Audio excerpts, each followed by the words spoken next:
Traversing a high martial arts world, Chen Yang, devoid of any innate martial prowess, unexpectedly activates the Dog Licking Rebate System. As long as the host engages in dog-licking behavior, they will receive gift rebates. Chapter 1. Dog Licking Rebate.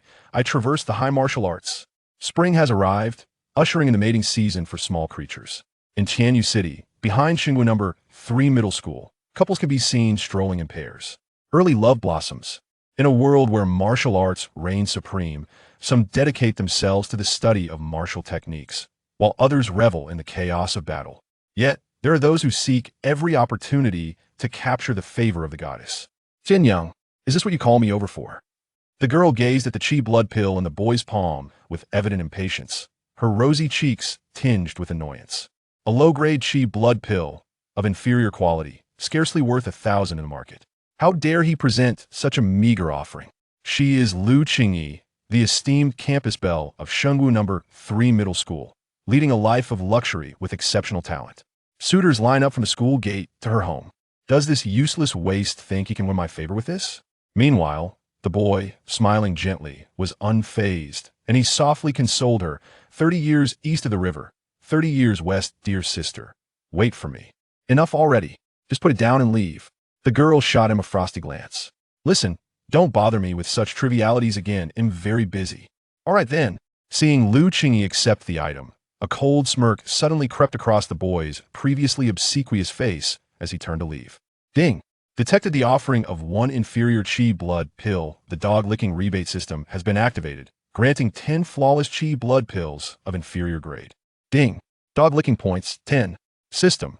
King of lickers, as long as you lick without shame and with fervor, you shall acquire all that you desire in this martial arts realm. Observing the 10 pristine inferior grade chi blood pills materializing in his inventory, Chen Yang realized that his path to becoming a martial artist had just become a touch smoother.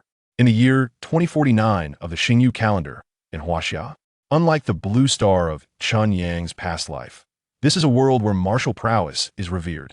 The Shengwu Middle School he attends, aside from imparting basic academic knowledge, primarily focuses on martial arts training to cultivate warriors for the nation. Warriors, those who reach mastery, can devour mountains and rivers, seize stars and moons. Not only are they formidable in combat, capable of taking on 100 alone, but they also enjoy elevated social status and abundant resources. In this world, everything revolves around martial arts, and the aspiration to become a warrior has become a universal dream. Hongxiang Advanced Technical Institute, safeguarding your dreams. Upon returning home, Chen Yang gazed at the advertisement flickering on the television and glanced at his father seated on the sofa, feeling somewhat exasperated. Next month marks the critical college entrance examination. His father was once again pondering over potential schools for him. Son, I have given this considerable thought. His father, adjusting his reading glasses, pointed at the enrollment form in his hand and continued, You lack martial talent, and your grades report seems unlikely that a regular university would accept you. Attending a vocational college isn't a bad idea. Learning to become a chef guarantees employment for life. Chen Yang forced a smile and said, Dad, let's not dwell on this.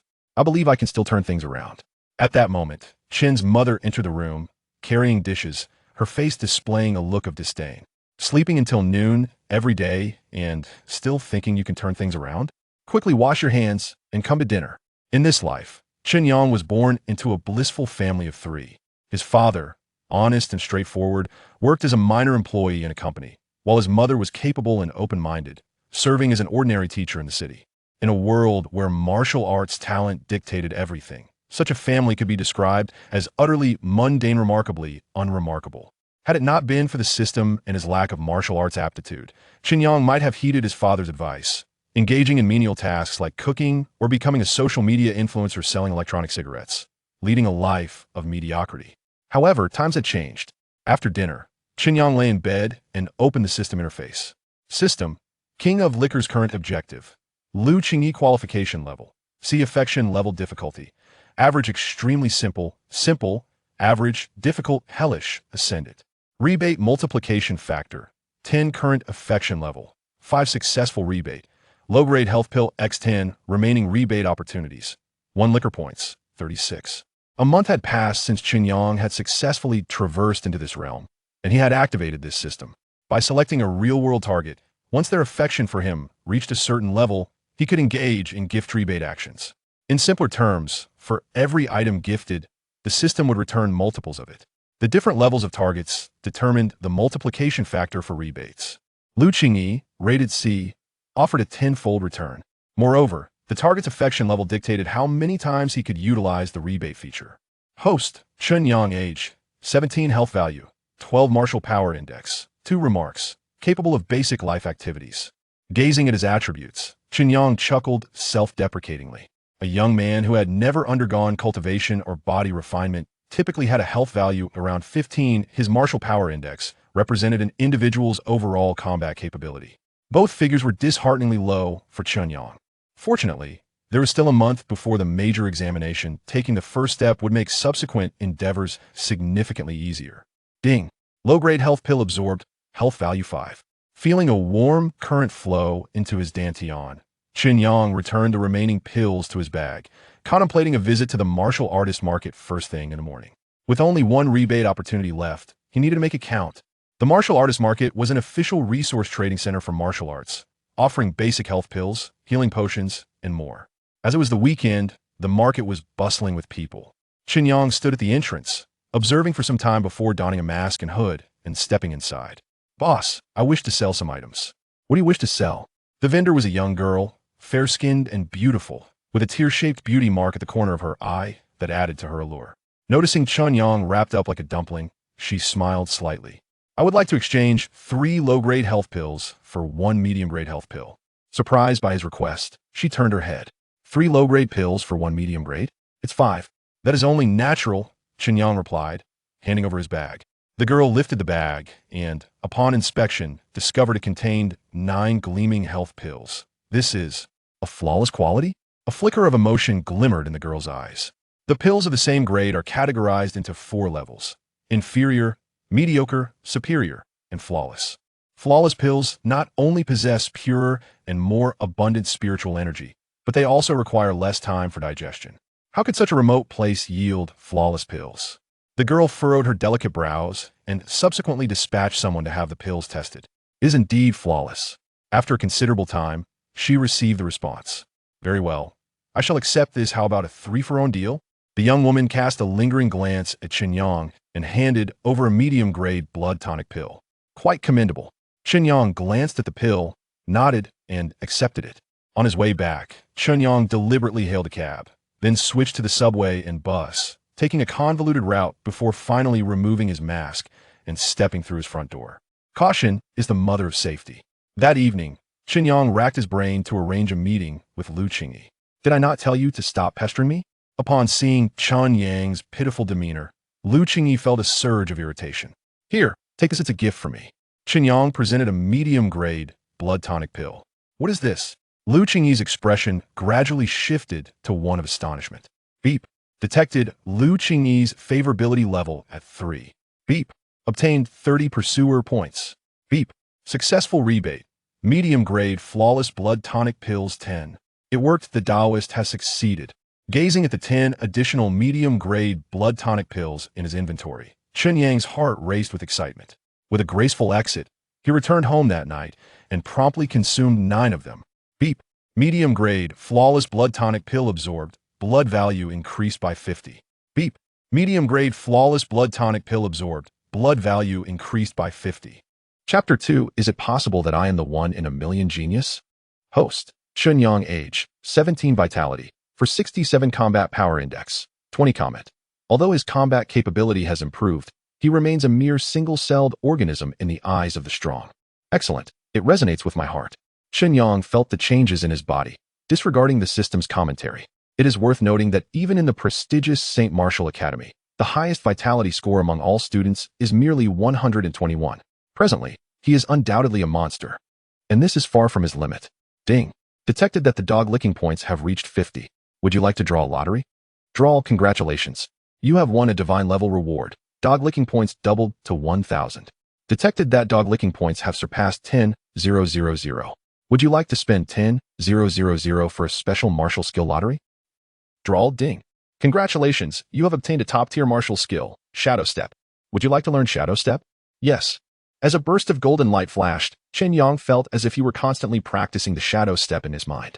After a while, ding. Successfully acquired top-tier martial skill, shadow step. Host, Chen Yang age, 17 vitality, for 67 combat power index, 53 mastered skills, shadow step, top tier, initial understanding, a step derived from the experience of the Saint Realm powerhouse. The cauliflower bandit, when he was caught in an affair, an essential skill for thievery. Comment. Although combat capability has improved, he still appears as a slightly faster single-celled organism in the eyes of the strong. What the hell? It's like a little cow in a sauna, truly impressive. Chen Yang was astonished. The next lottery requires reaching 100,000 points. Would you like to use the current remaining points to enhance your martial skills? Upgrade. Ding. Upgrade successful. Shadow step, top tier, proficiency, slightly accomplished, 30,000,100,000. Gazing at the data panel that had transformed drastically, Chen Yang felt deeply moved. What level of martial skill is top tier? It is known that martial skills are exceedingly precious. Even a yellow tier martial skill is worth a fortune and rare to find. Let us go. Late at night, by the desolate banks of the Wulan River, Chen Yang let out a cold snort, his toes lightly tapping the ground. And he shot forward 100 meters. Such speed. It was almost suffocating. Crack. Just as he was lost in his triumph, a sharp sound resonated from his leg bone. Bang. Immediately after, his body plunged into the Wulan River. Ding. At the host's current vitality level, he can only sustain the top-tier martial skill for 3 seconds. 3 seconds? After consuming so many pills in this life, is it still so brief? Chen Yang frowned, a sense of worry creeping in. On Monday, all the students returned to school with faces as grim as a sema. Leaning on his crutch, Chen Yang instantly became the center of attention. In 2 days, there will be a new round of vitality testing, and I hope you all are prepared. The homeroom teacher's expression was grave as he cast a glance at Chen Yang in the corner. Especially for some students, even if they do not consider their own interests, they should think more about their classmates. Not only are they at rock bottom themselves, but they also seek to drag others down. Is spring truly here? And can they no longer contain themselves? The entire class turned to Chen Yang, erupting into laughter.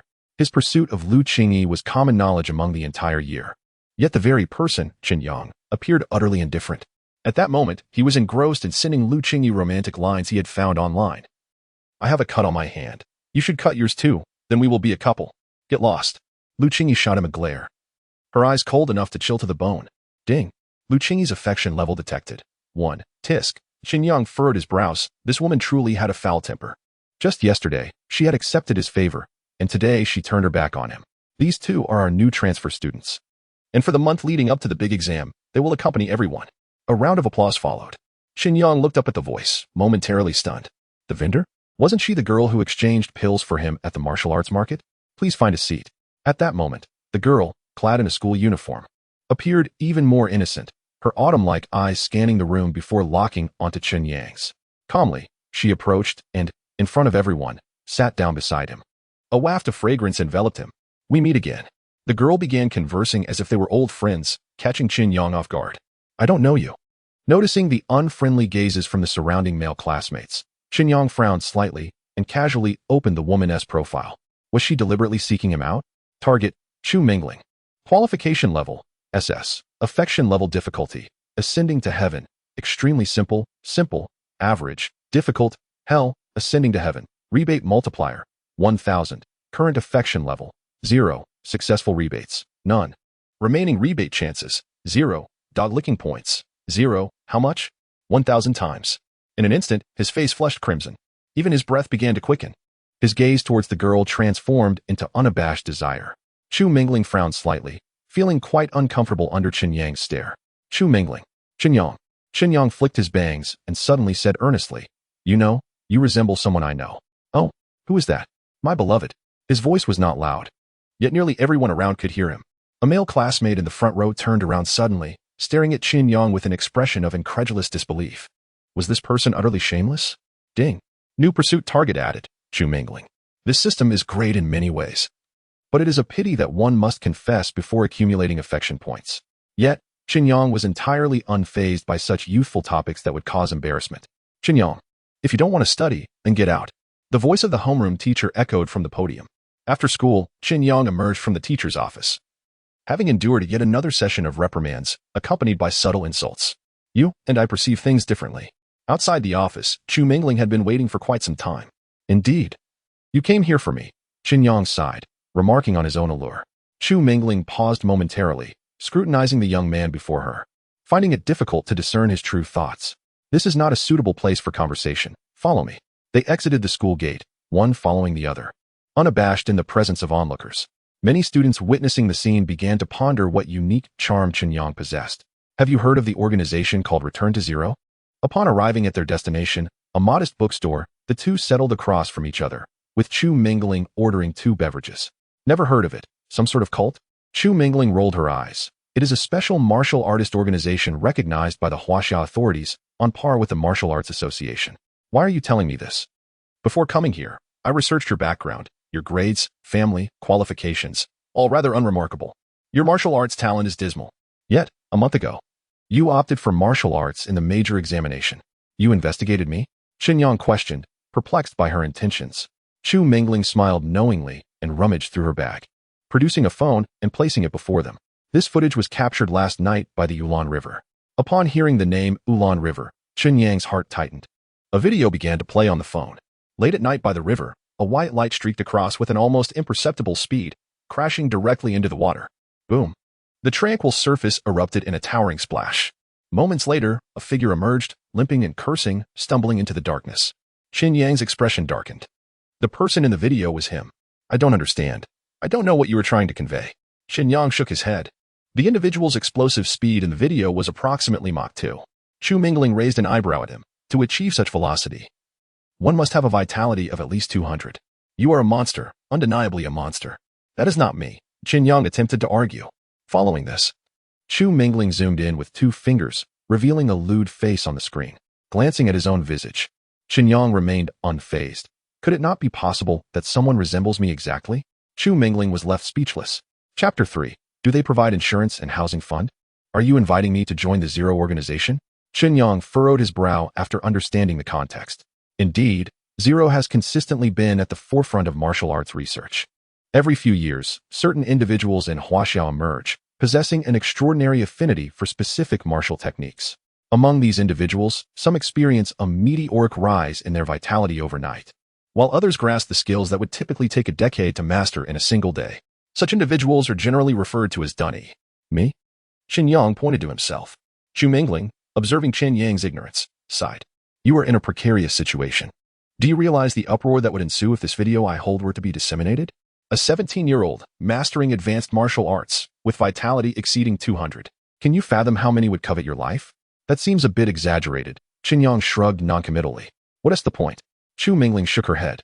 There was once a 15-year-old Dun Yi who awakened Earth-level martial skills just by dining out. He had a promising future, yet tragically met his end on the operating table of a tech company. Do not underestimate your worth, and certainly do not underestimate those martial arts zealots. They will go to any lengths for the advancement of their skills. Chen Yang's brow furrowed deeply. Moreover, if you do not consider your own safety, you should at least think of your parents. Your mother's health is not looking good, Chu Mingling stated flatly. Chen Yang's expression darkened. Are you threatening me? Chu Mingling realized he had misunderstood and sighed. It appears you genuinely do not know. Your mother was diagnosed with Zhu Linlong syndrome last year, likely keeping it from your family. This condition is notoriously costly. However, if you are willing to join Zero, not only will you receive protection, but your mother could also be admitted to the most advanced medical facility. With that, she produced a black card and placed it on the table. Here, 2 million.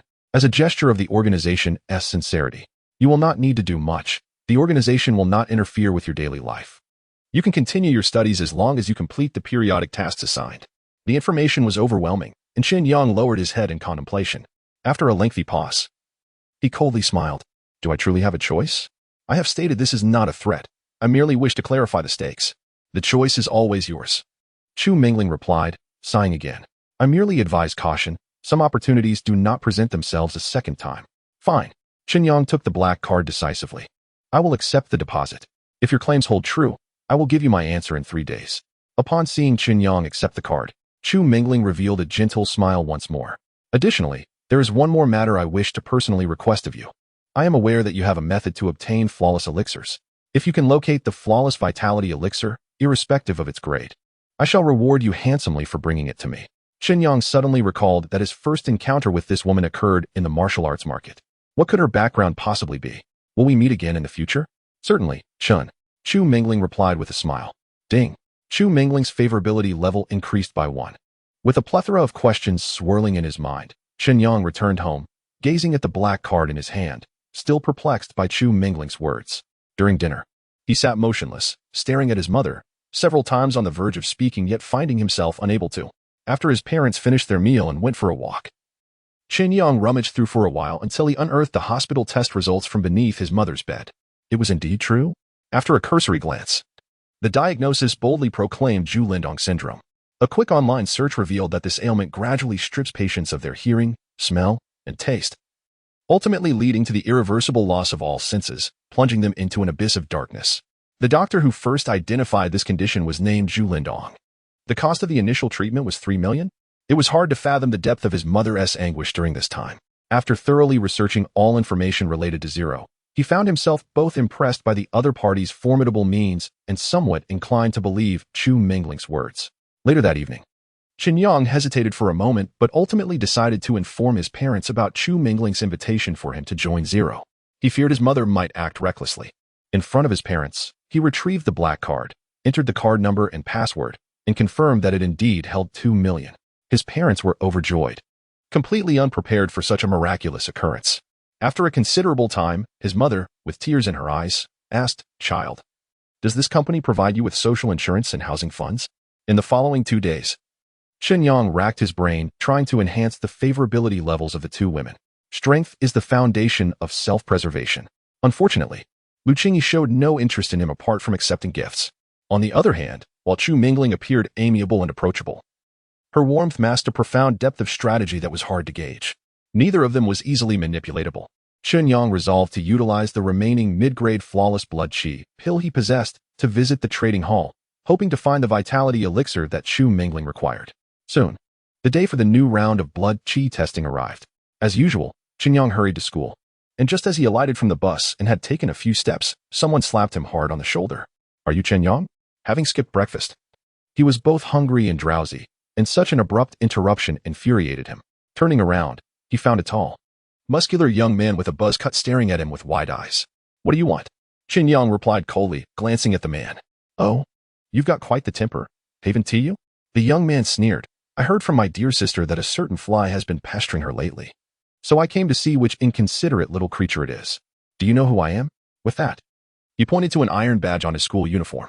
This emblem represented the Martial Arts Association's blood energy certification, indicating that his blood energy value exceeded 100. There were not many individuals in the school with a blood energy value above 100, and each was somewhat renowned. Chen Yang immediately recognized this individual as a simpleton and, uninterested, turned to leave. "Hold on. Are you ignoring me?" Seeing Chen Yang completely dismiss him, the young man became enraged and swung his palm toward Chen Yang. With a whoosh, the force of his slap cut through the air. Students rushing to school turned their heads in alarm, many of whom recognized the assailant. Wasn't that Lin Shanghai, the monster with a blood energy value of 118? Given his slender frame, would he not be instantly crushed by such a strike? Just as everyone braced themselves for Chen Yang to be sent flying, a sharp slap resounded in the air. "Damn it, I'm late for class." Accompanying this was a curse that erupted from Chen Yang's throat.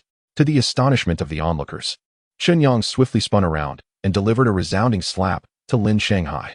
The latter, towering at over 6 feet and weighing around 200 pounds, was sent sprawling 3 to 5 meters away, crashing onto the concrete ground like a mountain. Bang! His face hit the ground first, causing the earth to tremble. With a blood energy value exceeding 400, was he truly a mere plaything? Chen Yang took a deep breath, still harboring some lingering anger, and followed up with 3 swift kicks to Lin Shanghai's midsection. Lin Shanghai lay on the concrete, appearing as peaceful as a sleeping infant. The students present were left dumbfounded, gazing at the departing figure of the young man, the atmosphere thick with silence. What kind of monster was this? Could he possibly be a martial artist? When did such a formidable figure emerge from Shengwu No. 3 Middle School? After a long moment, a teacher passed by, noticed Lin Shanghai sprawled on the ground, adjusted his glasses, and frowned, saying, "Student, get up, you can't sleep here." Chapter 4, The Historical First, Vitality 467. In the Martial Arts Hall of the Martial Arts Association in Tianyu City, students participating in the Vitality Test are entering one after another. Today marks the final Vitality Test before the grand competition. Students from Xinwu No. 3 High School and several other senior classes have completely surrounded the venue. There are only 3 prestigious high schools in Tianyu: Xinwu No. 1, No. 3, and No. 6. It is rumored that Lin Shanghai was brutally beaten this morning. That monster was attacked? Who was responsible? I don't know. I heard it was also a student from our No. 3 High School who knocked him out with a single slap.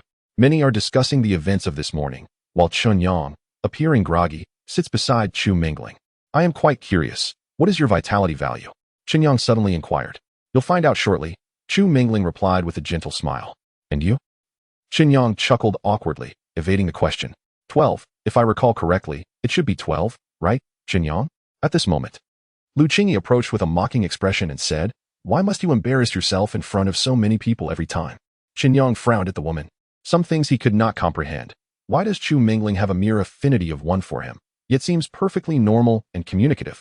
While Lu Qingyi has a score of 7, but evokes a strong urge to slap her. Haha, Qingyi remembers your number. You should feel honored. Just then, a slender young man in black clothing and glasses walked by.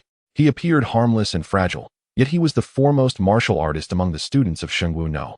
3 High School, known as Master Brother Zhao Pu, a monster with a vitality value of 121.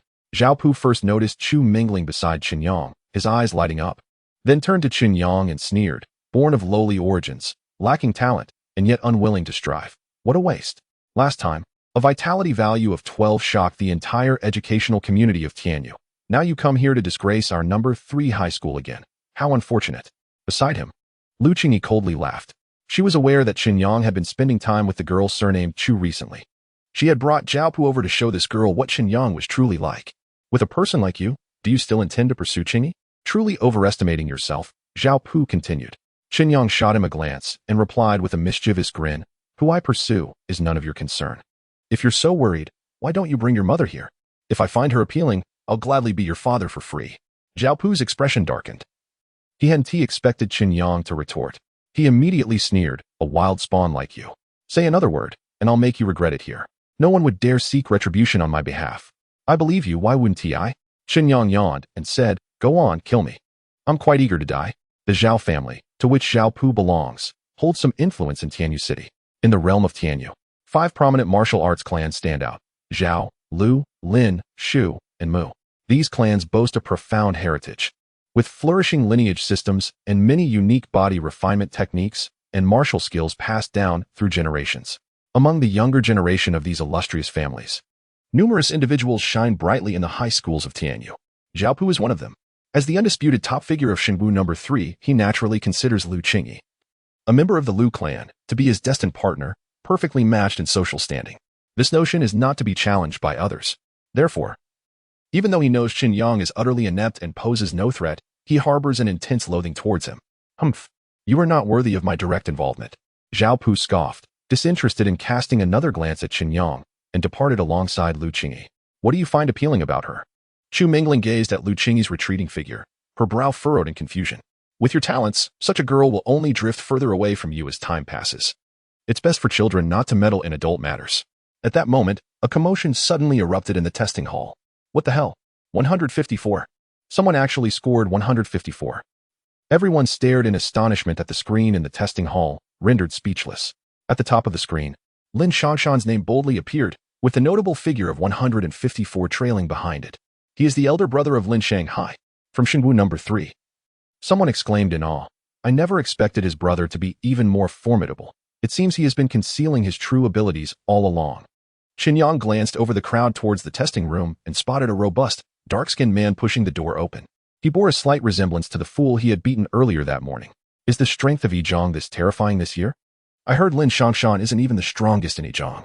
Such a person could likely rival those on the Blood Fiend list. What am I thinking? Those are legendary monsters. It was then that Chen Yang noticed a bright red list hanging nearby. The list featured 50 names, representing the highest blood vitality achieved by individuals before becoming martial artists throughout history. Huh? Chen Yang scanned the list, his expression suddenly turning complex. What is this nonsense? The top score is only over 300? Is this Blood Fiend list credible? Chen Yang abruptly inquired of Chu Mingling. Extraordinary feats are seldom displayed for public viewing. She replied, if you wish to keep a low profile, would you like me to speak to the Martial Arts Association and ask them to underreport your score? You needn't worry about the results. The organization will handle everything. If I become famous, can the organization protect me? Chen Yang chuckled. Of course, Chu Mingling nodded.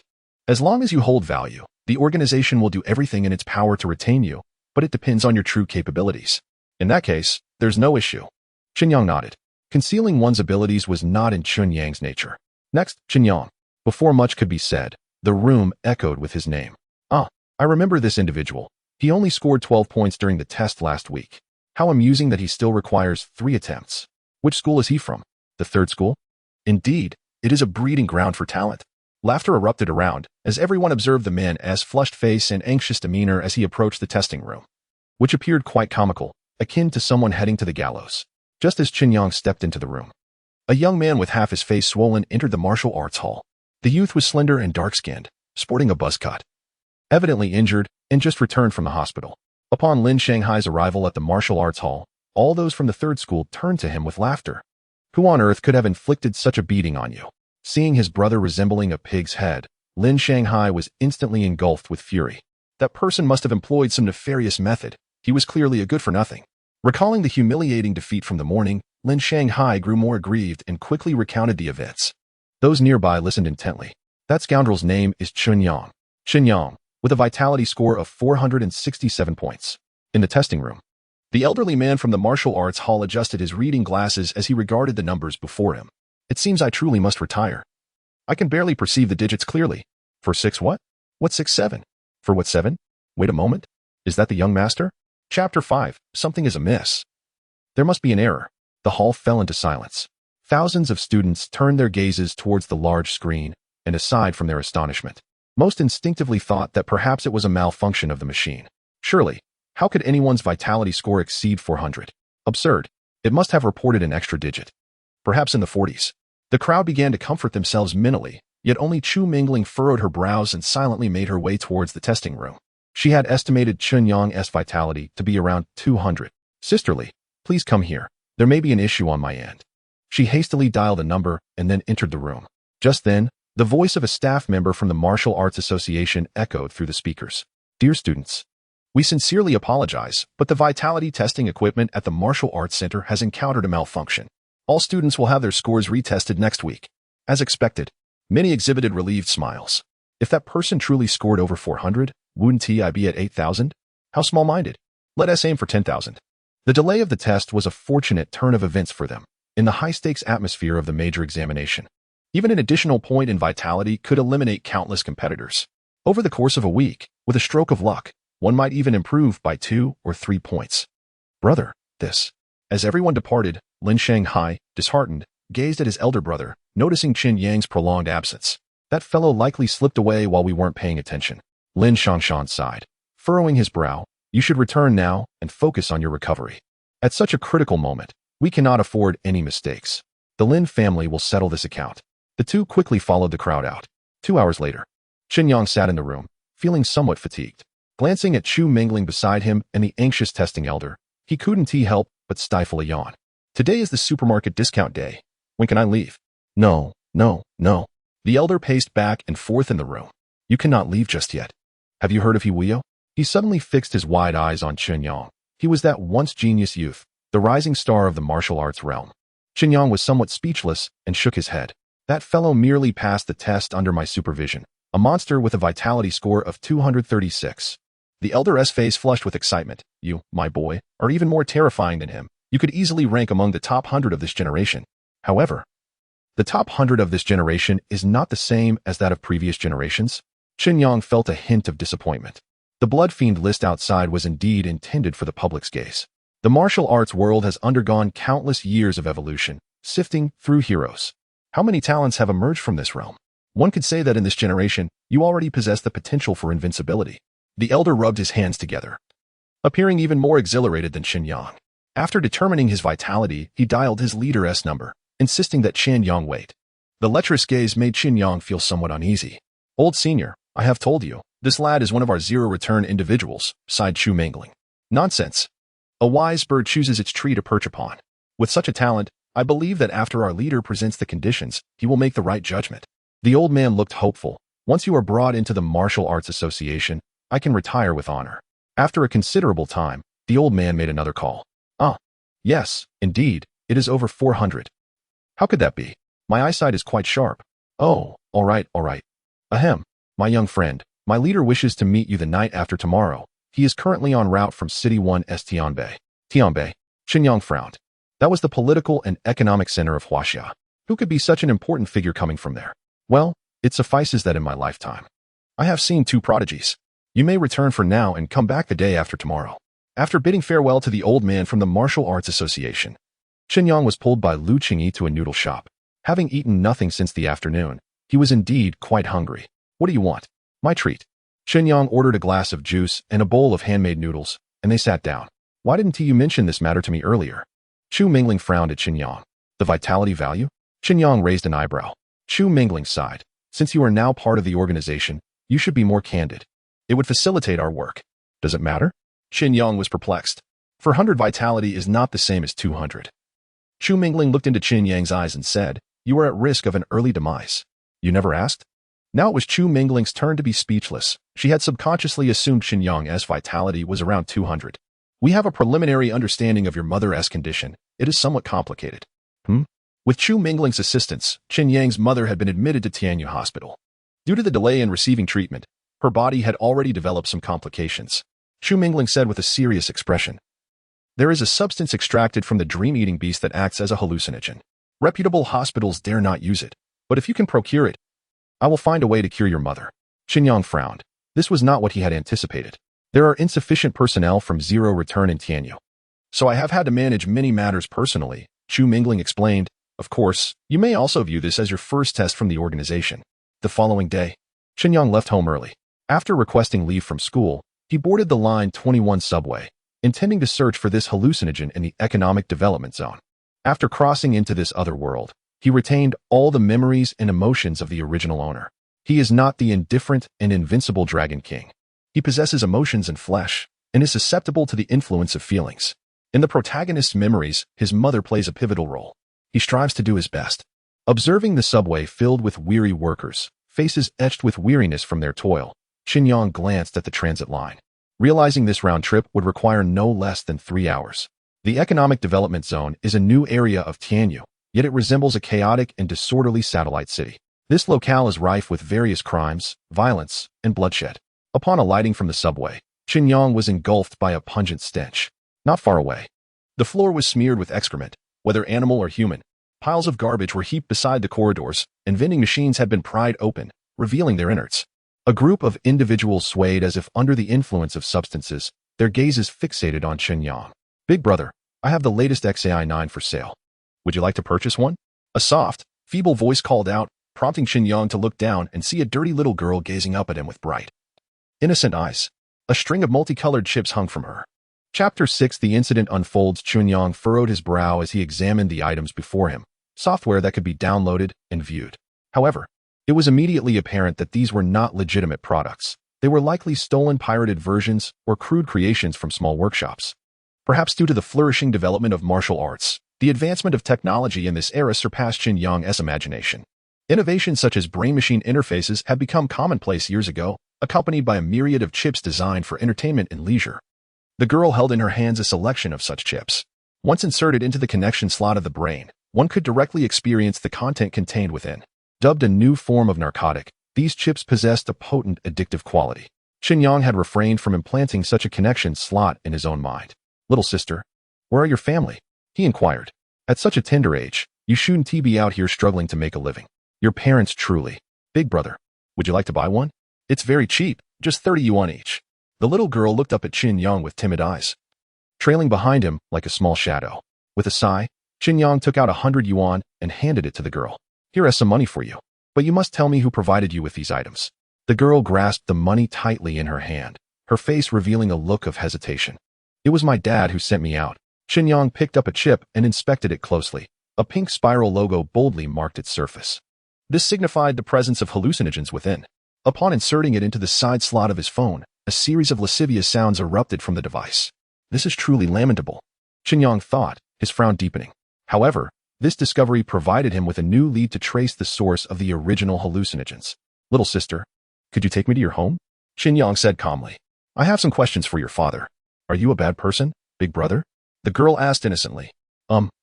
Perhaps not? Chen Yang replied, following the girl as they made their way down the aged street. On either side, various shops lined the way, including some that sold machinery. Occasionally, one could spot fire pits scattered along the street. It was early spring, and the air still held a chill.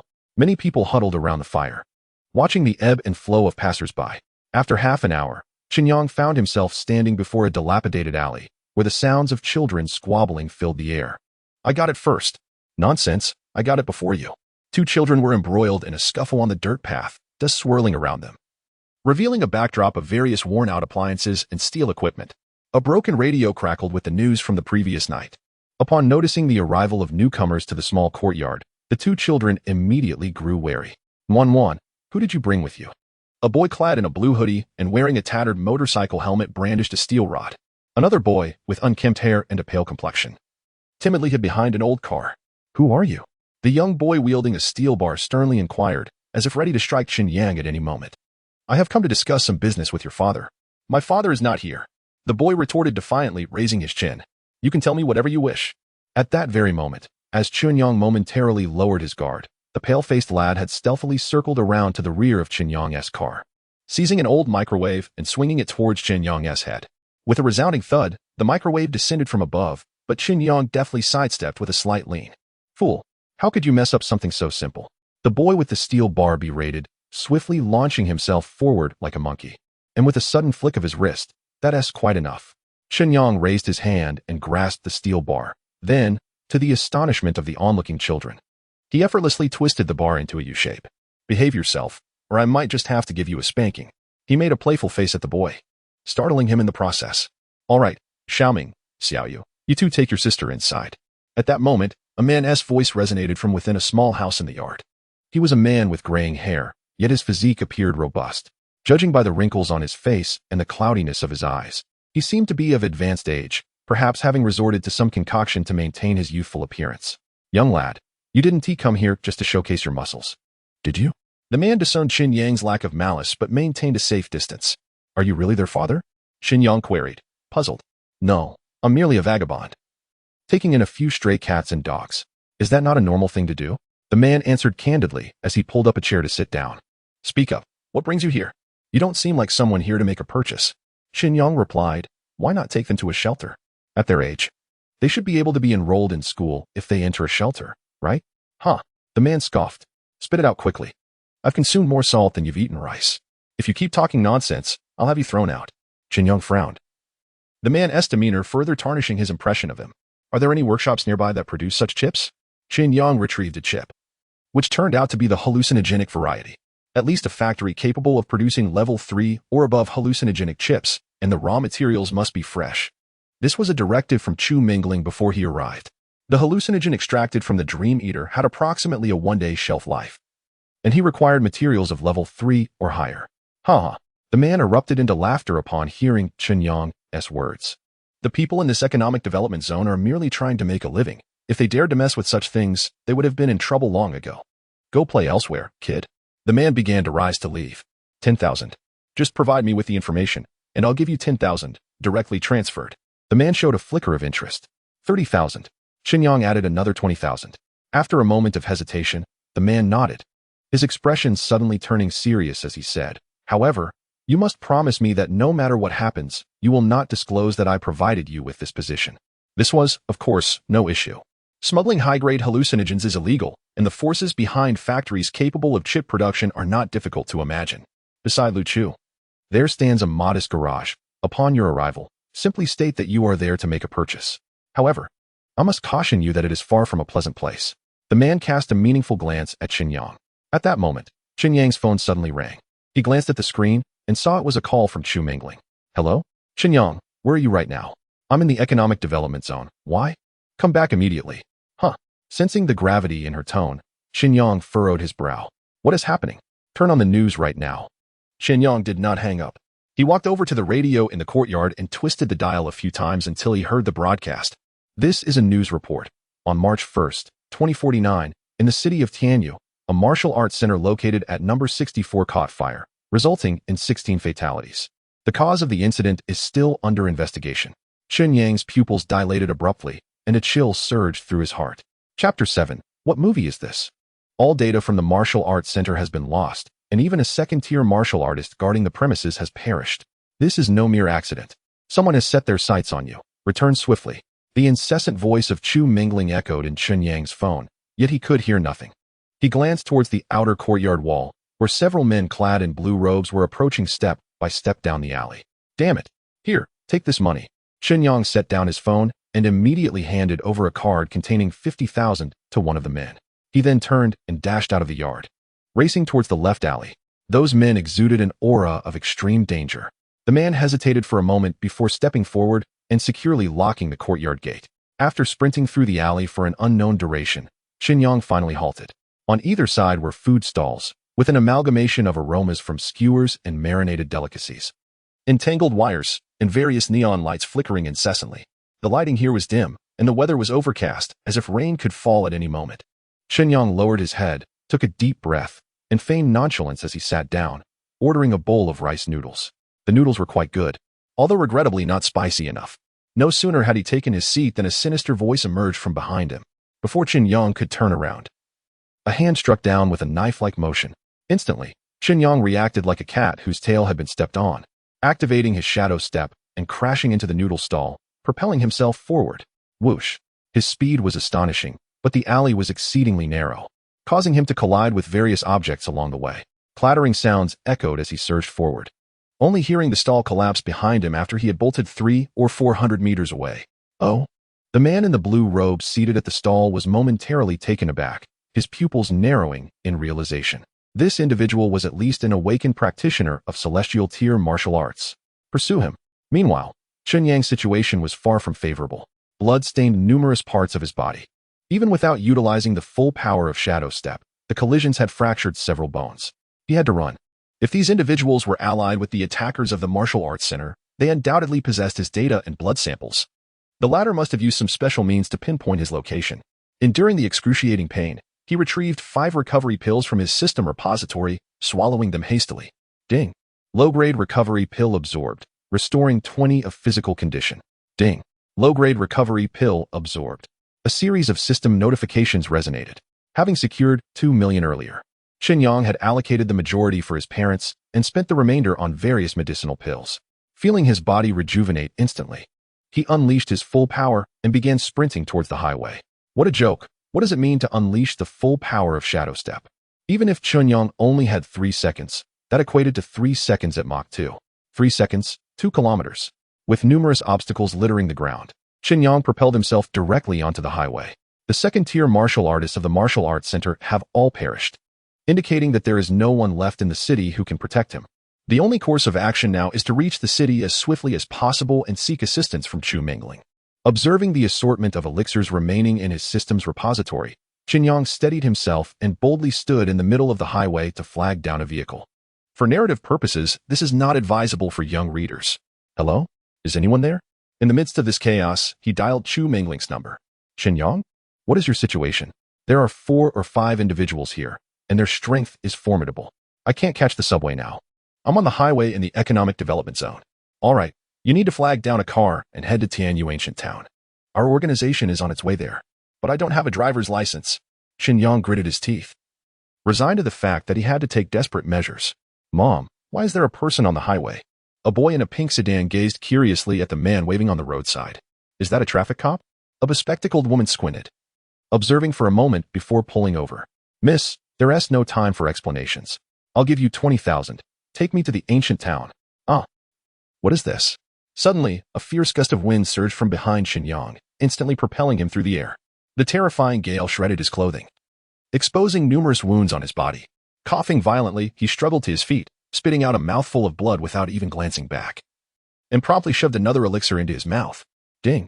Low-grade recovery pill absorbed. Damn it. Are you relentless? Even a clay figure has its limits. After being struck twice, Chen Yang's temper flared. He shouted and charged toward his assailants. In the blink of an eye, he drew a dagger, gripping it tightly as he lunged at one of the figures in a blue robe. Martial arts of the world. Only speed is invincible. According to the law of conservation of mass, as long as the speed is sufficient, every strike could pierce the stars. Alas, Chen Yang's wrist lacked the strength of his opponent's. In the instant that the blue-robed man did not turn, Chen Yang's dagger glided across his skin, Yet there was no sensation of cutting whatsoever. Instead, Chen Yang's wrist was shattered from the impact, sending the dagger flying. Is this even human? Shock, confusion, and disbelief flooded his mind. Before he could contemplate further, Chen Yang sprinted forward with all his might. What kind of fight is this? Humph. Ignorant of their own demise. The leader of the blue-robed figures sneered, watching as Chen Yang fled, and waved his hand dismissively. The known average speed of the subway is 200 kilometers per hour, and it took Chen Yang an hour and a half to reach the economic development zone. The ancient town, situated between the two locations, is approximately 100 kilometers from where Chen Yang currently stood. This calculation was not his own, but rather gleaned from a roadside sign he spotted on the highway. At this moment, he clung desperately to the back of a freight truck, his upper body exposed and his appearance thoroughly disheveled. The vehicle behind was not far off, persistently honking its horn. What film are they shooting? Are stunt doubles nowadays so dedicated? The driver of the rear vehicle felt a twinge of confusion. It must be an imminent spy thriller.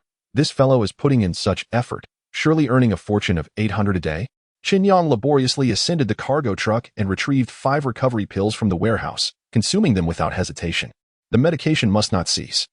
Before him stood a creature, a veritable monstrosity.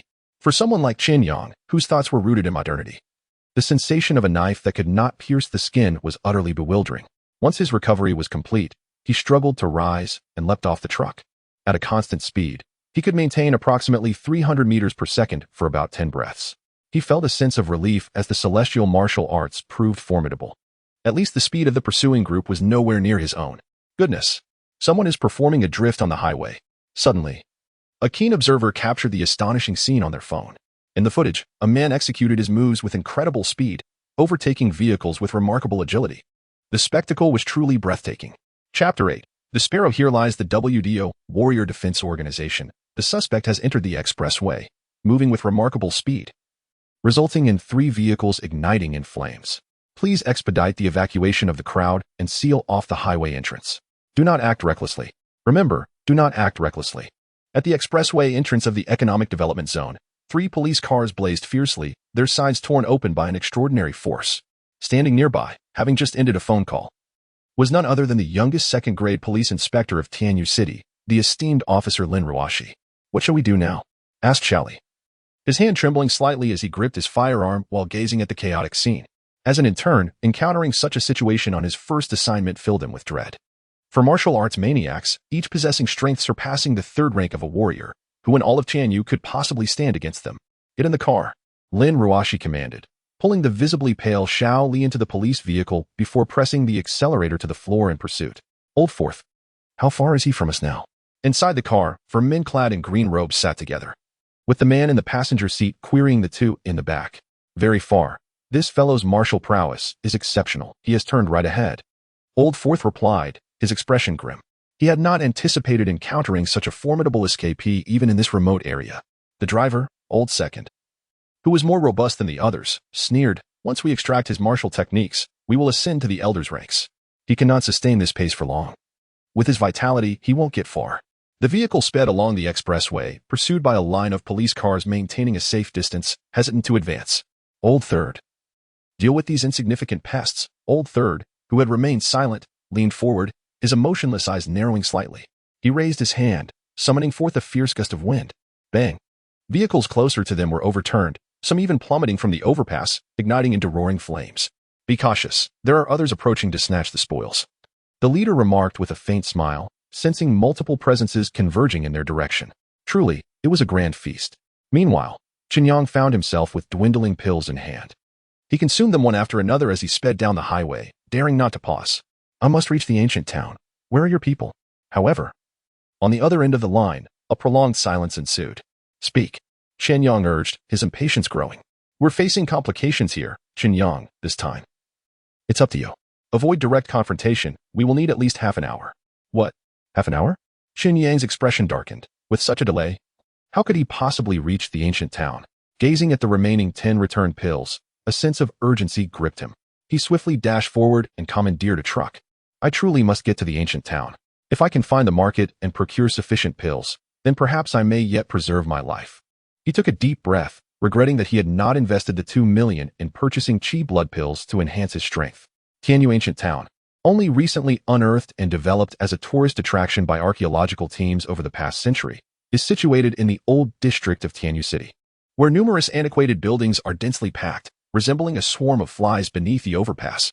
Chen Yang was not in the mood to admire the scenery.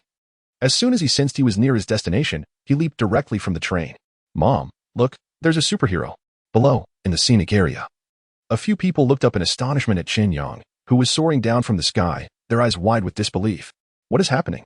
Move aside. Move aside." Chen Yang crashed onto the balcony of a building, where an elderly gentleman was enjoying his tea. The old man barely had time to grab his cane before quickly shifting to the side. Thud. Chen Yang landed heavily on the ground, dazed and confused, even losing 2 of his teeth in the process. "Where's the nearest market?" He urgently grasped the astonished old man. "Over there."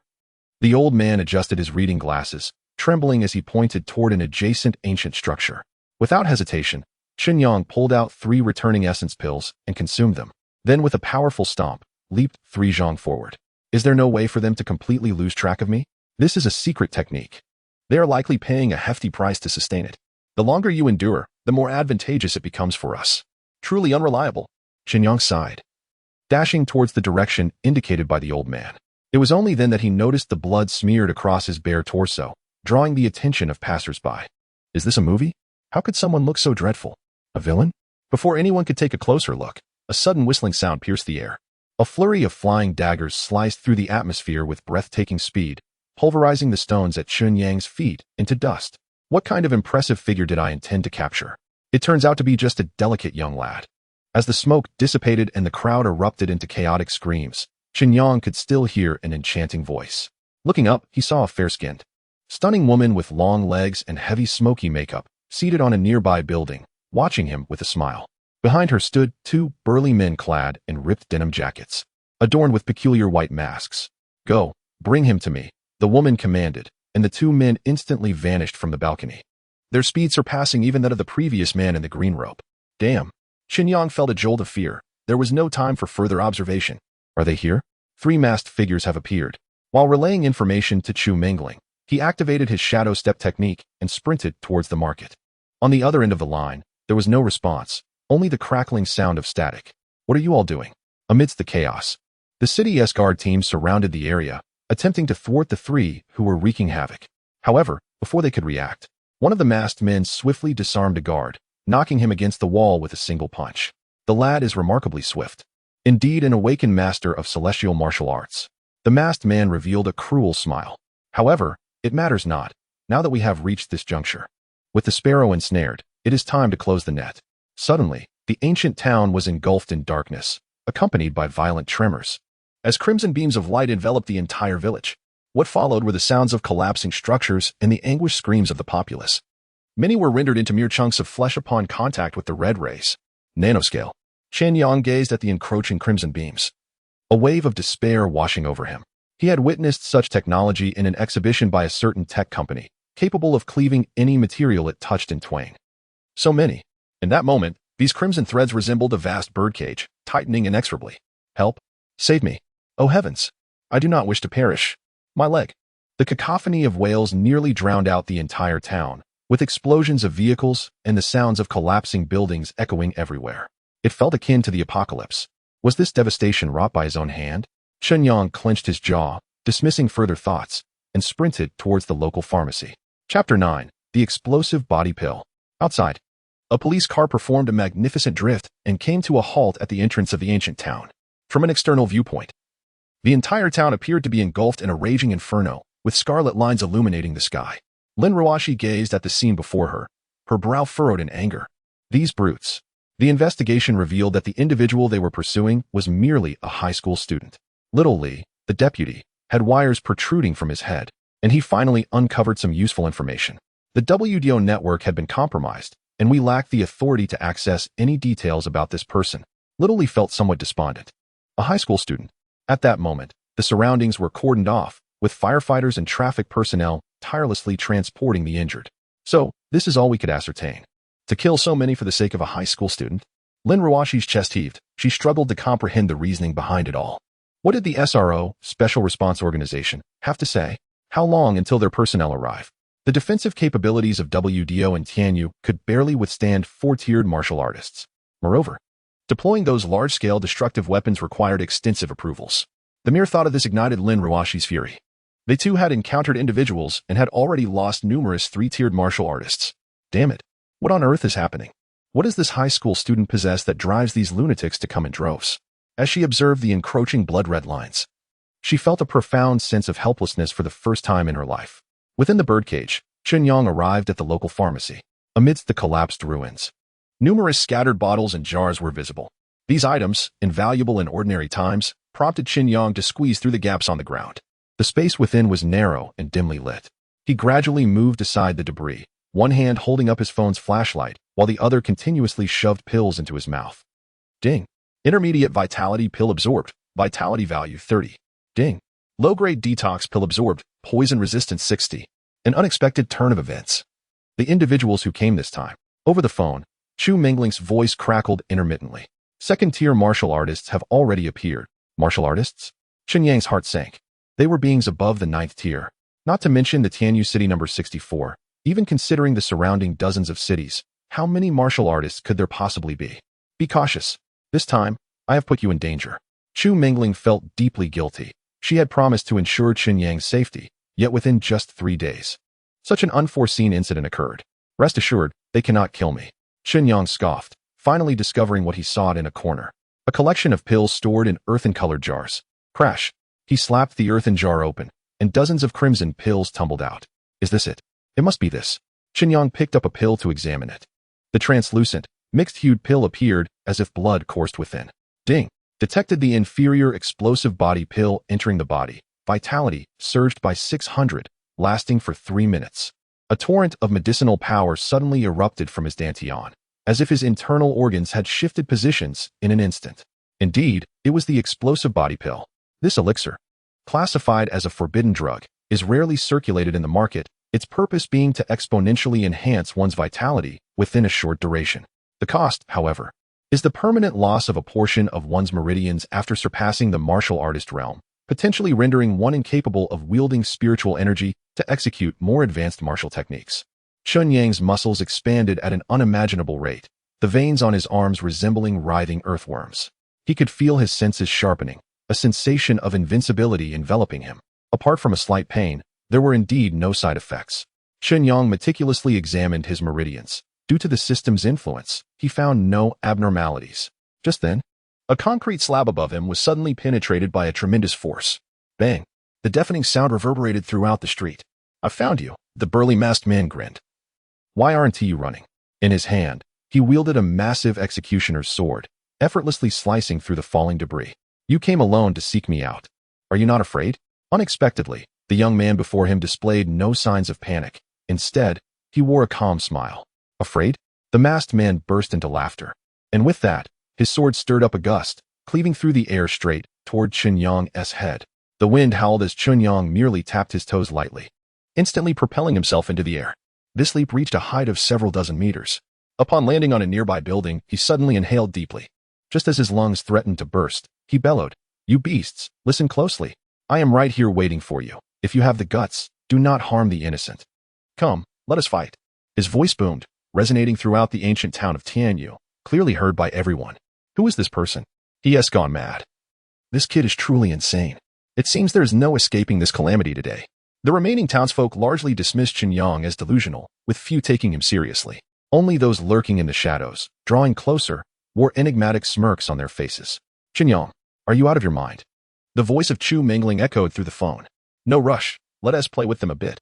If I don't make it, remember to take care of my parents. Did you hear me?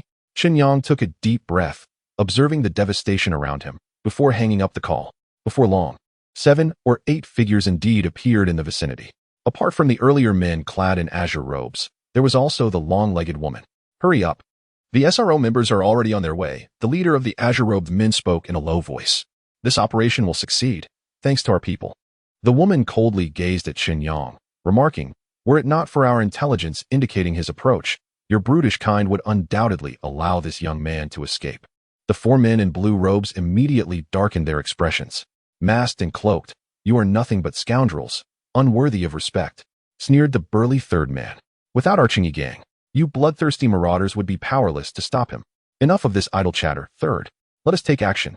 Almost simultaneously, 4 or 5 individuals closed in around them. Wait, Chen Yang suddenly shouted, retreating with a swift step. I wish to understand why you are apprehending me, otherwise I shall throw myself against that red line.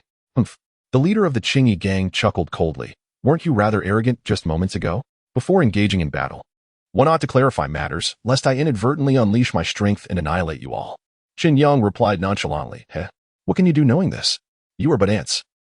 Observing the lack of intent for negotiation on their part, Chen Yang smiled and retrieved a dozen or so body explosion pills from his storage. In full view of everyone, he consumed them with an audible crunch, as if savoring candy.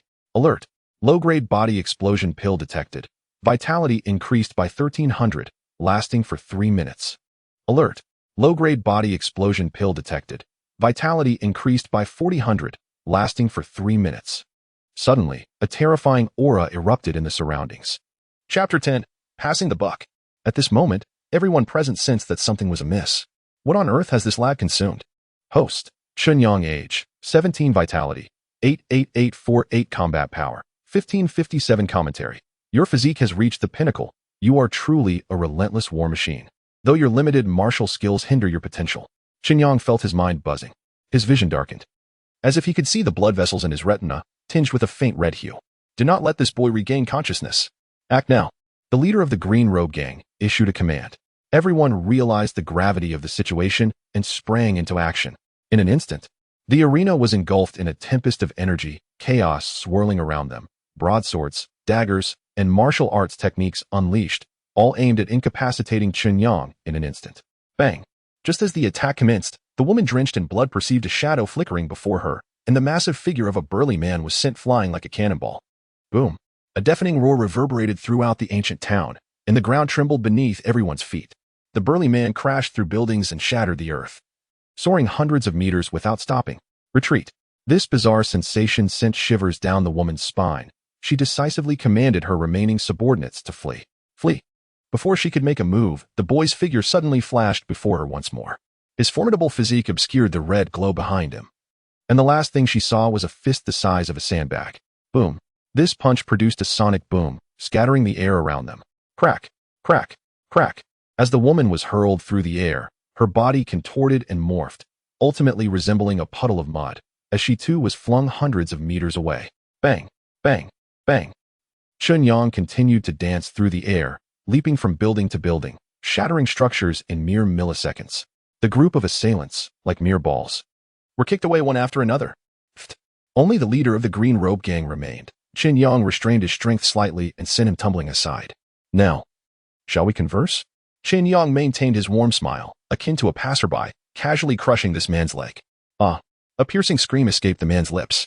Blood gushed from his trembling, severed limb, staining the ground below. His pupils turned crimson, and the agony radiating from his insides left him gasping for breath. Beast! You little beast! He cursed frantically. Monster! You monster! I curse you! Cursing, and cursing still. Chen Yang chuckled coldly. The faster you curse, the quicker you shall perish. With that, he tore the data cable from the back of the green-robed man's neck and connected it to his own phone.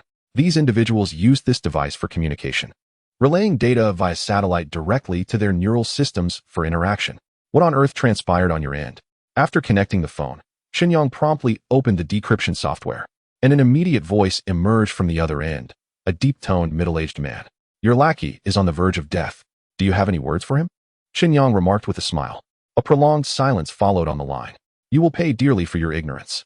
There are certain individuals you cannot afford to provoke. With a cold smirk, Chen Yang pressed his size 42 shoe against the face of the man in the blue robe, twisting it a few times. If you continue to act tough, he will perish. If you wish for his survival, you must honestly reveal your identity. Suddenly, a crackling sound of electricity resonated, and Chen Yang's phone began to emit smoke, culminating in an explosion. Simultaneously, the man lying on the ground started bleeding profusely from his orifices, his body trembling violently until he ceased to breathe. Damn it! I bought that Banana 19 Pro in 48 installments. Chen Yang lamented as he gazed at the shattered remnants of his phone, a wave of sorrow washing over him. A sudden wave of drowsiness enveloped him, and before his consciousness faded, he staggered to a nearby chair that remained unaffected. Assess the situation. Hurry! The crimson threads in the distant sky began to dissipate as numerous official rescue personnel rushed into the ancient town of Tianyu. Young man, wake up. Are you all right? Rescue team, over here. Lin Ruoshi observed the cratered center, resembling a war-torn site, surrounded by severed limbs and debris spreading like ripples. Her heart sank. Those people. They are all dead. Shaoli received news from the first team to enter the ancient town, his expression grave. Could this young man be? Everything had been reduced to ashes, save for the boy at the center of the scene, slumped over in the chair, sound asleep as if on a leisurely vacation. The rescue efforts lasted an entire 2 days. All information regarding the incident was suppressed online, leaving few beyond the neighboring towns aware of what transpired that day. A few martial arts fanatics had wreaked havoc in a city, prompting the southwestern region to heighten security measures in these smaller towns. In the VIP ward of the Tianyu City Central Hospital, Chen Yang slowly opened his eyes. Where am I? You are awake? Upon opening his eyes, Chen Yang beheld an exquisite face, fair-skinned and stunning, with alluring black hair. The girl's eyes were filled with concern. Heavy bags indicating she had not rested well in recent days. Do you have a lighter? Chen Yang suddenly inquired. Why is it that the moment I see you, my heart ignites? Chu Mingling displayed her signature exasperated expression. A cough suddenly interrupted, drawing his attention. Turning around, he saw a striking woman, equally captivating. Akin to Chu Mingling, belonging to the unforgettable category in reality. Who is this? Chen Yang was somewhat perplexed. This is Officer Lin, the one who brought you out of the ancient town, Chu Mingling introduced. Pleasure to meet you, Chen Yang. Lin Ruoshi revealed a professional smile. Hello, hello. Chen Yang gazed at those delicate hands, yearning to extend his own for a handshake, only to discover that half of his body was paralyzed by pain. You should refrain from moving for the time being, Chu Mingling cautioned. Your body has been operating beyond its limits, even exhibiting signs of organ failure. Chen Yang suddenly felt a sense of foreboding. Could there truly be side effects?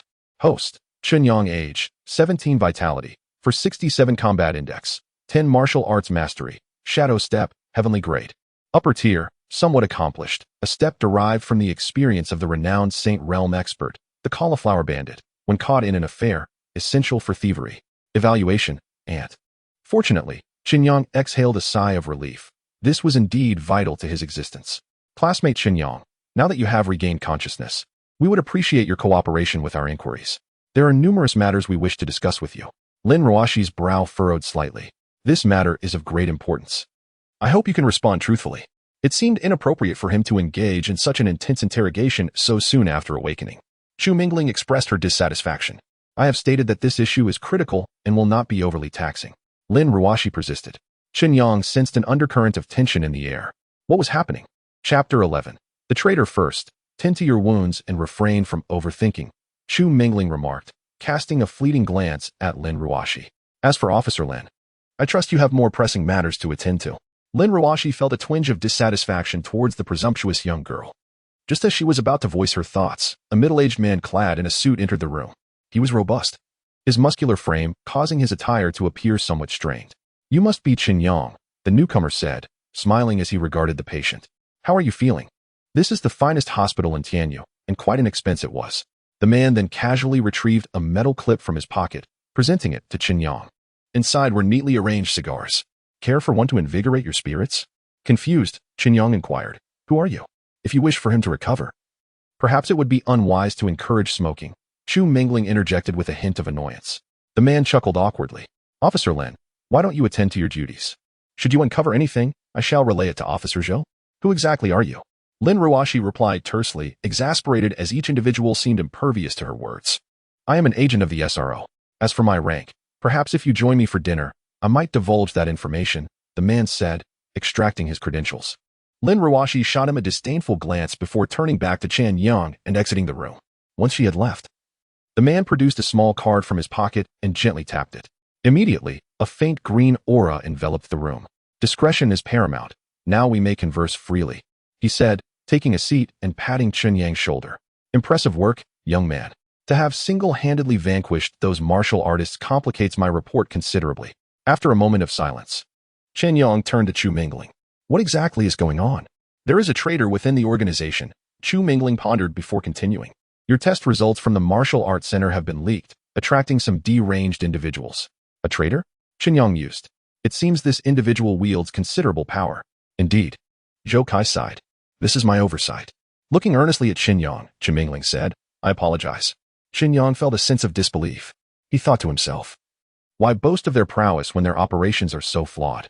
Had they not recklessly revealed their energy levels, none of this nonsense would have ensued. This is not your fault, Zhou Kai replied calmly. In fact, discovering this now is preferable to uncovering it later. At the very least, we now have ample time to react. Without the presence of Zai Mingling, you would have perished by the banks of the Ilan River that night. Zhou Kai seemed to perceive Chen Yang's thoughts at a glance and remarked, some old fellows are quite interested in you and have expended considerable resources to procure your life. Chen Yang's expression grew solemn. You are aware that above a 9th-tier martial artist lies the master of martial arts, correct? Zhou Kai suddenly interjected. The path of a martial artist involves refining one's essence and marrow. Once one transcends to the level of a martial artist, the use of qi blood pills becomes unnecessary. Instead, one employs internal energy to temper the body's meridians. Why are you suddenly discussing this with me? Chen Yang inquired. Zhou Kai chuckled. I fear you may not comprehend the implications of hastily advancing to martial artist. Every individual has physical limitations. It can be said that prior to breaking through to martial artist, the more qi blood one can cultivate, the better.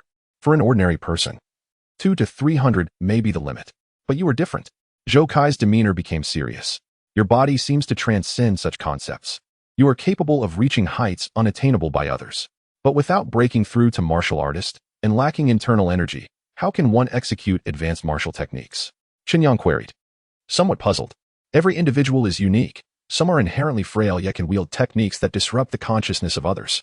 As for you, the path of a martial artist may not suit you, or rather, you could entirely pursue a path of pure body cultivation. Without internal energy? Indeed, Zhou Kai continued.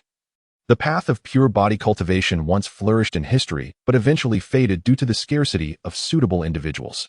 However, we possess the resources that align with your potential. The conversation spanned an entire afternoon. Ultimately, Zhou Kai left his contact information and arranged for Chu Mingling to care for Chen Yang.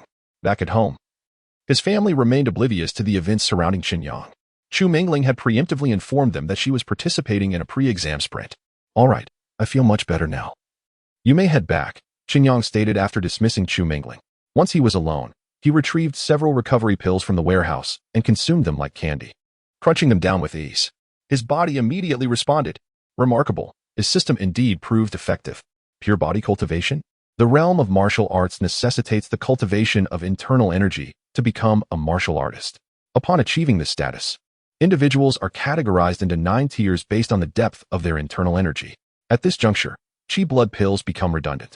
Unless one's physique is exceedingly weak, no one is inclined to devote effort to refining their body, focusing instead on mastering formidable martial techniques. One step at a time. 2 days later, Chen Yang returned to school from the hospital. Chen Yang, the major exam is imminent. How can you be so careless about your studies at this time? Upon entering the classroom, he was met with the ridicule of his homeroom teacher. Look at Zhao Pu from your grade. Not only does he come from a privileged background, but he also works diligently. And you? You're like a piece of mud that cannot be molded, having lived 2 lives. Chen Yang found himself somewhat vexed by such petty remarks. The essence of his words seemed to stem not from self-interest, but rather from a desire to assert dominance. If a diligent student were to hear such remarks, they might stammer and flush with guilt. How could I possibly compare myself to the master of solicitation? Chen Yang exclaimed. Last year, during Teacher's Day, gifts were lavishly presented in the form of shopping vouchers worth tens of thousands. If I possessed such wealth, I too would bestow a gift upon you, wouldn't I? The homeroom teacher's expression darkened. Chen Yang, what nonsense are you spouting? Hurry and get out of here. Chen Yang shrugged and returned to his seat. With merely 10 days left until the major examination, he observed his peers buried in their studies. Yet he found himself devoid of any motivation. In the afternoon, seizing an opportunity, he decided to leave the school, intending to venture once more into the economic development zone. The previous matter remained unresolved. The raw materials for the hallucinogen could indeed be procured through Zhou Kai, but adhering to the proper channels would require time. Thus, it was imperative that he take matters into his own hands. Chapter 12. Have you paid your taxes? On the subway, Chen Yang sighed and glanced at Chu Mingling beside him. Are you planning to take me on a grand date today? If you keep speaking like this, I won't feel indebted to you. Chu Mingling kept her gaze fixed on the book in her hands, not even lifting her head. The two remained silent throughout the journey. Whenever Chen Yang asked a question, Chu Mingling provided a curt answer, leaving him with a plethora of cheesy lines unspoken. Watch your step, there's dog waste. They arrived at the Jinkai District subway station. Chen Yang found it amusing to see the frown on Chu Mingling's delicate brow. Was it always like this around here? Aren't you a Tianyu native? Don't you know? Chen Yang remarked casually. He recalled that her family had previously lived in similar conditions before moving to the city when their fortunes improved. They made their way to the courtyard they had visited last time, but encountered no sight of the little girl selling chips along the way. Wait, who are you? Upon reaching the entrance of the courtyard, they were greeted by the same scruffy boy in a helmet, brandishing a steel rod as he interrogated them. What? You don't remember me? Chen Yang chuckled. We haven't finished our business from last time. It's you again. The boy, recognizing Chen Yang, leaped off the rusty metal cart and swung the steel rod fiercely at him. How dare you come back? I'll kill you. Chen Yang furrowed his brow and caught the rod with one hand. What else with this scene again? No new tricks? Get out. You're not allowed in. The boy, straining with all his might, turned red in the face from the effort, punching Chen Yang futilely. What's going on? Chen Yang sensed something amiss. Wah, it's all your fault. It's all your fault. The boy cried, clinging to Chen Yang's leg until he eventually lost the strength to swing the rod. Chen Yang, come here and take a look. Meanwhile, Chu Mingling had already stepped into the house. What happened? Chen Yang approached, but as soon as he took a step, the boy yanked at his pant leg. Don't go over there. He held onto Chen Yang's leg tightly, and when he attempted to bite, Chen Yang effortlessly lifted him up. Little brat, act like a man and speak plainly. Stop the whining. With that, he carried the child to the entrance of the room. The space was modest, filled with various parts and tools, with a dining table in the middle and wires tangled throughout the living area, somewhat clean and orderly, despite its age. On an old, tattered sofa lay a little girl. What happened here? Chen Yang frowned and stepped closer. She has a fever. It's quite serious. We need to take her to see a doctor quickly, Chu Mingling stated as she touched the girl's forehead gently. Don't touch her. Stay away from her. It's none of your business. The boy, seeing Chu Mingling's approach, panicked and lunged at Chen Yang, biting his hand. Damn it. Chen Yang winced in pain and snapped. Are you a dog or something? Calm down. Where's your father? Where has he gone? Is there not another little one? Your good brother. Please, do not harm her. The young boy was held aloft by Chen Yang, despondently clutching the steel bar in his hands, tears obscuring the glass of his helmet. You surely would not wish for your sister to awaken and witness you in such a state, would you? You know, I have an aversion to the weak. Should you continue to weep, I shall not only end your life but also that of your sister. Chu Mingling found Chen Yang's unique approach to consolation rather perplexing. However, it must be noted that upon hearing these words, the boy immediately fell silent. You wicked man. After you left that day, our father was taken. And even Nan has been bullied by people in the streets. Oh, how I lament. It is all your fault. Xiaoyu went out yesterday to fetch medicine for Nan and has yet to return. What shall I do? What am I to do? Chen Yang shot a glare at the lad. Calm down. You are not going to die. With that, he bent down to carry the little girl on his back. First, let us take this child to the hospital. Your father still owes me a debt. The two made their way to the nearest hospital. In this day and age, medical care is exorbitantly priced. A mere bottle of common antibiotics can fetch an outrageous sum in such places. Logically, with the advancement of productivity, these items ought to be more affordable. Chen Yang was perplexed. After completing the admission forms and observing the boy by the bedside, who had calmed considerably, Chen Yang remarked, Now do you realize I am a good person? The young boy removed his helmet, revealing a grimy little face filled with defiance. If it weren't for you, none of this would have happened. Oh, then do enlighten me about the specifics of what transpired.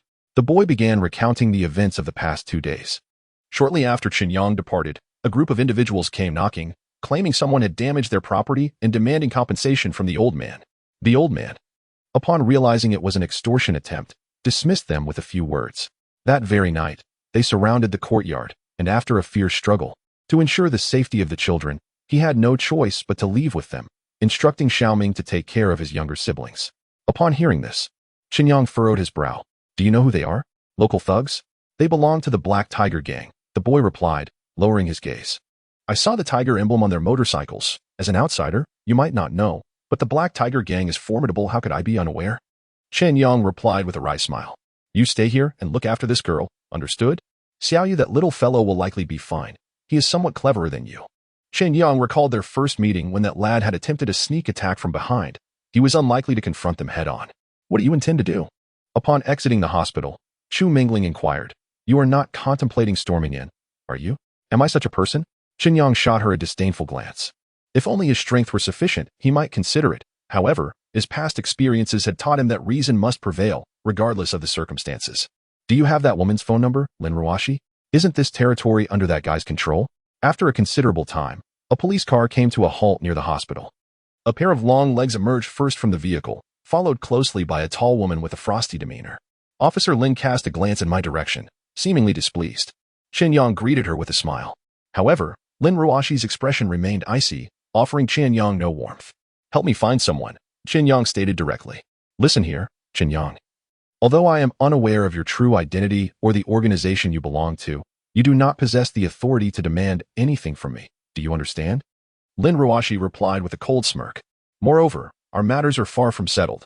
You hold significant suspicion regarding the riots at Tianyu Ancient Town. Hey. Let's not digress, Chen Yang interjected. At present, I am requesting your assistance in the capacity of a taxpayer. After all, you are a public servant. Why this attitude? Dear taxpayer, have you actually paid your taxes? Lin Ruashi retorted.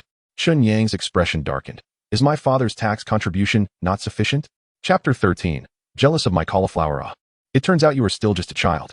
Lin Ruashi smiled faintly. Then speak, little one. What assistance do you require? Chen Yang recounted the events that led to this moment. So, how about it? This task of eradicating organized crime shouldn't be too daunting, right? Lin Ruashi furrowed her brow, lost in contemplation.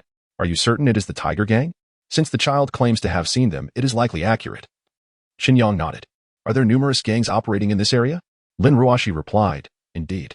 The Azure Dragon, the Tiger, the Black Eagle, the Scorpion. So many? Chen Yang was somewhat speechless. This indicates that your routine operations are somewhat lacking. Lin Ruashi shook her head. The situation here is far from simple. She ushered both of them into the vehicle. Get in. We shall discuss this as we drive. The car navigated the streets of the economic development zone, heading towards the outskirts of the town. Where are we going now? Are we confronting them directly? Chen Yang inquired, puzzled. No. We are going to find my informant to clarify the situation first. Why does it seem that even legitimate law enforcement struggles in such places? I know the individual you mentioned. He was recently apprehended and is currently being interrogated at the dog cage by the banks of the river. A man with a tattooed head dyed in pink was conversing with Lin Ruashi. Interrogation? Wasn't there a group of lunatics that wreaked havoc in Tianyu Ancient Town a few days ago? The authorities discovered that the individuals they were pursuing lingered in the courtyard for quite some time, leading to speculation that they might have divulged something. The man continued.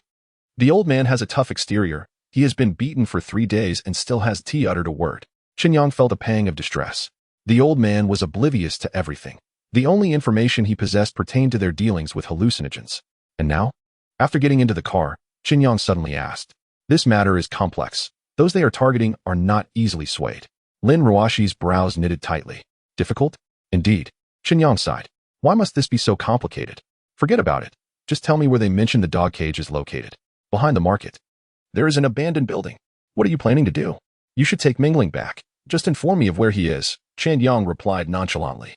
First, we must stop by the bureau. This situation. Hey, Chen Yang, what are you doing? In the midst of Lin Ruashi's words, Chen Yang had already flung open the car door and leaped out. Screech. The car's brakes screeched, leaving a long mark on the road, while Chen Yang's figure vanished into the corridor of the building across the street. Truly, what a rascal! Lin Ruashi gritted her teeth, turning to glance at the helpless Chu Mingling, as if to convey her own powerlessness.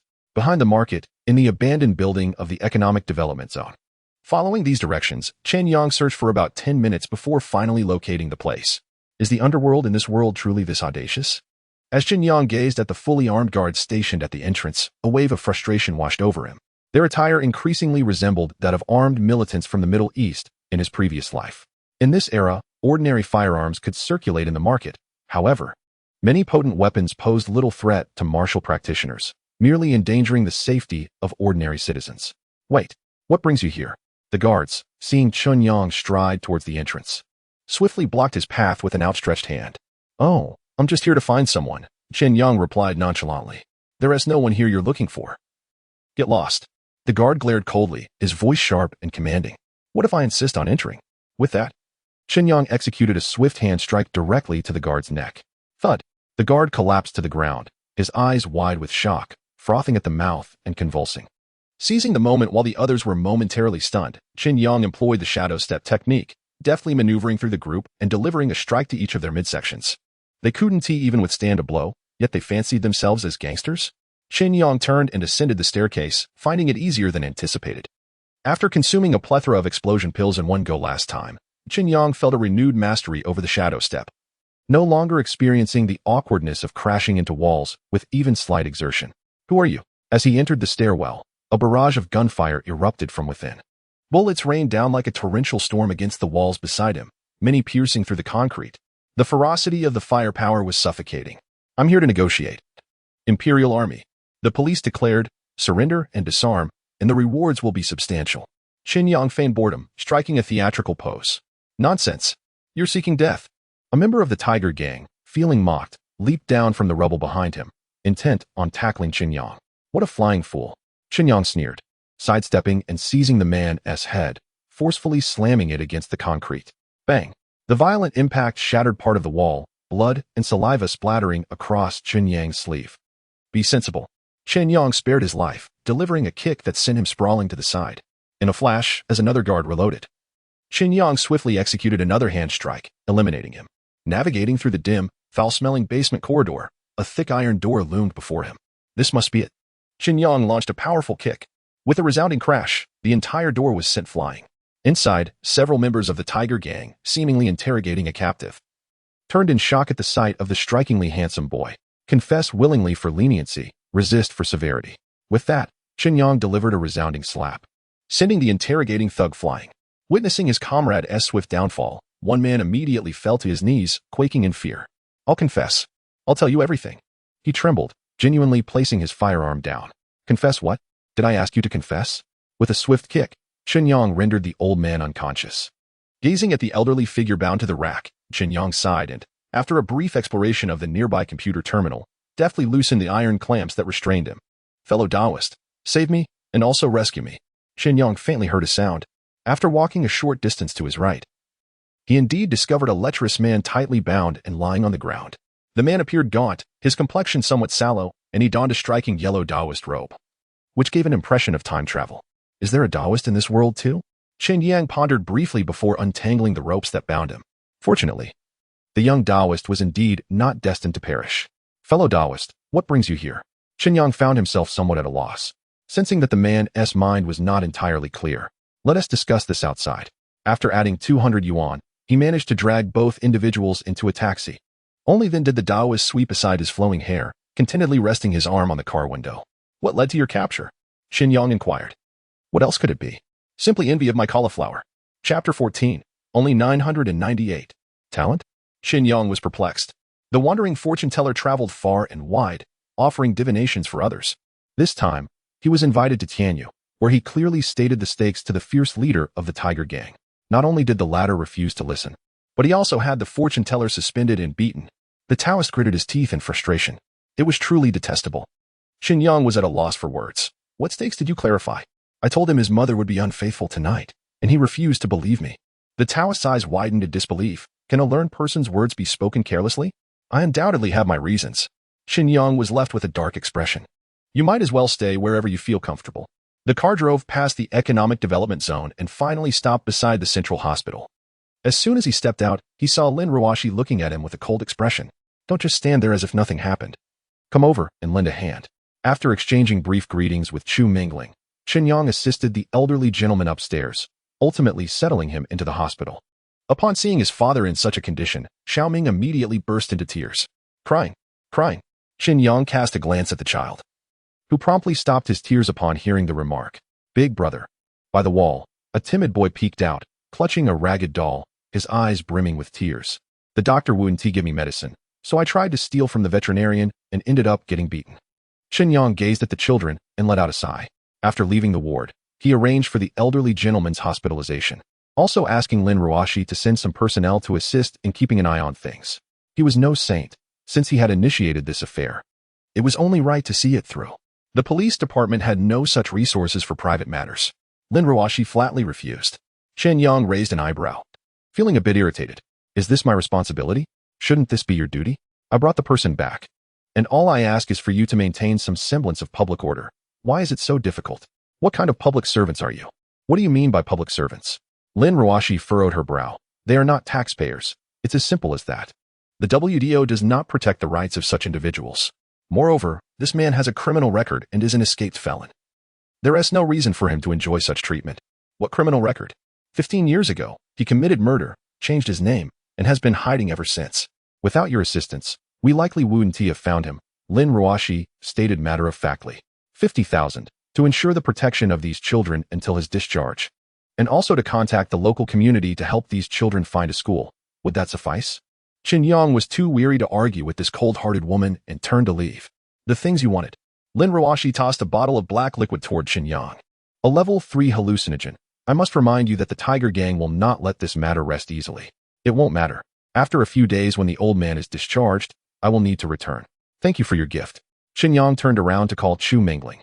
Ready to leave. Wait. Tell me what happened that day in the ancient town. Lin Ruoshi attempted to grasp Chen Yang's arm, but he effortlessly evaded her touch. Want to know?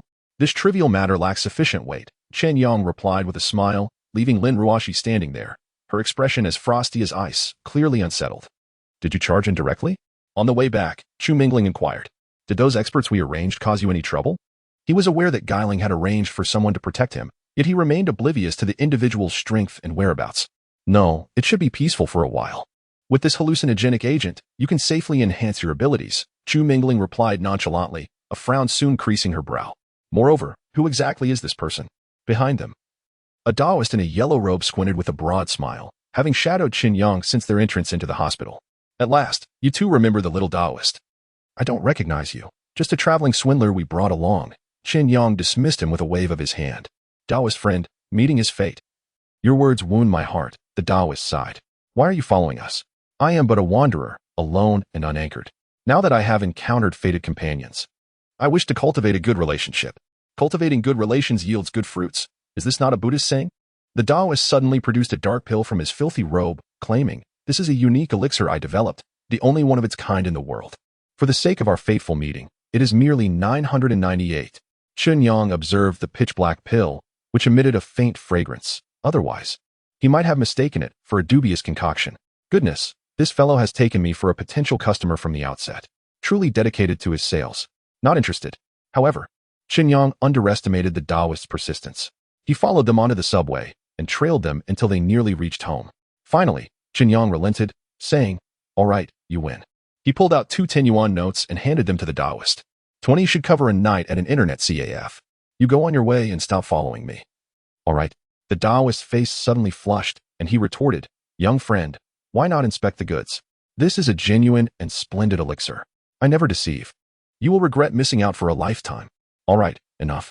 Chen Yang resignedly accepted the pill. Saving your life is worth at least 998. I appreciate your goodwill. Now hurry home. After returning home and having dinner, Chen Yang lay down on his bed. A knock sounded at the door, and his father entered with a smile. Sitting in Chen Yang's chair. Your mother has been looking much better lately. That Mingling girl is quite remarkable. Your mother and I can both see it. She's beautiful and kind-hearted.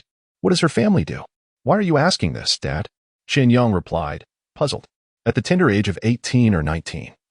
One might ponder the implications of spending daily moments with such a beautiful young lady. Chen's father sighed, remarking, your mother believes this girl possesses admirable qualities. You should engage with her more. Chen Yang, feeling a wave of embarrassment, replied, isn't it a bit premature?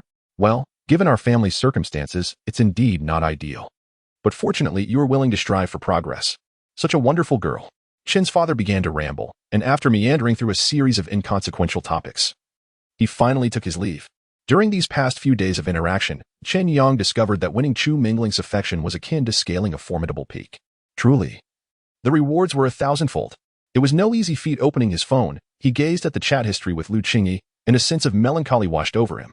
The screen displayed a succession of messages. Are you there? Have you eaten? Do you have time to go out for a meal? All marked as read. It seemed his benefactor had been diligently preparing for a significant examination over the past few days, utterly disregarding his sentiments. Chapter 15. The Art of Qi and Blood Circulation. Chen Yang bent down and retrieved a thick tome from the storage chamber. This was the outline for ideological and moral construction and management regulations of the Zero organization that Zhou Kai had sent him. In addition to this, Zhou Kai had also provided Chen Yang with several reference books on the comprehensive history of China, general knowledge, and an extensive guide on martial arts, including essential lessons for practitioners to remember. Upon noticing the revision year, Chen Yang was taken aback. The year was 843 of the Xingyu era. This item was indeed an artifact over a millennium old. Had this organization not revised its contents in all that time? Chen Yang set these items aside and took out the martial technique specially gifted by Zhou Kai, contained within an encrypted chip. Could this truly be effective? Beep. Detected incomplete yellow-grade low-level skill Qi and blood circulation technique. Would you like to learn it? Qi and blood circulation technique. Upon mastery, one will learn to channel Qi and blood through the meridians, a foundational body refining technique revered by various martial arts traditions. Was this a martial skill? Chen Yang's gaze reflected confusion. Zhou Kai had mentioned that such body refining techniques were employed in many military units. Soldiers unable to cultivate internal strength would be arranged to practice body refining techniques. Yet, how could this be incomplete and still classified as yellow grade? Was this not detrimental to himself? What means could be employed for its completion? Beep. Full version of qi and blood circulation technique requires 10,000,000 points. After much contemplation, Chen Yang ultimately chose to proceed with the learning, regardless of whether he pursued the path of pure body refining. He wished to enhance his qi and blood value as much as possible beneath the martial practitioners. Beep. Successfully learned qi and blood circulation technique. As the system's voice faded, Chen Yang felt a faint silver glow emanate from his right hand, with his meridians and acupoints subtly radiating light beneath his skin. What was happening? With a slight exertion, he experienced an inexplicable lightness. Host, Chen Yang age, 17 qi and blood value, 536 martial power index, 55 martial skill mastery, shadow step, heavenly tier high grade, slight accomplishment. A step learned when the legendary Saint Realm thief was caught in an illicit affair. Essential for burglary. Skill mastery, qi and blood circulation technique acupoints opened, 5720, fragments of a lost ancient body refining secret art. If all meridians are opened, one may glimpse the secrets of antiquity. Evaluation, an ant that climbs slightly faster. The description of this skill and the points required for its completion indicated its tremendous potential. Gazing at his gleaming arm, Chen Yang suddenly had a thought and directed the qi and blood throughout his body toward the acupoint on the back of his hand. A wave of fatigue swept over him instantly, as if all his strength were being siphoned away. Stop. Chen Yang felt beads of sweat form on his forehead. His palms turned cold, and he collapsed to the ground in a state of utter exhaustion. The breakthrough of acupoints is related to the current qi and blood value. Once the qi and blood value reaches the threshold for opening, the system will assist the host in achieving the breakthrough automatically. No effort required on his part. This was indeed the most favorable outcome. Chen Yang contemplated for a moment, then took out his phone and sent a message to Lu Qingyi. Recently, rumors have circulated that I harbor feelings for you. I must clarify that such rumors are indeed true. Will you be attending class tomorrow? Shall I take you out for a meal? Chen Yang was well aware that these cliché expressions of affection, often found online, could seem rather tiresome. However, he understood their efficacy. He had no desire to engage in an elaborate, dramatic romance with Lu Qingyi. He simply sought the most direct and swift means to garner her affection. After all, what could be more endearing than a devoted admirer? As expected, after his relentless pursuit, he received a response. Another round of Yuzhou ramen? Go away. Why the playful banter? Sensing an opportunity, Chen Yang promptly replied, this time is different. We shall dine at the top of Tianyu building, let us indulge ourselves. Don't bother me. Chen Yang chuckled softly and turned to dial Chu Mingling's number. Hello. Could you help me secure a reservation at Yinyu Tower? Are you planning to treat me to authentic southwestern cuisine? Chu Mingling teased. Chen Yang scratched his head. Next time, this time I have plans. Lu Qingyi? One cannot deny the accuracy of a woman's intuition. Faced with being exposed, Chen Yang had no intention of concealing the truth. You owe me a favor. Chu Mingling continued, and don't forget about the Yinshi pill matter. Of course not. I'll inquire about it this weekend. Had she not mentioned it, Chen Yang might have indeed forgotten. All right. I've sent you the reservation details. You may proceed with your tasks. Looking at the number in his hand, Chen Yang couldn't help but appreciate the advantages of having connections. The following day after school, Chen Yang brought Lu Qingyi directly to the base of Tianyu building. Chen Yang, what exactly are you up to? Lu Qingyi rolled her eyes at his trademark ingratiating smile, feeling a wave of annoyance. I already told you. We're going out to eat. Am I not clear to you? Lu Qingyi retorted with a cold laugh. Your reputation precedes you. The girls you pursued all say you only take them for Yuzhou ramen. Just so we're clear, I want to be footing the bill, so think carefully. Given the Lu family's standing in Tianyu City, Lu Qingyi had dined at Yinyu Tower countless times and was well aware that the cuisine there was beyond the means of someone like Chen Yang. That's all right. If necessary, I can wash dishes there, Chen Yang replied nonchalantly. Hey, Lu Qingyi glared at him as he entered the elevator, her expression turning icy as she followed suit. Yinyu Tower boasts branches in major cities, adhering to a high-end luxury model, utilizing the finest ingredients to perfectly present the unique flavors of each locale. The menu changes with the seasons, and the chefs working there are among the industry's elite. One could confidently say that at Yinyu Tower in any city, one could savor the finest local delicacies. Here, I have something for you. In the elevator, Chen Yang retrieved a small trinket from his pocket and presented it to Lu Qingyi. What is this? She inquired, furrowing her brow as she accepted the item. Upon opening it, she discovered a diminutive chip. This contains the audio-visual materials of the top scholars from bygone eras. I am aware of your recent diligence. You may take it home and peruse it. This. Lu Qingyi's expression turned serious as she inserted the chip into her phone and casually scrolled through the video content. Is this truly authentic? Isn't this information classified? Even my father could not acquire it. Chen Yang, you. For a moment, Lu Qingyi found herself at a loss for words. Bewildered by how this fool had procured such an item. Ding. Lu Qingyi's affection level increased by 2. Upon reaching the 128th floor, a breathtaking view unfolded before them, revealing pavilions and towers with small bridges and flowing waters. Lush green bamboo intertwined with clouds, harmoniously blending ancient architecture with modern structures. In the distance, through the vast glass dome, the entirety of Tianyu City sprawled majestically beneath them, flanked by golden Nama columns. A grand plaque hung in the center, inscribed with the words, Yanyu Pavilion. Chapter 16. Insufficient permissions. Good day. Do you have a reservation? Upon entering the lobby, one is greeted by the sight of crimson-hued ancient architecture with floor-to-ceiling windows framed in mahogany, offering a breathtaking vista. The waitress, polite and professional, did not show any disdain for the two clad in school uniforms. Rather, her demeanor exuded warmth. Table number 1. Chen Yang remarked as he retrieved his phone to present the reservation code to the waitress. Table 1. Lu Qingyi's brows furrowed even more tightly. Is such a table easily attainable? All right, please hold on. The waitress took Chen Yang's phone, drawing the attention of several middle-aged men in suits who were there for business discussions, casting curious glances at the two. Do take a closer look. It would be quite embarrassing if there were a mistake, Lu Qingyi cautioned. Isn't this Miss Lu? At that moment, a middle-aged man in a black suit approached, glancing at Chen Yang with a smile. Bringing your boyfriend here for a meal? What nonsense about boyfriend? Lu Qingyi's expression chilled slightly, and she replied, Uncle Mu, are you here for business today as well? The man was none other than Mu Yun, the third son of the Mu family from Tianyu. In such circles, acquaintances were the norm. Indeed, your uncle Zhao has been quite the force in business lately. I've come to seek his favor. Mu Yun laughed heartily. I heard a 5-pound gui long has arrived today. If I get a moment, I must try it. That delicacy is exceptionally fresh, but I want to keep you. Enjoy your date, and best of luck with your exams. He patted Lu Qingyi on the shoulder, preparing to leave. Qingyi? Just then, the door to a nearby booth swung open, revealing members of the Zhao family who had come to welcome Mu Yun, unexpectedly spotting Lu Qingyi not far away. Zhao Pu's face lit up momentarily, only to darken upon noticing Chen Yang trailing behind her. Uncle, I've encountered a classmate. I'll just say hello. Zhao Pu uttered this before closing the door and striding over. Qingyi, didn't you say you were going back to study? Why on earth did you bring this pest here? Zhao Pu cast a scornful gaze at Chen Yang. Didn't I remind you to keep your distance from Qingyi? And what of it? Chen Yang raised an eyebrow with a smile. Master of solicitation, are you threatening me again? What is the new trick this time? Planning to throw me from the 120th floor?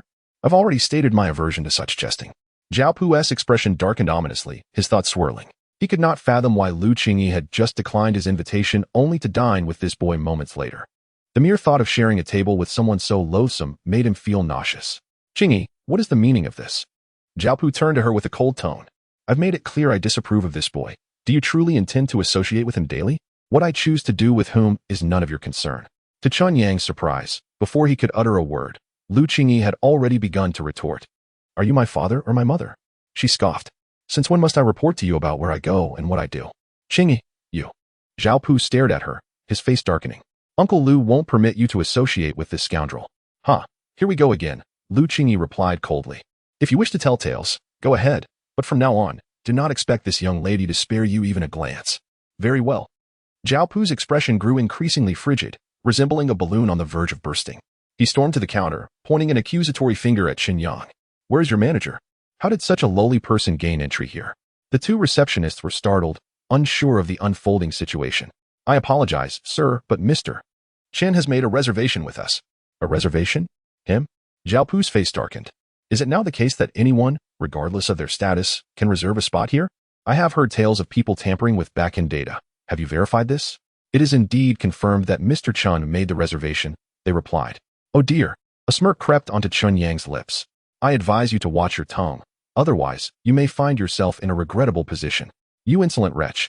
Zhao Pu, fuming with rage, contemplated striking out, but instead let out a cold chuckle as he retrieved a gold card from his pocket. I'll take his reserved table. And I'll pay double for his ordered dishes. You hear that, you lowborn? I have plenty of money. With enough wealth. One can acquire anything one desires in this city. The establishment operated under this very principle. As long as the money is right, any service could be arranged. Apologies, sir, but your privileges are insufficient, the attendant smiled politely. Mr. Chen is a distinguished black card member, and his reservation is for table 1. What? Zhao gazed at her incredulously. Could you repeat that? Mr. Chen is a distinguished black card member. Your privileges do not suffice. Let us go, let us go. I'm rather hungry now, Chen Yang yawned, finding Zhao Pu's flustered demeanor quite entertaining, though it had grown tiresome. Zhao Pu could only watch helplessly as Lu Qingyi trailed behind Chen Yang, making her way toward the private room marked as Table 1. The unprecedented sensation of defeat ignited a fiery rage within him. Inside the room, a uniquely designed small table was set for 2, adorned with a lit candle, evidently arranged with the number of guests in mind. Dig in, Chen Yang said, taking his seat as dishes were served in succession. This is the young fish from Lushi and Nanshui, prepared through 12 meticulous steps. This is the first flush of Xianming tea from early spring, harvested from the tenderest leaves. The flavors are exquisite. Regrettably, the portions of each dish were rather modest, and Chen Yang nearly finished them as soon as they were served. In contrast, Lu Qingyi, clearly more worldly, ate with a certain grace. Were it not for her somewhat irritable temperament, she could be deemed quite presentable. Chen Yang lifted his gaze to observe her in the dim light. He caught glimpses of a stunningly beautiful face framed by strands of hair that occasionally fell across it.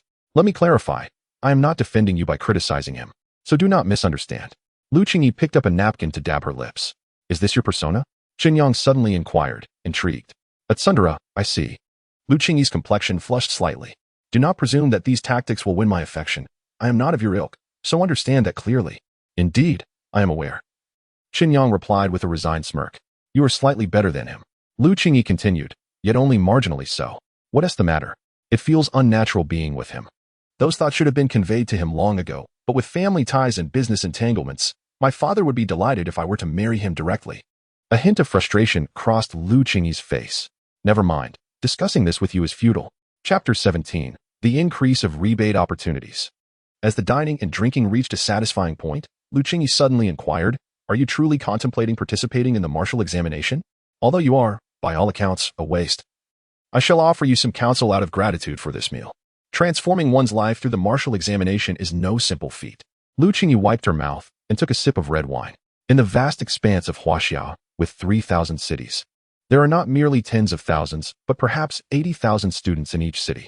With such a multitude, how many do you think can successfully pass the martial examination and genuinely transcend their social class? In this era, it is resources and connections that matter. Countless individuals possess talent and capability, yet they fade into obscurity due to the lack of resources and networks. Moreover, you, being a waste, possess a mere 12 in vitality. Lu Qingyi sighed, her complexion slightly flushed, realizing she had perhaps spoken too much. Under normal circumstances, she would never divulge such thoughts to someone like him. Then what suggestions do you have? Chen Yang suddenly asked. Join the army, she replied. As long as you achieve military merit, even a humble chicken can transform into a phoenix. Alternatively, you might consider a grassroots political career. Although I would advise you to abandon that notion, little loser. Lu Qingyi rubbed her face. Do not misunderstand. My intention in speaking to you is not out of concern for your future. I merely wish to express my opinion. Do you understand? Chen Yang felt a bit embarrassed. You've only had a couple of sips, sister. Be more pragmatic and mature. Look at the entire Shengwu Sen Middle School. Who else would be as shameless as you? Boldly confessing before others? Lu Qingyi continued, furthermore, you are neither handsome nor capable. Who would take an interest in you? It would be wiser for you to focus on self-improvement. Those corny love declarations of yours are simply laughable. I regard you as a fool. Chen Yang was somewhat at a loss for words. You should stop drinking. It's getting late, and I should escort you home. This is just the beginning. Lu Qingyi took another sip. How did you come to secure this position here? Do tell. I had a friend make the reservation. You have such a friend?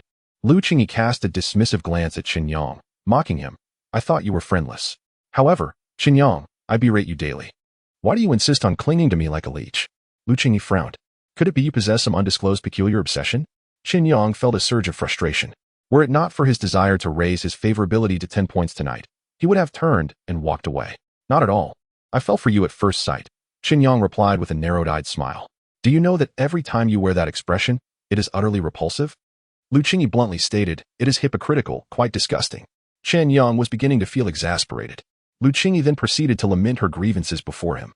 recounting her various childhood tribulations, the lack of freedom in her adult life, and her perspectives on life and values. With the experiences of 2 lifetimes, Chen Yang understood her feelings all too well. It was as if he were drowning in her words. After an extended conversation, a sudden knock resounded at the door. "Excuse me, sir, do you require assistance with your check-in?" The attendant inquired with a beaming smile.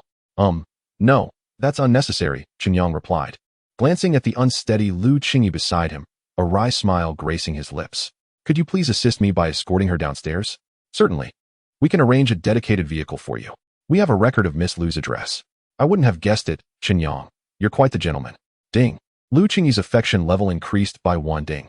Lu Qingyi's affection level has reached 10. Reward, 5 rebate chances.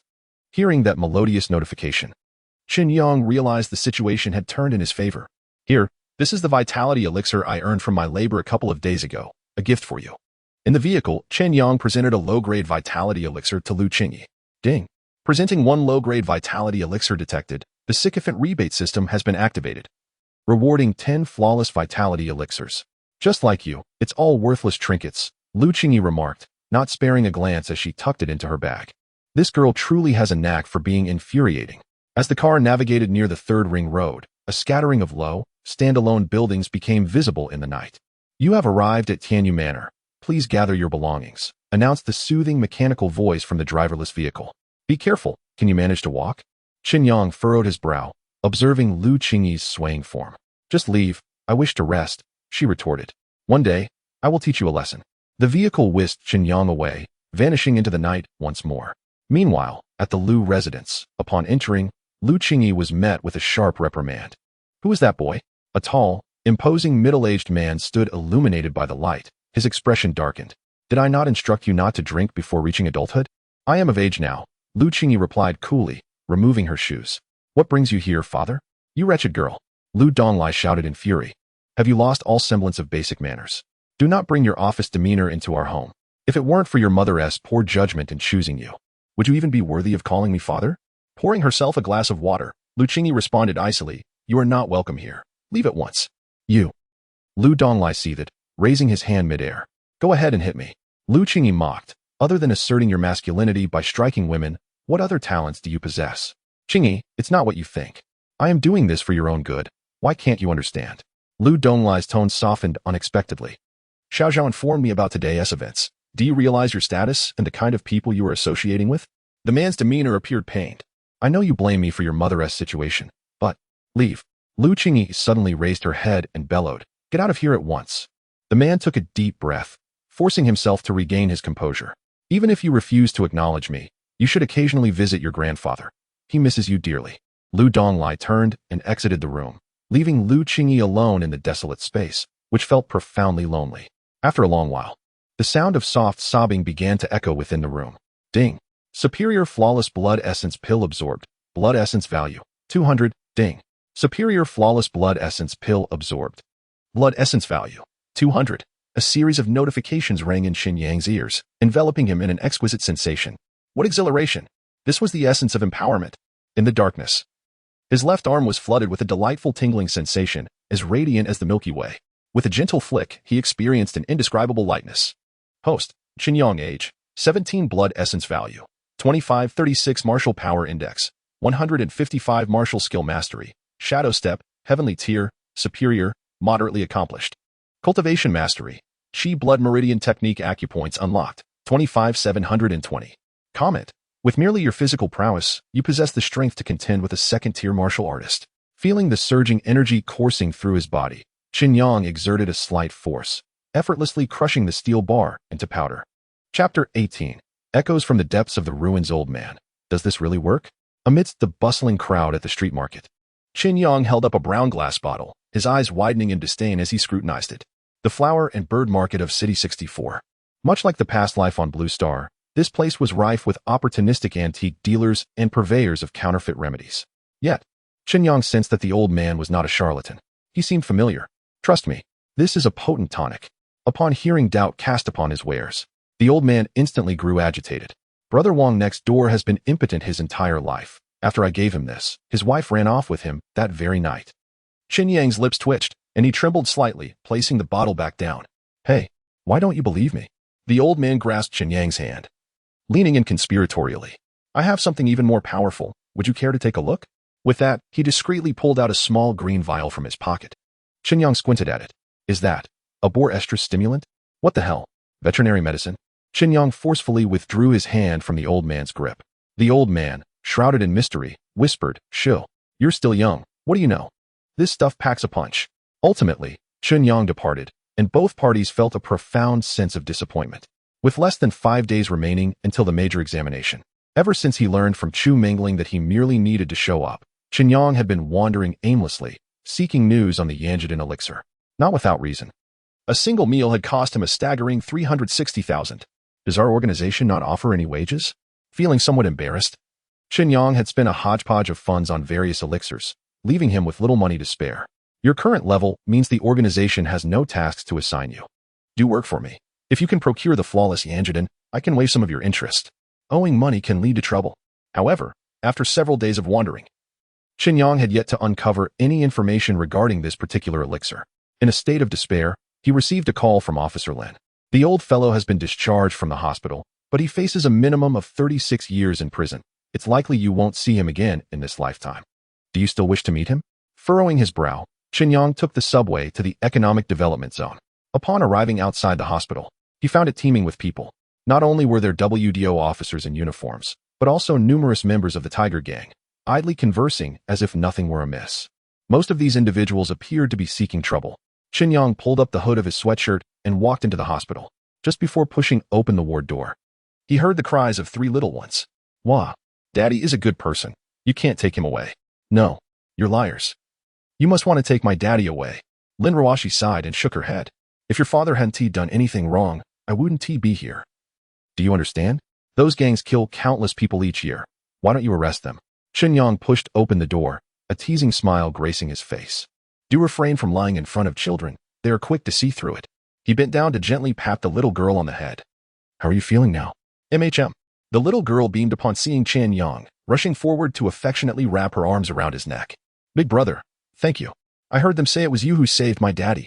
All right, our little girl is the most obedient. Xiaoming, take them out to play first. I need to discuss some matters with your father. Brother, be cautious. That woman is not to be trusted, Xiaoming warned, approaching Chen Yang with a vigilant expression before whispering in his ear. No worries. I'm well aware of my surroundings, Chen Yang replied. Their conversation, though hushed, caught the attention of Lin Ruashi, who paled visibly. The room was left with only 3 adults. The elderly man seated on the bed glanced at Chen Yang and spoke earnestly. Though this situation arose because of you, I must extend my gratitude. Without you, Xiaoning might. I am Wu Yi, a former hunter, the old man continued, extending his hand to shake Chen Yang's. Chen Yang, do tell me more. Chen Yang replied. The term hunter was familiar to him, often encountered in textbooks and on television. Beyond the 3,000 cities and countless satellite towns in Huaxia, there lay vast, uninhabited wilderness areas. Within these wild expanses resided numerous peculiar and exotic beasts known as wild or savage beasts, much like the wildlife of the past. These creatures possessed valuable materials. Many made a living by trading in the resources derived from these beasts, and hunters were among them. You are not merely a hunter. You are a murderer. Lin Rawashi raised her glass tablet, observing the internal data of WDO. As far as I know, it wasn't just one, but many. She handed the tablet to Chen Yang, revealing basic information about the old man. The image displayed a youthful man with striking features, his eyes radiant with hope for the future. Wu Yi, a hunter from Satellite City 739, in July of the year 2034, participated in a hunting expedition around the ruins of Site 531. Chen Yang skimmed through the contents, which detailed a report from years prior. The hunting party mysteriously vanished. The target was merely a second-tier sand beast. Wu Yi escaped 739 city after injuring multiple individuals. I did not commit murder, Wu Yi suddenly interjected. But no one is willing to believe me. How so? Chen Yang inquired, intrigued. The materials indicated that their team consisted of many 4th-tier martial artists. Hunting a second-tier sand beast should have posed no challenge. Yet, the truth remained that the entire team of over 20 had perished in the desert, leaving only the strongest, Wu Yi, to emerge unscathed. He had contested this verdict, only to have his appeal dismissed. Among the 20 deceased, many were scions of prominent families. Their relatives firmly asserted that Wu Yi, driven by greed for their wealth, committed murder to silence them. Evidence corroborating Wu Yi's involvement in the killings was discovered at the scene, with several murder weapons bearing his fingerprints. Our team. Wu Yi's Mandarin suddenly took on a somber tone, as if he were reluctant to revisit those memories. Those were my brothers. My kin with whom I shared life and death. If only we had refrained from entering the 531 relic, perhaps everything would have unfolded differently. He continued, saying, at that time, within the hunter circles of City 739, there was a rumor that someone had unearthed priceless crystals beside the 531 relic. These crystals harbored peculiar and extraordinary energies, enabling a warrior to absorb them and accelerate their strength by several levels in a short span of time. There were even accounts of individuals ascending overnight from a first-tier warrior to a fifth tier. Is such a phenomenon truly possible? Chen Yang inquired, furrowing his brows. Chapter 19. I believe in him. During that period, the entirety of City 739 was enveloped in an air of mystery, with a cacophony of rumors swirling about. Both true and false. However, there was indeed an individual who offered an astronomical price for us to uncover the truth. An astronomical price? Wu Yi nodded, not only in monetary terms, but also in the form of advanced martial arts techniques and unimaginable high-grade elixirs. Many within the group were intrigued. Yet there were numerous ominous tales surrounding the 531 ruins at that time. Long ago, it was said that an entire legitimate army vanished within the desert. It was likely an independent battalion led by Zhang Yun, Lin Ruoxi remarked casually. Chen Yang cast her a sidelong glance. Haven't you ever seen 100,000 Unsolved Mysteries as a child? It contains records about this very incident, detailing how a warlord from centuries past, accompanied by a formal army, ventured in only to meet their demise within. Lin Ruoxi shrugged. In fact, this aligns closely with the testimony you later provided in court. It is hardly a rare occurrence, and we can easily verify it. We nodded in agreement. Indeed, that place is quite eerie. Nevertheless, being freshly initiated and brimming with confidence, we disregarded the warnings and boldly pressed forward. After traversing for approximately 3 to 5 days, the yellow sands obscured our path.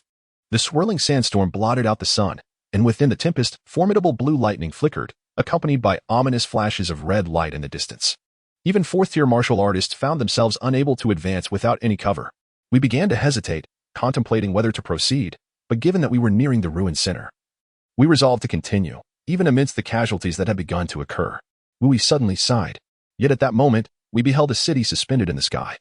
Chen Yang furrowed his brow. A dilapidated city, its age unknown, floated between the yellow sands and the earth. Ancient and weathered.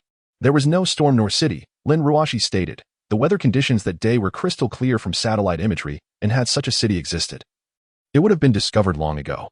Can we at least let others finish their tales? Chen Yang expressed his discontent. Don't you think interrupting someone while they recount a story is quite impolite? You. Lin Ruoxi huffed, turning her head away. Indeed. I am aware that these matters sound peculiar, yet they undeniably exist. Wu Yi sighed again. It felt as though we were in a dream. We began to make our way towards that city, as if drawn by some unseen force. Initially, the winds were calm, and there was no sandstorm around the city at the center. We could even see the sun and the blue sky above. However, shortly thereafter, blood began to seep from the bodies of some individuals. Blood oozed through their skin, dripping incessantly onto the sand. Despite our desperate attempts to halt it, many began to develop wounds. At that moment, a vibrant, multicolored current of air began to swirl around, converging from our deceased companions towards the city in the sky. It is a color of indescribable brilliance. The flesh of one of our companions began to be disintegrated by this wispy current, bit by bit, until only a thin layer of human skin remained. Yet at that moment, I heard his voice, pleading for salvation. Chen Yang suddenly felt a chill run down his spine. What was happening? One by one, people departed from me, and eventually, I witnessed my own flesh beginning to decay, my consciousness gradually ascending to that city. Everything within it was breathtaking. Towering wooden structures, intoxicating aromas of wine, and ethereal beings of unimaginable beauty. Wu Yi became engrossed in his memories, beginning to describe all that resided in the celestial city. But this was merely a dream. Lin Ruoxi remarked. In reality, you have harmed your teammates, ruthlessly eliminating them all. Chen Yang was at a loss for words. Could this woman not keep silent? Do you possess some sort of oppositional personality? This is merely a straightforward fact. I am simply speaking the truth. Lin Ruoxi replied coolly. He is clearly lying, attempting to elicit some empathy from you. It is not surprising for a murderer, fleeing for 15 years, to concoct any tale. You may listen at your leisure. I have no interest in it. With that, Lin Ruoxi nonchalantly opened the door and stepped outside. Chen Yang gestured for Wu Yi to continue. The subsequent events were rather simple. My consciousness was expelled from that city, awakening to find myself lying in the desert. You have returned. What of your teammates? They are all dead, Wui replied, shaking his head. I once questioned whether I had hallucinated, having personally slain my teammates. But only a few days ago did I come to fully believe that this event indeed transpired. Oh, because I encountered someone from that city. Wui looked intently into Chen Yang's eyes, and you have surely seen him as well. Chen Yang's pupils contracted slightly. You mean, that Taoist? Yes. Wui nodded. Chen Yang's brow furrowed even more. Is he seeking you out? To be precise, he is a friend of mine from the city. He did everything he could to escape. Wui said with a smile, hard to imagine, isn't it? I lived what felt like an entire lifetime in that city. Yet upon emerging, only a few breaths had passed, and I had forgotten everything that transpired. Had he not awakened me, I might never have been able to articulate these memories clearly. He is from the city? Chen Yang found it increasingly perplexing. Yes, perhaps. Wui pondered for a long while before providing a vague response. Suddenly, his gaze grew somewhat vacant. What? Where were we just now? That Taoist. What Taoist? The one. Chen Yang suddenly felt as though unseen eyes were fixated upon him, his entire body tensing abruptly. What is happening? Suddenly turning around, he discovered the empty expanse outside the window devoid of any presence. His instincts warned him that further inquiries would be unwise. Astonishingly, this was a true story. Could there really be cities floating in the air? Chen Yang felt a profound shock within. Ah, the elixir. He suddenly recalled the Taoist who had gifted him a pill before his departure, which he had stored in his spatial compartment. If that Taoist was indeed a denizen of that city, what could have compelled him to bestow this elixir upon him? There was a secret contained within. Chen Yang bid farewell to the dazed Wui and stepped outside, taking a deep breath. Have you had enough? Lin Ruoshi remarked with a cold smile. You truly are still a child. How much would it take to protect him? Oh, why would you want to shield a murderer? Lin Ruoshi inquired, astonished. I have faith in him, Chen Yang replied directly. Name your price. It's hard to say, but without 3 to 4 million, it might be difficult. However, do you not have connections with the SRO? Wouldn't it be more effective for them to intervene? Oh, it was only then that Chen Yang remembered his superior. Chapter 20.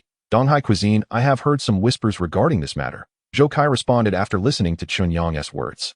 However, considering the scene, it is likely that this individual was merely experiencing hallucinations due to severe dehydration from the heat. After pondering for a moment, Zhou Kai added, Yet if you wish to protect him, that is your prerogative. However, the funds required will likely be deducted from your subsequent assignments. Furthermore, the Martial Arts Association has requested to dine with you. I cannot recall whether it was scheduled for yesterday or today. I will send you the address later. Ultimately, after finalizing the details, Zhou Kai reassured Chen Yang not to worry, as he would dispatch someone to handle the situation. How did the arrangements for the previous incident turn out? Chen Yang inquired, observing the 3 young ones frolicking in the hospital corridor. Have you been in contact with the community? I have arranged for it, Lin Ruoshi replied coolly. Is it because of them that you wish to protect a murderer? Not entirely, Chen Yang shook his head, unwilling to elaborate. Shall we share a meal together? Oh. Lin Ruoshi glanced at Chen Yang, surprised by his invitation. Is this a reward for assisting me? Chen Yang scratched his head, feeling somewhat embarrassed for having troubled the charming police officer. Very well, we should indeed converse. The two made their way to a restaurant in the Economic Development Zone, the Polai restaurant. The owner, a local by the accent, offered a menu filled exclusively with dishes from other regions. What are these? Chen Yang grimaced at the overly sweet dishes depicted in the pictures. This is Donghai Cuisine from my hometown, Lin Ruoshi explained. You might give it a try. It's not as dreadful as it appears. For locals accustomed to spicy and savory flavors, the intense sweetness in the dishes is quite a catastrophe. Has the Minghu gang caused you any troubles these past few days? Chen Yang observed several of their members along the way. They likely know whom they can provoke and whom they cannot, Lin Ruoshi remarked, casting a glance at Chen Yang. By the way, why didn't T, that girl who often accompanies you, join us this time? What? Are you not fond of her? Why ask about that? Chen Yang poured tea for Lin Ruoshi and himself. Not at all, just a casual inquiry. Lin Ruoshi took a sip of her drink, her tone indifferent. How did you truly manage to kill those individuals? Although Officer Zhou had advised Lin Ruoshi not to pry and to maintain a good rapport with Chen Yang, her curiosity was insatiable. After all, he is merely a high school student. Even with the assistance of the Zero organization, how could he have accomplished such feats? You are quite persistent. Chen Yang shrugged. What else could I have done but crush their skulls with a single slap? Lin Ruoshi frowned. You know that is not what I am asking. I mean, why do you possess such strength? Chen Yang continued, and she nodded affirmatively. How would I know? Perhaps some individuals are simply born as prodigies in this world. With a smile, the proprietress served the dishes, and the two began their meal. Chen Yang barely touched his food. After tasting the bland chili, He opted instead for a few sips of soup. "Isn't that Officer Lin? I heard a bigwig was visiting city number 1 recently. How does she find time to dine with a pretty boy?" Outside, a few motorcycles came to a halt, and several men clad in black studded jackets and dark jeans, their feet adorned with leather boots, entered. One of them, his skin adorned with tattoos and a cigarette perched between his lips, bore a striking scorpion tattoo on his chest. "Hey, it's time to settle up for the month. My brothers come here daily for soup. Don't make it hard for them, all right?" The tattooed man remarked, his expression one of resignation, suggesting familiarity with the owner. All right, I will transfer it to you right away," the owner replied with a broad smile, stepping out to hand each of them a cigarette. "You're collecting protection fees right in front of us, and you don't mind?" Chen Yang inquired, glancing at the composed Lin Ruashi with curiosity. "This is just how things operate around here," Lin Ruashi said, wiping her mouth without surprise. "If we at WDO intervened, it would only complicate matters further. So, you choose to remain passive?" Chen Yang could not endorse this philosophy. "Let me put it this way. The authority that WDO delegates to the grassroots is insufficient to maintain any semblance of order. The rebellion in City 1111 years ago caused a centralization of power across Huaxia. Without the assistance of these gangs, the order in the entire economic development zone would descend into chaos," Lin Ruashi explained. She too was disillusioned, having initially joined WDO to instigate change. She soon discovered the futility of her aspirations within the system. Chen Yang understood. "So he is still your colleague? Let's go. This is becoming tedious." "Hey, after all this time, can't Officer Lin join us for a meal?" The tattooed man interjected, seating himself uninvited and helping himself to the dishes on their table. "This guy seems a bit unfamiliar." He smiled at Chen Yang, leaning closer to ask, "How is it?" "With Officer Lin's figure, it must be quite enjoyable, right?" "Oh?" Chen Yang raised an eyebrow, smiling. "You've misunderstood. We're not that kind of relationship. Officer Lin, it seems your little boyfriend isn't up to par." The tattooed man chuckled. "How about letting my brothers give it a try? They are quite capable." He stood up, swaggering towards Lin Ruashi. "Are you seeking death?" Lin Ruashi's expression turned icy as she made a move to draw her gun from her waist. Whoa, just a joke. No need to get so worked up." The tattooed man retreated, his gaze lingering on Lin Ruashi's long legs. "What a pity, such a delectable beauty, yet my brother here seems uninterested. Hey, this guy is feeding us false accounts." Suddenly, a loud crash echoed through the establishment. Turning to look, they saw the owner being held down by a subordinate. His head forcefully slammed onto a table. Blood trickled down his forehead incessantly. "No, Shigu, we truly have no business this month. Could you possibly extend the payment for just one more month? Just 1 month will suffice." The boss trembled in pain, yet maintained a facade of a smile. "Oh." The tattooed man chuckled as he rose from his seat, approaching the two with an air of nonchalance. "My friends and I often dine here. We are all familiar with one another. If funds are short, we can discuss it, but why fabricate false accounts?" He lifted a chair from the side. "There are laws of the state and rules of the trade. You have deceived me. How can I place my trust in you now?" With that, he swung the chair in a wide arc, aiming to strike the man's head. "Wait." Lin Ruashi suddenly drew a gun, aiming it at the man's head. "Do not make a move." The tattooed man turned with a cold sneer. "You filthy whore, this does not concern you. I advise you not to overstep your boundaries." Chapter 21. The Vanished Monk. "I do not concern myself with what transpires behind closed doors, but to strike someone in my presence is rather excessive," remarked Lin Ruashi, her brow furrowed in disapproval. "What did you say?" The tattooed man sneered. "I suggest you take this pretty boy and leave at once. I can pretend this incident never occurred. Otherwise, you shall find the WDO facing considerable difficulties in the near future." "Who are you calling a pretty boy?" Chen Yang interjected. "Let us not overstep, as we are hardly acquaintances." Such jesting seems rather inappropriate in the midst of the latter's incredulous gaze. Chen Yang stepped forward, seizing the man's hand that clutched the chair. "You just mentioned rules? A band of ruffians establishing rules?" He turned to the shopkeeper and inquired, "How much are they extorting from you?" The proprietor stammered, reluctant to divulge the details. "Speak. Do not act cowardly." 10,000 a month. 10,000? Chen Yang scoffed. "A plate of dumplings sells for merely 20. After deducting rent and utilities, you still have to offer these local tyrants a sum of 10,000? Who established these rules?" What a farce. "If he were not making money, he would have left long ago," one of the tattooed man's lackeys coldly retorted. "Indeed. What contributions have you made?" Chen Yang sneered. "Protection fees? If it were not for your ilk, I believe this place would require no protection whatsoever. A nation has its laws, and an industry has its regulations. The world of the underbelly is governed by human sentiment, and it is their disregard for the rules that initiates this conflict." At this juncture, the tattooed man sensed the tide turning unfavorably. The strength of this youth was overwhelming. His vitality measured over 140. Under normal circumstances, an ordinary person would be no match. Yet, he could not break free. This man was a monster. I cannot believe the audacity of such human interactions. Chen Yang swiftly retaliated with a resounding slap across the man's face. Bang! The man's body was flung backward, akin to a rag doll, colliding with tables and chairs in a cacophony of shattered wood and clattering metal, while the parasites drain others' vitality. They have the audacity to act indignant. Chen Yang turned to regard the solemn lackey, wiping his hands on the man's clothing. What value have you all created? You are nothing but refuse. Bang! Without hesitation, he sent the lackey flying with another punch. In his previous life, Chen Yang had diligently pursued education and employment, harboring a deep disdain for those who contributed nothing yet incessantly spoke of relationships and regulations. Listen closely. I shall return to this establishment for meals. Should you dare to approach for even a single cent, or if any misfortune befalls the proprietor, you ruffians had better brace yourselves.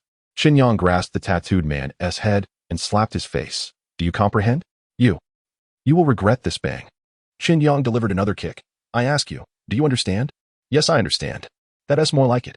Now, return to your mundane job. Chen Yang wiped his hands and glanced at Lin Ruoshi, asking, shall we go? Why are you still standing there? The two of them got into Lin Ruoshi's car and headed towards the subway station. Have you considered joining the WDO? On the way, Lin Ruoshi suddenly inquired. Recalling a previous scene, I believe you might be well suited for that position. Is it because I'm good at fighting? Chen Yang shrugged. Not exactly. Lin Ruoshi pondered for a moment, wanting to say something, but ultimately refraining from voicing her thoughts. Upon returning home, after greeting his parents, Chen Yang retreated to his bedroom and retrieved the elixir that the Taoist had gifted him. Beep. Detected a second-grade elixir, bone refinement pill. Would you like to consume it? Bone refinement pill? Second grade? Chen Yang furrowed his brow slightly. The known elixirs are categorized into 3 ranks, upper, middle, and lower, each further divided into inferior, average, superior, and flawless grades. What exactly does this second grade signify? Chen Yang hesitated to consume it recklessly. He searched online in the elixir encyclopedia, but found no information regarding the bone refinement pill. Hey, are you asleep? Chen Yang dialed Chu Mingling's number. No, what's up? Do you have news about the vitality pill? It should be coming soon. I need you to help me look into someone. Who? Chu Mingling asked. The Taoist who came out of the cage with me from the Tiger Gang last time. Please find out his current whereabouts and basic information, if possible. All right. Let me see. Chu Mingling hung up the phone.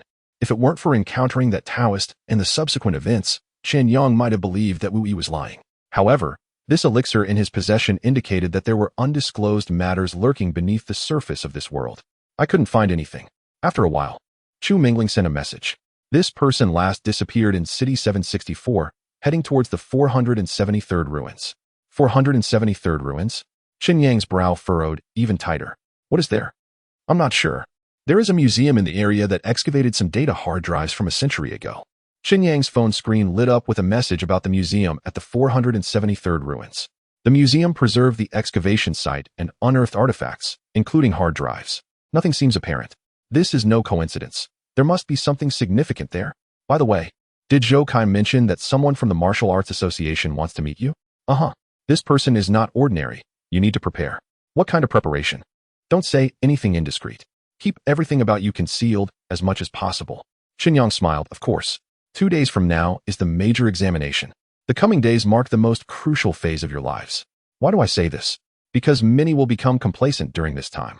The journey of 100 miles is often completed in the last 90. In recent days, I have been preparing for an intensive review class before the exams. The fee is quite reasonable, 3,000 yuan, yet the content delivered encompasses the essence of past major examinations. Chen Yang, resting his head on the desk, listened in disbelief as this unscrupulous teacher began to promote the course in front of the students. It seems that the concept of teacher ethics is virtually non-existent in this world. The educators in reputable schools appear to share the same moral decay as those in training institutions, their demeanor even more brazen and shameless. Those selling elementary school courses often assert that this is the most crucial stage of education. Chen Yang stifled a yawn and retorted, for instance, just the other day, an elderly man trying to sell me fake medicine claimed that the most essential period for men's care is their youth. Teacher, your rhetoric would not suffice for a meal in our circles. Who is speaking? The homeroom teacher turned around, his expression turning stern as he said, Chen Yang. You again. If you have no desire to improve, there are plenty of classmates eager to advance. Moreover, Your situation hardly warrants any improvement. You are like a stubborn mud that cannot be molded. Indeed, I do not wish to improve. I am dragging everyone down. Chen Yang rolled his eyes, dismissing the teacher's remarks. Chapter 22. A person of integrity teacher. I have purchased your course, but the quality leaves much to be desired. Just as everyone was waiting to see Chen Yang's embarrassment, Lu Qingyi suddenly spoke up. Take, for instance, the lesson on data transmission and network interaction. Your foundational concepts are merely regurgitated. The logic is incoherent, and even the formulas I found online are far more practical than those you taught. The homeroom teacher's expression turned slightly grim. What is happening? Lu Qingyi, the top student in the class, has always sided with me. Why is she defending Chen Yang today? Could it be that there are genuine issues with my course? Chen Yang was also taken aback. Did his extravagant gesture of treating her to a meal actually bear fruit? He turned to express his gratitude to Chu Mingling, only to find her engrossed in the book in her hands, seemingly unable to focus, utterly oblivious to the happenings in the classroom. What is this book about? Chen Yang stole a glance at the red-covered extracurricular book she held. It narrated a convoluted love story of a man who lost his X-function due to war. Chu Mingling looked up with a smile. Are you interested? Chen Yang's expression stiffened. What on earth was she reading every day? By the way, I have always wondered. There were many ways to contact me back then. Why did they send you to study with me? Chu Mingling closed the book, because what they desired was not to contact you, but rather to bind you to the organization. Hence they sent me to employ the strategy of seduction. Haha, your leaders truly possess a sense of humor. Chen Yang was left speechless. The scheme was brazenly overt. Do you genuinely think so? Chu Mingling smiled lightly. I am only 17. I too require a normal education. Chen Yang was momentarily taken aback. During the break, Chen Yang leaned against the iron railing of the corridor, allowing the cool breeze to caress him. Gazing at the blue sky and swaying branches outside the window, one cannot help but feel that student life is utterly delightful. Of course, it would be even more splendid if there weren't any fools around. Don't touch me, Lu Qingyi admonished sharply, stopping the pig's hoof from resting on her shoulder. Zhao Pu's face turned somewhat rigid, suddenly devoid of color. Qingyi, it's my fault. I deserve it. He abruptly turned to point at Chen Yang, saying, but this little bastard is truly no good. Yesterday, my people captured him dining alone with someone else. His behavior with that woman was intimate, far from that of ordinary friends.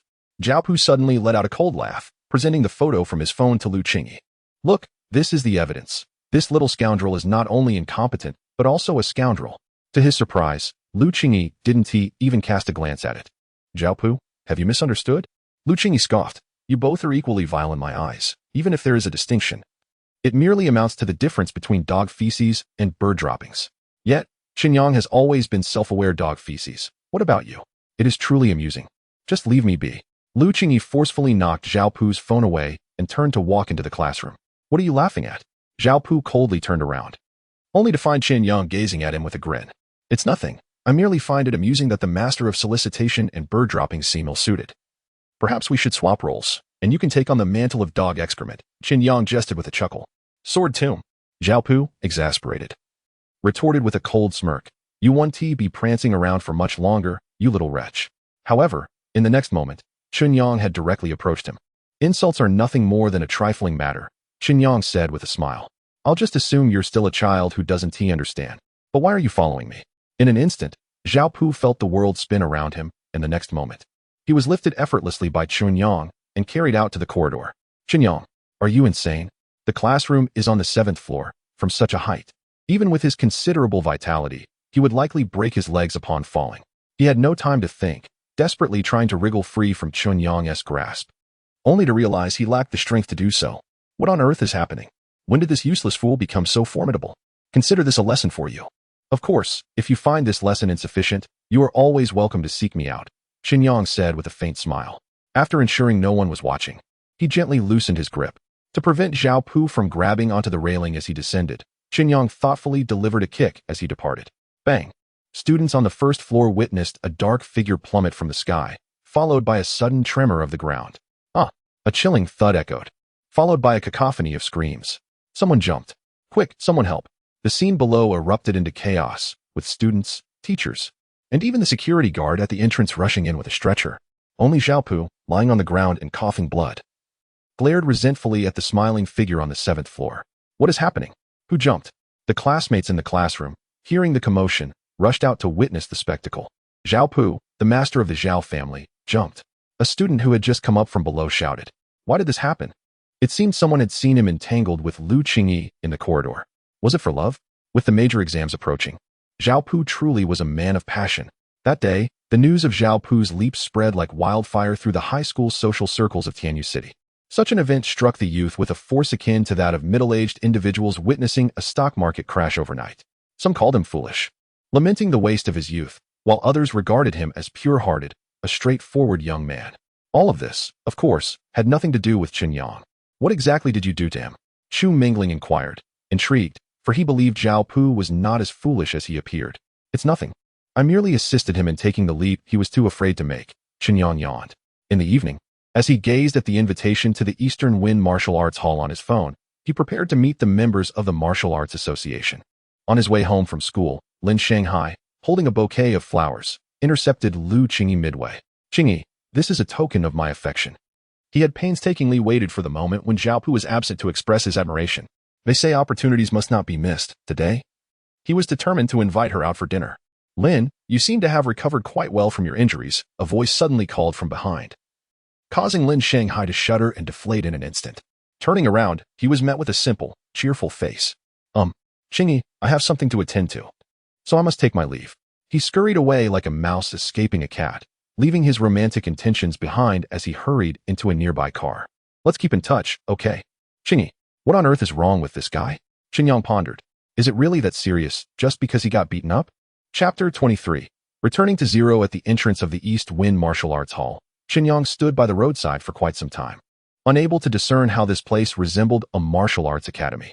On either side, fountains gushed forth from the mouths of towering stone-lined sculptures, while four robust marble columns upheld the entire structure. As he gazed upwards, the crystal glass above reflected his visage.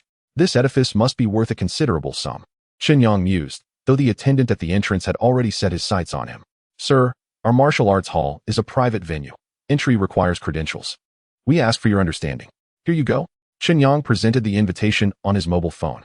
After scanning it with an instrument for a moment, the attendant smiled and said, Mr. Chen, my apologies for the wait. Allow me to escort you inside. The two traversed the grand lobby and ascended the elevator to the third floor, where a spacious tea room came into view. The fragrance of tea enveloped the air, and a young man was seated in a rattan chair. You're here? The man greeted softly, gesturing for him to sit without reservation.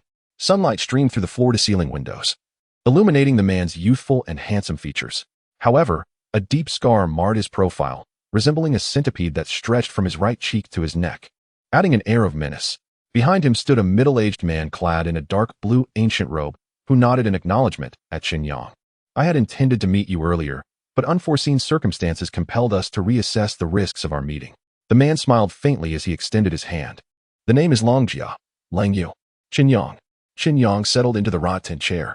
Every year, many individuals like yourself emerge in Huaxia, each a hero in their own right, which is truly enviable. Long Yu poured Chen Yang a cup of tea. Have you given thought to any clear plans for your life, or do you know precisely what you desire? Plans? Chen Yang replied, somewhat perplexed. Indeed, Long Yu chuckled softly. For someone of your age, having a distinct life goal is crucial. It will pave a smoother path for your future. I haven't considered it. Chen Yang shook his head. Long Yu took a sip of tea. How are things progressing with returning to zero? They seem to act swiftly. We just received word that you've joined them. Chen Yang shrugged. It's going all right. Noticing that Chen Yang's responses were rather terse, Long Yu set down his teacup and clasped his hands on his knees. I perceive that you are a pragmatic individual, so I shall be direct. Have you contemplated joining the Martial Arts Association? We are in need of talents like you. And working for the association brings only benefits, never drawbacks. Chen Yang smiled faintly. What specific benefits are there? The advantages that returning to zero offers you. The Martial Arts Association can provide as well. What they cannot, we can. Long Yu replied with a subtle smile. Although the two organizations appear to be on equal footing, it must be acknowledged that the Zero organization is merely a covert agency, significantly lacking in resources and strength compared to the Martial Arts Association. So, what do you want me to do? Chen Yang inquired. Follow the organization's arrangements and obey its commands, replied Lang Yu. In the near future, there may be an individual heading south whom you will need to escort. This is merely an appetizer. The tasks assigned to you will gradually increase in both number and complexity, with corresponding rewards, of course. Ready to be on standby at all times? Always on standby. Lang Yu cast a glance at Chen Yang. What we require is absolute loyalty. I may not be suited for that. Chen Yang shook his head. Oh? I am rather accustomed to a carefree life and do not particularly enjoy constraints. Chen Yang, now affluent and with a promising future, saw no reason to dedicate himself to others for the sake of these resources. From his tone, it seemed that joining the Martial Arts Association meant merely becoming a subordinate. Haha, Lung Yu chuckled softly. Many individuals live their entire lives in obscurity. Numerous others strive desperately for a chance to make a name for themselves. You may take your time in responding to us, as this pertains to your own future. No need, Chen Yang replied, shaking his head. I truly have no interest in your esteemed organization association. The conversation felt overly formal, evoking a sense reminiscent of a job interview from a past life. Haha, Brother Chen. You are still young. There are many things you may not fully understand. Lang Yu maintained a faint smile. Many have risen to prominence at a young age. Yet due to poor choices in their paths, they end up leading a mediocre existence. Among the 3,000 cities of Huaxia, how many individuals do you believe share your exceptional talent? Long Yu's brow furrowed slightly. Many. Just this year alone. It is estimated that there are around 1,000 individuals with an initial Qi blood value exceeding 300, competing with such individuals in the future. Without a powerful background and substantial resources, how far do you think you can go, Brother Chen? Lung Yu's gaze bore into Chen Yang's eyes, which remained calm and unperturbed throughout the exchange. I believe you have misunderstood my intentions, Chen Yang stated. I have no desire for fame or fortune. I am merely an ordinary person, without grand aspirations, wishing only to lead a peaceful life. Lung Yu sighed. Do you truly feel this way, Brother Chen? Indeed. Chen Yang affirmed. If that is the case, we shall part ways, as our paths do not align. However, as someone who has experienced life, I must remind you that all tranquility exists because someone is shielding you from the storms. When one day that calm surface is shattered, and no one can remain uninvolved, most will come to understand that the cost of being ordinary can be quite substantial. Chen Yang nodded, and after exchanging a few more pleasantries, they bid each other a hasty farewell. Master, are you truly letting him go? The middle-aged man behind Lang Yu asked in a deep voice. The evanescent potential of this individual is truly rare and unlikely to be found again. It is indeed unfortunate that they cannot be utilized by the Long family. Nevertheless, he will come to understand. At this moment, Lung Yu's previously serene smile transformed into an expression of cool severity. He will comprehend the true cost of rejecting the Lung family. Meanwhile, Chen Yang has already made contact with Chu Mingling. What did they say to you? Nothing much. They simply offered me a price to join the Martial Arts Association. Did you accept? No, Chen Yang chuckled. I am but a loyal hound of Guizero. Chu Mingling appeared somewhat speechless. Who was it that spoke with you this time? Lung Yu. Lung Yu? Chu Mingling expressed her surprise. What about it? Chen Yang inquired, puzzled. The Long family has personally intervened, which indicates their significant interest in you. The Long family? One of the prominent clans behind the Martial Arts Association. She sighed. Well, there's no need to dwell on it. Congratulations on your steadfast choice of Guizero. Chapter 24. The Duck Master wealth, though precious, pales in comparison to love. Yet, for the sake of freedom, one might willingly forsake both. In his previous life, Chen Yang had been a mere cog in the corporate machine, the first to succumb to the rigors of overwork. He grasped the profound truth behind this sentiment. Money, if it demands an exorbitant expenditure of time, freedom, energy, and even health, loses much of its value. This was his first reason for rejecting Cold Rain's overtures. The second reason was that the offerings they could provide were unlikely to be substantial. In stark contrast, it was far more imperative to cling to Chu Mingling's favor, diligently strategizing to enhance his rapport and expedite the acquisition of that thousandfold return.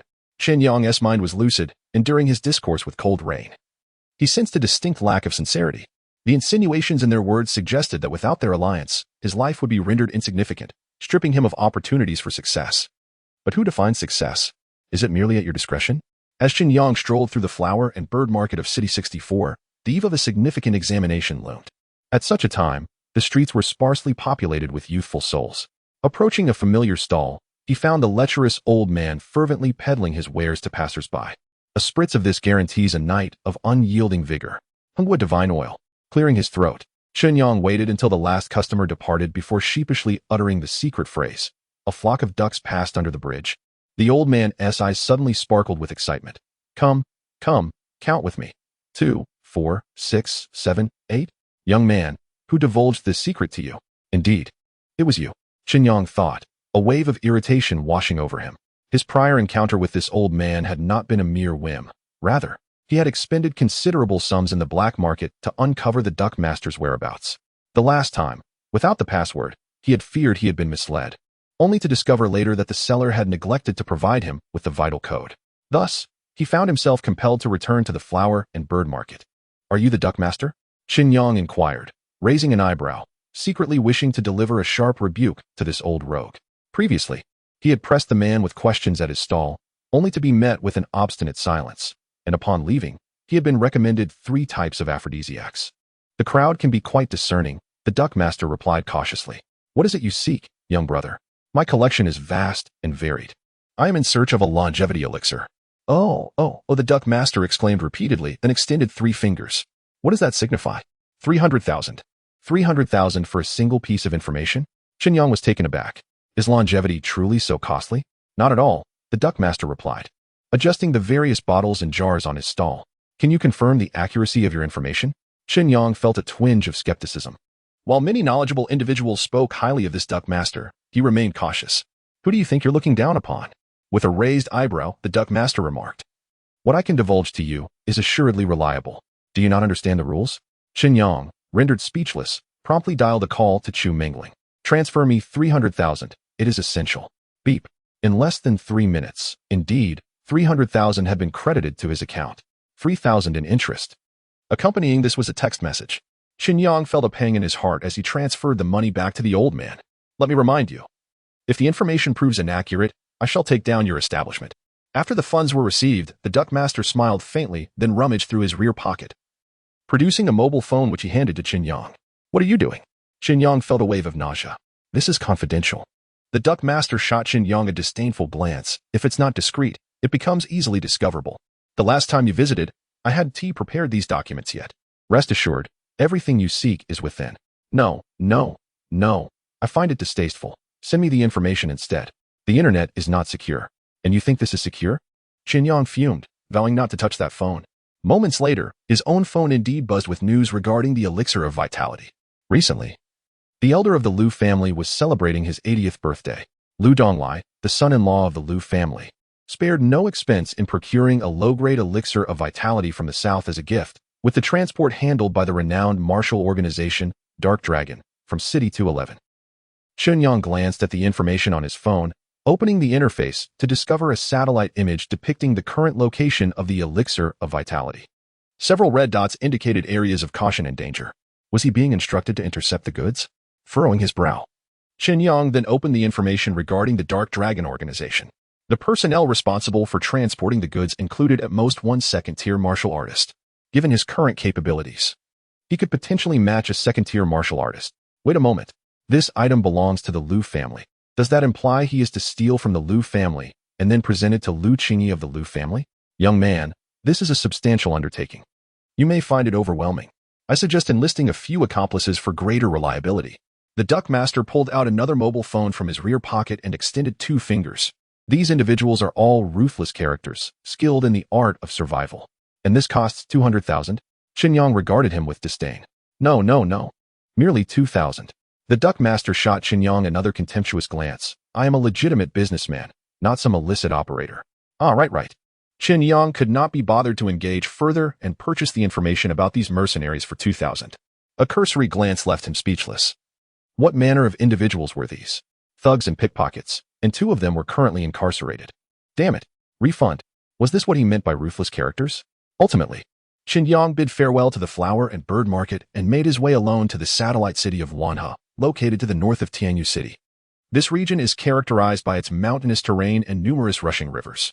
Intelligence reports indicated that a shipment would traverse the Tinglan Bridge around the evening hours. Upon his arrival in Wanhe City in the afternoon, Chen Yang first indulged in a bowl of noodles for 8 yuan before heading to a nearby supermarket to purchase a hammock and a pair of stockings. He then ascended the mountain to the south of Tinglan Bridge, where he secured the hammock between 2 trees and reclined upon it. This task proved to be far from easy. After gazing at the bridge surface for an hour, Chen Yang felt a strain in his eyes. Yet the vehicle with the license plate 4396, belonging to R, remained elusive. The elusive Yangshi Dan was exceedingly rare in circulation, with even a low-quality variant fetching astronomical prices. Previously, Chen Yang had perused online listings, where the prices for damaged Yangshi Dan exceeded 1 million, truly a staggering figure, especially considering the lack of availability. Chapter 25. Go All Out. As the moon ascended into the night sky, accompanied by the chorus of croaking frogs, A black ARE vehicle slowly approached from the far side of the bridge. To ensure the success of his plan, Chen Yang promptly consumed a body-exploding pill. Ding! Body-exploding pill detected. Vitality increased by 2,500, lasting for 3 minutes.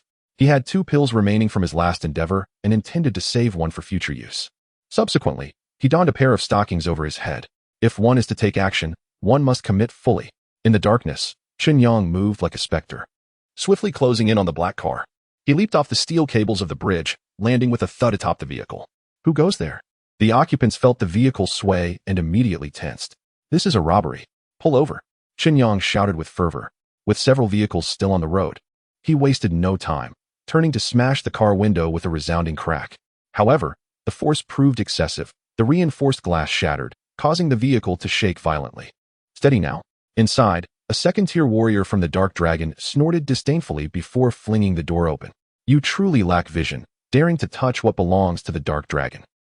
Before he could finish his sentence, Chen Yang seized him as one would a mere chick and tossed him out. Who is this pathetic extra? With a piercing scream, the figure plummeted from the bridge into the raging waters of the Wan River below. Splash! The water erupted in a spray. Yet for a warrior, such a height posed little threat to life. What are you? The young driver, witnessing Chen Yang descend from the vehicle clad in stockings, felt a surge of anxiety. If his master had been ejected, what fate awaited him?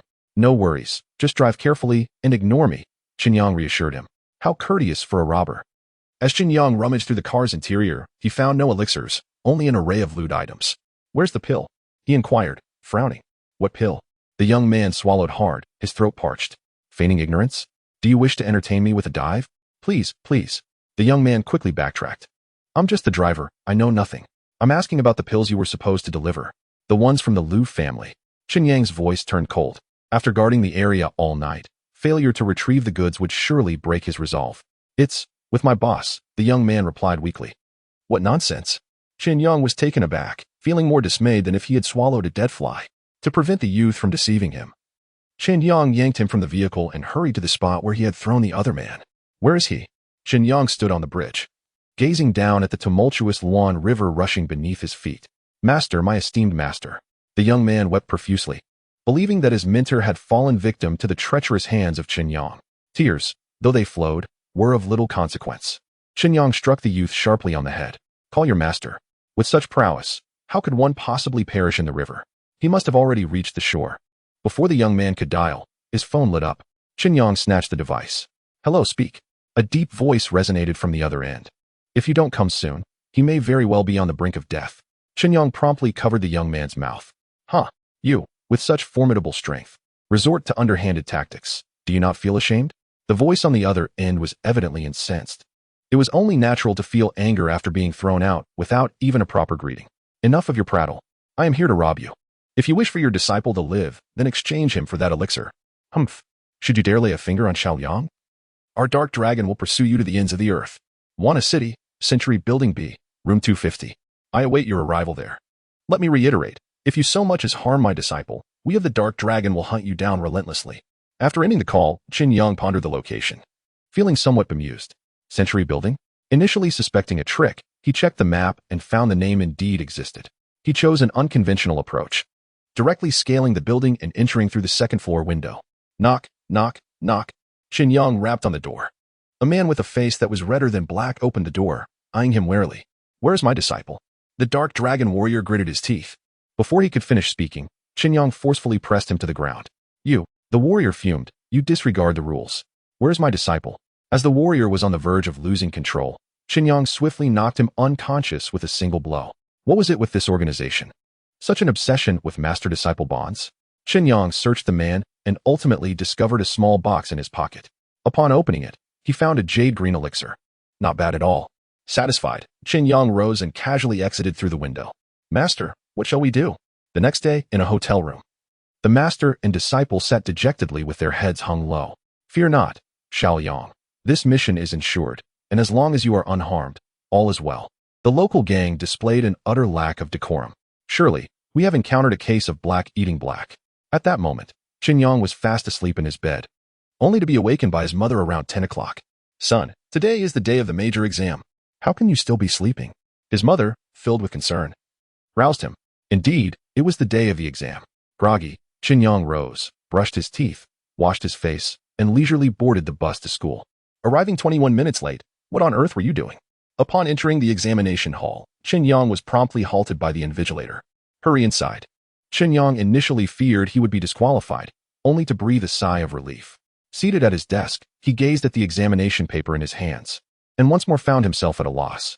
Suddenly, he raised his hand. The invigilator furrowed his brow and approached him, inquiring, "Student, what is it now?" "Sir, where's my pen? Shall I fetch one for you?" The invigilator was rendered speechless, while nearby students cast curious glances at this peculiar individual.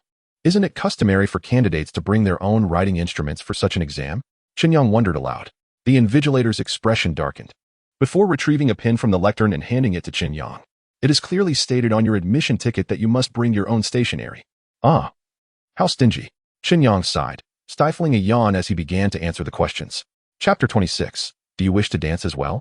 In the morning cultural class, Chen Yang's responses were utterly nonsensical. Perhaps even a chicken would articulate its thoughts more coherently than he did. "Classmate, as the first student to exit the examination room in our city this year, do you have anything to say?" Upon reaching the school gate, Chen Yang was besieged by a throng of reporters. The surrounding parents cast envious glances, thinking, he must be a top student to have come out so quickly. Ahem. The examination seat was rather uncomfortable. I hope improvements can be made. Chen Yang scratched his head and continued. Also, it would be great if lunch could be provided.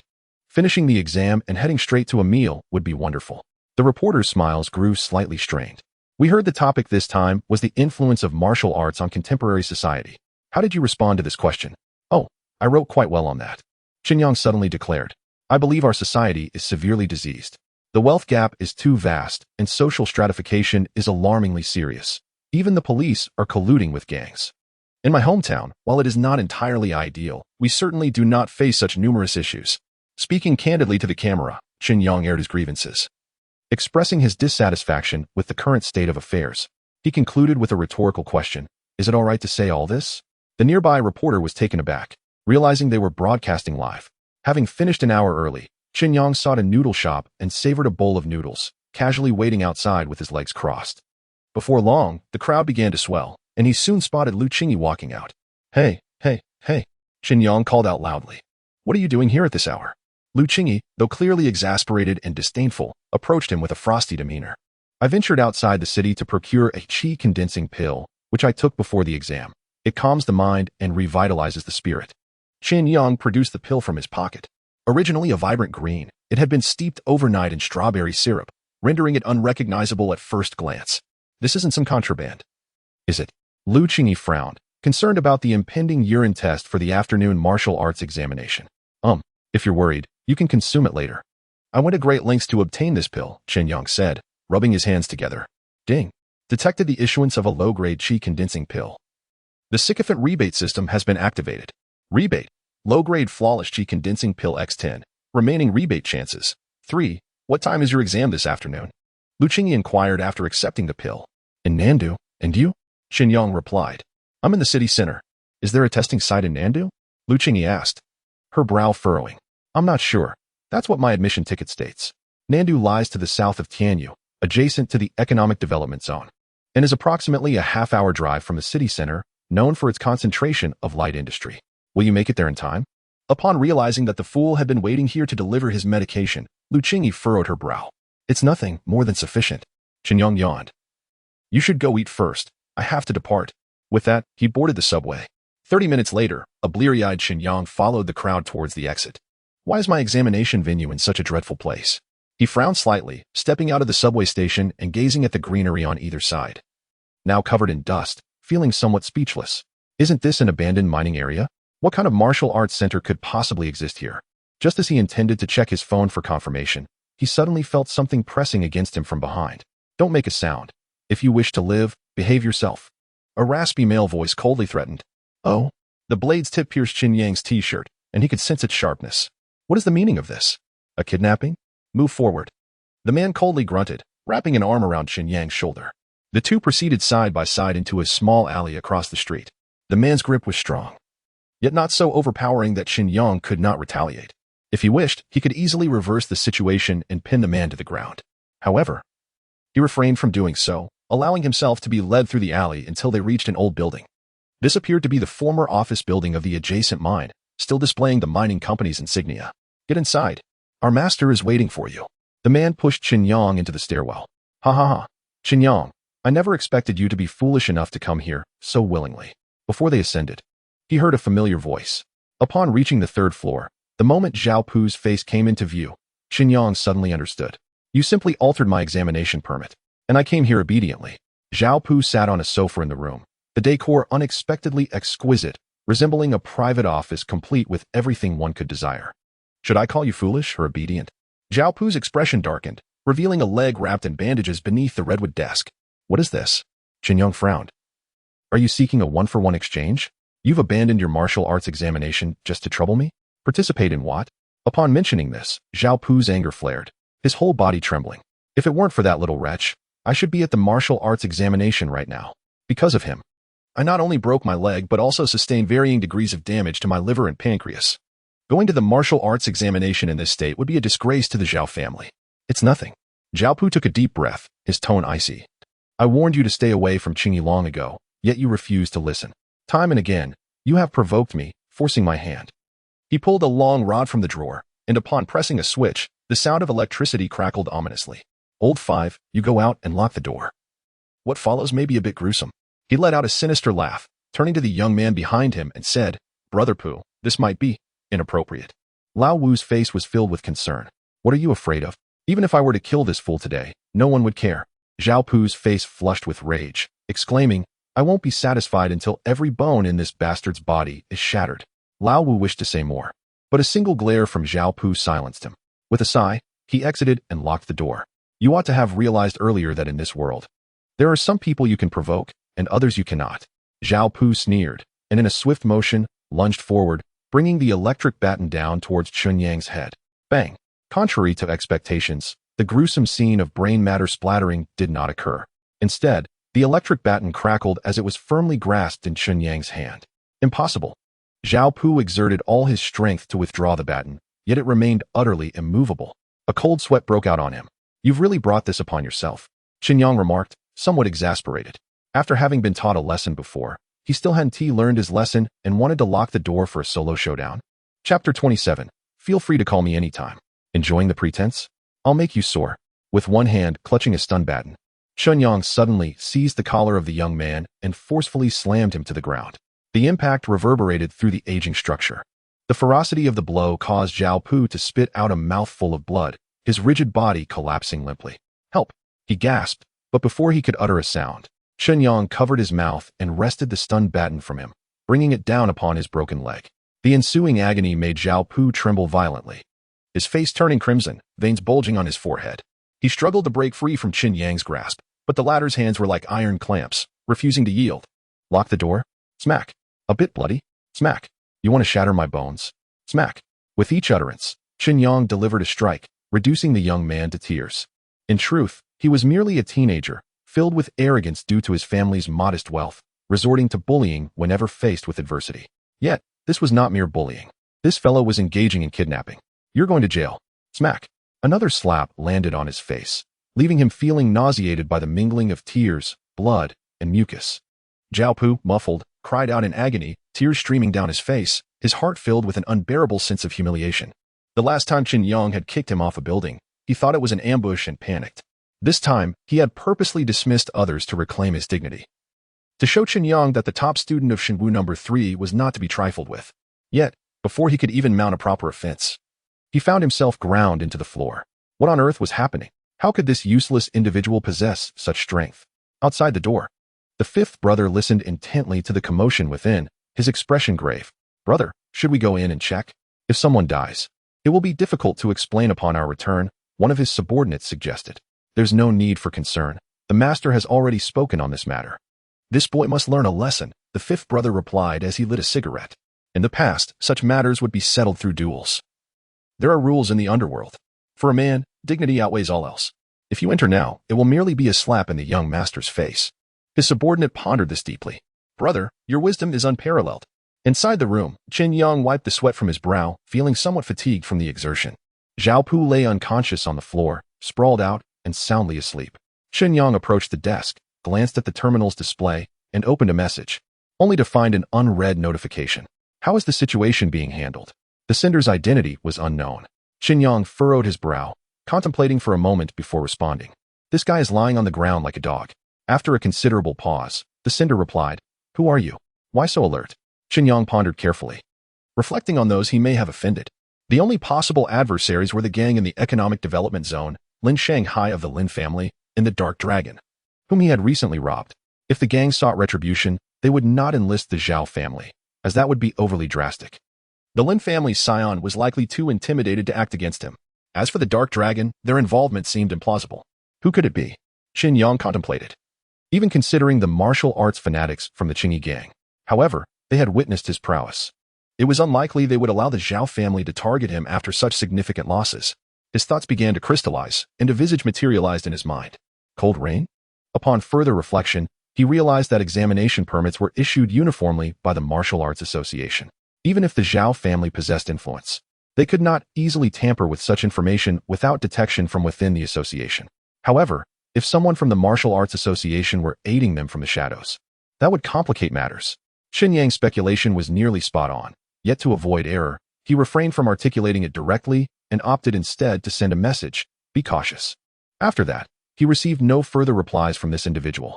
Chen Yang kicked the unconscious Zhao Pu on the ground and retrieved a small knife from his storage space. "From now on, you will answer my questions. Should I discover any deceit, I will sever your tongue. Do you understand?" As Zhao Pu regained consciousness and realized this was not a dream, he fainted once more. Chen Yang was left exasperated after forcibly reviving him 3 or 4 times. Zhao Pu finally calmed down a bit. "Who are you in contact with?" Zhao Pu shook his head. "Not saying?" Chen Yang raised an eyebrow. No, I don't know." Zhao Pu adamantly shook his head. "So you choose not to speak, is that it? Easy enough." Chen Yang grasped his head, and before Zhao Pu could utter a sound, he swiftly severed his hair with the dagger. The latter was immediately petrified, trembling uncontrollably. "Think carefully, opportunities are scarce. And you still have choices." Chen Yang tapped the dagger against his face. "They contacted me online. I don't know who he is." Zhao Pu exclaimed repeatedly. "Oh? What did he tell you? To challenge me to a duel?" "They said they could alter your exam information and location, and then I was to delay you, preventing you from attending the major exam. Afterward, they would grant me." "Grant you what?" Chen Yang inquired, raising an eyebrow as he pressed the dagger against Zhao Pu. "A spot at Taiwu Academy," Zhao Pu replied flatly. "So it was indeed him." Chen Yang scoffed. "All right. Now that the sequence of events is clear, we can discuss compensation." At this point, Zhao Pu's expression had frozen. "No need. I initiated the conflict. You need not compensate." Zhao Pu forced a smile. What a joke. He could barely preserve his own life, let alone concern himself with compensation. "What nonsense are you spouting?" Chen Yang raised an eyebrow and tossed Zhao Pu's phone before him.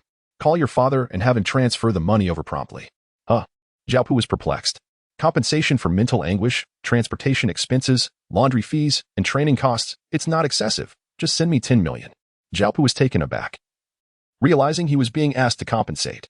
After being beaten to this extent, he was still expected to pay? "What, are you dissatisfied with this sum?" Chen Yang brandished a dagger as if to tear up the bill. "Fine, I'll get it." After a while, Zhao Pu borrowed 1,000 from various acquaintances. Observing the funds credited to his bank account, Chen Yang was quite pleased as he patted Zhao Pu's shoulder. "Well done, young man. Should you ever feel the itch for a solo endeavor, do not hesitate to call me." With that, Chen Yang bound him tightly to the chair with ropes and turned to exit the room. Chapter 28. The Transformation of a True Man. What is happening? Upon seeing Chen Yang emerge alone, Lao Wu, with a stern expression, gathered his men and approached. "What do you want?" Chen Yang furrowed his brow and replied, "The grievances between your young master and me have been resolved. If you wish to resort to violence again, it will be a different matter altogether." "Is that so?" Lao Wu inquired coldly. What could 2 grown men possibly be discussing inside? Chen Yang remarked with indifference. "Resolve my foot." One of Lao Wu's subordinates cursed. "Get lost. Without the young master's permission, you shall not leave today." "Silence, Shouho." Lao Wu shot a glance at Chen Yang, then at the bloodstains on his clothes. It appeared this confrontation had not been easy for the young master. Yet, despite this, the young master had refrained from allowing his men to intervene. What did that signify? Some matters must be addressed personally. Particularly when it concerns women, a true man ought to confront his adversary alone. A genuine man. A veritable man. The young master has truly matured. Lao Wu sighed with satisfaction, contemplating that perhaps his young master was nursing injuries and did not wish for anyone to see. Hence his delay in emerging. But Lao Wu could understand this. Who among the young has not experienced a surge of passion? Very well, you may go. Lao Wu patted Chen Yang's shoulder, his expression grave. I believe this encounter has instilled a sense of reverence in you. Chen Yang met the man's fervent gaze, inwardly cursing his foolishness, and then nonchalantly exited the building. Fifth brother, what is going on here? Do not inquire. Our young master has set his sights remarkably high this time, Lao Wu replied cryptically. To kill is less effective than to strike at the heart. The young master did not permit us to intervene. Instead, he defeated his opponent one-on-one like a true man, even allowing him to leave unharmed. What does that indicate? The younger brother appeared puzzled. Vision, Lao Wu praised. This is the mindset of one destined for greatness. As Chen Yang made his way home, he calculated the time. Since he had missed the opportunity, there was no need to attend the examination. After sending a message to Chu Mingling, suggesting they meet that evening, he boarded the subway and returned home. Finished with your exam so soon? At home, his father sat on the sofa watching television, which was broadcasting various updates about the martial arts examination. Your classmate is quite remarkable, the elder remarked with a sigh, sipping his tea. The television displayed a live interview with students from Xingwu No. 3 High School, featuring Lu Qingyi. Classmate, at such a young age.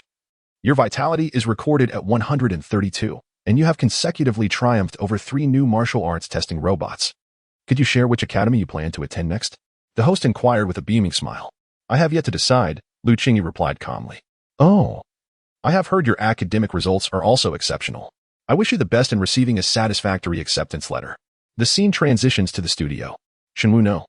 3 High School undoubtedly stands as a prestigious institution in Tianyu. Earlier, a reporter interviewed a student who was the first to emerge from the examination hall. Let us listen to his reflections on this significant test. Chen Yang's heart skipped a beat as his handsome visage appeared on the screen. Oh, Chen's father exclaimed softly. Then called out, Dear, come quickly, our son is on television. What a peculiar age we live in. The words that flowed from Chen Yang's mouth were astonishing as he began to critique the examination system. He lamented the irresponsibility of teachers, the negligence of law enforcement, and spoke of gang conflicts and the rampant proliferation of firearms that plagued public safety. What is the point? You want to change anything anyway, he concluded, wearing an expression of utter disbelief before turning away. The elderly couple sitting before the television was momentarily stunned, rendered speechless by their son's unexpected appearance. I thought they wouldn't air it. Chen Yang scratched his head awkwardly as he retreated into his room. When it comes to discussing societal issues, few men can resist the urge to speak out, and he was no exception. The entirety of the examination season came to a close under such an atmosphere. That evening, after tidying up slightly, Chen Yang transferred 2 million to his parents from his mobile account. Upon seeing the numerous zeros in their account, Chen's father and mother were taken aback and quickly inquired about the source of such wealth. It's my salary. I should be receiving this amount monthly from now on. Chen Yang encouraged them to indulge in some purchases without feeling the need to save excessively. Just 2 months prior, they had been worried about their son's future, and now, who would have thought that he would achieve such success so soon? Chen's mother, smiling, suggested saving the money for when he sought a bride. The night in Tianyu was bustling with activity. On examination days, most establishments would close, and on the evening following the exams, shopping malls and street food stalls were particularly crowded. Tell me what you wish to eat. I am quite wealthy now, Chen Yang remarked as he encountered Chu Mingling by the roadside of Tianyu Central Square. She was dressed as usual in a simple black t-shirt, casual pants, and a pair of comfortable-looking shoes, exuding a homely vibe. Casual, why did you call me out? She replied nonchalantly. Of course, I have good news, Chen Yang responded, glancing at his phone for restaurant options before finally choosing Lin Yu Hot Pot, located behind Tianyu Mall. This particular fish appeared quite unattractive, yet once sliced and briefly blanched, it transformed into a delicacy. Chen Yang had seen numerous advertisements for this restaurant on television, but had never had the opportunity to try it due to financial constraints. The establishment had only recently opened, so he anticipated a crowd. Chu Mingling suggested, shall we just grab a quick bite? What do you feel like eating? Chen Yang inquired. She pointed to a nearby noodle shop. Boss, 2 bowls of beef ramen, large size, with extra meat. Got it. Once seated across from each other, Chen Yang habitually went to the counter to fetch a Coke. Would you like one? Chen Yang opened a bottle of cola and took a sip, expressing, you were the first girl to actively suggest dining on Yuzhou ramen with me. It wasn't as dire as it sounded. Chu Mingling glanced at the ebook on her phone and remarked, in truth, I believe you do not truly care about such matters. You simply enjoy teasing yourself. Is that so? Chen Yang shrugged, offering no rebuttal. I just feel that most girls would feel embarrassed about eating in a place like this. It's not merely my opinion. Many girls think this way. I have little interest in food, Chu Mingling stated. I have heard that martial arts masters do not require nourishment, as they can maintain their energy balance solely through their techniques. I see this as a step in human evolution. Chen Yang found himself at a loss for words. Chapter 29. The unnecessary. It is difficult to ascertain whether human desires serve as a driving force or an impediment to societal progress. At this moment, the noodles were served. And Chu Mingling exhaled softly, popping open a can of cola and requesting a straw. Why do you say that? Chen Yang inquired, perplexed. Progress stems from primal desires, such as the need to be nourished, to be clothed, to reproduce. In simpler terms, it is the instinct to survive, Chu Mingling replied calmly. These are the inherent drives bestowed upon us by life forms or genes. They compel us to live, to seek a more comfortable and fulfilling existence. It is precisely for this reason that we witness a plethora of convenient inventions. She continued, however, on a personal level. Indulging in comfort and seeking the admiration and respect of others, or other worldly pursuits, can lead to one's downfall. A person striving for progress must endeavor to transcend these desires.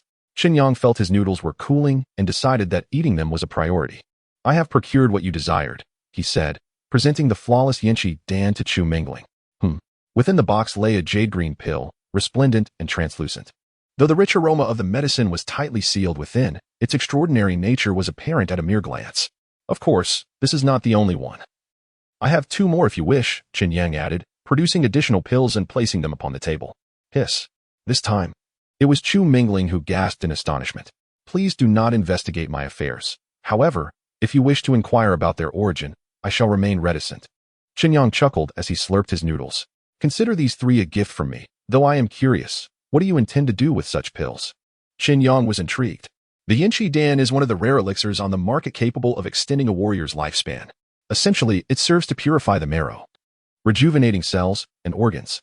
However, for younger warriors, utilizing such a pill is an extravagant endeavor, as the vitality it provides is often less than that of a basic vitality pill. Chu Mingling shook her head, collecting the 3 pills. As I mentioned, I shall compensate you at a price above market value. If you are not short on funds, we may also exchange for martial techniques. Ding. Chu Mingling's favorability increased by 2. Ding. Love-struck points. 2,000. It seemed this item held significant importance in her eyes, with the favorability rising by 2 points. Chen Yang felt a step closer to the prospect of a 1,000-fold return. He secretly rejoiced. Care to share? Or is it still inconvenient? This is a life-saving remedy for an elderly family member, Chu Mingling candidly confessed. A relative of mine is ill and requires the Yinchi Dan to prolong their life.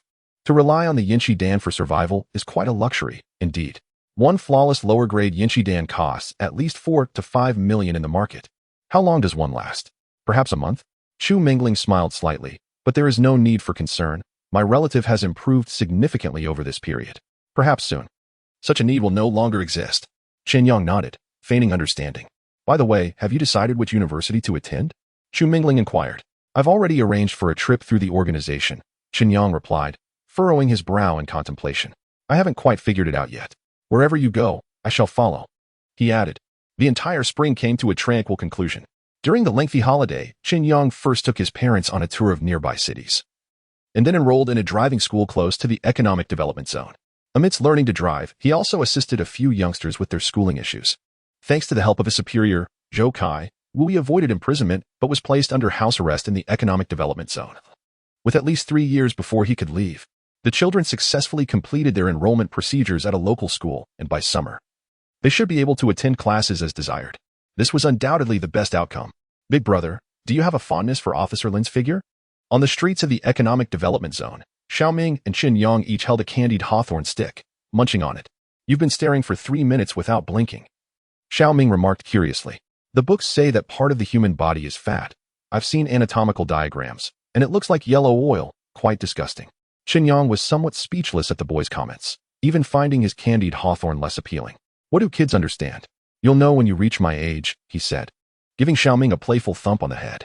Be careful, that woman is not to be trusted. The most venomous of hearts belong to women. Only those like Nuan Nuan are good. Nuan Nuan is still just a little girl. Stop talking nonsense when you get to school, or you might face your teacher's reprimands. Chen Yang continued to lecture Xiaoming. Meanwhile, Lin Ruoshi approached, holding an ice cream cone. I want melon flavor, Xiaoming exclaimed, leaping forward to snatch the ice cream from her hand before darting off towards the amusement park. A few children tumbled out of the slide, and ran up to Lin Ruoxi to claim their cones. Observing the playful trio, Chen Yang felt a sense of relief. This is what children should be doing, he thought. Thank you for your hard work, he said, turning to the beautiful police officer. Lin Ruoxi shot him a sideways glance. Aren't you still a child yourself? Why do you always act so mature? So, Officer Lin is planning to educate me as if I were a criminal? Chen Yang raised an eyebrow. By the way, do you officers have that much free time, driving around in your patrol cars? Isn't it a good thing that we have leisure? Lin Ruoxi replied coldly. People like you, who are idling in society, should have 2 officers keeping a close watch. Indeed, Chen Yang said, rolling his eyes. Have you given any thought to what we discussed last time? After a prolonged silence, Lin Ruoxi finally spoke. What about it? The matter of joining the WDO, she said earnestly. Given your circumstances, applying to a WDO institution should not pose any challenges. Once you're in, with your connections at the SRO, you should swiftly rise to prominence. What is the point of striving for success? Chen Yang raised an eyebrow. This question suddenly left Lin Ruoxi momentarily speechless, her cheeks flushing as she retorted. What do you mean by striving for success? I'm simply curious as to why one would pursue such a thing. Chen Yang shrugged. Aren't you quite dissatisfied with the current situation and eager for change? Lin Ruoxi inquired. Without ascending, how could one possibly find opportunities? Chen Yang replied. Oh, that's merely me venting my frustrations, he continued, slightly pouting. Even when enjoying an ice cream cone, I may find fault with its overly strong milk powder flavor. Should I then instruct someone on how to make a proper cone? What do you mean by that? Lin Ruoxi asked. It's exhausting. Such matters are for you to ponder, Chen Yang stated calmly. According to your logic, if I were to climb to that position to enact change, it would take at least 30 or 40 years. There are far too many intriguing aspects of life to waste 3 or 4 decades fixating on a mere ice cream cone. Am I to lose my mind? Chapter 30. The Dream of Primordial Beginnings. Isn't this also a pathway? Lin Ruoxi inquired, her brow furrowed. I find you entirely devoid of ambition. Of course, ambition is a trait for the common folk. For someone like me, who is destined for greatness, what need have I for such trifles? Chen Yang replied candidly. I am already excelling in my endeavors. Why should I exhaust myself pretending to be an ordinary player? That would be madness. I shall pursue whatever brings me joy. In the days that followed, submitting applications became a source of vexation for Chen Yang. As the saying goes, without foresight, one is bound to encounter immediate troubles. Chen Yang, in his leisurely pursuits, ultimately found himself ensnared by the repercussions of his idleness. Chu Mingling aspired to attend the Tiannan Martial Academy in City 23, while Lu Qing aimed for the Beihai Martial Academy in City 98. The distance between these 2 institutions spanned the entirety of China, amounting to thousands of miles. In this era, traversing China was an arduous journey. Even aboard the most advanced flying vessels, one would require 5 days and nights to journey from south to north. How to choose? On one hand, there lay the tantalizing prospect of 10-fold returns, and on the other, the uncertain promise of 1,000-fold returns. Both options were dear to him. Chen Yang had contemplated persuading Chu Mingling, for given her background, such a transition would likely be straightforward. Yet, she merely stated that the Tiannan Martial Academy ranked foremost among the 4 academies, offering the martial skills she yearned to master. She steadfastly declined Chen Yang's entreaties. As for Lu Qingyi, her acceptance into the Tianbei Academy represented the zenith of her aspirations. Troubled, Chen Yang felt overwhelmed. Relinquishing either option would mean forsaking untold riches. Gazing at the information of various academies on his computer screen, he was beset by anxiety. The opportunities to the north far surpassed those in the south. At that moment, an unexpected voice resonated in Chen Yang's mind. What is that noise? Chen Yang froze, too apprehensive to move.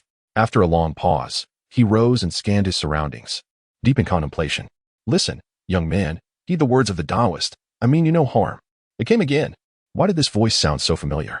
Suddenly, a long-haired man clad in a blue robe appeared before Chen Yang, peering intently at the computer screen for an extended period, then exclaiming, what peculiar names these are. They truly are quite ordinary. Startled, Chen Yang gasped, feeling a wave of unease wash over him upon seeing this figure. You, how did you get here? His doors and windows were firmly shut. Was this a haunting? Do not be alarmed, do not be alarmed. The Taoist smiled calmly. You must have already encountered my disciple.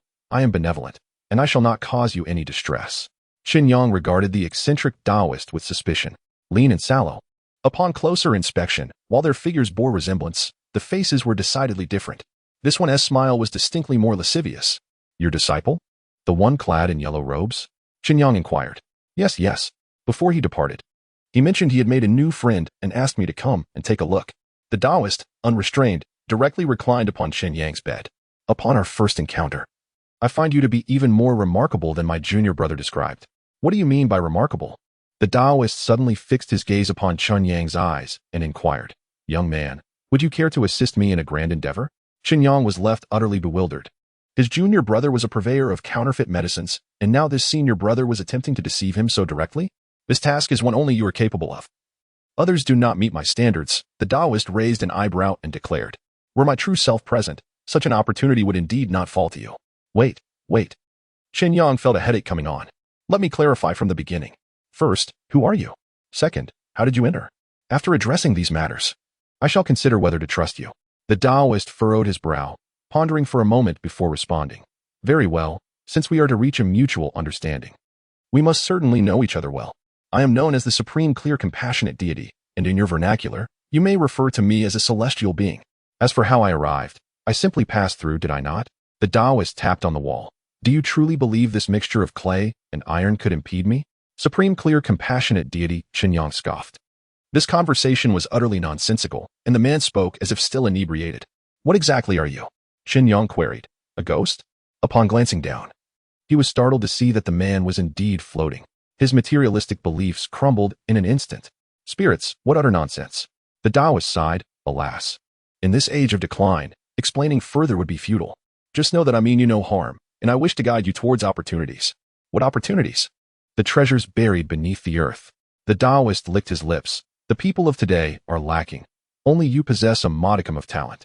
Before Chen Yang could inquire further, the Taoist suddenly extended a finger and tapped it upon Chen Yang's forehead. A surge of golden, electric energy surged into Chen Yang's mind. Ding. Detected a high-grade spiritual technique, Dream of Primordial Chaos. Would you like to learn it? Dream of Primordial Chaos, existing beyond the three realms. Not bound by the five elements, like Zhuangzhou dreaming of a butterfly, awakening in the midst of Huangliang, free within heaven and earth. Spiritual grade? Existing techniques are classified as heaven, earth, profound, and yellow, ranked from high to low, and further divided into upper, middle, and lower tiers. What then is the spiritual grade? Ah, you have even cultivated the true Dragon 9 transformations? As the Taoist voice resonated, the acupoints on Chen Yang's right hand suddenly lit up, shimmering with silver light, resembling a dazzling galaxy. What is this? Do not be astonished. All that you are now experiencing will become familiar to you in due time. This is not the practice of your current life. However, your constitution is somewhat unique, seemingly unbound by the order of heaven and earth. From this day forth, you shall be my disciple of the Supreme Clear Compassionate Deity. The Taoist mused aloud. Take your time to ponder the cultivation of this technique. I shall return later to offer you guidance, said the Taoist, before vanishing from the room. And remember to report to Tianbei. For the remainder of the evening, Chen Yang immersed himself in the contemplation of Dream Taichu. This imprint of consciousness was peculiar, akin to possessing a film within his mind that would materialize at the slightest thought.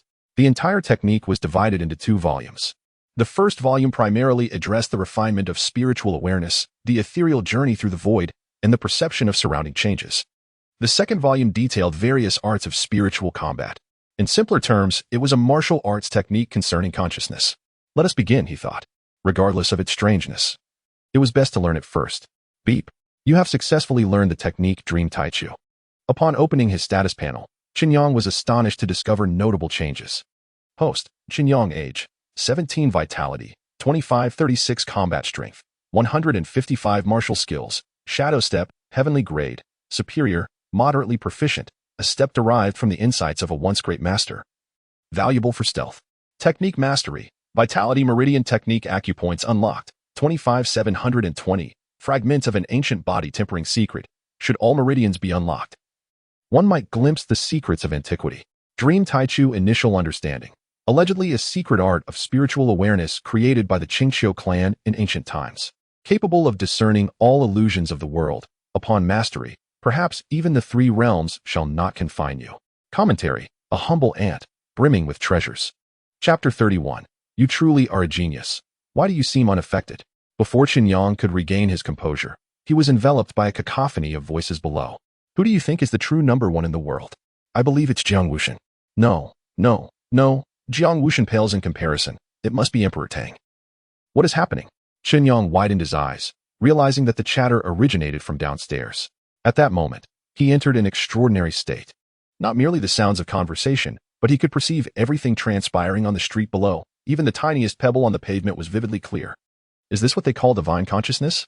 Chen Yang concentrated, attempting to gaze into the realm within his reach. This peculiar energy extended outward for a full 50 meters before it ceased. Remarkable, Chen Yang mused. In comparison to this ability, notions of X-ray vision or distant hearing seemed trivial. With a mere thought, he could observe every action of those around him, even the most subtle movements. Laid bare before him, Chen Yang sought to solidify this energy, and after several attempts, he barely managed to move a bottle of water on his desk. Thud. The water bottle fell from the table, while Chen Yang was already drenched in sweat. Have you decided to attend Tianbei Academy? Chu Mingling inquired over the phone. I suggest you consider Tianan, but I respect your personal choice. Chen Yang initially wished to bring his parents along, yet despite his fervent persuasion, he could not sway them. What are you talking about? Don't think that just because you've come into money, you can act recklessly. There are countless tales on television of those who suddenly became wealthy only to meet ruin. His mother admonished. Tianyu is our home.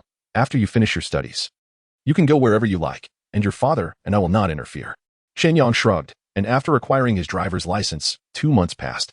Just before June, he received the acceptance letter from Tianbei University. The current Beihai Martial Arts Academy was formerly Tianbei University, one of the 4 prestigious institutions in China. Upon seeing the letter, his parents were overjoyed, their faces lighting up with pride, feeling that their son had truly achieved something significant. You also got into Tianbei? Lu Qingyi said, gazing at the grinning Chen Yang, unable to resist kicking him playfully. I don't believe it. Show me your acceptance letter. Chen Yang promptly handed over his letter. How is this possible? Lu Qingyi found it hard to accept. For the past 3 years, she had toiled day and night to gain admission to Tianbei. While Chen Yang, he seemed to have spent his time sleeping and flirting. Why was this? You must have photoshopped it. It has to be that. What is wrong with attending the same university as you? Chen Yang replied with a shrug. This way, we can continue to pen the unwritten chapters of our youth. Listen, I warn you, Chen Yang, if you dare to speak recklessly at the new school, I will tear your mouth apart. Lu Qingyi appeared quite infuriated. Yes, indeed. Tear my mouth apart. 20 days later, outside Tianyu Airport, Chen Yang was chatting with the taxi driver while dragging his luggage. Is this all you're bringing? Chu Mingling was the first to arrive at the airport. Initially, she had suggested taking the organization's flight, but Chen Yang declined. It's sufficient. We can buy more once we arrive, he chuckled. Let's go. What else do you need to do? Both were headed to transfer at an airport located in central Huaxia. Wait, someone else is coming. As soon as Chen Yang finished speaking, a black car pulled up, followed by a well-dressed man unloading a variety of bags. Why must I sit in economy class with you? Lu Qingyi stepped out of the car, visibly displeased. Upon seeing Chen Yang and Chu Mingling together, her frown deepened. Why is she here? Chu Mingling smiled. Hee, Mingling is joining us for the transfer, Chen Yang replied. Lu Qingyi's frown tightened. Nodding silently, she instructed someone to check in her luggage. The 3 sat in silence in the waiting area, with Chen Yang positioned between the two, feeling an unsettling tension. Hee. Today's weather is quite warm. The airport has air conditioning. It should be fine. Perhaps it's just excessive heat, Chu Mingling remarked, glancing at the book in her hands. What are you reading this time? The impact of psychiatric patients and leprosy patients on social norms. Chen Yang found himself momentarily speechless. However, this awkwardness didn't last long. After arriving in the transfer city, the group officially parted ways, with Chen Yang and Lu Qingyi boarding the flight to City 98 together. What is this? So reluctant to part. Shall you accompany her to school? Lu Qingyi said coldly, observing Chen Yang's gaze. Are you jealous? Chen Yang smiled awkwardly. Hee. Perhaps you hold yourself in too high regard. Lu Qingyi continued. Let me remind you, we are merely ordinary friends, so do not overthink things. Just because we attend the same school does not mean I will think highly of you, understand? Yes, you look down on me, Chen Yang replied, uninterested in further banter with her. In truth, after some familiarity, he could sense a slight shift in Lu Qingyi's attitude towards him. The plane soared at an altitude of 10,000 meters, with the entire journey lasting over 10 hours. Not bad, young man. Heed the advice and fill your stomach. The Taoist won't harm you. A mischievous voice emerged in Chen Yang's ear. What is going on? Turning his head, he saw a Taoist priest leaning against the airplane window, gazing at the landscapes below. What's wrong?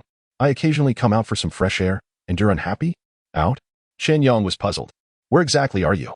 He sensed that those around him were oblivious to the Taoist's presence, even Lu Qingyi, who was engrossed in her phone. I am right inside your mind. The Taoist pointed to Chen Yang's head. Chen Yang felt a shiver run down his spine. Do not be afraid. I assure you, my dear disciple. I mean you no harm, the Taoist said, having sensed Chen Yang's apprehension. He continued, Now that we have some leisure, hasten to your web and search for information regarding the relic number 131. I may very well escort you there myself. Ah, you've grasped the essence of dream, Tai Chi so swiftly? The Taoist exclaimed, his face alight with astonishment as he leaned closer. A prodigy. You truly are a marvel. I have stumbled upon a treasure. With that proclamation, the Taoist figure vanished once more from sight. Chapter 32. The Black Crow. Chen Yang opened the webpage and began to search for everything related to the relic number 131. This site had been excavated long ago, having been discovered over 300 years prior, and it was only in the last 1 or 2 centuries that it was preserved. The technological development of this world was indeed peculiar. Suddenly, Chen Yang furrowed his brow. From the photos taken at the excavation site, the pixel quality of cameras from 300 to 400 years ago was not significantly different from that of today. He had even heard that data hard drives and computers had existed over 1,000 years ago. This was over a millennium. In terms of his previous life, it spanned from the Song dynasty to the modern era. Was the advancement of technology not rather sluggish? In the age of the internet, where information exploded, should not technological progress be exponential? Chen Yang found himself perplexed.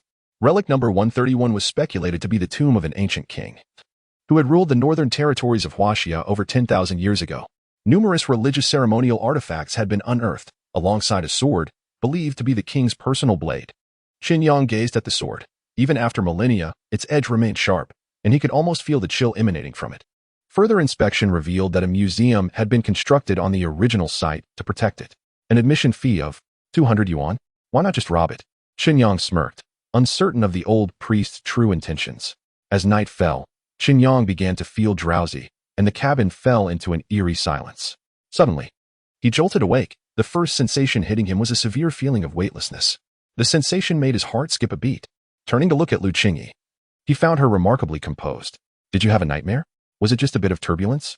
Chen Yang was uncertain. Logically, such a significant disturbance should have kept the other passengers from sleeping so soundly. The flight attendant approached with concern. Sir, is there anything you need? Bring me a bottle of water, Chen Yang replied, still shaken. It was quite embarrassing to wake from a nightmare at this age. Lu Qingyi raised an eyebrow and teased. You're not still crying for your mother at home, are you, Chen Yang? As he took the water from the flight attendant, he felt somewhat speechless. Be careful. Something is coming, the priest suddenly spoke. What thing? Chen Yang gulped, feeling a chill creep down his spine. Bang! At that moment, a violent jolt rocked the cabin, followed by a loud crashing sound. The lights within the cabin flickered chaotically, and the turbulence sent Chen Yang reeling. What was happening? Countless passengers began to scream in terror. Please fasten your seatbelts, dear passengers. The aircraft has encountered some turbulence, and we may experience some bumps ahead. Turbulence? What the hell is turbulence? How could turbulence cause such a commotion? As Chen Yang peered out of the window, a faint glimmer caught his attention, revealing an unforgettable sight. A single eye. In the boundless darkness of the night, a blood-red eye loomed, vast and seemingly limitless, manifesting itself between heaven and earth. So this is what it truly is. In the brief moment he turned his head, he noticed that the Taoist had inexplicably appeared outside the window, their communication undisturbed. What is this? Chen Yang inhaled sharply. Only when the interior of the airplane dimmed could he discern the true nature of the phenomenon outside. It was an enormous raven. Its colossal form seemed to blanket the entire sky, stretching from the horizon, flapping its wings as if to sweep the stars from the heavens. In our era, we occasionally glimpsed such creatures, the Taoist remarked nonchalantly. They cannot see it. Chen Yang was astounded, even questioning whether everything before him, including the Taoist, was merely a figment of his imagination. They cannot see it. The reason you are affected by it is likely because you can perceive this entity, stirred by the winds it generates. The Taoist continued at a leisurely pace. However, it poses no harm, so there is no need for concern. What exactly is it? Why can I see it? Chen Yang was baffled. It is simply the manifestation of the heavens. The Taoist chuckled. Fear not, in the future, you shall encounter many more such sights. Chen Yang refrained from further inquiries. The airplane eventually made a safe landing at the nearest airport. And only after touching down did Lu Qingyi gradually release her tight grip on her hands. The girl's face was pale, revealing the fear she had endured. Aren't you afraid? Lu Qingyi turned to Chen Yang, noticing his calm demeanor, and suddenly asked, What would you do if I were afraid too? Chen Yang replied casually, You. Lu Qingyi's face flushed. What kind of absurd answer is that? Ding. Lu Qingyi's favorability 1. Gained 20 points of infatuation. Oh, an unexpected reward? That night, Chen Yang and Lu Qingyi spent the night in the airport lounge. Shall we take the high-speed train instead? Just before departing, Lu Qingyi grasped Chen Yang's arm, her eyes slightly sunken, indicating she hadn't rested well the previous night. Fine, but I must make it clear that I have no money. Who asked you to pay? You stingy miser. Lu Qingyi shot him a glare. And thus the two boarded the high-speed train bound for City 98. Along the way, Chen Yang glanced up at the sky, a brilliant azure expanse. City 98 is renowned for its strategic significance. It serves as a northern coastal port of Huaxia, an ice-free harbor influenced by warm currents despite its high latitude, making it a natural military stronghold. To the common folk, City 98 is famous for its gambling industry, vibrant night markets, and towering skyscrapers. It is a city slightly larger than Tianyu, named Fuan. Beside the Fuan railway station, Chen Yang was once again engaging in conversation with a local taxi driver, taking a moment to rest while inquiring about local delicacies and historical sites, embodying the demeanor of a tourist. After finishing his inquiries, he asked the driver how much it would cost to get to Beihai College. The driver, with a friendly expression, simply extended his hand and replied, 500. Chen Yang's face fell instantly, and he said, then perhaps you should just rest. The Fuhai campus is situated on the outskirts of the city, approximately on the edge of the 13th Ring Road. The two of them arrived at the reporting location of Beihai College, which was already crowded with people. All right, you can go ahead. I will join you shortly, Lu Qingyi said, looking at Chen Yang with evident disdain. What do you mean by that? Just last night, you were holding on to someone so tightly, and now you act as if you don't know them? I find it embarrassing. We are not that familiar, Chen Yang. Please do not attempt to get too close. Lu Qingyi punched Chen Yang lightly on the shoulder, perhaps realizing this gesture was somewhat intimate. Her expression quickly hardened again. Just go away. Yes, yes. Chen Yang thought to himself that he could hardly endure this foolish woman at times. He shrugged and grabbed his bag as he exited the vehicle. Chapter 33. Zhu Yanqing greetings, fellow student. I am a senior in my second year. Have you come to report to Beihai Academy? Just as Chen Yang stepped off the bus, a senior with an alluring demeanor approached him with a radiant smile. Ah, the beauty of youth. Chen Yang nodded with a smile, but upon examining the senior's qualifications, he was momentarily taken aback. Current pursuit target, Su Xiaoxi, qualification level, C. Difficulty of affection increase, simple, extremely simple, simple, average, difficult, hellish, heavenly, rebate multiplier, 10, current affection level, 0, successful rebates, 0, remaining rebate chances, 0. Dog licking points, 0. To his astonishment, she too could achieve a tenfold rebate, and the increase in affection was merely simple. It seemed that his springtime had indeed arrived. With a faint smile, Chen Yang asked, Senior, do you know the difference between you and the stars? Su Xiaoxi appeared puzzled. What is it? The stars are in the sky, while you're in my heart, Chen Yang replied with poise. Su Xiaoxi's expression shifted slightly, and she awkwardly chuckled. Junior, you truly are quite the humorous person. Nearby, other students who had also come to register looked on in disbelief. What is this situation? Is this the new student of this year? How terrifying. To study alongside such a beautiful and charming senior is indeed a privilege. Chen Yang continued, Senior, do you have any plans this evening? Would you care to join me for a meal afterward? Faced with Chen Yang's continuous advances, Su Xiaoxi found herself a bit overwhelmed and replied repeatedly, I'm sorry, but I already have a boyfriend. That is quite all right. I'll simply wait for you to break up. Chen Yang shook his head, indicating he was unfazed. After completing a series of registration procedures, she led Chen Yang to the dormitory building of the Fuhai campus. Junior, you can go meet your roommate first. Remember to report to the academy building tomorrow morning. Su Xiaoxi felt her smile tightening. Are you truly not going to have a meal with me? Before Chen Yang could respond, she hurried away.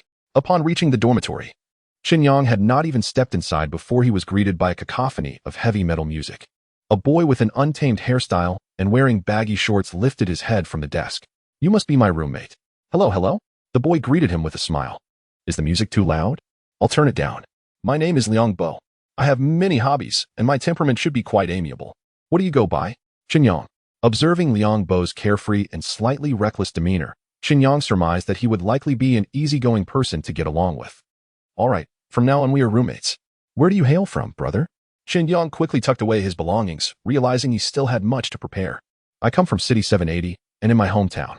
Liang Bo began to enthusiastically recount stories from his place, offering Chen Yang snacks and inquiring why he chose to apply to this school. In a casual conversation, Chen Yang discovered that the Wudao Theory Research Institute at the Fuhai campus is specifically tasked with the systematic study of martial arts within Beihai Martial Arts Academy. Most of the students who gained admission did so not through martial arts examinations, but rather by excelling in academic subjects. Chen Yang contemplated mentioning that he entered through the martial arts exam, but as the words formed on his lips, he recalled that he hadn't even attended the exam, and quickly swallowed his words. The theoretical studies at Beihai are among the most prestigious in the country, particularly the course on the interaction between internal energy development and neural cells. After listening to Liang Bo's extensive lecture, Chen Yang suddenly felt a headache brewing. Was it truly wise to enroll in such an institution? The next day, the orientation ceremony commenced. Prior to departing, Liang Bo had called out to Chen Yang, but he was oblivious to the early hour, sleeping until 11:30. It was only then that Liang Bo called to inquire if he was awake. No worries. We didn't cover much today. However, Professor Zhu Yanqing specifically asked about you. I told her you were unwell and resting in your dormitory. Thanks, my good brother. Those who understand will know, it's a trivial matter. After hanging up, Chen Yang stifled a yawn and attempted to rise, only to find someone standing at his door. Observing him. Who are you? Chen Yang inquired, looking at the tall, slender woman in glasses, dressed in a trench coat and high heels, emanating an air of aloofness. Well, Chen Yang, you intentionally skipped the first day, didn't you? Zhu Yanqing remarked coldly. Allow me to introduce myself. I am a professor at the institute and will also be your class advisor. Before the new students even arrived this year, I heard whispers about a good-for-nothing who had even taken the martial arts exam being assigned to our college. While I understand that various academies are responsible for accommodating the offspring of the privileged, I expect you to behave yourself in my institute. Otherwise, I possess myriad methods to ensure your departure. Do you comprehend? Chen Yang felt somewhat speechless. How could it be that his absence from the exam was common knowledge? What was Chu Mingling thinking? Though he had a thick skin, he didn't appreciate being looked down upon. Could you possibly turn around? I'm still in my pajamas. Chen Yang chuckled awkwardly. Unfazed, Zhu Yanqing maintained her icy demeanor, stating, 3 strikes, and you're out. I do not care how powerful your connections may be. If you skip class 3 times, I will ensure you leave Beihai. I hope you reflect on this. With that, she turned and walked away, frustrated. Chen Yang felt a surge of emotion. There was no other option. Having not attended the martial arts exam, he was unfamiliar with the Martial Arts Association, and they could only devise their own means of integrating him. In the afternoon, Chen Yang dialed Chu Mingling. No problem, the new student competition is coming up soon. I've heard that the Fuhai campus isn't particularly impressive, so you can use this opportunity to showcase your abilities and make them take notice of you. Indeed, I do need to make an impression, Chen Yang realized, enlightened by Chu Mingling's words. After attending 2 classes, Chen Yang keenly observed that this academy truly harbors exceptional talents. Astonishingly, there were as many as 5 girls classified as C-level, and that Zhu Yanqing, to his surprise, was an S-level contender, boasting a staggering rebate multiplier of 500 times. The immense temptation lay before him. Disregarding his pride, Chen Yang promptly offered an apology to Zhu Yanqing, bowing and scraping like a contrite child who had erred. I merely hope you can cherish this hard-won opportunity. Do you understand? In her office, Zhu Yanqing coldly addressed Chen Yang. Not everyone gets the chance to enter the 4 great academies. You should utilize your resources for more significant endeavors. Do you comprehend what I mean? Chen Yang nodded in acknowledgement. Very well, you may leave now. If you have any uncertainties, feel free to ask or visit the library more often. The resources at Beihai exceed your imagination. Teacher. Chen Yang smiled broadly. Would you do me the honor of dining with me this evening? I know a wonderful restaurant. However, Zhu Yanqing's expression immediately turned frigid. Chapter 34.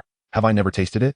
Classmate Chen Yang, I hope you understand that this school is not a place for you to engage in power and monetary transactions. Zhu Yanqing favorability level 1. This is a personal matter. I merely wish to extend my apologies to the teacher. A cold sweat broke out on Chen Yang's forehead. How could this situation turn so dire before it even began? I do not wish to scold you. You may leave now. In the ensuing 2 weeks, Chen Yang became well acquainted with the local hotspots for dining and entertainment. He even forged a friendship with the owner of the bar located behind the school. Yet, to his dismay, no one seemed to care about what he was doing. Everyone was preoccupied, perpetually shuttling between the library and classrooms, dormitories. This was entirely normal. Most individuals attending such institutions possessed clear goals, diligently striving forward. Such is the life of an ordinary person, sitting at the entrance of the cafeteria, sipping tea and observing the ebb and flow of people. Chen Yang felt a surge of emotion. Indeed, true geniuses often dwell in solitude. Suddenly, a somewhat unsavory-looking portly man chimed in. Chen Yang turned to meet the man's gaze, and unexpectedly felt a sense of kinship. Park Chong. Chen Yang, your name carries quite a gravitas, Chen Yang remarked in admiration. Oh, life is but a fleeting few tens of thousands of days. To share a drink with you here is truly a stroke of fortune, Park Chong mused. taking a sip of fruit tea. I sense a kindred spirit in you. What do you mean? A formidable quality of invincibility that seems to radiate from you. Chen Yang felt a rush of embarrassment, responding with a forced smile. I fear you are mistaken. In the current world, strength reigns supreme. Those engaged in martial arts studies rarely possess genuine skills. Indeed, Park Chang continued, mere theoretical discourse is futile. Thus, attending a school like this is a complete waste of time. The knowledge imparted is merely superficial. Park Chang began to expound on his understanding of martial arts, recounting how true prodigies throughout history distinguished themselves amidst the masses. Our esteemed Beihai Martial Academy is renowned for Nalan Luoyu of the Nalan family.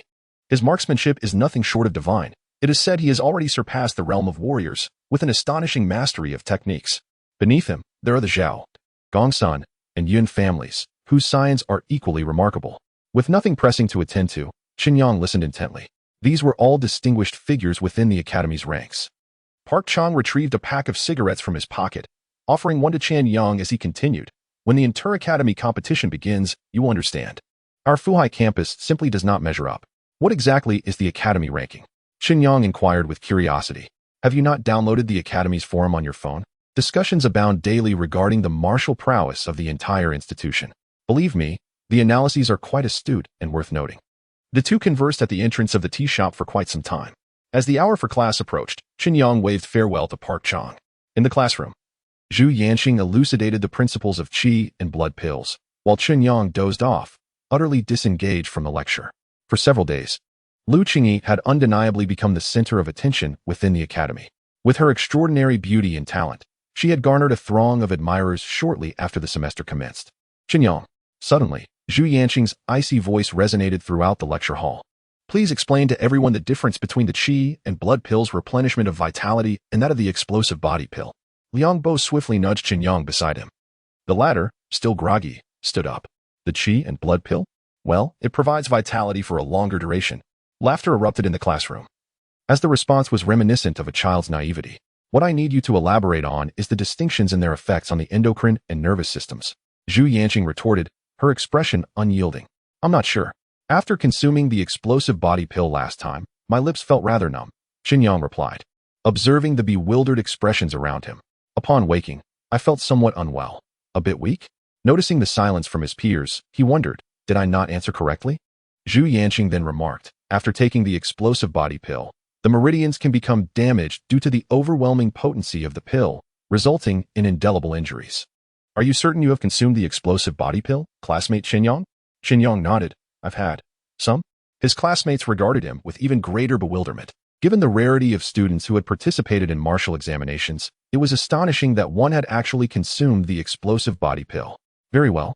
I need you to come to me after class, Zhu Yanqing said matter-of-factly, resuming her lecture thereafter. Buddy, I must say, you truly remain composed.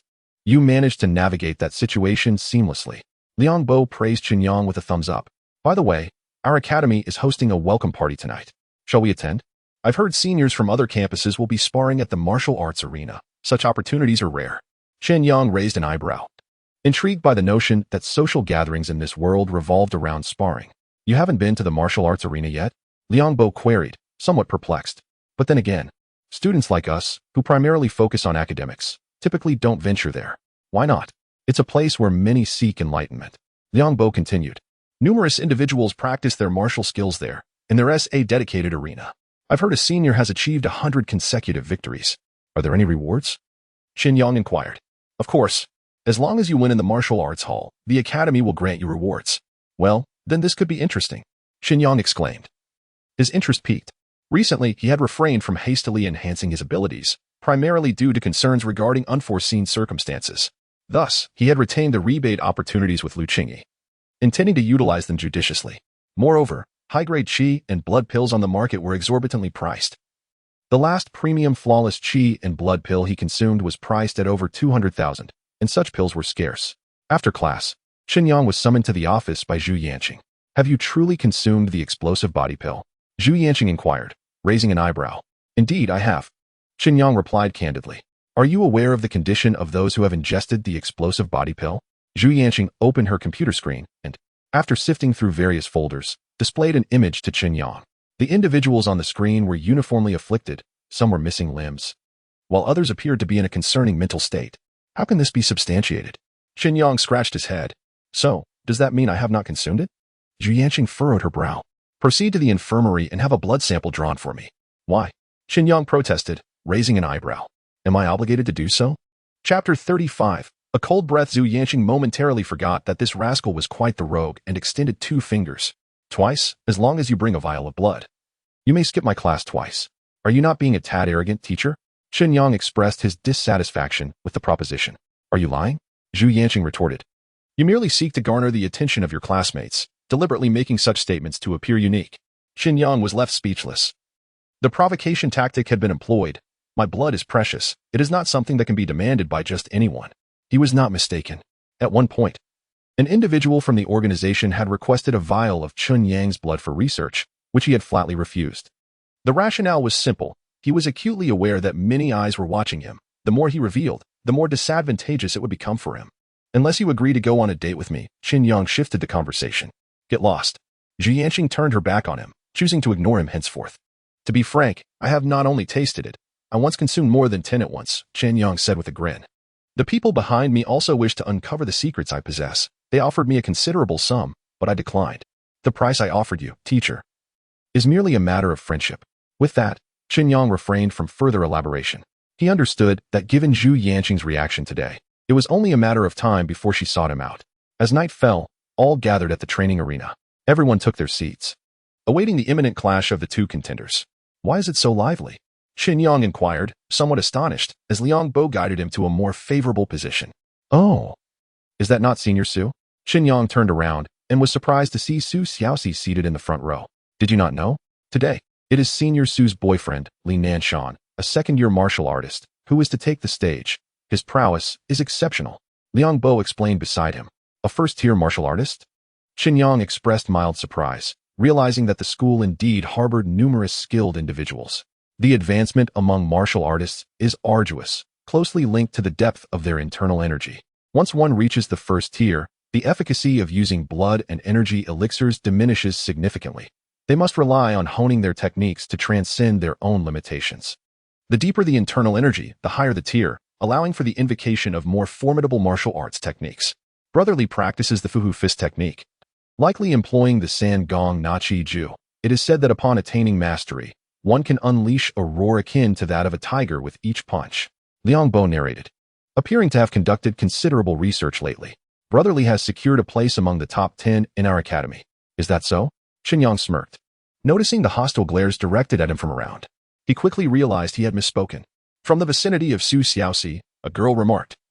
This year's freshmen are all ignorant fools like you.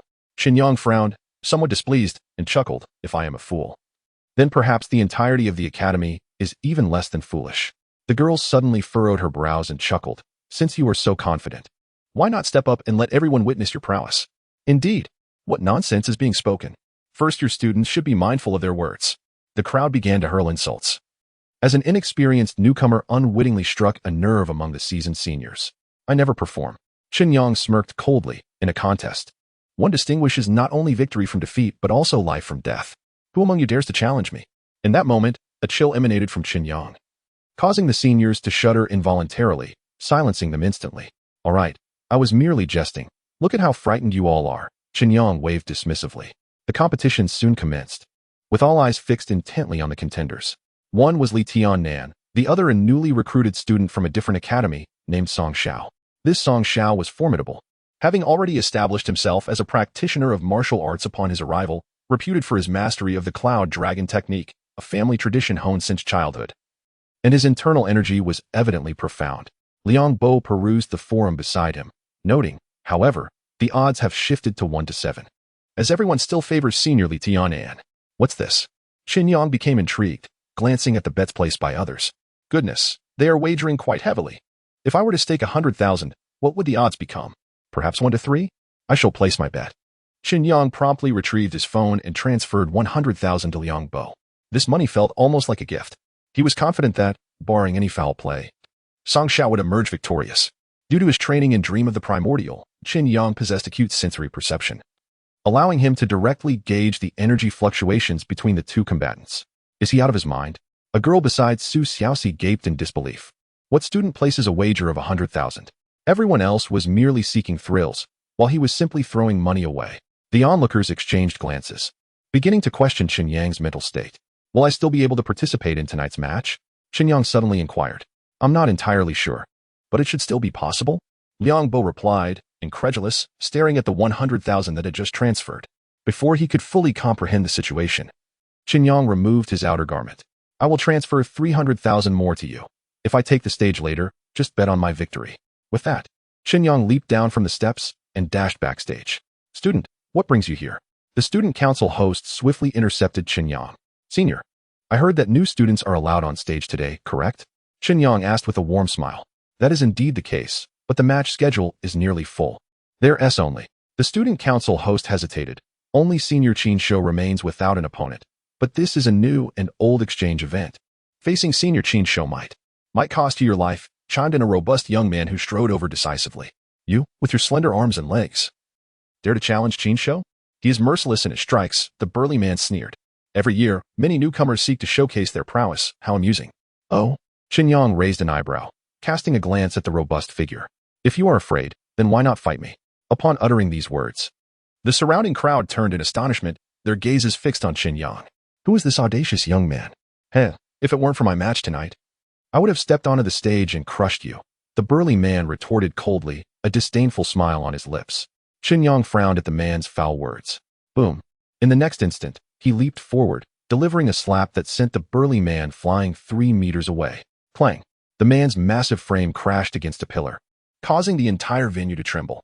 In that moment, everyone gasped in shock. Chapter 36. The time has come, you little rascals. Resorting to underhanded tactics? Before anyone could turn around, they discovered Chen Yang had already reached the burly man. Bang! Another kick landed squarely on the man's face. The impact was tremendous, causing his entire visage to contort, his nose misaligned as blood erupted forth. I was merely pretending. Do you have any objections? Bang! Bang! Chen Yang targeted the face, delivering kick after kick. By the time someone reacted and rushed to intervene, their face had already been reduced to a grotesque state. Isn't that Su Wu? How did he end up in such a condition? The Su Wu who ranks 5th on the Academy's leaderboard? It truly is him. Who on earth dealt this blow? Chen Yang gazed at the stupefied student council president and inquired, Senior, do you have any further questions? And no. The senior stuttered, beads of sweat forming. How could this person be so beastly, resorting to violence at the slightest provocation? The new and old exchange competition was in full swing, a delightful gathering of martial camaraderie. After half an hour, it was finally time for Chen Yang's match. The next contestant was someone everyone was quite familiar with. He is our senior from the academy. Chen Shou. Once hailed as the freshman slayer, he boasts a remarkable record of 20 consecutive victories in the training arena, ranking among the top 50 even at Beihai Martial Institute. A chorus of cheers erupted from the audience. How did he make an appearance? The academy leaders exchanged puzzled glances. Just 2 years prior, he had nearly incapacitated a freshman. Why was he being allowed to compete again this year? Zhu Yanqing also furrowed her brow.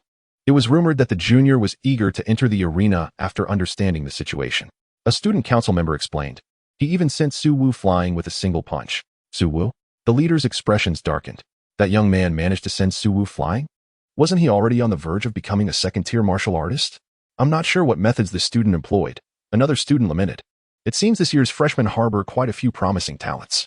The academy principal sighed. And now, we present our new student. The fresh blood of the Department of Martial Theory at Beihai Martial Institute, Chen Yang. When Chen Yang's name was announced, the cheers reached a crescendo. Goodness. It's been years since a warrior dared to challenge Chen Shou. This lad looks like he will be down in 3 seconds. You wouldn't believe it. Indeed, you wouldn't. In the stands, many spectators were thoroughly entertained. At that moment, someone noticed the odds on the forum were an astonishing 118. This meant that betting 10,000 on Chen Shou could yield an 18-fold return. Everyone went wild.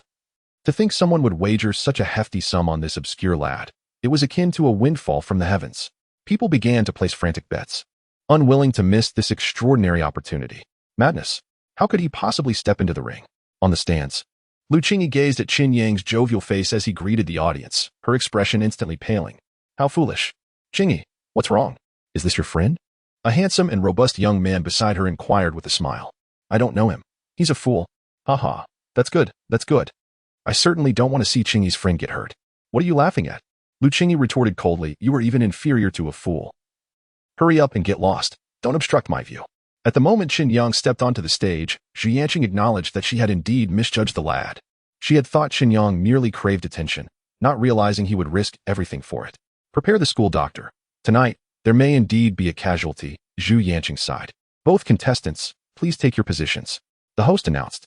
Chen Yang, as you embark on this martial arts stage for the first time, do you have anything to say to your opponent and the new students in the audience? The host handed over the microphone. Fellow students, cherish the opportunity to earn money before you quickly bet on Brother Chen's victory. The stock market is like life. Opportunities are fleeting, and once lost, they may never return. If you miss it, it could mean a lifetime of regret. Everyone stared blankly at Chen Yang on stage. Had the host not snatched the microphone away, who knows what else he might have said? This lad can't possibly be on stage just to throw a rigged fight for money, could he? Lu Qingyi furrowed her brow. Puzzled, she certainly didn't believe Chen Yang would willingly take a beating. But who among the fools would bet on Chen Yang to win? On the other side, Brother Chen. Do you have anything to say to your junior? Your courage is commendable. I hope you can withstand my punch, Chen Shou sneered. He was not tall, but his physique was muscular, exuding a wild charm with his disheveled hair. All right, tonight's final match pitched Chen Shou against Chen Yang, and it begins now. As the referee's voice rang out, Chen Shou struck first, moving like a fierce tiger around Chen Yang. Here it comes. Brother Chen's signature elusive steps. With absolute speed. He confounds his opponent and seeks their flaws. No one can defend against such a rapid strike. The students at the commentary desk began to narrate the unfolding match. Chen Yang watched as Chen Shou darted around him, speechless. Is this what he calls absolute speed? Does he consider himself a fool? Kid, prepare to meet your end. Chen Shou grinned savagely, launching a sudden attack amidst his quick movements. Bang! The sweeping kick left everyone breathless. It was astonishingly swift. This is the prowess of a second-tier martial artist. He has truly entered the realm of mastery. Someone exclaimed in awe. Yet, in the next moment, a single finger unexpectedly intercepted Chen Yang's path, firmly blocking the kick. Is this your speed? Amidst the crowd's bewilderment, Chen Yang smiled faintly.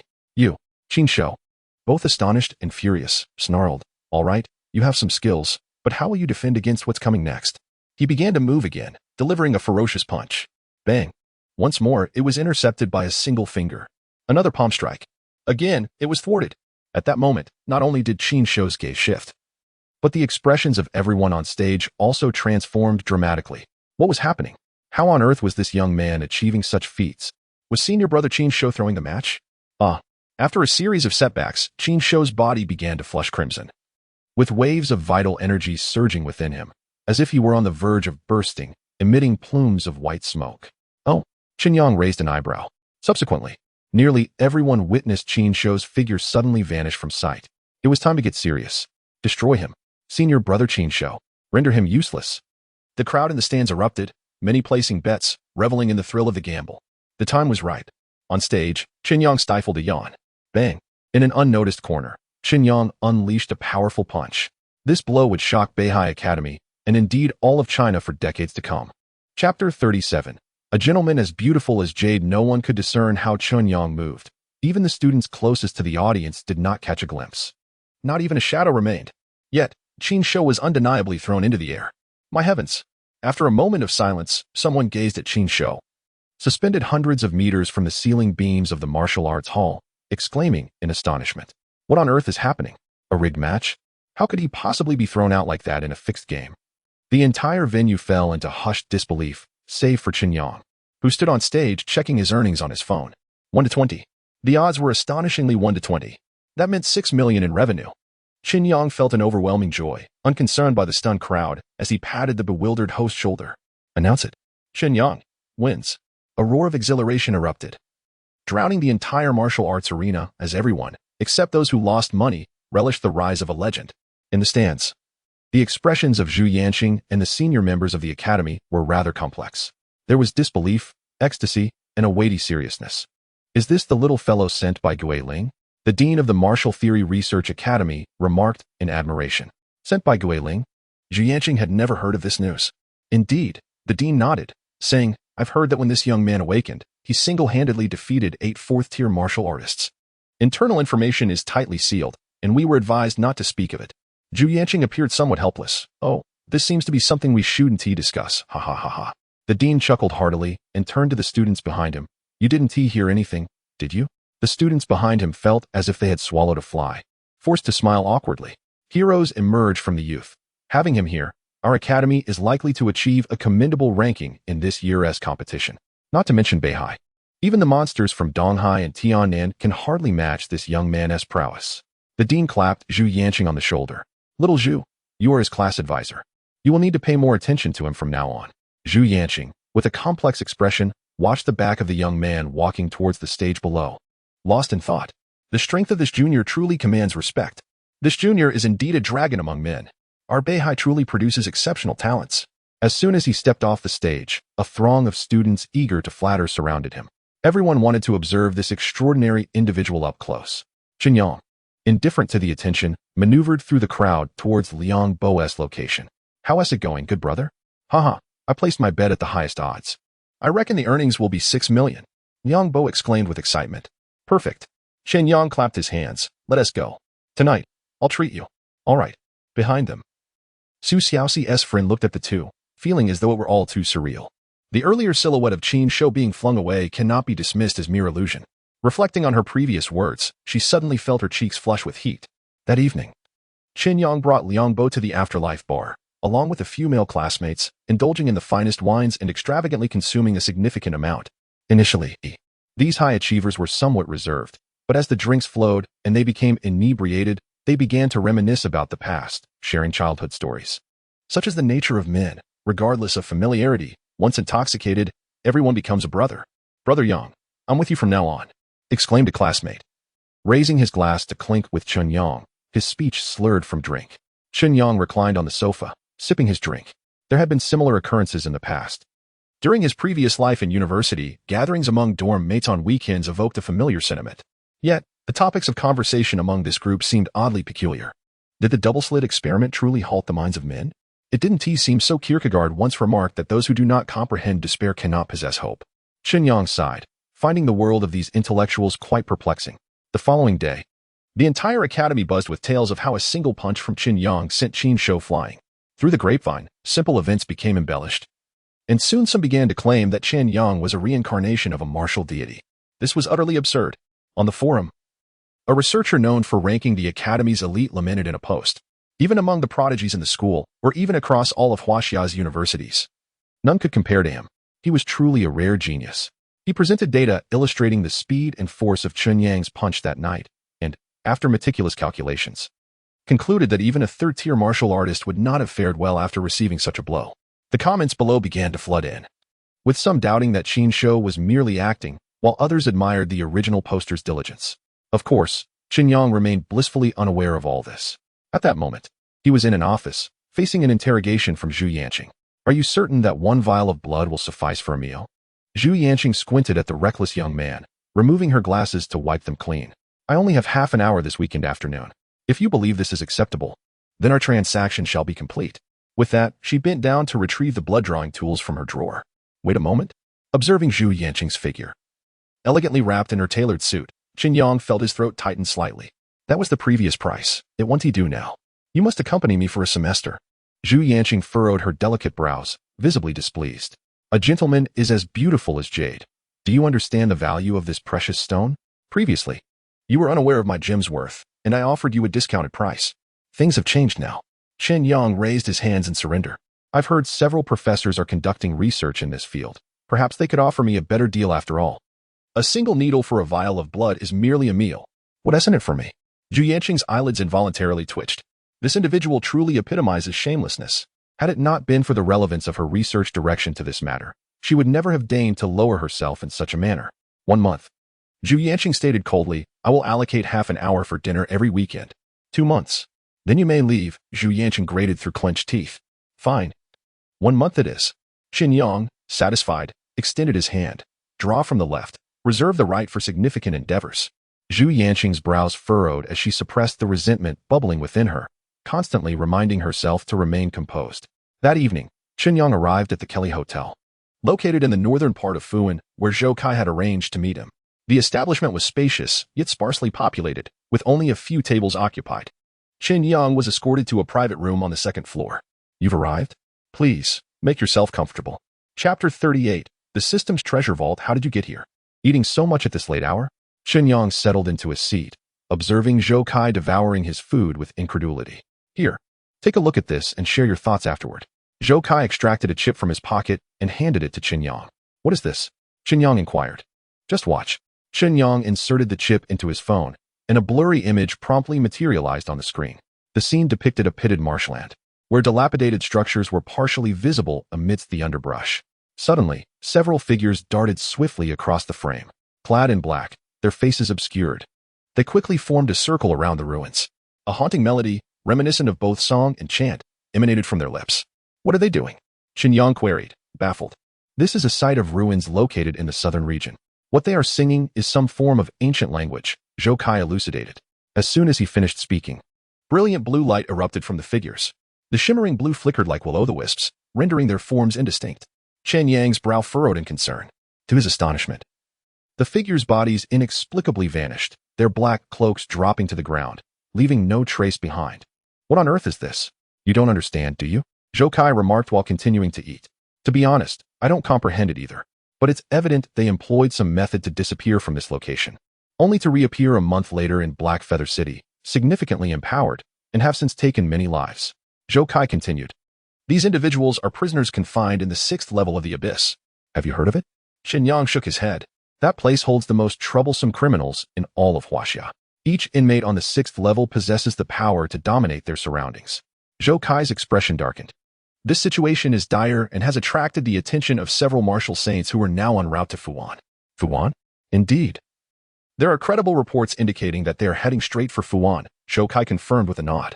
This matter could have been discussed over the phone, but it's more prudent to meet in person, as information cannot be carelessly leaked. Be cautious in the coming days. It's best to minimize your movements. The intentions of these individuals remain unclear, and they pose a significant threat. Chen Yang gazed at the footage on his phone, a wave of foreboding washing over him. 3 days later, Chen Yang spent approximately 10 million, clearing the market of the majority of cheap blood pills available. He amassed hundreds of them, a large portion of which were of superior quality, though flawless specimens proved elusive. Ding. Medium-grade Qi blood pill absorbed. Qi blood value. 30 ding. Superior-grade Qi blood pill absorbed. Qi blood value. 120. Throughout the night, Chen Yang incessantly consumed the pills until his stomach felt taut, having ingested over 100 Qi blood pills. The surging energy coursing through his body made him feel an unprecedented strength. Host, Chen Yang age, 17 vitality value, 13536 combat power index, 443. Mastered technique. Vital Meridian Technique acupoints unlocked. 135, 720. Fragments of the lost ancient body refinement secret art. Should all meridians be opened, perhaps ancient secrets could be glimpsed. Comment. You have become a beast of the mortal realm. With this vitality value, you could easily crush a first-tier martial artist with a single punch. Chen Yang sensed that, as his vitality value fluctuated, most of the acupoints in his arms had been unblocked.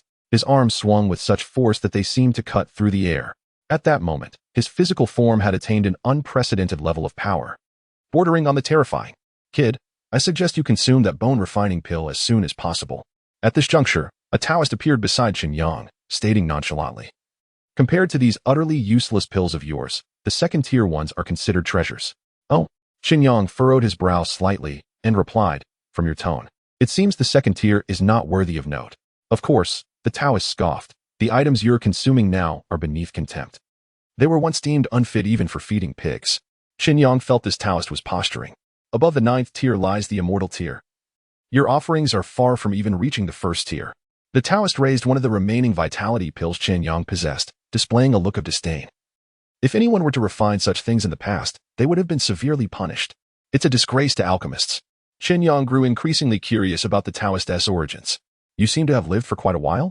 What, are you trying to pry into my life? The Taoist grinned. Focus on your cultivation. When the time comes, I shall teach you a move or two that will serve you for a lifetime. Chen Yang remained skeptical. Yet he promptly sought out Lu Qingyi that same day, presenting her with the bone-refining pill directly. What is this? Lu Qingyi inquired, intrigued. It strengthens the body, fortifies the bones, and enhances vitality. Fear not, I would not harm you. This is an exceptional elixir. Chen Yang reconsidered, worried she might face complications, and concocted an excuse to delay her consumption. Beep. Detected the gifting of 1 second-tier bone-refining pill. The Dog Licking Rebate System has been activated, rewarding you with 10 second-tier bone-refining pills.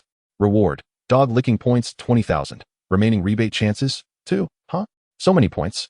Chen Yang expressed his confusion. Dog licking points are related to the value of items gifted by the host. The bone refining pill is valued at 2,000, with a tenfold rebate. Detected that the host has gifted items exceeding a value of 2,000, successfully unlocking the system mall. The system's voice echoed. And before Chen Yang appeared an expansive interface. The items within the interface spanned over 1,000 pages, each page containing hundreds of items, encompassing an astonishing variety. Current dog licking points, 23026. Chen Yang browsed through items worth around 20,000 and was astonished to discover an array of items he had never encountered before. Second-tier elixirs. So many. Bone-crushing moon cry pill, price, 20,000. Effect, doubles one's divine consciousness in a short time. White tiger exorcising pill, price, 20,000. Effect, drives away evil and averts disasters. What are these items? Beyond the pills, there are also techniques and martial arts. Chen Yang glanced around and discovered that with around 20,000, one could only acquire low-grade yellow-tier martial arts. Dragon Claw, low-grade yellow-tier martial technique. Description, channels the body's spiritual energy to converge in the hands. A master can seize objects from a distance, piercing gold and shattering stone. This description seems rather impressive, doesn't it? Chen Yang turned directly to the last page. Heaven-swallowing earth-slaying demon technique, celestial grade, relic. A technique created by the heaven-swallowing demon emperor, immortal and eternal. A single drop of blood can sever a world, and a mere glance can shatter time itself. Required achievement points, 300 E. Chen Yang rubbed his eyes. 300 billion? Is this a joke? Great Compassionate Transformation Palm, celestial grade, relic. A martial art crafted by the Great Compassionate Venerable, embodying the primordial power of all things. The Great Compassionate Venerable once ended an entire era with a single palm. Required achievement points, 200 E. Chapter 39. The vitality breaks through 200,000. Chen Yang was utterly speechless. It was best to simply retreat to a place of comfort. He attempted to search for Vitality Pill within the interface. Vitality Pill, a low-tier body refining elixir, generally composed of medicinal residues. Required achievement points, 20 points. 20? If he had held any doubts regarding the Taoist's words before. Chen Yang now fully grasped the reality of his situation. Upon exchanging for one, he discovered that the Vitality Pill was of the exquisite grade. What on earth is happening? After inspecting the entire treasury of the system and finding nothing particularly suitable, he directly exchanged for 500 exquisite Vitality Pills at the cost of 10,000 points. Ding. Successfully exchanged for 500 exquisite Vitality Pills. 500. Each exquisite Vitality Pill could provide 200 Vitality points, meaning he could gain a staggering 100,000 Vitality points from this alone. Suddenly, Chen Yang felt a surge of vitality coursing through him. The potential transformation was difficult to predict. 2 days later, after bidding farewell to Liangbo, Chen Yang spent approximately 2 million to purchase a courtyard outside the school. Some matters are better conducted in a safer environment. After securing the doors and windows, he retrieved the 500 Vitality Pills from his storage space. What the hell? Is there truly someone foolish enough to refine such a massive amount of residue at once?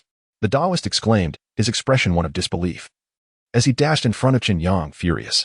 Truly, this generation is inferior to the last. Ignoring him, Chen Yang seized a handful of Vitality Pills and stuffed them into his mouth.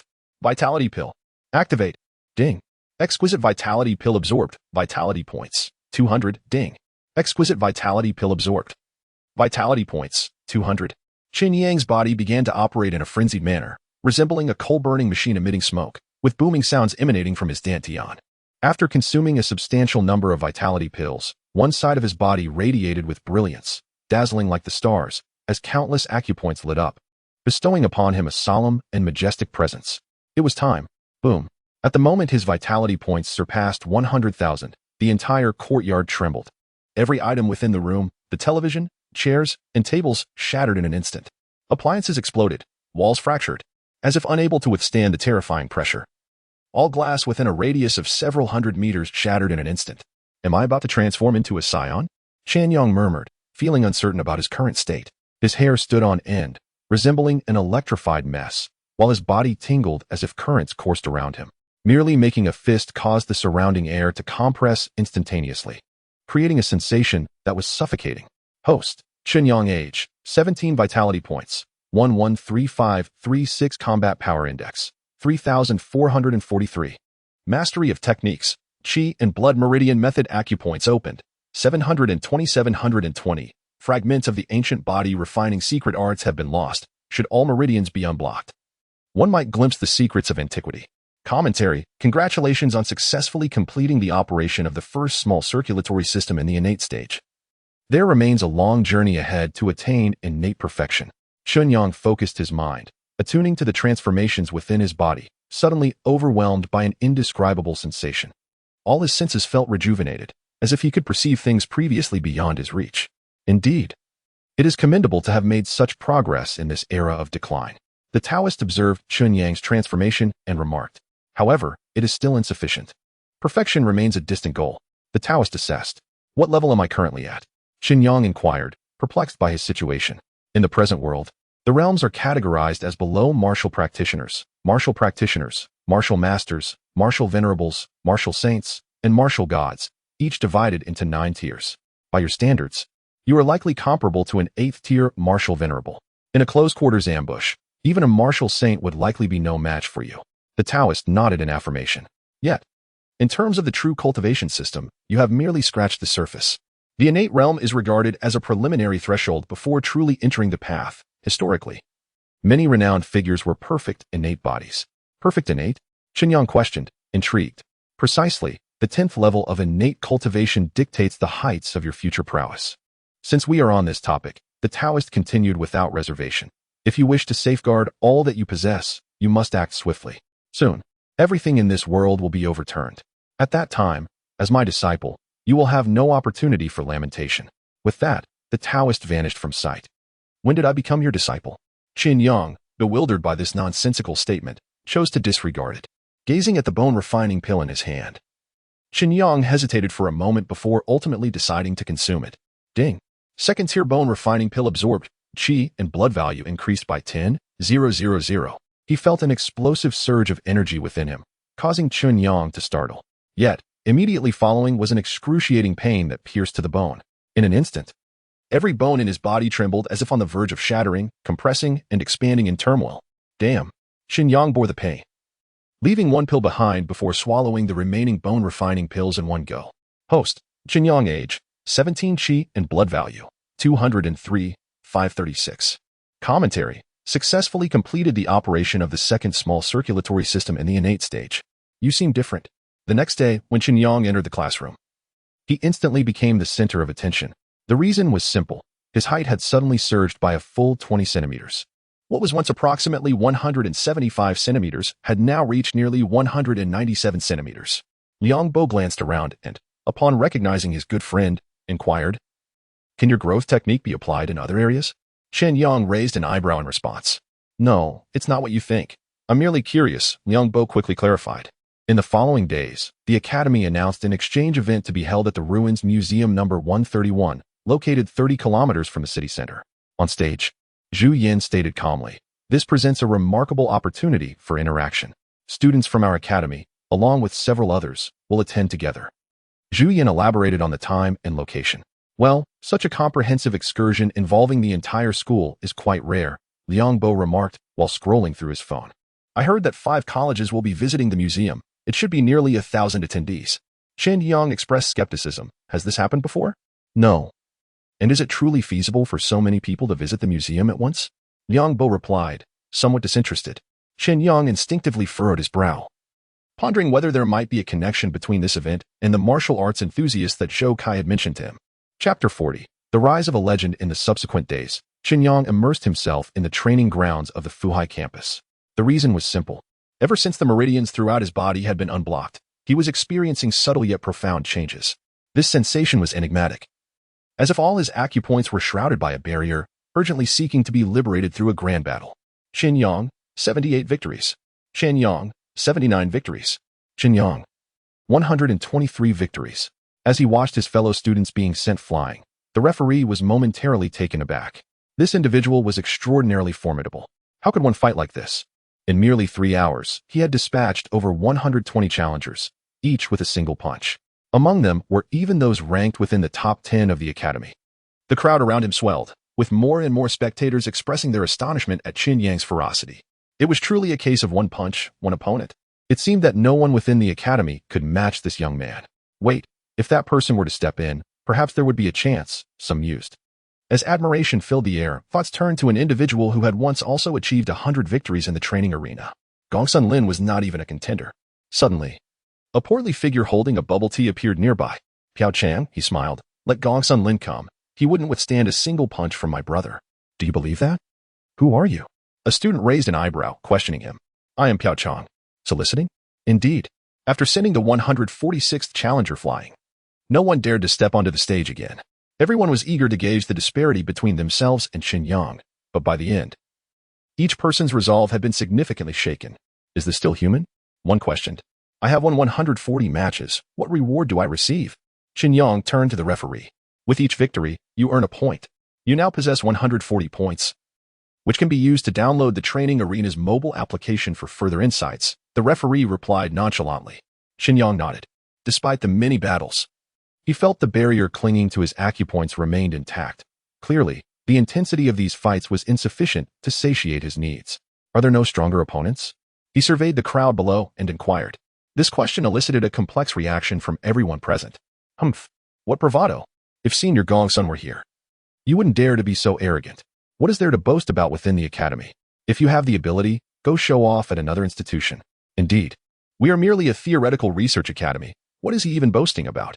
The crowd erupted in scorn, as Chen Yang's words had struck at their pride. Who is Gongsun? Chen Yang inquired, curiosity piqued. Is he very skilled? Haha, Senior Gongsun holds the record for 100 victories, an unparalleled myth. Someone interjected eagerly. If you encounter him, you will truly understand the meaning of disparity. Chen Yang shrugged. Then why not summon him here for a bout? The man fell silent. How could he possibly know individuals of such caliber? Does anyone have Gongsun's phone number? Could we summon him for a duel? Chen Yang called out towards the arena below. On this day, the news of Chen Yang's consecutive victories exceeding 140 spread like wildfire throughout the academy. He was undeniably formidable, having issued a challenge to Gongsun Lin for a match. How did Gongsun respond? It remains unknown. He was absent from the campus. And if he were to learn that a junior had dared to provoke him, the consequences would be dire. Many remained skeptical of Chen Yang's prowess, believing that although he was strong, he could not possibly rival Gongsun Lin. Gongsun Lin, having practiced swordsmanship since youth, was said to have mastered the technique of wind and crane to an extraordinarily terrifying degree. The Gongsun family's swords were reputed throughout all of China. He was not the one to contend with. It was his elder sister, Gongsun Yingwu, who truly excelled. Recently, I saw in the school magazine that she was set to represent our institution in the Central Youth Swordmaster Tournament. This would mark the inaugural clash between two legendary figures, old and new. On the Academy's forum, numerous posts began to emerge, expressing various opinions on this matter. Of course, Chen Yang held little interest in such affairs. He had completed his grooming and was eager to leave a favorable impression on Zhu Yanqing, as today marked their first scheduled dinner. He had only half an hour to spare. At the entrance of the academy, Zhu Yanqing frowned at Chen Yang. What does this mean? Are you suggesting we dine at the school cafeteria? Chen Yang was perplexed. Zhu Yanqing sighed. Very well, I have some matters I wish to discuss with you. The two of them boarded Zhu Yanqing's Tao Kong 944, with Chen Yang having heard Liang Bo boast that this vehicle cost at least 2 million. Sit in the back, Zhu Yanqing instructed, as Chen Yang remained oblivious to his outsider status, occupying the passenger seat. Let's get going. At your age, you shouldn't be so finicky. Chen Yang scoffed, feeling somewhat irked by the woman's insistence on propriety. Zhu Yanqing regarded Chen Yang with a placid expression, and they locked eyes in silence. Zhu Yanqing's favorability level, 1, fine. Chen Yang conceded, immediately becoming more compliant. Ding.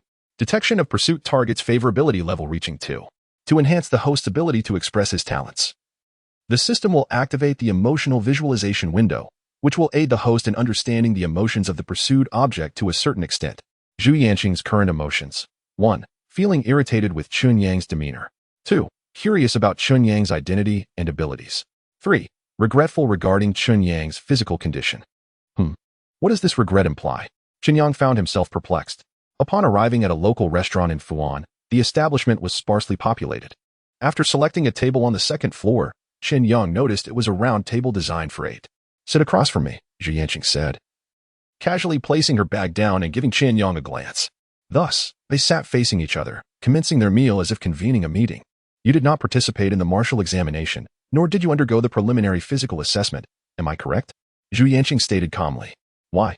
Chen Yang furrowed his brows. The results of your recent blood test have come back, Zhu Yanqing remarked with a frown. The findings indicate that you are afflicted with a severe cellular degeneration condition. Excuse me? Chen Yang inquired. What is this condition? Is it truly severe? It is not merely a question of severity, Zhu Yanqing sighed. This ailment is nearly beyond remedy. In a healthy individual, cellular metabolism occurs continuously, with cells regenerating and aging in a natural cycle. However, your situation is markedly different. Your cellular activity is excessively robust, rendering it nearly impossible to eradicate. Zhu Yanqing continued. I suspect this is related to your exceptionally high vitality levels. Yet, this is not a fortuitous circumstance. It may lead to detrimental effects on certain normal bodily functions, such as reproductive functions, as well as longevity. In moments of profound bewilderment, one may indeed find themselves laughing, and Chen Yang did just that. Chapter 41. The Doubts of the Sixth-Section Martial Artist. What do you mean? Chen Yang's face darkened. One can eat indiscriminately, but one must not speak carelessly. A great leader once stated that without investigation, one should not speak. I suspect you are defaming me. Zhu Yanqing replied calmly. This is quite normal. Powerful genes are often difficult to perpetuate, which is reasonable from both biological and genetic perspectives. Your situation is dire. An analysis of your blood sample indicates that you may have no more than 6 months left to live. What is this nonsense? Am I to meet the king of hell? Are you pronouncing my death sentence? Chen Yang thought to himself, realizing the girl was not mistaken. The Taoist glanced at the table laden with dishes, shook his head, and said, if you do not devise a plan swiftly, you may only have 3 months left. Chen Yang was stunned. This was indeed the truth. What does that mean? Your vital energy is expanding at an alarming rate, which is exerting severe pressure on other parts of your body, such as your nerves, Zhu Yanqing continued. If the root cause of the cellular division remains unidentified, you will ultimately suffer a painful demise, akin to a balloon taut with air. That's absurd. As long as your 9 turns true dragon's secret method breaks through the first layer, there is no cause for concern, the Taoist retorted with a dismissive scoff.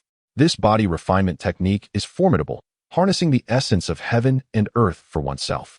Upon achieving mastery, one embodies the yin and yang of the universe, with vital energy flowing endlessly and spiritual power unfaltering. However, the journey to breakthrough can be troublesome. If one's mind is not resolute, one risks succumbing to madness. How does one achieve a breakthrough? Chen Yang inquired. Through combat. The Taoist answered. However, the trivial skirmishes you engaged in previously are utterly futile. This is a true secret method evolving amidst blood and chaos, necessitating continuous self-overcoming. So, one must seek skilled opponents to spar with. Chen Yang nodded, somewhat understanding. Good evening, miss.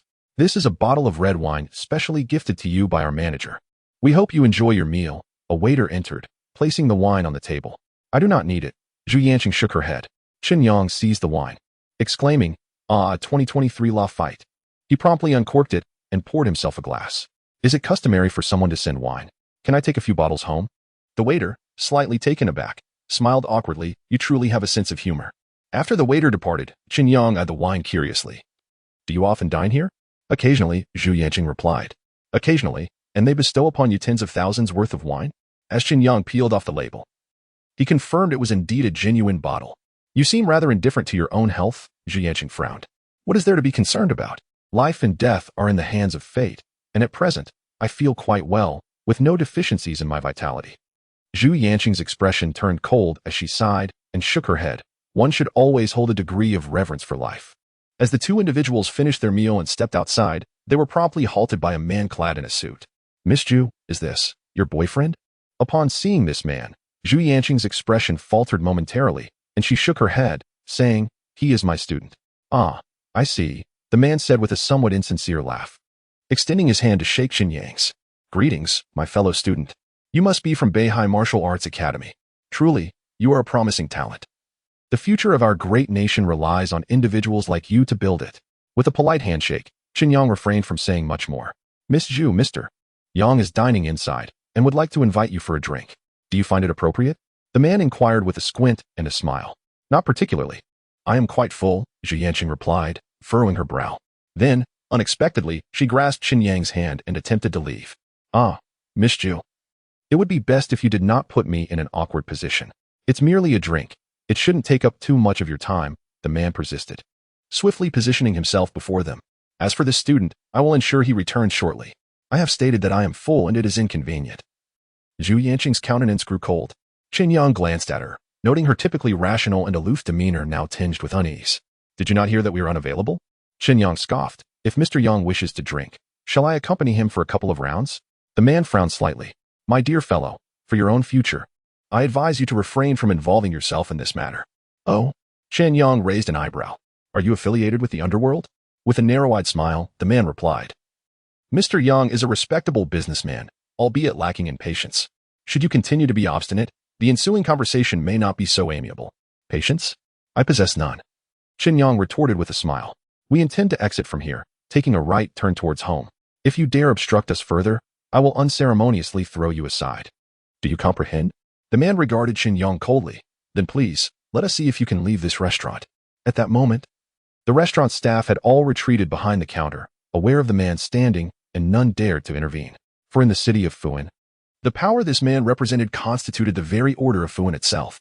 Chen Yang, you should return. Zhu Yanqing maintained her calm demeanor, inhaling deeply. I am open to discussion, but I will not partake in any alcohol. Wait, Chen Yang grasped Zhu Yanqing's hand. Have you lost your mind? Drinking with these ruffians? With that, he pulled her toward the entrance.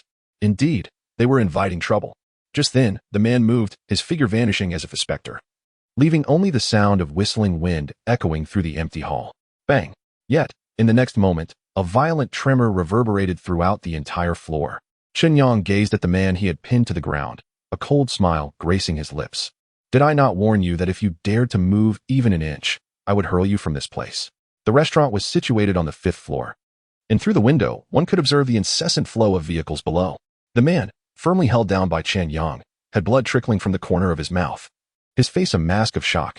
He was a 6th-tier martial artist, and in the entirety of Fuan, how many could truly surpass his prowess? Yet here he was, effortlessly subdued by a mere child. What a farce! He struggled desperately to free himself from Chen Yang's iron grip, but found it utterly impossible. Even with all his internal energy, he could not break free. Ah, of course, this height must pose no threat to you, Chen Yang remarked with a faint smile. How about this? I shall shatter your limbs, and if you manage to survive, then consider yourself fortunate. If not, well, you can only blame your own inadequacy. What say you? Chapter 42. Do you enjoy drinking? A heart-wrenching scream echoed throughout the entire restaurant as Chen Yang twisted the man's hand into a grotesque shape. You were attempting to elbow me, weren't you? Chen Yang remarked with a detached demeanor, judging by the man's earlier movements. He indeed seemed to have leapt up with the intention of using his right elbow against Chen Yang. Taking a step forward, Chen Yang crushed the man's elbow beneath his foot, revealing a gruesome sight of blood and exposed bone. Beside them, Zhu Yanqing instinctively felt a wave of nausea, her expression a complex mix of emotions as she regarded this somewhat unfamiliar student. Are you truly going to throw him down? Indeed, Chen Yang nodded. I am a man of my word. With one hand gripping the man's hair, he strode toward the window. With a resounding crash, Chen Yang hurled the man's head through the floor-to-ceiling window, and they soon found themselves on the balcony. Enjoying a flying elbow? Allow me to elevate you. Just then, a voice from inside interrupted with a sharp reprimand. How dare you? A distinguished man arrived, flanked by several others, and shouted, You little beast, release him at once. In response, Chen Yang let out a cold laugh and, with a swift kick, sent the man tumbling 3 meters away. Note: throwing objects from heights is illegal and should not be imitated. The man's body stiffened momentarily in midair before plummeting downward, his face ashen. Thud. The sound of flesh meeting the ground reverberated below. You. Yang Lingdian glared at Chen Yang, his face turning crimson, his teeth nearly grinding to dust. In the whole of Fuan, who did not know of Yang Taibao? Who dared to confront Yang Taibao in broad daylight? If word of today's events spread, how could he continue to operate in Fuan? Fine, fine. You dare to oppose me, he roared, turning to the 2 men behind him. What are you waiting for? Seize this brat. You are finished, mark my words. Yang Lingtian continued to curse. Not just you, but I shall ensure your family meets the same fate. Chen Yang scoffed. Didn't you just ask me to let him go? As he spoke, Yang Lingtian began dialing a number, while the 2 men behind him moved into action with remarkable speed and even greater strength than the previous assailant. Bone-breaking hand. Heart-piercing strike. One man aimed a palm strike at Chen Yang's forehead, while the other thrust a fist toward his chest. These 2 martial techniques had been honed to perfection, unleashing a terrifying gale as golden inner strength swirled, producing a deafening sound of explosive force. Be careful. Zhu Yanqing furrowed her brow, closing her eyes to avoid witnessing the impending scene. Thud, thud. 2 simultaneous impacts resonated through the air, followed by Chen Yang's nonchalant remarks. Tattoos, so they truly are gangsters. Zhu Yanqing opened her eyes to find both men pale, having received a punch from Chen Yang to their stomachs on either side. The 2 individuals lay on the ground, their abdomens grotesquely sunken, leaving one to wonder how much of their innards had been shattered. Chen Yang deliberately restrained his strength, wishing to avoid a scene drenched in blood. Eliminate the scourge of evil. You may join in as well. With that, he tossed them aside as one might a mere chick. The chaos below was palpable. Have you finished with the shaking? Chen Yang turned to young Ling Tian, who was beginning to grasp the gravity of the situation. What is happening? A betrayal within? His guards have been paid off? These were martial artists. How could two 8th-tier warriors be so effortlessly dispatched? Young Ling Tian gazed at Chen Yang's youthful yet slightly naive visage, momentarily unable to process the reality. Weren't you supposed to call her for a drink? Chen Yang gestured towards Zhu Yanqing beside them. What if I drink with you instead? Yang Ling Tian's expression darkened. At this juncture, what more could be said? That wretched woman. Had she not persistently refused him, he would never have attracted this little wretch. You better kill me today, or once I catch my breath, I will ensure your demise will be most excruciating. Yang Ling Tian sneered. What if you were skilled in combat?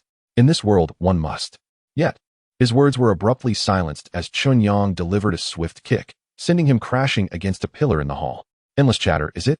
Amidst the gasps of onlookers, Chen Yang effortlessly lifted the liquor cabinet and let it crash beside Yang Ling Tian. He retrieved a bottle of whiskey. Do you not enjoy drinking? I shall ensure you indulge to your heart's content. With a resounding crash, he shattered the first bottle against Yang Ling Tian's head. This is a 1937 vintage. Another bottle met the same fate, and this one is from 1941. In less than 10 minutes, the hall was suffused with the aroma of various spirits, mingling with the metallic scent of blood, creating an intoxicating yet chilling atmosphere. Chen Yang could have easily ended his life, but saw no necessity in doing so. To him, it was akin to a pedestrian noticing an ant on the ground, perhaps stepping on it not out of malice, but rather from sheer amusement. He found the act entertaining. It should suffice. He is nearing his limit. At that moment, Zhu Yanqing approached, patting Chen Yang on the shoulder. Oh, observing the unconscious Yang Ling Tian, Chen Yang felt he had vented his frustrations sufficiently and retrieved 2 more bottles from the cabinet. Charge it to his account. With that, he and Zhu Yanqing exited the restaurant. You. In the car, Zhu Yanqing sighed, her expression complex, unsure of where to begin.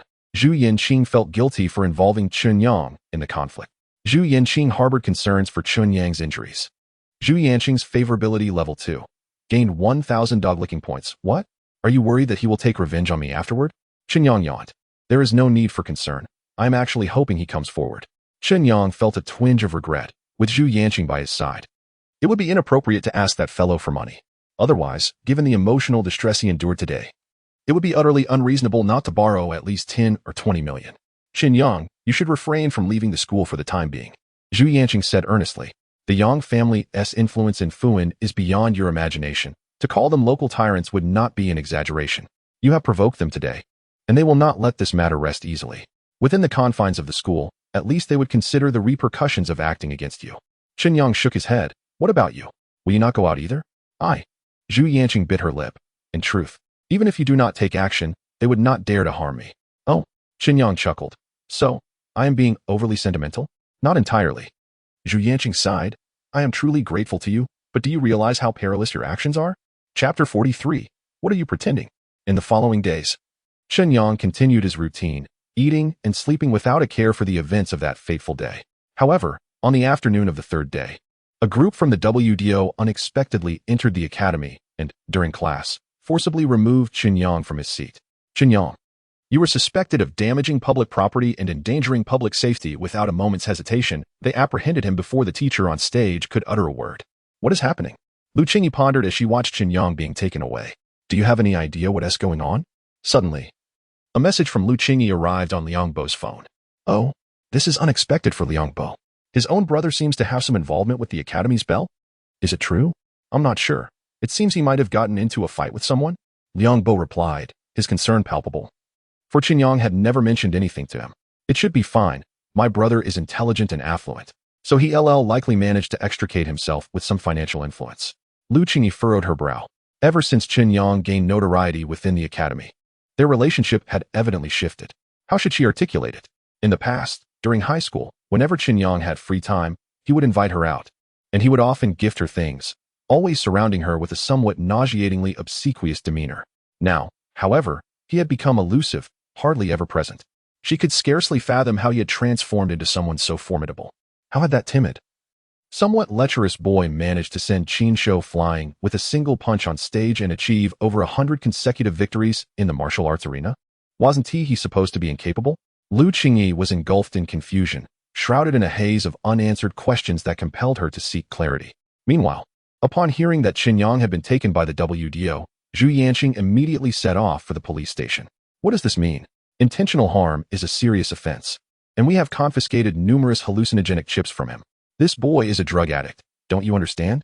The officer at the station remarked coldly. Smuggling hallucinogenic chips classified as grade 4 or above is a grave crime, punishable by death. Surely, as a university professor, you are aware of this. Zhu Yanqing cast a frosty glance at the officer, saying little before turning to leave the precinct. Inside the station, Chen Yang found himself tightly shackled to the iron bars. How much do I need to pay to be released? Can I not offer money? He inquired wearily. I advise you to harbor some respect for the law. The officer replied icily. Respect? Chen Yang laughed bitterly. In my hometown, uttering that would make me bow my head in shame, but here he scoffed derisively. The law has become a mere tool of power. You expect me to hold you in esteem? Spare me the nonsense. Tell me, what benefits did you receive from that person surnamed Yang? The officer remained silent, quietly continuing his documentation. Is it possible that you have gained nothing from this? Chen Yang scoffed. You toil tirelessly, enabling your superiors to rise in wealth and status, yet in the end, you receive no credit and must bear the consequences of their failures. Is it truly worth it? Chen Yang contemplated, realizing that there is no robust disciplinary oversight in this world. Various factions reign over their territories, and the internal affairs remain obscured from outsiders. Strangely enough, he showed no fear of potential repercussions for his misdeeds. I advise you to speak less and conserve your energy, the officer remarked coldly. A student, colluding with drug traffickers. Such shamelessness. Do not amuse me, Chen Yang replied with amusement. You dare invoke morality? What pretentiousness. Do you truly believe individuals like yourselves are worthy of representing justice? Of bearing the title of police? Chen Yang shrugged dismissively. Enough of this futile discourse. You likely harbor no genuine notions of fairness or justice. It's akin to playing music to a cow. As a former laborer, I advise you to choose your alliances wisely. Otherwise, when the tree falls, the monkeys will scatter. And it will be your own misfortune. The officer laughed coldly. Rest assured, your concerns are unwarranted. Your time is limited. With that, he gestured towards the door, summoning two burly men. Is this your method? Chen Yang remarked with a faint smile. These two were formidable warriors, their caliber ranking among the best throughout the nation. It seemed the Yang family indeed wielded considerable influence. Fuan was undoubtedly a significant city, although its size was not vastly greater than Tianyu. The clandestine prowess of its martial artists surpassed many ranks. We have heard of your fighting skills, and we must take precautions. However, if you comply and remain docile, you may just survive until tomorrow morning, the officer sneered. Go on, take him for a tour of the precinct. Chen Yang, possessing keen perception, sensed a fleeting yet powerful aura emanating from a nearby building as the two warriors approached him. This presence was ephemeral, but unmistakably potent, at least a high-ranking warrior. He immediately recalled the protector assigned to him by Gue Ling, who had surprisingly followed him to Fuan. This individual had remained inactive, likely now aware of the potential danger Chen Yang faced. The two men escorted him into a confined space. Where shall we begin? They exchanged glances, their lips curling in anticipation. Meanwhile, in the police station, a young woman had arrived. Isn't 1 million insufficient? Lu Qingyi retrieved her card and inquired. Did he not merely shatter a few windows and injure a few people? And were those individuals not the provocateurs? She raised her phone, revealing an anonymously sent surveillance video from the restaurant that day. No, the accusations of intentional harm and property damage are merely minor charges. He is also suspected of smuggling. The officer stood with his arms crossed, pondering how it had only been a short while since two beautiful women came to plead for this young man. What on earth is happening? This fellow is merely a pretty boy? How could that be possible? Lu Qingyi spoke icily. You have apprehended someone without any evidence? The officer furrowed his brow, replying that the evidence was still under investigation and requested her to remain calm. He had already ascertained the young man's identity. He was simply an unremarkable university student with no notable family background. For someone like him to provoke the Yang family was tantamount to courting death. Very well. You had better not lay a finger on him. If anything happens to him, you shall face the consequences. Lu Qingyi stated coldly before turning on her heel and exiting the police station. What a fool. How foolish. Once in her car, her frustration boiled over. What kind of situation is this? A date with a beautiful teacher ended with an arrest. It was utterly absurd. After a moment of agitation, Lu Qingyi took out her phone and dialed a number. I have encountered a bit of trouble. A gentle female voice came from the other end. What is it? Is that old rascal bothering you again? No, it's about a classmate of mine. Chapter 44. Do you wish for me to offer my neck for slaughter? Meanwhile, on the other side, Zhu Yanqing was engaged in a battle of thoughts, gazing at the name of a contact on her phone screen. She paced back and forth at the entrance of the police station, contemplating deeply, before ultimately pressing the call button. Shuqin, what's the matter? After a brief interval, the door of the police station was slowly pushed open once more. What has transpired? Inquired a middle-aged man with a hawk-like nose, his countenance dark and foreboding. Why have you gone to such lengths? The visitor was the butler of the Yang family, along with the director of the WDO from Fuan City. The officer bowed to the director and stated, the matter has been settled. Humph, the Yang family butler scoffed, lighting a cigarette as he continued. The old master has aged. In recent years, many have ceased to regard the Yang family with respect. Bring the person to me. The police chief commanded coldly. Understood. Bring him over. In the confined space, two burly men lay peacefully on the ground, while Chen Yang sat atop them, engrossed in a mobile game, appearing utterly unfazed. You.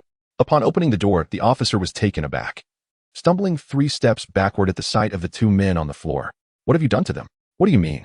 They were merely tired and decided to sleep. It is but human nature. Chen Yang yawned as he rose. I believe I've seen enough. May I take my leave? Assaulting an officer? The officer swiftly drew his gun, retreating instinctively. Call for backup, quickly. Bang. Without a moment's hesitation, he pulled the trigger. Chen Yang furrowed his brow. A shadow darted past, and in an instant, he delivered an elbow strike that sent the officer flying. Boom. A thunderous crash resonated as the heavy iron door, along with the officer's body, was hurled aside. The entire police station was immediately filled with a piercing alarm, as numerous WDO personnel swiftly surrounded Chen Yang. Lower your weapons. Surrender at once. All personnel, armed with shields, advanced toward Chen Yang, attempting to subdue him swiftly. What is the meaning of this? Chen Yang sneered. Do you truly believe I am easy prey? You possess audacity. How dare you openly challenge the authority of the WDO? An officer checked the injured officer's condition, discovering he was trembling violently, clearly on the verge of collapse. Medical team. Repeat that. Lower your weapons. Surrender immediately. A group of at least 10 experts, dressed in black uniforms and of at least the martial honor level, surrounded him from 4 directions. Within the police station, the director of the Fuan Police Department stepped into the fray, shielded by the others, exuding an aura that suggested he was at least a 4th-tier martial honor. Impulsiveness is a devil. I advise you to think carefully before proceeding, the director stated calmly. What you are doing is a provocation against the entire WDO, a challenge to the authority of the entire Huaxia regime. And what would you have me do? Chen Yang retorted with a cold smile. Submit without resistance? If you wish to strike, then come and try. Taking the initiative, Chen Yang, undeterred by the potential escalation of the situation, suddenly vanished from sight. Employing the elusive shadow step, he unleashed a flurry of 4 powerful punches in a mere instant. Ever since he had fully unlocked his meridians, his control over his body had reached an unprecedented level. Even when exerting the full power of the shadow step, each strike proved lethal, with a series of muffled thuds. For individuals collapsed to the ground, clutching their throats before they could even comprehend the unfolding chaos. You dare to court your own destruction? The chief of police bellowed. In the next moment, the police station erupted in gunfire, a relentless storm of specialized bullets designed to counter martial artists raining down upon Chen Yang. Clink, clank, bang. Bullets ricocheted off tables and walls, saturating every visible surface. Yet, Chen Yang moved as though he were strolling through the rain, advancing step by step. The onlookers were struck with terror, witnessing how the bullets passed harmlessly through his form, inflicting no injury whatsoever. His speed was astonishing. Among all, only the police chief furrowed his brow, recognizing that Chen Yang had evaded every single shot. What manner of monster is this? He thought, as Chen Yang roared in anger. You dare to slander me and expect me to submit? A dazzling silver light enveloped Chen Yang as he surged forward, delivering a devastating slap. Boom. The resounding crash echoed throughout the police station as the chief, who had only just arrived, was sent crashing to the ground along with his chair. Still want to fight? Chen Yang's gaze hardened as he placed a foot firmly on the chief's head. You will regret this. The chief lay there, bloodied, with ruptured organs and broken bones, barely clinging to life. Regret? I think not, Chen Yang retorted coldly. At that moment, an elderly man clad in a long black robe entered, striding toward Chen Yang amidst the astonished gazes of those present. That's enough. Teach him a lesson, but don't go too far. The elder's presence was subtle yet commanding, and Chen Yang recognized him as the expert sent by Gue Ling to assist him. I believe otherwise, Chen Yang replied defiantly. The surrounding officers, paralyzed with fear, heard the increasing wail of police sirens outside, signaling the imminent arrival of SRO personnel. Dragging the chief's head, Chen Yang pressed it against the table, demanding, "If you wish to live, tell me how much the Yang family paid you to target me." With a cold smirk, the chief spat defiantly. "I suggest you cease your actions now, or you will pay a price beyond your imagination. You will not leave the Fuan police station today." Before he could finish, Chen Yang lunged forward, delivering a swift kick that sent the officer crashing into the wall, collapsing like a rag doll. "You." The onlookers were taken aback by Chen Yang's audacity, their tension escalating further. Unprincipled leaders breed unprincipled followers, a nest of vermin. Chen Yang turned his icy gaze upon them.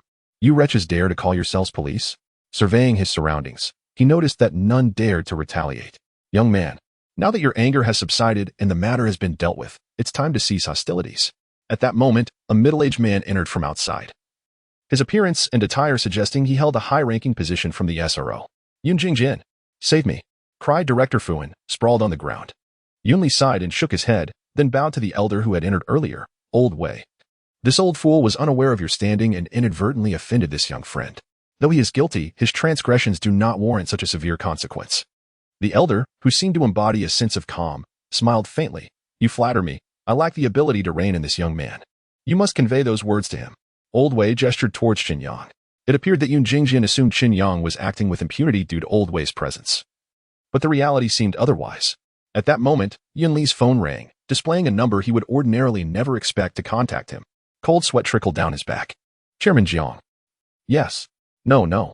I just arrived on the scene, the situation." Yun Li tensed, recounting the circumstances at hand. "What? I don't know what news you have heard," he exclaimed, suddenly widening his eyes in disbelief as he turned to Chen Yang. All right. Understood. Very well, I shall handle this properly." After hanging up, Yun Li's face turned ashen as he stared at Director Fuan.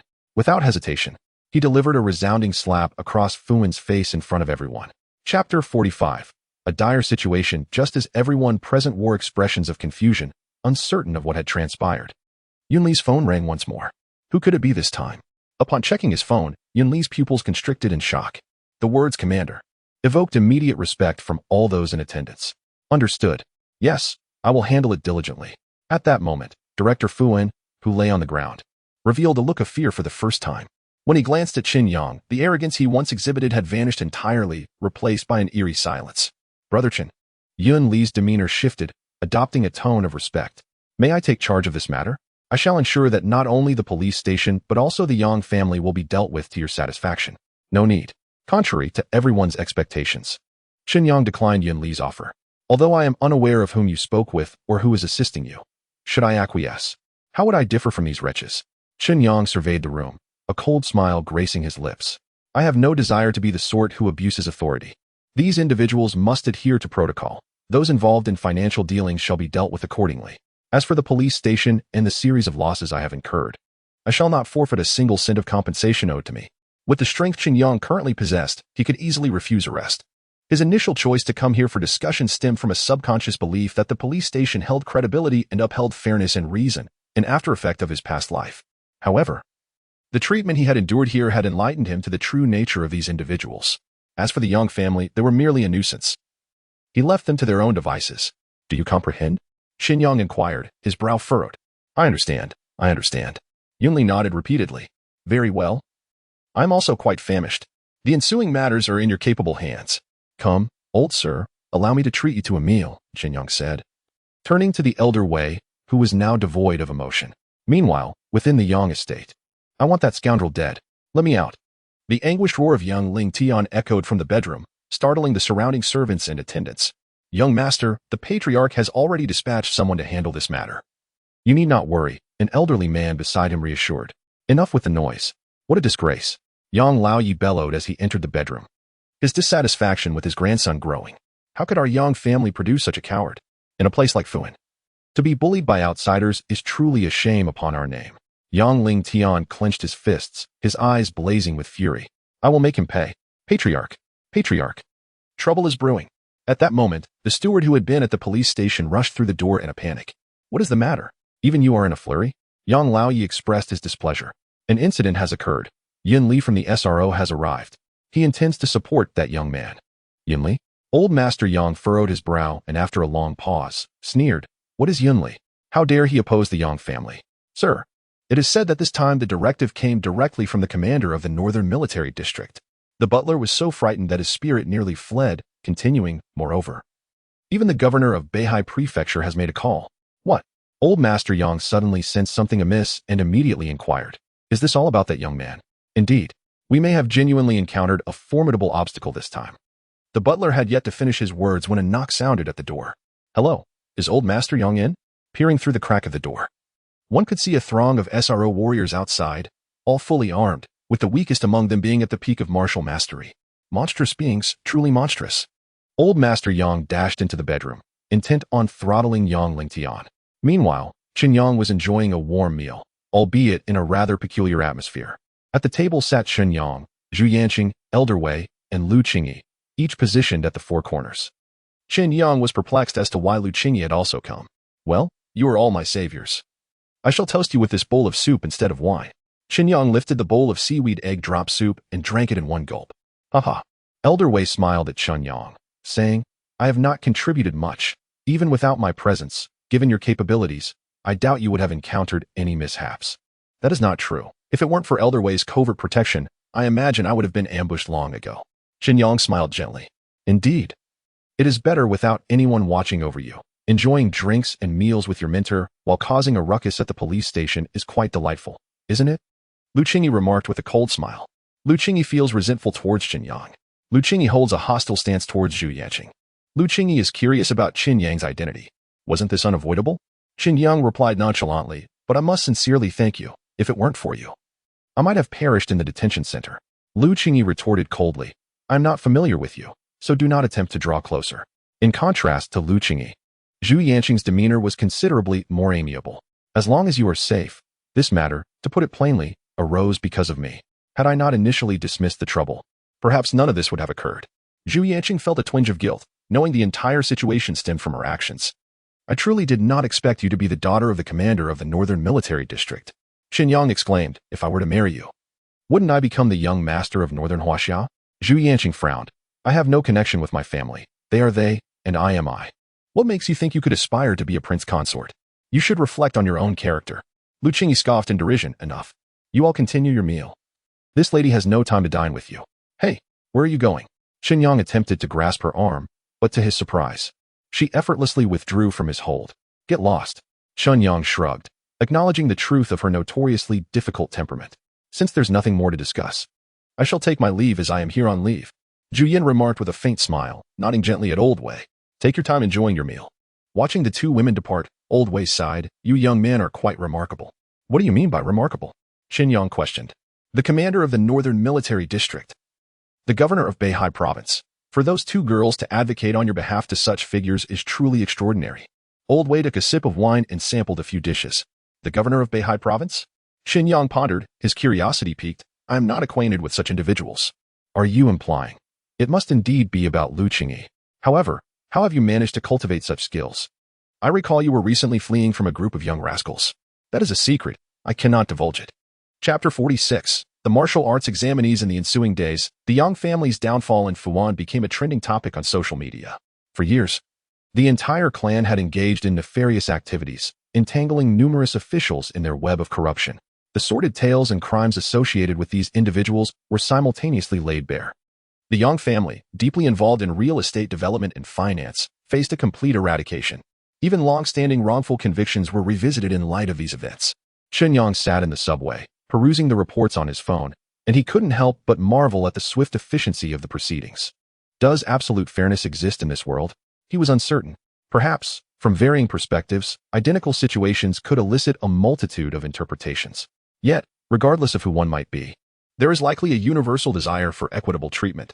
This was Chen Yang's perspective on justice, a reflection of the societal consensus on fairness. Of course, should the day arrive when such equity ceases to exist, Chen Yang would rely on his own judgment. Why do you still wear such a gloomy expression? Shall I teach you how to be a maggot? Chen Yang raised an eyebrow at Lu Qingyi, who had not offered him a kind glance since that fateful day. Maintaining her frosty demeanor for an entire week, this left Chen Yang at a loss for how to engage her. Get lost, Lu Qingyi retorted, her gaze fixed on the scenery whizzing by outside the window. Brother Yang, you can't charm a girl like that, Liang Bo interjected, offering his advice. How could you suggest being a maggot? Learning to be a dog would be far better. Dogs are adorable, and women love them. Well, you certainly have a high level of awareness. You might be more suited to being a sycophant than I am. Chen Yang shrugged, a hint of nostalgia creeping in for Chu Mingling, who would at least smile shyly at such cold humor. Half an hour later, all the students from Wuli congregated at the Qitian Museum located at the 131st relic site.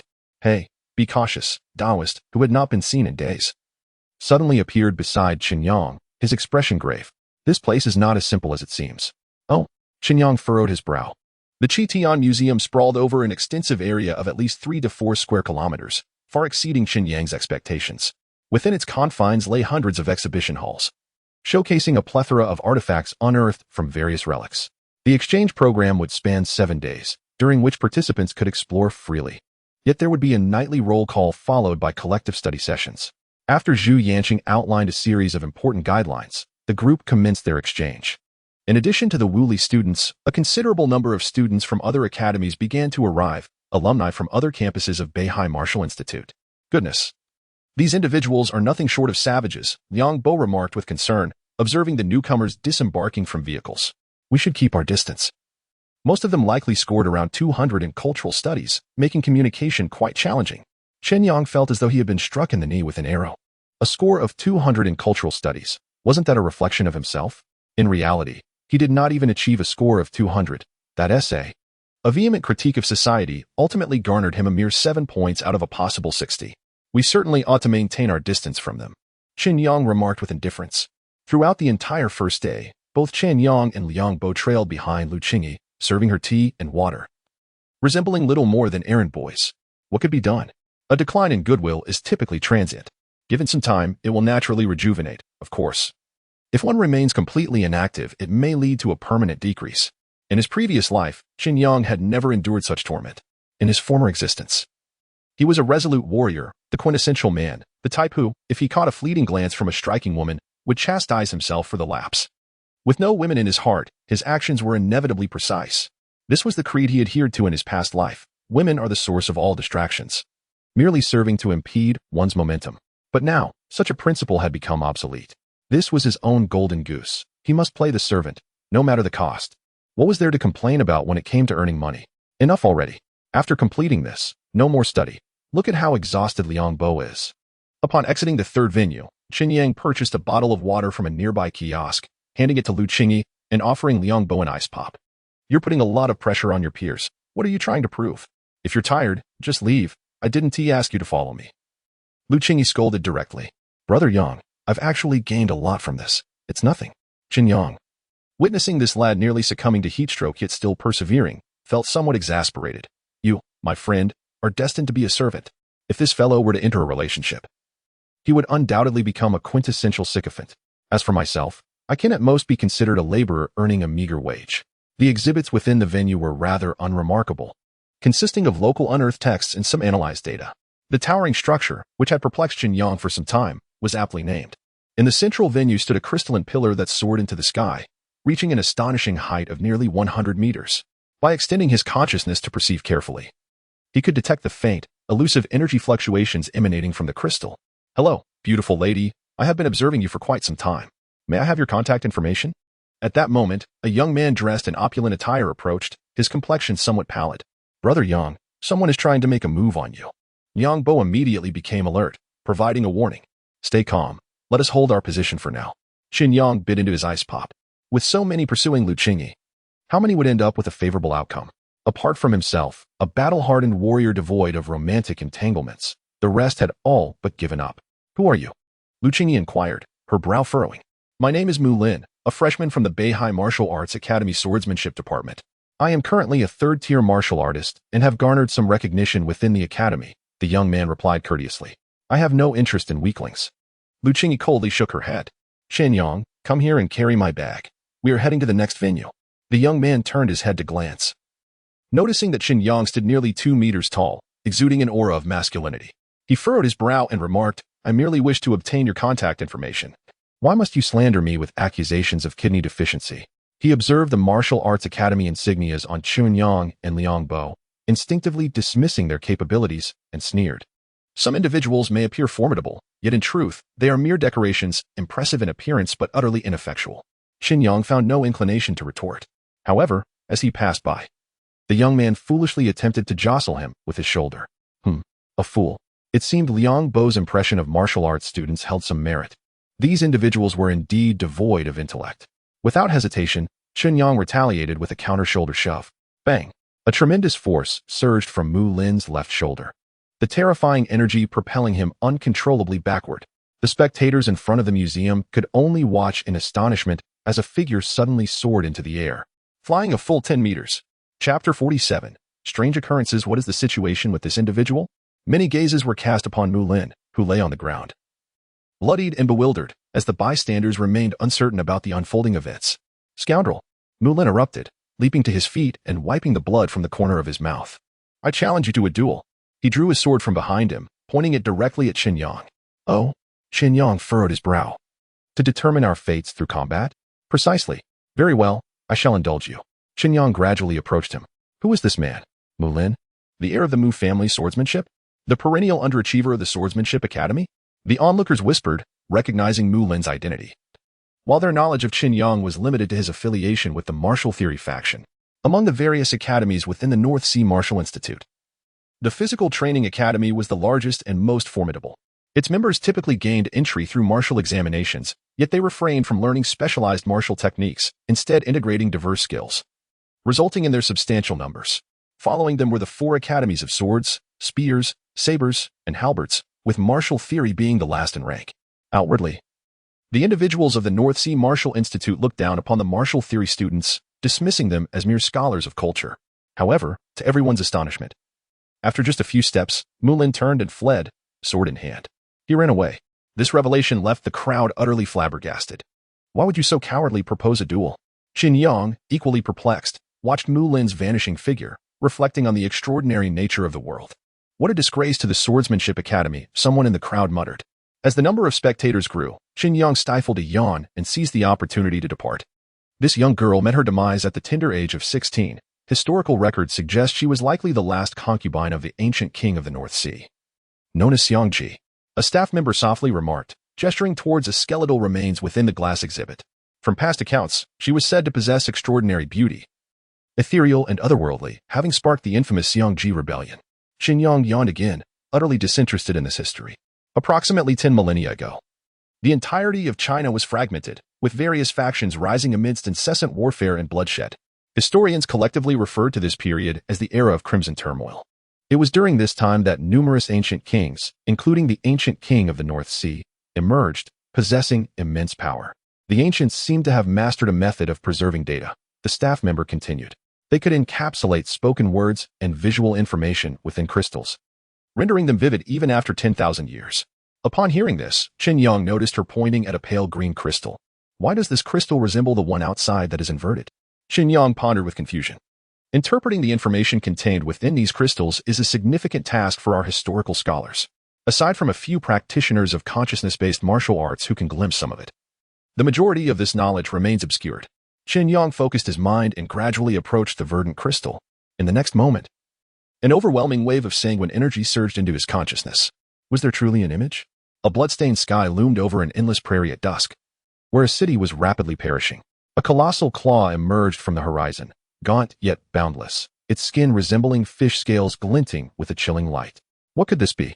Chen Yang's heart raced with terror. That arm descended from the heavens, crashing through the vast expanse and slamming the city, spanning several kilometers, into the ground with a single blow. A tremendous roar echoed from the far horizon, followed by violent tremors, as if the very fabric of the universe quaked. Help me. Save me. Chen Yang snapped back from this illusion, surrounded by staff members still presenting various artifacts.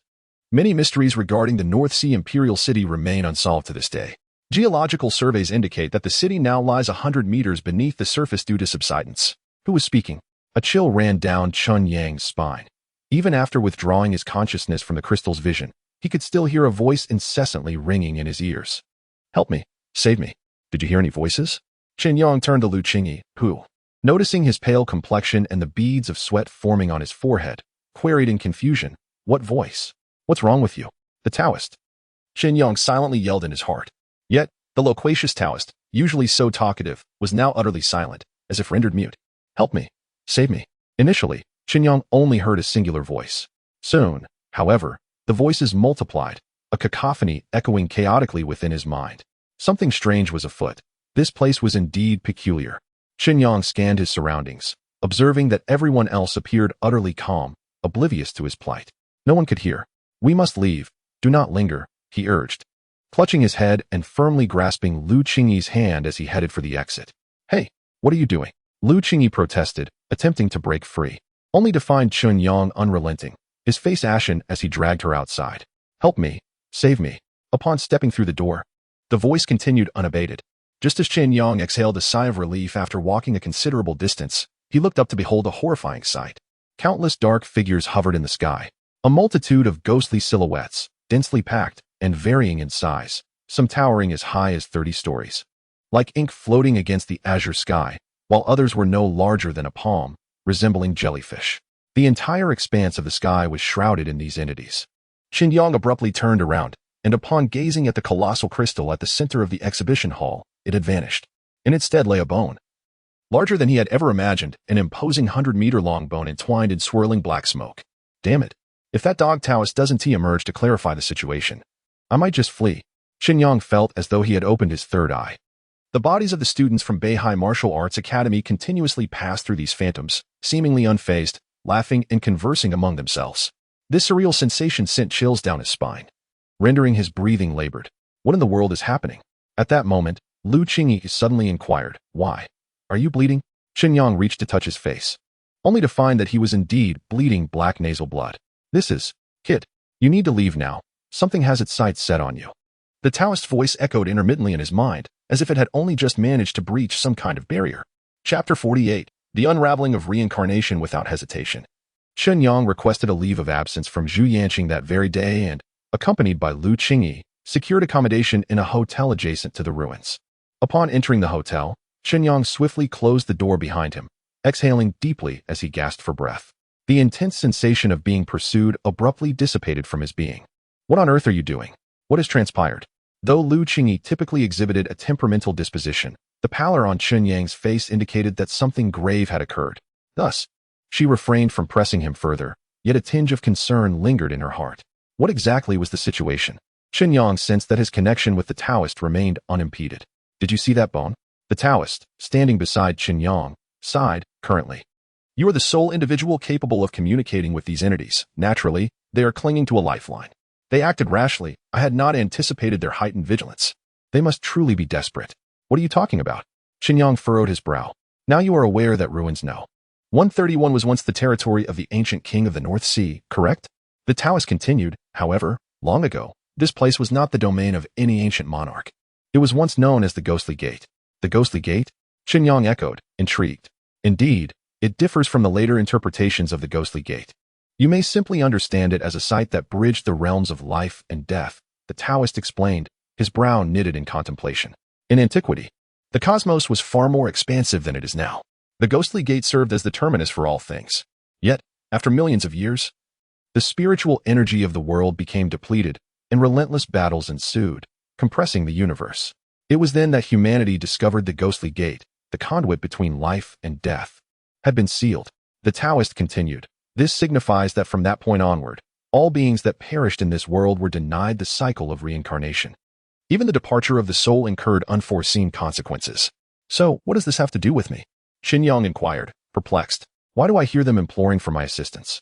When the spiritual awareness of the world was confined, the number of individuals capable of wielding spiritual power to commune with the heavens dwindled. You, my young friend, are the singular exception. The Taoist regarded Chen Yang with a penetrating gaze. "Do you understand how they arrived here?" He gestured toward the shadow hovering above ruins number 131, sighing. "These are souls trapped between life and death, ensnared in their own cycles of reincarnation." "What do you mean?" Chen Yang found himself utterly bewildered. "In essence, they are individuals inadvertently swept into the realm of life and death after the Ghostly Gate was sealed," the Taoist lamented, his brow still furrowed. "You possess no comprehension whatsoever. I have articulated this quite plainly, yet you remain oblivious. One can understand that after the gates of the underworld are sealed, reincarnation ceases to exist. All living beings that perish are simply gone. However, these vengeful spirits, inadvertently swept into this realm of life and death, which was already closed millennia ago, were affected by the forces within the gates of the underworld. Upon losing their lives, they did not fully dissipate but instead persisted in a unique manner. At this point, Chen Yang comprehended the situation. The pathway to reincarnation had been obstructed, and these souls were ensnared between reincarnation and total obliteration by some mysterious force. A peculiar phenomenon occurred. As the power of reincarnation compelled them to relive their existence repeatedly within their temporal confines, it seemed that someone had sensed the anomaly after countless years. A plea for aid arose, hoping for someone to liberate them. Thus, they sought me out? Chen Yang furrowed his brow. Indeed, the Taoist nodded. After all, you are the only living person in this world. The rest. A flicker of melancholy flashed in the Taoist's eyes. What of that bone? Furthermore, I witnessed a hand within the crystal, which forcefully struck down, burying the entire city. When celestial beings clash, it is the mortals who suffer. That was the battle within the gates of the underworld from eons past, affecting the inhabitants of that city, the Taoist elucidated. So, the entities above are all remnants of those who once resided in that city? Precisely. Are there still battles taking place within the gates of the underworld? Chen Yang felt a chill run down his spine. The memory of that colossal arm, that overwhelming force of annihilation, filled him with trepidation. The enigmas of this world surpass your imagination. You may also attempt to rescue them.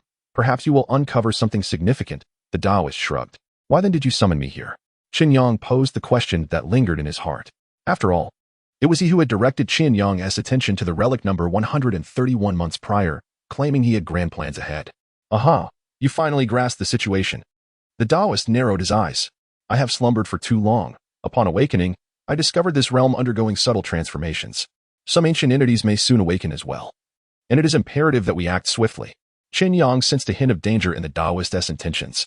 Consider this. These ancient beings, remnants from multiple epochs, lie buried beneath these relics. Currently, what your era has unearthed is merely the tip of the iceberg. The Taoist continued. The grand eras of the past far exceed your comprehension. Many of these beings did not entirely vanish. They have survived in another form. If one day they awaken, how do you suppose they will regard you? As descendants? Offspring? Or as inconsequential ants, easily crushed beneath a careless foot? Chen Yang furrowed his brow, rendered momentarily speechless. So, you are such an entity, are you not? Indeed, my existence stretches far beyond your imagination. And I can assure you that in just a few years, your world will undergo a profound transformation. This is why I urged you to prepare accordingly. Chen Yang seems to grasp this notion. So, your idea is to seize the opportunity and plunder while these individuals remain in slumber? Precisely. The benefits far exceed your expectations. The treasures of many are capable of shaking the very foundations of this world. The Taoist suddenly spread his arms and retrieved an ancient parchment from his pocket. Time is of the essence. Now that you are aware of everything, we can commence our planning. I have named this scheme Heavenly Deception. A plan meticulously crafted over several millennia. A scroll unfurled before Chen Yang, sprawling across the entirety of the room. What is this? This is the sanctuary chosen by all ancient powers to conceal themselves. The Taoist pointed, and suddenly a location on the map illuminated. Here lies the Gate of Ghosts, also known as Relic 131, within which resides an element crucial to our endeavor. Chapter 49. Memories of the ancient capital. The parchment once again flickered with a glimmer, gradually transforming into a black jade seal. What might this be? The Tian seal, a powerful artifact whose usage is rather intricate. However, we must first locate it. Is it hidden within the ruins? I have visited this place before, as has my junior disciple, yet we found nothing. It is likely concealed very deeply, the Taoist remarked. His brow furrowed. Now that those vengeful spirits have set their sights on you, it could perhaps be advantageous. Their ancient king of the North Sea must have possessed considerable prowess in his time, and may know the whereabouts of this object. Are you suggesting that I rescue them in exchange for information? Precisely, the Taoist cautioned.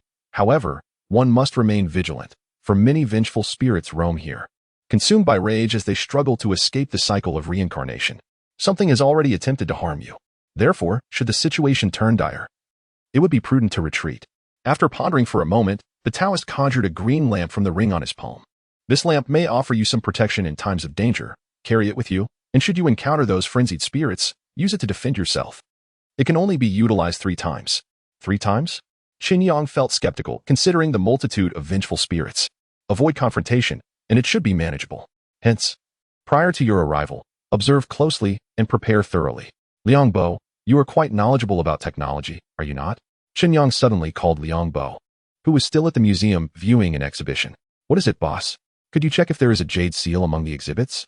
Not only that, but also anything related to jade seals in general. Sure thing. After pondering for a moment, Chen Yang made another call to Chu Mingling. For matters of intelligence. Perhaps it would be more reliable to consult her. What's up? I need assistance in searching for something. What is it? A jade seal. Can you look into whether the ancient king of the North Sea possessed a black jade seal and gather any relevant information? After briefing the two, Chen Yang glanced at Lu Qingyi, who was seated on the sofa, engrossed in her phone, seemingly indifferent to Chen Yang's actions and words. You're in trouble? Aren't you? Lu Qingyi inquired. What is it this time? It's nothing.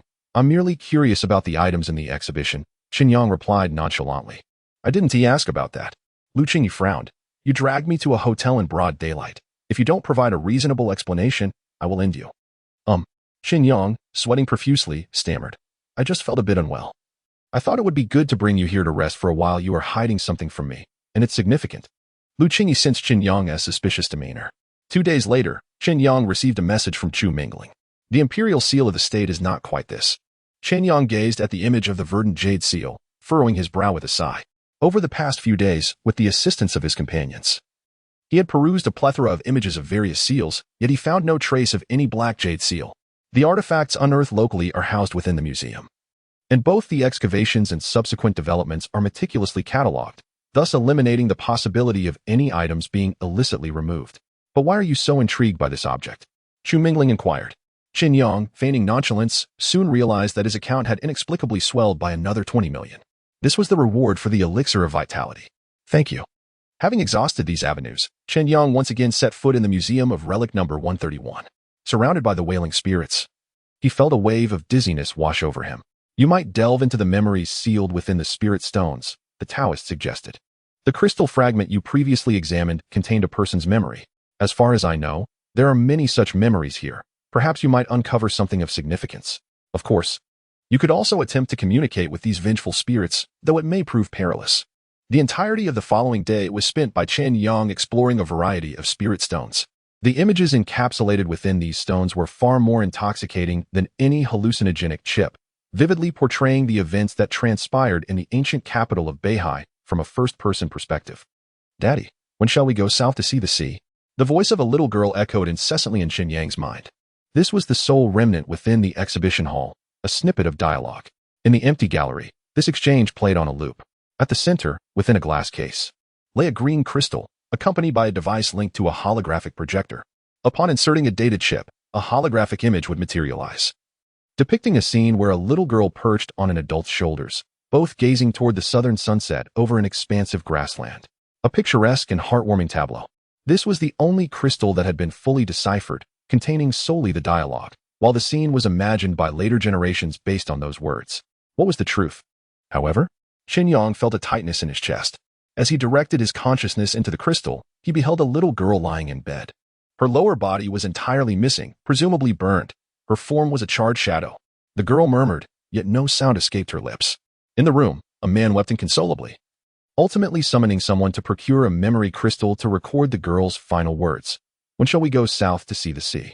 At the moment the memory was captured, a withered, emaciated hand abruptly descended from the heavens, drenching the entire world in a crimson hue. There were numerous similar tales. Many of these memory crystals documented the events of that fateful day, likely as the citizens of the city, witnessing the encroaching twilight, raised their crystals in a bid to preserve their thoughts, only to unwittingly etch their last words into history. Yet, there remain some crystalline stones that have restored the former grandeur of the city. From these fragmented images, Chen Yang vaguely discerned certain truths regarding the events of that era. The time was 13,200 years ago in the ancient capital of Beihai. On this day, the heir of Beihai was to wed the princess of Shiliang. As a continuation of peace between the two nations, the entire ancient capital of Beihai was adorned with festive decorations, with a constant flow of carriages and pedestrians, all eagerly awaiting the arrival of the Shiliang princess. However, scarcely an hour after her entrance into the city, the sky suddenly dimmed. At the edge of the grassland, dark clouds obscured the horizon, and above the ancient capital, a profound opening emerged. The sky had been pierced. Amidst the astonished gasps of countless onlookers, a figure shot skyward from the city. Enveloped in a radiant golden tail, it soared like a meteor towards the abyss in the heavens.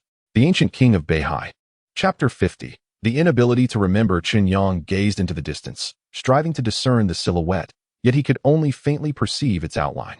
This was undoubtedly a formidable powerhouse, possessing a cultivation level that likely reached the heights of celestial transformation, wielding a long spear that pierced the heavens. Terrifying waves of energy erupted from the spear's tip, casting a brilliant golden glow across the heavens. The resplendent radiance transformed into a vast expanse of clouds, instantly dispersing the surrounding thick mist. To what realm had this being ascended? Chen Yang pondered, uncertain if anyone in his lifetime could achieve such a feat.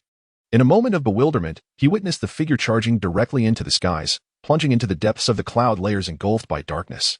Waves of horrifying ripples continuously spread from the heights towards the horizon, accompanied by the roaring sounds of thunder, as bolts of lightning flickered across the azure sky. What was up there? Chen Yang strained to see, even daring to extend his consciousness upwards, but all he could perceive was a void. The visual documentation came to a sudden halt. What had transpired? Upon returning to the exhibition hall, Chen Yang's expression reflected astonishment. What had ultimately become of the ancient king of the North Sea? Had he departed, or had he perished alongside the ancient city of the North Sea? Buried deep within the desert? This situation was untenable. He resolved to venture directly into the core region to uncover the truth. A day later, after completing his preparations, Chen Yang arrived at the enormous leg bone located at the center of the ruins. The colossal crystal in reality intertwined with the leg bone he had observed, nearly overlapping. Indistinguishable from one another, wisps of black smoke spiraled around the leg bone, and upon carefully channeling his consciousness, he could discern delicate lines of script. Do you recognize this script? Chen Yang turned to inquire of the Taoist. I cannot see it, the Taoist replied, shaking his head. What you mention may be the script that emerged after the Day of No Spirits. The Day of No Spirits referred to the time when the Taoist generation gradually faded into oblivion. You might consider transcribing these characters. Perhaps your young lady friend can offer some insight, the Taoist suggested. Impossible to remember? Chen Yang exerted all his effort to inscribe the characters upon the ground, only to find it utterly futile. It was as if an unseen force restrained his hands, preventing him from depicting such patterns. Steady your mind. Allow me to assist you, the Taoist said, producing a resplendent golden lotus from his palm. The lotus shimmered with a brilliant hue, adorned with indigo tassels, appearing far from mundane. Place this petal in your mouth and meditate in tranquility. Can you not perceive the characters? Chen Yang asked curiously, as he assumed the Taoist, being able to perceive vengeful spirits, should also be able to see these things. I am unable to see, but I can sense their presence, the Taoist explained. My existence is somewhat unique. Certain matters must be undertaken by you. Chen Yang exerted himself fully and discovered that with the assistance of the lotus petal, he was able to record some of the script. What is this? He muttered, observing the convoluted and intricate characters inscribed on the ground, causing the Taoist to furrow his brow. The character is exceedingly intricate, boasting over 80 strokes. Unlike the stacked symbols of Taoist talismans, it is instead fashioned in a uniquely encompassing manner. The lotus has vanished. What? It was simply cleaned? The Taoist grimaced in distress, exclaiming, this is the only one of its kind left in the entire world. You must use it sparingly. Simultaneously, he harbored a flicker of doubt. Why was it that a character inscribed by a younger generation could not fully encapsulate the essence of the nine-turned tranquil lotus? He decided to send the character along, hoping it might yield some revelations. Chen Yang, eschewing haste, patiently awaited news from Chu Mingling. As night descended, a knock resonated at Chen Yang's door. Liang Bo, rising from another bed in their shared dormitory, went to answer it. May I ask, who are you looking for? He inquired, scrutinizing the unfamiliar face outside with a furrowed brow. Suddenly, before he could finish his sentence, the visitor unleashed a punch directly to his face. The blow sent the already frail Liang Bo hurtling over 3 meters, crashing against the glass by the window. With a shattering crash, the glass splintered, and a jarring sensation of plummeting gripped Liang Bo's spine. This was the 9th floor. Just as he was about to plummet downwards, a hand reached out and grasped him. Brother Yang. Liang Bo gazed at the somber-faced Chen Yang, his eyes brimming with gratitude. Pull yourself up, Chen Yang instructed, yanking him back to safety. Ah, so you are Chen Yang? 2 slender men stood at the door, both shorter than Chen Yang. One of them was familiar to him, Mu Lin from that fateful day. The man standing before him, as indicated by the badge on his chest, was also from the Swordsmanship Academy, clearly seeking retribution. I am called. The man sneered coldly, contempt evident in his gaze. However, before he could finish, Chen Yang lunged forward, delivering a powerful palm strike. In the blink of an eye, the man's body was propelled backward like a cannonball. The entire floor trembled. Turning to witness the scene, they saw the man embedded into the wall, his body limp, eyes wide, blood streaming from his mouth. Murder!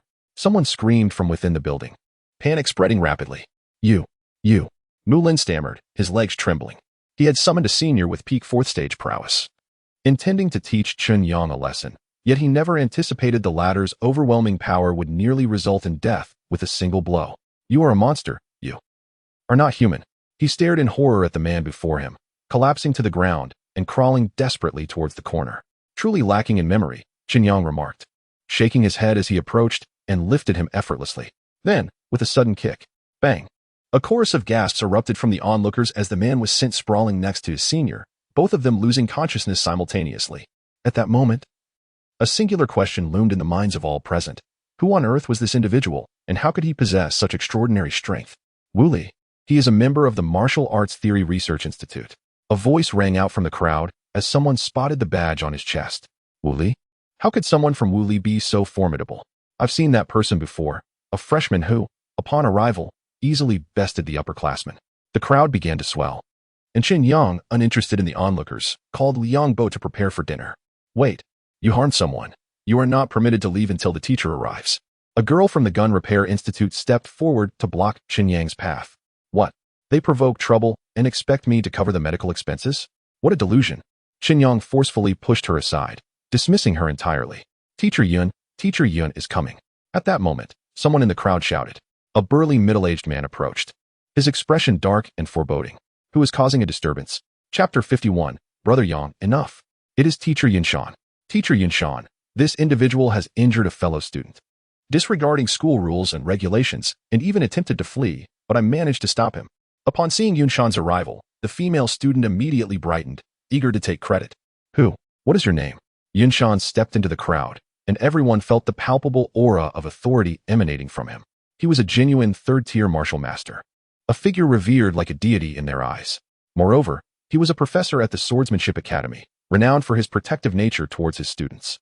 Chen Yang. Came the indifferent reply from Chen Yang. Why did you resort to violence? Yunshan inquired in a low, grave tone. He came here looking for trouble, Chen Yang retorted dismissively. I ask you again, why did you resort to violence? Yunshan's voice lowered further, his aura intensifying, causing those around to feel a tremor of trepidation. Are you mentally challenged? Chen Yang replied, somewhat irritated. This punk comes here seeking trouble. Do you expect me to repeat myself 100 times like a parrot? That is not a justification for your actions, Yunshan stated coldly. I have encountered many students like you, who, relying on their meager abilities, bully others. This is Beihai Martial Academy, and these two are my students. I will not allow your reckless behavior. And then what? Chen Yang laughed. You accuse me of bullying without even knowing the context. What do you intend to convey? Humph. Mu Lin is my student, and I am well aware of his character. Yunshan replied icily. We will address this according to school regulations. Come with me. With that, he reached out to seize Chen Yang. What if I refuse to go?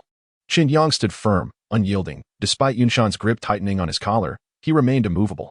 You will come today, whether you wish to or not. Yunshan's brows knitted in discontent, sensing that this student was not ordinary. Nevertheless, for the sake of his own dignity, he felt compelled to take him back for questioning. Gather, he shouted, channeling his internal energy into his arm, his aura surging dramatically. The surrounding crowd instinctively recoiled, fearing the fallout of his wrath. The fury of a martial master was not something these ordinary practitioners could withstand. I advise you to be sensible if you accompany me now. You will merely receive a reprimand. If you continue to resist, the Beihai Martial Academy will not be a place for you.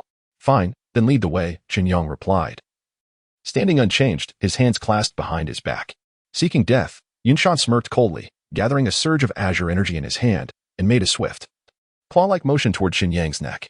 With a sigh, Chen Yang stepped slightly aside, evading the attack effortlessly. Considering you are a professor, I will show you some courtesy. But do not overstep your bounds, he said nonchalantly. If you wish to thoroughly investigate this matter, you may certainly inquire about the events leading up to it before passing judgment, rather than acting like a dog, sniffing around for scraps. What did you just say? The strike from Yunshan was evaded, and his anger was already simmering. When Chen Yang publicly humiliated him with words in front of so many witnesses, it ignited his fury. You are finished. Your life is over for defying your superior. I shall see if you will regret this incident in the future. With that, he launched another punch aimed squarely at Chen Yang's face, evidently exerting all his strength in an attempt to obliterate him on the spot. Unable to control his own emotions, he still dared to call himself a teacher. He might as well be a beast of burden. Chen Yang let out a cold laugh, and then seized Yunshan's arm with one hand, swiftly twisting it. The arm in midair twisted violently. ultimately contorting like twisted dough, blood seeping out profusely. The excruciating pain forced Yinshan to scream and stagger backward. Ah! The girl who had previously blocked Chen Yang gasped in shock, unable to believe that he dared to lay hands on a teacher. Everyone was frozen in disbelief. This was a martial arts master. Am I dreaming? What is happening? Is he really a student from the martial arts program? No one dared to speak. The corridor fell into a profound silence, where one could hear a pin drop. You intended to kill me just now, did you not? Chen Yang spoke first, turning back with a frosty expression. Everyone felt the murderous intent radiating from him, and Yinshan, standing closest, felt a chilling dread envelop him. Brother Yang, let it go. Liang Bo intervened, attempting to dissuade Chen Yang from making a rash decision. You're done for. Yinshan roared, still unable to believe that Chen Yang would actually go for a lethal strike. After all, he was just a student, most likely under the influence of some banned substance. There would be plenty of opportunities for revenge in the future. From now on, you shall never set foot in the martial academy again. Chen Yang reassured Liang Bo and then turned around. The phrase I despise most in my life is this one. Shaking his head, he declared, then keep your eyes wide open and witness what happens today when I take you down. With that, Chen Yang sprang into action. In the blink of an eye, before anyone could react, he executed a swift movement, shattering the floor beneath him with a single punch aimed high. Boom. This time, it was not just the floor that shook. Even those several levels above felt the impending collapse. The ground within a radius of hundreds of meters began to tremble, leaving everyone bewildered as they looked up at the uproarious dormitory building. The building was truly collapsing. Suddenly, a wall on the 9th floor shattered from midair, as if a human-shaped entity was plummeting along with it. Oh my God, what is happening? Crash. The wall hit the ground with a thunderous roar that echoed for miles. In the corridor, everyone stood in stunned silence. If earlier they had thought this was merely a farce, the nature of this spectacle had now irrevocably transformed. All the students fell into a state of panic, many fleeing downstairs in fear of being caught in the chaos. You cannot leave. The girl who had previously attempted to intervene now lay crumpled on the ground, her eyes wide and her body trembling. Chen Yang, indifferent to her plight, grasped Liang Bo's arm, intending to descend for a meal. This is bad. Downstairs, downstairs. At that moment, the students who had been descending were startled to see many others rushing up, their faces etched with panic. What is happening? A group has come down, and Lao Qian is fighting them. Many students have fallen. Even professors were among the casualties. What? Within the confines of the 131st relic, every student present was in a frantic retreat, the air filled with screams and cries for help. Chen Yang sensed something amiss. He leaned out the window, only to behold a throng of individuals clad in black robes, mercilessly slaughtering students on the playground. It was nothing short of a massacre. The sheer number of assailants was overwhelming. There appeared to be hundreds. Chen Yang, are you at the 131st relic? At that moment, Zhou Kai's call came through. You need to find somewhere to hide immediately. Those martial arts maniacs have all converged on the relic. Our people are on their way there. Chapter 52, Chaos. Before ending the call, Chen Yang inquired in detail about certain specifics. This group consisted of the prisoners previously detained on the 6th level of the Abyss, who had journeyed south from Heiyu, looting prisons that held serious offenders along the way. Astonishingly, one among them was a warrior of saint-level prowess. This was a significant predicament. These individuals were drawn to the relics, as they sought something of great value. Before hanging up, Zhou Kai added, isn't it obvious to everyone? Chen Yang felt somewhat speechless. Earlier, these individuals had orchestrated their escape through the relics via mysterious means. The intelligence team was already aware of this. Under such circumstances, failing to monitor the 131st relic site left Chen Yang at a loss for words.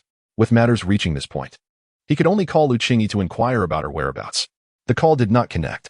Yang Bo, find a place to hide. These people are here for the relics. You should be safe as long as you don't run around, Chen Yang instructed before leaping from the 9th floor window. Wayanggu, what are you doing? Liang Bo stared at Chen Yang's reckless jump, lost in thought. Where are you now? Fortunately, Zhu Yanqing's call went through. I'm with Professor Wang from the Blade Academy, evacuating students. You need to find a place to hide. Her tone was anxious, and the background noise indicated that chaos reigned on her side as well. Where are you? Chen Yang asked again.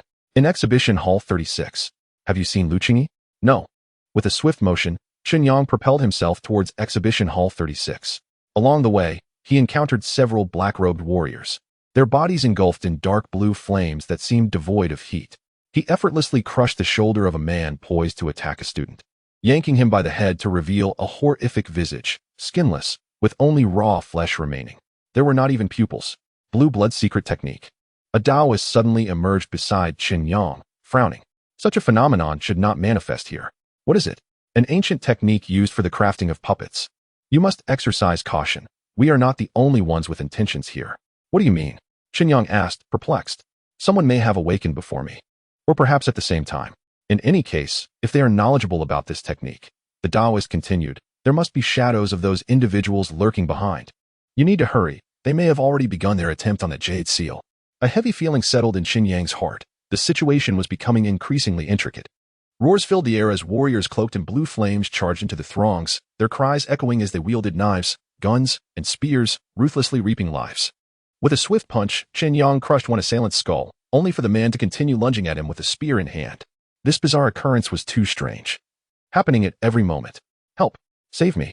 Amidst the crowd, anguished cries of despair erupted from the students, realizing that their strongest ally could not surpass the martial masters. Confronted by the formidable blue flame puppets, they were but lambs awaiting slaughter. Chen Yang's speed was remarkable, yet the overwhelming numbers made it difficult for him to extricate himself. Suddenly, a figure to the side wielding a blade executed a swift horizontal slash. Chen Yang seized a nearby lamppost, which was almost instantaneously cleaved into 4 segments. This individual's blade emitted a palpable blade aura. It was Chen Yang's first encounter with such a phenomenon in another. The blue flame warrior, having failed to strike, instantly withdrew, leaving only a fleeting shadow behind. His speed was astonishing. Had it not been for Chen Yang's keen awareness, he would have been utterly oblivious to the assailant's presence. Emerald rain, slanting sun. A deep voice echoed in Chen Yang's ear from behind. Instantly, a verdant blade gleam erupted in the square, curving like a crescent moon, its cold light radiating ominously. Chen Yang's pupils constricted, and he tensed in an instant. Whoosh! The terrifying blade light swept through, slicing a fountain cleanly in 2, sending debris flying. After narrowly evading the onslaught, Chen Yang hesitated no longer. He executed the shadow step. A brilliant silver light enveloping him as he instantly appeared behind the blue flame warrior. Boom! He clenched his fists, delivering a powerful strike aimed directly at the back of the opponent's head. A massive crack spread across the blue flame swordsman's body, the ground beneath resembling a spider's web as fissures radiated outward. This blow, capable of demolishing a building, merely staggered the blue flame warrior. An aura. Is it a blade aura protecting him? The Taoist mused, furrowing his brow. Young man, I shall impart to you a punch capable of shattering any aura barrier. A consciousness surged into Chen Yang's mind, revealing a figure executing punches in his inner vision. Each strike appeared ordinary and casual, yet each bore the weight of 1,000 tons of pressure. Beep. Detected that the host is learning the celestial technique opening heaven. Would you like to spend all points to learn the first form, soul severing? Learn. Beep. Successfully learned the celestial technique opening heaven's first form, soul severing. Opening heaven, a celestial grade comprehensive martial art, created by the martial sage of Qin Yun in ancient times, consisting of 3 forms of fist, palm, and blade techniques. Upon mastery, these martial arts will complement each other, achieving the power to open heaven and earth. A surge of unfamiliar memories flooded his mind. Time seemingly pausing as countless punch shadows intertwined, ultimately coalescing into a golden essence of fist intent. Soul severing. Chen Yang emerged from his mental realm. As his left fist ascended, he abruptly tightened his right fist and struck down. A gale, akin to thunder, surged forth, propelled by Chen Yang's fist. Crack. The previously stable aura barrier shattered in an instant, fracturing like glass, crumbling piece by piece. What the? The Taoist gasped in astonishment, turning to gaze at Chen Yang with disbelief, exclaiming, You truly are a genius? Although this martial art was imparted by the Taoist in a manner conducive to enlightenment, is the pace of learning not rather swift? This is not merely a matter of innate talent, it is entirely monstrous. The blue flame swordsman was utterly defeated by this strike, and Chen Yang felt a wave of weakness wash over him. It was as if he had just donated blood. With his vital energy swiftly drained away, he hastily consumed an energy restoration pill, yet feeling the recovery was too sluggish, he ingested several more. A faint blue smoke emanated from the swordsman's body, seemingly under some unseen control, swiftly drifting towards the center of the ruins. What could that be? Chen Yang looked up and was astonished to see the smoke coalesce above the skeletal remains at the heart of the ruins. There, a multitude of martial artists had gathered, their hands raised towards the sky in a bizarre posture, as if awaiting the arrival of something. The moment the blue smoke was absorbed by the bones, it vanished without a trace, as if it had never existed. Chapter 53. The duel. What are they doing? Chen Yang inquired. The Taoist remained silent, his consciousness enveloped in a profound stillness. Boom. In the distance, an exhibition hall suddenly shattered, releasing a blinding flash of white light. Following this, A figure surged forth from the radiance, cloaked in a deep purple aura, hurtling towards another exhibition hall like a cannonball. Chen Yang keenly observed Zhu Yanqing, who was assisting students in a Hall 36, standing not far from the explosion. "How are you? We should arrive in about 10 minutes, Zhou Kai called, seeking an update. "I'm fine, but many have perished," Chen Yang replied, glancing at the numerous bodies of students around him, his brow furrowing. "These bastards." Zhou Kai gritted his teeth on the other end of the line. "Just do your best. Be careful and don't let their leader capture you. He seems rather peculiar." With that, Chen Yang ended the call and rushed towards Zhu Yanqing, who was fighting. Not far away, two figures clashed incessantly. Besides the one enveloped in deep purple energy, another wielded a long spear, astride a bizarre warhorse, engulfed in blue flames. Professor Wang, one of the top 5 strongest in the Beihai Martial Arts Academy, Zhu Yanqing frowned. If he is defeated as well, she dared not contemplate further. Take these people and leave quickly. There are about 100 students in the hall, many severely injured, with cries and wails echoing throughout. Head to the south gate. The situation is better there, Chen Yang instructed directly. It was a futile dream to expect so many to rush through the nearby west gate. Although most of the blue flame warriors were approaching from the south, their current approach seemed ill-conceived. Yet, he had noticed that these puppets never looked back. Not a single one. All were advancing toward the colossal crystal at the center. "Hurry. Time is of the essence," Chen Yang shouted, observing the professor's aura waning. If Professor Wang could not withstand the onslaught, his own chances of halting that figure would diminish significantly. "Why leave? Isn't it safe here?" a student questioned, perplexed. Hall 36 is the most structurally sound. Even a martial sovereign would struggle to breach its defenses. Indeed, leaving now is tantamount to seeking death. Voices of dissent arose from the crowd as they witnessed the chaos outside. After finally finding refuge, how could they bear to venture out again? "Who are you? A freshman in martial theory? Aren't you aware of the numerous injured among us?" A senior from the Swordsmanship Academy pointed accusingly at the wounded students behind him, suspecting Chen Yang of ill intentions. To leave now would mean certain death for them. If we don't leave now, even more will die. Chen Yang chose not to persuade, respecting individual destinies. Having shown the way, he felt his responsibility was fulfilled. "You lead those who wish to follow. I shall clear the path for you," he declared to Zhu Yanqing before dashing out of the exhibition hall, delivering a devastating punch that felled a blue flame warrior. In that moment, astonishment fell upon all present, even silencing the loudest among them. "I can protect you for at most 3 minutes. Professor Wang is nearing his limit. From here on, it's up to you," Chen Yang stated before vanishing in a blur. Sounds of impact echoed as the blue flame warriors, who had been rampantly slaughtering, fell one after another, each struck down by Chen Yang's fists. "Let us move swiftly." Taking advantage of the moment, some began to follow Chen Yang toward the southern gate.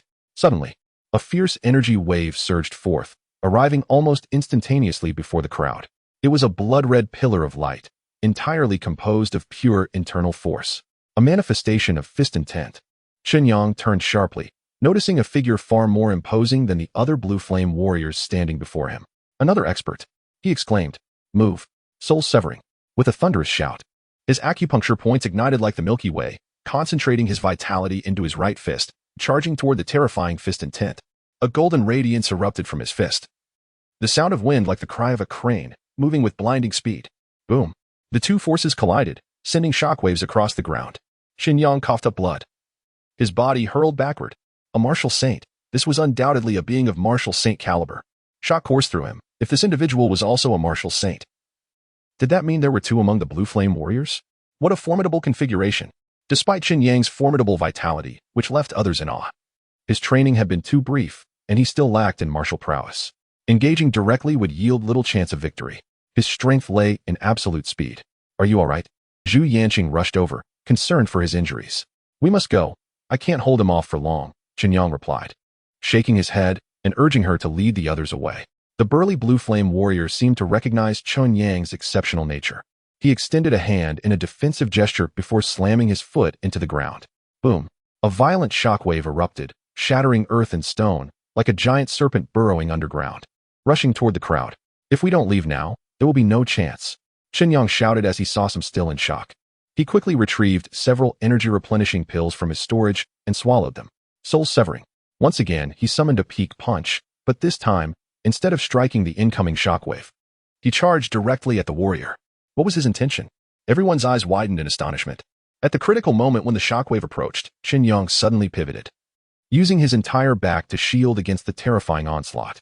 Boom. Witnessing that slender silhouette, A profound sense of solemnity surged within the hearts of all present. It was precisely this exchange of momentum that allowed Chen Yang's punch to truly strike the blue flame warrior. Bang! The air surrounding the latter was instantaneously compressed, and this blow sent debris soaring within a 100-meter radius, even causing his body to be violently propelled backwards by more than 100 meters. Chen Yang dared not take a moment's respite. With a swift dash, he surged forward with all his might to reach the warrior's rear. Countless acupoints on his right arm illuminated, converging in a dazzling display reminiscent of the Milky Way, emitting waves of captivating silver light. Death. Chapter 54. A difficult choice. The terrifying shockwave instantly shattered the surrounding structures, forming a conical shape. Wherever the force of the punch passed, the ground cracked, and tall trees were uprooted. The martial sage was uncontrollably propelled backward, akin to a kite severed from its string, crashing toward the densely packed buildings in the central area. Kid, they are attempting to forcibly open the ghost gate. The previously silent Taoist roared within Chen Yang's mind. Where have you gone? Chen Yang gasped, swallowing another handful of recovery pills. I was targeted by a filthy entity earlier. You must be cautious. The vengeful spirits are about to spiral into madness. First, raise the Qing lantern. Heeding the advice, Chen Yang lifted the Qing lantern, allowing a fragment of his spiritual consciousness to float beside him. At last, I comprehend who has unleashed this blue blood secret technique. These beasts have indeed awakened.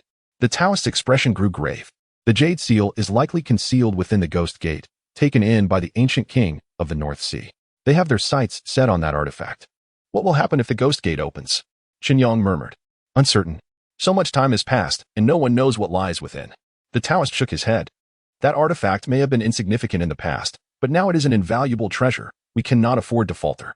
With that, the Taoist pressed his finger to Chen Yang's brow. A surge of golden spiritual energy instantly transmitted into Chen Yang's mind. This is the second form of opening the heavens. I will impart it to you. If you can master it, I shall teach you everything else. Beep. Celestial technique opening the heavens second form. Life pursuit requires 5,000 dog licking points. Insufficient dog licking points. Unable to learn. Would you like to exchange lifespan for points? Host. Chen Yang. Lifespan. 2 months. 1 year of life equals 1,000 points. What nonsense is this? I can't learn it. As soon as Chen Yang uttered those words, a fierce blade aura sliced through the air before him. Swish. The terrifying blade light cleaved through the atmosphere like a soul-snatching scythe, wide enough to completely seal off all avenues of retreat. Chen Yang leaped, soaring several dozen meters into the air, charging toward another battlefield. There, Professor Wang, enveloped in purple energy, clashed repeatedly with the blue flame knight. Waves of energy rippled outward, spreading through the vicinity. Their battle had escalated into a fierce confrontation, with Professor Wang wielding a long knife, his disheveled appearance betraying his exhaustion as he relentlessly hacked at his opponent. I'm here to assist you, Chen Yang shouted, disregarding everything else, and pulled a crimson pill from his storage. Beep. Detecting high-quality explosive body pill entering the body, blood chi increases by 100,000, lasting for 3 minutes. 100,000. This is the limit of the high-quality explosive body pill. At this moment, Chen Yang's entire being surged with vitality, a terrifying pressure creating a 5-meter-deep pit in the ground. Horrific cracks spread out like a spider web, covering an area of several hundred meters. Child, don't come over. Hurry and leave. Professor Wang also noticed the unusual activity in the vicinity, initially believing that assistance had arrived. However, upon seeing Chen Yang's face, he realized it was merely a young student. No matter. After the explosive body pill entered his system, Chen Yang's acupuncture points seemed to ignite, glowing a vibrant crimson unlike anything seen before. Correspondingly, the energy within him surged as if boiling, relentlessly battering the now activated points. Bang! In a moment of astonishment for Professor Wang, Chen Yang suddenly propelled himself upwards from the ground, his form resembling a blazing flame as he ascended almost instantaneously above the night. Soul Sever. A resounding shout echoed across several thousand meters. The crowd looked up to witness a dazzling brilliance in the sky, akin to fierce flames, igniting half the heavens. With this punch, the entire relic trembled. What was that? Zhu Yanqing and her companions had by now reached a safe position, gazing in awe at the familiar figure in the sky, momentarily rendered speechless by the shock. How did he achieve this? Someone in the crowd murmured. Professor, is he truly a student? Even the typically proud and arrogant top scholars found it difficult to articulate their astonishment. Could this truly be the feat of a youth under 20? Zhu Yanqing was equally filled with endless confusion. The knight, unsurprisingly, met his demise with remarkable swiftness, his form dissipating into tendrils of blue smoke, drifting towards the center where a skeletal remnant lay. How are you? Professor Wang inquired of Chen Yang, who was now a tempest of energy, resembling a wild beast. He too struggled to comprehend how a mere child could accomplish such a feat. However, there were more pressing matters at hand. Meanwhile, the blue flame swordsman had approached. Eternal and unyielding, I am Tian-E, sharing longevity with the heavens. At this moment, the entire relic began to tremble, as all the blue flame warriors simultaneously raised their hands to the sky, shouting in unison. Indeed, it is the Tian-E sect. Only they would engage in such nefarious deeds. The Taoist cursed in his mind. Chen Yang was about to inquire further when he noticed all the blue flame warriors transform into wisps of mist, drifting towards the skeletal remains at the center. There, an ancient and profound aura began to permeate the air. Mysterious and eerie black mist unfurled from the earth's edge. Be careful, kid. A gaunt, colossal claw suddenly emerged from the darkness behind Chen Yang. Aside from being slightly smaller, it bore an uncanny resemblance to the creature that had once obliterated Beihai City. Clang. The green lantern behind Chen Yang trembled, shielding him from this terrifying blow. Cold sweat instantly trickled down Chen Yang's forehead. He could vividly sense the dreadfulness of the strike. In the preceding moment, his entire being had been enveloped by stillness and annihilation. In contrast, Professor Wang appeared oblivious to the threat, showing no reaction whatsoever. Why? What could this possibly mean? A chilling darkness enveloped the landscape for miles. Even the vast expanse of sky was ensnared within its grasp. The ominous entities from beyond were drawing near. The Taoist's expression was intricate. The situation had become irreparable. Should the things from the gates of the underworld be allowed to cross over, it would surely spell doom for all of humanity in this era.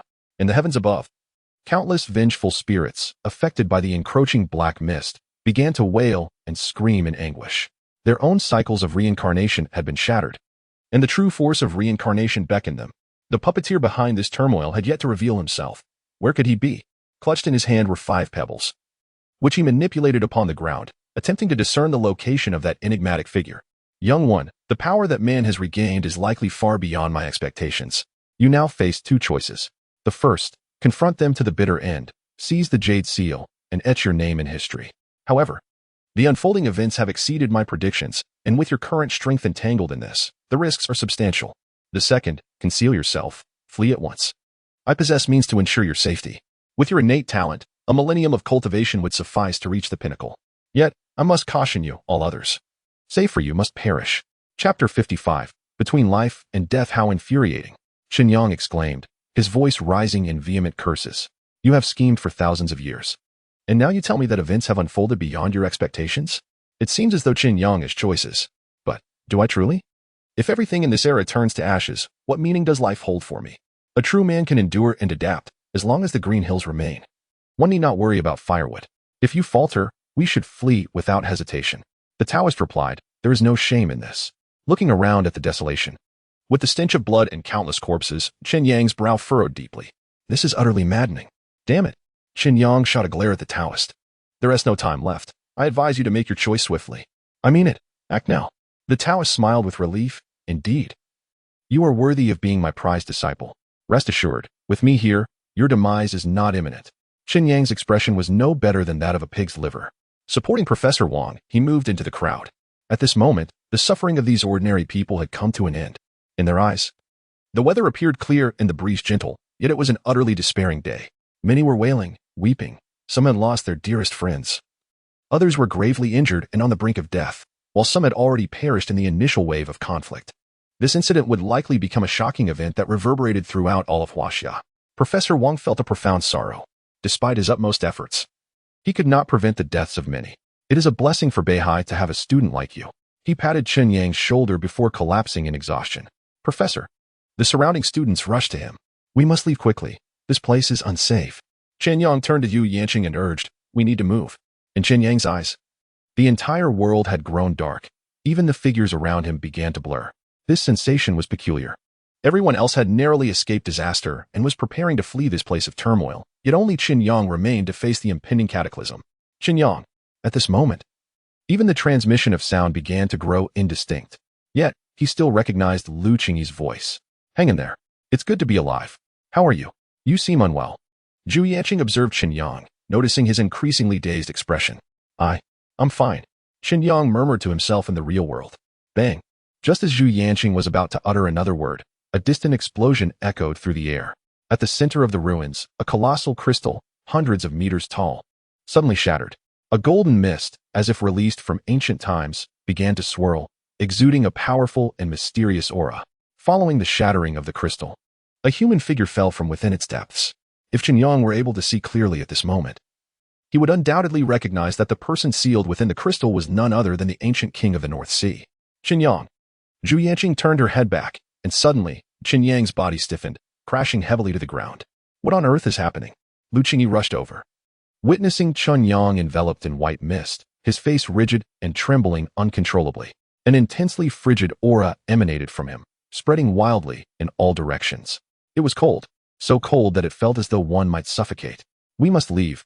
This was the last phrase uttered by Chen Yang, and then, before the eyes of all present, his body began to crystallize, encased in a thick layer of crystalline substance. Everyone recoiled in terror, none knowing what had transpired. In a fleeting moment, the thick crystal completely enveloped Chen Yang. In his line of sight, everyone was being drawn ever farther away. The world filled with innumerable indistinguishable black lines, and now, even the sounds had vanished. Where am I? Chen Yang inquired. In the void. It is highly likely that you have crossed the threshold between life and death, the Taoist replied, gently patting Chen Yang's shoulder. Strangely, Chen Yang could still feel the touch on his shoulder. You are now dead. To be precise, you have perished in the realm of reality. Fear not. I possess a method to return. The immediate priority is to find the jade seal held by the ancient king of the North Sea. Since that individual has expended such great effort to open the ghost gate, it stands to reason that the seal is likely here. The green lantern behind Chen Yang flickered, and amidst the enveloping darkness, only vague, drifting shadows could be perceived. These are the vengeful spirits, like you, drawn in by the power of reincarnation. Having wandered for thousands of years, they have finally escaped their cycle, only to find themselves ensnared in a new one. A truly lamentable fate, sighed the Taoist. Chen Yang did not comprehend. Where exactly are we now? Have we truly entered the ghost gate? I'm uncertain. The Taoist shook his head. Who would willingly venture into the underworld? My deductions are merely based on experience, allowing me to infer some aspects of this place. Upon entering the ghost gate, one enters the domain of the deceased. In the order of heaven and earth, there are no exceptions. So we are between life and death. There have been ancient texts that mention such a realm, situated between existence and oblivion, not quite within the ghost gate. The Taoist pondered. It seems that the individual orchestrating this behind the scenes, though audacious, is aware that this matter is not to be trifled with. The corpse of the ancient king of the North Sea has likely remained undiscovered because, like us, he has entered here. Thus his soul has most likely not perished. The Taoist murmured, turning to see that a faint grayish light had suddenly illuminated Chen Yang's body. What is happening? The Taoist furrowed his brow and then tore away Chen Yang's school uniform, revealing the source of the light. A piece of paper. To be precise, it was the very paper Chen Yang had previously used to inscribe the characters on the desiccated bones. At this very moment, on this seemingly ordinary sheet of white paper, a strange and intricate script exudes a gray mist, illuminating a corner of the boundless darkness. This sensation is, Chen Yang felt a warm embrace enveloping him, as if a gentle spring breeze had swept through, bringing an indescribable comfort. Huh? The Taoist, after a careful contemplation, murmured to himself, impossible. It cannot be her. What are you speaking of? Has she foreseen this step? The Taoist attempted to reach out and touch the paper, but the electric jolt that surged through his fingertips made him retract his hand abruptly. Damn it. It truly is her. Why has she left such a thing on the desiccated bones? What on earth is happening? The Taoist felt a chill creeping down his spine. It was at this moment that Chen Yang suddenly discerned the colossal figure within the infinite darkness. Those emaciated, withered arms evoked a myriad of terrifying memories associated with it. Chapter 56. The Tree of Reincarnation. What on earth is this? Chen Yang exclaimed. To be precise, it is not a ghost, but rather a grotesque creature of tangible form. Its body is overwhelmingly massive, composed of a tangled mass of limbs and appendages, resembling a deformed monstrosity born of fusion. The limbs it uses for movement are intertwined, with countless strands of hair. The enormous arms he once beheld were merely one among the myriad arms it possesses. This is the Soul Reaper, a being from folklore said to ferry souls to the afterlife. The Taoist remarked, is it not vastly different from what you imagined? However, these entities possess only limited power. With this guardian by your side, you may traverse with impunity. He gestured towards the paper affixed to Chen Yang. What does this signify? Someone has ensnared you. But whether this is truly a fortuitous turn of events remains uncertain. Come, we must commence our tasks. The expansive darkness enveloped them. Aside from the mournful whispers of vengeful spirits and the terrifying, slow movements of the Soul Reaper nearby, The realm between life and death was devoid of any other sound. The figures of Chen Yang and the Taoist were enveloped in a halo of white light, gradually advancing forward. "Now, enlighten me about the Heavenly One sect," Chen Yang requested. In the past, countless sects existed, yet the Heavenly One sect, notorious for its puppet-making, has been infamous since ancient times for its propensity to craft puppets at the expense of human lives. As the Taoist spoke, the vengeful spirits passed by him one by one. "How did you manage to survive?" Chen Yang inquired, curiosity piqued. Given the current circumstances, they were indeed two peas in a pod, and he needed to uncover the truth. "It seems your world speaks of an ice age," the Taoist murmured. "My generation happened to encounter such an epoch, a period unique to cultivators. One day, the ageless began to age, the immortal withered, the cosmic order shifted, and all rules and traditions decayed rapidly within a fleeting millennium." He sighed. "In truth, the cultivators of yore were far more formidable than the martial artists of your era. Yet the energy they required was exponentially greater. For every ascension, a world would wither away. As the number of immortals increased, so too did the desolation of worlds and the depletion of energy. Once everything was exhausted, the concept of heaven and earth ceased to exist, returning everything to a primordial point, completely rebooted by the force of order. The cosmos continually contracted, resulting in the present state, while those unwilling to accept such fate found alternative means to persevere. "Is this the origin of all the relics in Huaxia?" Chen Yang asked. "Indeed," the Taoist replied nonchalantly. "Those who survive on this land are far more complex than you imagine. You will come to understand this later. Thus, I warned you that should anyone awaken aside from myself, it would pose a considerable challenge." The two had traversed a great distance. Here, there was no sense of time, nor any point of reference. Only the void and hollow sounds resounded incessantly. "How does one find this imperial seal?" Chen Yang furrowed his brow. He had merely followed the Taoist along the path, remaining oblivious to everything else. "We need to find a living person," the Taoist articulated. "To be more precise, we seek individuals akin to ourselves. The seal possesses the power to bridge the realms of yin and yang. Its absence from the outside indicates that it has likely been brought in by the ancient king of the North Sea. He hasn't perished? He must still be alive. How could that be?" Chen Yang nearly protested, for from the perspective of the external world, this event transpired a millennium ago. The passage of time within this domain flows more swiftly. Despite his relatively feeble strength, it should pose little issue for his spirit to endure for about a millennium. However, we must hasten. We cannot allow him to gain the upper hand. Thus, the two wandered ceaselessly through the realm of nothingness. Chen Yang had completely lost track of time. Once stripped of the concept of time, everything seemed devoid of significance. Had a year truly elapsed? An entire year had passed, with Chen Yang and the Taoist relentlessly traversing. Yet, the chasm between life and death was vast, boundless, as if they would never reach an end. Even with his formidable mental fortitude, he began to falter. Plagued by hallucinations. "We have found it." One day, the Taoist suddenly exclaimed. Following closely, Chen Yang noticed a faint golden halo at the edge of his vision. This halo, though dim, shone like a beacon in the boundless darkness. "It appears we are a step too late." Upon approaching, the Taoist gritted his teeth, a sense of reluctance evident in his demeanor. Chen Yang looked up at the source of the halo, and the sight before him left him astounded. The ancient king of the North Sea, towering over 3 meters, was impaled by numerous trees. The golden halos emanated from the fruits borne by these trees, each one lustrous and glimmering, reminiscent of persimmons, exuding an alluring sheen. "What is this?" "The tree of rebirth, or perhaps it could also be called the tree of life." He had become utterly ensnared in his own cycle of reincarnation, unable to turn back, having lingered in this place for far too long. Influenced by the atmosphere of reincarnation, yet unable to enter true rebirth. The Taoist sighed. If these countless vengeful spirits do not reach the threshold of the underworld in time, will they too soon bear such fruits? Chen Yang began to grasp his meaning. What of the imperial seal? It was likely entangled within his own cycle of reincarnation. The Taoist stepped forward, exploring the ancient king's form, when he discovered an anomalous presence. A vengeful spirit enveloped in blue mist clung tightly to the back of the ancient king, seemingly drawing some form of energy from him. This complicates matters, the Taoist noted, for this was clearly the handiwork of someone from the Heavenly One sect. We must delve into his cycle of reincarnation to find him. First, let us gather these fruits, for they are rare treasures of extraordinary value. Your storage abilities should enable you to transport these items to the outside world. Chen Yang felt somewhat speechless at being secretly observed by this old fellow. Beep. Successfully stored the reincarnation fruit in the storage compartment. Reincarnation fruit, an extraordinary fruit that grows in the realm of reincarnation, manifested from the forces of life and death, exceedingly rare. Consuming it allows one to enter the cycle of reincarnation. There are more than 50 of such fruits. One person should consume one. And then we shall proceed with our plans, the Taoist remarked. What is the purpose of this? Chen Yang frowned as he watched the Taoist consume the reincarnation fruit. The fruit was indeed somewhat repulsive.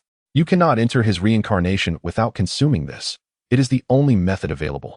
After a moment of hesitation, Chen Yang finally opened his mouth and bit into the fruit. There was no discernible flavor. A wave of dizziness washed over him, as if he were experiencing an alternating sequence of light and darkness. Suddenly, the world before him transformed. Chapter 57. In the cycle of rebirth, young master. Rise and shine. In a state of drowsiness, the man seemed to hear someone calling his name. Shaolin. Upon opening his eyes, he beheld a face as radiant as a water lily, smiling down at him. Wait, how do I know her name? Moreover, who am I? The man stood up, his expression clouded with confusion, and walked to the mirror. What reflected back was a countenance marked with determination and pride, albeit tinged with weariness. Outside the window, a blinding white light flooded in. As clarity returned, he noticed countless willow catkins drifting down like snowflakes. Spring, tindergrass, willow catkins, and awaken. A sharp command resonated within Chen Yang's consciousness, accompanied by a flood of memories, gradually restoring lucidity to his gaze. What in the world is happening? He extended his hand, gently balling it into a fist, brushing against the thin layer of dust on the table, even hearing the chirping of birds outside. This world feels astonishingly real. Is this what rebirth entails? To be precise, this is the reincarnation of the king of Beihai. This is his realm. The Taoist muttered. Thanks to that character, you were pulled back. Otherwise, I would have had to watch you lose yourself. What kind of power is this, so enigmatic? Cold sweat trickled down Chen Yang's back. Moments ago, he could recall nothing. He only had a vague sensation of his true self plummeting into darkness, supplanted by an overwhelming recognition of the present world. This is the power of reincarnation. The Taoist sighed. It is one of the most mysterious forces in existence, beyond the comprehension of any. So what identity do I possess now? I do not know. Perhaps you are the king of Beihai himself? Chen Yang found himself at a loss for words. The identities in reincarnation are random, yet there exists the possibility of a profound connection to something, leading one to inhabit such a being. In other words, is it possible not to inhabit a human form at all? Indeed. Wait a moment. Chen Yang suddenly recalled that upon entering the realm between life and death, this Taoist was evidently a tangible entity. This implied that upon consuming the fruit of reincarnation, he too must have entered the form of some object within this cycle. Yet he could communicate with Chen Yang without hindrance. Ah, look to your right, the Taoist sighed. At the entrance lay a small yellow dog, yawning and gazing at Chen Yang with a forlorn expression. You have transformed? Chen Yang raised an eyebrow. What are you probing? This is I, the Taoist. The little yellow dog wore an expression of indignation. We have no time to waste. We must swiftly locate the ancient king of Beihai and awaken him before that individual seizes the opportunity to claim the imperial seal. Be alert. With that, the small yellow dog strutted out, tail held high. Observing its lively gait, Chen Yang found the image quite befitting. Over the next few days, he began to grasp the nature of his surroundings. To be precise, this cyclical world bears little difference from the landscape of ancient Huaxia thousands of years ago. The two individuals find themselves in central Huaxia, in what would later be known as City 88, named Ankang. As for myself, I am merely an ordinary young master residing in Ankang. It is indeed a curious situation. Chen Yang sat beside the intricately carved red railing, sipping wine while observing the bustling crowd on the bluestone path, unable to suppress his astonishment. Is it possible for a person to dream of things that do not exist? If we consider the cycle as a dream, how can these elements appear so vividly?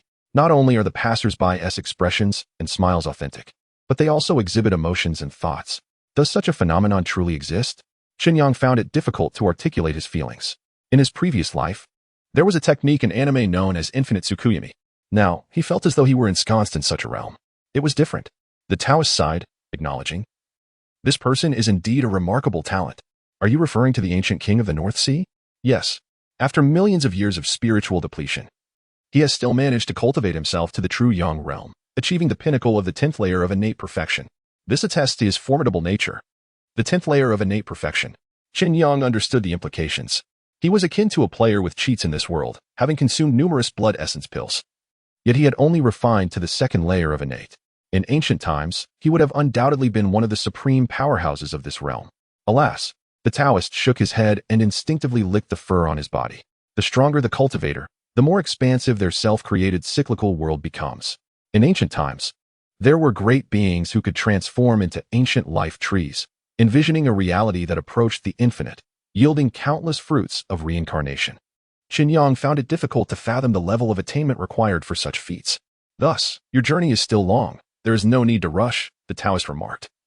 Dipping his claw in water, repeatedly sketching on the table, occasionally furrowing his brow or sighing. No, I cannot find him. I cannot calculate his whereabouts. In this cyclical world, there was neither North Sea City nor the ancient king of the North Sea. Were it not for the tangible fruit of reincarnation plucked from the ancient king, the Taoist might have believed he had traversed into another cycle. What could be the reason? There is only one possibility. He has concealed himself. Concealed himself? Indeed. The Taoist nodded. Everyone's cycle is perfect. It is a manifestation of your innermost obsessions. Here, departed loved ones may appear, and past regrets can be rectified. Then why is there no North Sea City? Chen Yang furrowed his brow, then considered a plausible explanation. He is evading something. Within North Sea City lies that which he is unwilling to confront, hence its absence in this world. A sudden tightness gripped Chen Yang's heart. Is it possible that he bears guilt for not saving the entire populace of the city? From the records of the past crystals, it appears that during its zenith, the city boasted a population of even 1 million households. He was meant to safeguard their well-being, yet he failed to conquer the allure of temptation, resulting in the demise of countless souls. Chen Yang, through his reasoning, felt he was gradually nearing the truth. The entire affair was indeed perplexing. The Taoist pondered even deeper. Could it be that, unbeknownst to them, someone would conjure a city with a population exceeding 10 million in the vast desert?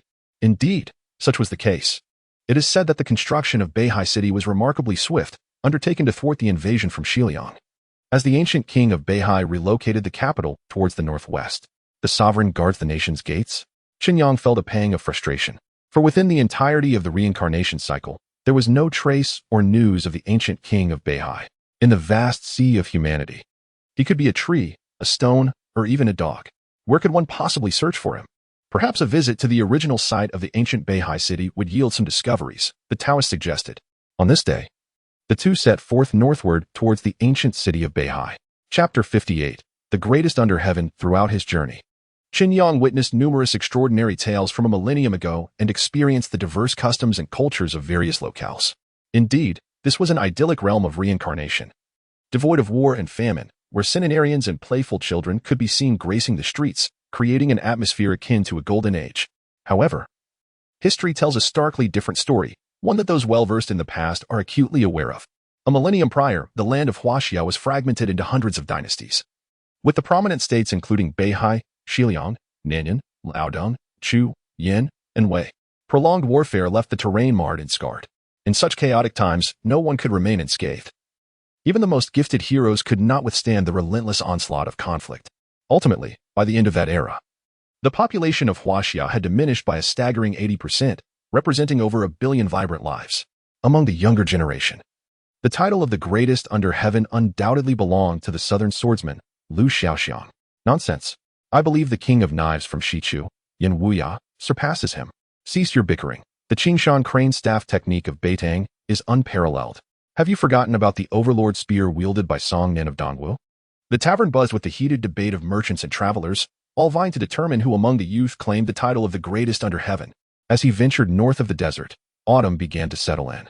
Observing that his own age remained fixed at 18 within the system, Chen Yang realized that the passage of time in this world unfolded at a different pace. Each region possessed its own martial landscape, and the realm of reincarnation was no exception. Along the way, Chen Yang encountered avengers, highwaymen, swordsmen capable of cleaving rivers with a single stroke, and mighty warriors who could lift mountains. In this land free from hunger and strife, it seemed that everyone held a singular obsession in their hearts, the pursuit of being the greatest under heaven. Fame and glory had become the opiate of this world. You, with that attire, surely hail from the south? A figure approached Chen Yang, scrutinizing him from head to toe while occasionally weighing the long sword at his side. What brings you to the northern desert, if not to partake in the festivities, given that you are neither a swordsman, nor a knife master, nor a spear wielder? Chen Yang merely shook his head with indifference. In 3 days, a martial competition would unfold in the north, featuring the aforementioned 4 contenders for the title of the greatest under heaven. Several exceptional young individuals from various disciplines would converge, determining both rankings and fates. It was destined that one weapon would emerge as the king of all weapons. Everyone eagerly anticipated this contest, arriving in the north well in advance. The individual who had approached Chen Yang, finding him taciturn and uncommunicative, soon took his leave. Do you think he could be the spearmaster? Chen Yang recalled the ancient king of Beihai and his spear that pierced the heavens like a shooting star, dazzling and resplendent. Why not go see for yourself? The little yellow dog yawned and stretched its tongue.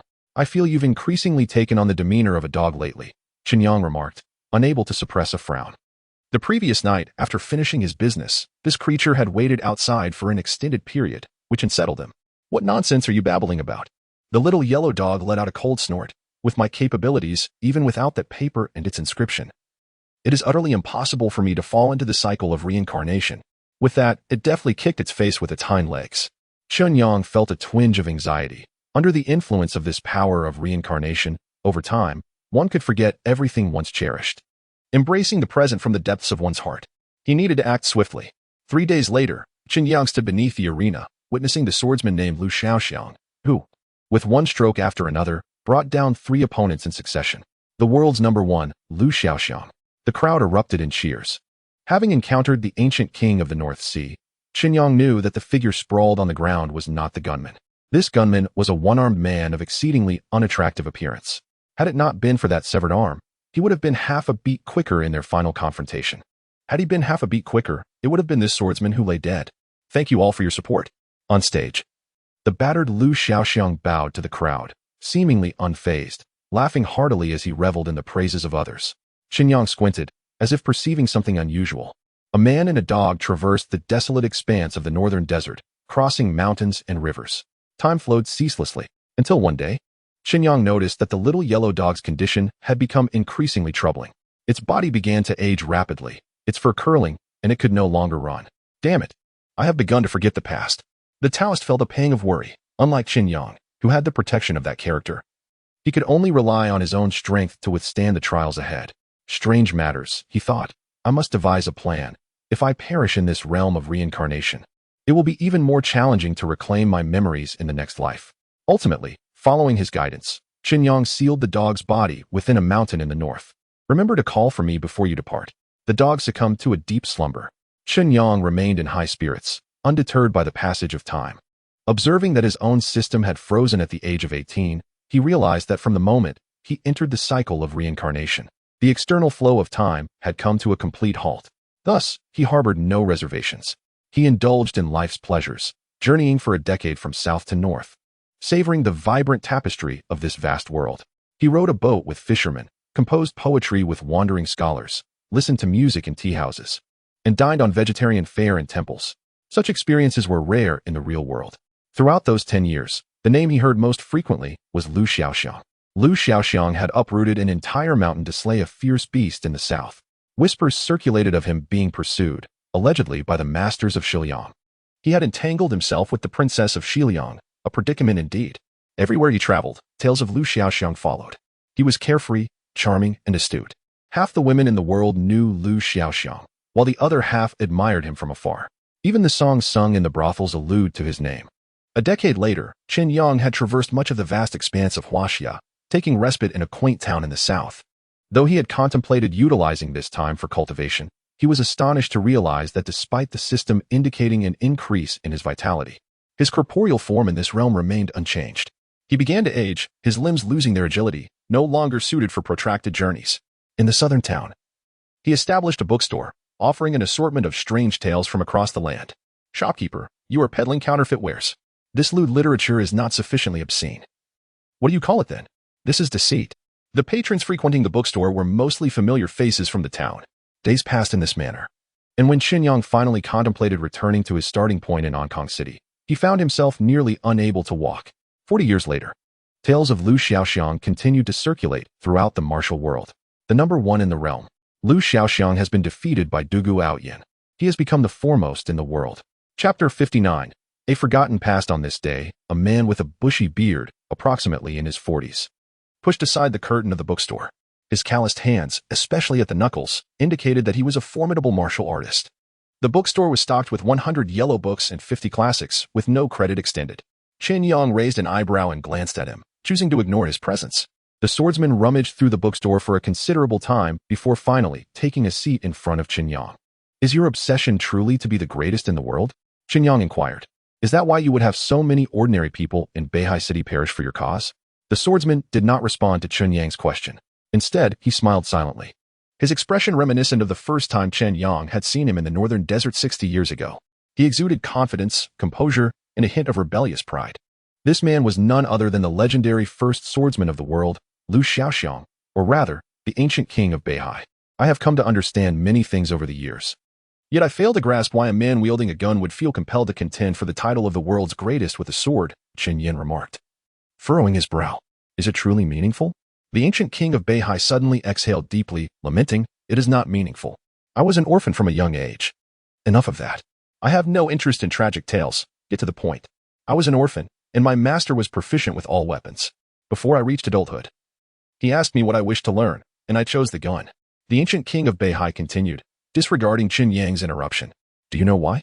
I do not. Because a gun is a weapon of dignity, a proud tool that allows one to face 100 foes with calmness. It embodies a certain aloofness, he reminisced. From the moment I came of age, I determined my path and understood the kind of person I aim to become. What kind of person? You have yet to witness the true Beihai, the ancient king of Beihai side. The land is barren, devoid of vegetation, unsuitable for farming, and often ravaged by northern tribes.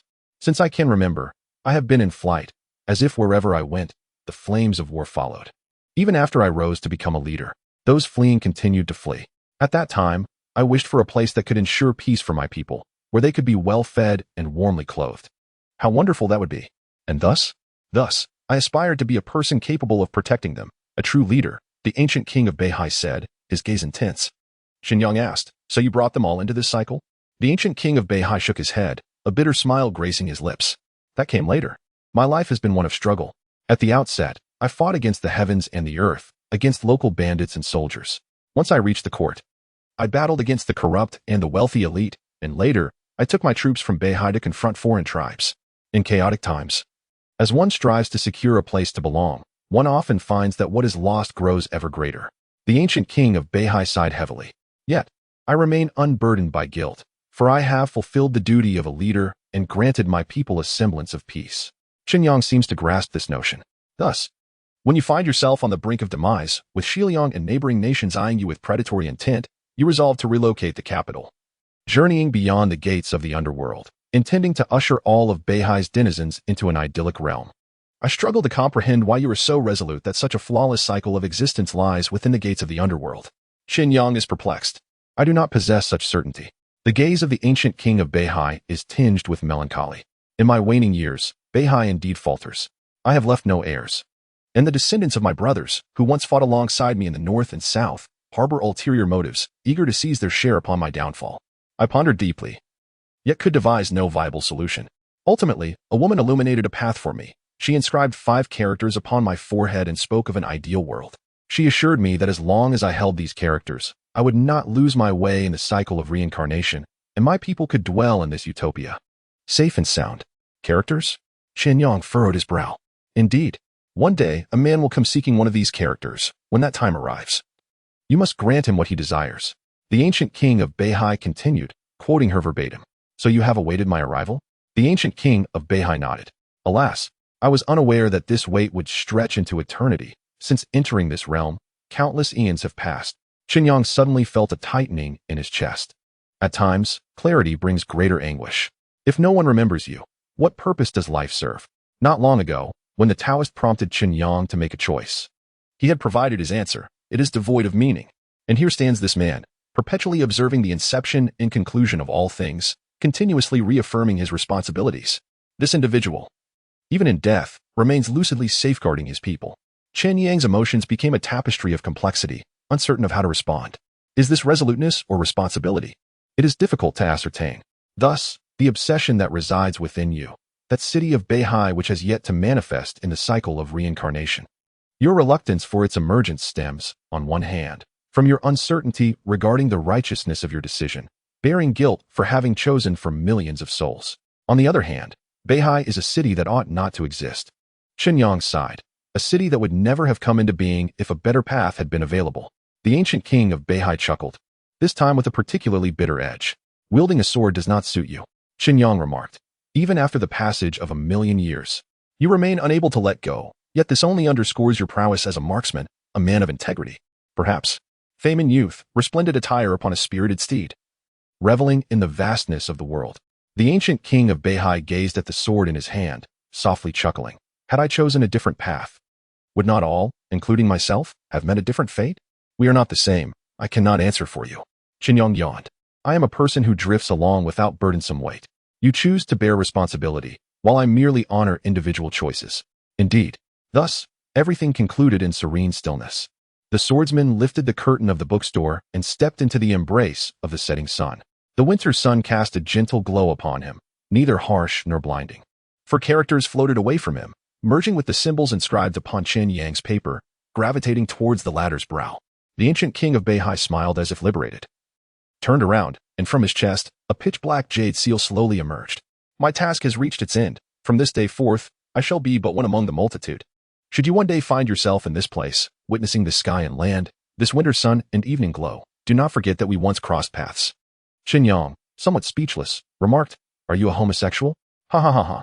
Chapter 60. The Perfect World Seed Upon Regaining Consciousness. Chen Yang found himself once again enveloped in that dimly lit space. Time stood still, ethereal wraiths drifted nearby, and the strange yet serene sounds emanated from the slowly moving apparitions. The color of the ancient king of the North Sea gradually faded, his once towering 3-meter frame diminishing, warping, ultimately transforming into a wraith akin to those surrounding him. Had that world vanished as well? Chen Yang furrowed his brow. According to his understanding, the enigmatic woman who had inscribed the characters seemed to have forged some sort of pact with him. The world continued to function, however. He was no longer the solitary anomaly. Wait a moment. Had he forgotten something? By the heavens! Where's the dog? Chen Yang was struck with a sudden fright, exclaiming in panic as he realized the Taoist was still entombed within the mountain, awaiting his call. Damn it! You truly are a piece of work. At that moment, a familiar voice echoed within his consciousness. Huh, what is happening? Why do I remember everything? The Taoist murmured incessantly. Wait, what is this? As he finished speaking, 5 characters gradually emerged from Chen Yang's consciousness, swirling in the air, inscribing a bizarre and mysterious pattern. This is, the Taoist's spirit surged forth from Chen Yang's body, standing beside him, quietly observing the spectacle before them. The yin-yang 5 elements crown. He gazed in astonishment at the 5 characters spiraling upward, exclaiming, What the hell?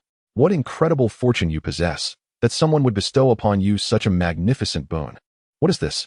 Chen Yang inquired, intrigued. This is a world. A perfect world. The Taoist, nearly overwhelmed, exclaimed, his excitement palpable. So that's how it is. So that's how it is. The Taoist clapped his hands, suddenly comprehending many things.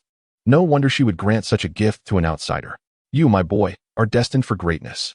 The Taoist continued to cheer exuberantly. With this, even if we were to face another cataclysm, we would emerge unscathed. What are you so excited about? Chen Yang, somewhat irked, questioned, wondering why this person couldn't speak plainly. Does he still possess some animalistic traits? To put it simply, the world we previously traversed, after that young lad from the North Sea departed, became a distinct realm transcending the cycle of reincarnation. You can understand that all of this was orchestrated for you. She utilized this method to have the North Sea lad work for her all these years, refining the order and rules of this world. And you are merely reaping the rewards.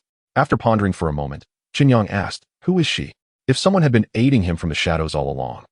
Who is she, and why had she chosen to do so? That is something that cannot be divulged. The Taoist closed his mouth, shrouded in mystery, and said, Hasten to observe, this process of evolution in the world is not something one can witness at will. Perhaps this is the last ember. The 5-colored glyphs spiraled in the air, flickering between brightness and darkness, continuously evolving and rotating until they ultimately coalesced into a translucent droplet, vanishing into the center of Chen Yang's brow. Ding! You have obtained a perfect world seed. Perfect world seed, evolved from the 5 primordial laws of the universe at the dawn of creation. It has been stripped of the cycle of reincarnation and has become a perfect world of unknown origin. Now, this is yours, the Taoist exclaimed with delight. In the future, this will be your trump card for survival. Should anyone harbor ill intentions towards you, simply retreat within. Even the mightiest deity cannot penetrate it.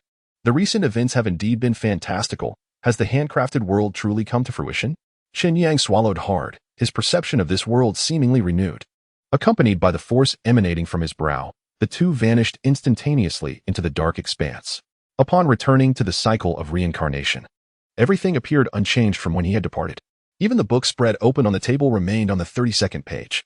However, this time, Chen Yang had entered in his true form, his appearance and age mirroring that of his external self. In the realm of reality, A year had elapsed since the massacre at Ruins Number 131. The events of that day spread across all of China with an alarming swiftness. Television, the internet, and various media outlets rushed to report on the incident and its aftermath. This was undeniably a bloody massacre, a merciless act of indiscriminate violence. Subsequent statistics revealed that a staggering 846 students from Beihai Martial Academy had lost their lives in this tragedy. Among the faculty, over 20 educators perished, including several esteemed professors notable in the martial arts field. The death toll of 866 resulted in the shattering of countless families, marking a significant loss and grievous incident for all of China. A year later, many had yet to recover, still haunted by nightmares. It's almost time to leave. By the cemetery, two women stood quietly, gazing at the distant white flowers, which appeared like an ocean.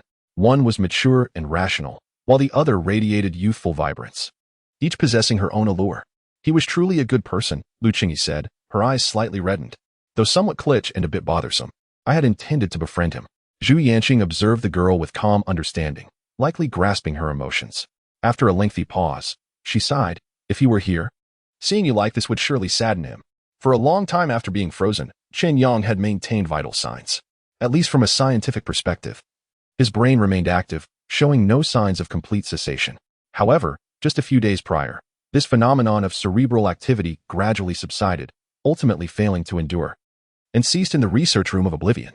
On that day, Chu Mingling met with Chen Yang's parents and conveyed the situation, after which they resolved to inter him in a cemetery located in Fuan. Here lie martyrs who, like him, had fought and resisted. On the third day following Chen Yang's burial, it coincidentally marked the first anniversary of the attack. This was the moment when Lu Qingyi and Zhu Yanqing finally had the opportunity to meet. Let us depart. It is getting late, Zhu Yanqing urged once more. Just as the two were about to turn away, the ground beneath them suddenly trembled. This is as they pondered whether it was an earthquake. A fissure appeared in the grave before them. Crack. Immediately, the earth collapsed, and the white marble abruptly fractured outward. Bang. A ghastly pale arm suddenly emerged from the ground, followed by a disheveled young man springing forth from the earth. What is happening here? The young man stood, surveying his surroundings. Is this still the homeland? Accompanying this was the harrowing scream of two women. Chapter 61. The Changes in the World Detail Resumes with Chen Yang's Return to the Netherworld. Are you certain we can return? In the Netherworld, before the bookstore, Chen Yang gazed silently at the Taoist priest, who was fervently fiddling with the celestial measuring ruler in his hands. Young man, this is the power of time and space, the mightiest of all cosmic laws. The priest proclaimed with pride. The price I paid for this artifact is beyond your comprehension. When traversing the realm between life and death, the Taoist was confident they could return, relying solely on this celestial ruler. Since the Deep Space Lost clan withdrew from the world, no other artifact imbued with such a law could be found across the vast cosmos. The Taoist inscribed an intricate seal upon the ground with the ruler, and then ignited a silver-white divine flame from his palm, directing it towards the earth. Whoosh! The fierce flames erupted from the seal, rapidly spreading in all directions. Observe closely. This is what expertise looks like. The priest inhaled sharply, sending the flames soaring into the air. They spun gracefully aloft, ultimately forming a circular shape, revealing glimpses of esoteric light within. Gradually, the flames faded to a pale hue until they vanished entirely. And then, Chen Yang raised an eyebrow. Well, it's nothing. We merely need to try a few more times.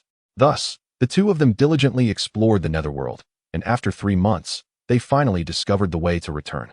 It was during these months that Chen Yang noticed time in the netherworld seemed to have begun flowing slowly since the departure of the ancient king of the North Sea. 1 month there corresponded to roughly a day in the outside world. You. How can you? In the restaurant, Chen Yang sat with Zhu Yanqing and Lu Qingyi. The two women took a considerable time to recover from the shock of Chen Yang's resurrection, gradually accepting this astonishing reality. It's a long story, and I'm feeling rather lazy, so perhaps you should refrain from listening, Chen Yang remarked, sipping on his cola while watching the images flicker on the restaurant's television, experiencing a surreal sense of detachment. After all, he had lived an entire lifetime as an ordinary person in the cycle of reincarnation. Everything had transpired within a year, and to him, some details were even beyond recall. I've contacted the person who reset you. That girl advised me to tell you to avoid drawing attention to yourself and to reach out to her as soon as you return, Zhu Yanqing said, her brow furrowing. So, during this time, your consciousness has been in a state of slumber? Or perhaps dreaming? Why do you say that? Because the system indicates your brain was highly active while you were asleep, even more so than that of an ordinary person. Perhaps. It felt like living a dream that spanned a lifetime, Chen Yang sighed, finishing his meal and wiping his mouth. He playfully nudged Lu Qingyi. What is the matter? You were so heartbroken over my death, and now that I'm alive, you have nothing to say? Get lost. Lu Qingyi retorted disdainfully. You were never that significant to me, so don't flatter yourself. All right. Chen Yang nodded, feeling a touch of perplexity. During the period of his supposed demise, the affinity that two women held for him had inexplicably increased. What could be the reason behind this? Target, Lu Qingyi, qualification level, C, rebate multiplier, 10.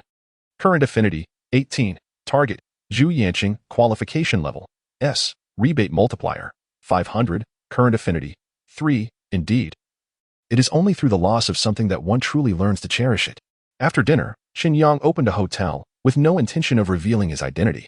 According to the current intelligence, he had become quite renowned throughout Huaxia. The battle at the 131 ruins, where he single-handedly confronted a martial sage and even decimated 2 blue flame martial sages, had gone viral on the internet. The sheer number of witnesses made concealment impossible.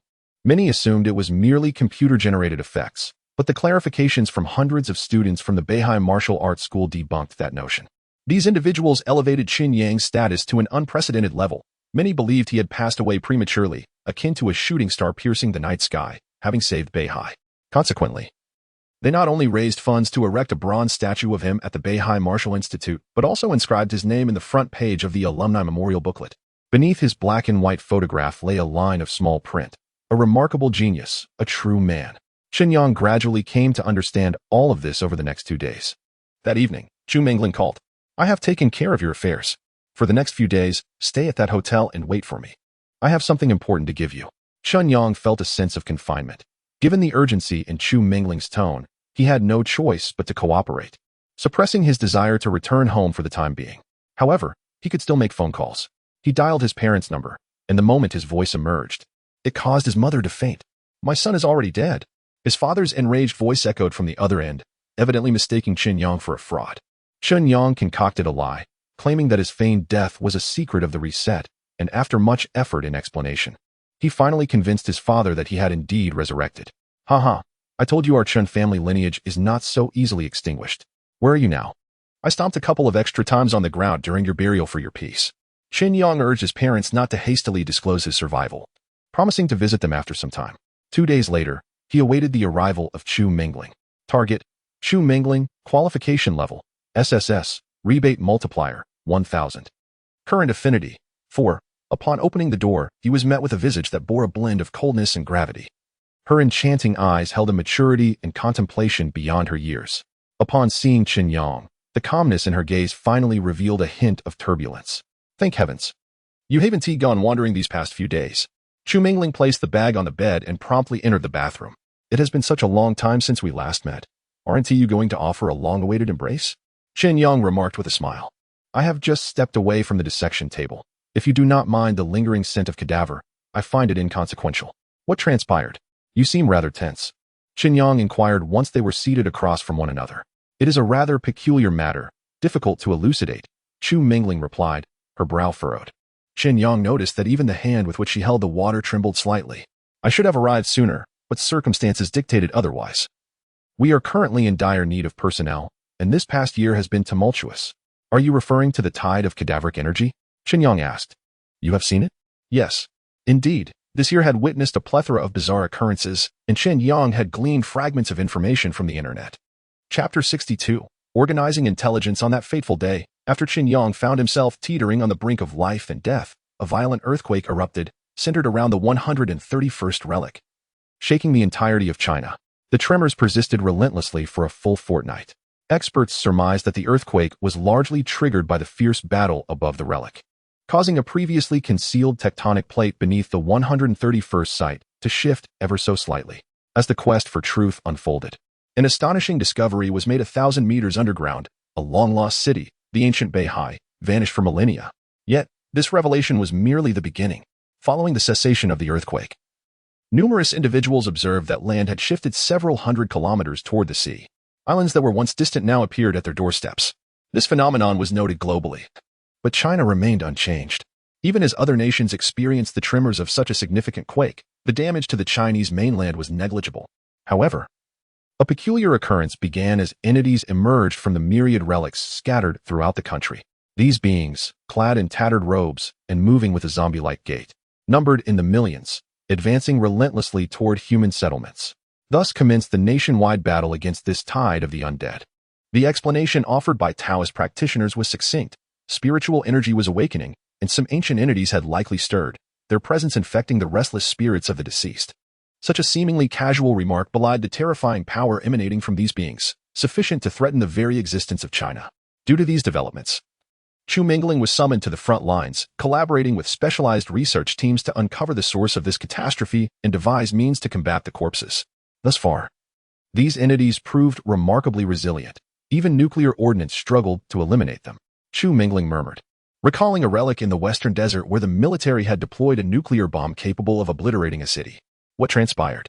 Many of the undead endured the blast, surviving long after before gradually succumbing. Reflecting on this, Chu Mingling's expression grew complex. Current intelligence indicated that these beings were impervious only in proximity to the relics, becoming increasingly vulnerable the farther they strayed. The critical radius was determined to be 500 kilometers. Chu Mingling lamented, recognizing that many relics lay on the outskirts or within urban areas, rendering such conditions exceedingly harsh. Today, another martial deity has fallen in China. Including the one lost when the conflict first ignited, 2 martial deities have perished. The demise of a martial deity? Chen Yang was taken aback. Although the distinction between martial deities and martial saints is slight, the former epitomizes the pinnacle of a nation's martial prowess, their numbers countable on 2 hands. In this era, such figures are akin to true deities, capable of swaying the tide of war and effortlessly obliterating a small city with a mere gesture. Indeed, Chu Mingling sighed. Expressing a foreboding sentiment, she had an unsettling premonition that the world was on the brink of cataclysmic change. It was the first time Chen Yang observed such an expression on her face, a blend of melancholy and anxiety. You must exercise caution, Chu Mingling advised. During your slumber, many have been coveting your essence. Your secrets have been laid bare, to the extent that even those within the organization have contemplated dissecting you for research. Previously, it was due to the resolute opposition from Zhou Kai and Elder Wei that you were spared. Had it not been for the vigilance over your grave, they might have sought to exhume you even in death. Is it truly that terrifying? Chen Yang felt a sense of foreboding. I am aware of your formidable prowess, however. Your adversaries operate from the shadows, employing insidious tactics that are difficult to counter. Upon finishing her warning, Chu Mingling opened a box and presented its contents to Chen Yang. This is the facial change pill. Until the situation stabilizes, it is prudent for everyone to believe you are deceased. You must adopt a new identity and refrain from drawing attention to yourself. After Chu Mingling departed, Chen Yang grasped the gravity of the situation. His current strength might not lead to immediate peril, but the true concern lay with the individuals around him. If adversaries targeted his parents and friends, would he be able to respond in time? After some contemplation, he consumed the facial change pill and the following day briefed Zhu Yanqing and Lu Qingyi on certain matters before boarding a flight to Tianyu. Upon his return to Tianyu and reuniting with his parents, the weight on Chen Yang's heart finally lifted. This organization may not be entirely secure, he mused. Here, take this. The Taoist produced 2 pieces of white gauze from his pocket, delicate as silk, yet exuding an astonishing divine radiance. With a gentle flick of his finger, the divine light dissipated, transforming the gauze into mere mundane fabric. This should suffice for dealing with minor nuisances. Is there more? Chen Yang inquired. Feeling the need for additional pieces, the Taoist shot him a reproachful glance. This is woven from the silk of the heavenly crystal divine silkworm. In days past, it was a coveted treasure, sought after by the masses. With this, you can venture forth with greater assurance. That very night, as Chen Yang returned to his former residence to retrieve belongings, he was ambushed in an alley by 2 individuals who began to interrogate him about his affiliations. Clearly, these 2 had been watching this location for quite some time. Unfazed, upon recognizing them as 2 martial sovereigns, Chen Yang effortlessly snapped their necks. The strength of these individuals had surged beyond comprehension. As he perused online forums, Chen Yang fell into deep contemplation. Over the past year, nearly everyone's power had escalated dramatically. Those who were once merely 5th-tier warriors had astonishingly ascended to 8th-tier martial masters within a mere 12 months. Such a transformation was previously unimaginable. All of this, perhaps, was intertwined with the upheaval of the cosmos. Chen Yang bid farewell to his parents and arrived at the Economic Development Zone the following day, hoping to inquire about the well-being of several children from Lin Ruoxi. However, his efforts were in vain. The guard at the entrance of WDO informed him that Lin had been reassigned to the front lines of the 1330 relic. It was perplexing to him why a young lady from the esteemed Lin family would choose to venture into such a perilous place, akin to willingly jumping into a pit of filth, as the guard cynically remarked. A young lady? Chen Yang pondered. Indeed. The only prominent Lin family in the entire Tianyu was the one to which Lin Shanghai belonged. Following the local community staff, he made his way to the school and encountered several little ones. They exhibited remarkable adaptability, swiftly grasping the essentials of their studies, particularly Xiaoyu, who excelled academically. It was evident that the teacher held great regard for her students. Brother Chen Yang, didn't you bring us any delicious treats? Inquired one of the little girls. Chen Yang smiled, affectionately ruffling her hair. After treating them to a sumptuous meal, he left some provisions with the teacher, requesting her to take extra care of the children. Chapter 63, A New Ascendancy. Listen closely. If we are to engage, let us aim for something monumental, the Taoist proclaimed with an air of ambition. However, given your current prowess, it would be rather challenging to tackle the ancient divine sects right off the bat. We must take a gradual approach, starting from the smaller sects, advancing step by step to grow stronger. Chen Yang found himself at a loss for words. Engaging in such activities was akin to tomb raiding. Yet here they were rallying slogans. Firstly, you must achieve at least 5 layers of innate body tempering. Otherwise, it would be unsafe. The Taoist produced a jet black pill from his robe. This is a second-grade pill, the Meridian pill. You must continuously use this pill to temper your body until you break through your acupoints. Currently, Chen Yang had completed merely 2 layers of the 10 layers of innate body tempering, with a vitality of 200,000. To reach the 10th layer, he would need at least 1 million vitality. It dawned on Chen Yang that his current lifespan had indeed reached a precarious state. In the face of life and death, though time was still in motion, his body remained frozen within the crystalline confines, thus preserving its condition from a year prior. Only upon emerging from the cycle of reincarnation would time resume its flow within him. This meant that host, Chen Yang age, 18 lifespan, 45 days vitality, 203. 536 combat power index, 5, 883 loyalty points, 0 martial skills mastery, shadow step, heavenly grade, superior, minor accomplishment, a technique derived from the steps of the legendary thief, Kai Hua. During his capture, essential for stealth, mastery of technique, vitality meridian technique acupoints unlocked, 72720, a fragment of the ancient body tempering secret arts. If all meridians are unblocked, one might glimpse the secrets of antiquity. Dream of primordial chaos initial insight, a secret technique of consciousness believed to have been created by the Cheongshio clan in ancient times. Capable of discerning all illusions, upon mastery, perhaps even the 3 realms could not confine you. Opening of heaven, an immortal level comprehensive martial skill. Originally devised by the renowned martial saint of Qiyun, comprising 3 styles of punches, palms, and blades. Once mastered, these skills could complement each other, achieving the power to create worlds. Mastered. First style of punching. Commentary. Farewell to the simplicity of single-celled existence. You now possess the potential of an emperor. What a potential of an emperor. Staring at the dwindling 45 days of lifespan, Chen Yang realized he must exert himself in the coming days. 3 days later, Chu Mingling received a package sent by Chen Yang. It contained a rather precious pill in his possession, the Meridian pill. Gifted 1 Meridian pill valued at 30,000 points. Received 300,000 loyalty points. Ding. Detected that the current highest affection object has a rebate multiplier of 10 times. Points rebate will be calculated based on the highest affection object standard, 300,000, although it fell short of the desired 3 million. Chen Yang was still quite pleased. With these 300,000 points, he exchanged for something of little use in the marketplace. Ding. Acquiring the 2nd-tier battle armor, the exquisite 9-colored flowing skirt, holds a value of 300,000. If I were to gift it away, my points would. Chen Yang seemed to have discovered a method to exploit the system. After locating Lu Qingyi, he presented her with the battle armor. Is it really this beautiful? Thank you, Chen Yang. I didn't realize you had such discernment. Lu Qingyi, upon receiving the gift, was elated, and her favorability increased by 5 points. Gifted 9-colored flowing skirt valued at 300,000 points. Earned 300,000 foot dog licking points. Acquired 3 9-colored flowing skirts, 4 spiritual tools, techniques, weapons, etc. Non-elixir items can be refunded up to 3 times. Ding. Items valued over 100,000 cannot be refunded. Why is that? After going in circles, the money came back to me?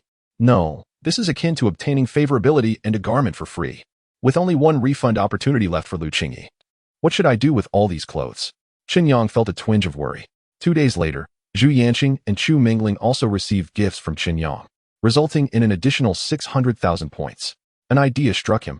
If they could give gifts, why couldn't he do the same for Su Xiaoxi and others at the academy? Without hesitation, Chen Yang sought out the girls from the academy. But just as he was about to proceed, a system notification interrupted him. Ding. Before breaking through to the foundation establishment stage, you may simultaneously gift to a maximum of 3 females. 3. Chen Yang's grand scheme was abruptly halted. Would gifting the same item yield point refunds? Items obtained through refunds cannot be gifted again. TSK. Looking at the 90,000 dog licking points in hand, Chen Yang chose to pause. This time, after consulting with the Taoist, he exchanged for 30 refining veins pills from the system treasury in one go. The true Dragon 9 transformations requires 9 transformations into a dragon. You must consume more elixirs and spiritual energy than a typical person at the 10th level of body refinement, the Taoist explained. On that day, Chen Yang began fervently consuming elixirs, indulging in a frenzied manner, which left the Taoist exasperated. In the entire world, perhaps only you, Chen Yang, can advance in martial arts merely by consuming. Ding. Second-tier refining veins pill absorbed. Vitality increased by 50%. Surprisingly, these pills were more expensive than the bone refining pills. Yet their effectiveness was only half. Ding. Bone refining pill absorbed. Vitality increased by 0. Skeptical, Chen Yang tried a bone refining pill and found it utterly ineffective. The Taoist was left speechless. Do you know why they have different names? Every part of the human body has its limits. If you were to go back and consume your vitality pills now, they would yield no effect whatsoever. Essentially, you have established a foundation and must now engage in specialized training. The remaining levels of body refinement will depend on your flesh, blood, bones, and so forth for enhancement. Mastering each aspect to perfection will lead you to true innate completion. After consuming 20 pill of blood refinement in one breath, Chen Yang's vitality surged to a staggering 300,000. His entire being radiated an intense crimson glow, rendering him nearly blinding to behold. Now is the time. Continue to consume, the Taoist remarked with an air of tranquility. Eat more?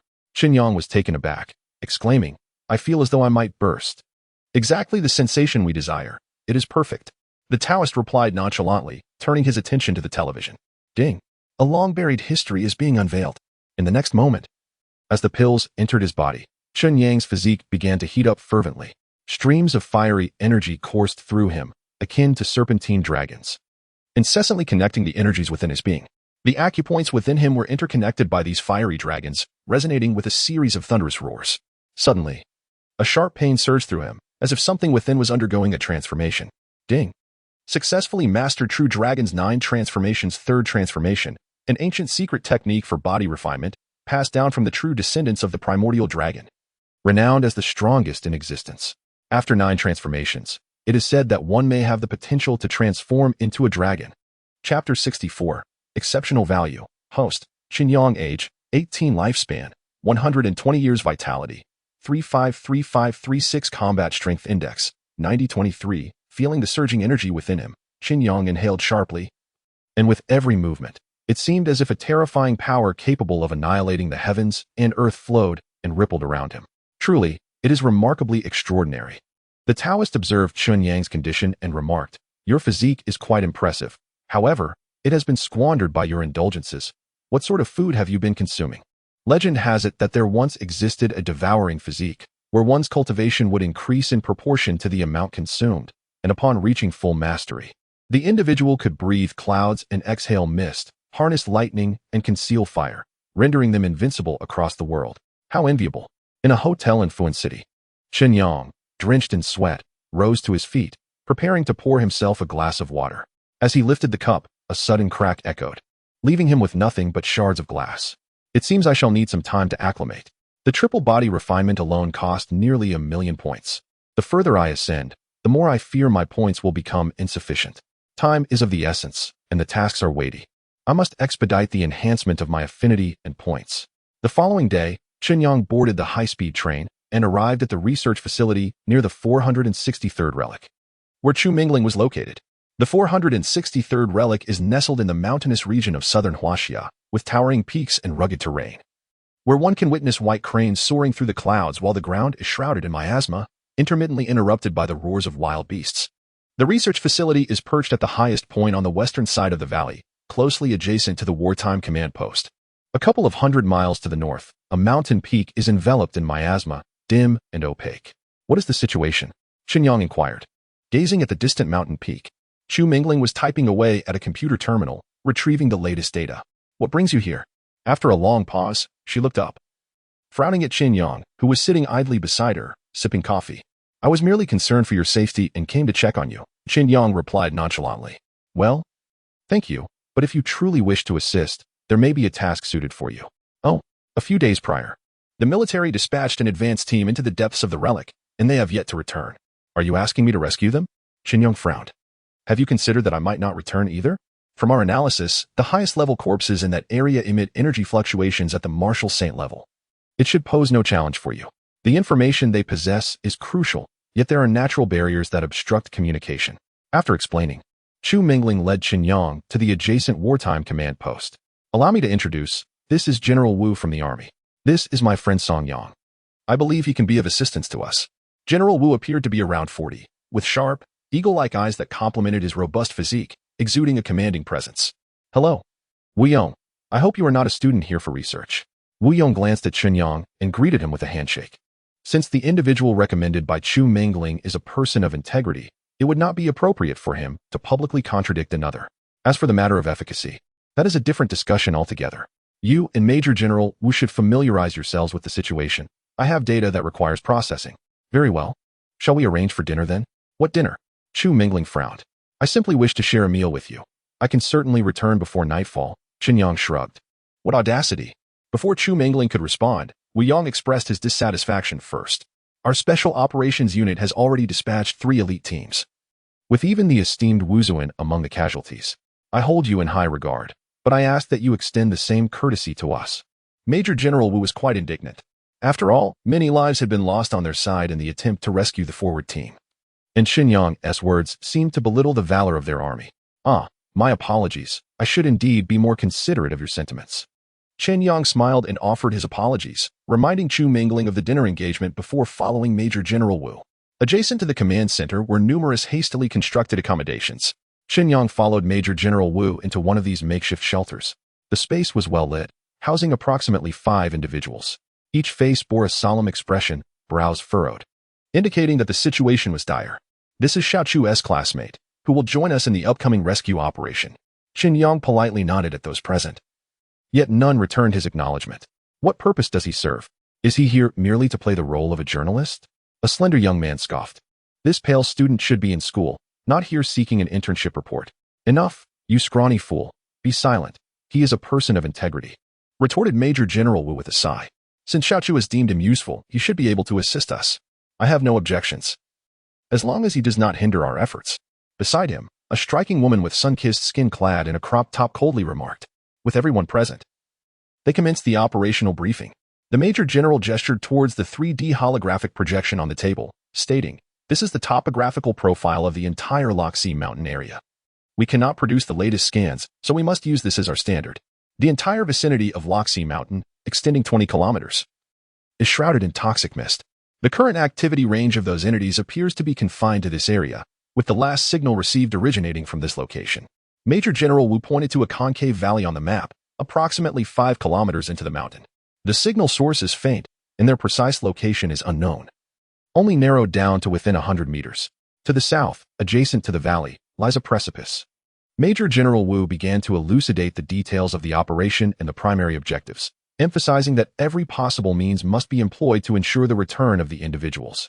Chen Yang listened vaguely, allowing his mind to wander as he absorbed the tales of the Loxi Mountain's storied past. There should indeed be a small sect here. Yet with the passage of time, who can ascertain its accuracy? The Taoist, clearly fixated on the treasures below, has been incessantly scheming since arriving at this place, contemplating from which angle to initiate his approach. In the brief interlude of your conversation, I took a moment to observe, judging by the attire of these spiritual fetuses. They likely belong to a sect from the southern regions. Chen Yang, somewhat at a loss for words, thought to himself, must you state the obvious? You fail to comprehend that the vastness of the cosmos once was unparalleled to today.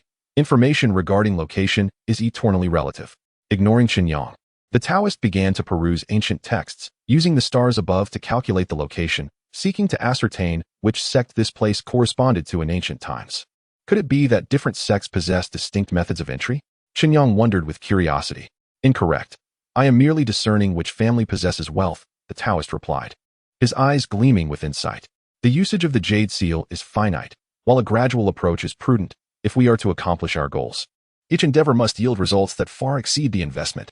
Chapter 65. Spirit Embryo. It cannot be mistaken. This must be the location of the White Dragon Pool. Shortly after, the Taoist let out a peculiar cry. I've struck gold. This time, it is indeed a windfall. This sect was once revered as the land of the rising dragon, renowned in the south as the gathering place of myriad dragons, truly a prosperous estate. Observing the Taoist's exuberant demeanor, Chen Yang felt a surge of interest and inquired, what must I do? Quite simple. You need only to enter directly. The rest shall be left to me, the Taoist replied. At the time, this sect had absorbed dozens of surrounding sects as spiritual energy dwindled, yet the sect leader was merely at the Broken Sea realm, a mere insect in the grand scheme. What are the distinctions of these realms? Chen Yang furrowed his brow. Postnatal, prenatal, mountain opening, valley seclusion, true sun, broken sea, boundless, unity. The ancient king of the North Sea is at the true sun realm. Does that mean he surpasses the ancient king? Naturally, the Taoist elucidated. But such comparisons are not entirely fair. That lad from the North Sea attained enlightenment after the depletion of spiritual energy, a talent bestowed by heaven. How could he be equated with these lowly beings? Chen Yang began to grasp the situation. Once the group was fully prepared, they set out. The small team consisted of 5 individuals. Aside from the previously conversing Slim Monkey and the voluptuous Scorpion, the other 3 were nicknamed Vulture, Yak, and Sea Lion. The Yak was particularly imposing, towering over Chen Yang, who stood at 2 meters tall, making him appear almost diminutive.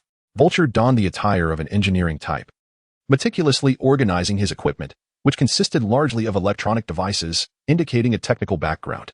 The Sea Lion remained enigmatic, wrapped in a coat, having uttered not a single word from the outset. Are you not bringing anything? Yak frowned and remarked, the miasma inside is unbearable for ordinary people. Go to the storeroom and fetch a mask. There is no need for that. Chen Yang shook his head. Old cow, why are you fussing so much? Slim Monkey scoffed. If he wishes to meet his demise, let him do so. He is not one of us, so why concern ourselves? Since the lieutenant entrusted him to us, we are now a team, Yak sighed. You're so overly cautious. No wonder you Haven-T advanced. Slim Monkey sneered. It's all right. My constitution is rather unique. Chen Yang responded with a smile, ignoring the gazes of the others and confidently stepping to the front of the line. What is this brat trying to pull? Slim Monkey grumbled. Why do all these zeros have their eyes on the tops of their heads? They are specially recruited. Unlike your generic enlistment, Scorpion sighed, then remarked in a teasing tone, poor little Slim Monkey, nearing 30, and still hasn't he made it to team leader. Scram. Slim Monkey's face grew increasingly grim. Just wait and see how this pretty boy meets his end. In the dense forest, through the entwined vines and lush foliage, shadows could be glimpsed wandering aimlessly. These zombie-like creatures moved without pattern or purpose, their eyes vacant and devoid of life. Upon detecting a disturbance in the forest, one would instinctively rush to eliminate the threat. What exactly are these entities? Chen Yang furrowed his brow. Spirit embryos, indeed, are the corporeal manifestations of lingering spiritual energy. The Taoist sighed, stating that after the depletion of spiritual power, many individuals have racked their brains to prolong their lifespan, yet those who truly succeed are exceedingly rare. Most resort to clandestine methods, merely prolonging their existence in a pitiful manner. What does this mean? Each of these spirit embryos was once a cultivator. They preserved their corporeal forms using rare herbs and treasures, while their souls were safeguarded through other means. This separation of body and soul can indeed yield results. If one employs potent elixirs to preserve the body, it is conceivable that the flesh could remain immortal. However, ordinary substances cannot maintain such preservation for extended periods. With the prolonged separation of spirit and body, as the flesh begins to decay and spiritual energy accumulates within, it transforms into these ghastly entities. Who released them? To be precise, following the battle at the gates of the underworld, many dormant entities have begun to awaken. Chen Yang nodded, somewhat understanding. The group proceeded cautiously through the forest, having traversed merely a kilometer after an hour. The miasma thickened around them, enveloping the area in a grayish fog, reducing visibility to mere dozens of meters. Be cautious. Ahead lies the swordsman. Upon reaching a ravine, Yang Niu halted the group. Is this the master? The thin monkey peered from the bushes, feeling an involuntary chill, unable to gaze directly. Chen Yang's brow knitted tightly. Before them stood a formidable figure, towering at 5 meters. Resembling a giant. A vague human silhouette was discernible, accompanied by a 3-meter-long greatsword resting upon his shoulder. Through his spiritual awareness, Chen Yang perceived a grim, grayish visage, its expression devoid of emotion, tinged with a purplish hue. The figure donned a tattered robe from an unknown era, ravaged by time, resembling a rag that swayed with each step. Beside his ancient battle boots lay numerous corpses, over 20 in total, each with bulging eyes and severed necks, evidently felled by a single stroke to the throat. Clearly, he was once a proficient swordsman, retaining some of his former habits, the Taoist murmured. Yet, there is no need to fear this awakened one. Rather, you must be wary of those still in slumber. Just as the Taoist spoke, a figure suddenly rushed toward Chen Yang with remarkable speed, leaving the others behind in a state of shock. Watch out, Yang Yo exclaimed. Chen Yang turned to see a gaunt, bluish face approaching rapidly, followed by a kick aimed at his waist. The force generated a strong gust, dispersing much of the miasma. The strike was evidently powerful. Chen Yang frowned. Opting for subtlety, he sidestepped and seized the assailant's ankle, hurling him away with great force. Boom! The figure was sent crashing against the cliffside. The visibility was exceedingly low, leaving the crowd behind completely oblivious to who had been expelled. Let us retreat. The lean monkey was the first to dash backward. Observing his swift action, the others quickly followed suit. Even the yak hesitated no longer. In the distance, a colossal figure, alerted by the commotion, began making its way towards them. The terrifying giant sword loomed like the scythe of death, suffocating all with its ominous presence. Meanwhile, Chen Yang was not idle. He seized the initiative. Before the swordsman could launch an attack, he surged forward, channeling a fiery crimson energy into his hands, and struck directly at the giant's head. A thunderous roar echoed throughout the forest, felt even by the distant command center.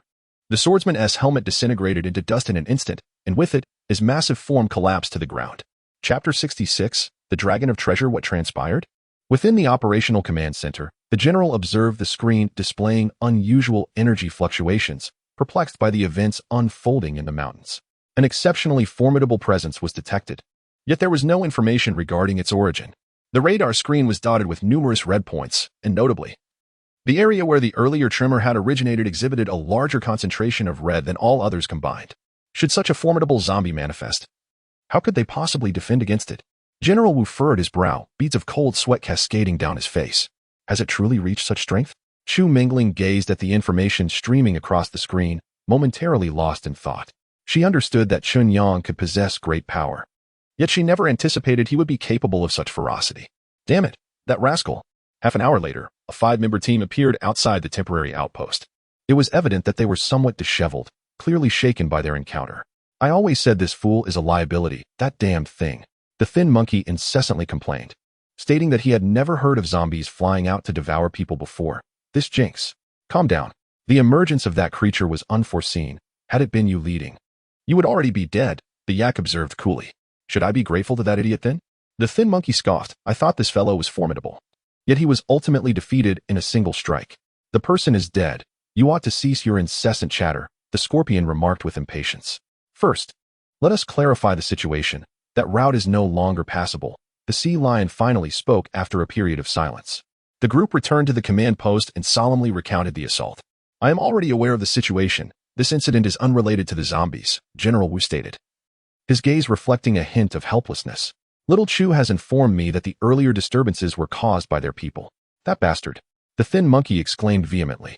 If we hadn't brought that scoundrel along, those creatures wouldn't have been so agitated. Why did we encounter this situation when so many other teams did not? I said there was something amiss. The members of the squad furrowed their brows in silence. General Wu shook his head. One person is sufficient. You all should rest and prepare to disband. What does that mean? The thin monkey queried, utterly bewildered. This individual holds a unique status. That swordsman has likely been slain by him. What? The group gasped in unison, utterly unable to comprehend. What nonsense! Didn't even the martial sovereign fall to that swordsman's hand? The thin monkey remained unconvinced, continuing, we witnessed him being kicked away. Enough. General Wu interrupted the thin monkey coldly, stating, you need not concern yourselves with this matter. Furthermore, should anyone speak of it externally, military law will be enforced. Is this not humiliating enough? An hour to enter, and they emerged in half the time. The army has lost all sense of shame. Witnessing General Wu's fury, everyone immediately fell silent, reluctant to provoke his ire further. The tremors in the forest gradually subsided. Chen Yang surveyed the 2 shattered corpses on the ground, disdainfully wiping his hands on a tree. He resolved to learn the sword or the knife. Relying on his fists daily was revolting, with blood splattering everywhere. Mastery of that craft required more than mere instinct. One must first hone one's fists, progressing step by step.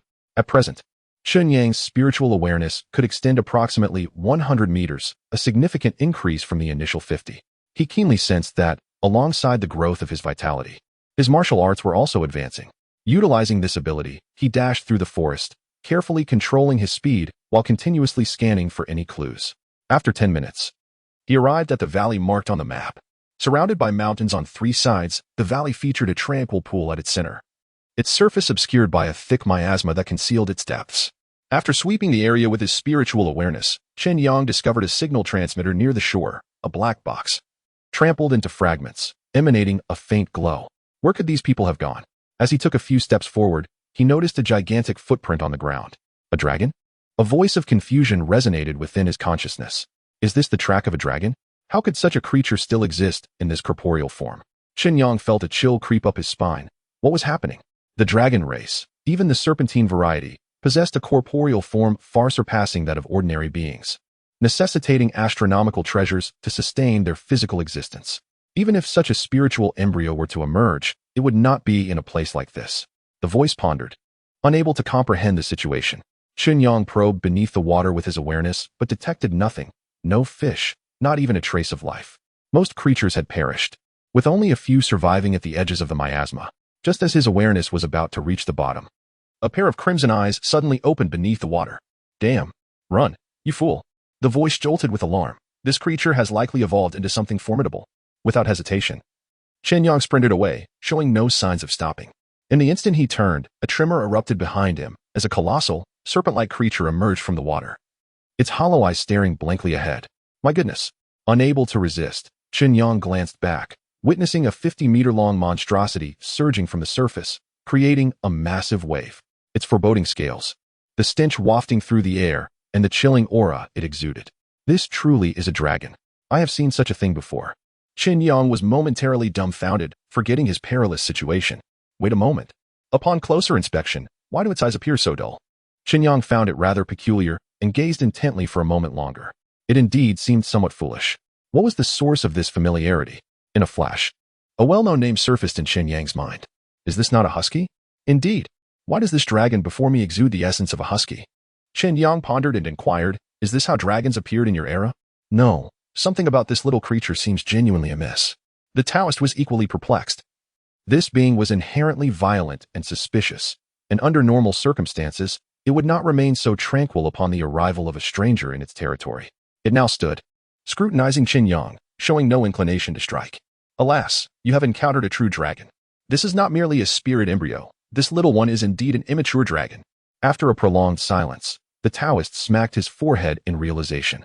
Chapter 67. The Old Monster the Dragon, with its long, sinuous body and large, expressive eyes, languidly licked its tongue, fixated on Chen Yang without any hint of aggression. Its colossal tail swayed behind it like a playful puppy. Are you certain this is a dragon? Chen Yang inquired skeptically of the Taoist. Of course, I've encountered my fair share of dragons. This little one hasn't even reached maturity. It seems to have been domesticated here. The Taoist replied with conviction. Chen Yang scrutinized the creature, noting its elongated form and gleaming azure scales, which belied its juvenile status. Yet, there was a certain innocence in its gaze, devoid of the malice and cunning characteristic of malevolent beasts. Interesting. Could it be that it has lost its memory? Chen Yang pondered aloud. At that moment, the dragon suddenly unleashed a resonant roar toward the heavens, then lowered its body, gazing up at Chen Yang with a pitiful expression, resembling a dog eagerly awaiting its master's food. Could this dragon truly be a transformed dog? Chen Yang mused, torn between amusement and disbelief. Cautiously retreating, he tentatively extended his hand and gently patted its forehead. Instantly, the dragon squinted its eyes in bliss, letting out a contented whine, its tail wagging exuberantly, scattering dirt in every direction. What absurd luck do you possess to encounter such a simple-minded dragon? The Taoist remarked, incredulous. Chen Yang's thoughts stirred. And after a moment of contemplation, he inquired, My dear, have you encountered any other beings? The dragon tilted its head, its confusion evident. Adjusting his question, Chen Yang clarified. I mean, creatures that walk on 2 legs like me. The dragon nodded, seemingly grasping the concept, then lifted its head to gaze deep into the valley, releasing a long, resonant dragon's roar. It appeared that humans had ventured further within. Understanding this cue, Chen Yang decided to follow the direction indicated by the dragon. Just as he turned, a fleeting shadow caught his eye in the distance, moving with astonishing speed. Had it not been for his acute senses, he might have missed it entirely. What was that? He furrowed his brow, preparing to investigate. However, the dragon suddenly soared into the air, transforming into a streak of emerald light, vanishing into the mist. A surge of alarm washed over Chen Yang. What has happened to it? We must pursue. Something must have transpired. The Taoist urged urgently. Without hesitation, Chen Yang activated his shadow step technique, darting forward in pursuit. Yet, even with his newfound speed, he could only glimpse the dragon's emerald silhouette, unable to close the gap. Determined, Chen Yang gritted his teeth and summoned the second form of the heaven-opening fist technique. A torrent of energy surged from his dantian, enveloping his entire being in an overwhelming force. He felt as light as a feather, propelling himself forward like an arrow released from a bow, quickly catching up to the dragon. Upon halting, the scene before him was one of utter devastation. The once lush valley lay charred and blackened, strewn with severed limbs and remnants of battle, resembling a hellscape. At the center of this battlefield stood a mysterious figure cloaked in black, wielding a jet-black sword that emanated an eerie, ghostly aura, its tip still dripping with blood. "Ah, little one, how swift you are," the man in the black robe remarked, turning to reveal a cruel smile curling at the corners of his lips. Chen Yang felt an overwhelming wave of murderous intent wash over him. The man's strength was clearly beyond that of the spiritual fetuses he had previously encountered. "Who are you? What have you done to them?" Chen Yang demanded fiercely. The black-robed man, however, merely laughed heartily. "Indeed, the rumors are true. Your cultivation is quite impressive. Alas, it seems your fate is destined to end at my hands." With that, he suddenly swung his sword, unleashing a jet of dark sword energy that shot forth, enveloping the air in a suffocating aura of demonic energy, dimming the very heavens. "Be careful," the Taoist shouted. Chen Yang's eyes widened in horror as he realized the sword energy was aimed directly at his heart. In a moment of desperation, he instinctively retaliated with a punch, executing the first move of Heaven's opening, the soul-severing strike. The golden fist energy collided with the black sword aura, erupting in a deafening explosion. The two forces clashed violently, neither able to gain the upper hand. "Impressive," the black-robed man exclaimed, raising his sword once more, creating a myriad of afterimages that descended upon him from all directions. "Break for me," Chen Yang bellowed, his eyes turning crimson as he unleashed a torrent of blood essence, transforming it into countless fist shadows that crashed against the sword energy. In an instant, golden light and black mist swirled chaotically, while the confrontation stirred the valley into a frenzy. Massive boulders tumbled and the earth trembled. The black-robed man's gaze flickered, and he suddenly sheathed his sword, reaching out with one hand as if grasping at the air. In the next moment, an invisible force seized Chen Yang's throat, lifting him off the ground and leaving him suspended helplessly in midair. Cough, cough. What kind of sorcery is this? Chen Yang's face flushed red as he struggled desperately, but the unseen power was as heavy as a mountain, binding him tighter with each effort he made to escape. It's one of the secret techniques of the Tianyi sect, the soul-grasping hand. It is said to capture the soul and usurp its host, the black-robed man sneered. It dawned on Chen Yang that the southern sect the command center spoke of was indeed the Tianyi sect. It seemed that the disappearance of individuals from the 463rd relic was the work of these fiends. As he pondered this, he glanced at the orchestrator of this calamity, only to see the black-clad man's eyes had turned pitch black, resembling a bottomless abyss from which tendrils of dark mist poured forth towards him. A chilling dread coursed through Chen Yang, as though his very soul were being drawn into those malevolent eyes. He wished to close his eyes, but found himself utterly unable to control his body. "Boy, summon the Qingdang quickly. Do not let him usurp you," the Taoist urged within his consciousness. Chen Yang clung to the last vestige of clarity, straining to summon the Qingdang that had always protected him. In an instant, a sphere of azure flame ignited beside him, radiating a soft, ethereal glow. As the light touched the dark mist ensnaring Chen Yang, it instantly dispersed it. "What?" The black-robed man's expression shifted. Disbelief etched across his features as his eyes widened. Seizing the opportunity, Chen Yang broke free from his bindings, executing a nimble leap to the ground, taking a deep breath, his complexion finally improving somewhat. "You possess some skill, but do not think you can escape from the grasp of the ancestral master of Tianyi." The man in the black robe, filled with fury, scoffed as he brandished his long sword, preparing to strike once more.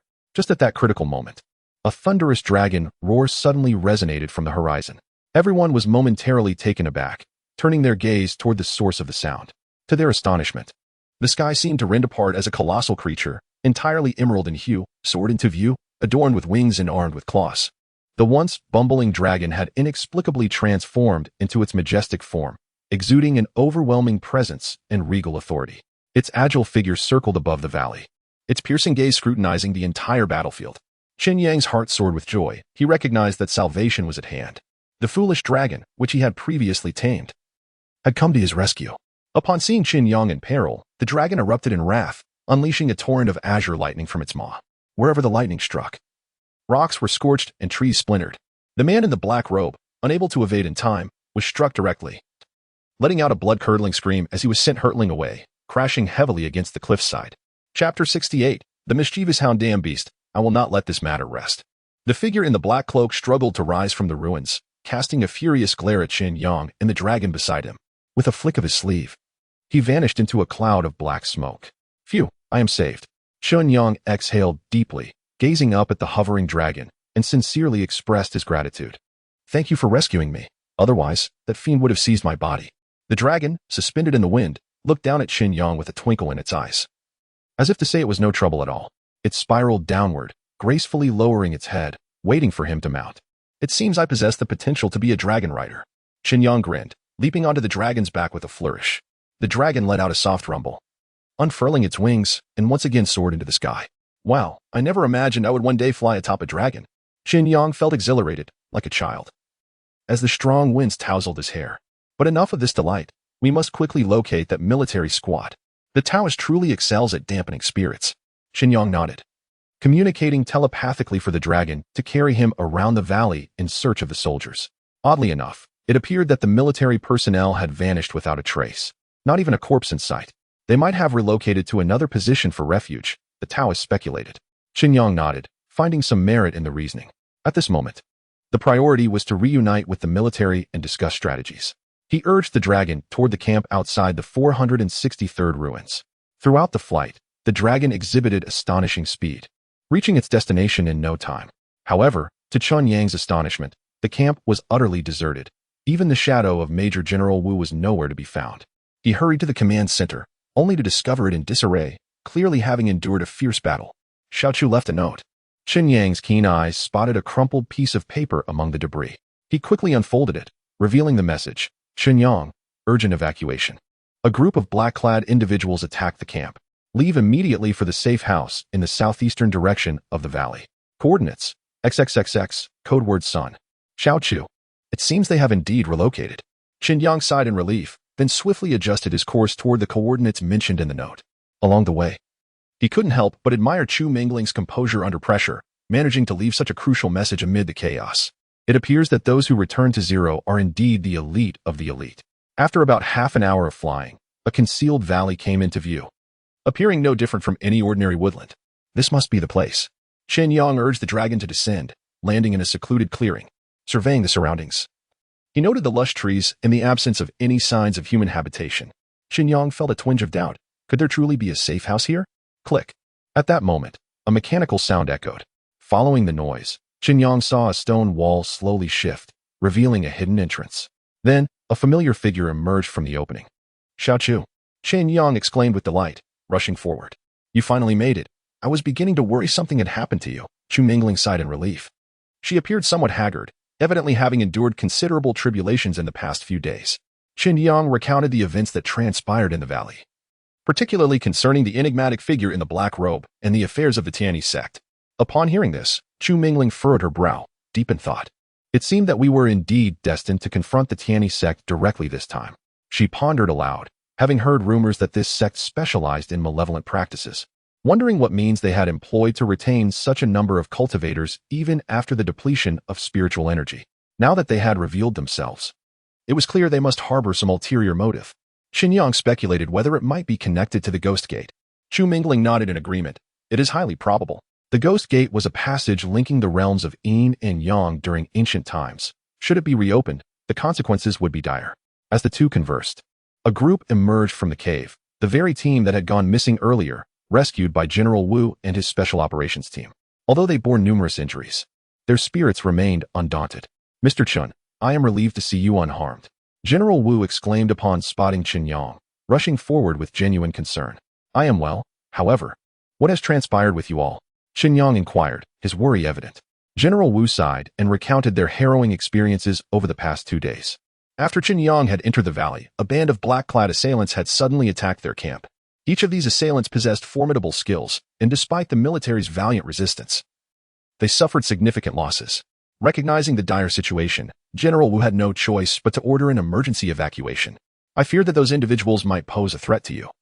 So I left a note in hopes that you would evacuate in time, Chu Mingling added, astonished that he had indeed clashed with the Tianyi sect. It is said that the Tianyi sect is merciless. Having crossed them, you may find yourself in peril, General Wu expressed, his concern palpable. Chen Yang, however, appeared unperturbed. Rest assured, Commander Wu, with this dragon at my side, no matter how formidable the Tianyi sect may be, they cannot harm me. But what of your safety? Is this refuge sufficiently concealed? We must not allow those individuals to track us down again. At this, everyone turned their gaze to the colossal creature behind Chen Yang. Despite its immense size, it seemed to possess an astonishingly low presence. They had previously mistaken it for mere background scenery. The dragon, noticing their attention, displayed a row of gleaming teeth, its comical demeanor eliciting laughter from the group. Chu Mingling chuckled. Chen Yang, where did you acquire this dragon? Chen Yang smiled. It latched onto me the moment it saw me inside. He felt a touch of exasperation, yet this dragon was undeniably endearing. General Wu chuckled as well, though his expression soon turned serious. While this location is indeed hidden, it is not a sustainable solution. Our immediate priority is to uncover the Tianyi sect's schemes to prevent further harm to innocents. Indeed, otherwise we risk more of our brethren falling victim to their treachery. A vulture-like figure nodded in agreement. Chen Yang stated, you are correct. If there are no objections, I shall proceed first, and you may follow. Chu Mingling, alarmed, replied, you cannot go alone. They are far too powerful. I will manage, he assured her. Chen Yang was full of confidence. Moreover, I am not alone. I have this dragon brother by my side. With him here, no matter how formidable the Tianyi sect may be, I can retreat unscathed. Upon hearing this, everyone turned their gaze towards the tranquil emerald dragon resting nearby. Its entire body emanated a gentle luminescence, exuding an air of nobility and elegance, completely shedding any semblance of its previous clumsiness. Noticing the collective attention upon it, the dragon rolled its eyes in annoyance, as if to say, what are you staring at? Have you never seen a handsome dragon before? Chapter 69. Playing the fool upon witnessing the unfolding events, the crowd struggled to contain their amusement. Even the General, Wu, managed a faint smile. With such a formidable deity guarding us, we should encounter no significant issues. However, how shall we maintain contact? The Taoist cast a glance at them, replying, do we not possess communication devices? We can remain in touch at all times. Chen Yang smacked his thigh, exclaiming, indeed, we can stay in contact at all times. But hold on. Chu Mingling furrowed her brow, stating, it is far too perilous for you to go alone. I shall accompany you. That won't do. Chen Yang fervently shook his head. If you join me, what if you become a liability? My abilities are comparable to his. It will be challenging to look after you. Besides, with this dragon brother by my side, I will be just fine. Chu Mingling wished to argue further, yet seeing Chen Yang's resolute demeanor, she sighed. You must be cautious. If any situation arises, retreat immediately and do not be reckless. Fear not. My fate is quite resilient, Chen Yang replied with a grin. Turning to leap onto the dragon's back. I shall lure those fellows out. You prepare an ambush and wait for the opportune moment. General Wu nodded earnestly, absolutely. Exercise utmost caution. We shall provide support at any time. Chen Yang waved his hand and urged the dragon into the sky, soaring directly toward the ruins. I say, Chen, isn't this endeavor rather perilous? The Taoist remarked, unable to contain himself on the path to the ruins. That old fellow possesses formidable cultivation. If you do not treat this matter with the seriousness it deserves, you may not prevail. Chen Yang laughed nonchalantly, with this dragon brother by my side. How could the Heavenly One sect pose any threat? The dragon, hearing this, flicked its tail proudly, exuding an air of confidence. That may be so. But the Heavenly One's ancestor is cunning and full of tricks. You must not let your guard down, the Taoist cautioned earnestly. Understood, understood. I am well aware. Chen Yang waved dismissively. Thus, the duo, one man and one dragon, continued their swift flight until they reached the outskirts of the ruins. Chen Yang purposefully selected a broad, open area to land, deliberately exuding a powerful aura to attract the attention of the Heavenly One sect. As anticipated, it was not long before shadows emerged from the surrounding forest, encircling him. Leading the pack was a figure draped in a black robe, the very ancestor of the Heavenly One sect with whom he had previously clashed. You truly are fearless. Daring to venture into my lair, the ancestor sneered, his piercing gaze appraising Chen Yang from head to toe.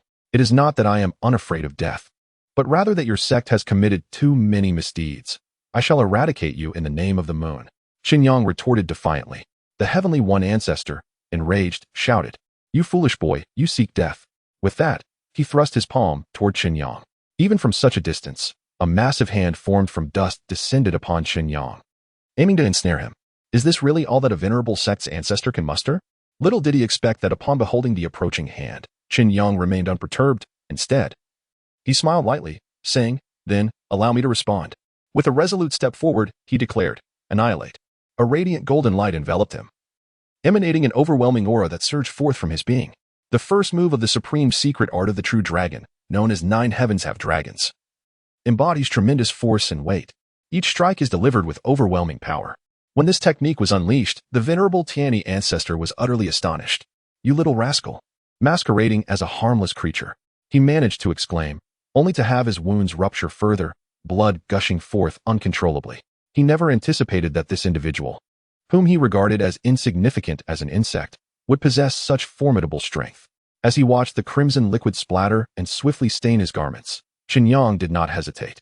"Today, I shall demonstrate to you the true essence of the completed Nine Heavens Have Dragons." Be suppressed. With a flick of his hand, a dragon claw imprint, spanning dozens of yards, descended from the heavens, striking down upon the venerable Tianyi ancestor with the force of swatting a fly. Poof! The venerable Tianyi ancestor truly found himself in dire straits, his injuries far too severe. The assassins, like relentless parasites, had inflicted countless wounds upon him. Were it not for a precious artifact he possessed, survival would have been impossible.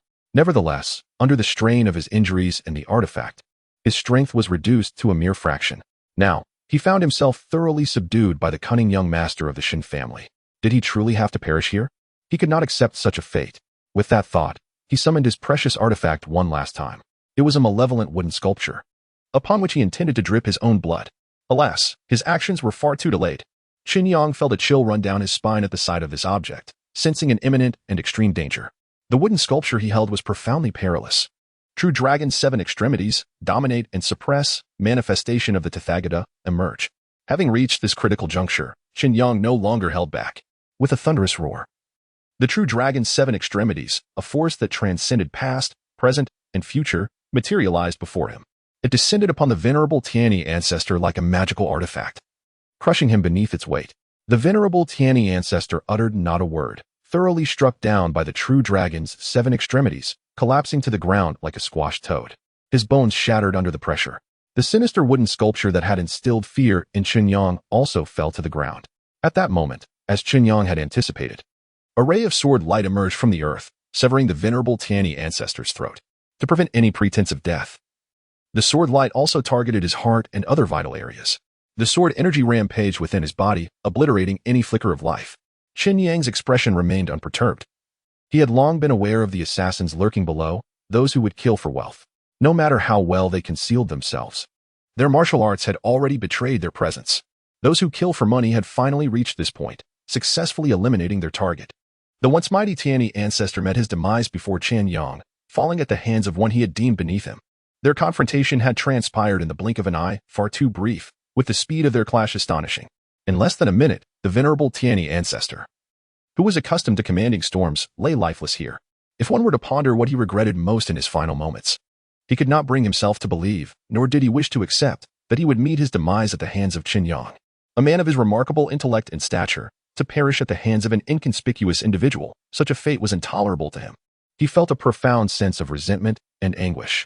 Alas, the deceased cannot voice their thoughts, and they shall remain forever silent. He searched the body of the ancestor in the sky, discovering only a few possessions. Perhaps he could find a way to retrieve these treasures from the other side.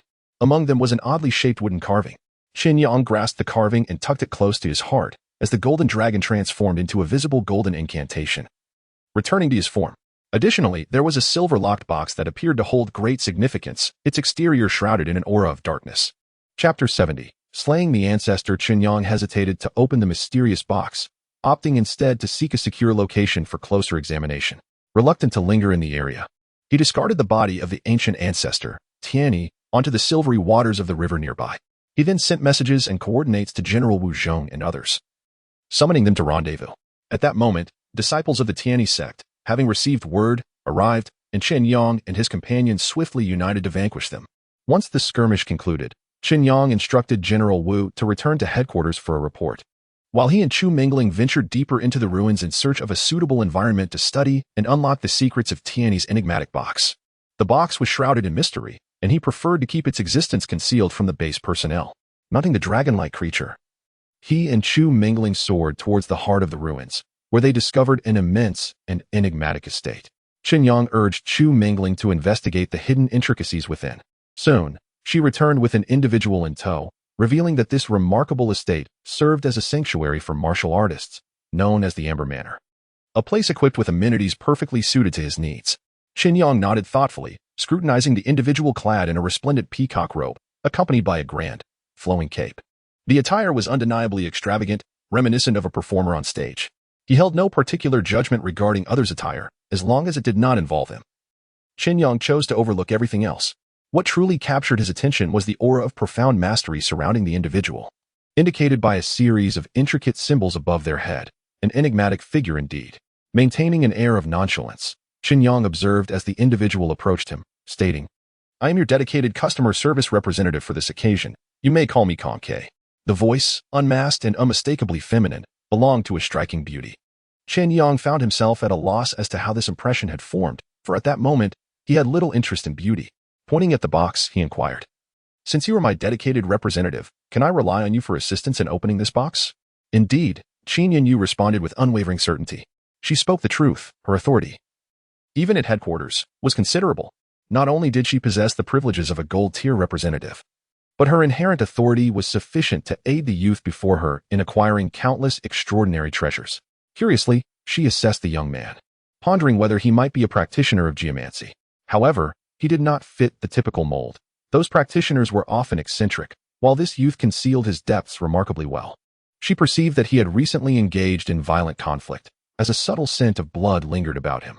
Did a geomancer need to personally commit murder? That seemed unlikely. Their guardians were numerous, and such brutish tasks were beneath them. With a keen gaze, she scrutinized Chen Yang, who immediately sensed her appraisal. Frowning slightly, he proclaimed, "Since you are my dedicated representative, the first order of business is to find someone to assist me in opening this box. No need for anyone else. I shall do it myself, free of charge." Chen Yanyu spoke nonchalantly. For others, this box might be a significant burden, but for her, it was not. She recognized the box. It was a highly confidential safe crafted by her family's Tianji pavilion. With swift dexterity, she opened the box, revealing its contents. Inside lay a blood-red crystal, accompanied by a folded map. These were remnants that the esteemed ancestor Tianyi had been unwilling to part with during his escape. Precious elixirs. Chen Yang recognized the crystal. It was indeed an elixir capable of breaking through the 5 organs divine. As for the map, he took it out and unfolded it, his expression shifting dramatically. This was no ordinary item. He felt that its significance surpassed that of the elixir. It was a map, specifically, a map of the 463rd relic, detailing its underground facilities, emergency setups, and various essential structures. With this, he would no longer wander aimlessly within the relic. Chen Yang tucked the items away and noticed the unmoving personal assistant standing nearby. "By the way, what is your name?" He realized he had yet to inquire about her identity. Chen Yanyu did not hesitate and promptly revealed a pseudonym, Peacock. "All right, Peacock. Do you offer rental services for training rooms here?" "Yes." "Do you require a training space?" "Indeed. Is there availability?" Chen Yanyu nodded and led Chen Yang to a high-level training room within the Amber Villa. "I am quite satisfied with this place."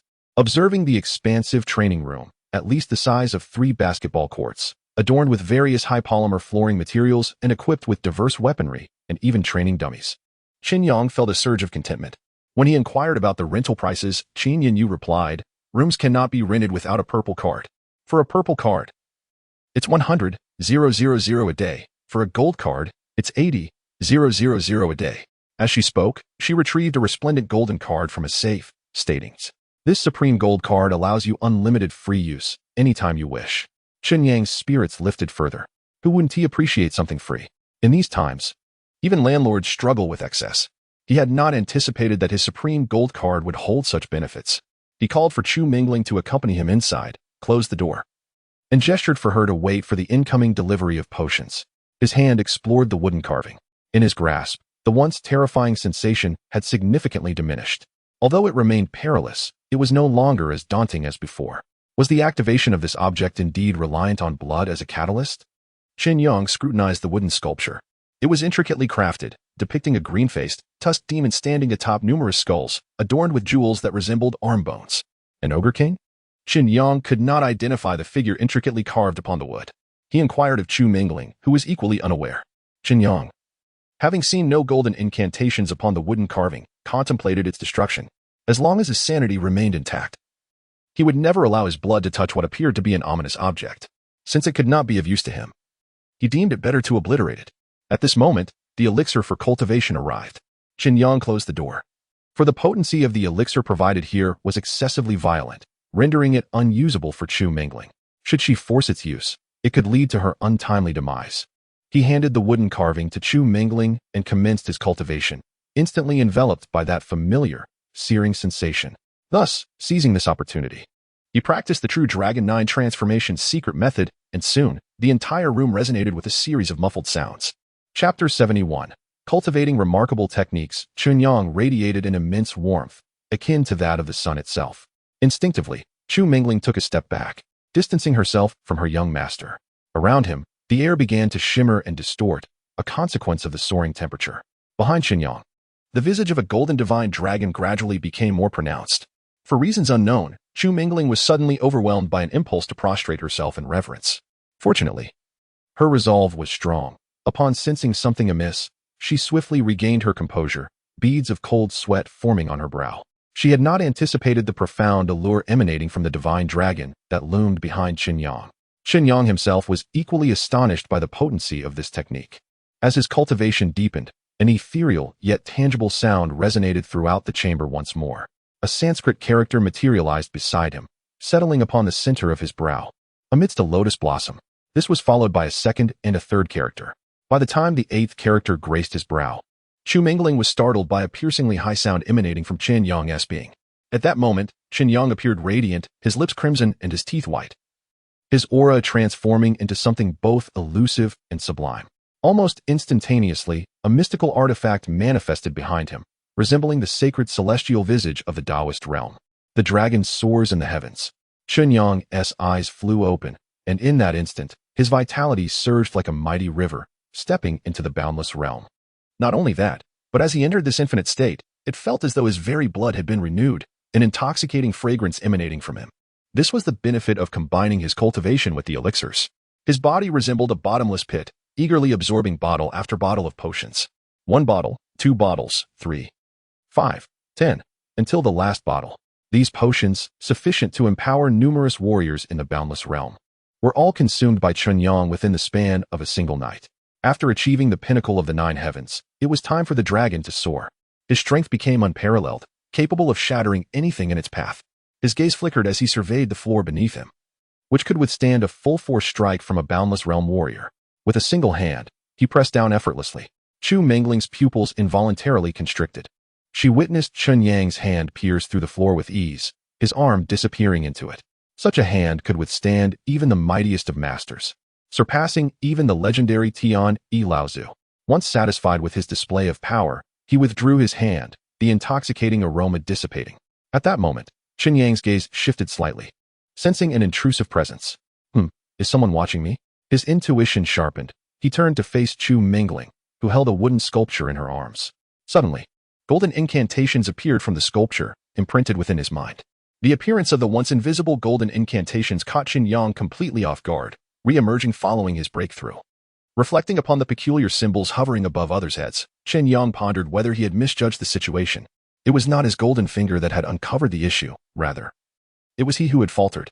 His own fragility had necessitated the golden finger's protective measure, rendering him blind to certain truths. With a newfound calculation in his heart, he struck down upon the wooden sculpture. This sculpture, imbued with an eerie potency, harbored unknown dangers. Now that he had acquired the technique, he resolved to obliterate it. Sensing the peril of utter annihilation, the wooden sculpture finally revealed its extraordinary nature. A dim, gray light erupted forth, and a grotesque gateway formed before Chen Yang, composed of a pile of skulls. Behind this portal echoed countless terrifying wails. The suffocating sensation he had experienced the previous night returned, yet this time, Chen Yang had the strength to retaliate. Dragons of the 9 heavens, True dragon of 7 absolutes, arise. The resplendent golden Buddha he had summoned surged forth to strike. Within the gaping maw of the gateway, an immense arm materialized. This arm, radiant blue and reminiscent of flawless gemstones, was colossal, its size rivaling that of a load-bearing column in an exhibition hall. As the claw clenched, Chen Yang could feel the surrounding space being torn asunder. The clash between the golden Buddha and the claw did not erupt into a cataclysmic explosion.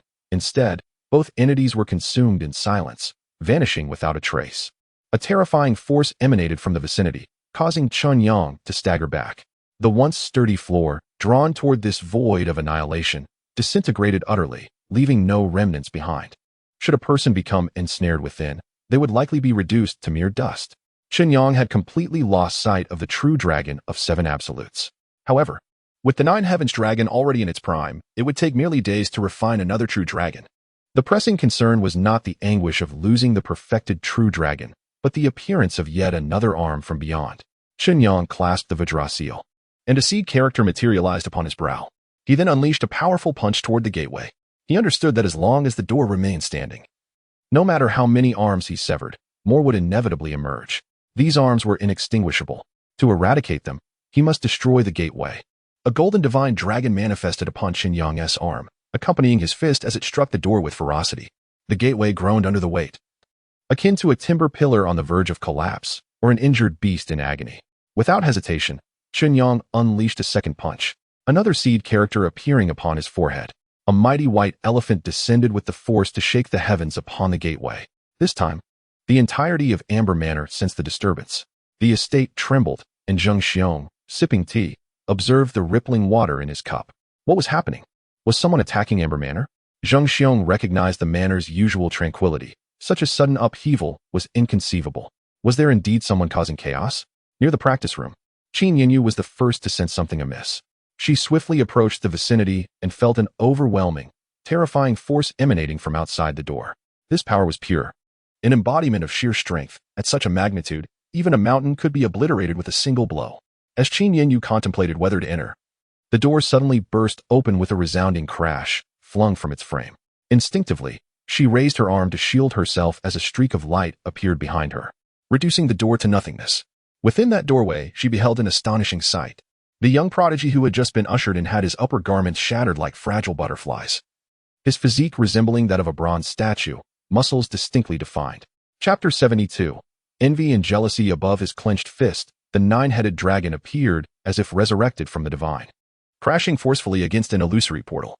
A violent shockwave erupted, propelling Qin Yinyu far away. When she returned to the room, Chen Yang had reverted to his ordinary guise, having donned a coat belonging to Chu Mingling. To be precise, he had draped himself in Chu Mingling's outer garment.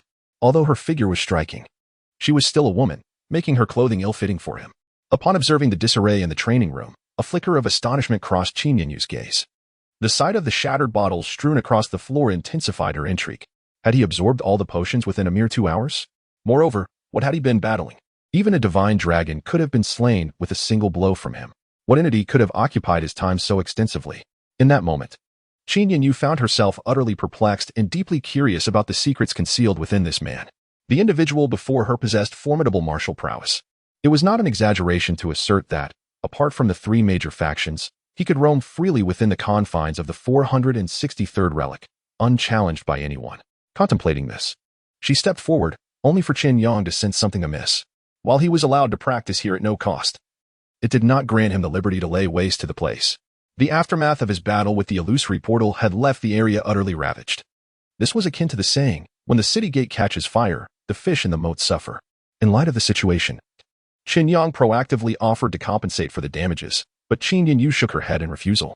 "There's no need," she replied. "Since you hold the supreme gold card, we shall bear this minor loss ourselves." For Qin Yinyu, waiving this compensation was merely a trivial matter, a casual decision. Her primary concern lay with Chen Yang. Standing beside him, she inquired, "Might I ask whether you wish to change rooms to continue your training, or?" Chen Yang glanced at his attire and responded, "Is there a place nearby to purchase clothing?" "Indeed," she replied succinctly, leading him through the VIP passage. As they walked, Chen Yang was lost in thought. The recent battle had been exhilarating. After breaking through to the infinite realm, not only had he mastered the 9 heavens dragon furnace to perfection, but he had also made remarkable strides in another martial art, the flying dragon in the sky.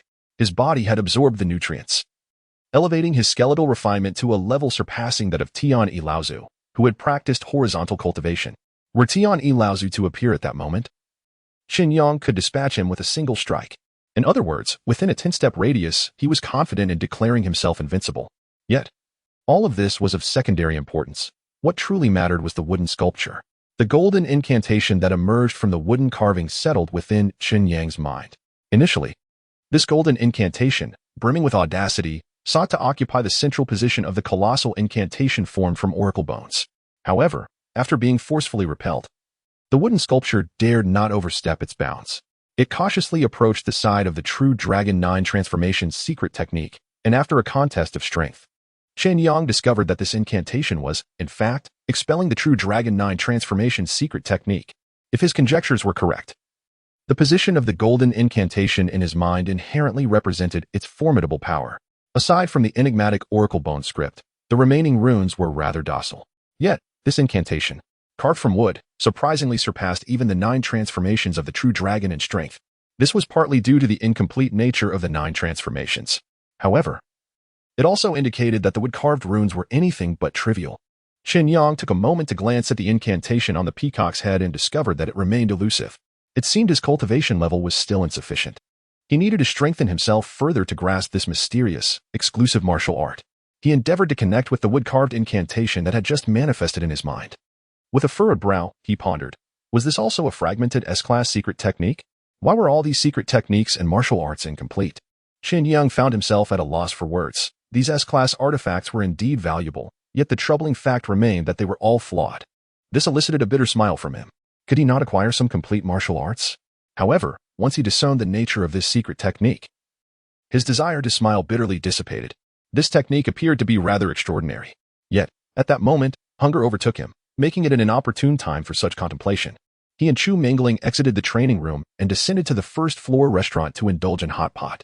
The pairing of this golden boy and jade girl quickly attracted the attention of those around them, eliciting both envy and jealousy. Chen Yang, however, remained as tranquil as water. Chu Mingling sat beside him, assisting in cooking the meat, tripe, and peeling shrimp. Chen Yang's sole task was to enjoy his meal. Observing this scene, others were consumed with jealousy. They whispered among themselves, cursing him. This insufferable brat must be quite wealthy. That girl must be blind to have chosen such a boyfriend. Wealthy people never have a good end. Yet, Chen Yang felt no offense. Instead, he found joy in their words. Once upon a time, he longed to be so scorned by others.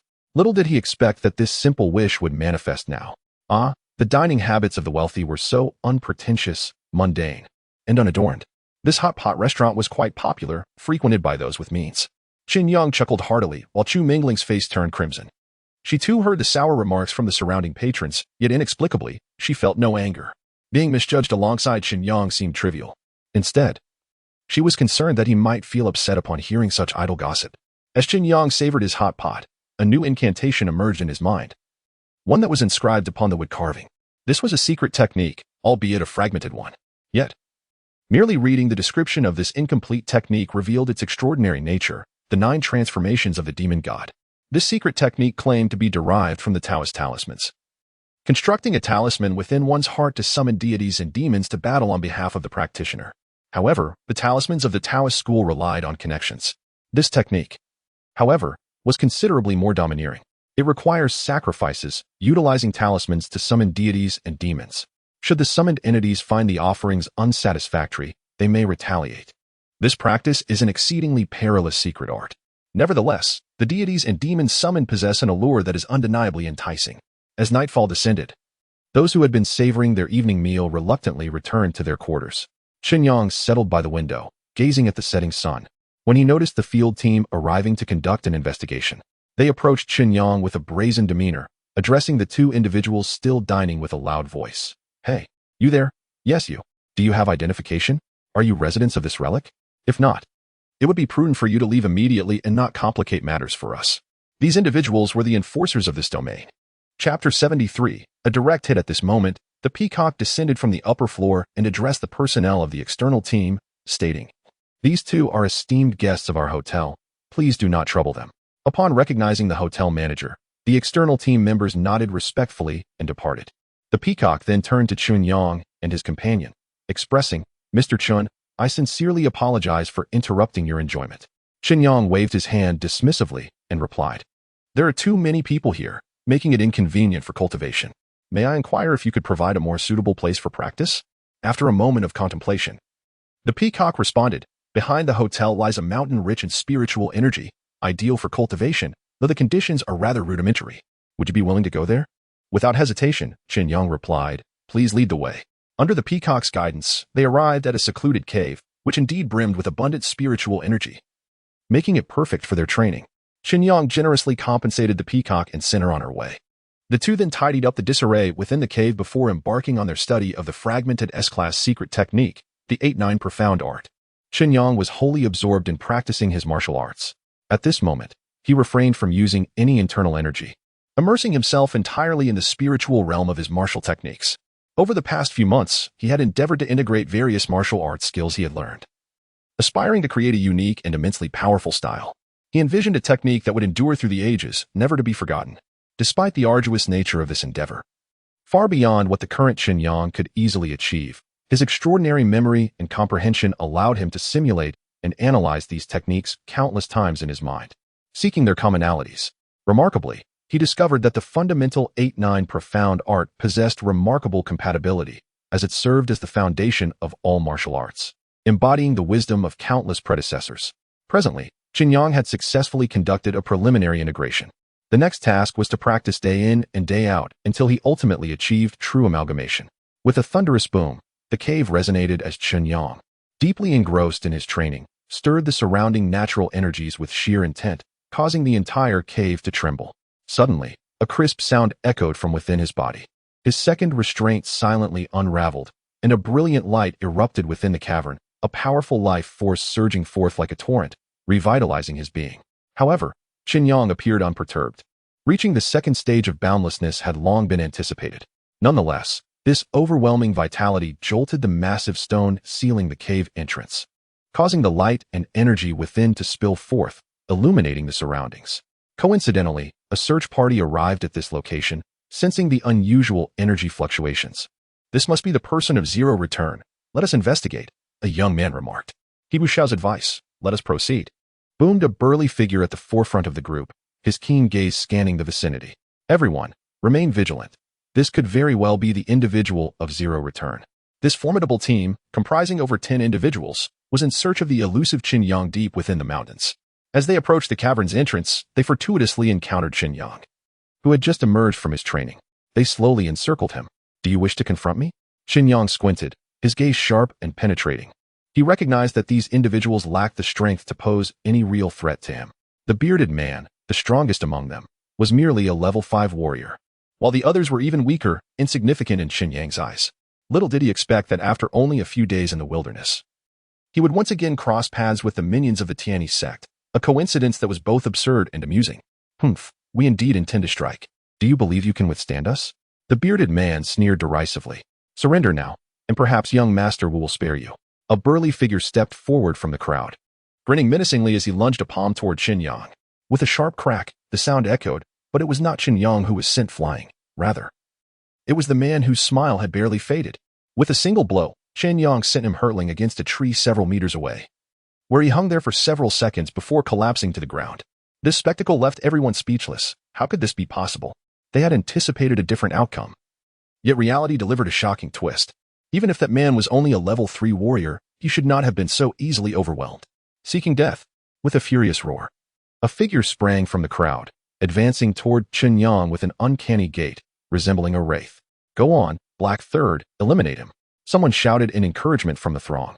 Black Third, a master of a peculiar footwork technique, maneuvered effortlessly even in confined spaces, making him difficult to track. However, Chen Yang merely smiled faintly, too slow. Just as Black Third believed he was on the verge of victory, Chen Yang pivoted sharply, delivering a lightning-fast kick that struck with a resounding whoosh. Impossible! Black Third was filled with terror as he was propelled backward by the unexpected blow, blood gushing from his mouth. Observing this, Chen Yang did not hesitate. He charged into the fray. You are all unworthy, he mused internally. Confronted by these ill-intentioned individuals, he resolved to show no mercy. Repaying kindness with virtue? How then should I reciprocate those who have shown me goodwill? At this moment, Chen Yang was no longer the fledgling warrior he once was. He had transformed into a true powerhouse. He surged through the crowd, unstoppable. Even the bulliest man among them was easily repelled after a few exchanges with Chen Yang. Chaos erupted within the entire group. From a distance, young Master Wu observed the scene, his heart filled with astonishment. In mere minutes, everyone had been subdued. With such meager skills, you dare to venture into these mountains? Chen Yang's gaze was cold, his tone dripping with disdain. Recently elevated to a level 2 warrior, his strength had undergone a qualitative transformation, rendering him capable of effortlessly dealing with this band of miscreants. Now, it is my turn. Chen Yang slowly spoke. According to the laws of nature, I shall now reclaim what rightfully belongs to me. Surrender all your valuables. His voice brooked no dissent. His strikes were always precise. He either took lives or seized wealth. You, the leader, a burly man with a thick beard, struggled to rise, nearly succumbing to unconsciousness upon hearing Chen Yang's words. Even when they encountered opponents stronger than themselves, merely invoking the name of the Tianyi sect would compel their adversaries to retreat in dismay. Chapter 74. A firm grip. We are members of the Heavenly One sect. Do you dare to lay a hand on us? Despite the searing pain in his chest, the man with the bushy beard maintained an air of arrogance, as if the mere name of the Heavenly One sect served as a protective talisman. Upon hearing this, Chen Yang could not help but chuckle. How amusing. It seems I must personally visit the Heavenly One sect to witness what prowess they possess that allows them to behave so tyrannically. With that, Chen Yang delivered a powerful kick to the bearded man, sending him flying several meters away. Noticing the dazed Wu Xiao standing nearby, Chen Yang's irritation deepened. Is there truly no worthy successor in the Heavenly One sect? He pointed at Wu Xiao and commanded, You, squat down. Is your monologue finished? Now it's my turn. This is a robbery. Everyone, raise your hands and strip. The night in Zhangyan Mountain was frigid, and beneath an ancient tree, more than 10 bare-chested men sat in a circle, their faces ashen. Uncle Tai, why did you not assist just now? In a corner, Wu Xiao crouched at a distance from the others, filled with a sense of humiliation. Remember, while I am indeed your guardian, you should not always rely on me. I will only intervene in matters of life and death, came a calm, yet slightly languid voice from above. Unbeknownst to them, a middle-aged man in a simple robe had appeared atop the tree, basking in the warm afternoon sunlight with a smile. It was Mr. Tai. Upon recognizing him, the men below immediately stood in reverence and saluted. However, Mr. Tai seemed indifferent to their gestures, leisurely reclining among the branches, savoring the tranquility. Uncle Tai. Just how formidable was that young man? Wu Xiao inquired, puzzled.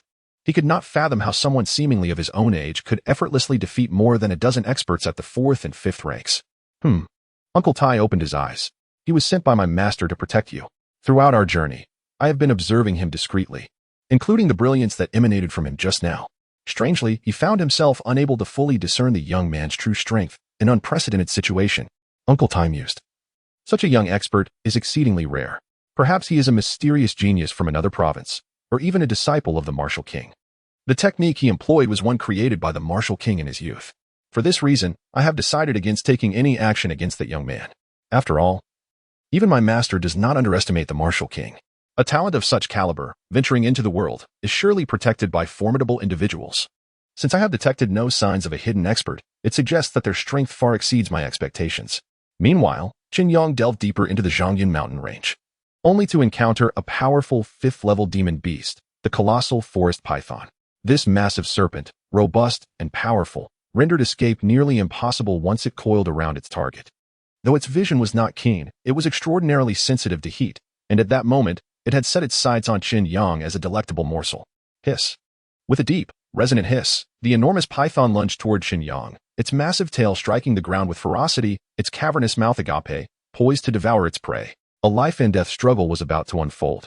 A cold smile curled at the corners of Chen Yang's lips, his gaze as frigid as ice. Just in time for me to test my new technique, the 8-9 profound art.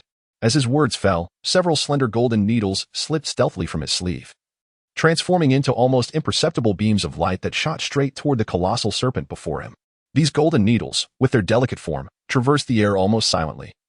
And under the command of his formidable mental prowess, they became lethal instruments capable of delivering a fatal blow.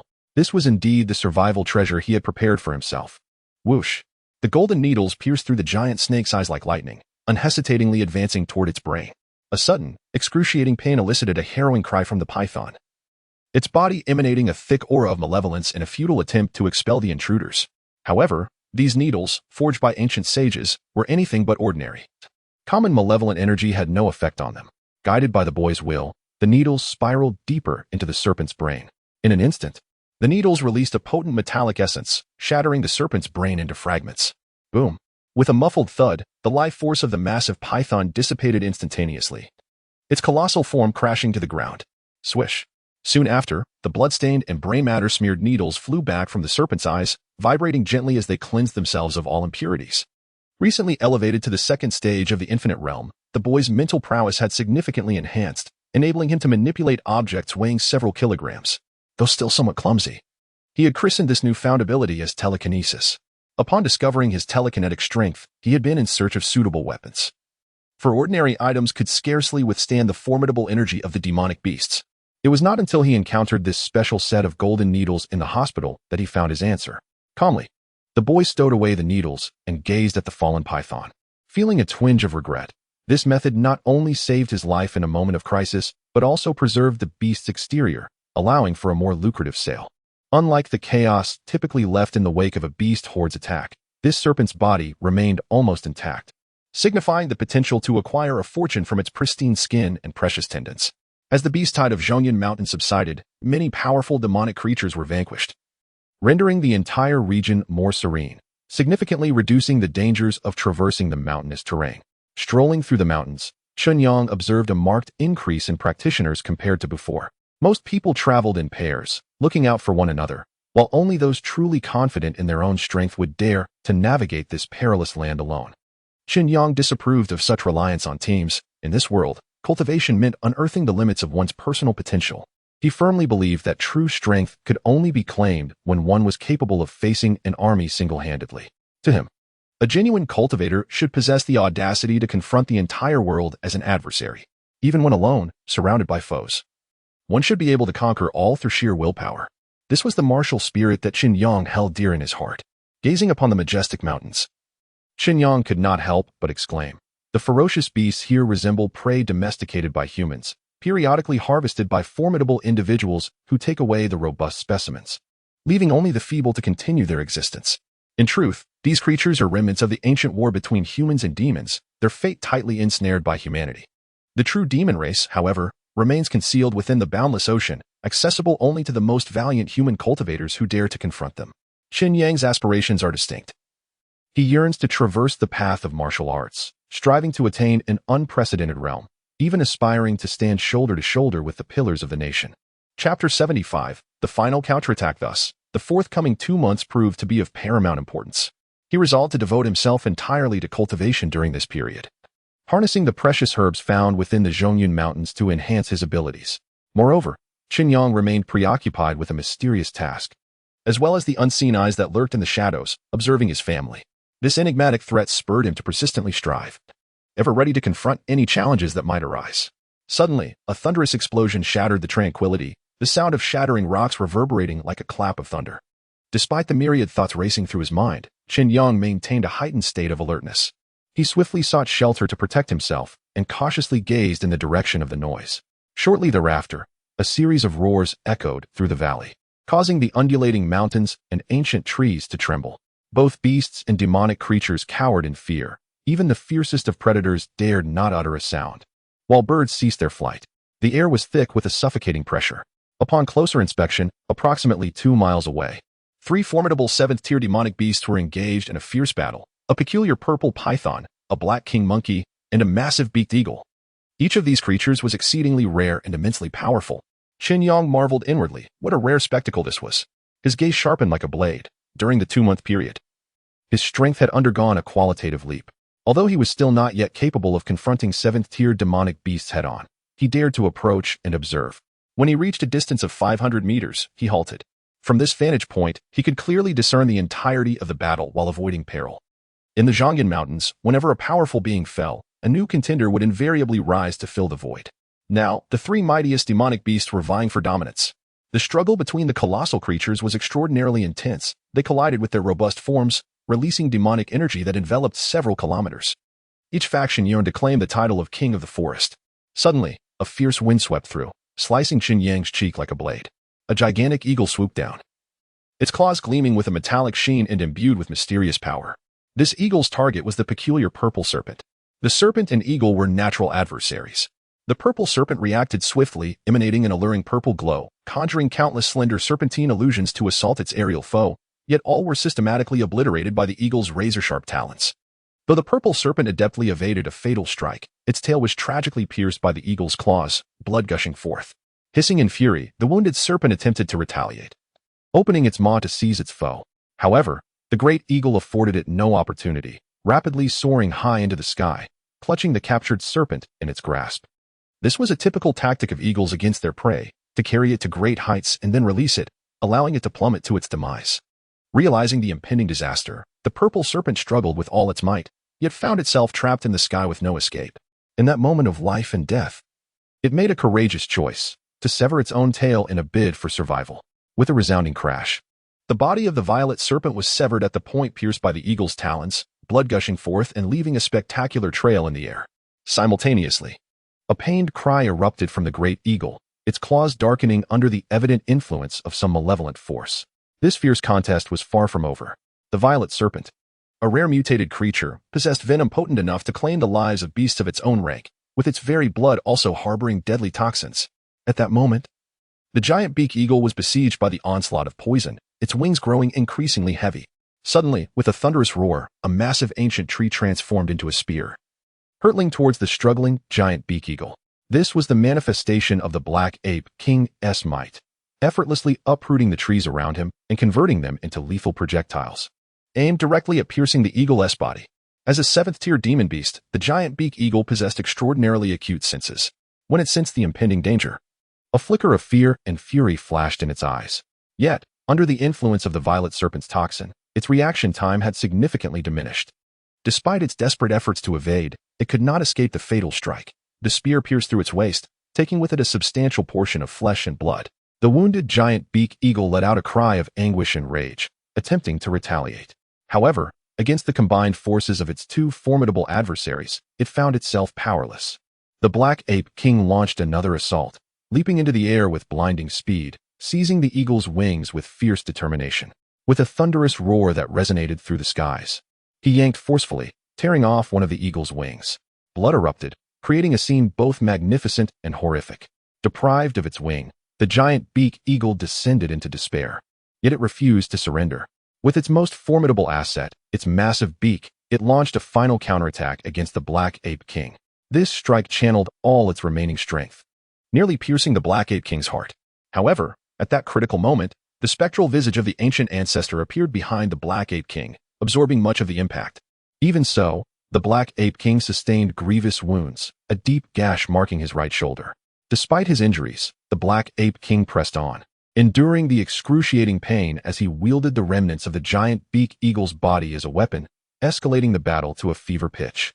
For the giant beak eagle, the outcome of this clash seemed all but sealed. With a thunderous crash, the enormous giant beak eagle spread its wings, enveloping the surrounding area for dozens of meters. Lacking its right wing, it struggled to maintain balance and, under the relentless onslaught of the Black Ape King, became akin to an uncontrollable heavy weapon. A fierce light flickered in the Black Ape King's eyes as he swung the giant beak eagle, violently colliding it against nearby rocky outcrops and ancient trees. Stones flew, and colossal trees toppled. Even though the eagle's feathers were as resilient as steel, after several impacts, they grew feeble and on the verge of shattering. The Black Ape King's strength was overwhelmingly formidable. When the giant beak eagle ceased its struggles, the Black Ape King emitted a deafening roar, once more wielding the colossal bird and hurling it directly at a peculiar purple giant serpent. At last, it had discovered a formidable weapon. In this mountainous region, several beasts nearing royal status engaged in fierce combat, their residual force potent enough to obliterate ordinary 4th or 5th-tier demonic beasts. Chen Yang continuously shifted his position to evade the perils of this tumultuous clash. It was truly a magnificent spectacle.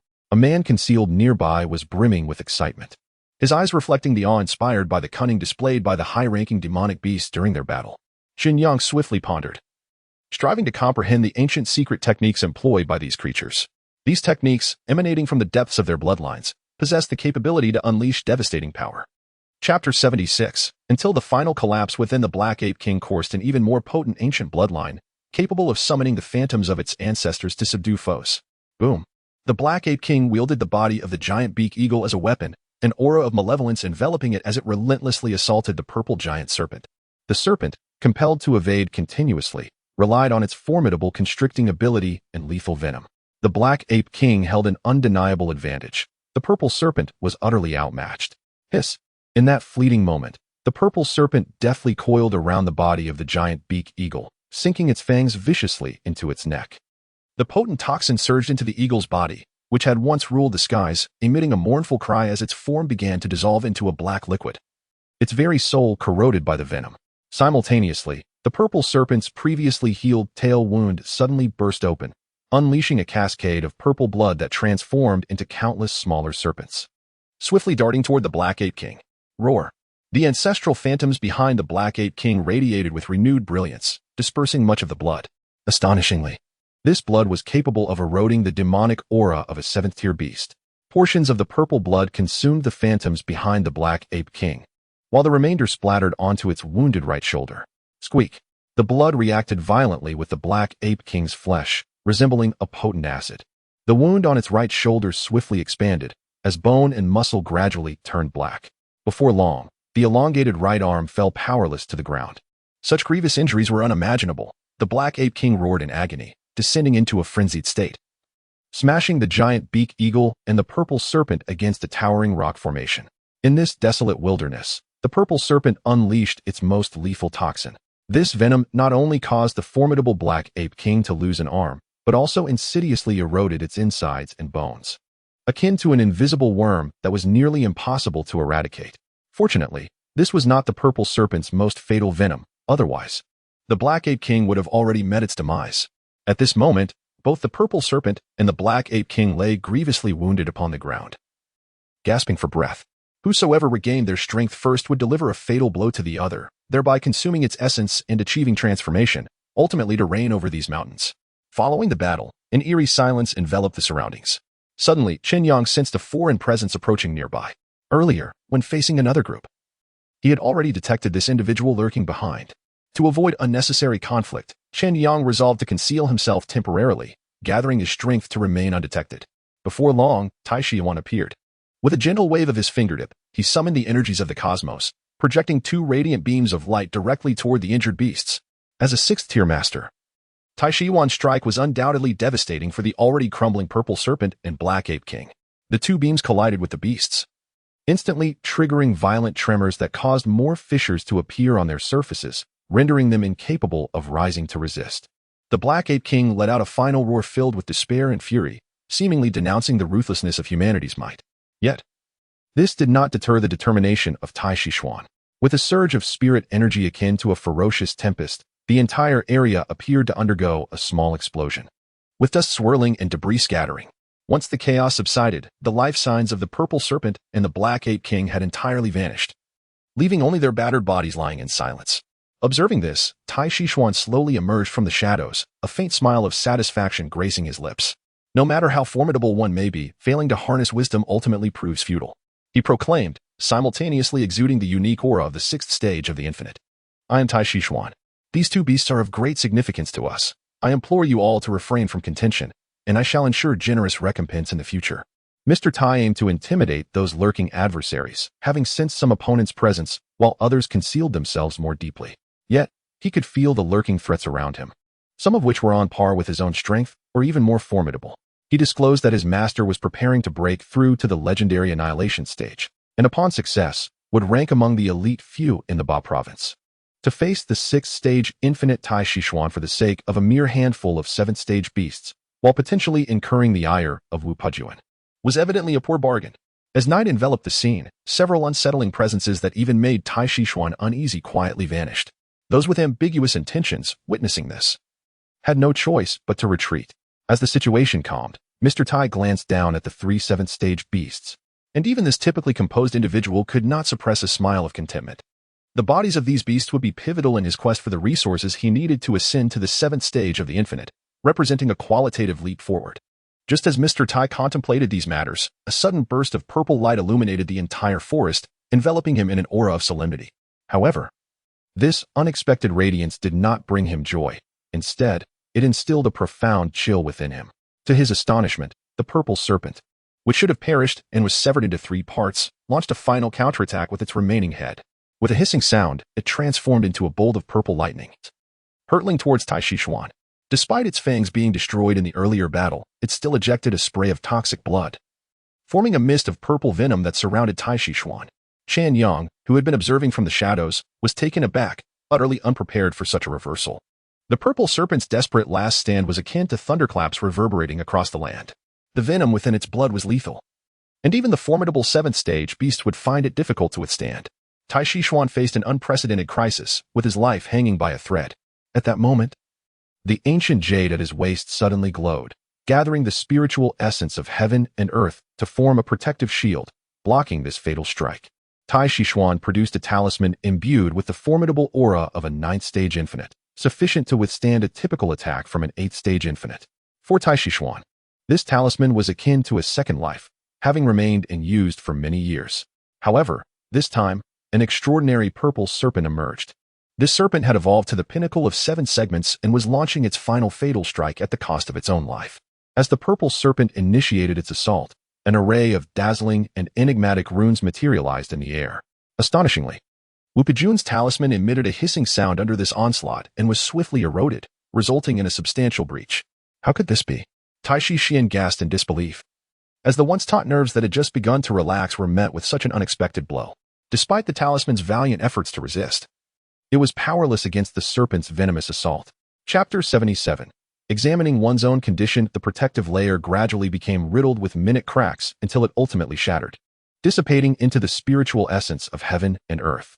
Accompanied by a crisp sound, the jade pendant at Tai Shishuan's waist lost all its radiance and subsequently turned to ashes. Cursed fate! A look of sheer terror instantly engulfed Tai Shishuan's countenance. Faced with the precipice of life and death, he unhesitatingly unleashed all his power, enveloping himself in a brilliant glow as he desperately fled. With a deafening roar, he broke free from the encirclement of the blood sea. However, his legs unfortunate met the blood of the purple serpent, and his muscles began to dissolve at an alarming rate. Despite his fervent attempts to counteract the poison with spiritual energy, he could not halt its relentless spread. He bellowed in anguish, tearing away the infected portions of his flesh with his spiritual energy, leaving behind ghastly wounds. With a resounding crash, Tai Shishuan shattered the ground beneath him and surged forth like a bolt of lightning, leaving behind a gust of wind tinged with a metallic scent. Even as he decisively excised the poisoned areas, the toxin continued to propagate through his meridians. His internal organs gradually darkened, and he desperately needed to return to the Tianyi sect to seek aid from his senior brothers, otherwise his life would be forfeit. At that moment, only a solitary purple serpent remained, standing tall and exuding a dazzling purple luminescence, raising its head to the heavens in a haunting wail. Its roar, a potent blend of serpent and dragon essence, unleashed a chaotic display of demonic power, shaking the mountains and forests, causing ancient trees to splinter and rocks to shatter. The purple serpent's formidable presence was unrestrained, its cold gaze sweeping the surroundings, having seemingly become the new sovereign of the Zhongyun mountain range. In the silence following the battle, the ground was left soaked in blood. The purple serpent remained haughtily upright, its lengthy form encased in purple light, akin to a celestial being descending upon the earth. Yet, deep within, it felt an inkling of solitude. Once, it had been merely an ordinary young serpent, but after inadvertently consuming an extraordinary purple fruit, its wisdom blossomed, setting it on the path of evolution. In just a few decades, it had ascended to a 7th-tier demon beast, showing signs of transformation into a dragon. If it were to truly become a dragon, it would become a formidable entity that even the most skilled practitioners would find difficult to contend with. But now, all of that was but a fleeting dream. The light in the purple serpent's eyes gradually dimmed, its mouth oozing strands of purple blood. Its life force waned in a final struggle, leaving not a drop of blood within its body. Ultimately, it erupted in one last burst of brilliance, self-immolating, its body shattering and collapsing with a thunderous crash. Is it truly dead? Chen Yang, concealed nearby, did not depart. He widened his eyes to ascertain the situation, fearful that the purple serpent might still be alive, and that approaching recklessly could lead to his own demise. It was gravely injured, and even in its final stand, it had been unable to vanquish its foe. Chen Yang murmured, cautiously drawing near. On the battlefield, the stones were stained a deep purple by blood, the air thick with the scent of carnage. Sensing that the purple serpent had lost its vitality, Chen Yang sprang into action. He swiftly approached the serpent, locating a precious orb brimming with purple energy at its vital point, an essence unique to advanced demon beasts, containing a substantial portion of its spirit. Despite the orb being marred with cracks and nearly shattered, it still held immense value for Chen Yang. potentially enhancing his power significantly and perhaps allowing him to comprehend the secret techniques mastered by the demon beast in its lifetime. Chen Yang seized the moment, collecting the most precious materials from 3 formidable beasts on the verge of becoming kings. Half an hour later, a woman clad in a crimson gown, exuding an enigmatic aura, arrived at the scene. Her face lit up with joy upon discovering the intact remains of the beasts. However, her delight swiftly transformed into fury when she realized that all the rare components, including the beast cores and venomous fangs, had been taken. Her countenance twisted with rage as she unleashed a barrage of curses.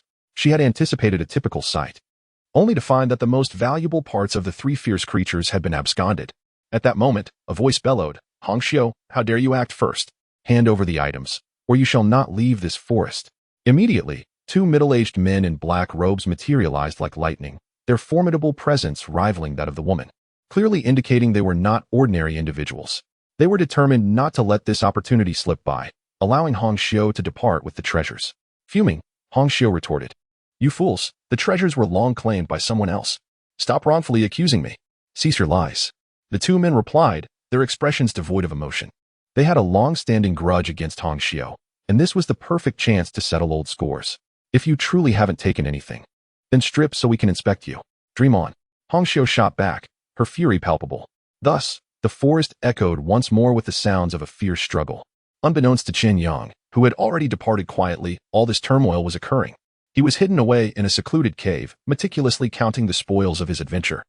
As he cautiously sliced open the precious orb obtained from the Black Ape King, a surge of potent life energy erupted, filling the entire space. A system prompt resonated. Detecting usable energy in the surroundings. Would you like to absorb it? Without hesitation, Chen Yang commanded, "Absorb." The orb contained life force equivalent to 30,000 Do, which instantly transformed into a considerable amount of spiritual power. He then proceeded to examine the orbs left by the other 2 beasts.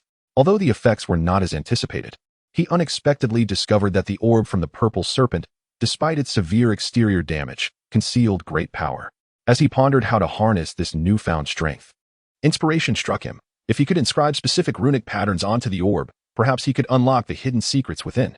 After careful contemplation, he resolved to attempt the modification of this unique orb, hoping for unforeseen changes. Chen Yang carefully stored the precious orb, repeatedly refining his replication plan in his mind to ensure flawless execution, for such rare artifacts, once damaged, would be irretrievable. In addition to the orb, he had collected the purple serpent's fangs and gallbladder, the giant eagle's beak and claws, as well as the Black Ape King's chest fur, intending to sell them for useful supplies after leaving this place. Suddenly, Chen Yang considered assessing his own status.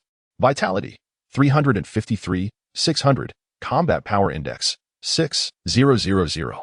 These figures indicated that he had attained the 2nd stage of the Boundless Realm, even able to rival some 7th-stage warriors. Such an accomplishment was difficult to achieve, even for the young masters of the Boundless Realm. Within the cave, Chen Yang was wholly absorbed in his cultivation, his fists emanating a heat akin to blazing flames. He understood that the outside world might erupt into chaos due to the presence of several monstrous corpses, although he had extracted the essence. Countless avaricious gazes would still be drawn to it. Hence, Chen Yang chose to remain in this secluded sanctuary, tirelessly honing his skills day and night. Each practice session revealing new insights. Just as he immersed himself in the pursuit of self-improvement, a thunderous roar shattered the tranquility. A violent tremor resonated at the cave's entrance, sending boulders scattering, followed by a gruff voice proclaiming, "At last, I have found you, kid." Chapter 78, Catastrophic Destruction, awakened abruptly from his meditation. Chen Yang immediately adopted a stance of vigilance. Before him stood a robust middle-aged man, whose eyes shone like radiant beacons. "Who are you?" Chen Yang inquired, simultaneously sensing the formidable aura emanating from the stranger, a power distinct from mere physical strength, a pure and profound resonance of spiritual energy.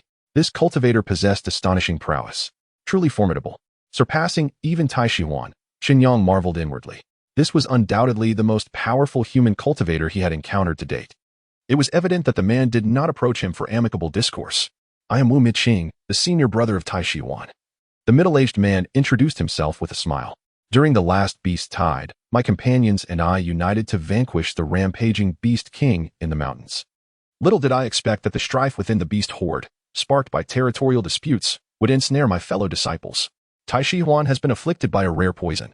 I have done my utmost to mitigate its effects, hoping he can endure until our master emerges to provide treatment. Originally, Those beasts were the targets of Tai Shihuan. But by the time we arrived, they had already been dealt with. Fortunately, our master taught us a method of tracking marks. However, your concealment was remarkably astute. It took me over a day of searching in the woods to uncover your trail. I never anticipated that in the end, a mere martial artist would reap the benefits. The middle-aged man gradually advanced, gathering the essence of heaven and earth in his hands, transforming it into a radiant assault directed at Chen Yang. As a second-tier Seabreaker, "You should feel honored that I am compelled to take action myself," he declared. His demeanor exuding arrogance, as if his victory over Chen Yang would confer upon him an exalted glory. Indeed, as a seventh-tier infinite, within the confines of Mist City, few could stand on equal footing with him. Not even Yi Feng, the deputy director of the Kunping Martial Arts Institute, garnered his respect. With a resounding crash, Chen Yang moved like lightning, evading the attack as the luminous energy struck the cavern wall, sending tremors through the entire space. Are all members of the Wu family so brutish? The young man's expression darkened. Had it not been for Tai Shihuan fleeing the scene after being poisoned, those three beast carcasses would have rightfully belonged to him, and he would have raised no objections. Chen Yang remained unperturbed. Oh? The middle-aged man gazed at Chen Yang in astonishment. Even though that strike had been merely casual for him, it would have been fatal for an ordinary fifth-tier infinite. Aren't you a second-tier infinite? Intriguing. At that moment, the middle-aged man began to realize that Chen Yang's acquisition of the most valuable parts from those three beast corpses was not merely a stroke of luck. He chose not to respond to Chen Yang's challenge. In the martial world, strength is the sole truth. In this realm, the strong reign supreme. Your talent is indeed remarkable, the middle-aged man remarked, a flicker of interest evident in his gaze, though it was fleeting curiosity. In his view, even with Chen Yang's early initiation into cultivation, he was unlikely to achieve greatness. The middle-aged man lightly waved his palm, causing the air around them to ripple, as the spiritual energy within the cave seemed to be summoned, dancing in rhythm within his grasp. Yet, concealed behind this enchanting spectacle lay a lethal threat. Boom! A dazzling light surged forth like a torrential wave, sending a tingling sensation through Chen Yang's scalp. For a young man possessing merely the second tier of cultivation, facing the relentless assaults of a seventh-tier Wuliang represented a perilous test of life and death. Chen Yang swiftly centered his thoughts, extending his consciousness throughout the cavern to perceive the flow of spiritual energy. This marked his inaugural confrontation with a He Dao practitioner. In this region, most He Dao cultivators congregated in specific cities, while places like Mist City were predominantly ruled by martial artists. The spiritual energy drifting through the air was compressed to an extreme density, creating an exceedingly unstable state that, upon eruption, would wreak havoc. A sharp glimmer flickered in the boy's eyes as he resolved to no longer remain a passive target. With a powerful leap, he brought his right foot crashing down upon the ground, sending cracks spiraling outward. Subsequently, he unleashed a punch that accurately struck the core of his opponent's spiritual energy attack.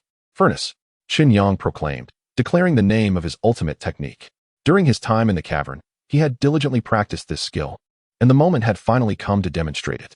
This punch not only embodied his comprehension of various techniques, but also incorporated new moves he had recently learned from the essence of beasts. The force behind this strike was extraordinary. Bang! Chen Yang's fist collided directly with the oncoming wave of spiritual energy. Unlike the blood chi of the Dan Hai, which was raw and turbulent, spiritual energy was more refined and potent, which explained why Wuliang often triumphed effortlessly over martial artists of equivalent rank. Despite the boiling blood chi within him, it proved futile against the purity of spiritual energy, dissipating like snow under the summer sun. In that moment, Chen Yang comprehended the enormity of the challenge he faced. He had believed his robust physique could withstand the enemy's might, but now it appeared that such notions were utterly futile. What astonished him further was that the seemingly careless blow had originated from a seventh-tier Wuliang's hand. Was Wuliang truly this formidable? Doubt flickered in Chen Yang's gaze. The disparity in power was enough to plunge most martial artists into despair. This was impossible, the boy roared, taking a deep breath that resonated heavily within his chest. Utilizing the overwhelming breath technique, he barely managed to quell his inner turmoil. To his astonishment, the furnace fist he executed exuded immense power, actually dispersing the divine light that approached him. The two forces clashed violently in midair, ultimately vanishing without a trace. How could this be? The middle-aged man at the cave's entrance paled, his eyes filled with disbelief and confusion. What was that just now? It was the intent of the fist. Wu Mingxing's expression turned grave. Typically, Wuliang could easily conquer martial artists of the same tier. This principle had endured for millennia. Yet, there were always exceptions that defied convention. Some exceptionally gifted martial artists could cultivate fist intent, harnessing their abundant vitality to gather spiritual energy from the heavens and earth, unleashing astonishing power. They could even challenge the status of martial artists. Talents like He Wui were said to have defeated 9th-tier Wu Yang. Could yet another such prodigy be emerging? Wu Mingqing's countenance darkened ominously as he murmured to himself, "In this world, there are ample warriors to uphold order. You martial artists should suffice as mere cannon fodder." Bang! No sooner had the words left his lips than a palpable aura of murderous intent enveloped the entire cavern. Wu Mingqing was resolute, preparing to take decisive action. Although martial artists had long held dominion, there existed a schism within their ranks regarding how to address the numerous warriors that surpassed them.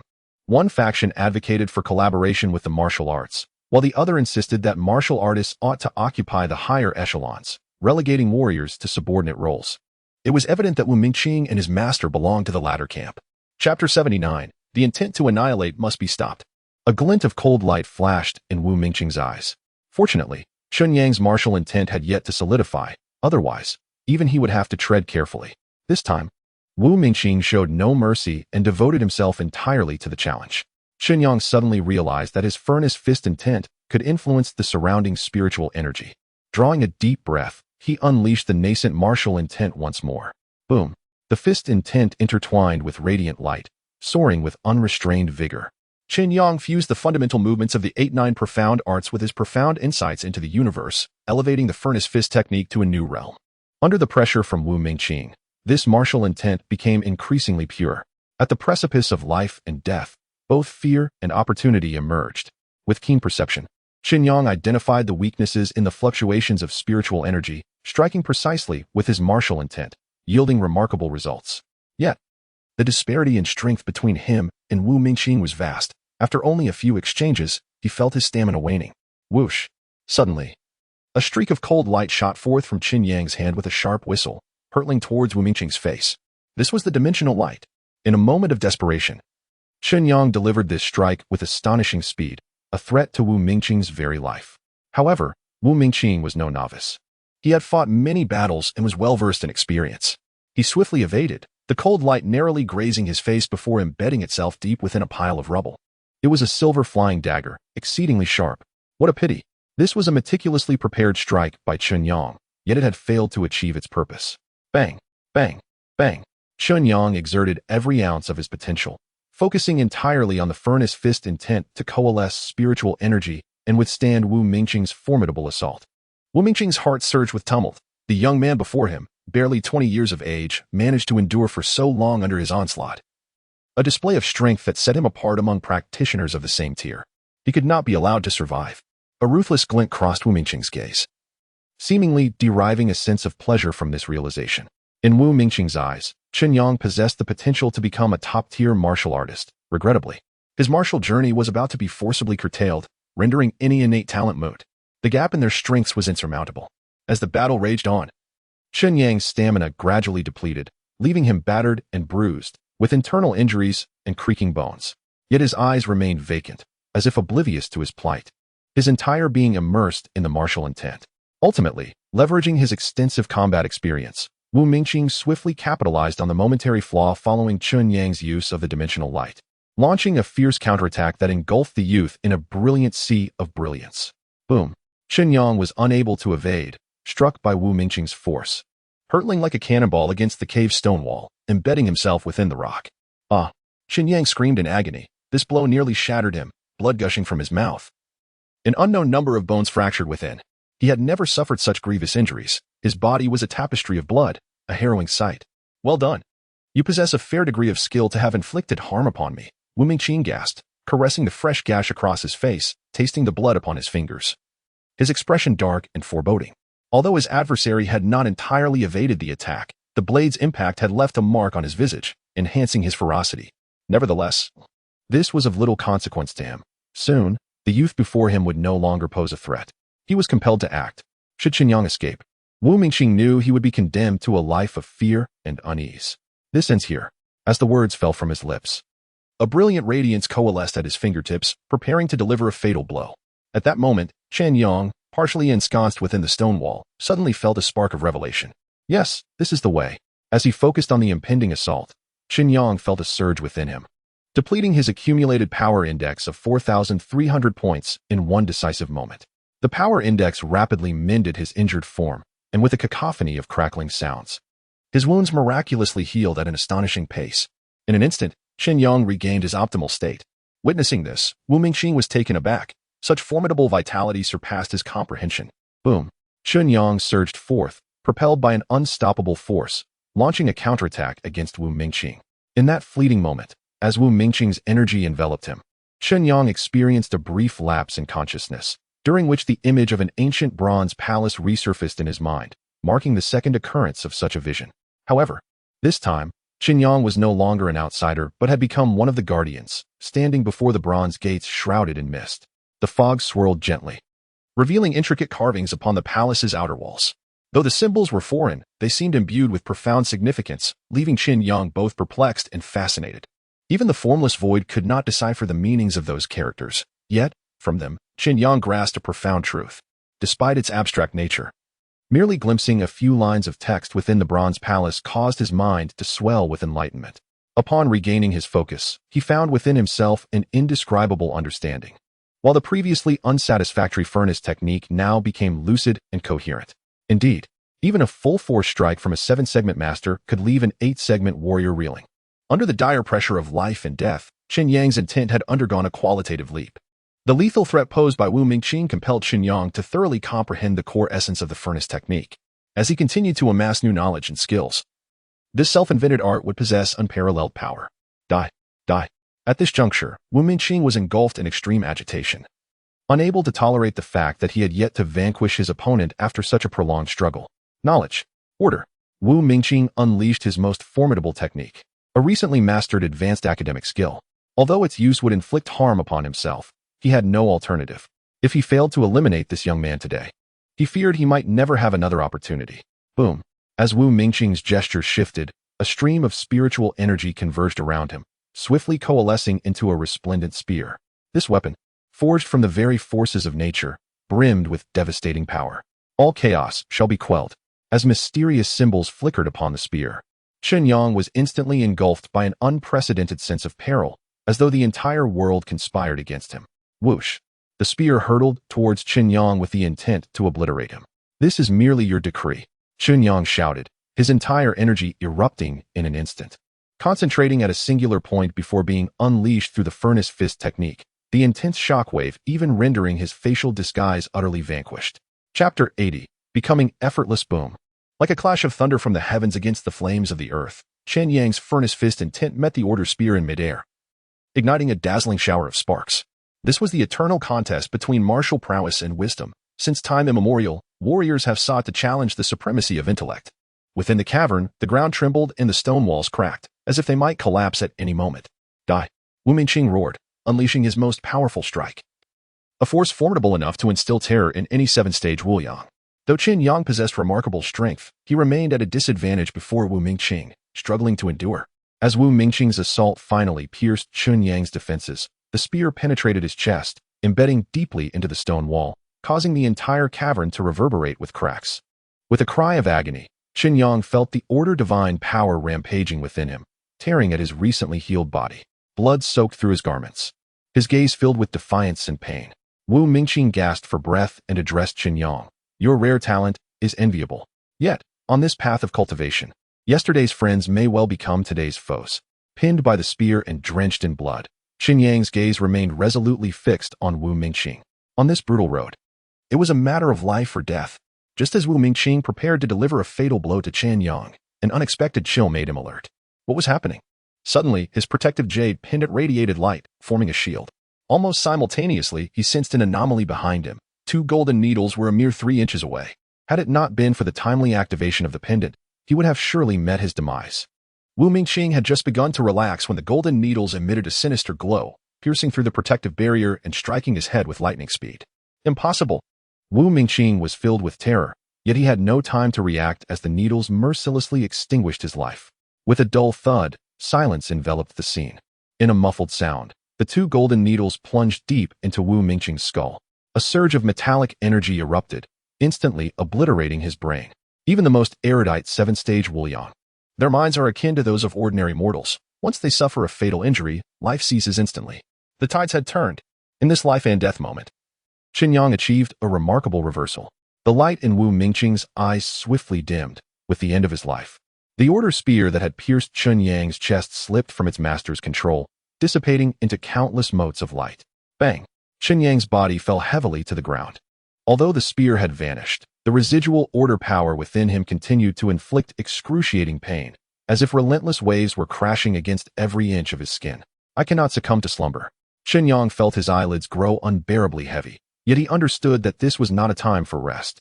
The commotion from the battle had likely drawn the attention of enemies, and he was now in a state of near helplessness, enduring excruciating pain throughout his body.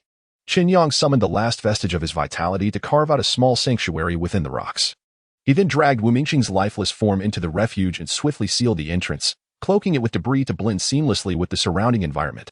At last, feeling secure, Chen Yang let down his guard and succumbed to a profound slumber. Pain. Upon awakening from his stupor, every muscle and nerve screamed in protest. Through his mental acuity, he discerned the extent of his injuries. His internal organs were damaged, bones fractured, and numerous meridians desiccated and ruptured, leaving his once vibrant life force diminished to a mere flicker. This injury was dire, nearly ushering him into the embrace of death.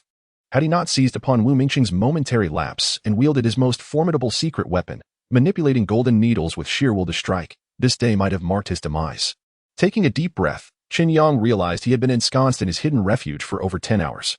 The wound inflicted by the order's spear on his chest was still healing slowly, impeded by the surrounding forces of order. My condition remains perilous. I cannot afford to leave this place just yet, he murmured to himself, resolved to bide his time until he regained sufficient strength to act. In the depths of this concealed cave, Chen Yang fixated on the button in his grasp, which emanated a dazzling light. Despite his predicament, he harbored no intent to escape. Gazing at the power index displayed within his system, the glaring zero filled him with unprecedented unease. Yet, not far away, lay a vast reservoir of martial prowess, Wu Mingqing's corpse. The thought ignited a flicker of hope within Chen Yang. He understood that relying on natural recovery would demand at least 6 months to mend his grievous wounds. However, with an ample reserve of power, everything would become effortless. In this small, secluded corner, Chen Yang found himself nearly face to face with Wu Mingqing. As he grasped the cold body, he noticed Wu Mingqing's eyes wide open, filled with the terror and unwillingness of his final moments. Even in death, this once mighty adversary refused to rest in peace. Faced with such a gaze, Chen Yang smirked coldly, defeated by my hand in life. You shall become sustenance for my journey in death. Thereafter, Chen Yang placed his palm upon Wu Mingqing's abdomen and struck with all his might, shattering the reservoir of spiritual energy housed within. For cultivators, this was the wellspring of their power. With a resounding crack, the spiritual energy within Wu Mingqing surged forth like a torrent breaching a dam. Detected absorbable spiritual energy in the vicinity. Shall I proceed with immediate absorption? The system inquired. Absorb. Chen Yang replied without hesitation. As anticipated, the system promptly began to assimilate the errant spiritual energy. Moments later, the screen displayed new values. Vitality 11,000. Power Index 9,000. This indicated that Wu Mingqing had once been a formidable cultivator with nearly 100,000 points of martial prowess. Indeed, this elucidates why martial arts masters can dominate those of equal prowess. Chen Yang murmured softly, subsequently channeling a portion of his newly acquired strength to mend his severely damaged physique. However, from this moment forth, circumstances shall undergo a transformation. Closing his eyes, Chen Yang sensed a warm energy gradually healing every inch of his injured skin, restoring his vitality little by little. The once orderly forces within him dissipated rapidly under the overwhelming surge of martial prowess. The ghastly wound on his chest began to close slowly, as nascent muscle swiftly proliferated, soon filling the dreadful void. Although martial arts are immensely formidable, I possess the furnace fist technique to counter them. Coupled with my mental control skills, I am more than capable of dealing with these millennia-old martial arts masters. Chen Yang pondered to himself. Chapter 81. Perhaps already deceased, he had previously tested his ability to move objects with his mind, managing to shift items weighing up to 10 kilograms, albeit with considerable clumsiness. However, when it came to the delicate golden needle, he could manipulate it effortlessly with sheer thought, showcasing extraordinary power. This battle instigated a profound transformation within Chen Yang, deepening his understanding of his own strength and nurturing the emergence of a fearless warrior's heart. Miraculously, within mere minutes, his wounds healed completely, and upon examining the system interface, he discovered that this restoration had cost him a staggering 8,000 points of combat power. Alas, what a high price to pay! Chen Yang lamented, feeling a pang of sorrow. It was essential to recognize that had these combat points been allocated to training, his strength could have potentially doubled. Instead, They were expended in one fell swoop for healing, leaving him with a sense of regret. Nonetheless, this expenditure of 8,000 points was not in vain. With his body fully restored, Chen Yang felt stronger than ever before. Particularly after enduring such a severe injury, his sinews and bones had undergone unparalleled fortification, laying a solid foundation for his future martial pursuits. Furthermore, his furnace technique had achieved a significant breakthrough, becoming the core principle he would follow for life. Suddenly, a powerful aura erupted from within Chen Yang, resonating with a thunderous sound throughout the cavern, sending debris flying from the entrance. No longer needing to conceal himself, he surveyed his surroundings and noted the battle's aftermath, which was still vividly apparent, nearly causing the entire cave to tremble. It seemed someone had indeed been here. His keen perception immediately alerted him to the fact that someone had entered this place not long ago. Fortunately, Chen Yang had cleverly hidden himself at that time, evading discovery. He then turned his attention to the lifeless body of Wu Mingqing. At this moment, the spiritual energy within had been entirely siphoned away, leaving behind a withered shell, reminiscent of a desiccated corpse preserved deep underground. What a formidable martial artist! Chen Yang mused, lost in contemplation. He understood that he would encounter more opponents of this caliber in the future, and this experience would prove invaluable. Carefully examining Wu Mingqing's remains, he sought any secret documents regarding martial cultivation. How could there be not even a single note left behind? He muttered, disappointment creeping into his voice. For someone eager to delve deeper into the path of martial arts, the information available online was woefully scant. At that moment, a peculiar sensation swept over him. Reluctantly, he attempted to sense again, and just as he was about to give up, he suddenly detected a subtle fluctuation from the jade pendant at Wu Mingqing's waist. Oh, it was this pendant that shimmered when I attacked with the golden needle, activating the protective spiritual shield.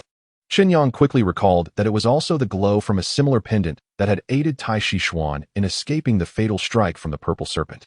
Regrettably, this pendant was now rendered useless. With a sigh, Chen Yang noted that Wu Mingqing wore two pendants, one of which was riddled with cracks, clearly devoid of any efficacy. It appears to be a one-time talisman. However, that subtle fluctuation emanates from another intact jade pendant. This extraordinary sensation ignites a flicker of hope within Chen Yang. As if he has stumbled upon a treasure, he concentrates deeply on this jade pendant, and in an instant, a torrent of intricate information floods his mind. This is, astonishingly, an advanced technique known as the order art. The knowledge contained within is more profound than all the martial skills Chen Yang has previously learned, encompassing numerous domains. Even with his intellect, it takes him quite some time to fully absorb it. Such a complete high-level technique is exceedingly rare. In fact, among high-level arts, the order art stands at the pinnacle. Wu Mingqing, being a 7th-tier Wuyang, should not have had the opportunity to engage with it. Yet, as the illegitimate son of Wu Pujuan, he was specifically taught this technique for his protection before Wu Pujuan entered seclusion. Since Wu Mingqing has yet to fully master this art and often needs to study it, he carries it with him at all times. Now, it has become an unexpected boon for Chen Yang. However, to practice this art, one must be at least a 7th-tier Wuyang. At present, he is merely an ordinary warrior, utterly incapable of cultivating it. Chen Yang feels as if he possesses a mountain of gold, yet cannot utilize it, and he is filled with anxiety. Nevertheless, he has grasped the 3 stages of the order art. First, one condenses spiritual energy to form an indestructible order spear. Next, one employs spatial laws to create order chains that bind enemies. Finally, one can unlock the door of order, controlling the rules of all things in the world. Fortunately, Wu Mingqing is only at the first stage. Chen Yang secretly rejoices, for had it been otherwise, faced with an opponent capable of summoning multiple spears simultaneously, he would likely have perished long ago. At that moment, a prompt suddenly appears before him. Detected valuable martial arts. Would you like to spend martial force points for analysis? What is happening? Chen Yang is astonished. Has the system unlocked a new feature? Although this pertains to martial cultivation methods, which hold no practical utility for him. The prompt information rapidly shifts. Chen Yang receives a message from the system. Congratulations, you have acquired a precious martial art. Upon the first activation of this feature, the system offers a free deduction opportunity. Would you like to use it now? Looking at this message, Chen Yang furrows his brow.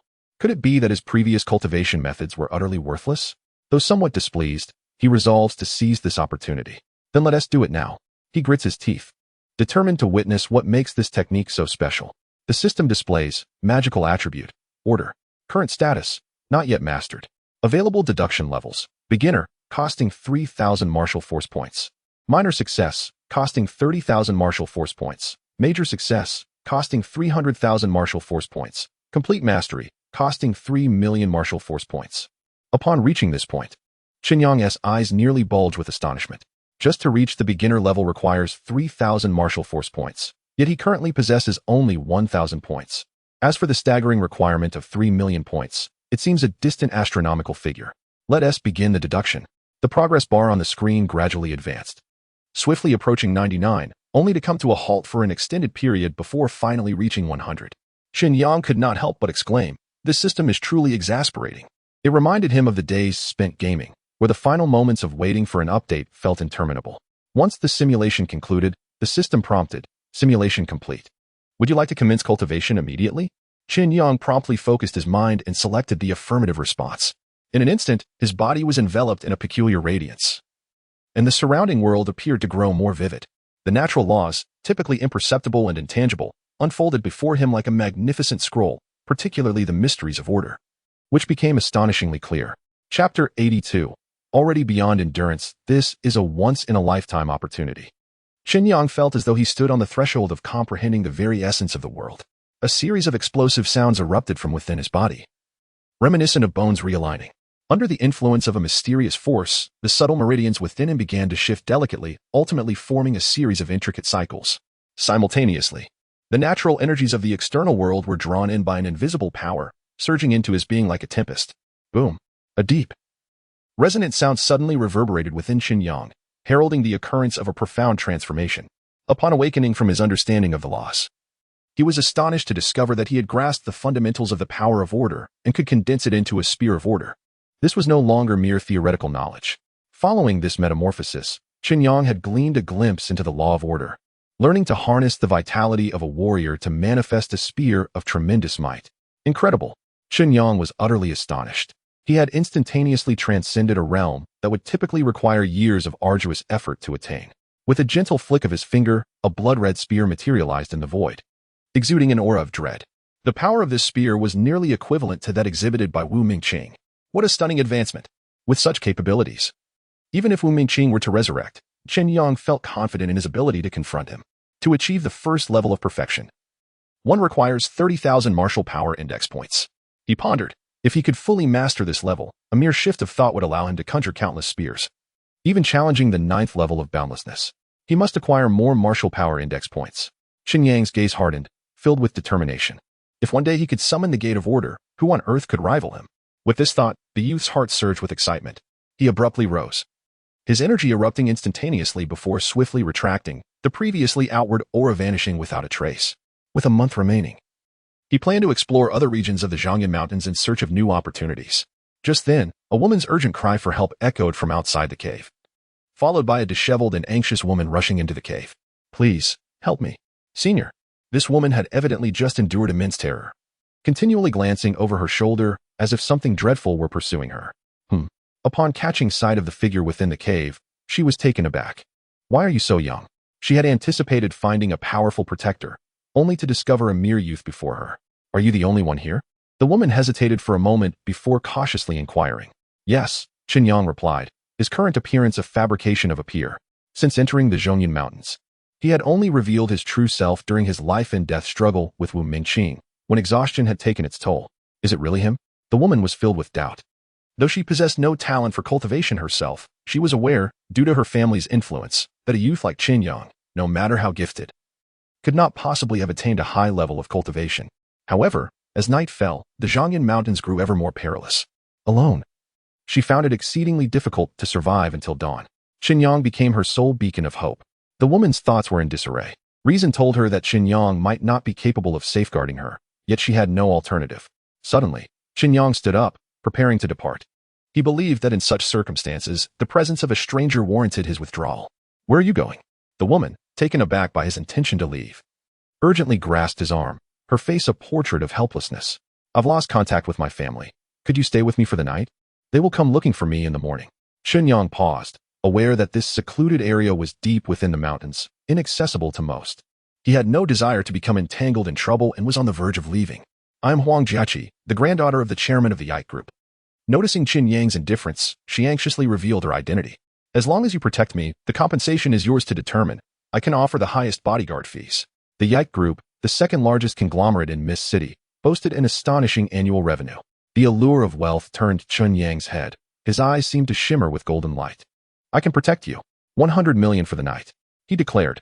As one of the top powerhouses in Mist City, such a price far exceeded ordinary wealth. Even for the affluent Huang Jiechi, this figure left her astounded. Huang Jiechi had little time to ponder. She originally had several martial experts accompanying her for protection, but unexpectedly, their whereabouts were compromised, and enemies launched a sudden attack. Those experts sacrificed themselves to shield her, leaving her to flee alone. Were it not for the talisman at her waist, the only relic left by her grandfather, she might have already succumbed. Within the depths of Zhongyun Mountain, ominous energy permeated the air, and there was no mobile signal, severing her connection to the outside world. Yet, she had already launched a distress flare, believing her family would soon arrive for her rescue. Very well, I agree, Huang Jiechi thought, as long as she could return home safely. 100 million was but a trifling matter. Observing the scene, Chen Yang said nothing further and turned to walk toward the cave exit. "Hey, where are you going?" "I've already agreed." Huang Jiechi was on the brink of tears, bewildered by the young man's actions. "Since I have accepted the payment, I will ensure your safety." Chen Yang replied in a calm tone, settling himself at the cave's entrance. "You may rest inside." "Oh." Huang Jiechi was momentarily stunned. Although uncertain of the young man's true capabilities, the knowledge that she was no longer alone alleviated much of her fear. Just as she attempted to find a more comfortable spot to lie down, she suddenly stumbled upon a desiccated corpse, prompting her to scream in terror. "Do not be afraid. This person has long since passed and will not rise as a zombie," Chen Yang reassured her, maintaining his previous posture with a hint of nonchalance. Huang Jiechi managed a few forced chuckles, choosing not to speak further. At this moment, she felt the atmosphere within the cave grow even more sinister, and the young man's gaze seemed increasingly enigmatic. "I am but a fragile girl. Surely he would not." Various terrifying thoughts raced through Huang Jiechi's mind, causing her to dare not contemplate further. Ultimately, she opted to sit far away from the lifeless body, wrapping herself tightly in her coat, as if this action could bestow upon her a modicum of solace. After enduring a protracted journey, the weary Huang Jiechi swiftly succumbed to slumber. Meanwhile, Chen Yang quietly stood guard at the entrance. With his cultivation advancing steadily, he found himself in less need of sleep. He retrieved 2 jade pendants previously discovered on the deceased, one of which contained invaluable knowledge, awaiting his comprehension. Chen Yang meticulously stored away the precious pendant. This artifact was not only rare but also of extraordinary worth. Should the opportunity arise, it might be exchanged for considerable wealth or precious items. Though it remained uncertain whether anyone would be willing to accept something of dubious origin. Chapter 83. A troublesome individual. He picked up a cracked jade pendant, which had shielded him from a lethal golden needle attack. Chen Yang recalled that Huang Jiechi possessed a similar item, albeit less potent than Wu Mingqing's. Nonetheless, the significance of such protective jade ornaments as indispensable safeguards for noble families was undeniable. Contemplating this, he couldn't help but lament the inequities of fate. Some individuals, like Wu Mingqing, were born with everything others could only dream of. Even Huang Jiechi, devoid of any martial prowess, enjoyed the protection of numerous experts, allowing her to traverse perilous terrains with ease. Chen Yang sought to delve deeper into the mechanics of this protective jade pendant. He planned to combine it with the purple exotic snake treasure pill he had previously acquired, inscribing runes on its surface to gather spiritual energy. However, the night in this forest was anything but serene. Distant roars of wild beasts echoed, serving as a reminder that this was a battleground between humans and demonic creatures. At that moment, Chen Yang sat quietly at the cave's entrance, most of his focus directed towards the jade pendant and the evolving spirit-gathering formation, leaving only a fraction of his energy to remain vigilant of his surroundings. Suddenly, a faint sound of footsteps caught his attention. He swiftly employed his keen senses to detect 5 figures clad in black, stealthily approaching from approximately 500 meters away. Their target was likely within the nearby cave. One of them murmured, revealing that they were on a mission to capture a certain woman, having already dealt with all her protectors. "In that case, let us take action. Once we complete the task, we shall be richly rewarded." Through his system's eavesdropping capability, Chen Yang overheard their conversation. 3 at the 6th rank. 2 at the 5th. A smirk crept upon his lips. To deal with an unarmed girl, they required such a formidable assembly of experts? He chuckled disdainfully, preparing to embrace the impending challenge. "Hey, where did that guy at the cave entrance go?" One of the black-clad men rubbed his eyes in confusion. "Strange, he's truly vanished." Another companion exclaimed in astonishment. Could it be that he was frightened away? Several pairs of eyes scanned the darkness, yet found nothing. Just as they were engulfed in bewilderment, a cold voice suddenly emerged from behind them. "Gentlemen, are you looking for me?" "Who?" The unexpected voice startled them as if struck by lightning. However, before they could react. A chilling aura enveloped them, akin to falling into an ice cellar, rendering their bodies rigid. If I were you, I would sit still and remain silent. It would not be wise to create noise at this hour. Chen Yang hovered in midair, gripping a blood-red spear, its tip aimed directly at the 5 individuals. Should they make the slightest move, the spear would mercilessly pierce through them. The hearts of the 5 raced wildly, goosebumps creeping over their skin. Forbear. We are merely passing through, harboring no ill intentions, the leader stammered, trembling. If we have offended you in any way, please forgive us. We shall take our leave at once. Chen Yang once again manifested his somber elder persona, his gaze sharp as that of a hawk, fixated upon the crowd. Suddenly, a fleeting thought crossed his mind, and the blood-red spear quivered, its emitted light piercing through the thigh of the speaker in an instant. A cry of agony was swiftly silenced by Chen Yang's palm, leaving only a low, mournful groan. From this moment forth, I shall pose questions, and you shall respond. Deceit is forbidden. Chen Yang's words were as frigid as ice, instilling a deep-seated fear of defiance in all present, particularly the wounded man, who gritted his teeth, striving to endure the pain. The first question, Chen Yang asserted with unwavering resolve, what brings you here? We are hired to take the life of Miss Huang Jiechi from the code group. The cloaked figure dared not hesitate. The spear poised above his head, rendering him incapable of concealing the truth. Who is your employer? Chen Yang's brow arched slightly as he presented his second inquiry. Moreover, disclose your identities. We are warriors from the Bamboo Arrow Agency. The Bamboo Arrow Agency? Chen Yang was astonished to discover that these enigmatic individuals hailed from the Bamboo Arrow Agency, a name he had heard with intrigue. What an extraordinary coincidence. Not long ago, he had noticed individuals surveilling him outside his community. Those 2 were dispatched by the Bamboo Arrow Agency. According to his plan, before officially stepping into the university, Chen Yang intended to enhance his own abilities further and had specifically aimed to investigate the Bamboo Arrow Agency, the force that had been lurking in the shadows. Observing the Chen family must be unraveled, no matter the cost. However, he did not anticipate encountering agents of the Bamboo Arrow Agency again in the Zhangyan mountain range. The leading cloaked warrior wore a bitter expression. As one of the key figures of the Bamboo Arrow Agency, aside from a few directors with 7 segments of cultivation, his peak 6 segments represented the pinnacle of power for executing missions. In a place like Mist City, such prowess sufficed to tackle most challenges. Yet, the fate of the Bamboo Arrow Agency seemed perpetually fraught with adversity. Recently, while on a surveillance mission, they inadvertently trespassed into the territory of a formidable entity, resulting in a harsh reprimand. And now, they faced the likes of Chen Yang, a most troublesome adversary. Truly, fate had dealt them a cruel hand. The cloaked warrior mused inwardly, careful not to voice his thoughts aloud. Chen Yang's gaze remained as cold as ice as he suddenly inquired, tell me, where is the director of the Bamboo Arrow Agency currently located? The director? He frequently appears at the headquarters in the north of the city, but I lack the authority to know his precise whereabouts. The cloaked warrior hastily replied, fearful of inciting Chen Yang's wrath. Upon receiving the information, Chen Yang coldly remarked, then, upon my departure from here, I shall personally pay a visit to the Bamboo Arrow Agency. At this declaration, the cloaked warrior and his companions trembled in terror, one even losing control of himself. Enough.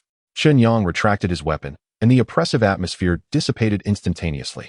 Witnessing this, the others felt as though they had been reborn, collapsing to the ground. Remember my words, you are not to harm the woman in the cave tonight. Chen Yang had no desire to spill innocent blood, granting them a chance at survival. Yet, come tomorrow, she would no longer be under his protection. For Chen Yang, the relationship with Huang Jiechi was merely one of employment. Once the contract expired, her safety would no longer be a matter of his concern. Of course, should the remuneration be sufficient, he might contemplate extending the period of protection. In this era, the truth is the least trusted of all. Chapter 84. The freedom to default on debts. A group of warriors clad in black promptly rose to their feet, supporting their injured companion with a wounded thigh. They bowed deeply to Huang Jiechi and swiftly departed. The idea of confronting Huang Jiechi again was nothing short of absurd. What value was there in accumulating wealth if one's life was at stake? With the threat dissipated, Huang Jiechi finally felt her tense disposition ease. That night, she enjoyed an exceptionally restful slumber, awakening only when the sunlight streamed through the cave, warming her face. You're awake. As she opened her eyes, the voice of Chen Yang echoed nearby. After a night of rest, Huang Jiechi felt invigorated, as if the events of the previous night had been merely a figment of her imagination. Out of caution, she refrained from disclosing the fact that someone had been tailing her. Could it be that they had lost her trail? Battles among skilled fighters often reverberated with tremendous noise and destruction. Had those pursuers truly been near, she would undoubtedly have been roused from her slumber. With this thought, She felt slightly reassured. By the way, I still don't know your name. It was only at that moment that she took the time to scrutinize the young man before her, and to her astonishment, she realized that Chen Yang appeared even younger than she had anticipated. This realization diminished the awe she had previously felt towards him. The name is of little consequence. Chen Yang, seated at the cave's entrance, did not turn around as he spoke in a matter-of-fact tone. Our relationship is merely contractual. You compensate me, and I ensure your safety for the night. Nothing more. As his own cultivation progressed, Chen Yang gradually sensed the widening chasm between himself and ordinary individuals. This was not born of arrogance or disdain, but rather a reflection of their fundamentally divergent aspirations. Huang Jieqi's expression grew complex. As the daughter of the Yite group, she had never encountered such indifference. Wherever she went, she was always the center of attention. Just then, a piercing scream resonated from afar, followed by a burst of sparks shooting skyward, exploding at its apex and illuminating the surroundings for miles. Filled with delight, Huang Jieqi hastily retrieved a small signal flare from her pocket and fired it into the sky. A similarly brilliant firework ascended and blossomed in response. This was a unique communication signal of the Yike family, intended to guide the way when lost. A roar echoed from deep within the forest, followed by a throng of individuals rushing out from the woods, heading directly towards the cave. At the forefront of the group, two notable figures rode fearsome beasts, one of 5th rank and the other of 4th rank, stirring up a tempest as they galloped. Grandfather, father. Upon recognizing the two men mounted on the beasts as her long-lost relatives, Huang Jieqi's voice brimmed with excitement. Oh dear, Chi-Chi, you have truly worried your grandfather. The elderly man riding the 5th rank beast gripped tightly to his mount, which came to an immediate halt. He then leaped down and enveloped Huang Jieqi in a heartfelt embrace, meticulously checking for any injuries. Thank heavens my precious granddaughter is safe. Though Huang Jieqi lacked innate talent for cultivation, she was deeply cherished by her elders. Upon hearing of her unfortunate encounter in the Zhongyun mountain range, the elder promptly rushed to this location accompanied by the chairman of the Huang group, who happens to be Huang Jieqi's father, to provide assistance. Fortunately, they found her safe and sound. Well, Dad, it appears she is fine. We can educate her at home later, suggested Huang Jieqi's father with a relieved smile. Huang Jieqi hurriedly recounted her experiences from the past 2 days, mentioning the substantial reward she had promised to Chen Yang. Upon hearing this, Huang's father turned to Chen Yang, who had been waiting nearby, and expressed his heartfelt gratitude. I am truly thankful for your assistance to my daughter. As a father, I sincerely admire your bravery. There is no need for formality. We are mutually beneficial, Chen Yang replied nonchalantly, evidently more focused on selecting gifts for his sister. He then directly inquired, so, regarding the remuneration we previously discussed. Huang's father's smile suddenly froze. As far as I know, everything was calm last night. There were no dangerous situations. However, considering that you did indeed accompany her throughout the night, I would like to offer 1 million as a token of appreciation. How does that sound? 1 million is sufficient to acquire a decent residence in Mist City. Chen Yang's eyes widened, his piercing gaze fixed on Huang's father. Are you intending to go back on your word?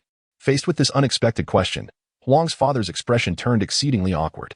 In his view, this was already a rather generous offer. Yet, the other party's demands seemed rather extravagant. After all, such a substantial sum could easily hire more capable martial artists for assistance. Does this young man truly possess the capability? My daughter is still young and naive. Her earlier remarks were merely jest. No need to take them too seriously. Huang's father forced a smile, asserting that last night had been relatively peaceful, and the 1 million gold coins were merely a token of gratitude for your vigilance over my daughter throughout the night. With that, he gestured with an air of unyielding determination. Chen Yang smiled faintly, stowing away the jade pendant and purple pill, and slowly stood up. As he did, an invisible force began to emanate around him. You claim everything was tranquil? What peace are you referring to? It was merely my presence that shielded you from the storm. Had I not been there, the dark-clad warriors would have nearly brought calamity upon Huang Jieqi last night. As his words fell, Chen Yang's aura grew increasingly formidable, causing the 2 spirit beasts nearby to retreat in unease. They instinctively sensed the immense threat emanating from the youth. What makes you believe you can default on your debts? Is it because of these 2 mounts? Or perhaps due to your ranks of 7th and 6th level harmonization? Chen Yang's voice was as cold as ice. While internally he contemplated that he should adopt the guise of an elder when venturing out in the future, as this might prevent others from underestimating him. At this moment, he resolved to impart a lesson, making them aware of his worth.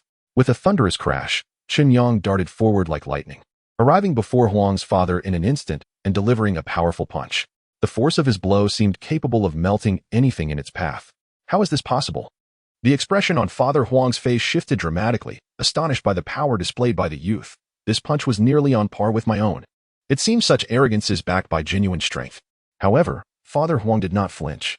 As a seasoned 6th-tier practitioner of the harmonious way, he possessed a profound reservoir of inner strength, instilling him with the confidence to confront any challenge. He swiftly adjusted his stance, his fingers curling into a hooked shape, the tips radiating a sharp gleam. This was the eagle claw technique, a martial art passed down through generations in their family, capable of rending stone. Just as the two were poised to engage, an elderly figure nearby suddenly called out with urgency, "Run, Yuan. Quickly, take cover."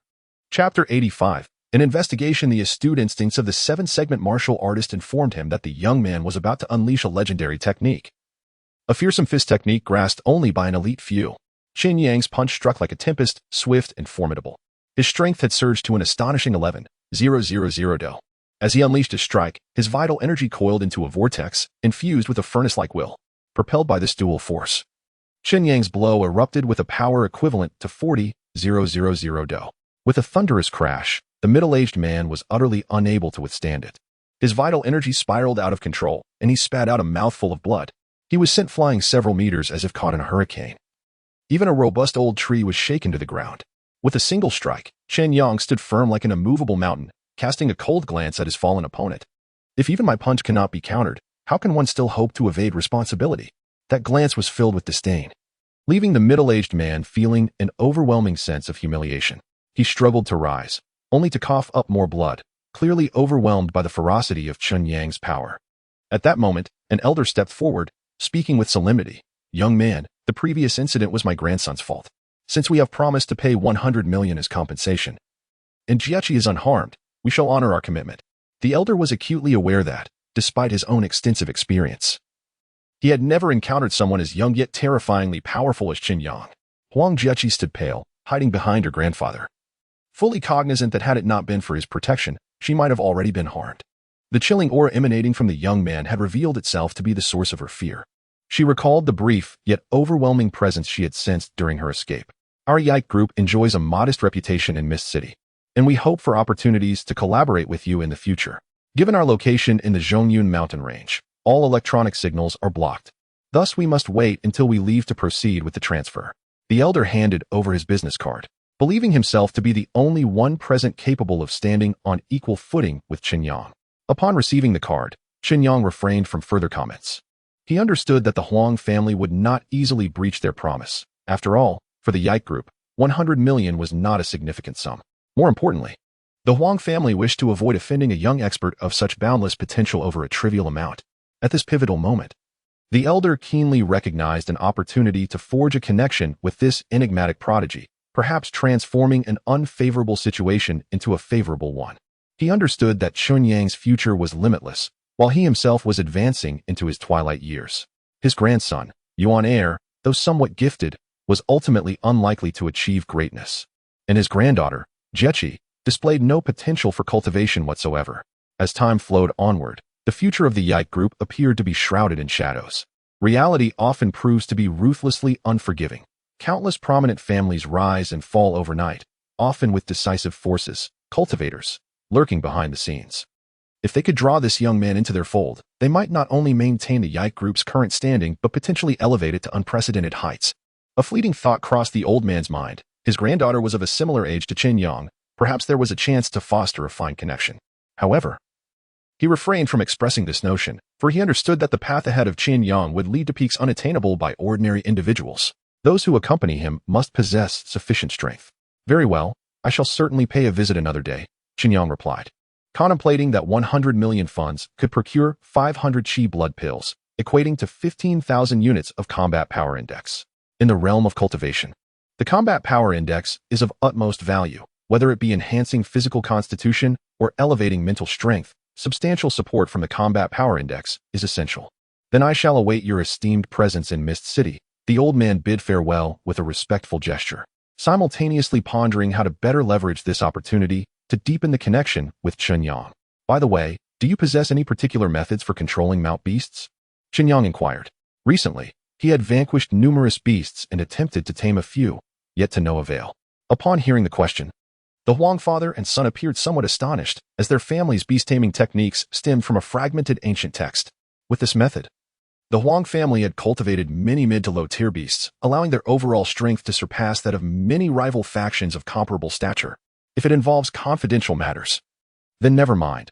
I was merely curious, Chen Yang added, demonstrating his open-mindedness. Despite his extraordinary prowess, he did not become arrogant or domineering. After all, in this vast world, there exists an abundance of knowledge yet to be explored. In truth, this is not a secret that cannot be divulged, the old man responded after a moment's consideration.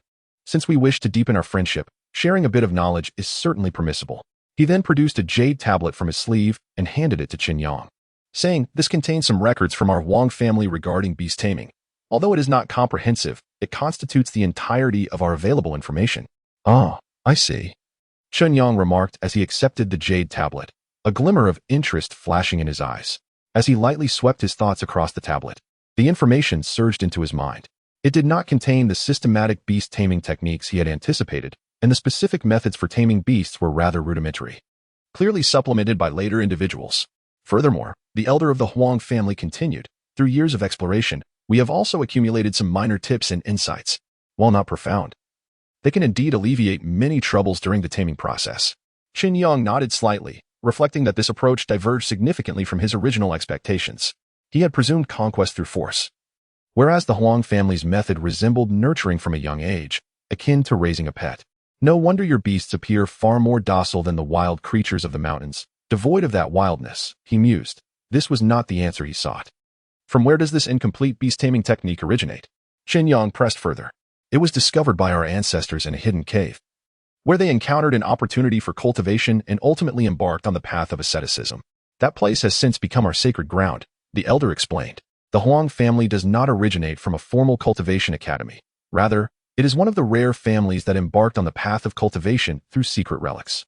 After a moment of silence, Chen Yang made a request. "Upon my departure from this place, I hope to visit your esteemed residence's sacred grounds to explore further." Even though the elder of the Huang family was known for his open-mindedness, this statement caused his expression to shift noticeably. For a family with such a long and venerable history, the sacred grounds were an exceedingly hallowed and inviolable place. Entry for outsiders was nearly impossible, save for specific circumstances. Just as the elder was preparing to decline politely, Chen Yang suddenly unleashed a punch, the sheer force of which shattered the large rock beside him. Faced with this unexpected display of power, the elder's demeanor grew increasingly grave. This was no mere dispute, it was a direct intimidation. Chapter 86. The awe-inspiring encounter, however. Chen Yang calmly inquired, "Elder Huang, are you familiar with the concept of fist intent?" The mention of fist intent immediately piqued the elder's interest. Subsequently, Chen Yang gradually demonstrated a series of profound martial arts techniques. At first glance, they appeared no different from ordinary foundational forms, yet each strike encapsulated an ineffable power, epitomizing the essence of the furnace fist intent. As he progressed through the movements, Chen Yang was not merely practicing. He was illustrating the quintessence of the art itself. In the span of just 18 movements, he dedicated a full half-hour to their execution. Witnessing this scene, Elder Huang was rendered speechless by astonishment. In that moment, the elder's former authority dissipated, his cheeks flushed with deep color, and his eyes sparkled with uncontrollable joy and amazement, even his long beard quivering slightly.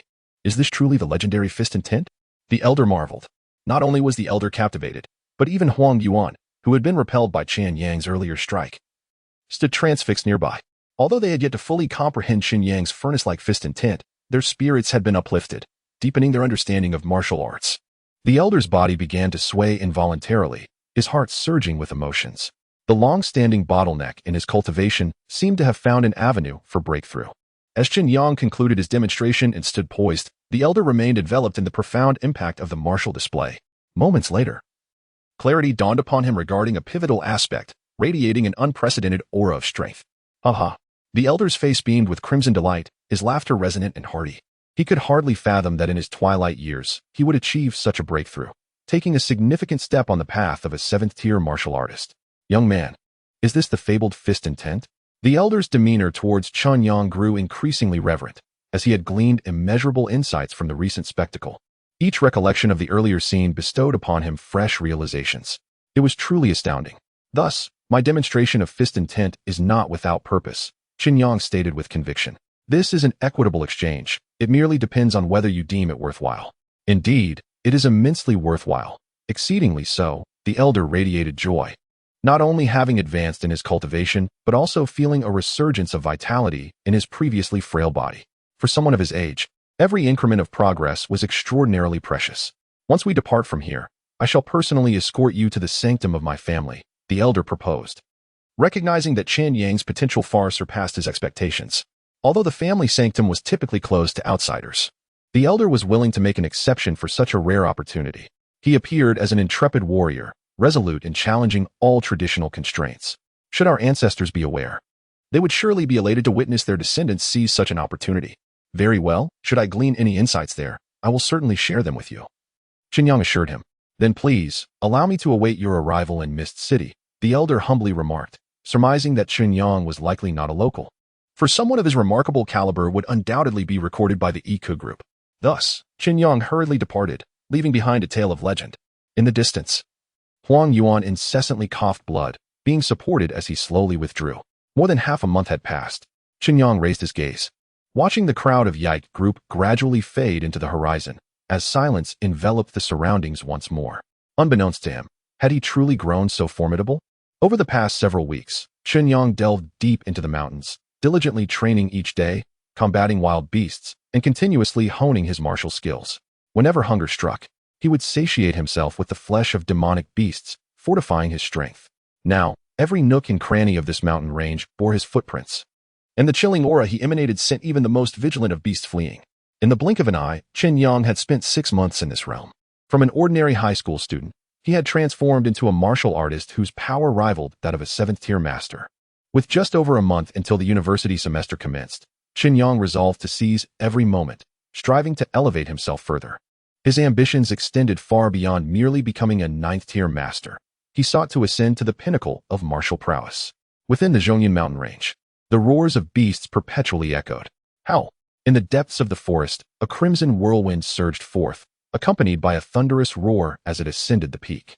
Once the crimson tempest subsided, its true form emerged, a magnificent beast standing 3 zhang tall, its body a striking red.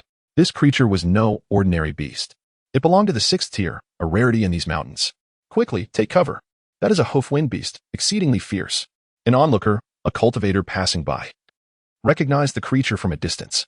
Wait, it seems to be carrying someone on its back. The hoof-wind beast galloped at incredible speed, its mane flaring out to form a protective barrier around its neck. It was only when it came to a halt that the rider became visible. How could this be possible? The roar from the mountaintop drew the attention of all nearby. Everyone was astonished. To subdue a 6th-tier beast, what immense strength must one possess? Howl! The hoof-wind beast let out a skyward wail, as if attempting to break free from its bindings. At that moment, a youthful voice emerged, and a blood-red spear materialized in the air, hovering above the hoof-wind beast. A chilling murderous intent locked onto it. Any sign of resistance would result in the spear piercing its skull. Howl!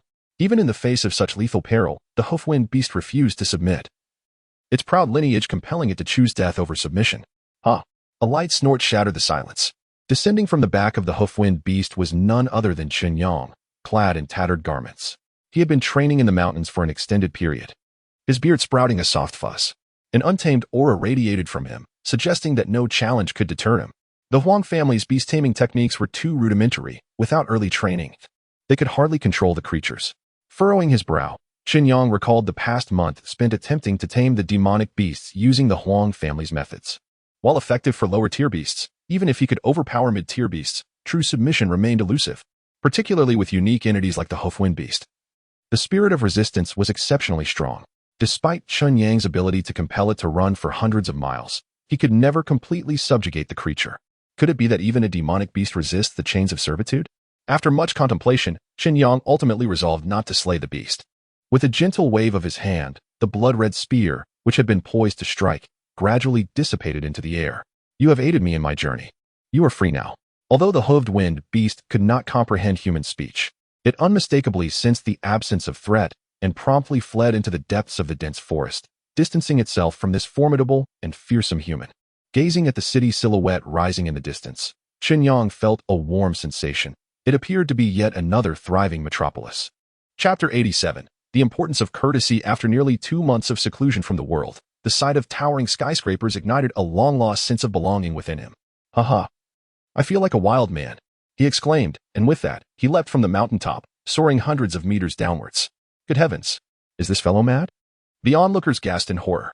Falling from such a height, even the strongest among them would struggle to survive, unless they were of a transcendent caliber. Bang!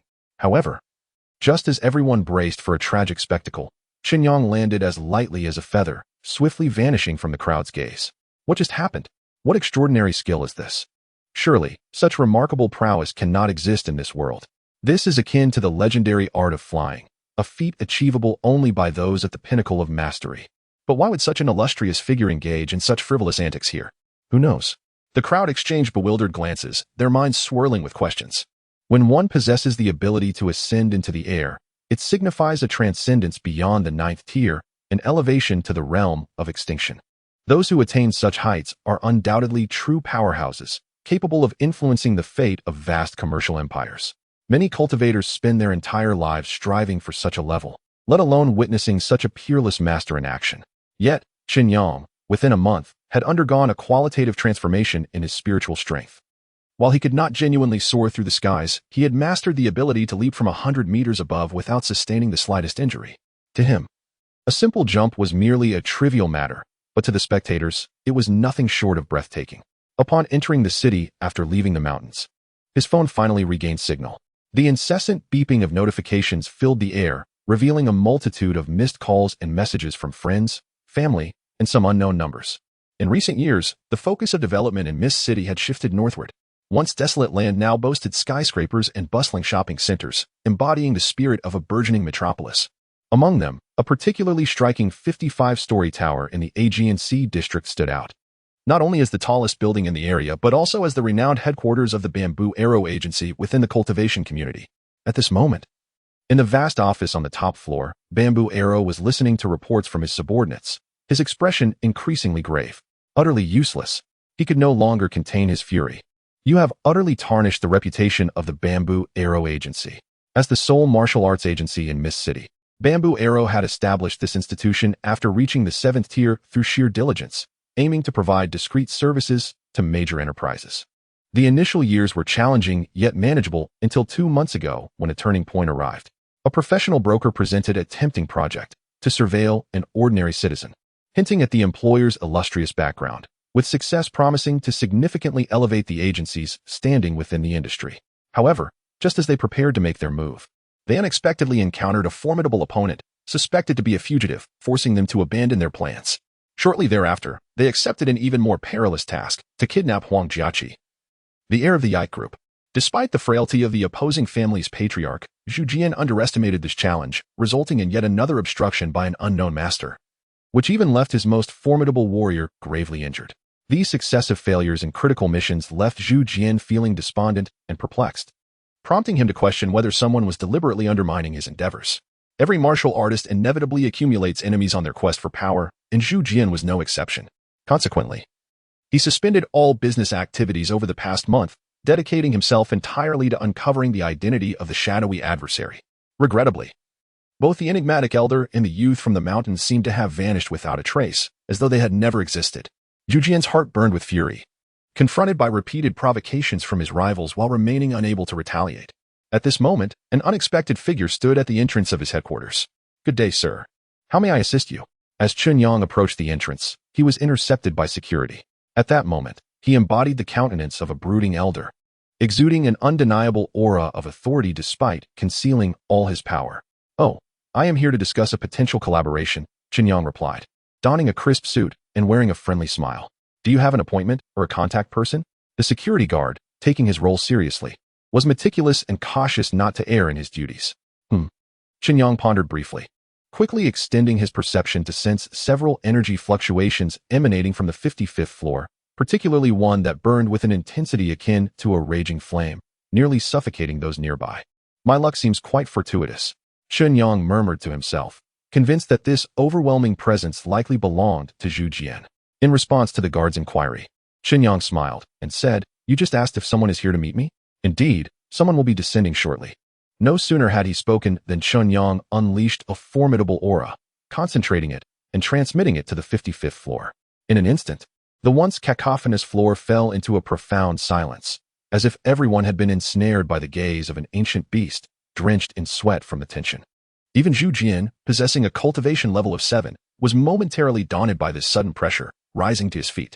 Who is this formidable master that has suddenly descended upon Mist City? He inquired of those nearby, clearly recognizing that this individual was intentionally demonstrating their power. Quickly, go check if anyone is at the entrance. Before long, someone hurriedly approached the door. When the figure came into view, Chen Yang could not suppress a chuckle. Ah, it appears to be an old friend. The individual was none other than the black-clad martial artist who had previously fought Chen Yang in the Zhongyun mountain range and sustained an injury to his thigh. Mr. Nye. Upon seeing the newcomer, the security guard was taken aback and saluted respectfully. It is worth noting that as one of the high-ranking officials in the company, Mr. Nye seldom personally received visitors. The security guard's heart raced. The elderly gentleman before him did not appear to be someone to underestimate. Not far away, the martial artist in black, still limping, clearly bore the remnants of his previous injury, yet he had been fortunate to receive assistance from Master Zhu Jian for his recovery. The warrior was oblivious to the fact that the seemingly unassuming elder before him was, in truth, the legendary young master of the mountains. In such a scenario, perhaps it would be more fitting to adopt a more fearsome demeanor. As a sixth-tier martial artist, the cloaked figure instantly recognized that the grim-faced elder was indeed the one who had just emanated an overwhelming aura. The thought that such a formidable master had been barred from entry by his own security guard sent a shiver of apprehension through him. What is the meaning of this? The dark-clad warrior demanded loudly of the guard, attempting to diffuse the tension. How have we instructed you in your duties? You represent the company's visage and must not display rudeness to others. Chapter 88. A step up. Consider the predicament you have caused. Leaving this esteemed gentleman to endure the glaring sun outside, it is simply excessive. He seizes this opportunity to vent the pressures he experienced on the 55th floor. The security guard stands bewildered, pondering that he was merely adhering to protocol, and today is overcast. Where is this blazing sun? Despite his dissatisfaction, the guard can only bow his head in apology, assuring he will not err again. Another chance? The cloaked warrior retorts angrily, his face a canvas of disappointment in his subordinate's performance. Just as the security guard braced himself for a stringent reprimand, the elder spoke calmly. This security guard was merely fulfilling his duty. He bears no fault. I am here to see your boss. Please lead the way. This statement swiftly altered the course of events. The cloaked warrior was compelled to temper his tone. Very well, from this moment on, you shall be appointed as the Deputy Minister of Security. The once despondent security guard appeared to be granted a new lease on life, his gratitude overflowing. Thank you. Observing the unfolding drama, the cloaked warrior deeply appreciated the significance of power. How splendid it would be if he could attain such a level. At that moment, his demeanor towards Chen Yang transformed into one of utmost respect as he cautiously followed him into the building. The imposing image of President Nye ignited an unquenchable yearning within the security guard's heart, yet he understood that he could never aspire to such heights. The realm of martial artists was entirely distinct from that of ordinary individuals. Inside the elevator, a warrior clad in black cautiously inquired, Elder, what brings you to our Bamboo Arrow agency? Is there some pressing matter? Chen Yang exuded an aura of immense strength, unsettling those around him. In the face of this enigmatic and formidable visitor, curiosity mingled with caution among the onlookers. Calmly, Chen Yang replied, I merely wish to inquire about certain matters concerning Bamboo Arrow. What specifically? The cloaked warrior attempted to discern the true intentions of his counterpart. Ding! The elevator swiftly arrived at the 55th floor, the opening doors interrupting their conversation. Chen Yang stepped out with poise, traversing several corridors until he arrived at the spacious and opulent office of the Bamboo Arrow president, exclaiming, what sheer luxury! Seated behind the desk, Bamboo Arrow radiated an even more potent presence, for this was his domain. Chen Yang's gaze grew frigid, his movements as swift as lightning. In the blink of an eye, he subdued the 3 6-segment true Yangs in the room, effortlessly dismantling all surveillance devices, the entire operation completed in mere seconds. What is the meaning of this? Bamboo Arrow demanded, his complexion ashen. Do not worry, they have merely lost consciousness temporarily, Chen Yang replied coolly. I wish to discuss a personal matter with you. Bamboo Arrow's body relaxed slightly.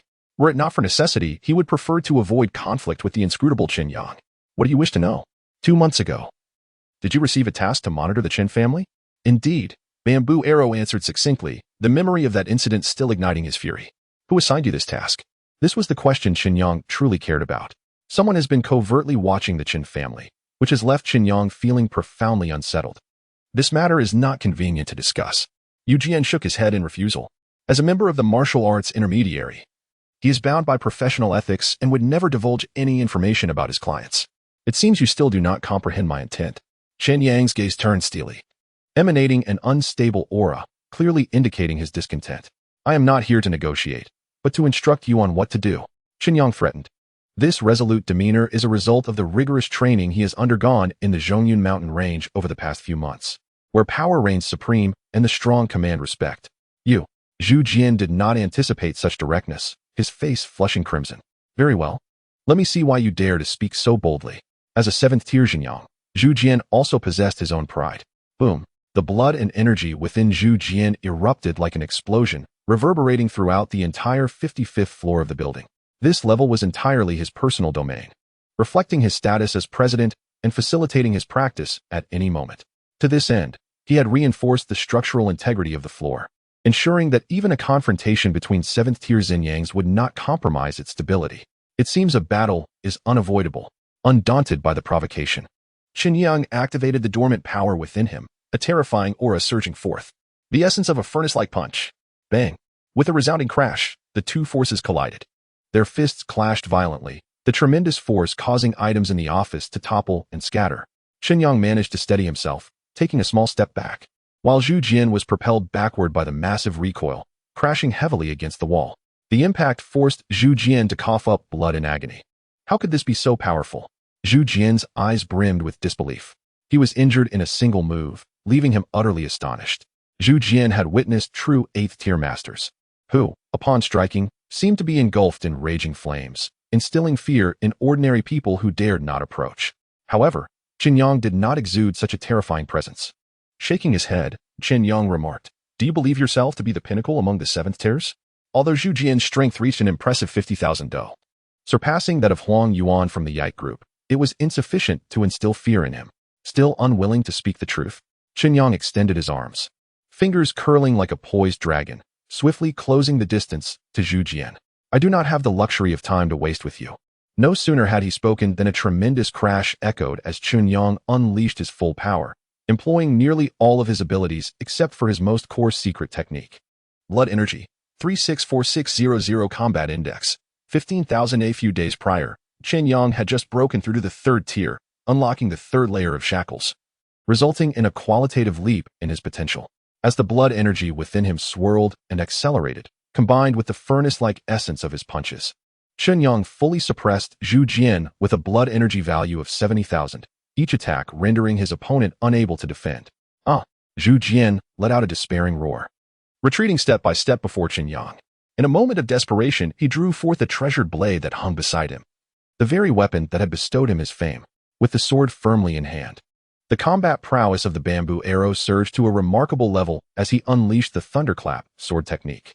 The blade flashed with brilliance, each swing resonating with a thunderous roar. At that moment, although Chen Yang faced this challenge unarmed, he could not afford to underestimate the sudden turn of events. How vexing it was. With keen eyes, Chen Yang fixated intently on the bamboo arrow, recognizing the formidable nature of the thunderclap sword technique that made unarmed confrontation exceedingly daunting. He swiftly retreated, grasping a sturdy steel staff from the side. The bamboo arrow's office resembled a private martial arts dojo, replete with an array of weaponry. Chapter 89. The best choice. With a resounding crash, Chen Yang swung his staff, colliding with the blade of the bamboo arrow. This particular style of Xingyi staff technique had been quietly learned by him earlier, and although he had subsequently devoted more attention to the furnace fist, the moment he grasped the staff, the skills naturally resurfaced in his mind, becoming increasingly refined. He infused the essence of the furnace fist into his staff techniques, allowing the originally rudimentary 4-stage martial art to radiate unprecedented power, effortlessly overpowering the assault of the bamboo arrow. After merely a few exchanges, Chen Yang seized the opportunity and delivered a heavy strike that landed squarely on the bamboo arrow's heart. The bamboo arrow was struck forcefully, retreating repeatedly, his weapon clattering to the ground. His face flushed crimson, and a turbulent surge of energy coursed through his body. Cough. The bamboo arrow collapsed to the ground, his complexion pale as parchment, each attempt to rise proving futile. He felt as though his heart might cease its rhythm. With a resounding thud, Chen Yang thrust his staff into the ground, causing the sturdy floor to crack under the impact. "I do not wish to harm you. I merely seek the truth," he stated. Despite being a master of the 7th stage, Engaging in lethal confrontation within the city center was perilous, undoubtedly stirring considerable turmoil and potentially attracting higher scrutiny. Are you still unwilling to speak? Chen Yang's voice was cold and resolute, the surrounding air thick with an oppressive tension. Should the bamboo arrow persist in his silence, he would have no choice but to resort to more extreme measures to safeguard his family from potential threats. He would not waver even if he faced greater troubles in the future.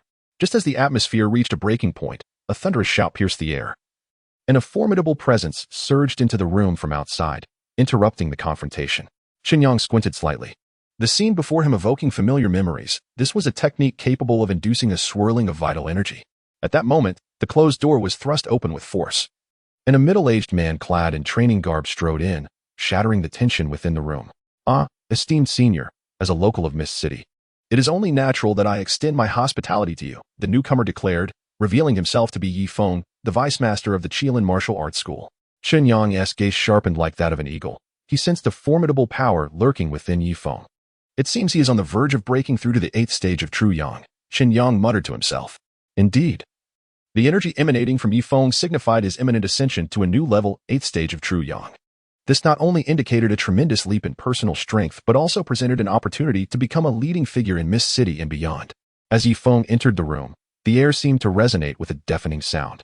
The pressure that Chen Yang had previously exerted began to recede, granting respite as Yi Feng's formidable presence intervened. Even in the face of such a powerful adversary, Chen Yang maintained his composure. Although he had only been practicing for half a year, the rapidity of his progress was astonishing. More importantly, Chen Yang held a deep sense of gratitude towards Yi Feng. Were it not for the latter's guidance, he might never have accessed such invaluable martial knowledge, nor would he have experienced such swift growth. On the other side, Yi Feng was entirely focused on the enigmatic elder before him. Unbeknownst to him, this seemingly ordinary man had once been the savior of his daughter. For Yi Feng, this individual represented both a formidable challenge and a remarkable opportunity. At that moment, the previously silent Zhu Jian finally spoke.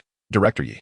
Yi Feng was taken aback to encounter Chen Yang here, who wore a grave expression as he said, I do not wish to be your adversary, but this bamboo arrow conceals a mission of utmost importance to me. From both a moral and rational standpoint, I cannot stand idly by. Yi Feng was momentarily stunned, glancing back at the bamboo arrow in his hand. His connection with the arrow was tenuous at best, stemming from a few business collaborations that had forged a slight association. Upon receiving the invitation from Zhu Jian today, he had simply decided to pay a visit, never anticipating becoming embroiled in such a tense situation. If Chen Yang's assertion held true, that Zhu Jian had angered this powerful figure due to a certain task, then the current predicament became more comprehensible. Although the law was stringent, conflicts among cultivators were often overlooked unless they escalated excessively. Could you possibly grant a favor and spare Zhu Jian? Yi Feng inquired tentatively. After all, he had already become involved in this matter, and leaving at this juncture would not only compromise his dignity but also tarnish the reputation of the Qilin Martial Arts School behind him. Chen Yang furrowed his brow, clearly wrestling with his inner turmoil. Director Yi, please believe that I harbor no ill intent, he explained. I only wish to uncover the identity of the individual behind the mission. Once I ascertain this, I assure you I will not harm Zhu Jian. Sensing the sincerity in Chen Yang's tone, Yi Feng pondered for a moment before proposing a suggestion. Then let us engage in a fair duel. If I can repel you, you must acquiesce to my request. Conversely, if I fail, it would mean I am truly unable to assist. Chen Yang nodded in agreement. Both were formidable experts in their respective fields, making this contest undeniably intriguing. With a low, resonant roar, Yi Feng suddenly unleashed an astonishing power. As if a colossal beast within him was on the verge of awakening, emanating an overwhelming aura that left one in awe. Come. Chen Yang faced him unflinchingly, his presence grand and imposing. His blood surged, swirling like a vortex. His fists radiated an indomitable will akin to a furnace. With a thunderous clash, their fists collided, unleashing the primal beauty of sheer force. The sheer magnitude of this power seemed to tear apart the air within the room, and surrounding objects were instantly reduced to fragments. A few 6th-tier true young cultivators nearby were also caught in this unexpected tempest, bearing varying degrees of marks from the encounter. Even the aftershocks of a battle between 8th-tier true young cultivators were sufficient to destabilize the 6th-tier cultivators, preventing them from maintaining their footing. As the two forces clashed, they rebounded upon themselves, compelling them to stagger backward until they crashed heavily against the wall, producing a dull thud. This is the essence of fist intent, Yi Feng exclaimed in astonishment. Although his opponent's vitality was far from matching his own, the mysterious fist intent imbued in each strike was more than capable of bridging that gap. This profound and inscrutable sensation was something he had only previously experienced from the founder of the martial arts school. Indeed, Chen Yang took some time to calm himself down. Even with the support of the furnace fist intent, he found it nearly impossible to fully withstand Yi Feng's onslaught. In the face of such a realm, Yi Feng felt a mixture of admiration and a hint of reluctance. Despite his innate talent, he had yet to grasp the essence of fist intent. Master Yi, please honor our agreement. Of course, Yi Feng sighed. That recent strike was equally challenging for him. If this continued, the outcome would be uncertain. As both sides possessed untapped strength, the wisest course of action at this moment was to retreat. Chapter 90, Becoming increasingly violent. Please don't go, Master Yi, Zhu Jin exclaimed. Desperation etched across his face as he witnessed the imminent departure of their sole hope. If even Yi Feng could not avert this fate, how could he possibly survive alone? Life and death are in one's own hands. Your destiny lies within your grasp, Yi Feng proclaimed before turning away. Zhu Jin was so fixated on this institution that even in the face of peril, he was unwilling to let go. Just as Yi Feng was about to exit the door, he suddenly halted, casting a glance back. Sir, are you a member of our martial arts academy? A young man inquired. No, I am not, Chen Yang replied, his heart tightening. Could it be that his origins had been discerned? Such a notion seemed implausible. Oh, I noticed that your technique of circulating vital energy resembles the methods practiced by our martial king in his youth, the young man elucidated. In truth, Chen Yang had made considerable modifications to his martial arts, diverging significantly from the traditional techniques of the Qilin Martial Arts Academy. Indeed, I once studied this technique at the Qilin Martial Arts Academy, but I no longer belong there, Chen Yang confessed, silently adding, I departed 2 months ago. This technique of circulating vital energy was remarkably widespread. Anyone who could afford the tuition could learn it. The young man scrutinized Chen Yang, as if to imprint his visage in memory, then turned to leave. Today is not convenient, but if the opportunity arises in the future, do visit the Qilin Martial Arts Academy. Certainly, Chen Yang affirmed. In the northern suburbs of the city, a sudden loud crash reverberated from a villa. The entrance of the villa witnessed the instantaneous collapse of an artificial hill, dust billowing into the air. Emerging from the haze was none other than Chen Yang, his expression unusually grave. After the young man departed, Zhu Jin revealed the name of the individual orchestrating the surveillance of the Chen family, Zhang Yan, a well-known intermediary in the martial arts community. Though his cultivation level was merely at the 6th stage, his connections were extensive, allowing him access to various prestigious families and organizations, earning commissions through his networking. This surveillance of the Chen family was also a task assigned by Zhang Yan. With the true employer remaining shrouded in mystery, all dealings conducted through Zhang Yan. This was the impetus for Chen Yang's arrival at this location. The spacious villa in the outskirts belonged to Zhang Yan. Yet, at that moment, the interior was devoid of life, even with Chen Yang's exceptional skills. He could not unearth any clues in such desolation. Reluctantly, Chen Yang returned to the city, casually boarding a light rail train. He closed his eyes, allowing his weary body a moment of respite. The past 2 months had been consumed by relentless cultivation, leaving him physically and mentally exhausted. As he once again found himself amidst the throng, a long-lost sense of tranquility enveloped him. Mommy, look, is that big brother asleep? A tender voice chimed beside him, belonging to a little girl of about 4 or 5 years old. Indeed, he appears quite fatigued. Wan, please do not disturb him, the girl's mother responded gently, her eyes brimming with maternal affection. Okay, the little girl, Wan, blinked her large eyes and replied in a sweet, innocent voice, I understand. I won't bother the big brother. Chen Yang smiled faintly, the warmth of the moment evoking memories of a long-absent little sister. He wondered if she still remembered her elder brother. Just then, in this tender moment, the child nestled in her mother's embrace. Wan suddenly began to convulse violently, her complexion turning a ghastly shade of blue-purple. Wan bit her lip tightly, as if even breathing had become a daunting challenge. Wan, my darling, what is the matter? The mother cried out in sheer terror, utterly bewildered by the sudden transformation of her once lively and adorable daughter. Help! Is there a doctor? The mother's face was as pale as a sheet, her voice tinged with desperation. She had never witnessed her daughter in such a state, engulfed by feelings of helplessness. I am a medical student. Please allow me to assist. A bespectacled young man rushed over from a nearby compartment. Zhang Yang, don't act impulsively. You're not yet qualified to practice medicine. What if a friend cautioned, grasping his arm anxiously? I cannot stand idly by, Zhang Yang replied resolutely. This is the essence of our medical training. Please, you must save my child. No matter what happens, I will not hold you accountable. Tears streamed down the mother's face. At that moment, she could only place her hopes in these young individuals. Rest assured, Let me examine her. Zhang Yang immediately set to work. The child was in a semi-conscious state, exhibiting tonic-clonic seizures, her face exhibiting a blue-purple hue, possibly having bitten her tongue. With frothy saliva present and her pupils dilated. With each word uttered, the mother's heart tightened further. Wait, her hair and body hair are turning red. Another classmate interjected. Faced with this emergency, although the group was tense, they did not abandon hope, each doing their utmost to assist. The classmates behind Zhang Yang also crouched down. All young and passionate medical students, unable to remain passive in the face of the little girl's suffering.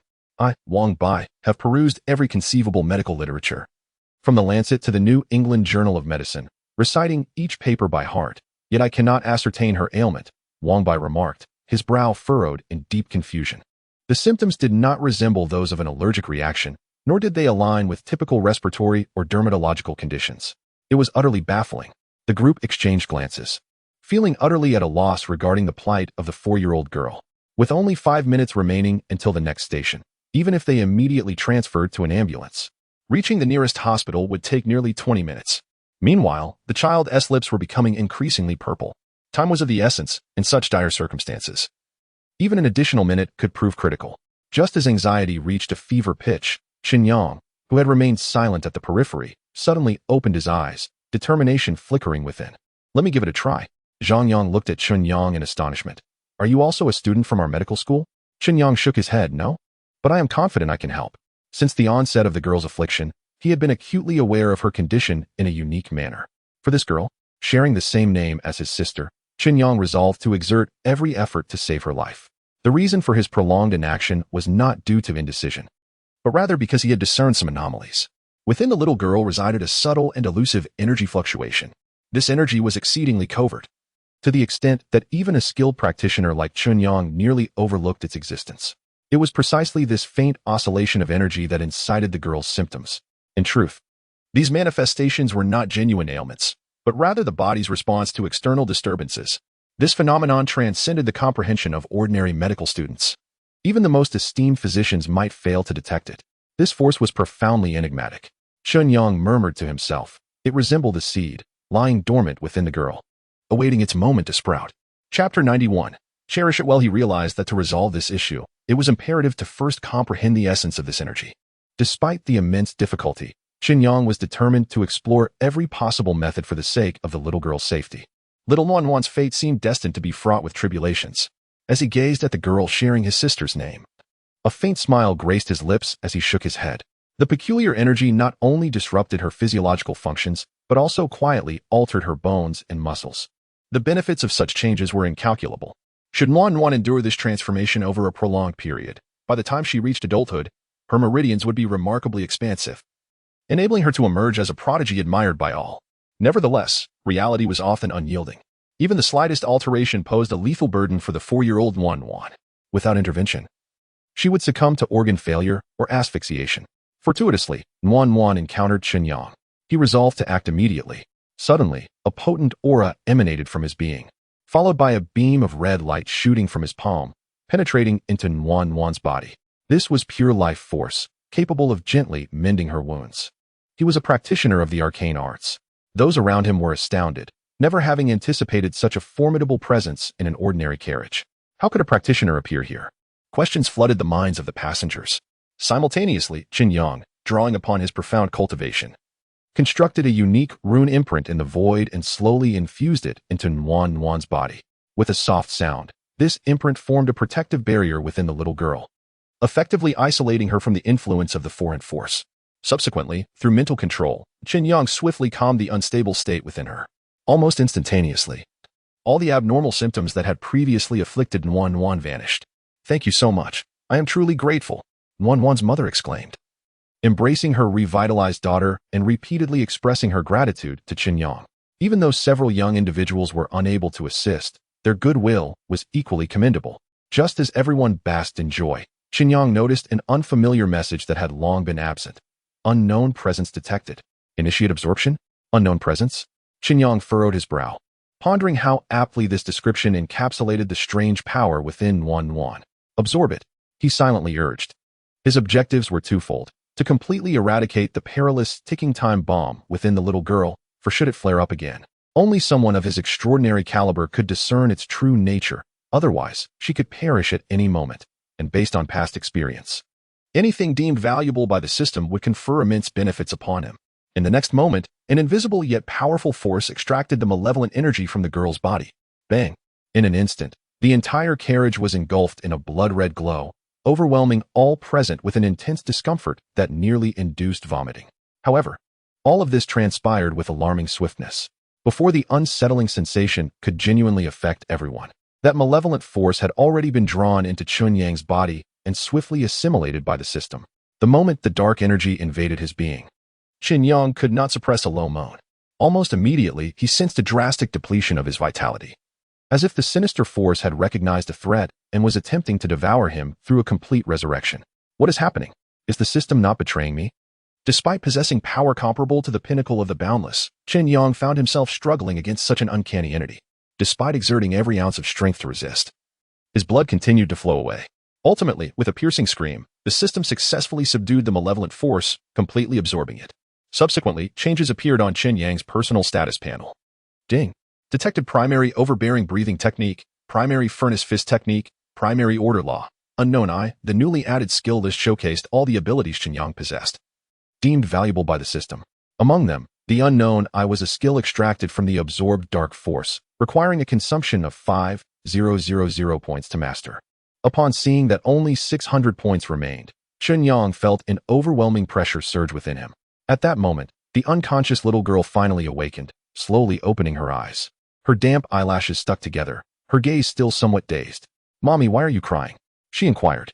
Faced with her tear-streaked mother, the little girl earnestly remarked, "Mommy mustn't cry. It will make you look naughtier than me." As she spoke, she reached out her hand to gently wipe away the tears from her mother's cheek, entirely oblivious to the perilous moment she had just experienced. "Be good, Mommy, be good." The interplay of the woman's tears and her smile was poignant. "Oh dear big brother, you're awake. Did my mommy wake you?" The little girl suddenly noticed Chen Yang beside her and exclaimed in surprise. "Are you Xian Wan?" Chen Yang smiled at the sweet sound of her voice, gently stroking her head. The little fairy has grown up, yet she is not as adorable anymore, he mused inwardly. While also noticing Xian Wan's proud demeanor upon being called by her name, her little face raised high. "Yes, this is the name my mommy gave me. Isn't it pretty? It truly is lovely." Chen Yang stroked her hair once more, his heart understanding the significance of the gift he was about to bestow upon her. Although this power might pose a threat to her, for Chen Yang it was immensely precious. To repay this kindness, he resolved to grant Xian Wan a special present. "You've been so good, so big brother wants to give you a gift." With that, he pulled a finely crafted jade pendant from his pocket and handed it to her. This pendant was a talisman he had painstakingly created, capable of withstanding attacks from high-level warriors, and held considerable value in the market. Yet, he refrained from disclosing this to Xian Wan, wishing only for her safety. "This is a gift from your big brother. You must treasure it and keep it close. Indeed, it is truly exquisite. Xian Wan will undoubtedly cherish it dearly." She is profoundly captivated by the beauty of the jade pendant, unable to part with it.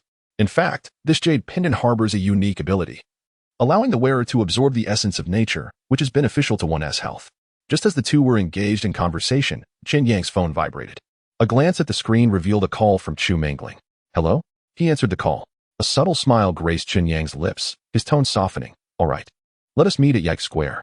"Big brother, your smile is truly enchanting," Xian Wan exclaimed, her eyes wide with admiration for Chen Yang. Chapter 92. Together in one room, Chen Yang's visage was unremarkable. Even when he deliberately dressed inconspicuously, he still appeared ordinary. "Xian Wan, big brother must leave now. Remember to keep this gift close," he said, gently ending the call and tenderly patting the little girl's head. "All right, big brother, I will take good care of it," she replied resolutely, clutching the jade slip tightly.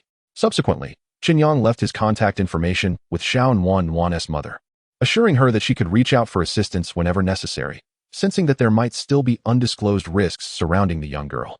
As the light rail came to a gentle halt, Chen Yang alighted. Previously, Chu Mingling had suggested they go shopping at the nearby Ike Square. The thought of shopping stirred a complex mix of emotions within him. Even in their past life, despite being married for many years, opportunities for them to shop together were few and far between. He had always been preoccupied with work, leaving little time to accompany his wife. Although Chu Mingling would often voice her complaints, She diligently prepared everything in silence before each of Chen Yang's business trips. This time, I shall change. He silently vowed to himself. Though he was uncertain if the current Chu mingling resembled the one from his memories, his love for her remained unwavering. This profound sentiment had taken root in his heart, impervious to erasure. Leaving the station, a mere 10-minute walk would lead him to Yike Square. Chen Yang moved lightly through the throngs of people, his features gradually returning to their original state, unnoticed by those around him. Yike Square, a shopping paradise in the city, had always been cherished by the populace. Upon entering the square, he heard Chu Mingling's excited voice. "Here. Are you hot or hungry?" she inquired. "Are you asking if I'm hot or hungry?" Chen Yang responded with a smile. Feigning irritation, Chu Mingling retorted, "You're still laughing. I specifically bought you water. Let us see if you dare to laugh at me again." With that, she tossed a bottle of mineral water to Chen Yang and turned abruptly to walk away. "Hey, Mingling, wait for me." Chen Yang hurriedly caught up to her, and they walked side by side. Chu Mingling let out a soft huff, choosing not to speak further, though the anger had dissipated from her face. As they strolled down the street, Chen Yang felt a rare tranquility enveloping them. Suddenly, Chu Mingling exclaimed with enthusiasm, "Ah, I want to eat that." She pointed at a nearby snack stall, her eyes brimming with anticipation. "Let us buy it." Chen Yang replied without hesitation, promptly paying 5 yuan. Thus, the young couple reveled in culinary delights along the snack street, with Chu Mingling savoring skewers and milk tea, while Chen Yang became her dedicated payer. Half an hour later, they finally emerged from the snack street, and Chu Mingling, patting her round belly, noticed Chen Yang's mischievous grin, causing her cheeks to flush once more. "What is so funny? I don't easily gain weight. I'll digest it in no time," she explained, adding, "It's just that my dad is usually very strict, and this rare opportunity should be enjoyed to the fullest." Chen Yang reassured her, "Mingling, you are not fat at all." "Huh. My roommate told me that what boys say is all a lie." Chu Mingling wrinkled her nose and expressed her dissatisfaction, saying, "You boys often make such claims. They are utterly untrustworthy." "Your roommate is not mistaken," Chen Yang smiled and admitted, "boys frequently do not keep their word. However, there are 2 types of boys whose words can be believed. One is your father, and the other is me. Just boasting." Chen Yang's words elicited a smile from Chu Mingling. "Hey, let us go take a look over there." Suddenly, Chu Mingling noticed a shop and immediately pulled Chen Yang inside, feeling the need to change the subject, as the heat was becoming unbearable. "Welcome." They entered a chic and upscale watch store. "I would like to see that watch," Chu Mingling said, walking directly to the counter and pointing at a timepiece. Chen Yang stood behind her, keenly observing that it was a men's watch, with a price tag reading 10,000 yuan, a staggering sum for most students. "Quick, extend your hand and try it on to see if it fits." Chu Mingling eagerly urged Chen Yang forward, personally placing the watch on his wrist. This watch, named Neptune, primarily featured a deep blue hue, with a design that was both unique and elegant. It employed a gradient color technique, creating a dreamlike spatial effect, as though transporting one into a world of blue planets. As the sunlight shifted, the sunburst pattern on the dial radiated different hues, making the entire watch face even more captivating. When Chen Yang donned the watch, his demeanor transformed, exuding an enhanced charm. "Absolutely splendid," Chu Mingling nodded. "You treated me to so many delicious dishes. I should reciprocate with a gesture of my own." The gift in her hands was something she had meticulously selected over the past 2 months, traversing numerous stores. For a couple, a watch symbolizes the sentiment of cherishing every moment spent apart. At this thought, a faint blush crept onto Chu Mingling's cheeks. Just then, a lavishly dressed woman entered the store with her companion. Upon catching sight of Chen Yang and Chu Mingling, the woman disdainfully scoffed, "Oh dear. The threshold for Lang is rather low. It seems anyone can enter." "My dear, this is quite disheartening," the woman pouted to the man beside her. "Don't be upset." "Sweetheart," the man comforted her. Despite his short stature, he carried an air of pride. "They are unfortunate to cross paths with us. Let us leave quickly so as not to ruin your mood." "Why should we? This place is not owned by you." Chu Mingling could not help but retort. "Why should we?" The woman laughed as if hearing the greatest joke. "Do you know who he is? He is the general manager of Yike Group. This entire Yike Plaza is his domain." Upon hearing the name Yike Group, Chen Yang's gaze shifted, a flicker of recognition crossing his face. He recalled that the head of the company still owed him a considerable sum of money. "People like you have no right to stand here." The woman continued to provoke. While Chen Yang and his companion appeared to be nothing more than ordinary university students, completely devoid of the airs typical of affluent families, the aura surrounding them exuded an unmistakable sense of poverty, rendering them fit only to meander through the local snack street. The woman astutely observed that the watch worn by Chu Mingling was a more economical model from the Lang brand, further solidifying her conviction. As a member of the upper echelons of society, she found it utterly intolerable to share the same space with common folk. Faced with such a humiliation, Chu Mingling was consumed by indignation. Yet, her refined upbringing left her momentarily at a loss for words, her cheeks flushed with anger, almost on the verge of tears. Chapter 93. Audaciousness. A resounding slap shattered the tranquility, causing the woman to stumble backward before ultimately collapsing onto the ground. This slap was delivered by Chen Yang, who, although not exerting his full strength, left the woman's cheek instantly swollen and reddened in the wake of his fury. "How dare you strike me?" she shrieked, clutching her face, utterly astonished that the student before her possessed the audacity to act against her.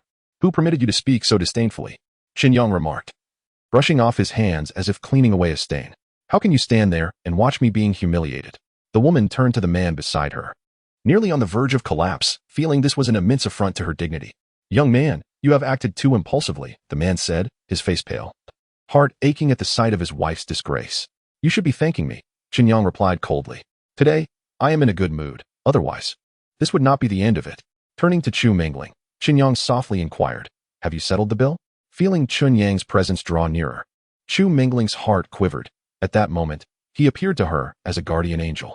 "All right, let us depart," Chen Yang stated, taking her hand as he eagerly sought to leave this place, no longer harboring any fondness for its proprietor. "Wait." A stout figure obstructed their path. "You think you can leave after harming me? It won't be that simple." The man had discreetly contacted security, and reinforcements would soon arrive. "Are you implying you are Mr. Xiaodong, the CEO of Yike Group?" Chen Yang asked, a smile curling at the corners of his mouth as he faced the obstruction. "Indeed," the man replied, pride evident in his tone. As one of the prominent business leaders in Tianyu City, such a title often intimidated many. Yet, he was unaware that Chen Yang was not among those easily daunted. "Are you truly intent on preventing our departure?" Chen Yang inched closer, his gaze sharp like a blade. "Soon enough. Even if you wish to let us go, we may not be inclined to leave." Despite not revealing any overt aura, Chen Yang emanated an overwhelming pressure that compelled the stout man to retreat involuntarily. "Mr. Xiao." At that moment, a group of security personnel swiftly arrived on the scene, summoned by Xiaodong's notification. With their support, the stout man regained his composure and commanded loudly, "He attacked me. Surround him at once." Dozens of trained security guards promptly responded, swiftly forming a perimeter, clearly accustomed to such tasks. In the face of this situation, Chen Yang refrained from taking further action, instead observing with a smile. He had no intention of employing his extraordinary abilities to resolve the matter, protecting Chu Mingling behind him. Chen Yang adopted a playful demeanor and remarked, "These security guards ought to serve the entirety of Yike Plaza, yet you have chosen to employ them as your personal bodyguards. And what of it? This entire area belongs to my husband." The woman, who had previously fallen to the ground, suddenly stood tall, her face brimming with pride and provocation. "Are you frightened now? It is too late. If you wish to leave, there is but one condition: kneel down and crawl out." Aha! Her arrogance knew no bounds. As she was determined to teach Chen Yang and his companion a lesson, particularly in retaliation for that earlier slap. "Get out of my way," she exclaimed, forcefully pushing aside the security guard blocking her path, making her way toward Chu Mingling with the intention of striking her again. The ethereal beauty of Chu Mingling sparked envy within her. With such exquisite looks, was she attempting to entice other men? "Not on my watch." Slap. A resounding sound echoed as Chen Yang preemptively struck the woman on the opposite side of her face, sending her sprawling. Thud. With a dull thump, she collided with an object, losing all capacity to resist. The woman crashed into a security guard, struggling to rise, blood pouring from her mouth mixed with a few broken teeth. This blow had been brutal, nearly costing her half of her teeth. "Husband." Her eyes brimmed with hatred, her heart ablaze with fury. Even surrounded by numerous security guards, she found it inconceivable that she had suffered such a severe blow, and the thought of murder began to take root in her mind. "You little beast, you are utterly audacious," bellowed the short, stout man. "Seize him and take him to the security room. You claim Yike Square is yours." Chen Yang interrupted, questioning the man. "I recall that Yike Group belongs to the Huang family." "The Huang family?" The stout man sneered. "Here, I am the one who calls the shots. Even if Director Huang were present, he could not protect you." "Oh, really?" A playful smile danced on Chen Yang's lips as he pondered whether this man could maintain his bravado. "I will make a phone call." Faced with the eager security guards, Chen Yang's gaze sharpened, an invisible pressure halting everyone in their tracks. Having endured countless life and death trials, even the slightest aura he exuded was sufficient to intimidate these guards. "Let him strike," Xiaodong said coldly. "I wish to see who dares to come to your aid today." Chen Yang smiled faintly, gently grasping Chu Mingling's hand beside him as a gesture of comfort, then retrieved his phone from his pocket, dialing a number etched in his memory. Although the business card from the elder of Yike Group had long since vanished, that crucial phone number was firmly entrenched in his mind. Beep. The call rang once before being answered. Hello? Is this Mr. Chen? The elder's voice came swiftly from the other end. Chen Yang was slightly taken aback. How did you know it was me? This number is known only to a few close friends. Outsiders have no way of knowing. The elder chuckled heartily. In terms of both wealth and martial prowess, he was among the elite in this city, though he had since withdrawn from the world. The number of individuals who possessed his private contact information was limited to a select few, each of whom held significant influence. Are you preparing to reemerge? The elder inquired excitedly, recalling how Chen Yang had showcased extraordinary martial skills during their last encounter, achieving a breakthrough in just half an hour of practice. Since that moment, he has been savoring the presentation daily, each time as if he were uncovering a new world, a discovery he cherishes immensely. Having just returned to Tianyu City, Chen Yang calmly inquired, by the way, is there someone named Xiao Dong in the Yike Group? Xiao Dong felt a twinge of unease. Did he know the upper echelons of the group? Impossible. In an instant, Xiao Dong dismissed that notion. Thanks to the trust bestowed upon him by the current chairman, Huang Yuan, he had swiftly ascended to the position of head of Yike Plaza. Wielding control over billions of funds, capable of amassing wealth with the slightest manipulation, Xiao Dong inwardly scoffed. This individual probably only knows a minor supervisor at Yike and mistakenly believes he has connections to significant figures within the confines of Yike Group. Aside from Chairman Huang Yuan, no one could instill fear in Xiao Dong. Chapter 94. A deep regret on the other end of the line. The elderly man was filled with confusion. Having been retired for many years, he was familiar only with a few former colleagues, and the mention of this individual perplexed him. How do you know him? The old man inquired cautiously, sensing something amiss. Well, Chen Yang explained. My girlfriend and I were merely strolling around when this manager Xiao accused us of polluting his air and demanded that we leave. He even claimed to be the boss here, asserting that even Director Huang couldn't assist. Chen Yang's tone was calm, yet it sent chills down the old man's spine, leaving him nearly breathless. It was unthinkable that one of his employees had offended such a formidable figure. If the situation escalated, the consequences could be dire. Despite never having heard of Xiao Dong before, the old man felt an overwhelming urge to deal with him immediately. This is utterly absurd. He cursed silently, fearing that Chen Yang's anger might ensnare him as well. He quickly forced a smile and said, Please do not be upset. Let me speak with him. Here you go. Chen Yang gestured towards Xiao Dong. Looking for me? Xiao Dong smirked, a cold smile creeping onto his lips. Today, he had no intention of letting Chen Yang off easily. He resolved to teach the young man a lesson, making him aware of the repercussions of crossing him. Hello, I am Xiao Dong. Who might you be? He asked haughtily, puffing out his chest. Yet, contrary to his expectations of a submissive voice, a thunderous roar erupted from the other end. Who is this imbecile? Have you lost your mind? The voice of the elderly man blazed through the phone, his fury palpable even over the distance. Pacing anxiously in his room, the old man shouted into the phone. This individual is our group's most esteemed guest. We cannot show him any disrespect. Do not move. I will be there shortly. Xiao Dong was taken aback. It had been a long time since he encountered someone who dared to speak to him in such a manner. In his indignation, he retorted, Who are you? Which department do you belong to? I am Dog Licking, a retired individual. The old man seethed, nearly stomping his feet in frustration. He wished he could leap through the phone to reprimand Xiao Dong. Hand the phone to that gentleman immediately. Oh. Xiao Dong mechanically passed the phone to Chen Yang, muttering, Dog Licking? This retired old man dares to speak to me like that. He must be out of his mind. Suddenly, the name Dog Licking struck him like a bolt of lightning. Xiao Dong recalled that the former chairman of the Yike Group was indeed Dog Licking. This is impossible. Xiao Dong's complexion turned ashen, as if he had plunged into an ice cellar. If it was truly that esteemed chairman, today's affair could prove exceedingly troublesome. Chen Yang calmly concluded the call, observing Xiao Dong's pale face, and remarked lightly, You seemed rather dismissive of him earlier. Now, it appears the circumstances have shifted. Xiao Dong was on the verge of tears, forcing a bitter smile as he stammered, How was I to know you were acquainted with Chairman Huang? At that moment, he longed to slap himself several times. Dog Licking's final words compelled him to remain on the spot, awaiting the inevitable. He now dares not flee. Standing there in a daze, filled with deep regret, Xiao Dong inwardly lamented. This youth is not merely a destitute student, but rather a formidable figure capable of commanding the winds and rain. In Tianyu City, the Yike Group stands like a magnificent twin tower, towering against the skyline. It is the very heart of commercial decision-making, propelling the vast machinery of enterprise forward day by day. In the conference room atop this edifice, Chairman Huang Yuan is seated among a cadre of executives, deliberating on the developmental blueprint for the upcoming season. Suddenly, the shrill ring of a mobile phone disrupts the solemn discourse. Huang Yuan furrows his brow. The only individuals capable of interrupting his meeting are a select few important figures. He raises his hand to pause the meeting, retrieves his phone, and the name displayed on the screen sends a jolt of alarm through him. It is his father calling. What could it be this time? Huang Yuan muses, recalling the last incident when his daughter Jiechi was in peril. He swiftly answers, only to be met with the furious voice of his father, Huang Lixing. You must come to Yike Square immediately.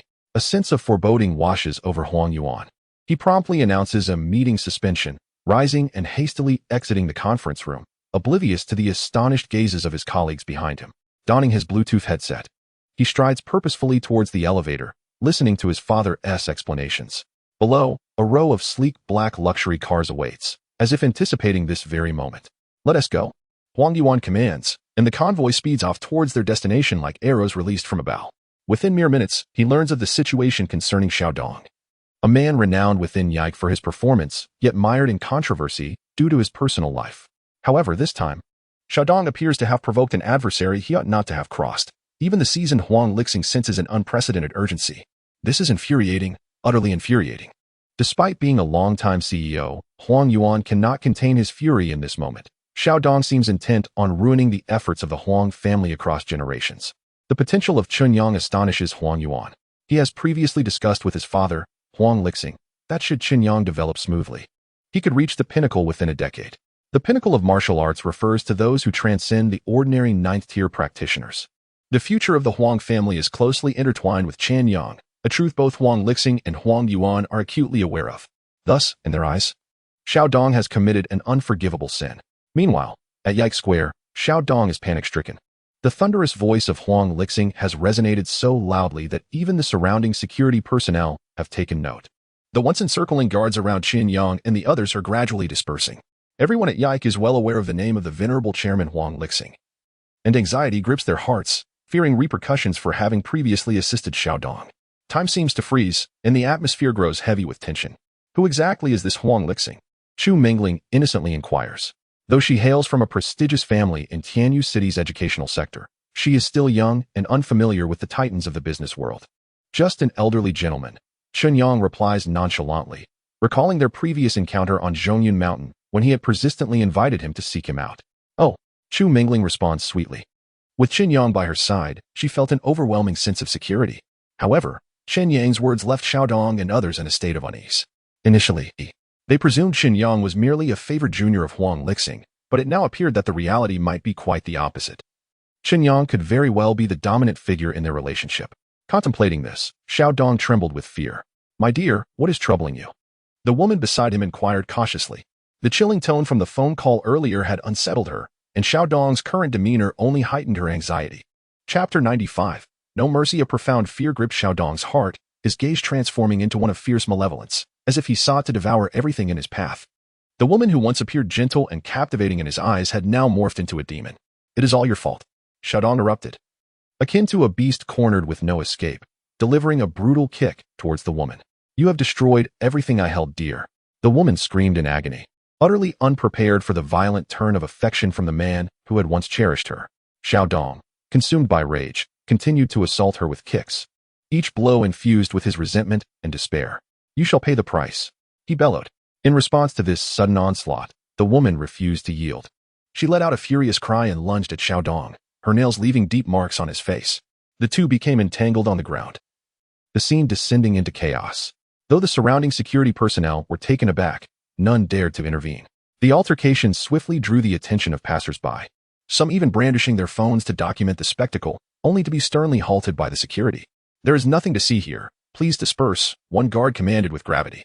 The crowd gradually dissipated, leaving the entrance of the boutique in disarray, its business inevitably affected.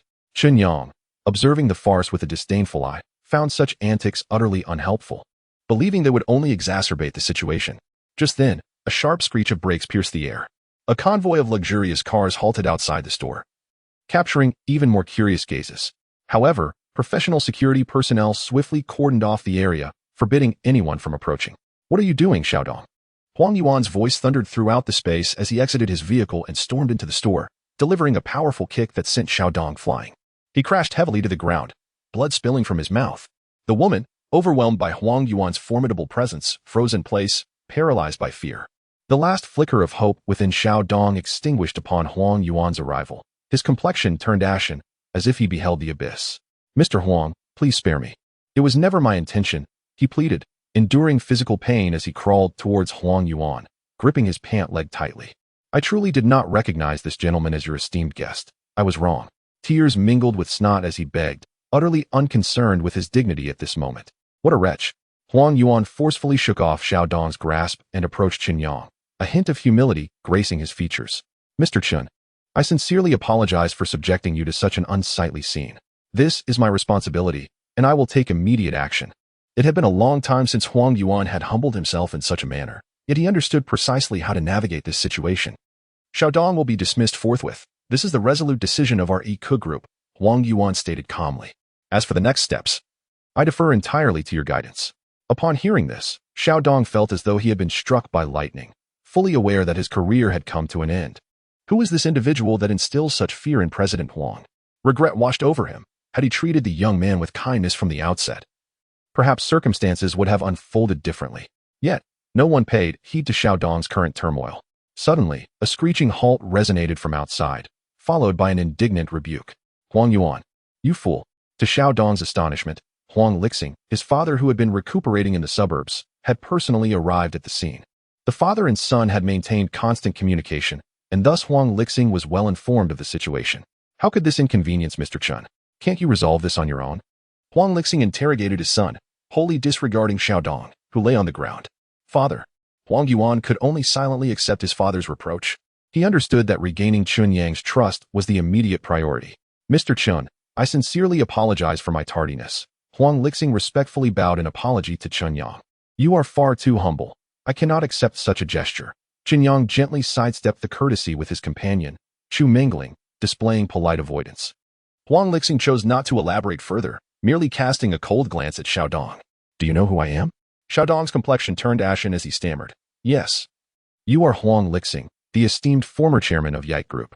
It's fortunate you still remember my name," Huang Lixing remarked. "But how could you have forgotten the rules I established?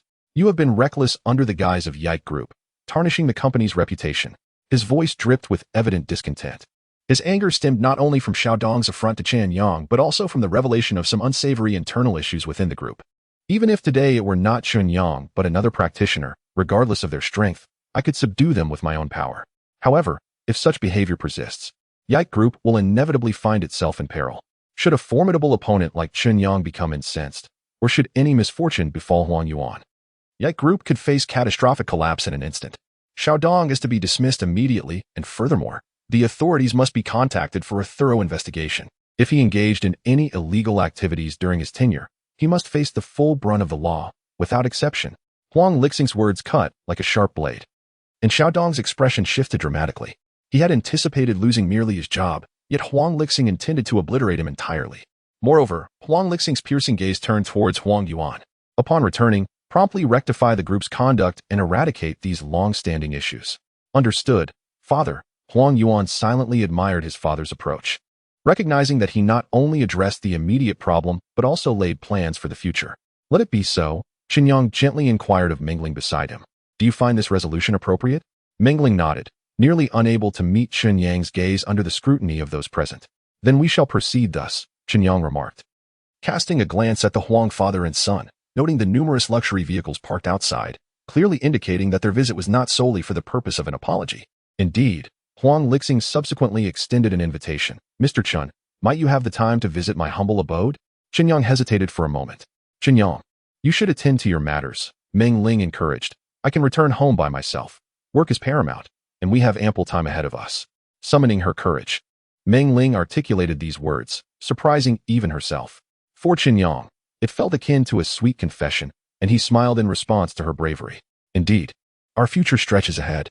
For practitioners, once one attains the state of nirvana, lifespan is no longer bound by a century. With sufficient strength, life can be perpetually extended." Chapter 96. Catastrophic Consequences. Tianyu City is the birthplace of the Huang family's rise to prominence. 2 centuries ago, it was merely an inconspicuous village. The ancestors of the Huang family embarked from here, establishing a successful enterprise in Bash province before returning to Tianyu City to found the Yike Group. It was not until several decades ago that a prodigy named Huang Licking emerged, achieving the formidable 7th stage of cultivation and propelling the Yike Group to unprecedented heights. In commemoration of this illustrious history, the Huang family acquired the entire village, transforming it into a sacred family site where grand sacrificial ceremonies attract innumerable spectators annually. Yet, at this moment, with the spring festival still over half a year away, the sacred site lies in an unusual stillness, guarded by only a few sentinels. The afternoon sun casts a warm glow, and as the guards doze, a thunderous roar of engines pierces the tranquility from afar. Almost simultaneously, an urgent command crackles through the intercom. Open the gates, quickly. In a flash, a luxurious convoy races through the entrance. At the heart of the convoy, Chen Yang reclines with his eyes closed, having resolved to reveal his true identity, a choice made after considerable contemplation.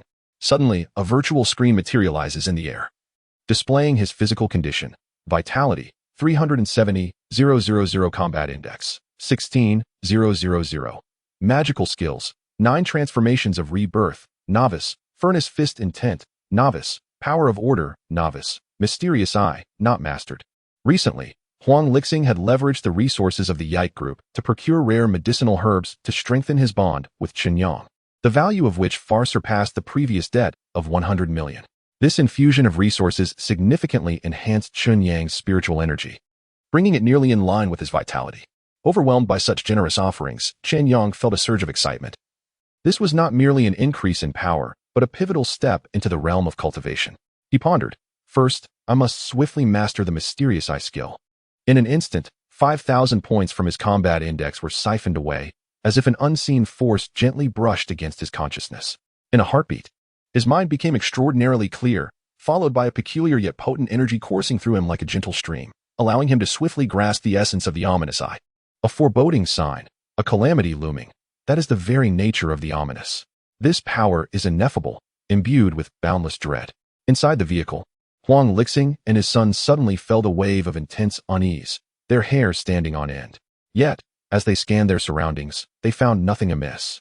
And the inexplicable panic dissipated just as quickly. The father and son exchanged a glance. Though perplexed, they could only suppress their alarm for the moment.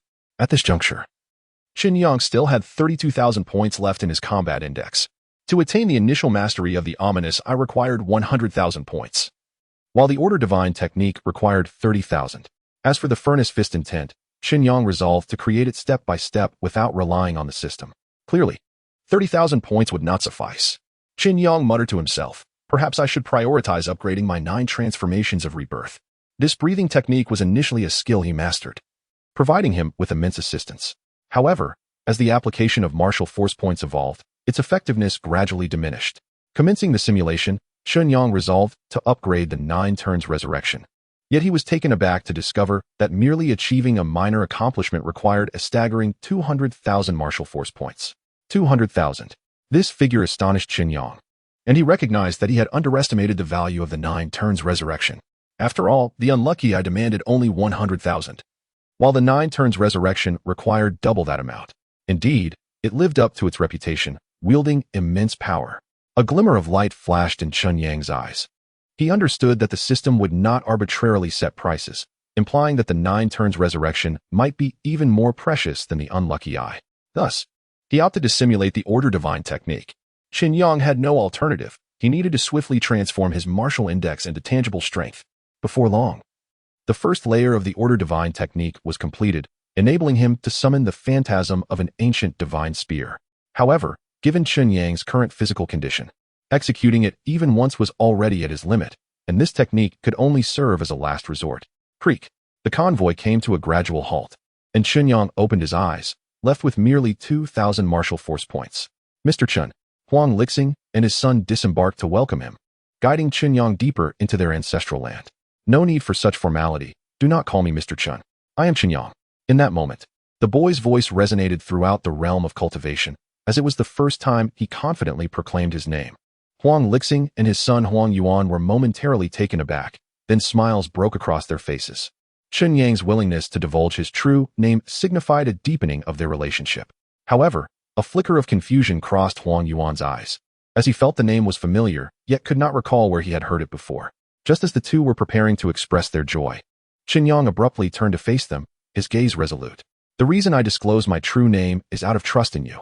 With the hope of partnering with the Huang family, Chen Yang's words were direct and devoid of any pretense. Should you assist me on my path to cultivation, the rewards I shall offer in the future will be 100-fold of what you see today. Huang Lixing and his son did not doubt him, for the young man's talent was indeed astonishing. Yet, Chen Yang's tone soon turned grave. However, regarding my origins, it must remain confidential for the time being. His eyes gradually shifted to a profound crimson hue, and peculiar blood-red symbols emerged within his pupils. Remember my true visage, but never disclose it to anyone, lest you invoke catastrophic consequences. Each word resonated with weight and authority, akin to an ancient incantation that instilled fear in the heart. An invisible yet potent force stealthily permeated the bodies of Huang Lixing and his son, warning them that betrayal would lead to dire repercussions. At that moment, a spark of realization ignited in Huang Yuan's mind, and he finally recalled Chen Yang's identity. He was among the standout figures on a list compiled by his subordinates regarding the remarkable cultivation talents that had emerged following this year's college entrance examination, complete with a corresponding image for confirmation. Yet, his current strength was simply unfathomable.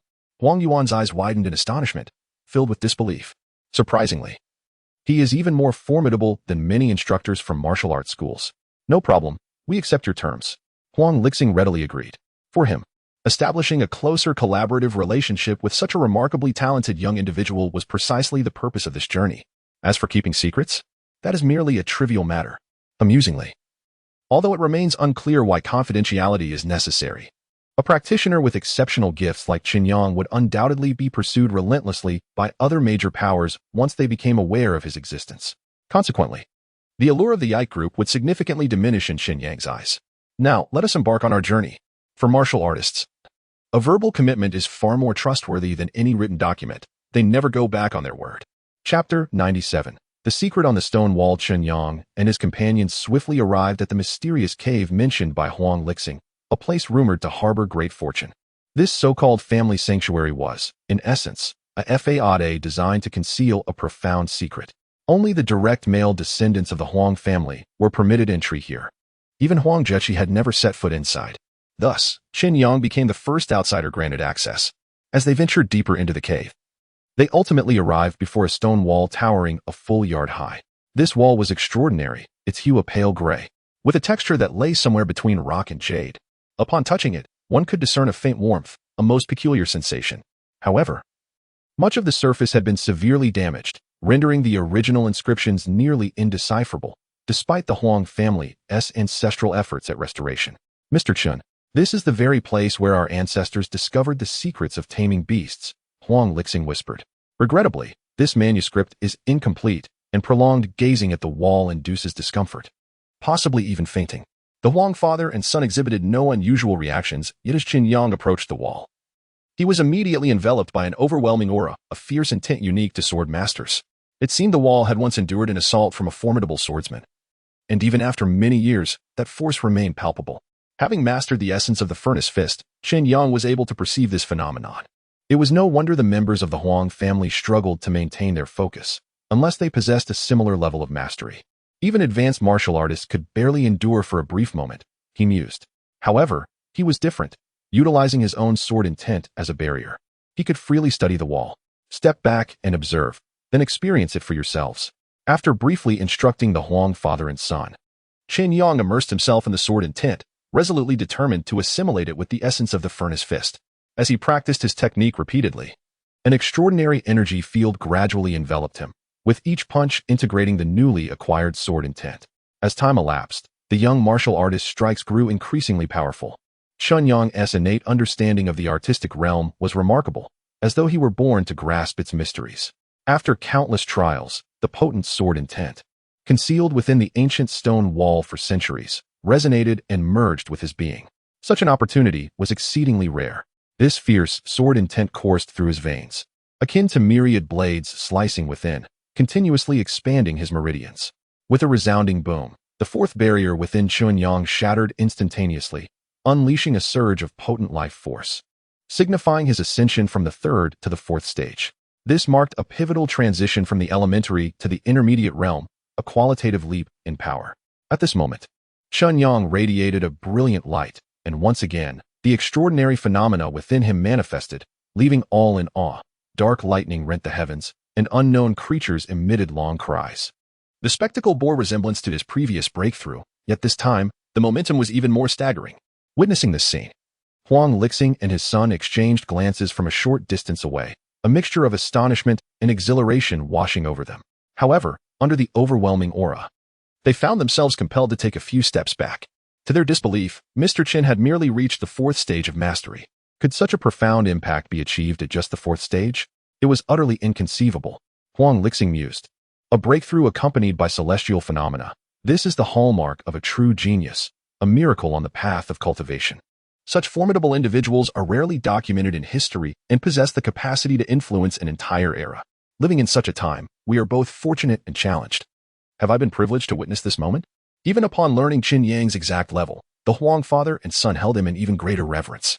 They recognized that even when facing a 4th stage warrior, his potential far exceeded that of a 9th stage master. They resolved to forge a close connection between the Huang family and Chen Yang. Dog Licking silently vowed that this young man was destined to become a legend, achieving great feats that many warriors could only dream of. Yet, he found himself in a quandary. His family's most outstanding daughter, Huang Jieqi, seemed to lose her luster in Chen Yang's presence. Moreover, Chen Yang had already found his beloved. This posed a dilemma for Dog Licking. He delved into Chu Mingling's background, discovering that her family was on par with the Yike group in strength. Even more astonishing was her rare blue light martial arts talent, a gift that appeared once in a century. In comparison, Dog Licking couldn't help but feel inadequate. "Dad, look over there," Huang Yuan suddenly exclaimed, pointing towards a stone wall deep within the cave, interrupting his father's contemplation. Before them, the stone wall was undergoing a strange transformation. The terrifying scars of 100 years were gradually vanishing, as if the wall itself was being reborn, slowly reshaping itself. The once fearsome cracks were slowly closing, akin to a wound healing itself. In just a few minutes, the wall returned to its original state, with even the inscriptions becoming clearly visible. The most striking feature was the 2 large characters carved at the top of the wall, slave scripture. As the wall rejuvenated, it began to emit a gentle glow, and many mysterious symbols appeared on its surface. Chen Yang immediately focused intently on this newly revealed classic, swiftly committing its content to memory. The slave scripture was an exceptionally unique technique capable of conquering the hearts and minds of others through powerful spiritual force, compelling them to obey unconditionally, precisely the realm in which Chen Yang excelled. Time passed, though it felt indefinite, until Dog Licking's voice finally drew Chen Yang back to reality. "Mr. Chen?" he softly called out. Chen Yang abruptly opened his eyes, the glimmering complex runes within them revealing the extraordinary experiences he had just undergone. At this moment, the Huang father and son exhaled in relief. They had been waiting before the stone wall for an entire day. When the wall had first restored itself, they attempted to record all the inscriptions, only to find that neither direct reading nor photography could capture the true essence of the words. Chen Yang stood quietly before the stone wall, seemingly isolated from the world. If it were not for the subtle shift in his aura, onlookers might have presumed he had fallen into a deep slumber. "Mr. Chen, are you able to discern the inscriptions on the stone tablet?" Huang Xiqing inquired softly, her tone imbued with a hint of reverence. The assembly was rife with curiosity regarding the clandestine teachings etched upon the stone wall. Regrettably, this wall was shrouded in a layer of enigmatic energy, accessible only to those who have attained a certain spiritual elevation. This requisite mental fortitude was precisely what Chen Yang possessed. Indeed, Chen Yang replied without turning, merely nodding gently. However, this knowledge cannot be transmitted through written form. Unless the descendants of the Huang family can transcend their limitations, no one will be able to unravel the secrets inscribed upon the wall. At that moment, Chen Yang noticed Huang Yuan in the distance, her complexion pale, evidently suffering from significant distress. "Huang Yuan, what has befallen you?" Chapter 98. Hidden Secrets. Huang Yuan had previously attempted to forcibly interpret the stone wall, resulting in severe mental distress and relentless coughing of blood. In a state of desperation, Dog Licking sought assistance. "Mr. Chen, is there any way to help my son recover?" Mental injury often signifies the potential cessation of a practitioner's path, a devastating blow for any cultivator. "Allow me to examine him," Chen Yang said, swiftly approaching Huang Yuan and gently touching his brow. Instantly, a powerful yet gentle force surged into Huang Yuan, akin to a nourishing rain revitalizing a parched land, leading to a remarkable improvement in his condition. Huang Yuan was astounded. Such a miracle surpassed his understanding. To him, Chen Yang embodied a being of supreme abilities. "We must seal this place," Chen Yang declared, a strange light flickering in his eyes as he recognized the extraordinary power concealed behind the stone tablet, suspecting it might not originate from this land. Witnessing these events, Huang Lixing's resolve to follow Chen Yang solidified further. Mr. Chen, I apologize for my presumption in investigating your background on my way here. No need to apologize. It aids our communication, Chen Yang reassured him. He then articulated his plan. I intend to participate in the entrance examination for the Martial Arts University of Tianyu City. During this time, I hope you can assist me in gathering information from the outside world. Additionally, I will entrust you with the spoils from my adventures in Zhongyan Mountain. My family remains unaware of my true capabilities, so I plan to inform them that much of what I possess was gifted by you, as it sounds more plausible. This sacred place is immensely beneficial for my cultivation, and I plan to frequent it for practice. You are welcome to join me. We can exchange insights on our training. Furthermore, for the continued development of the Yike Group, we need to initiate a significant expansion. Should we encounter obstacles in martial arts, I will address them personally. You need only announce that I am Mr. Chen. Chen Yang listed all his conditions in one breath, resembling a mysterious guardian behind the group. The Yike Group would wholeheartedly support his ascent to becoming a top-tier expert, while he would leverage his power to facilitate the group's expansion, a mutually beneficial relationship. Chen Yang was laying the groundwork for constructing his network of strength. Even the most formidable individual has limits when acting alone. Many matters still rely on teamwork. This is the map to our destination, Chen Yang said, using his internal energy to sketch a detailed map on the ground. Follow this route into the mountains, and you will discover a collection of precious beast corpses and the essence of heaven and earth. These are specifically left for you. Please dispatch someone to retrieve them promptly. These treasures contained countless invaluable resources, collected as spoils during Chen Yang's martial training, with a total worth of at least several hundred million. One more thing.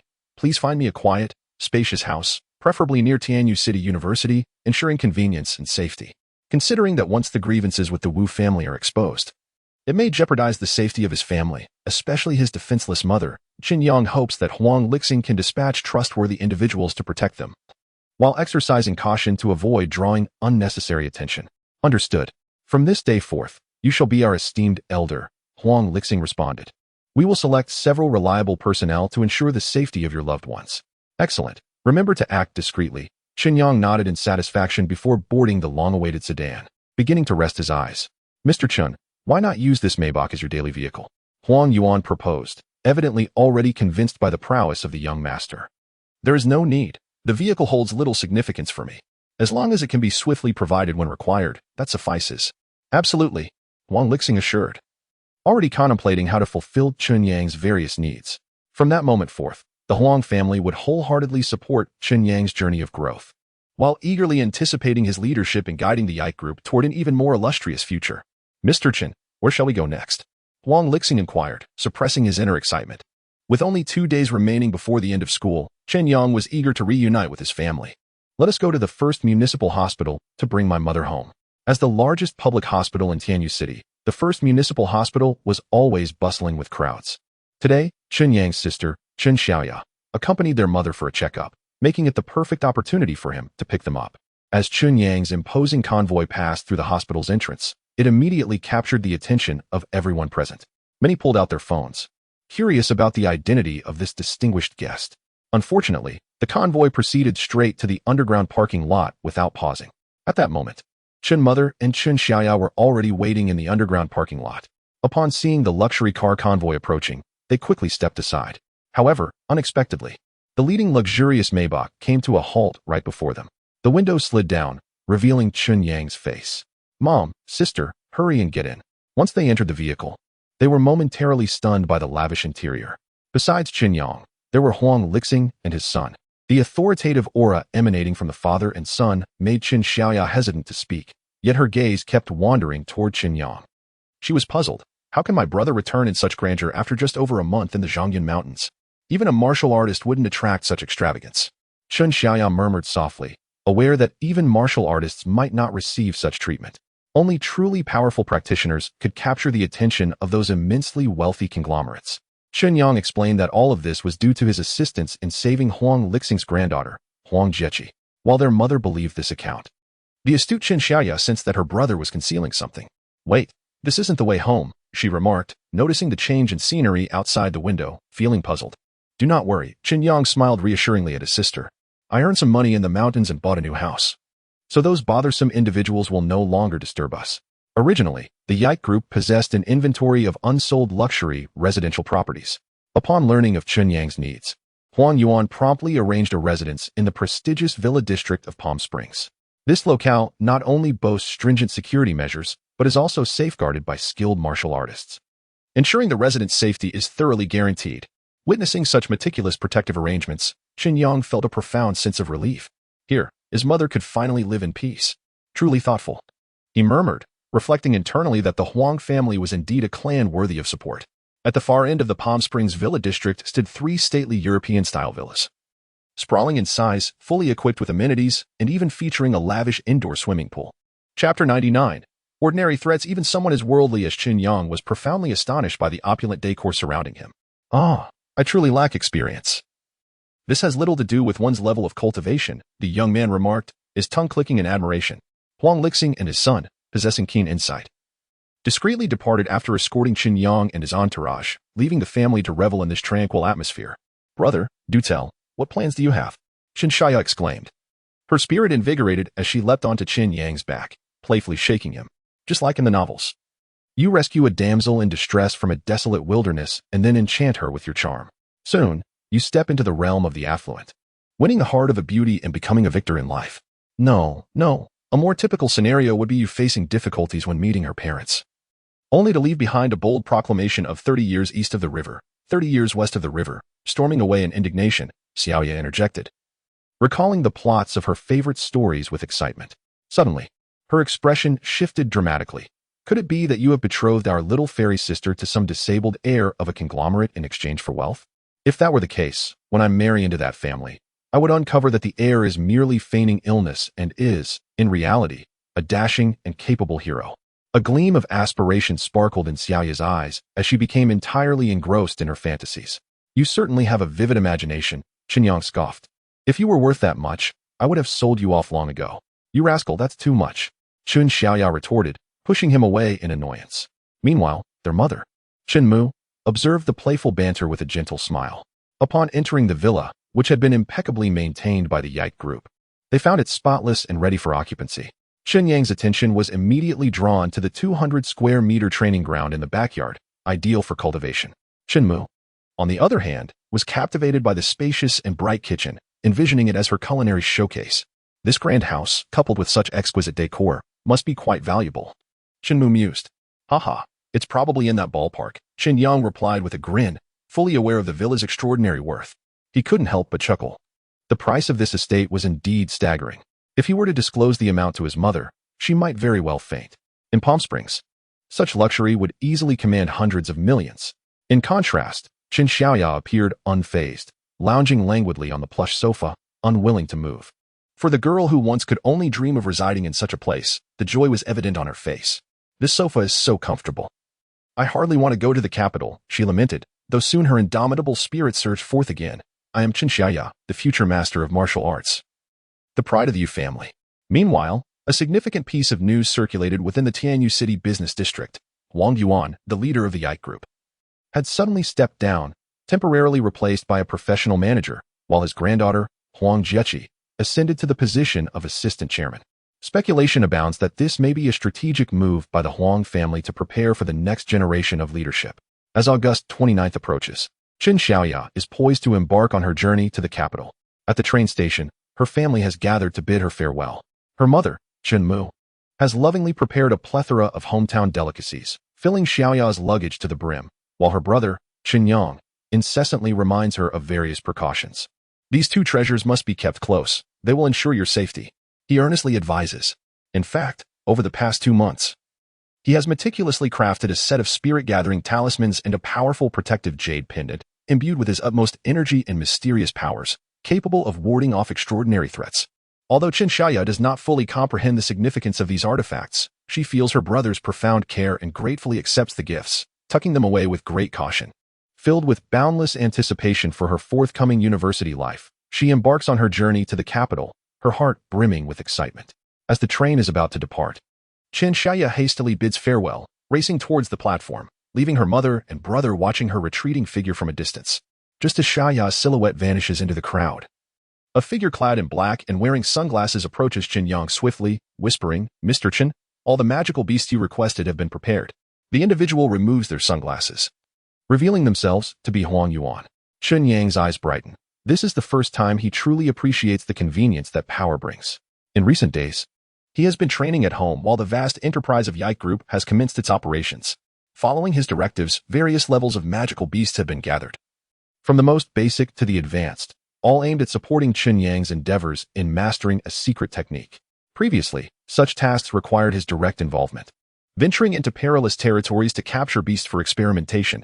Now, a mere command suffices for others to toil on his behalf. "Mother, please return home. I have matters to attend to and will be back later," he informs her. Chen Mu has become accustomed to having dedicated personnel to handle her transport, adapting more swiftly than anticipated, a testament to the affluent circumstances that prevailed during her husband Chen Fu's lifetime.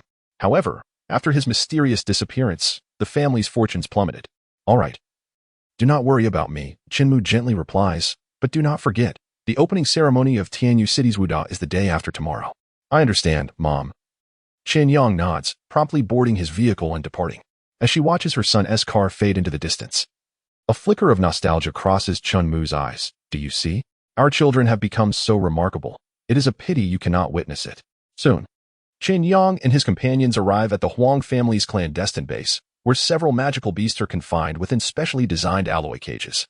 Huang Licking stands guard, as the lower-tier beasts roar and thrash in their enclosures, while the more formidable 5th and 6th-tier beasts lie in slumber, subdued by tranquilizers.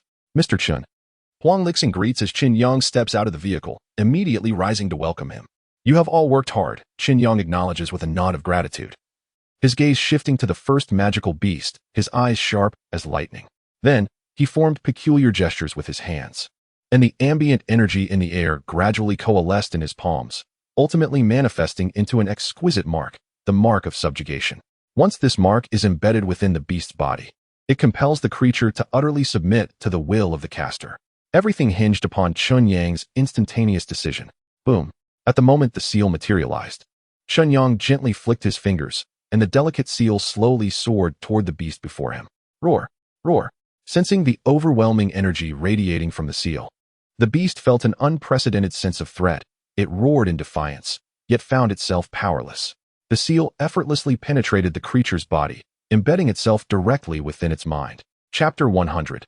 Proving particularly challenging with a muffled thud, the gaze of the monstrous beast suddenly dimmed, its life force extinguished in an instant.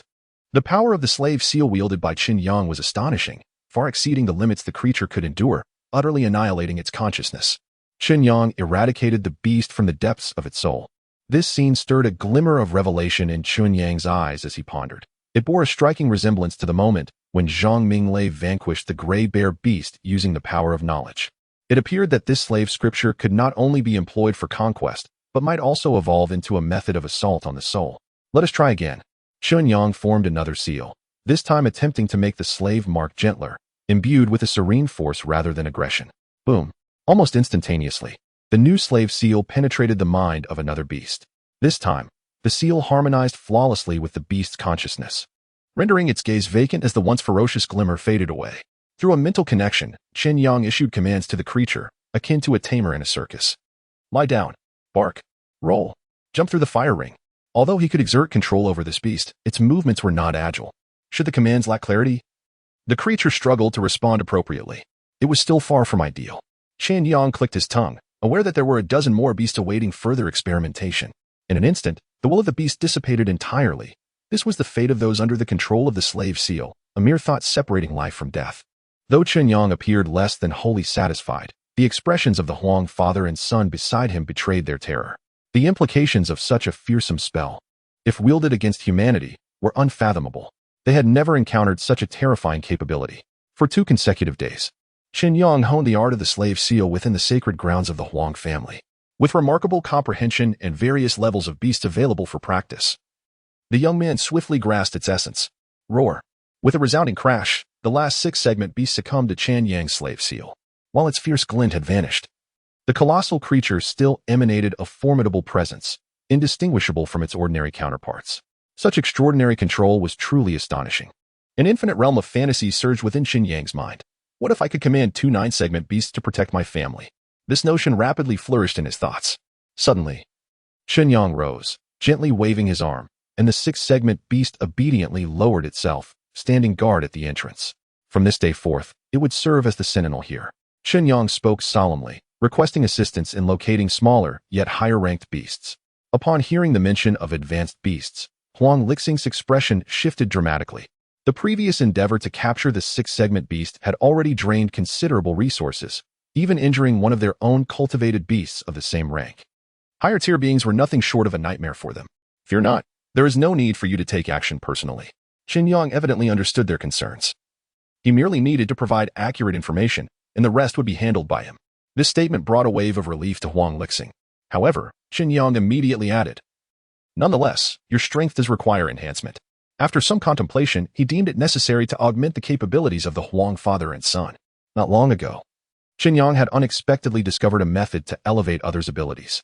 By adjusting the life force within the enslaved, he could facilitate the transfer or even concentration of power. This revelation was astonishing. It implied that, should he desire, with sufficient followers, he could cultivate a remarkable cadre of extraordinary individuals. The youth's gaze swept over Huang Lixing. "I possess a method to rapidly enhance your power, but it necessitates the implantation of a slave mark." The term slave mark struck Huang Lixing like a thunderclap, causing his countenance to shift dramatically. He had not anticipated that Chen Yang would resort to such a method on him. It was akin to signing an eternal contract, relinquishing not only his bodily freedom but also binding his very soul. "Fear not," Chen Yang stated earnestly. "To be truthful, I do not wish for you and your son to become my slaves. This is merely a requisite step to harness external forces to elevate your cultivation." Rarely exhibiting patience, Chen Yang continued, "You may ponder this carefully. If you are unwilling, we can wait 2 years to explore other avenues. How much can my cultivation be enhanced?" Huang Lixing suddenly inquired, eager to ascertain whether this transaction was worth the risk and the sacrifice of precious freedom. "With your current vitality not exceeding 60,000 units, I am confident I can elevate it to 100,000 and assist you in attempting to break through to the 8th rank of martial artists," Chen Yang asserted resolutely. The mention of 8th rank martial artist instantly ignited Huang Lixing's eyes with a gleam of hope. This was an immense temptation. Recently, through repeated practice of the furnace boxing technique imparted by Chen Yang, Huang Lixing had experienced new insights each time, even witnessing progress in his previously stagnated cultivation. His aging body appeared to regain vitality. Without such advancements, his vitality would have barely reached 40,000 units. However, relying solely on the comprehension of boxing techniques to enhance his cultivation had nearly reached its limits for someone of Huang Lixing's moderate aptitude, making further breakthroughs exceedingly challenging. Now, Chen Yang's promise to elevate him to 100,000 vitality was an opportunity too alluring to resist. "I am willing." A blush colored Huang Lixing's cheeks. Their interactions over the past few days had convinced him that Chen Yang was not a deceitful character, but rather a trustworthy companion. Thus, he resolved to entrust his fate to this young friend. "Are you certain? Should you consult with Huang Yuan first?" Chen Yang expressed surprise, not expecting this seasoned practitioner to be so decisive. "I am certain. As a father, my decision does not require my son's approval," Huang Lixing replied resolutely, his gaze unwavering. In order to manage the succession affairs of the family business, Huang Yuan was compelled to temporarily depart from the ancestral residence. "Very well," Chen Yang's low, resonant voice echoed, as he subsequently opened his mind in preparation for the forthcoming changes. Chen Yang swiftly conjured a slave seal and embedded it deeply within Huang Lixing's innermost being. With a thunderous sound, this seal unfurled like a vast net, spreading throughout Huang Lixing's spiritual realm. Chapter 101. The monumental steel. At this moment, Chen Yang felt an unprecedented weight upon his shoulders. Prior to this, he had successfully transformed various tiers of demonic beasts into his loyal subordinates. However, compared to the dominion over these beasts, mastering the intricate psyche of a complex human like Huang Lixing proved to be an arduous endeavor. The cerebral activities within the human brain are both frequent and convoluted, rendering such control exceedingly challenging. Perhaps this endeavor was not worth the effort, Chen Yang mused, yet he resolved to persevere. He summoned the energy of all lower-tiered demonic beasts, save for a singular 6th-tier beast, and through the previously established bonds, transferred this formidable vitality entirely to Huang Lixing. This influx of energy was colossal, equivalent to hundreds of thousands of units of essence blood. As it surged into Huang Lixing's being, it resembled parched earth suddenly caressed by nourishing rain, or a withered tree experiencing the rejuvenation of spring. With this amplification of power, Huang Lixing's physique began to undergo remarkable transformations. His muscles swelled, veins protruded, and he expanded with an inflation-like rapidity. In mere moments, his strength soared to an astonishing level of 120,000 units, shattering the final barriers within him. Amidst a radiant glow, the quintessential force of life was unleashed. Although in the twilight of his years, this abrupt breakthrough afforded him a qualitative leap in strength. Huang Lixing closed his eyes, savoring the profound changes occurring within his body. When he opened them once more, a satisfied smile graced his visage. Almost immediately, a powerful aura emanated from him, shocking all those with keen senses nearby. Concurrently, beneath the tranquil depths of the Yangtze River, serenity was shattered. A concealed rock formation, previously obscured by aquatic vegetation, suddenly trembled, sending surrounding fish darting in every direction. In the stillness of the riverbed, a figure sat quietly in meditation, cloaked in thick aquatic plants, with fish and shrimp considering him a refuge. Abruptly, the figure's eyes flew open, two beams of light piercing through the water's surface, as though capable of perceiving all truths. Was that the direction of the Huang family's ancestral grounds? It was astonishing that a descendant of the Huang family had attained the 8th tier. The voice that emerged was rough, having lain dormant for some time. After uttering this phrase, the figure closed his eyes again, the light dissipating, and tranquility returned to the riverbed, leaving behind a soft murmur. Quite intriguing. On the 1st of September, the day when countless new students across universities nationwide registered, Chen's mother and her son, Chen Yang, connected via video with their daughter Chen Xiaoya. Xiaoya was engrossed in merriment with her new friends, hastily exchanging a few words before abruptly ending the call, leaving Chen's mother and Chen Yang in a state of silent contemplation. This child, truly forgetful of the past. Chen's mother quipped with a smile. Chen Yang reassured his mother, "Do not worry, she has just left home. Once she acclimates to the outside world, she will yearn for this place." Since consuming the 8 treasure soup, Chen's mother's health had significantly improved. To further ease her mind, Chen Yang prepared another serving. Now, Chen's mother moved with a lightness of step, her vigor restored. "Today marks the commencement of your university journey." Chen's mother adjusted Chen Yang's collar and advised him gently, "Remember to make friends at school. Do not always be alone." "Don't worry, Mom," Chen Yang replied tenderly. Although he had heard these words countless times, he never grew weary of them. After leaving home, Chen Yang settled into the long-awaited car, heading towards Tianyu City Martial Arts University. Along the way, he dialed Huang Lixing's number. "During my time at school, please ensure the villa's security level is at its highest." "Understood, Mr. Chen," came the reply. Huang Lixing had been cultivating his skills at the Huang family ancestral grounds, enhancing his power. He had a special safety agreement with Chen Yang, which stipulated that in Chen Yang's absence, either Huang Lixing or his brother Huang Yuan would be responsible for safeguarding Chen's mother. This arrangement ensured she would receive the utmost protection while in Tianyu City. After a journey of over half an hour, the vehicle halted not far from the university. To maintain a low profile, Chen Yang chose to walk onto the campus. Before the academy's entrance stood a massive stone tablet, inscribed with the powerful characters home and country. These characters seemed to possess a magical quality, profoundly resonating with Chen Yang's soul. It was said that this was handwritten by the legendary figure Yin Xiao, leaving its imprint across martial arts academies nationwide. Although this was merely a replica, the sentiment of patriotism it exuded remained undiminished. Chen Yang had first encountered the essence of home and country amidst the beast tide. Yet compared to the profound meaning embodied in the stone tablet, that experience felt trivial. In that moment, he stood silently, eyes closed, wholly absorbing the power emanating from the depths of the stone. Passers-by, witnessing the scene, couldn't help but chuckle. Another novice attempting to find inspiration by gazing at the tablet. One teased. After all, in their youthful exuberance, they too had experienced similar moments, dreaming of becoming leaders of their era, only to realize that most were merely fleeting figures in the river of history. Over the years, it seems only Senior Yin Shi truly learned something from this stone when he first enrolled, one student remarked. "A talent like Yin Shi is indeed rare," another concurred. "I bet this junior won't last long before he leaves," a nearby girl commented. "He'll surely feel quite embarrassed upon realizing he cannot grasp anything." As the conversation swirled around them, an unexpected occurrence transpired. Chen Yang suddenly radiated a magnificent aura, an overwhelming emotion tied to his sense of home and country. This power swiftly spread, even touching the hearts of those nearby. Though this intense feeling quickly returned within Chen Yang, this moment was sufficient to demonstrate that those with true intent would ultimately uncover the extraordinary hidden within the ordinary. "How is this possible?" a group of upperclassmen exclaimed, awakening to the unbelievable. "That newcomer. It's astonishing. Are we about to witness the emergence of another prodigy like Yin Shi at Tianyu City Martial Arts University?"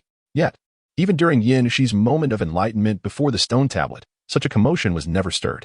The students whispered among themselves, while at that moment, Chen Yang slowly opened his eyes, his aura instantly retracting, whose profound sentiment for the nation had just resonated.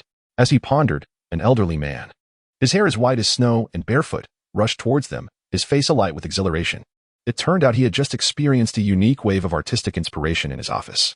Chapter 102. One of the primary objectives. This represents the key to a deeper understanding of martial arts. Mastering this essence implies a 60% likelihood of further comprehending the intricacies of the art. For the elderly man, it was akin to discovering an uncut gem, compelling him to rush towards the school gate without even donning his shoes. "Ah, it is you." The old man's gaze was sharp, swiftly locking onto Chen Yang, who stood beside the stone tablet. "Come with me. I shall personally teach you." Despite his unassuming appearance, this elder was, in truth, a master of the martial arts at the pinnacle of the 8th rank, having previously mentored another prodigy, Yin Shi. Just as Chen Yang hesitated, a furious roar shattered the tranquility. "Old he, you're here to snatch someone again? Don't even think about it." Almost instantaneously, a burly man with a flushed face appeared on the scene like a flash of lightning. "Humph, Zhang Honglian, if you truly adhere to the rules, you wouldn't be here at this moment," the white-haired elder retorted, showing no signs of backing down.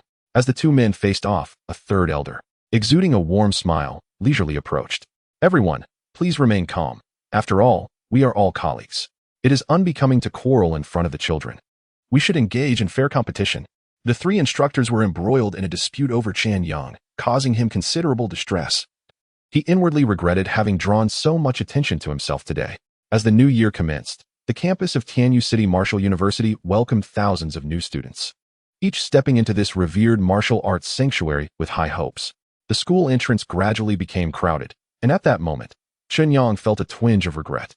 "If only I had arrived later to study that stone tablet," he thought. Months ago, during a beast tide, Chen Yang had grasped the profound essence of the nation and the world, which harmonized perfectly with the understated aura of the stone tablet at the school gate.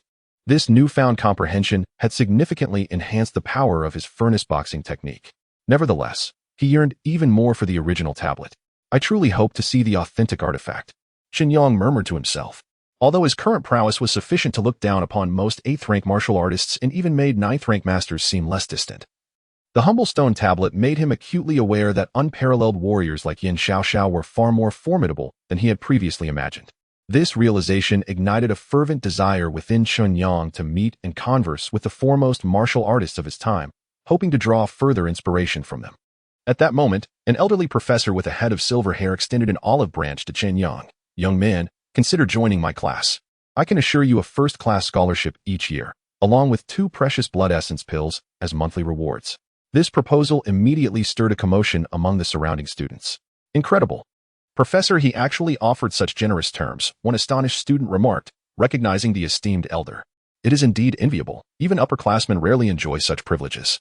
This lad has already captured Professor He's attention upon his arrival. How utterly infuriating. "Ah, if only I had lingered a while longer before that stone tablet. Perhaps I too could have experienced a moment of enlightenment." Faced with such an enticing invitation, Chen Yang, however, declined without hesitation. "Thank you for your kind offer, Professor He, but I do not require assistance at this time." At Tianyu City Martial University, students typically have 2 paths for growth. One is to follow the conventional curriculum for self-study and cultivation. The other is to showcase exceptional talent and be selected by esteemed masters to become their direct disciples, thereby gaining greater attention and support. Yet for Chen Yang, the profound cultural heritage of the school and the unique knowledge accessible to him held greater value than external resources. The professor's response to Chen Yang's answer was one of mild surprise, but he did not express anger. Instead, he regarded Chen Yang with a deep gaze before turning to leave. In his view, even if he lost a promising talent like Chen Yang, he still had equally gifted disciples awaiting discovery and cultivation. "Hey, young man, you truly possess remarkable fortitude," a bystander remarked with a smile. "To resist such a great temptation and remain steadfast in your choices." The elder with a red face laughed heartily, giving Chen Yang's shoulder a hearty slap. "Even if old he does not pursue this matter, his disciples will not let you off easily." To them, their master had been slighted, and as disciples, they felt compelled to take action. The elder observed Chen Yang's expression closely, hoping to catch a glimpse of panic. However, to his disappointment, there was no trace of fear on Chen Yang's face. It was as if everything was trivial in his eyes. What a composed child. The elder thought to himself, believing Chen Yang possessed the psychological qualities necessary to become an excellent martial artist. In truth, Chen Yang was indifferent to this so-called challenge. In his perspective, a fourth-stage martial artist was hardly intimidating. Unless the white-haired elder himself intervened, no one else was worthy of concern. Rest assured, Professor Li. Chen Yang replied with a smile, I do not intend to take on a mentor just yet.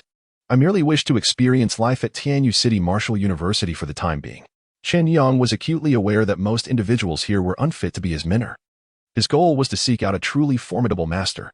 The two elders understood his unspoken intentions and ceased their persuasion. As several teachers departed, the surrounding students gradually dispersed, while Chen Yang's name swiftly began to circulate throughout the school. Unfazed by this, Chen Yang made his way deeper into the campus. Due to the numerous secrets he harbored, he opted to reside in the Palm Springs Villa area outside the school, with a dedicated vehicle transporting him each evening. Tianyu City Martial University spanned a vast expanse, even encompassing a small hill known as Dragon's Spine. After a leisurely stroll of several minutes, Chen Yang finally arrived in front of the library, one of his primary destinations for this visit. This library, steeped in history and replete with a wealth of books, was accessible only to students of the institution. After the scanner swiftly verified Chen Yang's identity, the doors creaked open. Inside, numerous individuals were quietly engrossed in their reading. With his keen insight, Chen Yang swiftly identified several foundational cultivation texts. Utilizing his extraordinary memory, he swiftly browsed through and retained all the content. Just as Chen Yang immersed himself in his studies, a woman clad in a tight-fitting outfit approached him, scoffing, "Humph, what a way to attract attention. Do you think flipping through books at such a rapid pace will leave a lasting impression?" In the face of her provocation, Chen Yang merely smiled lightly, continuing to focus on the book in his hands, entirely unfazed by external distractions. This certainly won't capture a girl's attention. It only comes across as ridiculous, the woman asserted firmly. In the Martial Arts University of Tianyu City, a place dedicated to the cultivation of warriors, she could not tolerate the frivolous behavior exhibited by Chen Yang.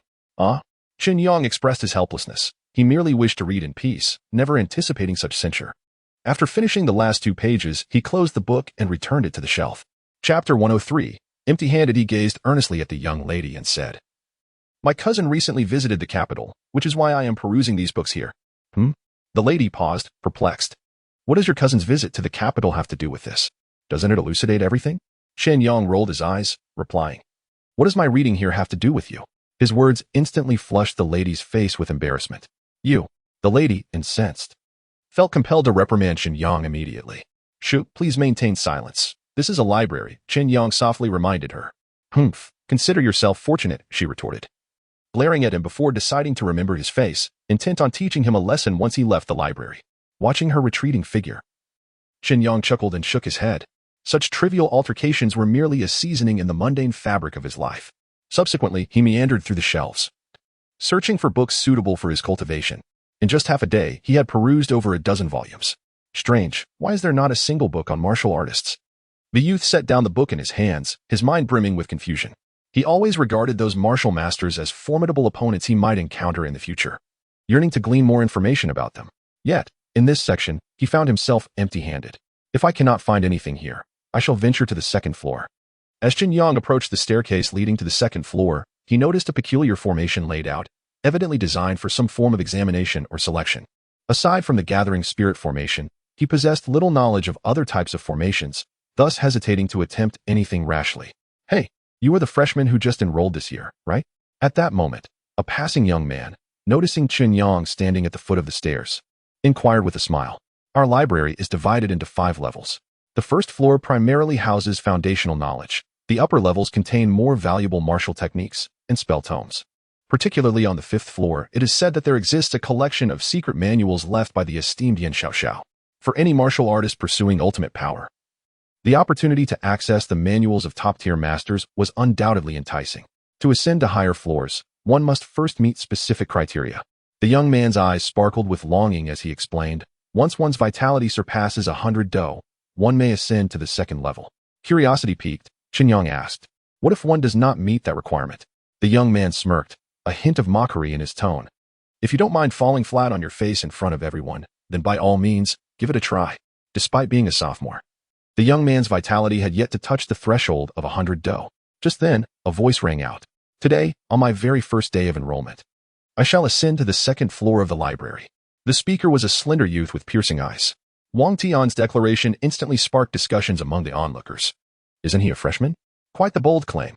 Could it be that his vitality has already reached 100 do? It seems implausible, if such extraordinary talent truly existed.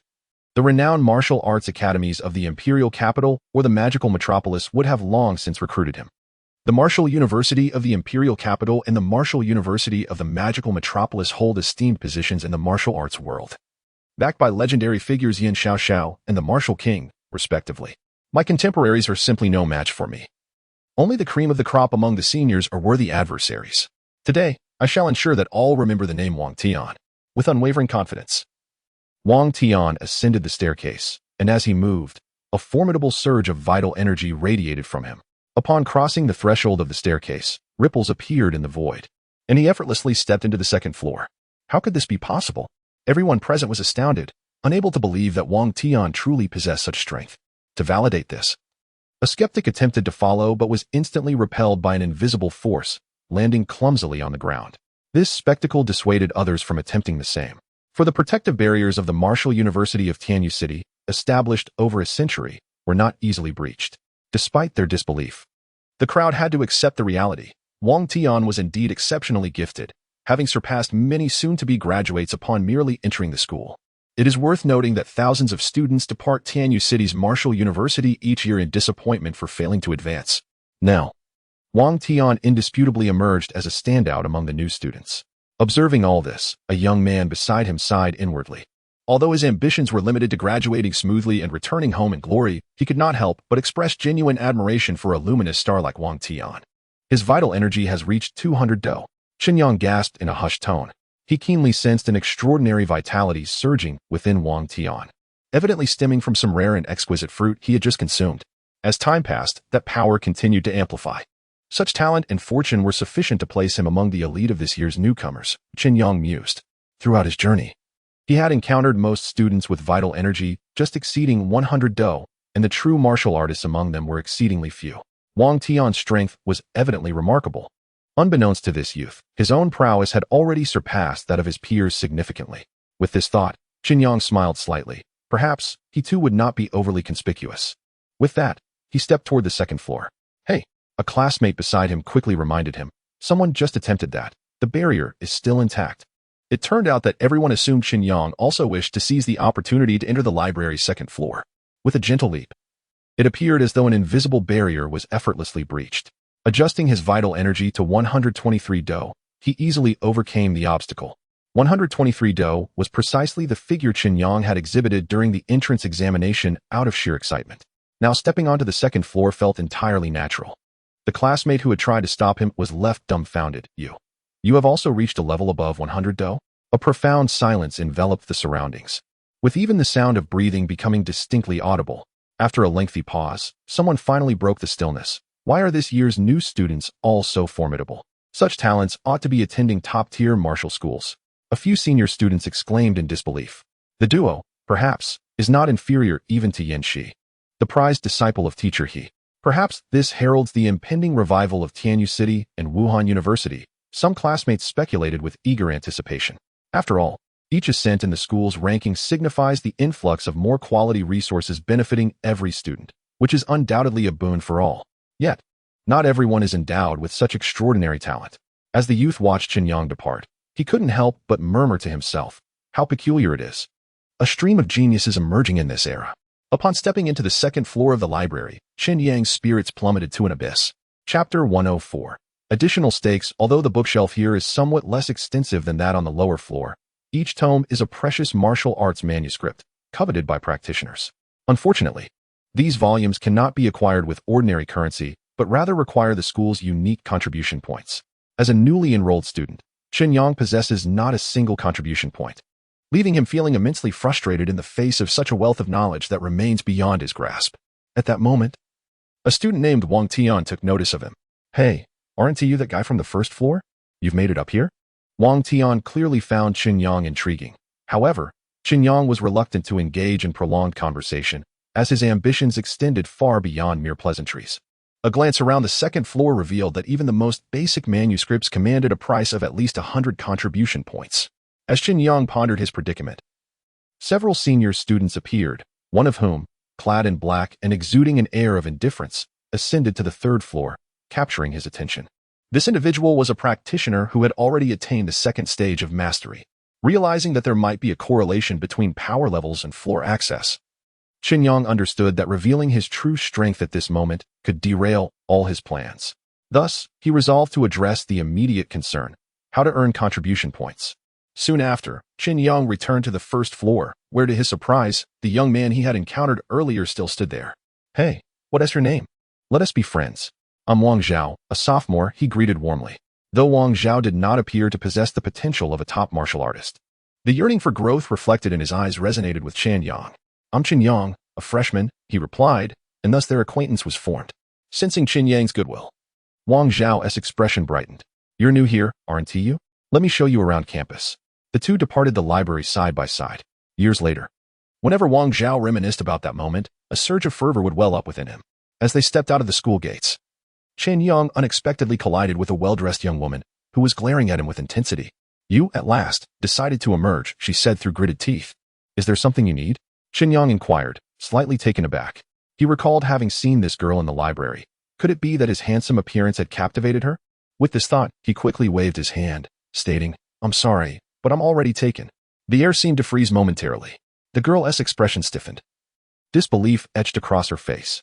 "Do you have any idea who she is?" Wang Zhao gently nudged Chen Yang, his eyes filled with admiration. "Her name is Xiao Yuma, a formidable martial artist and widely recognized beauty at Tianyu City University." "Oh, a beauty," Chen Yang mused, casting a glance at Xiao Yuma. He could not deny her striking allure, particularly the ethereal quality that made her stand out. Yet he thought to himself, "I still find my own beloved more endearing." At that moment, Xiao Yuma lost her usual composure, her body trembling slightly, her face flushed with color. She could hardly believe that a freshman dared to underestimate her so blatantly. "Ah!" Xiao Yuma let out a sharp cry, pointing at Chen Yang. "I challenge you." In the duel arena. The duel arena. Before Chen Yang could react, Wang Zhao's complexion paled in fear. This was utterly excessive. "Xiao Yuma. Chen Yang is merely a newly enrolled student." Although she realized she might be overreacting, the fury within Xiao Yuma was difficult to quell. He has insulted me. This matter must be resolved through a duel. If he gets injured, I will cover the medical expenses." "What is a duel arena?" Chen Yang inquired softly. Still unfamiliar with all of this, martial practitioners emphasize physical training and the enhancement of their vital energy. Once they become warriors, their strength becomes formidable. Yet this often renders many impulsive, leading to fierce conflicts over trivial matters. Xiao Yumao explained, previously, in martial schools, fights among students were frequent, often resulting in injuries or even fatalities. To address this issue, every martial school established a duel arena. Conflicting parties can resolve their disputes on the arena, which possesses special protective mechanisms to ensure that the defeated party does not lose their life. In short, it is an officially recognized venue for duels. Chen Yang gazed at the resolute Xiao Yumao and asked, "Are you truly determined to enter the duel arena?" "Of course," Xiao Yumao replied with a stern expression. "I know this is unfair to you, but I assure you, once I have vented my anger, I will compensate you with 100 contribution points." "Will that suffice?" From her reaction, it was evident that Xiao Yumao was not a bad person. She was merely provoked by Chen Yang's words. It is worth noting that Chen Yang's sharp tongue was far less biting than that of his sister, Chen Xieya. "Can contribution points be wagered?" Chen Yang's eyes brightened. He was in dire need of contribution points, and it seemed an opportunity had presented itself. Wang Zhao interjected, "Generally, that is permissible. Since it has come to the point of entering the duel arena, whether to settle personal grievances or merely for competition, additional stakes can be negotiated. Then this beautiful lady must possess quite a few contribution points." Chen Yang pondered a new plan. "Indeed, she has a substantial amount," Wang Zhao replied with confidence. "She is not only a prominent figure in the school but also exceptionally talented. In addition to the rewards from the school, she frequently undertakes external tasks, amassing over 1,000 contribution points. As one's cultivation level rises, earning contribution points becomes increasingly easier, and these points can be exchanged for spells and treasures, further strengthening the strong while weakening the weak." Upon understanding this, Chen Yang decisively raised the stakes. 300 contribution points. "Very well. I will compete with you in the duel arena." Chen Yang extended his hand, signaling 3, "but I require 300 contribution points." Xiao Yumao's expression darkened further. This was indeed peculiar. Why should she be the one to offer contribution points to invite this fellow to duel? She mused. Chen Yang was no stranger to such matters.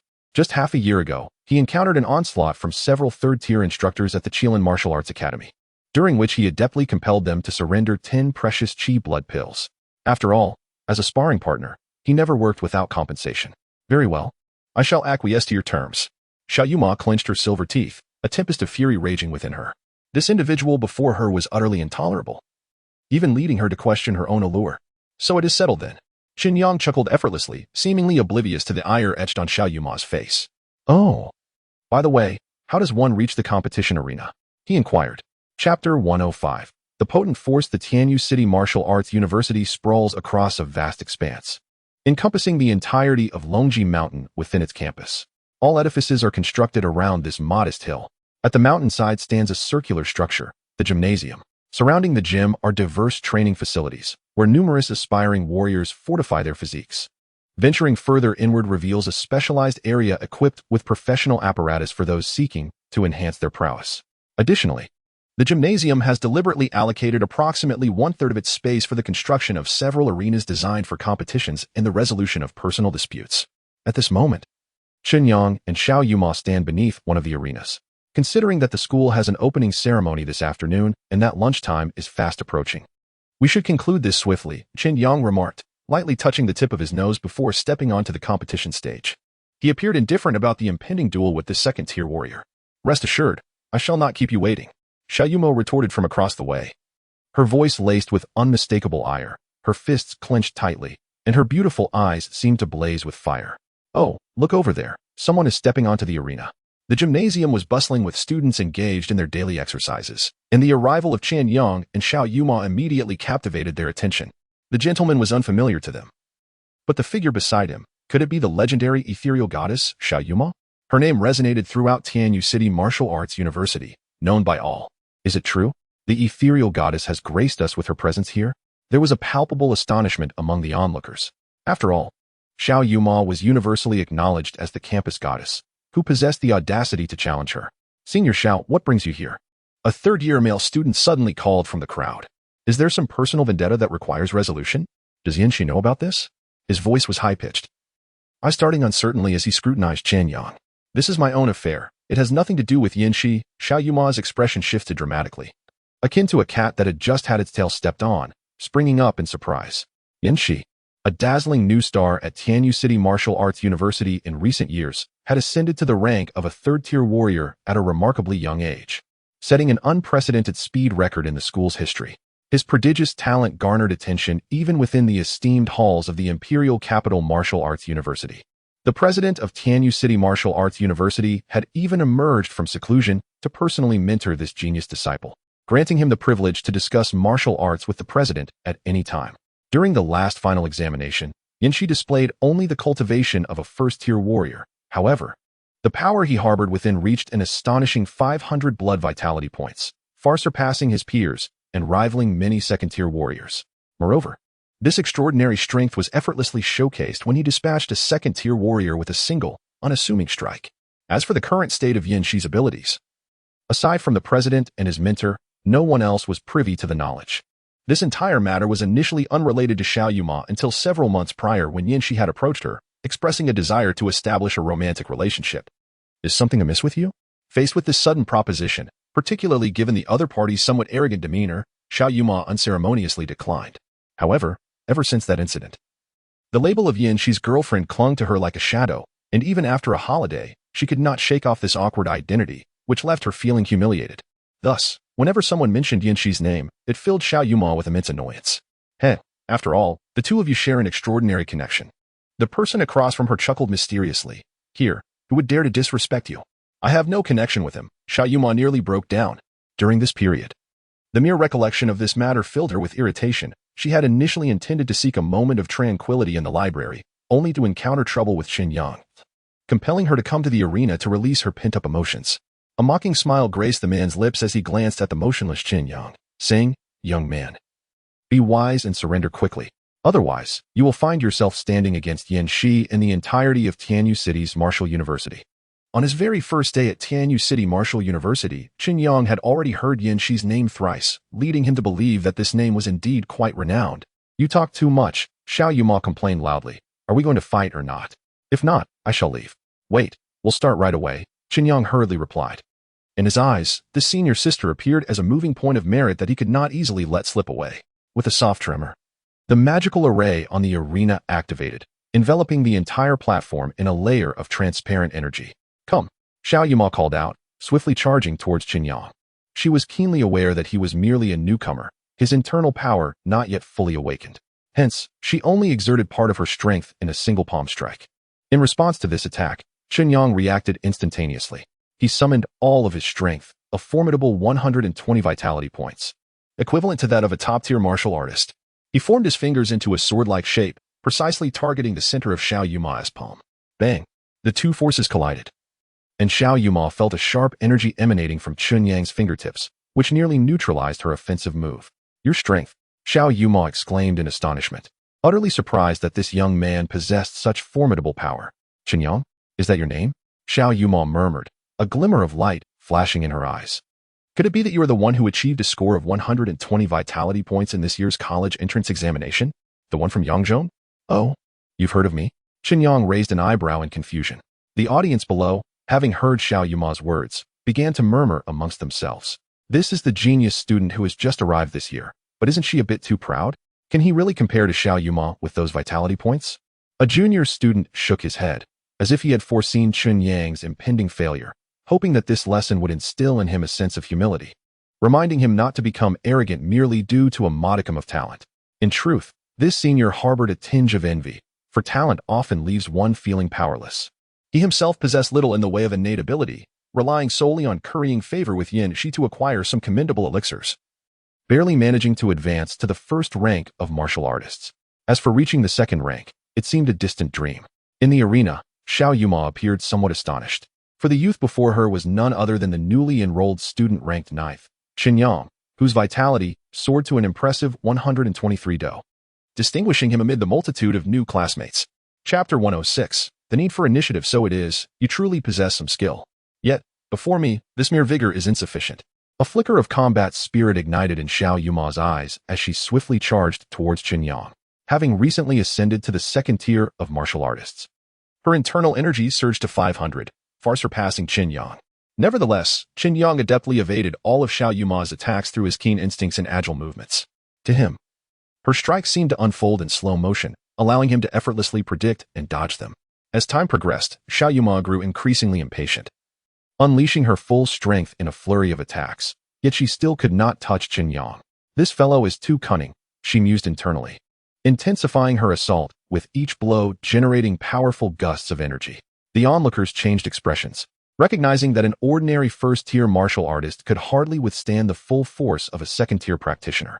Realizing he could no longer prolong the encounter, Chen Yang deliberately exposed a flaw. Just as Xiao Yuma seized the opportunity to strike with all her might, Chen Yang failed to evade entirely, resulting in him being violently propelled out of the competition area, even crashing through the protective barrier and landing hard on the ground. Well, a mouthful of blood erupted from Chen Yang's lips, his complexion instantly paling. Despite this, he understood that he had achieved his objective, to conclude this battle without revealing his true capabilities. Chen Yang coughed up blood again, a clear sign of his internal energy spiraling out of control. Chen Yang, Wang Zhao's face blanched at the sight, and he rushed forward, anxious to inquire. Do you need to go to the hospital? Chen Yang struggled to rise, but spat out another large mouthful of blood. Are you all right? Wang Zhao asked with concern. On the competition platform, Xiao Yuma finally realized that she may have been too harsh. A wave of unease washed over her, fearing she had genuinely harmed Chen Yang. Cough, cough. I am fine. Chen Yang endeavored to stifle the blood trickling from the corner of his mouth, but his pallid countenance betrayed his condition. He managed a bitter smile, his voice laced with pain. Sister Xiao, are you satisfied now? I must take my leave. He turned to Wang Zhao and said, assist me. Then he shot Xiao Yuma a fierce glare. Wang Zhao said nothing further, silently supporting him as they departed. This scene felt particularly powerless. Watching the two figures grow increasingly distant, a sense of inexplicable agitation surged within Xiao Yuma. At 2 o'clock in the afternoon, the opening ceremony for the freshman class commenced. Chen Yang arrived just as the clock struck, and the playground was already overflowing with people. Even amidst the throng, the hushed whispers of the crowd coalesced into a palpable buzz throughout the venue. Suddenly, a formidable aura swept across the entire playground, sending chills down the spines of all present. The oppressive presence seemed capable of erasing every distraction from the hearts of those assembled. Instantly, the once boisterous playground fell into profound silence, so quiet that the drop of a pin could be heard. Following this, luminous figures streaked across the sky at an astonishing speed, soaring over the stands and gracefully landing on the podium. These figures emanated a dazzling brilliance, akin to the brightest stars in the night sky. I am Zhang Yuyang, the president of Tianyu City Martial Arts University. The individual situated at the center began to speak. Amidst the multitude of gazes, only Chen Yang's eyes remained composed. Among the 4 individuals on stage, one was the venerable elder with white hair whom he encountered at the school gate earlier that day, the mentor of Yanxi. Indeed, it was the distinguished demeanor of Tianyu City Martial Arts University. Chen Yang's gaze was sharp, as if capable of perceiving all. The martial artists on stage had achieved astonishing levels of mastery, each at least at the 8th rank, while President Zhang Yuyang exuded the aura of a peak 8th rank practitioner. This was an exceptionally rare height in the realm of martial arts cultivation. Unlike those with feeble foundations who relied on external forces to attain the 8th rank, the individuals on stage had genuinely reached this level through their own prowess. Their vitality as vigorous as torches ablaze against the night sky. You shall be the new hope of Tianyu City Martial Arts University, the core strength of the future. Chen Yang observed that regardless of the era or type of institution, leaders' speeches were invariably monotonous and devoid of creativity. He could not comprehend the significance of such ceremonies. Those on stage uttered hollow words while the audience listened in confusion, culminating in mere disbandment. Now, let our student representatives take the stage. This statement piqued Chen Yang's interest. Wang Tian, He Feng, Wu Qingyang, and Chen Yang, Zhao Feng. Exactly 10 individuals. Precisely as Xiao Yumuo had previously divulged regarding the top 10 newcomers. Were they truly to take the stage? Chen Yang felt a twinge of discomfort. He disliked being the center of attention, preferring to blend into the crowd. He regretted not having restrained himself during the college entrance examination, for otherwise, he would not have drawn attention by achieving a blood vitality value of 123 with a single punch. Moreover, taking the stage seemed to offer no tangible benefits. Although Chen Yang held his own principles, he would not mind being slightly more conspicuous if sufficiently enticing rewards were offered. Despite such thoughts, he proceeded towards the podium. In earlier times, he would have been exhilarated by such an opportunity. However, now, with formidable strength, he had grown indifferent to such formalities. Upon reaching the stage, Chen Yang encountered the other 9 martial arts prodigies for the first time. With the exception of Wang Tian, the others possessed blood vitality values surpassing his own, particularly Wang Tian, whose vitality astonishingly exceeded 200. Chen Yang prudently restrained his own aura, ensuring that others remained unaware. These 10 students are our outstanding representatives, Zhang Yuyang declared with a smile, announcing that the school would bestow upon each of them a piece of 3rd-tier Xian-grade medicinal herb and 1,000 contribution points as a reward. For newly enrolled students, the concept of contribution points remained somewhat nebulous, yet the 3rd-tier Xian-grade medicinal herb struck a chord of astonishment in the hearts of all. For most, merely becoming a 1st-tier martial artist was a monumental achievement, while the 3rd-tier Xian-grade medicinal herb was a dream far beyond their reach. Thousands of fervent eyes fixated intently upon the 10 students on stage. Just as the atmosphere grew fervent, Zhang Yuyang gently waved his hand, and 10 exquisite trays were gradually presented. As the covers were lifted, the precious herbs released a fragrant aroma that wafted through the air, even reaching students at a distance, invigorating their senses. As Zhang Yuyang once again waved his arm, a gentle force infused with the fragrance of medicine enveloped the entire playground. The aroma was exceptionally potent. A single deep breath could invigorate the spirit and uplift the heart. Even those nearby found themselves unconsciously deepening their breaths. Witnessing this scene, a satisfied smile graced Zhang Yuyang's face. Do you not feel a tinge of dissatisfaction, believing that you too can possess such wonders? Indeed, many present may be strangers to one another, yet there is no shortage of individuals brimming with confidence, convinced of their equal standing among all. For martial artists, opportunities must be actively pursued rather than passively awaited. Chapter 107. The weak grow weaker today.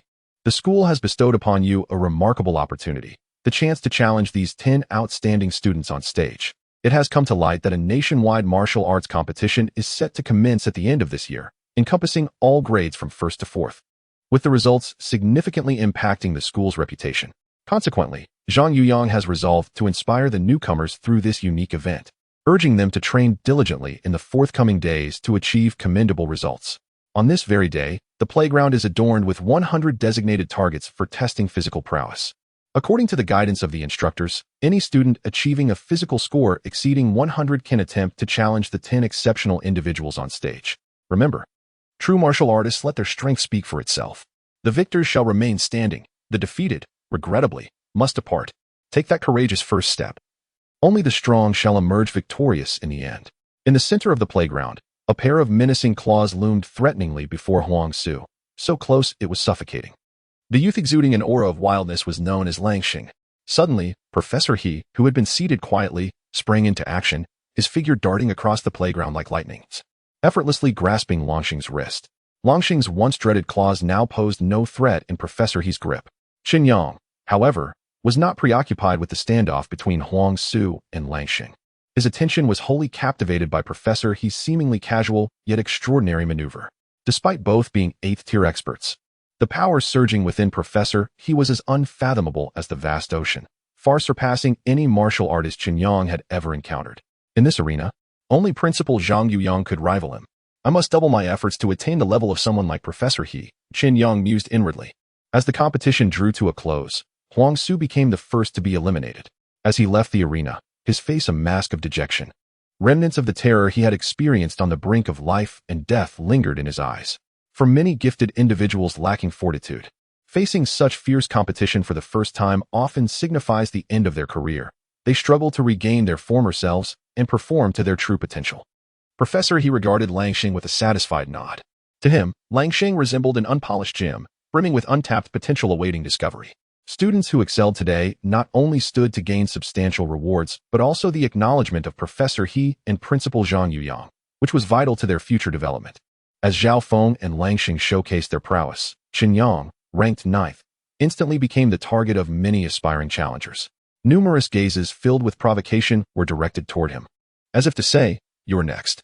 Chen Yang felt a sense of helplessness. He thought to himself, "Can't you see? I am, in fact, the most formidable one here." Soon after, a powerful youth stepped forward to challenge Chen Yang, seeking to seize the opportunity to shine. After several rounds, the challenger was effortlessly pushed out of the ring by Chen Yang's gentle yet formidable force. This act ignited the spirit of competition among the onlookers, prompting 3 more individuals to sequentially challenge Chen Yang, as they believed his victory did not adequately demonstrate his exceptional prowess. Ranked 9th in strength, many mistakenly assumed he was the weakest among them. Finally, after enduring for consecutive provocations, Chen Yang could no longer contain his frustration. In response to the 4th challenger, his expression turned serious. With a nimble step, he deftly evaded the opponent's attack and swiftly closed the distance. His right hand shot up. Fingers spread apart like a colossal palm, producing a sharp whoosh as it struck fiercely against the challenger's face. A resounding bang echoed throughout the arena. The challenger, a burly young man, felt as though he had collided with a massive boulder. His face contorted in an instant, and he staggered backward, ears buzzing and vision blurring. Ultimately, he clumsily collapsed onto the ground, his face a mix of sweat, tears, and blood. Chen Yang's intention was to issue a warning to all: "Do not underestimate me." He refrained from further attacks, simply pushing his opponent off the stage. The young man, struggling to regain his balance, wore a ghastly expression. The public humiliation of such a blatant defeat was a profound affront to his dignity. Yet, this was precisely the effect Chen Yang sought to achieve. Although the blow did not inflict significant harm, its shock value far surpassed any previous encounter. It conveyed to everyone that should they wish to challenge him further, they must be prepared to endure similar humiliation. The brave first challenger, clutching his swollen cheek, could do nothing but leave in silence. After all, this was a battleground where all means were permissible. Chen Yang's resolute response indeed deterred the subsequent challengers. They feared losing face more than experiencing physical pain. Soon after, some even attempted to test the capabilities of the top-ranked Wang Tian. Perhaps, they speculated, he had made the least progress in the past 2 months. However, reality swiftly dispelled such fantasies. Wang Tian unleashed a mysterious finger technique, his power coalescing into a radiant beam that effortlessly pierced through the challenger's arm, reaffirming his invincible status. Wang Tian's martial prowess was unparalleled.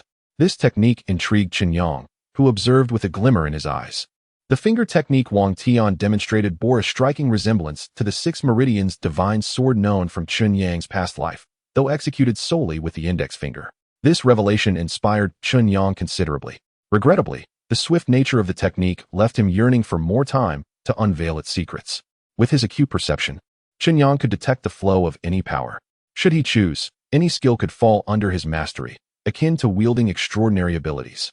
Among the next 16 competitors, many possessed exceptional talents. Over the course of 2 months, their strength surged remarkably, with the most formidable achieving an astonishing vitality level of 180. Ultimately, 4 of the original top 10 were defeated, while the remaining 10 emerged as the new stars of the 2022 cohort, earning the admiration of all the newcomers. At the conclusion of the ceremony, Zhang Yuyang announced that the top 10 individuals each month would have the opportunity to receive additional abundant resources for their studies. Missing this opportunity would mean further widening the gap between oneself and the elite competitors. Unless one is graced with extraordinary fortune, it is challenging for ordinary students to keep pace with those at the forefront. The strong continue to grow stronger, while the weak become increasingly vulnerable. This vast land belongs to the mightiest empire. If we were to liken this empire to a colossal dragon slumbering upon the earth, then the capital city would be the head of that dragon, steering the fate of the nation.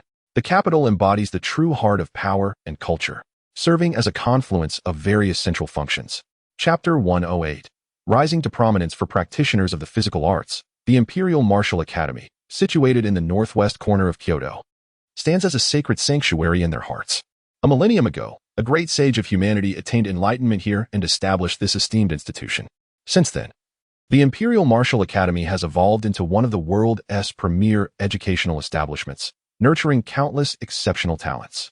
Now, as a member of the 2022 freshman cohort, Chen Xiaoya has gradually acclimatized to life here.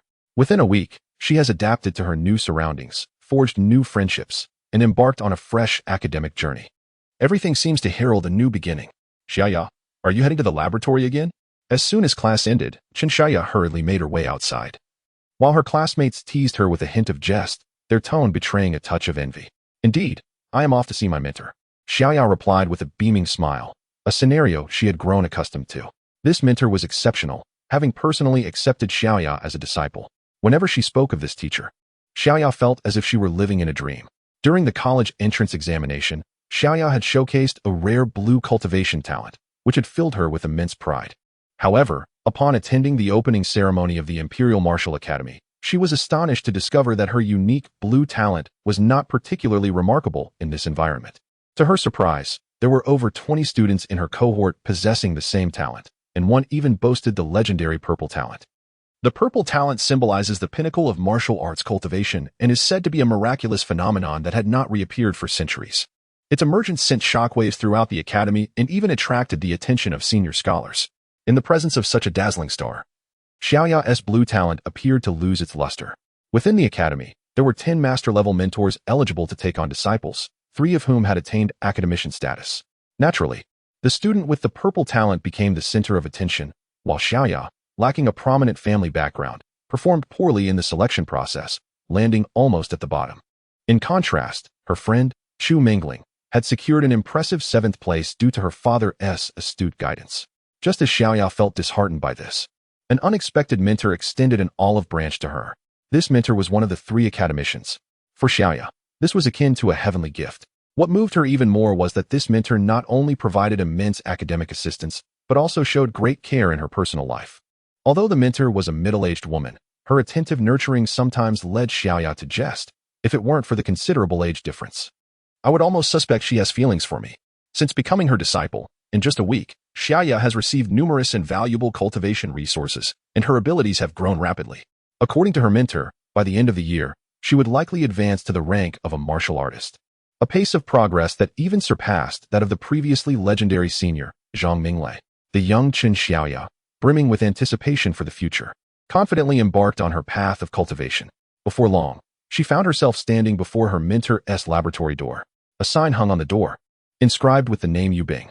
Although they all shared the surname Yu, teacher Yu Bing bore no relation to the Yu family of Tianyu City. Chen Xiaoya gently knocked on the door, feeling a deep respect for this instructor. Come in. Upon pushing the door open, she was greeted by a spacious and brightly lit laboratory, filled with an array of equipment and potions. A middle-aged woman was busily moving between the workstations. This was teacher Yu Bing, an expert in the field of biochemistry, who had published numerous significant papers and whose expertise was continually deepening. Upon seeing Chen Xiaoya arrive, Yu Bing removed her gloves and smiled, gesturing for her to come closer. Let us examine your physical condition, Yu Bing said in a calm tone as she activated the machine, conducting a comprehensive scan of Chen Xiaoya. Excellent, Yu Bing remarked, her gaze fixed on the ever-changing data on the display screen. Your internal organs and meridians have noticeably strengthened, far surpassing those of your peers. The width of your meridians has increased by 10%, and a nascent spiritual energy is already flowing within. A reservoir of energy is beginning to form in your dantian, and it is estimated that it will take about a year to fully mature. Chen Yang nodded, familiar with these technical terms, having undergone such assessments nearly every day. This process aided teacher Yu Bing in tailoring her treatment plan based on her actual condition. Remember, the cultivation methods I have taught you are extremely valuable and should not be casually disclosed to others, Yu Bing reminded her once more after the examination. Understood, teacher. I will keep it a secret, Chen Yang replied earnestly, her resolve to learn from her mentor growing stronger. She nodded gently. As every time she practiced according to Yu Bing's teachings, she felt a warmth radiating throughout her body. The surrounding spiritual energy surged into her being like a tumultuous ocean, far more potent than the cultivation methods employed by her classmates. This realization filled Chen Xiaoya with joy, as she considered herself incredibly fortunate. She had inquired numerous times why Yu Bing had chosen her, and Yu Bing would always smile at her, her gaze filled with affection, saying, "Perhaps this is a fated connection." Though Chen Xiaoya was intelligent, she could find no better explanation, and thus jokingly remarked, "After all, we both share the surname Yu. Perhaps we were family 500 years ago." Every day, Yu Bing patiently addressed Chen Xiaoya's questions regarding her cultivation, before immersing herself in her own work, indicating that Chen Xiaoya could take her leave. This entire process typically lasted no longer than half an hour. Once Chen Xiaoya departed, Yu Bing, who had been focused on her work, suddenly lifted her head, her expression becoming complex and profound as she quietly watched Chen Xiaoya's retreating figure. She murmured softly, her voice tinged with a barely perceptible tremor, "Soon, it will be here." Meanwhile, Chen Yang's life appeared exceedingly monotonous. Classes and cultivation comprised the entirety of his existence. He selectively attended only those courses he deemed meaningful, skipping over basic martial arts classes that he considered unhelpful. Indeed, those teachers' skills paled in comparison to his own mastery. Consequently, within just a few weeks of the school term, he found himself ranking at the top for the highest number of absences. Nevertheless, Chen Yang ventured to the classroom, prepared to attend a lecture on the history of cultivation, one of the few subjects that piqued his interest. Upon entering the classroom, he chose a corner seat, closed his eyes, and immersed himself in the study of the essence of the furnace fist. Those around him could sense an aura of inaccessibility emanating from him.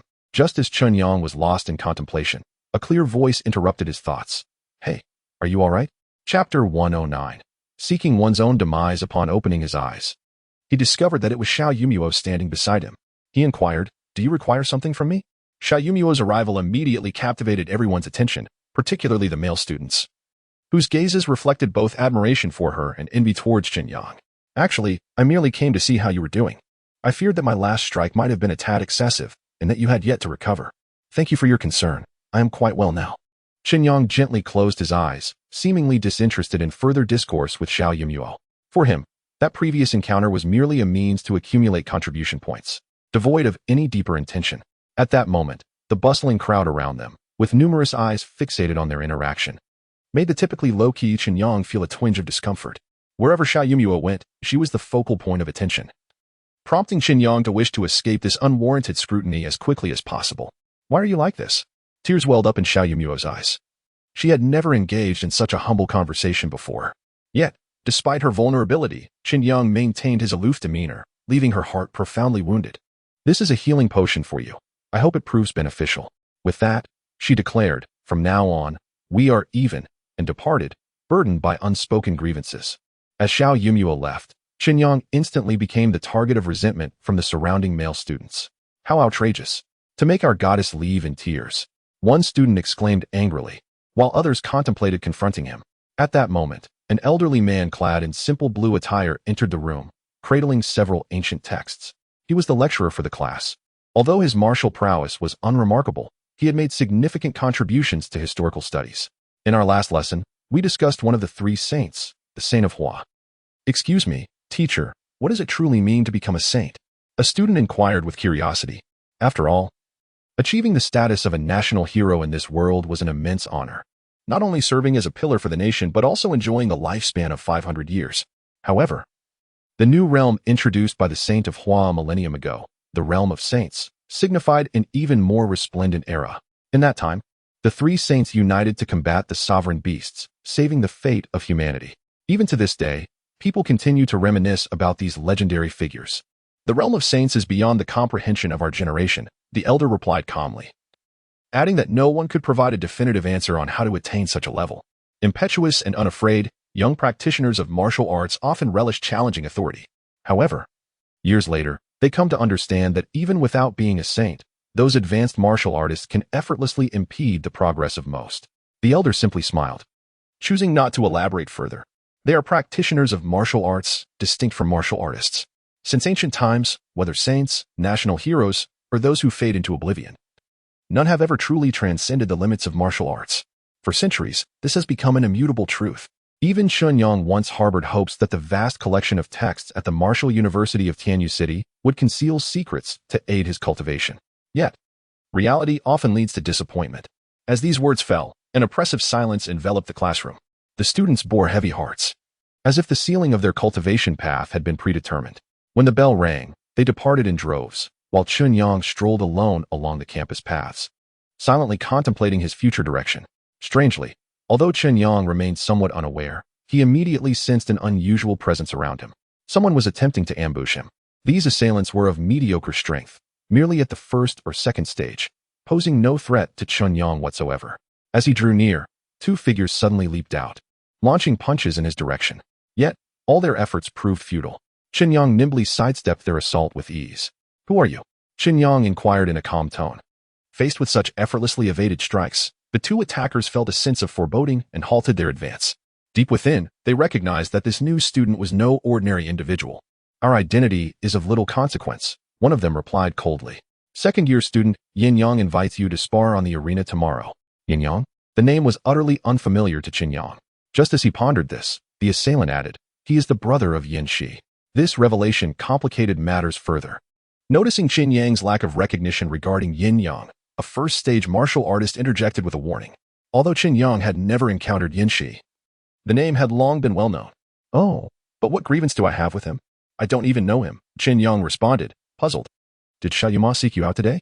Another second-stage martial artist demanded angrily, as if it were an unforgivable sin. "Yes, she did," Chen Yang replied casually, inciting their fury. "You are courting death." Their faces contorted with rage, as if deeply insulted. "Xiaoyuma is the pride of our Tianyu City Martial University and Yin Shi's girlfriend. Who dares to disrespect her?" One shouted. "You are challenging Yin Shi, and thus provoking all of us at Tianyu City Martial University," the other added. Clearly, in their eyes, Yin Shi's stature was inextricably linked to the university itself. "We are here today to warn you.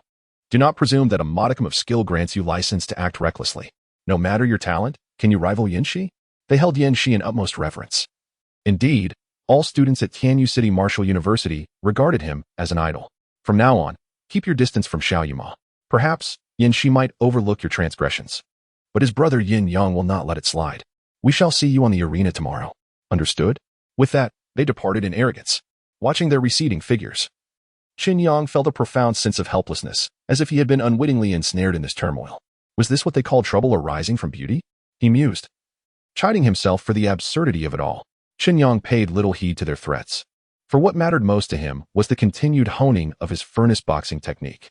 At that moment, his phone vibrated in his pocket, revealing an unknown caller. Curious, he pondered how this number could possess his contact information. With a slight furrow of his brow, Chen Yang answered the call. "Hello?"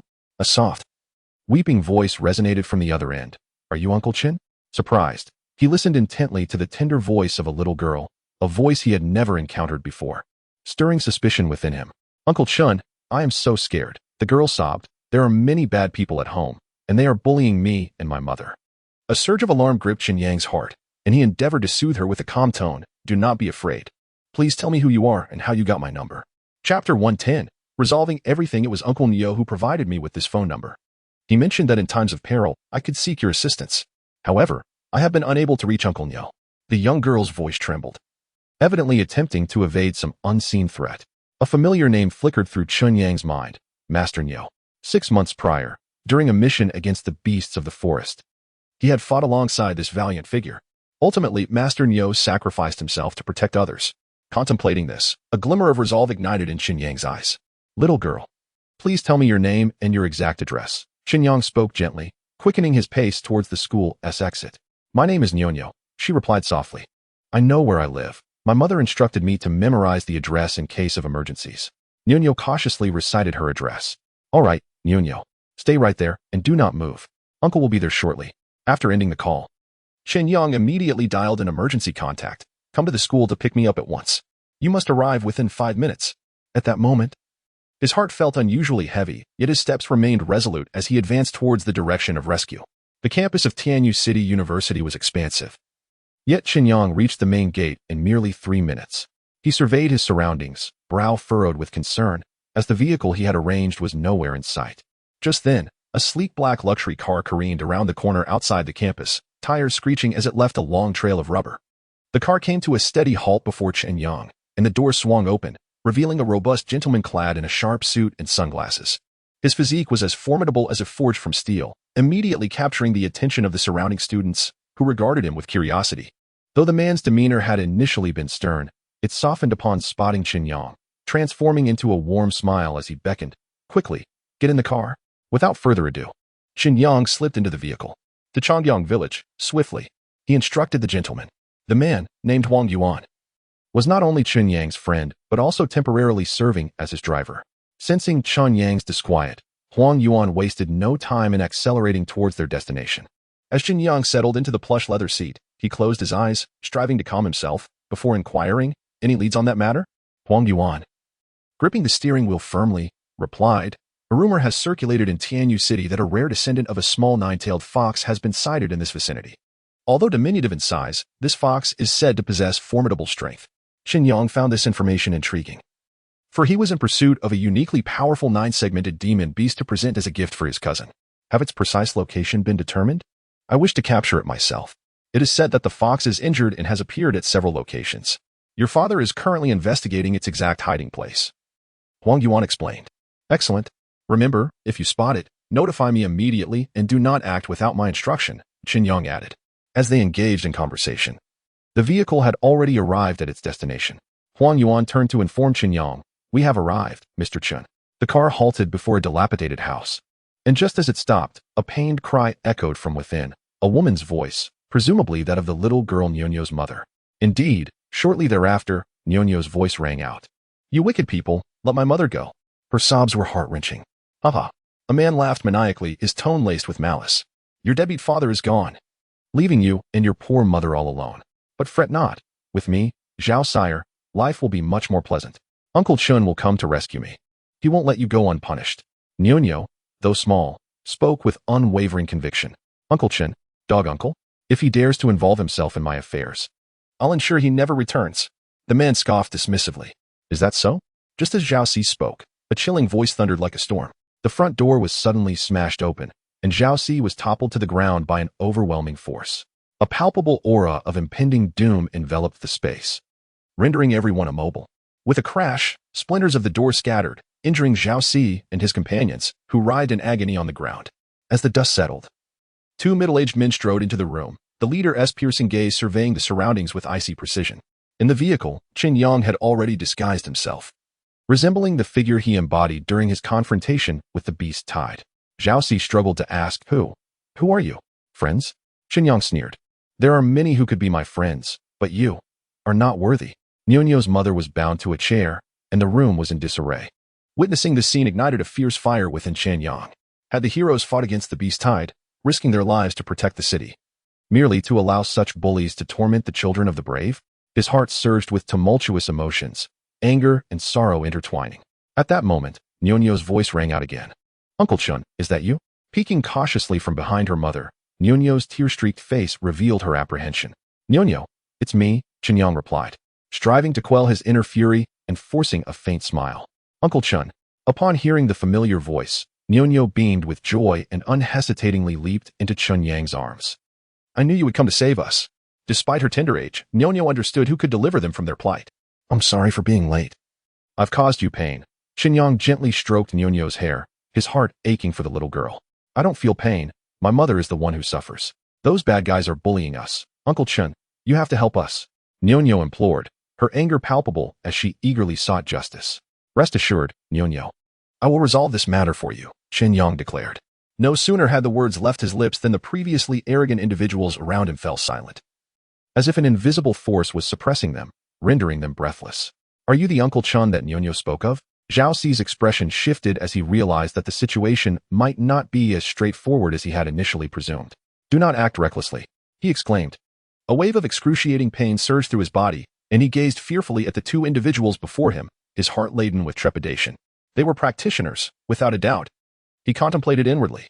Regret washed over him for having provoked this family, even though their male patriarch had passed away over half a year ago. Chapter 111. The final opportunity. Ignoring Zhao Ci's pleas for mercy, Chen Yang turned and approached the woman who was bound, swiftly untying her ropes. She appeared to be in her 20s and, once freed, embraced Nuno tightly, her eyes brimming with gratitude towards Chen Yang. "Are you the esteemed Mr. Chen?" she inquired softly, her tone laced with reverence. Once, her husband had been the captain of the Fog City security team, a hero to the city. Now, only she and Nuno remained together. "Sister-in-law, you need not express such gratitude." Chen Yang quickly supported her. "Though I have only recently met Nuno's father, his spirit of sacrifice commands my utmost respect. He is a true hero, worthy of remembrance by all the people of Fog City." His words resonated with profound respect for the fallen hero. "You should not have to endure such humiliation." Chen Yang gently assisted the woman to sit down, offering her comfort. "Why not take Nuno back to your room to rest? Leave the matters outside to me," he suggested. "No." The woman shook her head. Despite her pale complexion, her voice was resolute. "We have endured too much. Some things cannot be avoided. Nuno feels the same. Mr. Chen, please resolve this swiftly. We will remain quiet." Initially, Chen Yang intended to refuse, wishing to shield them from the impending events. Yet, upon seeing the determination in her eyes, he ultimately acquiesced and nodded in agreement, turning to face his adversaries. Chen Yang's expression hardened, his voice chilling. "Speak. What is your purpose?" Zhao Ci struggled to respond. "Sir, you cannot do this. Though we are insignificant, powerful figures, whom you cannot afford to provoke, stand behind us." These petty thugs, lacking any extraordinary abilities, were acutely aware that despite Nuno's family's decline, they were practitioners, not to be trifled with lightly. Months prior, a formidable individual had approached Zhao Ci, enticing him with promises of unprecedented wealth, effectively turning him into a pawn. "Is someone orchestrating this?" Chen Yang inquired softly, his eyes glimmering with evident suspicion. "Who is he? If you force me to reveal his name, it will only lead to chaos." Zhao Ci hesitated. "Let today's events count as my concession. I shall no longer entangle myself in this." Upon hearing this, Chen Yang's fury surged uncontrollably, his countenance darkening further. He swiftly moved in front of Zhao Ci, uttering no superfluous words, and decisively crushed Zhao Ci's ankle with a single, precise stomp. The sound of bone fracturing echoed clearly as Zhao Ci screamed in agony. Chen Yang showed no intention of relenting, immediately delivering a kick to Zhao Ci's face. Zhao Ci was paralyzed with fear, his shrill cries abruptly ceased. Should Chen Yang's kick land, his head would likely burst like a rotten watermelon. "Is it quiet now?" Chen Yang's voice was frigid, the surrounding air seemingly frozen, thick with a palpable aura of death. This murderous intent had been forged through 2 months of life and death struggles in the Zhongyan Mountains. Even the slightest hint of it was sufficient to instill terror in someone as insignificant as Zhao Ci. Zhao Ci's body tensed, cold sweat pouring down him, and he nearly lost control of himself. He understood in his heart that he had truly encountered a formidable adversary this time. Chen Yang's gaze swept over Zhao Ci, a flicker of disdain flashing in his eyes. "Just answer my question. A single sentence will suffice," he stated coldly, applying a slight pressure with his foot. "I do not wish to squander any more time. This is your final opportunity. Who is pulling the strings behind you? I truly do not know. I beg you to believe me." Zhao Ci's tears were on the verge of spilling over. He genuinely did not know the name of the mysterious figure, only that the individual was always clad in a black robe, their features obscured, making it impossible to discern their gender or age. "Since you do not know, what is the purpose of your continued existence?" Chen Yang's gaze sharpened, as if he aimed to tear apart Zhao Ci's lies one by one. "I really do not know. I swear." Under Chen Yang's relentless pressure, Zhao Ci was nearly on the brink of collapse. At that moment, Huang Yuan, who had been standing by the door, spoke up. "Mr. Chen, I believe what he says may indeed be true." He lowered his voice, communicating discreetly, "Though we practitioners are extraordinary, committing murder in the city would undoubtedly attract the attention of the martial arts department." Huang Yuan was concerned that Chen Yang might act impulsively, leading to irreparable consequences. After all, even practitioners cannot disregard the law. "Rest assured," Chen Yang replied with a light chuckle, shaking his head. "I trust what he says." However, he suddenly lifted his gaze towards the door, for the true mastermind lurked outside, awaiting their moment. As Chen Yang's words echoed, an unsettling force seemed to surge through the air. With the swiftness of lightning, Chen Yang dashed towards the door. Opposite Nyonyo's home lay an abandoned factory. And in the blink of an eye, a shadow flitted from Nyonyo's house to the factory. That shadow was none other than Chen Yang. His senses were far sharper than those of other martial artists, enabling him to detect an unusual aura in the air. This presence did not belong to anyone present, leading Chen Yang to conclude that the observer lurking in the shadows was undoubtedly connected to the matter at hand. With a crash, Chen Yang landed like a gust of wind, swiftly scaling the wall and entering the factory. He relentlessly broke through wall after wall, pursuing the mysterious aura. Upon shattering the third wall, he finally spotted the figure concealed in the shadows. The individual, taken aback by Chen Yang's sudden appearance, immediately turned to flee. Thinking of escaping? Not a chance. Chen Yang's eyes sparkled with determination as he instantly assessed the opponent's true capabilities, a fourth-tier martial artist. For Chen Yang in his current state, such an adversary was utterly insignificant. His blood surged with fervor as he unleashed a punch, its force akin to flames from a furnace, imbued with lethal intent, sufficient to subdue a fourth-tier martial artist. No. Facing this fatal blow, the fourth-tier martial artist could offer no resistance, only emitting a desperate cry. His body was sent flying, crashing against a decrepit machine, blood raining down from the air. The disparity in strength was vast. Apart from the tremendous sound of impact, the surroundings fell into silence. Chen Yang hoisted the unconscious martial artist and returned to Nyonyo's house. With a thud, he dropped the figure onto the ground, eager to see if anyone recognized him. Had he not shown mercy at the last moment, this individual would have long since met his demise. Uncle Li. Nyonyo discerned the man on the ground. Rendered speechless by shock, she recognized him. It was a face she knew well. Li Jian. Nyonyo's mother also recognized him, her eyes filled with astonishment and confusion. Li Jian had once been a close friend of her husband, their families intertwined until a year ago when a dispute severed their ties, leaving them as strangers. No one could have anticipated that this former friend would emerge as the hidden antagonist. Witnessing the scene, Chen Yang gestured to release a surge of pure energy, aiding Li Jian in stabilizing his injuries so that upon awakening, he could elucidate the truth of the matter. Li Jian, what is happening? As Li Jian opened his eyes, he was immediately confronted by an irate woman demanding, "Did you bring these people here?" Chapter 112. An unyielding effort. No, I did not. Li Jian instinctively shook his head in denial. He was gravely injured, having just awakened, his eyes still clouded with confusion, unable to comprehend how everything had spiraled into such desolation. You had best not deceive me, Chen Yang replied coldly. I can discern your thoughts and determine whether you speak the truth or weave a falsehood. Moreover, the authority to decide your fate lies with me, not with them. He continued, if I desire your life, no evidence is required. The mere truth suffices. Chen Yang's words struck Li Jian's soul like a thunderclap. He recalled how Chen Yang had appeared before him like a deity descending from the heavens, delivering a single blow that had left him grievously wounded.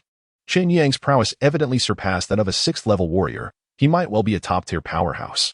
To such a being, extinguishing one's life would be a trivial endeavor. This is not my concern. Li Jian remained silent for a moment before suddenly speaking, a glimmer of ferocity and mania flashing in his eyes. This is all because of him. Li Jian spoke with seething resentment. We ventured out together, uncovering that mysterious black stone, which harbored monumental secrets. Yet he hoarded it all for himself, utterly disregarding our years of friendship. We were brothers, having weathered a decade of trials and tribulations together. But for that stone, he forsook our bond. Li Jian's agitation intensified as he recounted, and what was the outcome?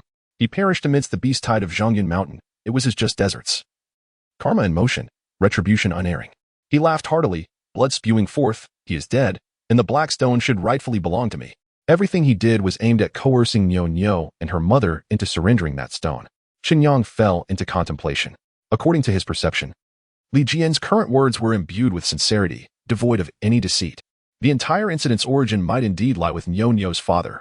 If you speak of that black stone, a woman who had been listening quietly interjected. Last year, he mentioned it, claiming that the stone possessed the power to beguile the heart. An exceedingly dangerous object that must be securely sealed away, never to be touched lightly. He even specified its location to me, cautioning me against any contact. The woman continued, your emotions have always been prone to volatility. Should that object fall into your hands, it might transform you into someone entirely different. He acted not out of a desire to monopolize the black stone, but rather to protect you, gaining no benefit for himself. Her words struck Li Jian like a heavy hammer, pounding upon his heart. Impossible. His face flushed crimson before turning as pale as a sheet. Impossible. If that were true, why did he not tell me? He could have been forthright. The woman persisted, having known you for a decade, I am well aware of your temperament. Once such matters are disclosed, the turmoil within you would be insurmountable. You would undoubtedly perceive yourself as the exceptional one, believing the black stone would not influence you. Yet, the only result would be the severing of brotherhood, potentially leading you down a path of darkness. She paused for a moment before continuing. When he first mentioned this matter, I was unaware of the entire truth. In retrospect, he acted to protect you. Impossible. Li Jian's voice grew fainter, nearly inaudible. Impossible, impossible. The anger that once filled his eyes gradually dissipated, replaced by an endless sense of regret. He began to believe the woman's words, realizing that his brother was certainly not the kind of person to betray friendship for personal gain. Yes, I know precisely what kind of person my good brother is. How could he forsake our brotherhood for the sake of a so-called opportunity? Li Jian pondered, reflecting on his own actions, feeling an overwhelming sense of shame. What have I done? My brother perished in battle, and here I am, insulting his family. The inner turmoil, guilt, and remorse intertwined, causing Li Jian's complexion to change dramatically. He suddenly coughed up a mouthful of blood and collapsed to the ground. Chen Yang's punch was not only powerful but, more importantly, it shattered Li Jian's mental defenses. It turned out that the revenge and hatred he had long harbored had ultimately only harmed his dearest brother. Li Jian's heart was filled with anguish, as if his very insides were ablaze. Just then, a tremendous force erupted within him, and in that moment, his cultivation broke through. The shackles within him were shattered, and a radiant light of life shone forth, rapidly healing his wounds. A breakthrough in the heat of battle? Chen Yang looked on in astonishment, never having anticipated witnessing such a scene. Li Jian's emotional state had undergone significant turmoil, ultimately emerging victorious, transforming into a fifth-tier martial artist. In Tianyu City, the status of a fifth-tier martial artist was enough to command respect. Li Jian was gravely injured, his vital energy nearly depleted, unable to sustain his cultivation breakthrough. In this condition, his body could not undergo the necessary transformations and would ultimately decay. Sister-in-law. Li Jian was acutely aware of his predicament, yet he exhibited no sorrow, only a sense of acceptance. He recognized the multitude of mistakes he had made, and facing death with tranquility was, in a way, a form of liberation for him. I hope you can forgive me. He felt a deep sense of remorse. I will soon apologize to my brother. If given the chance, in the next life, I would gladly do anything for you to atone for the sins of this one. Li Jian, why must you do this? She could not bear to witness Li Jian fading before her eyes, yet felt powerless to intervene. At that moment, Chen Yang stepped forward, standing before Li Jian. Do you wish to atone by becoming a beast of burden in your next life? Chen Yang's voice was cold and unfeeling, the events of the day weighing heavily on his heart. That is impossible. We can only grasp the present, the past and future remain unknown. Chen Yang looked down at Li Jian, as if pronouncing a final verdict. Atonement can only occur while one still breathes. With that, he gently waved his hand, infusing Li Jian with a surge of pure blood energy. Chen Yang's vital essence was immensely powerful, and this force swiftly rejuvenated Li Jian's emaciated body, restoring color to his pale visage. As the abundant essence of vitality surged within him, Li Jian's transformation accelerated, rejuvenating his body that was on the verge of collapse. This breakthrough proved successful. He had finally attained the realm of a fifth-tier warrior. With a gentle exhalation, he slowly opened his eyes. Having navigated the precipice of life and death, he gained a profound understanding of existence. Mr. Chen, thank you. Li Jian expressed his gratitude, realizing that it was Chen Yang who had bestowed upon him a second chance at life. No need for thanks, Chen Yang replied, his gaze remaining impassive. I hope you remember what I said earlier and dedicate your remaining days to atoning for your past mistakes. Certainly, Li Jian responded with solemnity. His greatest aspiration now was to assist his elder brother in raising Niu Niu to adulthood. Should Niu Niu display any talent for cultivation upon reaching maturity, he vowed to spare no effort in providing her with the finest resources for her training. Chapter 113. The extraordinary Chen Yang vigilantly monitored Li Jian's responses with his unique abilities, ensuring that every word spoken by Li Jian was genuine. This method of detection directly influenced the nervous system, rendering deceit impossible. This was also the reason Chen Yang refrained from eliminating Li Jian immediately. In the days to come, Niu Niu and her mother would require a reliable protector, and Li Jian evidently emerged as the most suitable candidate. As for the others, Chen Yang's gaze suddenly shifted to Zhao Si and his companions. Despite being under Li Jian's orders, their actions were unforgivable. Each of you shall lose an arm, and then leave at once. His tone was frigid. These petty delinquents were hardly virtuous, and Chen Yang resolved to impart a severe lesson upon them. What? Zhao Si and his associates paled in shock, unprepared for such a harsh punishment. You cannot do this. Panic seized them. The loss of an arm would mean that their past enemies could retaliate with impunity. The world of martial arts is treacherous. Once perpetrators may now find themselves as victims. Do you still not understand? Chen Yang shook his head. This is not a negotiation. It is an order. He gently flicked his fingers, conjuring a blood-red spear-like illusion in the air. This was a sophisticated spell, seemingly excessive for mere mortals like Zhao Si and his gang. Even Li Jian, who had just ascended to the rank of a 5th-level warrior, felt a chill run down his spine before this overwhelming aura, paralyzed by fear. With a soft hum, the spear-like illusion trembled slightly, and several strands of crimson light swiftly sliced through Zhao Si and his companion's arms. The tranquility was suddenly shattered by piercing screams. Zhao Si and the others writhed on the ground, clutching their left arms as blood gushed forth. Their limbs had been severed cleanly by the swift red light, akin to an invisible blade. I keep my word, Chen Yang remarked expressionlessly. Had you chosen to end your own suffering earlier, this pain could have been avoided. The scene was gruesome, yet Chen Yang clearly did not intend to cause fatalities. His gaze lingered on Li Jian for a moment, seemingly issuing a warning. To safeguard Niu and her mother, he discreetly embedded a mysterious force within Li Jian. Should Li Jian exhibit any signs of treachery, this force would turn against him, leading to a dismal fate. Having settled the matter, Chen Yang gently ruffled Niu's hair and softly said, Niu, remember to behave at home and not to cause your mother distress, all right? Okay, Niu will be very obedient. Niu nodded earnestly, her eyes sparkling with innocence. The remaining tasks are entrusted to you. Chen Yang addressed Huang Yuan, who stood at the doorway. He recognized that Huang Yuan possessed formidable backing, adept at handling such affairs more effectively than himself. With that, he turned to leave, his thoughts already drifting towards the books awaiting his attention. Mr. Chen, please wait. Niu's mother called out from behind, her voice tinged with urgency. Chen Yang halted, glancing back. Though he had little connection to this family, he had stepped in to assist due to Niu's father's heroic sacrifice. What is it? He inquired, a hint of curiosity in his tone. The root of all this lies in that ominous black stone. When he brought it back years ago, he remarked that it was inauspicious and would lead one to lose their sanity. Niu's mother's eyes shimmered with sorrow. Perhaps if that black stone had never existed, none of this would have transpired, and he would not have.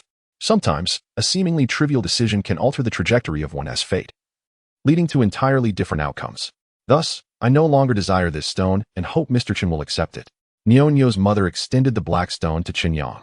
After a moment of contemplation, he acknowledged that the stone might hold little value for him, yet he accepted it, declaring, I shall investigate what this truly is, and then exchange it for something of equivalent worth.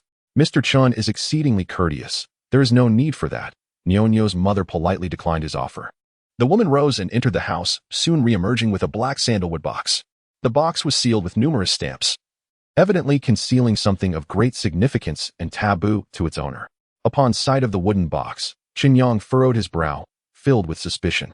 This is a faint, nearly imperceptible black aura emanated from within the box, reminiscent of a certain ominous energy he was familiar with. His eyes, attuned to sensing malevolent forces, instinctively widened in response to this energy. Utilizing his ominous sight, Chen Yang peered through the box and discerned the object within.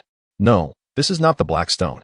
Upon deeper scrutiny, he realized it was an eye, marred with scars, the malevolent energy it contained seemingly surpassing his own. This is impossible.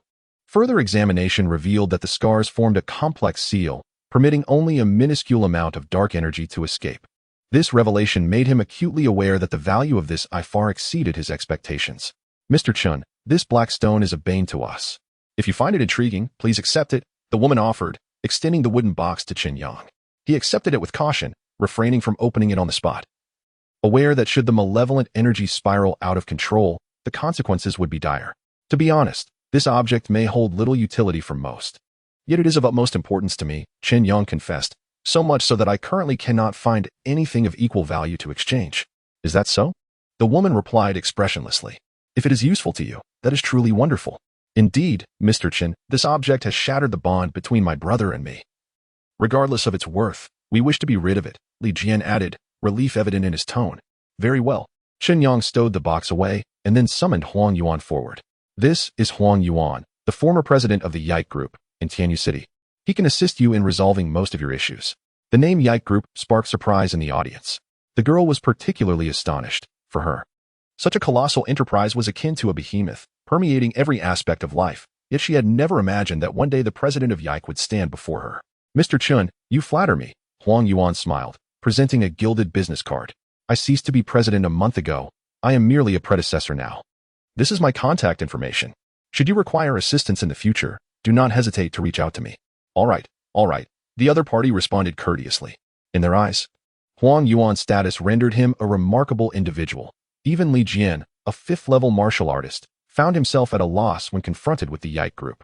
Consequently, Li Jian gained a deeper appreciation for Chen Yang's extraordinary capabilities. The Yike group was anchored by seasoned 7th-level martial artists, and Huang Yuan's current composure further underscored Chen Yang's prowess. At the very least, an 8th-level martial artist, Li Jian speculated inwardly. In this vast world, many formidable figures remain concealed. Yet whispers of 9th-level martial artists occasionally surface. Chapter 114. The Fulfillment of a Wish. Thus, Li Jian became increasingly convinced of the identity of the person before him as an 8th-level martial artist. Moreover, I am willing to grant you a wish. Chen Yang said slowly. As long as it lies within my capabilities, I am prepared to assist in any matter. The promise of an 8th-level martial artist holds immeasurable value. If wielded wisely, it could potentially shake the foundations of a century-old family. After attending to his affairs, Chen Yang did not immediately return to school. Instead, he instructed Huang Yuan to drive to the ancestral grave of the Huang family, a place deemed most suitable for his cultivation. Roar, a 6th-level demon beast, initially lying quietly in wait, sprang to its feet upon sensing its master's presence, its massive form towering beside the car, exuding an overwhelming aura. Yet, its tail wagged joyfully behind it. Very well. Chen Yang gently stroked the demon beast's head and then strode toward the cave. I shall enter seclusion. You guard the entrance. Roar. The beast emitted a resounding roar, showcasing its might to reassure Chen Yang. Upon entering the cave, Chen Yang did not immediately open the wooden box but first closed his eyes in meditation, regulating his breath and calming the turmoil within. Only then did he carefully retrieve the box. Crack. With a gentle exertion, the box, crafted from a century-old sandalwood, splintered apart. As the box opened, a mysterious eyeball came into view, and a surge of dark energy rushed forth, violently assaulting his consciousness. Countless images erupted in his mind, the most heart-wrenching being the scene of his mother taking her last breath on the hospital bed. He saw Chen Xiaoya, pale and frail, lying weakly on the bed, her form alarmingly emaciated. He also witnessed Wang Susu collapsing in his embrace, coughing violently, crimson blood spilling from her lips, her gaze devoid of life. Chen Yang suddenly opened his eyes, the strange symbols within seemingly ignited. This was the power of his ominous eye.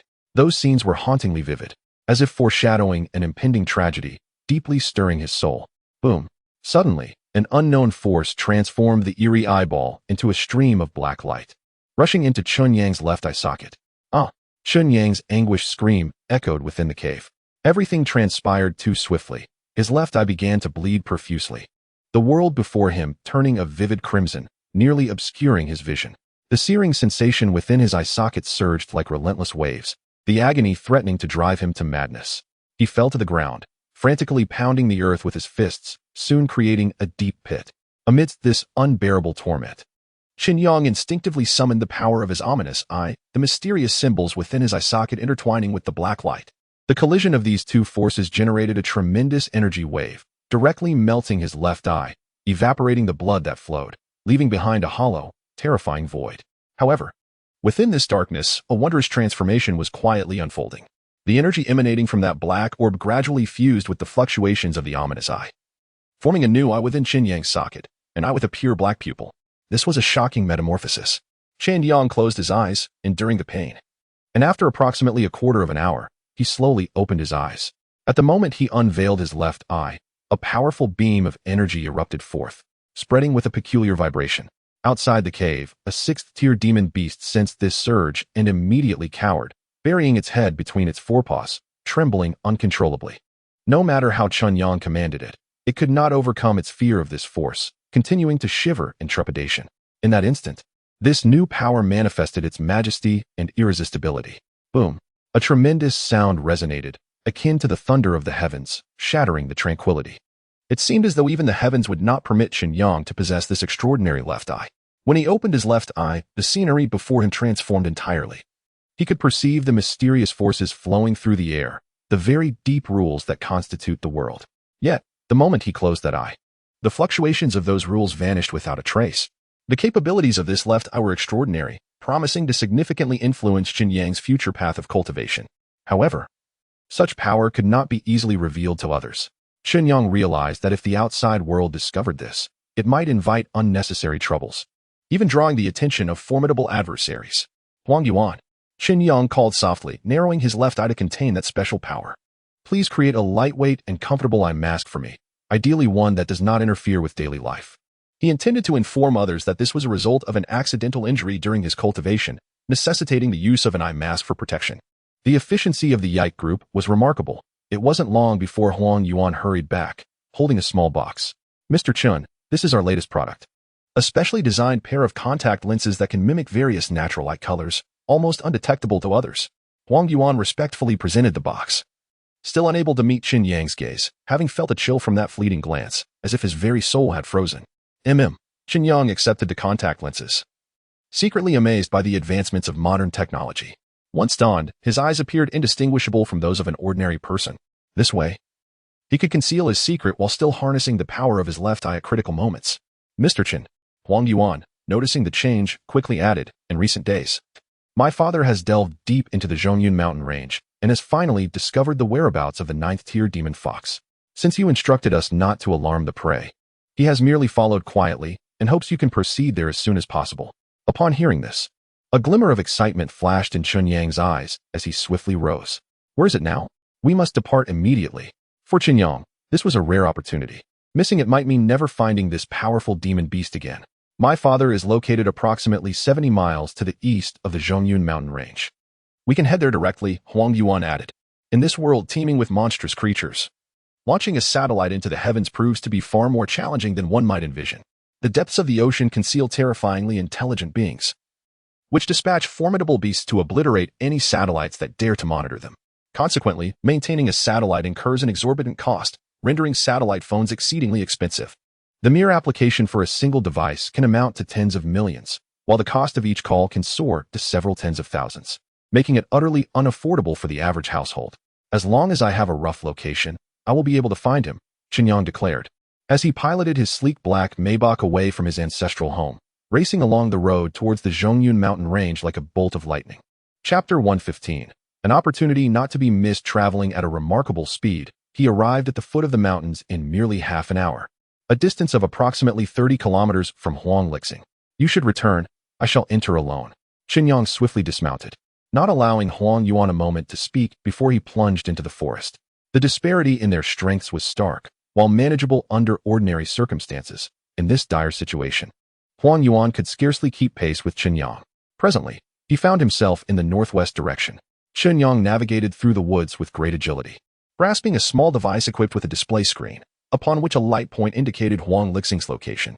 This signal, which required an exorbitant sum to maintain for each minute, was essential for his swift advance.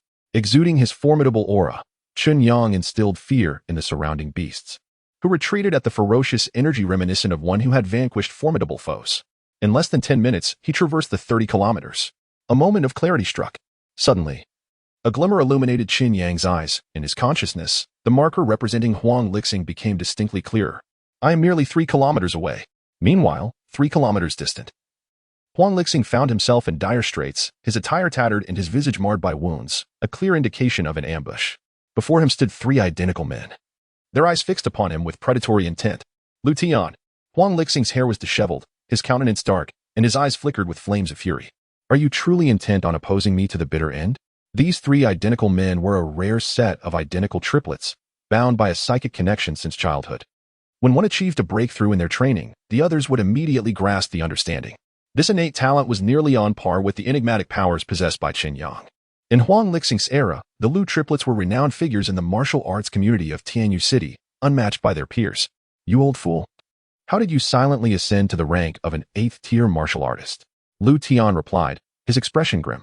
As the eldest among the 3 brothers, he had anticipated an easy conquest, perceiving Huanglixing merely as an outdated 7th-tier martial artist.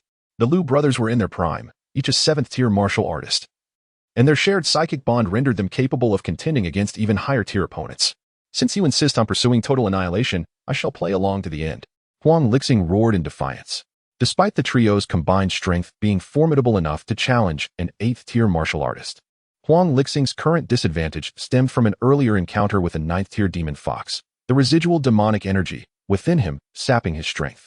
Kill him, Lu Tian commanded coldly, and the 3 brothers launched a simultaneous assault on Huanglixing, their combined attack techniques exponentially amplifying their individual powers. A futile endeavor. Huang Lixing bellowed, charging towards the youngest brother with the ferocity of an enraged lion. Years of martial arts training had transformed Huang Lixing from an impulsive youth into a calculated warrior. He chose to exploit the weakest link among the triplets as his point of breakthrough. The battle raged intensely. Huang Lixing fought with every ounce of his being, blood splattering as even the surrounding rocks trembled under the ferocity of their clash. Stop him! Lu Tian roared in fury. The enmity between him and Huang Lixing had long been festering, and this time, neither could afford to let the other escape. Despite the combined efforts of the three brothers, Huang Lixing's desperate strike nearly shattered their defenses. However, through a coordinated formation, their powers intertwined, ultimately allowing them to withstand Huang Lixing's attempt to break free. Despicable, utterly despicable. Huang Lixing held to the heavens, his beard bristling with fury. The malevolent energy within him continued to rage, significantly diminishing his combat prowess. And he realized he might not evade his fate. Even if I perish, I shall drag you down with me. With bloodshot eyes and a chaotic surge of true energy, Huang Lixing prepared to embrace a fatal confrontation with his foes. At that moment, a familiar voice rang out. I have arrived. Boom. A thunderous explosion resounded. Mr. Chen. Huang Lixing's face lit up with astonishment. The surprise in Huang Lixing's gaze flickered as he prepared to ignite his essence, only to relax at Chen Yang's sudden appearance. Behold, Chen Yang proclaimed effortlessly, striding into the encirclement of the Lu brothers. His body was as unyielding as iron, with surging vitality resonating like crashing waves. Boom. Before his words could fade, his fists were already in motion, the force of his blows infused with the spiritual energy of the cosmos. Surging towards the Lu brothers like a tidal wave, Chen Yang emanated a formidable aura, even stirring visible ripples in the air around him. The Lu brothers felt the weight of this power pressing down upon them, their expressions shifting dramatically. Astonishing, the Lu brothers were compelled to retreat several steps, barely evading the onslaught. They exchanged glances, their eyes filled with disbelief. With just a single strike, Chen Yang had demonstrated prowess far surpassing that of Huang Lixing. Divine technique. Order. Chen Yang bellowed, suddenly wielding a blood-red spear, a suffocating aura of lethal intent erupting forth. Under his command, the spear became a symbol of order. His gaze turned icy as he swung the spear with ferocity, targeting the mightiest of the Lu brothers, Lu Tian. No! Lu Tian cried out in terror. The spear, imbued with unparalleled murderous intent, instantly pierced Lu Tian's heart. In that moment of impact, Lu Tian's consciousness seemed to freeze, his world enveloped in crimson. In that fleeting instant, the boundary between life and death shrank perilously close. As the blood-red spear penetrated Lu Tian's body, it radiated blinding light before disintegrating into the spiritual essence of heaven and earth, resulting in a tremendous explosion. Lu Tian's form was obliterated in an instant, his blood evaporating, leaving only desiccated remnants scattered upon the ground. One strike, one fatal blow, the might of a seventh-tier warrior displayed with striking clarity. The remaining Lu Di and Lu Xian turned pale, their hearts gripped by terror. They had never fathomed that Chen Yang could dispatch their elder brother with a single blow. Faced with such a terrifying attack, they recognized their inability to resist. Such power, even an ordinary 8th-tier warrior would find difficult to attain. Who on earth is this man? Lu Di and Lu Xian exchanged a glance, their eyes brimming with confusion and wariness. Flee. The two bolted in opposite directions like lightning. Young Master Chen. I shall pursue Lu Xian at once. Huang Lixing was filled with excitement. These three individuals had forged an intense enmity with him, and today they had nearly cost him his life. Such an opportunity must not be squandered. The seasoned practitioners were all ruthless in nature. No need for that. Chen Yang replied, his expression impassive, yet a faint smirk played at the corners of his mouth. No matter how fast they run, can they outpace my thoughts? With that, he elegantly flicked his fingers, and several glimmering needles silently shot forth from his sleeve. At this moment, only Huang Lixing remained, bound by the slave seal. The secrets of the day would not escape into the outside world. Even though Lu Di and Lu Xian had fled hundreds of meters away, nearly vanishing into the depths of the dense forest, Chen Yang continued to sneer coldly. No matter how swift you are, you cannot exceed the speed of my intentions. Chapter 116. Reluctantly moving forward before the words had left his lips, several slender needles transformed into streaks of light, aimed directly at the lives of the two men. Two muffled thuds echoed, followed by the sound of bodies collapsing to the ground. Lu Di and Lu Xian ultimately could not escape their fate. The golden needles, having flashed in an instant, returned to Chen Yang's grasp. What was that light? Huang Lixing, eager to demonstrate his loyalty, was entirely focused on pursuing the enemy and failed to notice the golden needles released by Chen Yang. He only glimpsed a radiant flash darting past him. Though he understood that Chen Yang would not harm him, An involuntary chill crept into his heart. This young man had yet to reach the age of 20. Upon learning Chen Yang's true identity, Dog Licking trembled with excitement. To achieve such greatness at such a tender age was extraordinary. Even prodigies like the Martial King and Yin Xiaoxiao at his age had barely reached the third or fourth stage of cultivation. One could only imagine how formidable he would become upon reaching his peak. The thought sent shivers of exhilaration coursing through Dog Licking. To serve under such a powerful figure was indeed a stroke of immense fortune. In stark contrast to Dog Licking's excitement, Chen Yang remained composed. After a brief moment, he suddenly opened his eyes. What a pity, he mused. Lu Tian possessed the greatest strength, yet his vital essence has been shattered by the Order's divine spear. Scattered around him, the might of the Order's divine spear was so overwhelming that the dispersed vital essence could not even be reclaimed by the system. Consequently, Chen Yang acted swiftly, employing the golden needles to eliminate the fleeing duo. Otherwise, they would have been torn apart by countless spears. At the very least, he would have 2 more as compensation. Approaching Lu Di and Lu Xian, Chen Yang absorbed their vital essence. Fear, despair, and a fleeting joy of impending escape filled their eyes, emotion solidifying in their final moments. The golden needles pierced their brains instantaneously, unleashing a sharp golden energy that swiftly obliterated their souls. The entire process transpired with such rapidity that they scarcely had time to react. Chen Yang checked the system's feedback. Vital essence, 100,000. Martial force index, 19,000. Skills, 9 transformations of soul return, basic, furnace fist intent, basic, order, initial perfection. Eye of the ominous, basic. The vital essence of the 2 7th-stage martial artists had been converted into Chen Yang's martial force index. His vital essence surged, transforming him into a blazing furnace, causing the surrounding air temperature to rise. It seemed that the 5th lock had begun to tremble. Chen Yang murmured to himself. He was acutely aware of his physical condition. As a 4th-stage martial artist, he had already amassed 100,000 units of vital essence. Even with the utmost restraint, the 5th lock was beginning to show signs of fissures. His strength was so formidable that the locks within him were mere trifles, and breaking through felt as effortless as quenching one's thirst. However, in light of this situation, Chen Yang felt a pang of concern. Please, do not break through so soon. He yearned to elevate his vital essence to a state of perfection at each stage, allowing all his capillaries to be thoroughly expanded and establishing an extensive and unobstructed meridian system. His vital essence circulated at a speed exceeding that of ordinary martial artists by more than tenfold.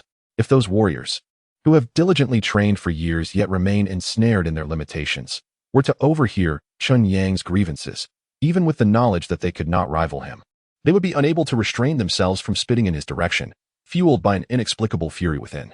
You are truly unworthy, even inferior to a mere dog. Mr. Chen? Seeing Chen Yang lost in thought, Dog Licking inquired softly. Yes? Is there something amiss?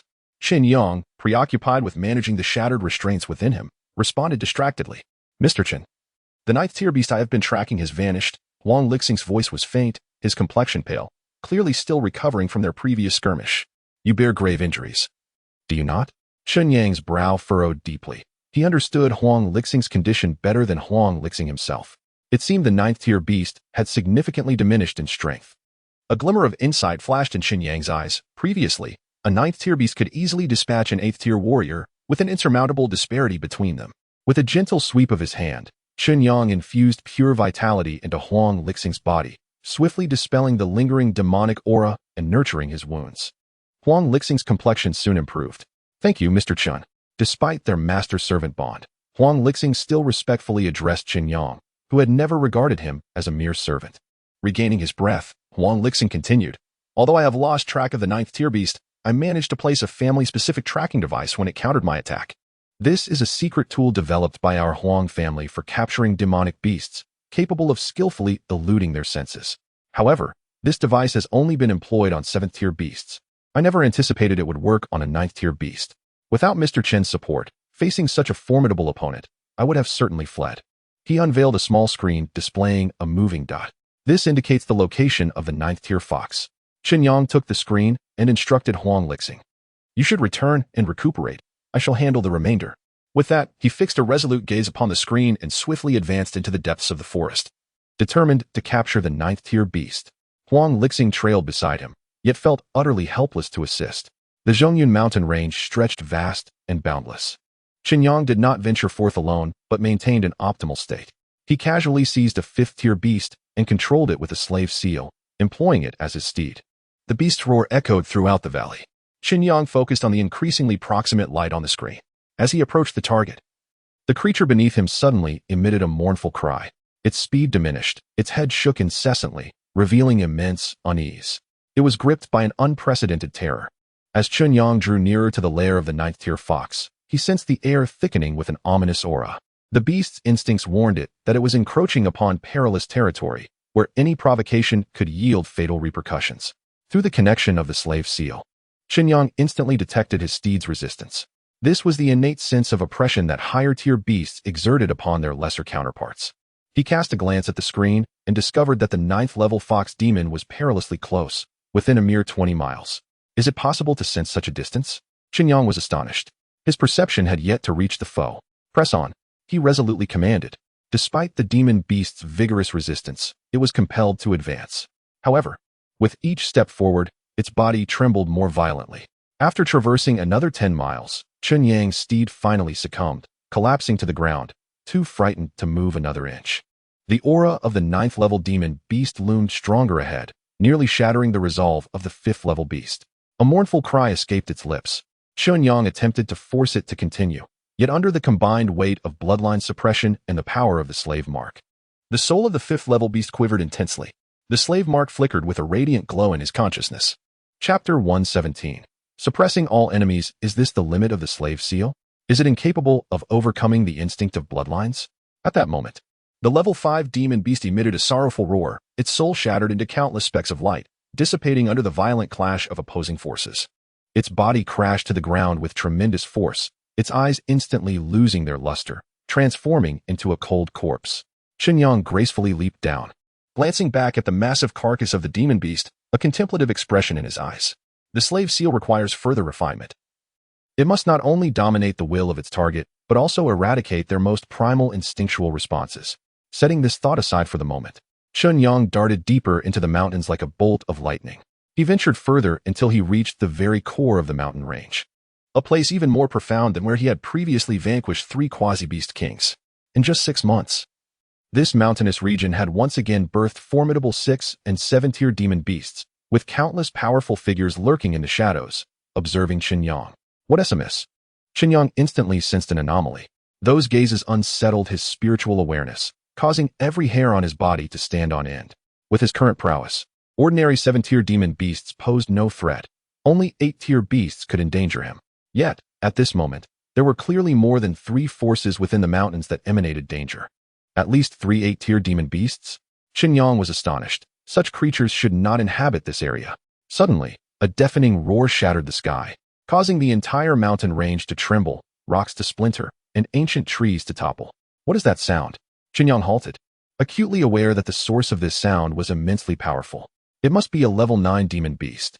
He inhaled sharply, realizing that this beast was far more formidable than he had anticipated. Glancing at the device on his wrist, a glimmer flickered in Chen Yang's eyes as he gripped it tightly, shattering the screen. His eyes narrowed as he gazed into the distance. Could a level 9 demon beast be so easily deceived by human technological means? Any slight fluctuation of demonic energy could render such devices useless, even with the special techniques possessed by the Yike group. It would be challenging to withstand the surges of demonic energy from a level 9 beast. Chen Yang recalled a book he had perused at the Martial University Library in Tianyu City. Level 9 demon beasts, aside from their inability to speak, possess intelligence nearly on par with that of humans. Given their extended lifespans, some level 9 beasts have lived for hundreds of years, their cunning far surpassing that of many human sages. Then, a thunderous roar resonated through the heavens, followed by the anguished cries of humans. Chen Yang concealed himself, his gaze sharp, the dark pupils of his left eye flickering with a ghostly light. He beheld a colossal 4-tailed fox apparition, each tail sweeping through the surroundings like shackles, striking down more than a dozen figures. Each of these individuals held significant sway in Ba province, the weakest among them being of 8-tier cultivation, with several having reached level 9. Such a formidable assembly would typically not reveal themselves so easily. Yet, they had fallen into the meticulously crafted trap of the demon fox.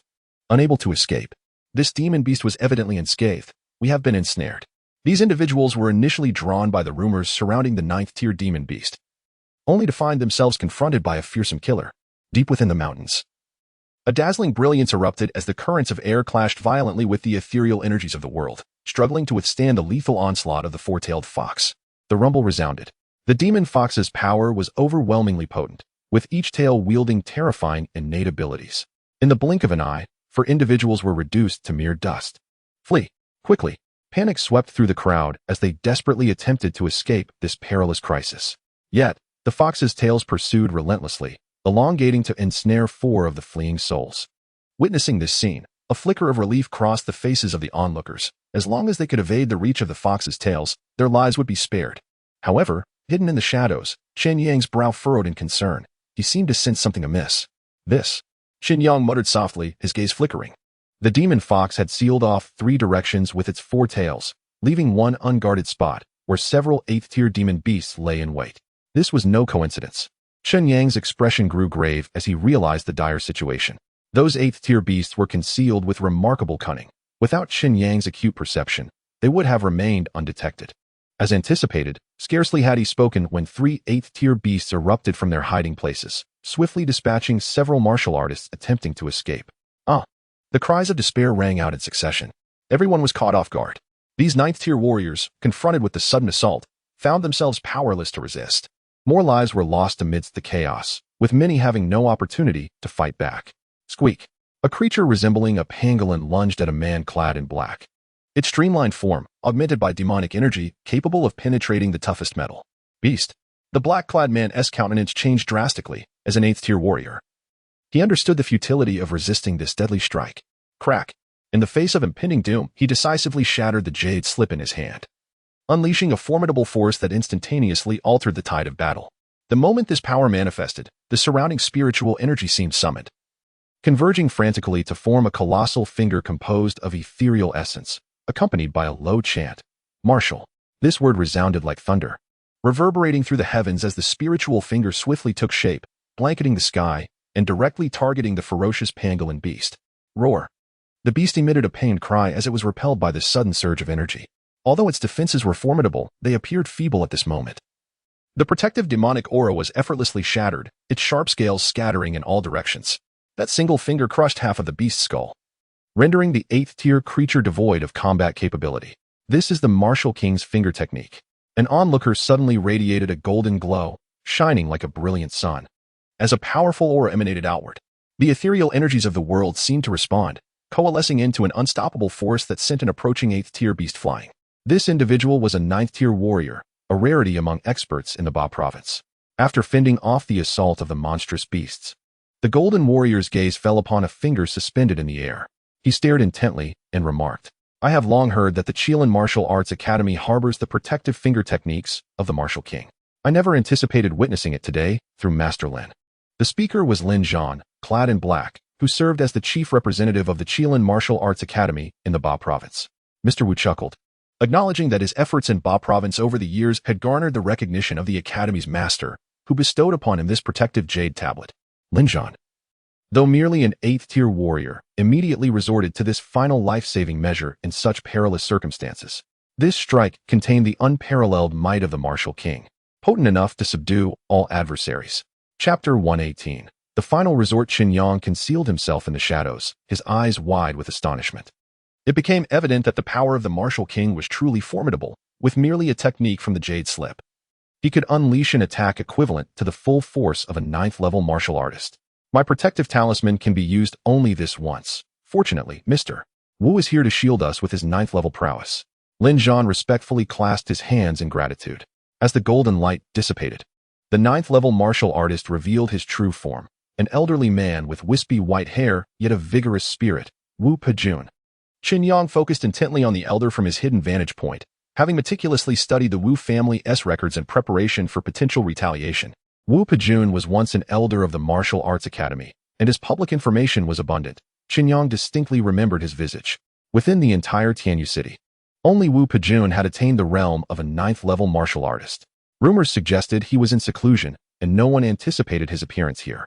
After a fierce battle, the original team of over a dozen had dwindled to 3, the 9th-level martial artist Wu Pejun, Lin Zhan from the Qilin Martial Arts Institute, and another severely wounded but still living 9th-level warrior.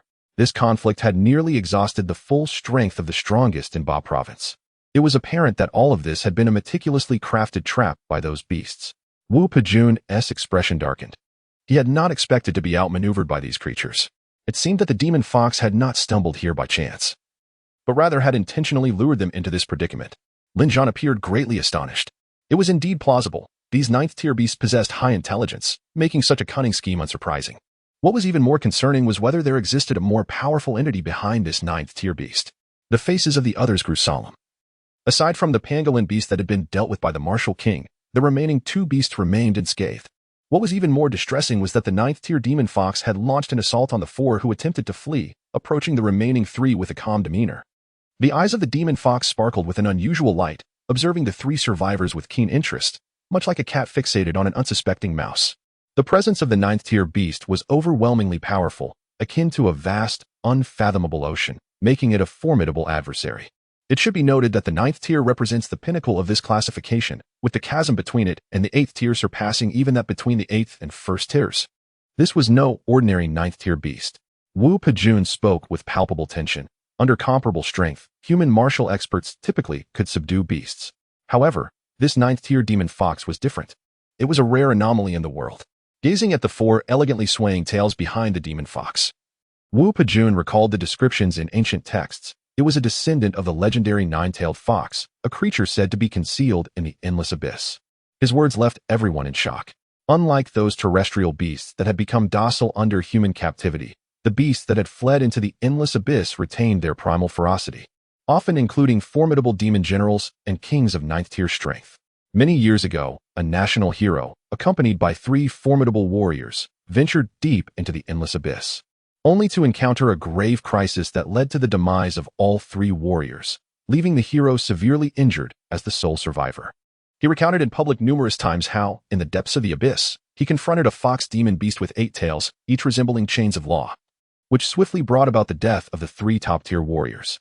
This incident sent shockwaves across the globe, as it marked humanity's first realization of such terrifying creatures lurking within the endless abyss. Questions arose. Why do the demon beasts of the abyss manifest here? To some extent, humans and demon beasts inhabit distinct realms. The land belongs to humanity, while the endless abyss serves as the dominion of demon beasts. Should the demon beasts of the abyss begin to invade, the implications would be enough to keep nations awake at night, as one voice expressed with palpable concern. At that moment, a 9-tailed fox demon stood before the 3, its eyes gleaming with a near-human mockery. Humans are merely this, a somewhat juvenile voice chimed in, reminiscent of a child learning to speak. Upon hearing this, the 3 individuals present were taken aback, their astonishment evident in their expressions.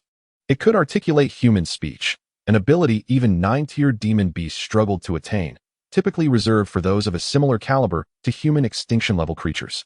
The fact that these words emerged from the mouth of a 9-tier demon beast left them questioning their own senses. Even the usually composed Wu Pejun could not restrain himself, exclaiming, "What kind of monster are you?" This was far beyond his comprehension. "Oh, my father always warned me that the land is fraught with danger. It seems it is not much different after all."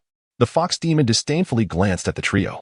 As a pinnacle of the 9 tiers, these so-called strong warriors posed no threat to it whatsoever. Its ability to speak at this level stemmed from the noble blood flowing within it. It was a born ruler, a rare anomaly. Its father, even in the deepest recesses of the endless ocean, was a formidable presence. Yet, it had been taught from a young age to refrain from venturing onto land.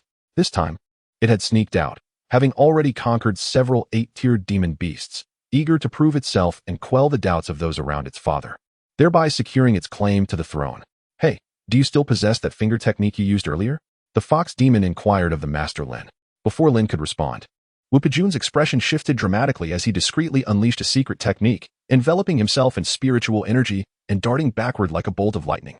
However, the fox's tails extended as if unbound by the constraints of space, instantly sealing off the area surrounding Wu Pejun beast. Wu Pejun's heart sank as he realized that should these 3 tails ensnare him, his life would be forfeit. At this life and death juncture, he had no choice but to employ his final resort, the immortal dispersal technique. With spiritual energy coursing backward, meridians tearing, and essence igniting, Wu Pejun's hair turned half-white in an instant. Simultaneously, his aura surged, nearly reaching the realm of extinction. This is a desperate technique that comes at the cost of sacrificing one's own foundation and lifespan. Wu Pejun was enveloped in a crimson glow, the result of his essence being consumed. The powerful fluctuations of spiritual energy tore through the fabric of space, forcing the three-tailed foxes to retreat, granting him a fleeting opportunity to escape. Humph. The demon fox scoffed. Do you humans not often speak of propriety, righteousness, integrity, and honor? Yet when it is my turn to speak, you hastily flee. How impolite. With a flash of azure light, the demon fox's form vanished and reappeared before Wu Peijuan with astonishing speed. The space around them distorted, creating an illusion of distance and proximity. This was the innate magical ability of the demon fox. With a delicate swipe of its claws, the air seemed to be torn apart, emitting a subtle tremor. In the face of the demon fox's assault, Wu Peijuan hurriedly raised his arms in defense, striving to withstand the onslaught. Chapter 119. A chasm of difference, yet that force was overwhelmingly powerful, instantly shattering his arms and sending him hurtling through the air like a cannonball, crashing heavily to the ground, blood splattering and breath faltering. The strike from the fox demon nearly cost him his life, compounded by the backlash from using the celestial dispersal technique, leaving Wu Peijuan severely injured and in a perilous state. Was I truly destined to perish here? A glimmer of despair flickered in Wu Peijuan's eyes. Originally, he had been cultivating in a secluded location when he heard of the emergence of 9-tiered demon beasts in the Zhongyun mountain range. Believing that their flesh and bones would greatly benefit his training, he ventured forth to capture one. Little did he anticipate that this seemingly docile prey was, in fact, a ruthless assassin. You humans always believe you can hunt us demon beasts at will on land, but in the endless sea, our stance towards terrestrial beasts is entirely different. The fox demon remarked coldly. To us, they are merely livestock raised by you humans, pitifully weak and untested by the life and death struggles of the endless sea. Today, I shall make you understand that not all demon beasts are so easily dealt with. With that, the fox demon swept its tail, instantly slaying a severely wounded 9-tiered martial artist, whose body disintegrated into a mist of blood. Come, if you wish to claim my life, then come and take it. Lin Guanju roared, fully aware of his impending doom, yet resolutely charging towards the fox demon, determined to inflict harm even in his final moments. How amusing. A fragile 8-tiered martial artist dares to challenge me. The fox demon sneered. Alas, you lack the requisite techniques. Otherwise, even 10 or 8 of you would be compelled to retreat. But now, your struggles are merely the madness of a dying man. As laughable as an ant attempting to shake a great tree. With a gentle flick of its tail, the fox demon prepared to conclude the battle. Just then, a voice echoed from afar. 10 or 8 techniques. The voice approached swiftly, as if a formidable presence were drawing near. For you, little fox, a single finger will suffice. It declared lightly. As the words faded, a figure streaked across the sky with astonishing speed, appearing before the crowd in an instant. Most striking was a single finger. Seemingly ordinary yet imbued with a newfound solidity, radiating an imposing aura. The 9-tailed fox demon's expression changed drastically. Upon the emergence of this finger, a powerful aura immediately locked onto it, sending a shiver through its fur, a natural reaction in the face of impending doom. Roar. The fox demon unleashed a deafening roar, realizing the gravity of the situation and no longer daring to underestimate its opponent. For tails glimmered like beams of light, each connecting to a miniature world, from which boundless divine power surged forth, attempting to annihilate the finger that threatened its life. Simultaneously, the fox demon's body moved swiftly, seeking to escape this locking force. Yet it discovered that its innate divine abilities, capable of traversing space, were rendered impotent before this finger. No matter how it struggled, it could not break free from the confines of this overwhelming power. Bang, bang, bang. In the sky, a tapestry of 4 vibrant hues intertwined to create a breathtaking spectacle. Yet, a solitary finger, seemingly imbued with indomitable strength, effortlessly pierced through all defenses and struck the body of the fox demon. A howl erupted as fear flickered for the first time in the demon's eyes, its once formidable demeanor collapsing in an instant. This single touch descended upon it like an ancient divine mountain, leaving a horrifying wound in its wake. It is worth noting that the fox demon's physique had been painstakingly crafted by its father using an array of rare medicinal herbs, as sturdy as the most formidable treasures. Yet now, it had been so easily penetrated. How could such a powerhouse exist in Tianyu City, in the province of Ba? The fox demon fell to the ground, blood spewing from its mouth as it proclaimed in disbelief. This overwhelming force ravaged its body, destroying its meridians and flesh, rendering it incapable of recovery. Wu Peijuan and his companions stood in stunned silence, their hopes nearly extinguished mere moments ago, yet now, fate seemed to unveil a new door for them. On the brink of life and death, they finally glimpsed a sliver of hope. This is Mr. Lin, the head of the Qilin Martial Arts Hall in Ba Province, stood frozen in astonishment at the scene before him, his body trembling slightly, words almost escaping him in his excitement. It must be the Hall Master. His voice grew louder, more resolute. Such a unique technique could only be wielded by their esteemed Hall Master. Hall Master, is it truly you? Mr. Lin clasped his hands together, calling out into the depths of the forest. Aware that a master of the Martial King's caliber would be imperceptible to ordinary individuals unless they chose to reveal their presence. Hall Master? Wu Pejuan and the other ninth-tier martial artists exchanged glances at Mr. Lin's reaction, their expressions shifting. Who, besides the legendary Martial King, could command such reverence from the head of the Qilin Martial Arts Hall? Shaolin, why does your strength remain stagnant? I see no significant progress. A figure emerged slowly from the trees, the man of modest stature yet immense presence, the Martial King. His arrival instantly captivated all eyes. For Wu Pejuan and another ninth-tier martial artist, witnessing the Martial King in person was an indescribable shock. Mr. Lin, however, managed a wry smile. My talents are limited. I have been stuck at the 8th-tier martial artist stage for years, unable to break through. Nonsense.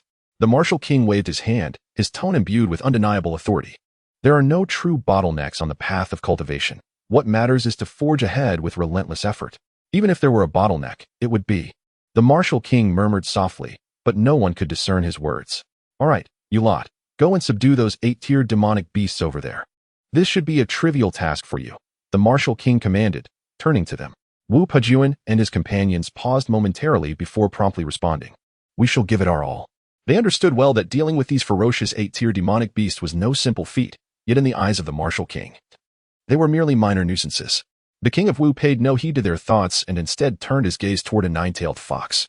The scent of the sea emanating from you is quite potent. It seems you have just emerged from the depths of the ocean, he remarked. The nine-tailed fox, struggling to rise, responded in astonishment.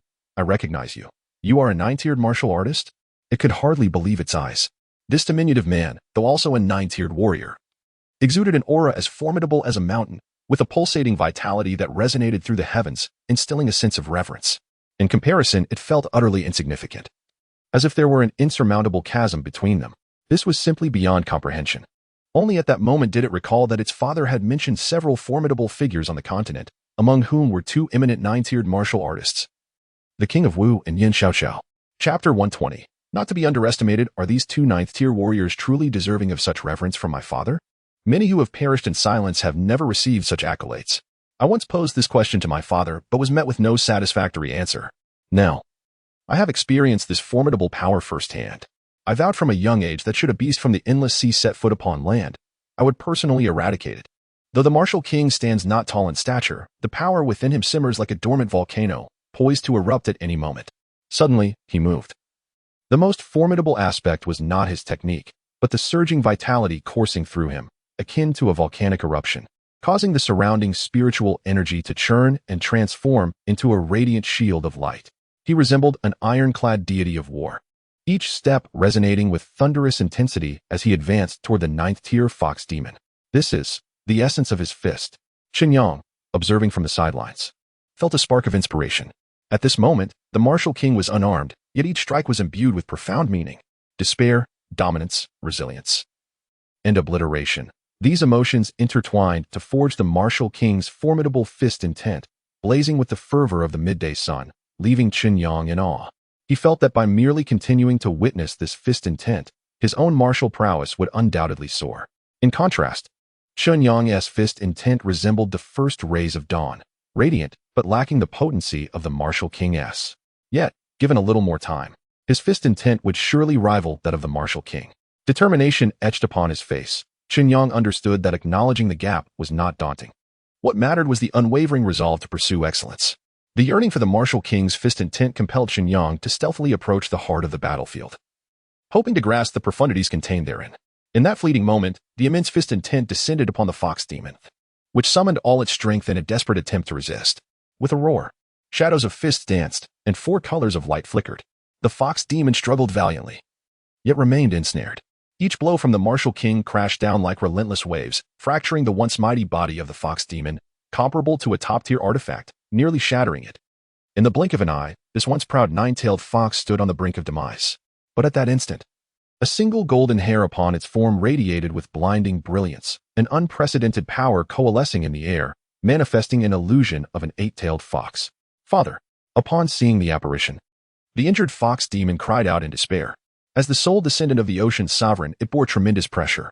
Every gaze upon it brimmed with expectation for extraordinary feats, leaving no room for mediocrity. As the heir to the throne, it was imperative to excel, to rise above its peers and maintain an unwavering pride. This was precisely why it chose to act alone. The endless sea, having nurtured and amassed strength over millennia, had long cast its covetous eyes upon the human realm, laying plans in the shadows for centuries, poised to strike. And it, through its own strength, sought to carve a resplendent legacy upon this land. In the past 6 months, it had cunningly eradicated dozens of top practitioners across 4 provinces. Even 9th-tier masters found themselves subdued in its presence. As long as it does not attract beings of a higher caliber, it is virtually invincible. However, today it encountered an anomaly among the 9th-tiered warriors, the Martial King and Yin Xiaoxiao. In the face of the Martial King's formidable fist techniques, it found itself utterly powerless. Swiftly subdued, with its life hanging by a thread, this peril triggered the protective mark left by its parents. This marked the first time the King of the Endless Sea revealed its power on the mainland. The ethereal visage of the 8-tailed fox enveloped the sky, rendering even the mountains and rivers diminutive in comparison. With the emergence of this apparition, the surrounding spiritual energy surged like oil meeting cold water, instantly becoming tumultuous. A tremendous gravitational force drew in all spiritual energy within 100 miles, draining it completely. The rapid absorption left a void in the spiritual energy above Chen Yang, creating a barren zone. Soon after, the distant spiritual energy surged forth like a tidal wave, filling the emptiness. Through merely a mark, such astounding power was manifested. After devouring vast quantities of spiritual energy, the illusion of the 8-tailed fox finally coalesced into a spirit no larger than a palm. Nevertheless, its strength remained formidable. The spiritual energy within a 100-mile radius merely allowed it to take shape. The 8-tailed fox slowly opened its eyes, a hint of somberness within, releasing its first low murmur. Although the spiritual energy had gathered, it was still insufficient. It craved demonic energy. Before its words could fade, 3 previously trembling 8th-tier demonic beasts suddenly erupted, their demonic essence. Bones and flesh consumed entirely by the 8-tailed fox. That should suffice. The spirit let out a satisfied belch, patting its belly, although diminutive.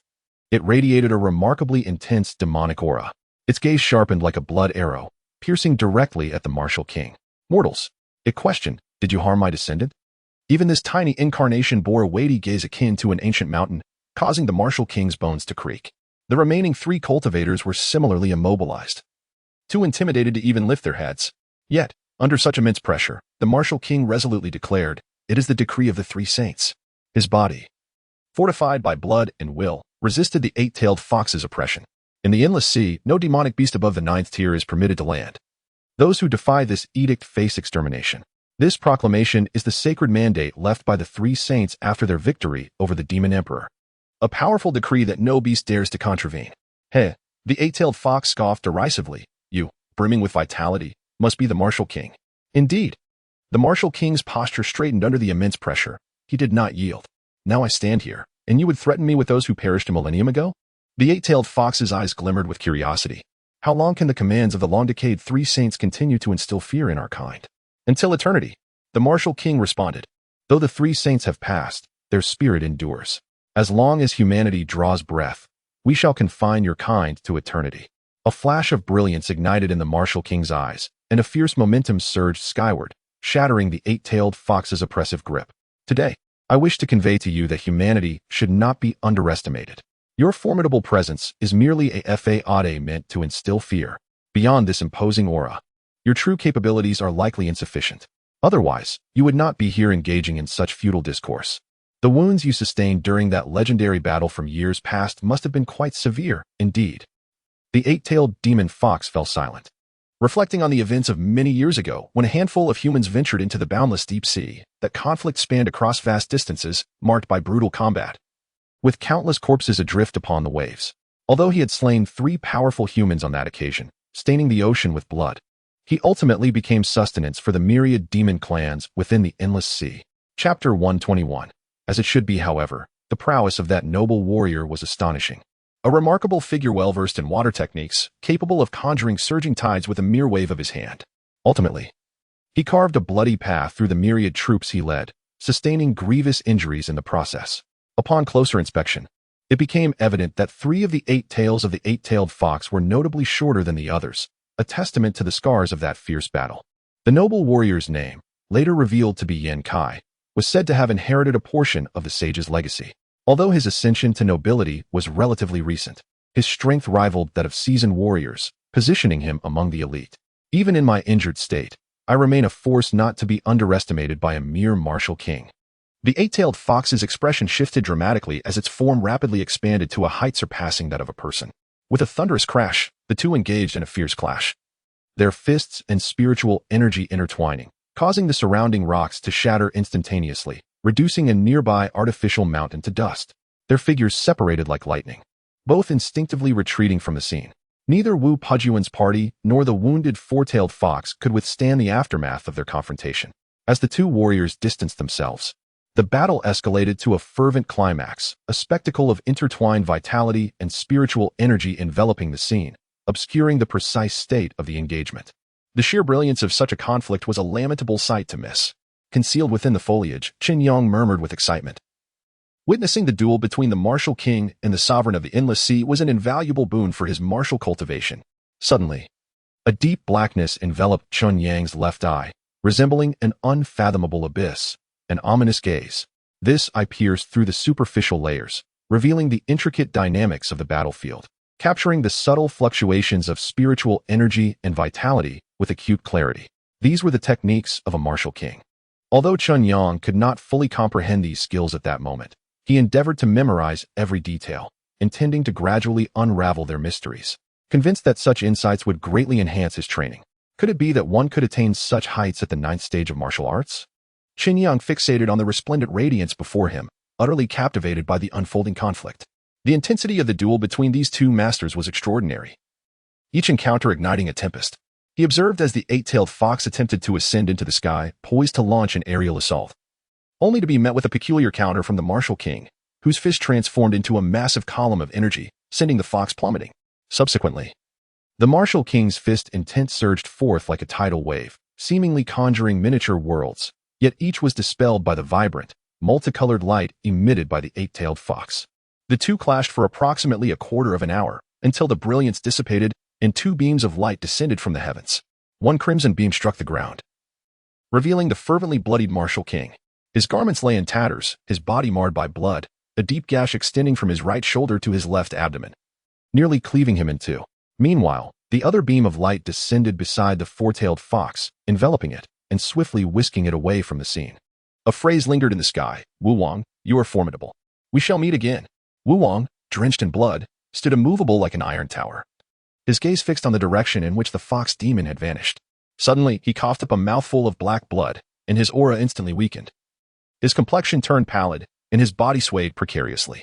Lin, the master of the hall, was taken aback and hurriedly approached to support Wu Wang. "Master, what ails you?" Wu Wang closed his eyes, regulating his internal energy, employing his formidable recuperative abilities to temporarily stabilize his injuries as new muscle tissue began to grow. "Assist me nearby. Do you possess any healing elixirs?" Wu Wang inquired. Indeed. Lin hastily produced all his elixirs. Wu Wang swallowed a dozen vials in one breath, the potent effects of the medicine swiftly taking hold within him, accelerating the recovery of his internal wounds. Shortly after, a deep rumble of thunder echoed through the sky. Could that demon fox have returned? Wu Pejun's expression shifted dramatically. Were it not for Wu Wang's presence, he would have long sought to flee. A warrior must maintain composure under any circumstance, Wu Wang remarked softly, sensing Lin's anxiety. Without a resolute heart, one cannot become a true stronghold. "Wu Wang, what has transpired?" Lin asked with concern.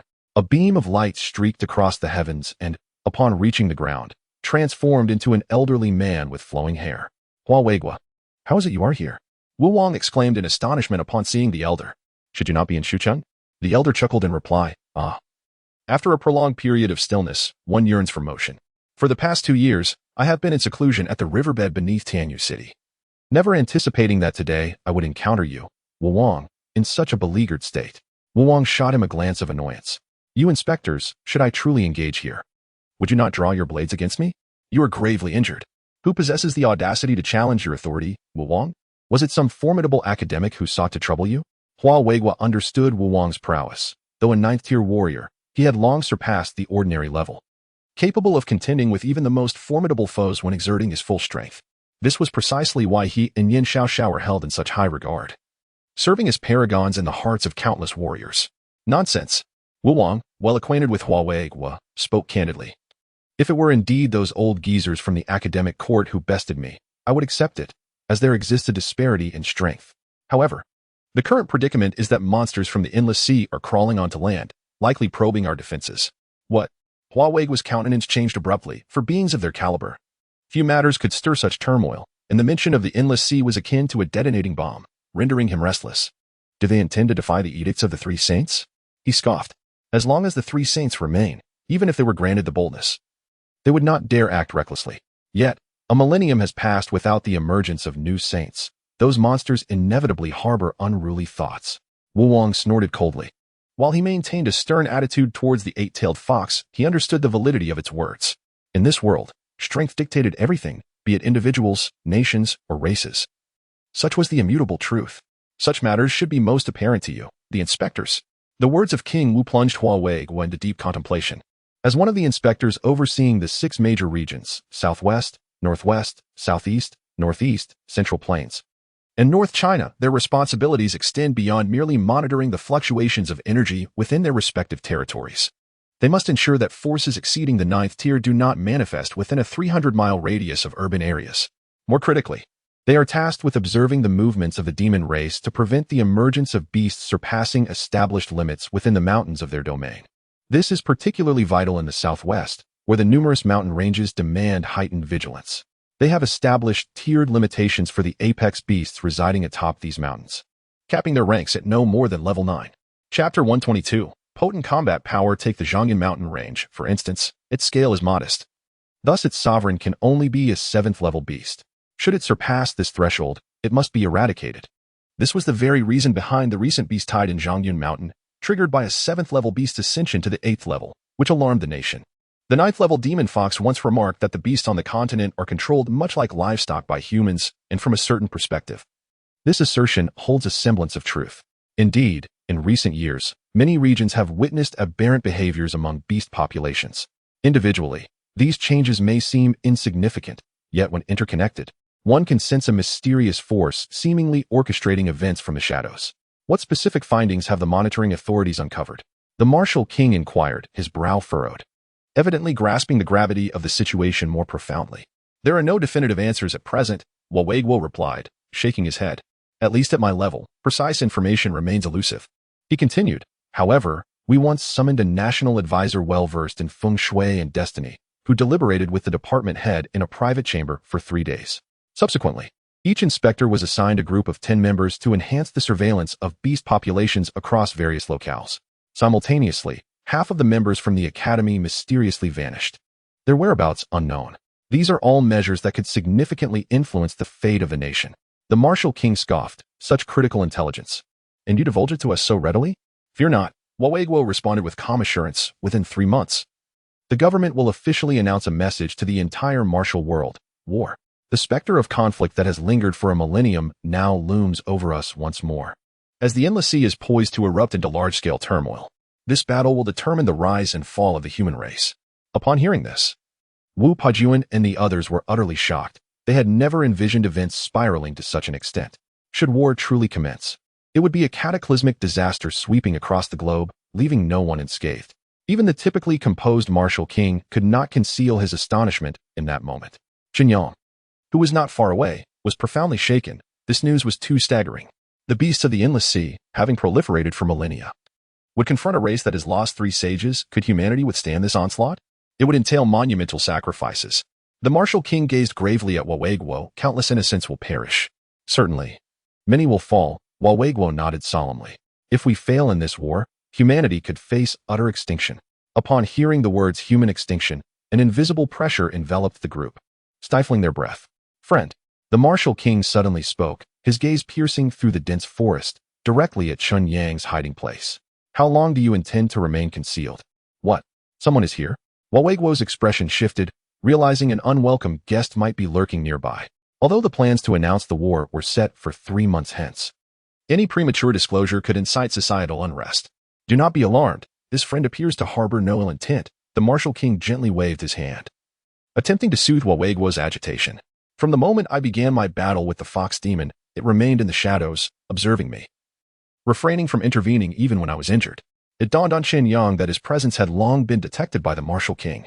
With no other option, he stepped out from his hiding place and surveyed his surroundings. Although the fierce conflict had been brief, the destruction it wrought was staggering.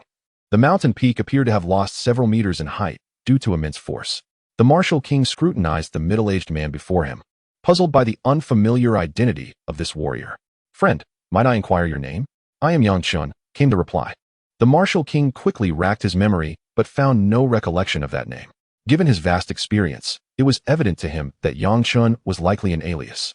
"Were those words you spoke earlier true?" Without waiting for the martial king's response, Chen Yang pressed on, anxiety compelling him to seek the truth. "This matter remains confidential, and I hope you can keep it a secret." The inspector's gaze fixated on Chen Yang, contemplating whether to eliminate this potential threat.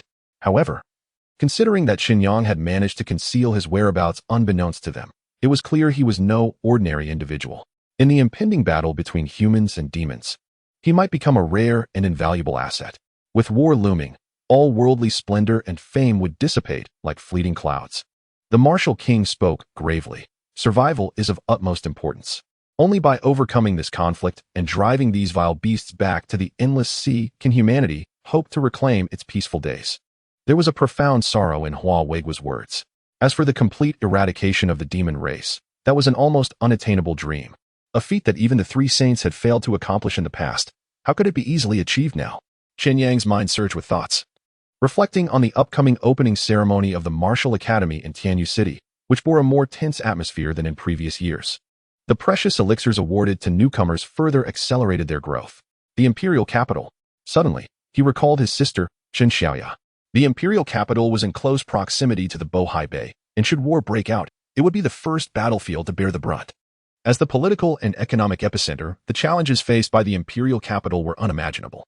"Do you know when the war will commence?" Chen Yang asked gravely, contemplating whether to bring Chen Xiaoya home immediately. "Who can say for certain?" Hua Weigua replied with a wry smile. "What I know is limited. The nation has the wisest minds devising strategies. All we can do is enhance our own strength in preparation for this inevitable battle to safeguard the future of humanity." As his words fell, silence enveloped the gathering. Hua Weigua then took his leave to inspect the surroundings for any lingering threats from the endless sea. The martial practitioner Wu Pejuan also politely bid farewell, leaving behind 4 warriors.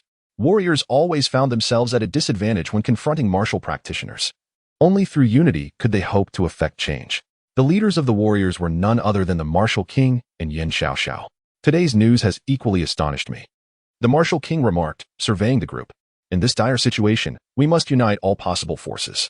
I will return to the imperial capital to gather further information and confer with Yan Xiaoxiao on our plans. In less than a month, I shall issue a summons to heroes, calling upon warriors from all corners of the realm to converge upon the imperial capital. Warriors differ fundamentally from martial practitioners, particularly those of lower ranks, who, bereft of profound knowledge, can only demonstrate their strength through direct combat. It is only when warriors unite that formidable combat power can be forged." "Master Wuong," Chen Yang suddenly spoke, his curiosity and admiration for this legendary figure palpable. "As a practitioner of the 9th layer of martial arts like myself, how have you attained such extraordinary heights?" Chen Yang's inquiry was not made lightly. He possessed a unique system and techniques that enabled him to achieve the prowess of an 8th layer warrior despite being a mere 4th layer practitioner. Chapter 123. Growing into a towering tree, however, individuals like him are exceedingly rare. He yearned to comprehend how orthodox martial artists could ascend to the realm of the martial king. This inquiry came rather abruptly, delving into the enigmatic secrets of martial king cultivation. "You are not the first to pose this question to me, nor will you be the last," the martial king remarked with a smile, revealing no hint of surprise. "Each person's path of cultivation is unique, replete with disparate opportunities and fateful encounters. Nevertheless, regardless of the fortuitous chances one may encounter, the foundation of a martial artist is invariably oneself. In the realm of martial arts, an individual's essence is akin to the trunk of a tree, while various cultivation methods and opportunities resemble its branches and leaves. Though these branches may add vibrancy, they cannot transform one into a towering tree. I now refer to myself as a half-step into the 9th rank. This half-step is difficult to articulate, comprehensible only to those who have reached this stage. To transcend this half-step, no talisman or technique suffices. The crux lies in one's own vitality, spirit, and the martial artist resolve. As Chen Yang posed his question, Master Lin and other ninth-rank martial artists also shared their confusions regarding their cultivation journeys. This opportunity was invaluable, for the insights of the martial king were profound and unique, often illuminating the minds of those who listened. At times, he even demonstrated a few techniques, leaving onlookers in awe. Chen Yang, not wishing to lag behind, sought the martial king's counsel on several aspects of fist intent. The martial king's words proved immensely beneficial, broadening his perspective. However, as time progressed, the martial king evidently began to exhibit signs of fatigue, having sustained significant injuries that day. All right, let us pause for now. Master Lin quickly interjected. Mr. Martial King requires rest. We shall continue another day. Alas, we were too exuberant. Our apologies, Mr. Martial King. The two acknowledged their indiscretion, expressions of contrition adorning their faces. Chen Yang sighed contentedly. Engaging with a master such as the Martial King was an immense gain for him. Very well. The Martial King conceded, closing his eyes. Your inquiries have equally inspired me and proved beneficial to my own understanding. Today's discussion time is limited. We shall reconvene in a month in the imperial capital, where we can further explore the depths of martial arts. The bell signaling the end of class resonated through the teaching building of Wu University in Tianyu City, and the students, feeling liberated, whispered in jubilation before hastily exiting the classroom. Even as martial artists, they remained, at heart, mere adolescents. Chen Yang remained seated in his familiar spot, eyes closed as if in repose, yet his mind was racing at high speed, contemplating various techniques and nourishing his furnace fist intent. It had been half a month since his return from the Yunzhong mountain range, although he had not discovered a suitable demon beast for his sister. He had unexpectedly learned of an imminent war between humans and demons. This news struck like a thunderbolt, instilling a sense of dread. Even the most formidable experts could not evade the caprices of fate. He had set a personal goal to become a pinnacle martial artist within 5 years and to seek opportunities to transcend traditional boundaries. Initially, he believed that, even with the aid of mysterious powers, such progress was remarkably swift, yet now, it appeared woefully insufficient. Before the impending chaos descends upon us, I must fortify myself sufficiently to safeguard both my family and myself. Chen Yang clenched his fists, his heart racing with anxiety. If the words of King Wu and Hua Weiguo ring true, momentous events will transpire within the next 6 months. He abruptly opened his eyes and gazed out the window, where a group of young men and women frolicked joyfully. Such days are ordinary yet beautiful. Chen Yang inhaled deeply, as if striving to absorb every ounce of tranquility and serenity from the air. Yet, all this beauty, without the requisite strength to protect it, would dissipate like smoke, devoured by the beasts of the netherworld. He rose to his feet and swiftly made his way to the school gate. Over the past fortnight, he had completed all the free first-tier books available in the library, gaining a deeper understanding of the world of cultivation. However, starting from the second tier, borrowing books requires a certain amount of contribution points.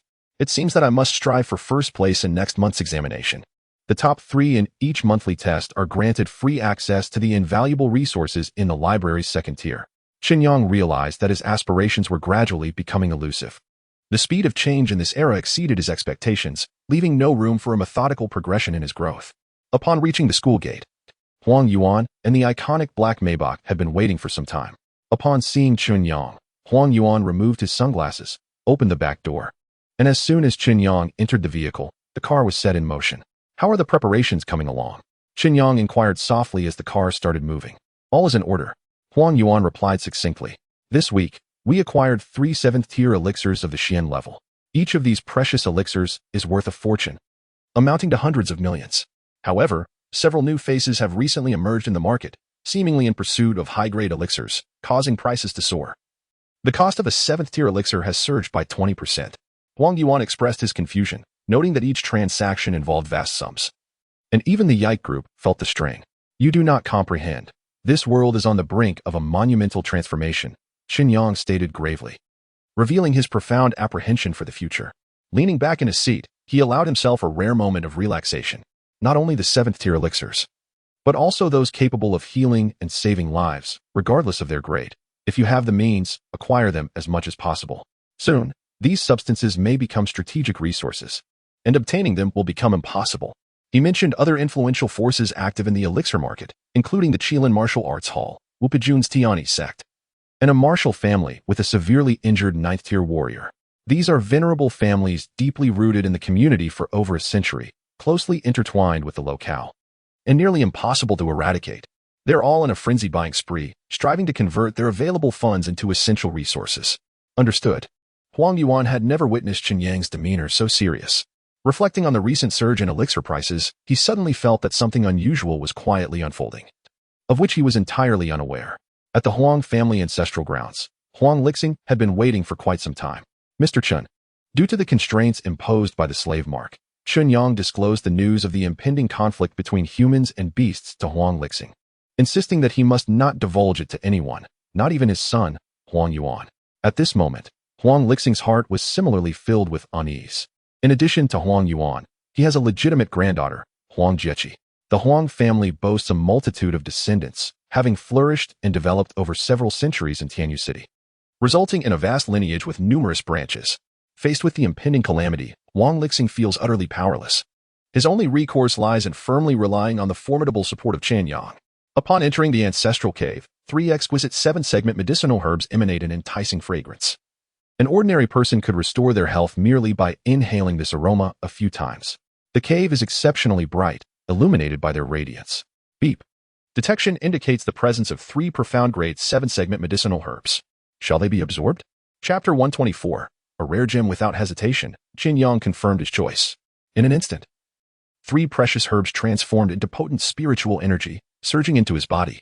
With a thunderous roar, the 5th lock within Chen Yang shattered under the overwhelming force of this influx. Radiance erupted forth, and the essence of life gushed from the fracture, nourishing both his flesh and soul. In the void, ancient images seemed to emerge, imbued with the passage of time, as if attempting to isolate Chen Yang from the external world. Approximately 15 minutes later, the brilliance gradually waned, and Chen Yang's breakthrough was finally complete, elevating him to the realm of a 5th-tier martial artist. Vital energy, 200,000. Spiritual power, 30,000. Skills, Dominator breathing technique, novice. Forged fist technique, novice. Power of order, basic proficiency, evil eye, novice. With 200,000 in vital energy, Chen Yang represented a level of unfathomable strength that had not been witnessed in thousands of years, rivaling even the might of a top-tier, 9th-level martial artist. In the past, this might have brought him a sense of security, as such power was sufficient for him to dominate Tianyu City. However, half a month prior, he had encountered a true martial king, whose extraordinary vitality and power surpassed conventional 9th-level martial artists, leaving Chen Yang unable to grasp the entirety of his strength even with his current prowess. This left him astounded. 9th-level half, Chen Yang murmured softly. What concept does this half-level embody? Facing the starry sky, Chen Yang practiced the forged fist technique repeatedly in the ancestral grounds of the Huang family, striving to adapt swiftly to the explosive increase in his vital energy. As he swung his fists, gusts of wind surged around him. Huang Lixing, standing at the cave's entrance, observed Chen Yang's training in silence, his eyes gleaming as if he had gleaned much from Chen Yang's techniques. As the night slipped away, Chen Yang finally mastered the control of his vital energy. This remarkable achievement was attributed to his extraordinary intellect. For an ordinary 9th-level martial artist, reaching such a level of control typically required at least a month of seclusion for cultivation. 90,000 in cognitive capacity, Chen Yang mused quietly, feeling as though his mind had transformed into a supercomputer, capable of processing countless pieces of information every second, with every subtle change within his perception immediately relayed to his consciousness. In his eyes, the world had never appeared so vividly clear. The cultivation challenges that once plagued him now seemed effortlessly resolvable. Simulating various martial arts techniques in his mind became a seamless endeavor, mastered in an instant. Simultaneously, this mental leap granted him an astonishing influence over the material world. It was as if Chen Yang gently closed his eyes, extending his arms as if to embrace the entire universe, a satisfied smile gracing his face. The constraints of this world have diminished countless times over. With a shift in thought, Chen Yang's body suddenly lifted off the ground, hovering in midair. Huang Lixing, standing at the cave's entrance, widened his eyes in disbelief at the sight before him. His body was defying gravity. This was indeed the hallmark of a master-level warrior. It was utterly astonishing. Had Mr. Chen already reached the level of annihilation? A flicker of doubt crossed Huang Lixing's mind, but he swiftly dismissed it. It was impossible. Mr. Chen must be a martial artist. For a martial artist, the highest attainable rank is merely the 9th tier, a rule unbroken for millennia.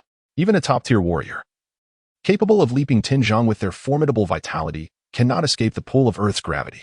This delineates the distinction between mortals and immortals. Nevertheless, the scene before Huang Lixing left him astounded, prompting him to question the wisdom acquired over his 60 years of life. What manner of being was this master? In the next moment, Chen Yang leaped out of the cavern, instantly appearing before Huang Lixing. Chen Yang's current mental prowess was sufficient to enable him to maneuver effortlessly in midair, his speed rivaling that on solid ground. Such capabilities were essential for practical combat. Otherwise, hovering in the air would render one an easy target. Chen Yang abruptly opened his eyes, a brief yet intense brilliance flashing within them before he resumed the guise of an ordinary first-year student at Tianyu University of Martial Arts. He gently clenched his fist, the surging vitality within him akin to the mighty Yangtze River, a force that instilled a sense of boundless potential. However, in Tianyu City, finding a worthy opponent had become increasingly difficult. Chen Yang felt a twinge of frustration. He had originally desired a tranquil existence in Tianyu City. Yet fate seemed relentless in its push forward. He had intended to navigate his 4 years at Tianyu University with stability, but that now appeared improbable. I must adopt some special methods to rapidly enhance my strength, he murmured. His furnace boxing technique required a considerable amount of martial skill energy for augmentation. Initially, he had planned to gradually accumulate contribution points during his university years in exchange for resources in the library. Yet, it was clear now that this plan must be altered. I will endeavor to acquire those manuals myself without relying on contribution points.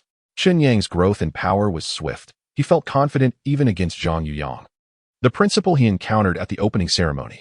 How well do you understand the situation at Tianyu University of Martial Arts? After a brief silence, Chen Yang suddenly inquired. At that moment, only the two of them occupied the room, and it was evident the question was directed at Huang Lixing. As a veteran in Tianyu City, the Ike Group had long enjoyed a cooperative relationship with Tianyu University of Martial Arts, fostering a deep familiarity between the two entities. The reputation of Tianyu University of Martial Arts resonated throughout the entire Ba province, attracting a cohort of premier martial arts educators, each a master in their own right.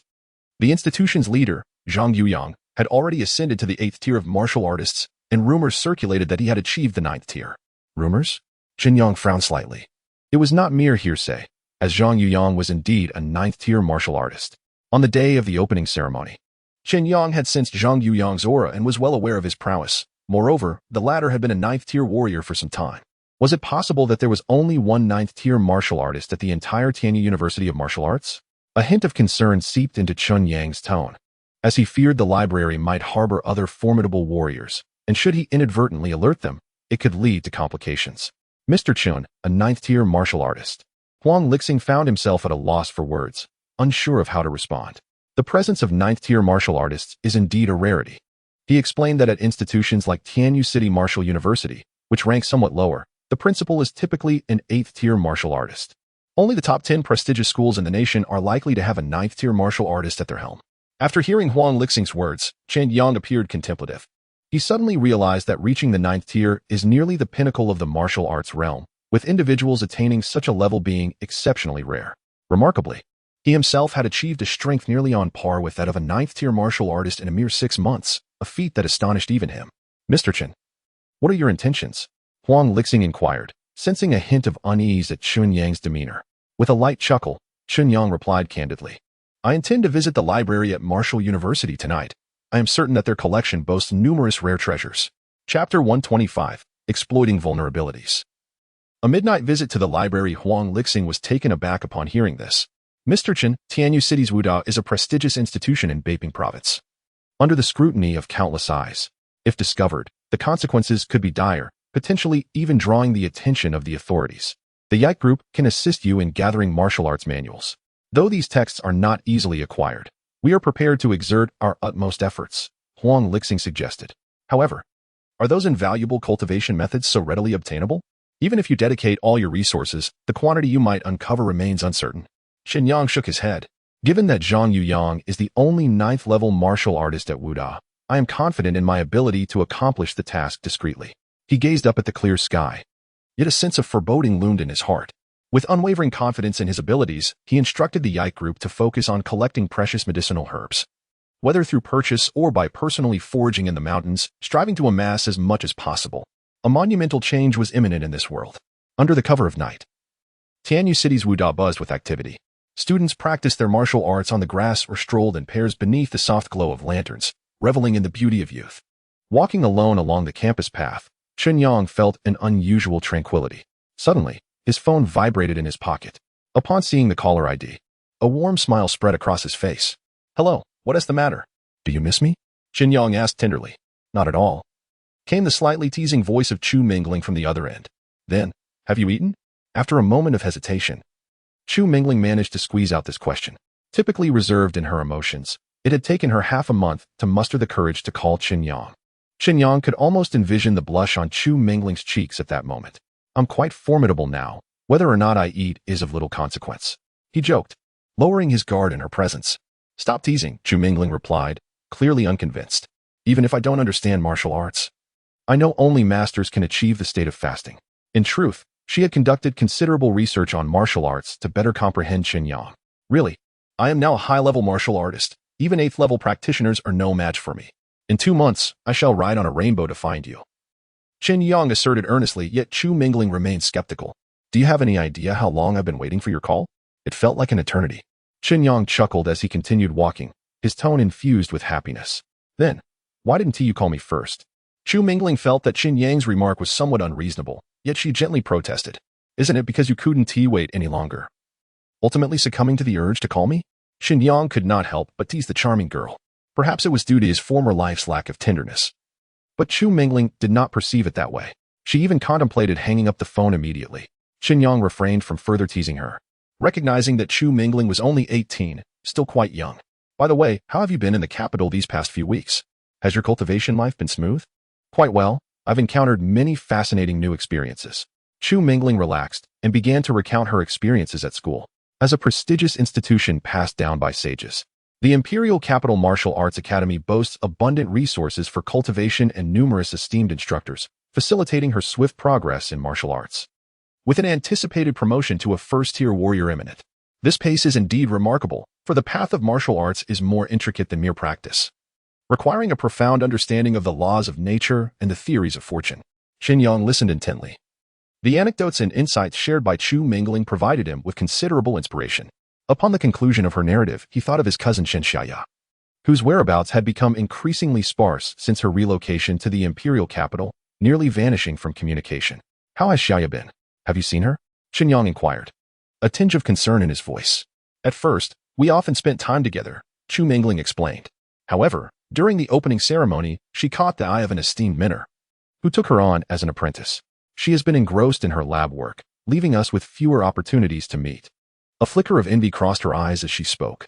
Although she was quite accomplished, she had only a modest mentor of the desolation level willing to guide her. "Is that so?"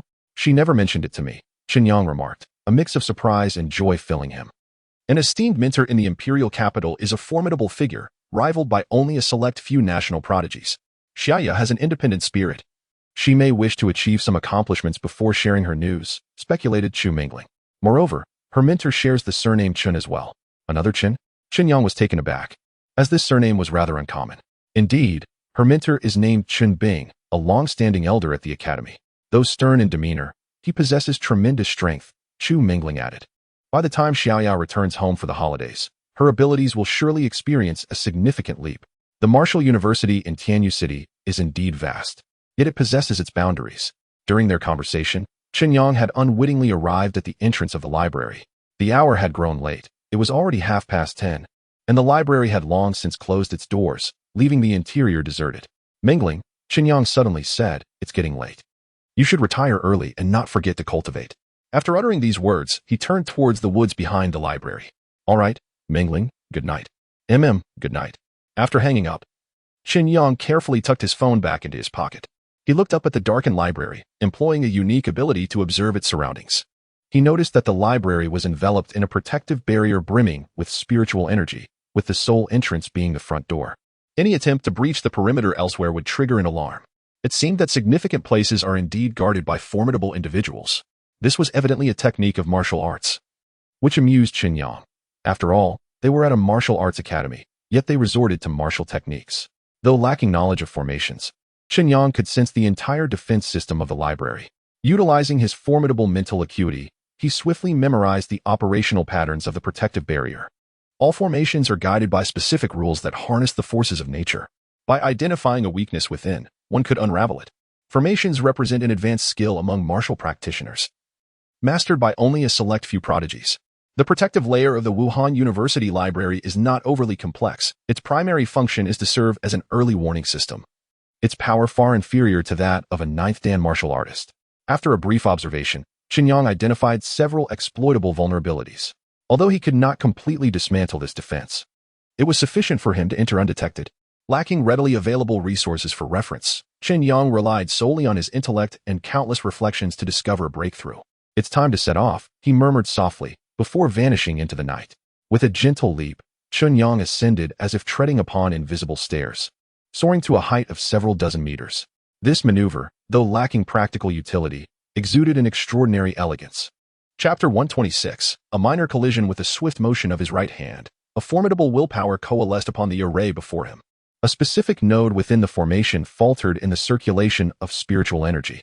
Chen Yang, utilizing his mental force, forcefully intervened, simulating the correct flow of energy and deftly deceiving the entire formation. With a shift of thought, Chen Yang tore open a 1-meter-wide gap in the array and swiftly passed through. Upon retracting his consciousness, the spiritual energy promptly filled the breach, flawlessly misleading the formation and allowing him to enter the library's interior. With a resounding thud, Chen Yang materialized on the 3rd floor of the library. He surveyed his surroundings, where numerous jade slips radiated a gentle glow, containing records of various spells. Although these spells were not particularly profound, they represented an excellent resource for refining his martial arts. Chen Yang spoke softly, a hint of a smile gracing his lips. In that moment, he resembled a mouse that had discovered a bounty of food, his eyes sparkling with excitement. The protective layer of spiritual energy surrounding these spells was inconsequential to Chen Yang. With a mere thought, the 10 nearby energy shields shattered, causing the jade slips to float autonomously, flooding Chen Yang's mind with information. For a 3rd-tier warrior, mastering these spells might require several years. Yet, Chen Yang comprehended them almost instantaneously. As Chen Yang advanced, each step caused the surrounding energy shields to rupture, allowing him to absorb the knowledge contained within the jade slips. Within a mere 10 minutes, he had fully grasped all the slips on the 3rd floor. He relaxed his mental force, causing the energy shields to reform, restoring everything to its original state as if nothing had transpired. However, he did not linger. These spells were too rudimentary for him, and he turned to ascend to the higher floors. With a muffled thud, the detection array at the stairway confirmed Chen Yang's identity as a 4th-tier warrior, granting him permission to continue upward. In the stillness of the night, the spells on the 4th floor were even scarcer, yet wherever Chen Yang passed, energy shields shattered, and the knowledge within the jade slips was stored in his memory like a flowing stream of information. Absorbing such a vast amount of knowledge in a short time would induce headaches even in a 9th-tier warrior, yet Chen Yang merely smacked his lips, appearing somewhat dissatisfied. His objective was to collect as much knowledge as possible, transferring the entire library's information into his mind. Unfortunately, there was limited quantity, if only there were more. Chen Yang mused, recognizing that the spells stored here were already sufficient for most graduates of the Martial University. Throughout the university's history, the number of students achieving high-tier warrior status was scant, with the most exceptional talent, Yan Xiaoxiao, graduating at merely the 5th-tier level. For Chen Yang, this was merely a beginning. His ambitions stretched far beyond that. He remembered Wang Zhao's words from that day. It was said that the 5th floor housed secret techniques left by a powerful being whose name was on par with that of the martial king. This was his goal for the day. Will I encounter any unfathomable experts while I stealthily learn martial arts here? Chen Yang chuckled softly to himself, recalling an old trope. If such a figure were to appear, would I not become the villain of the story? Thud. The barrier at the entrance to the 5th level was significantly more formidable than that of the 4th. Even with all his strength, akin to that of an ordinary 5th-tier warrior, Chen Yang struggled to breach it. Ultimately, he summoned nearly 10,000 units of vital energy, barely managing to step into the 5th level. The 5th level was eerily empty. At a glance, the only feature was a solitary stone pillar in the center, upon which rested a jade tablet of deep azure. The very arrangement signified the tablet's extraordinary importance. Could it truly be the technique of Yan Xiaoxiao? A glimmer of excitement flickered in Chen Yang's eyes. He had encountered the martial king himself and had practiced his techniques. Yet he knew little about the equally renowned Yan Xiaoxiao. As he approached the jade tablet, he noticed a protective barrier formed by the essence of heaven and earth surrounding it. The stone pillar clearly indicated a price, 100,000 contribution points. This sum left Chen Yang astounded, as his total contribution points amounted to a mere 300, which he had received from Xiao Yuma at the beginning of his studies. Gingerly, he extended a hand to press against the barrier, releasing a surge of formidable mental energy that enveloped it entirely. Soon after, A palm-sized fissure slowly appeared at the top of the barrier. Without hesitation, he reached in and retrieved the azure jade tablet. The moment he made contact, a gentle wave of consciousness surged through his fingertips into his mind. Although this wave was not overwhelmingly powerful, it was sufficient to intimidate the will of a sixth-tier warrior. But Chen Yang swiftly dispelled it. As his consciousness delved deeper into the tablet, a mysterious scene unfolded before him, the tale of dragon and snake. This was not a complete spell, but rather a guiding philosophy for cultivation, emphasizing understanding and comprehension over rote memorization. It encouraged practitioners to develop their own techniques based on understanding, rather than blindly following in the footsteps of their predecessors. Such a path was the true way to surpass those who came before. The tale of dragon and snake contained the spiritual imprint left by Yen Xiaoxiao herself, representing her most sincere understanding and teachings of cultivation. For Chen Yang, the value of this material far surpassed that of any martial arts manual. He became engrossed in it, losing track of time. When he finally regained his senses, dawn had broken, casting a pale light across the horizon. He was taken aback. He had initially thought that perusing a few levels of martial arts text would take merely half an hour, yet it had consumed an entire night. As the sun peaked over the horizon, Chen Yang stood on the 5th floor of the library, practicing his unique technique, 9 turns of rebirth, absorbing the surrounding essence of purple qi. With each deepening of his cultivation, every breath felt as though a small dragon was traversing within him. Facing east, a faint aura of spiritual energy enveloped him, his hands clasped behind his back, resembling a legendary immortal radiating mysterious power. When the sun fully ascended and the purple qi gradually dissipated, Chen Yang concluded his morning practice. Even with the extraordinary ability to convert his martial prowess into physical strength, he remained committed to daily practice of the 9 turns of rebirth. The path of cultivation, aside from sudden opportunities, relies on seemingly insignificant daily practice. Akin to water eroding stone, it is indispensable. Exhaling deeply, Chen Yang recognized the profound significance of the tale of dragon and snake at his current level. The principles contained within were remarkably intricate, perfectly complementing his own path. However, glancing at the clock, it was already 6:30 in the morning. He needed to leave promptly. The library would open at 8, and the administrator would arrive even earlier. Chen Yang could not afford to linger too long. He had to depart immediately. If the first floor lacked surveillance cameras, he could easily blend into the crowd and slip away. Unfortunately, the first floor was bustling with people and equipped with monitoring devices, while the 2nd to 5th floors, housing tomes related to martial arts cultivation, were devoid of such oversight. With a flicker of thought, Chen Yang reinstated the previously activated spiritual barrier and cautiously returned the jade slip to its rightful place. A faint clicking sound startled him. Having delved into the Dragon and Snake Chronicles until dawn, even someone as resilient as Chen Yang found himself utterly fatigued. A brief lapse in concentration while simulating the array had led to a slight deviation in the flow of spiritual energy, resulting in a minor collision. Chapter 127. A more severe injury. Alas, Chen Yang realized that once detected by the experts within the academy, he would be in grave trouble. It was best to depart quickly. He acted swiftly, moving towards the vulnerable point of the array on the 3rd floor. Who dares to trespass in my library? Suddenly, an enraged voice boomed like thunder, reverberating throughout the Tianyu City Martial University campus. Oh no, he had been discovered. Chen Yang's expression changed. The scenario he most dreaded had indeed come to pass, likely due to the disturbance caused when he had just placed the jade slip. As a crucial location in Tianyu City, the library was naturally under close surveillance. Chen Yang knew he had to act with utmost urgency to find an escape route. Bang! Realizing he could no longer conceal himself, he felt a surge of energy erupt within him, propelling him through the library's grand doors. Simultaneously, his visage rapidly morphed into that of a cold, elderly man. As he burst outside, he sensed a formidable presence swiftly approaching. Who could it be? Chen Yang pondered. However, upon seeing that the newcomer was the elder He Chang, who had once sought to take him as a disciple at the school gate, he felt a slight relaxation. Though elder, he was an impressive figure at the 8th stage of the boundless realm. Chen Yang believed he still had a chance.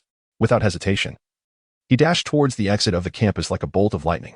In the early morning, the campus was nearly deserted, with most students still lost in slumber. Stop, little thief. Elder He's voice resonated like thunder, his figure seemingly gliding just above the ground, closing in on Chen Yang in an instant. So it is true. The elders of the academy should not be underestimated, Chen Yang thought with a flicker of surprise, but the distance between them was rapidly diminishing. This won't do. At this rate, I will be ensnared and unable to exit the campus. Chen Yang scanned his surroundings, realizing that a direct confrontation was inevitable. He resolved to end the encounter swiftly, subduing Elder He before making his escape. The Dragon Spine Mountain would serve as his battleground. Abruptly, Chen Yang changed direction and plunged into a small hill within the campus. Though Dragon Spine Mountain was not particularly tall, it was sufficient to serve as a hiding place. He quickly reached the summit, halting to fix his sharp gaze upon the pursuing Elder He. Bang! Without retreating, Chen Yang charged forward, delivering a powerful punch, unleashing a torrent of energy that rivaled the force of a ninth-stage boundless attack. The sheer strength tore through the air, sending Elder He's white hair and beard flying in all directions. He braced himself against the blow, his body jolted as if struck by a boulder, propelling him backward at great speed, crashing through several trees and rocks, his insides violently shaken. "I had no desire to be your enemy," Chen Yang said gravely upon witnessing the elder's plight. He refrained from striking again, for as a student, he held a fundamental respect for his teacher. "Hey, you think you can escape from my territory? Not a chance." The elder's gaze was as sharp as that of an eagle. This morning, during his exercises, he had entered a particularly sensitive state, where even the slightest change did not elude his perception. The moment Chen Yang had returned the jade slip, the subtle fluctuations of spiritual energy had been immediately detected by him. Fortunately, he had noticed in time. Otherwise, allowing outsiders to roam freely within the library would be a disgrace to Tianyu City Martial University. Elder He's countenance darkened. For the library was not merely the facade of the school, but the very essence of educational heritage, and it must not suffer even the slightest mishap. With a thunderous sound, the elder clasped his hands together, forming a complex seal. His internal energy surged tumultuously, and within the seal, a resonant dragon's chant echoed, exuding immense power. "Mountain Embrace Seal," he bellowed, as the seal in his palm solidified, launching towards Chen Yang like a cannonball, aimed directly at his face. What a formidable technique! Chen Yang's eyes gleamed. This was indeed the strength of the academy. Both the elder's martial prowess and the effortless display of his skills surpassed any ordinary practitioner he had encountered. Even at the 8th level, one should not be underestimated. With a thunderous roar, Chen Yang's entire being erupted with boiling energy, a crimson column of vitality surging forth like a volcanic eruption. He unleashed a furnace fist, dissipating the elder's attack into nothingness. The punch's intent startled the elder, whose expression shifted dramatically. "Who are you?" he demanded. For even a seasoned master like him had never approached the legendary realm of punch intent. "That is of little consequence," Chen Yang replied solemnly. Sensing a stronger enemy approaching swiftly from the distance, it was Zhang Yuyang, the principal of Tianyu City Martial University, a 9th-level expert. "I must depart quickly," he thought. For should Zhang Yuyang, an elder he collaborate to corner him, he would have no choice but to reveal his final trump card to escape. "I regret this, Elder He." Chen Yang reflected, feeling gratitude toward the elder who once wished to take him as a disciple. Yet, at this moment, he had no option but to make a hasty retreat. With a resounding explosion, Chen Yang's internal energy surged to 200,000, erupting like a volcano. His vitality spiraled, doubling his combat power to a staggering 400,000. The might of this punch, augmented by the furnace fist intent, was tremendous, creating ripples in the air. "What?" The elder was taken aback. Though powerful, he was compelled to retreat rapidly in the face of such a fierce onslaught. "Humph. You may evade the first punch, but let us see how you escape the subsequent strikes." Chen Yang's gaze sharpened as he agilely unleashed 4 consecutive strikes around the elder, each punch delivered with the full force of 400,000 vitality. Despite the elder's remarkable agility, he was ultimately struck in the chest by one of Chen Yang's blows, staggering backward several steps. The immense force damaged his internal organs, and he could not suppress the blood that spurted from his mouth. That punch determined the outcome. The elder collapsed beside the ancient tree, coughing blood and utterly devoid of strength to rise and continue the fight. He attempted to speak, but his injuries rendered him only capable of another bout of coughing blood. Chen Yang, recognizing the gravity of the situation, restrained his power to avoid inflicting further harm on Elder He. "Rest well, Elder He. When the time is right, I will personally apologize to you." With these words, he swiftly leapt away, his figure vanishing into the Dragon Ridge Mountain. Elder He's furious roar and the astonishing spectacle of their confrontation captured the attention of Principal Zhang Yuyang. News of someone breaching the library in the dead of night rapidly spread throughout the campus. Who could possibly possess such audacity to intrude upon our Tianyu City Wu University library? As the first class of the morning commenced, students buzzed with excitement, their faces aglow with fervor. "I surmise he must be at least a 9th-level master." A young woman's eyes sparkled with admiration, reflecting her deep reverence. The powerful are always worthy of respect. Even though Chen Yang's actions have brought disgrace to Tianyu City Wu University, this group of youth seems to idolize him even more. One can only wonder how they would react if they discovered that the formidable figure who has stunned the entire school is none other than the same Chen Yang, who often dozes off beside them. Humph. I too aspire to become such a formidable presence in the future. After a long absence, Wang Ting entered the classroom, a smug smile adorning his face. Chapter 128. Unveiling its claws when the opportune moment arises, I shall venture to the imperial capital's Martial University to seize the tomes.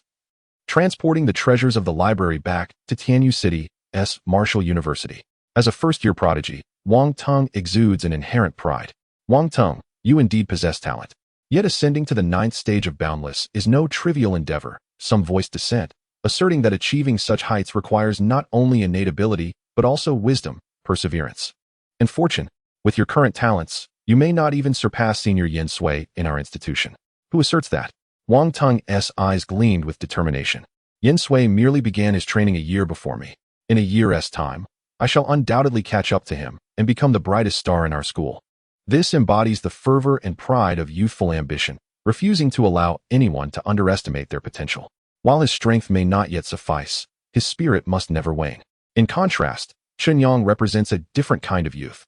His mindset has long transcended that of his peers. Bearing the memories of a previous life, he now possesses the soul of one in his 30s. Despite having engaged in a skirmish with Elder He earlier, he remains as steadfast as a mountain. Wholly engrossed in his studies, this morning's class delved into the scientific underpinnings of blood energy, a discipline with millennia of history that captivated Chen Yang, making him acutely aware of the swift passage of time. As the bell rang, signaling the end of class, the teacher hurriedly departed. Chen Yang organized his books and was about to leave when a youth with piercing eyes appeared at the doorway, looking down upon him. Are you Chen Yang? Chen Yang felt perplexed. He was certain he had never encountered this youth before. If there is but one Chen Yang at Tianyu City's Martial University, it must be me, he replied casually. Do you think you are amusing? The youth scoffed. Why not head to the arena? The arena? A flicker of confusion crossed Chen Yang's eyes. Why would I go there? This question seemed to ignite the youth's ire. His face turned ashen, as if aflame with indignation. Are you insulting me? The youth's body trembled with rage, and Chen Yang could palpably sense the fury emanating from him. However, Chen Yang blinked innocently. May I ask your name? He genuinely did not comprehend why the youth was so incensed.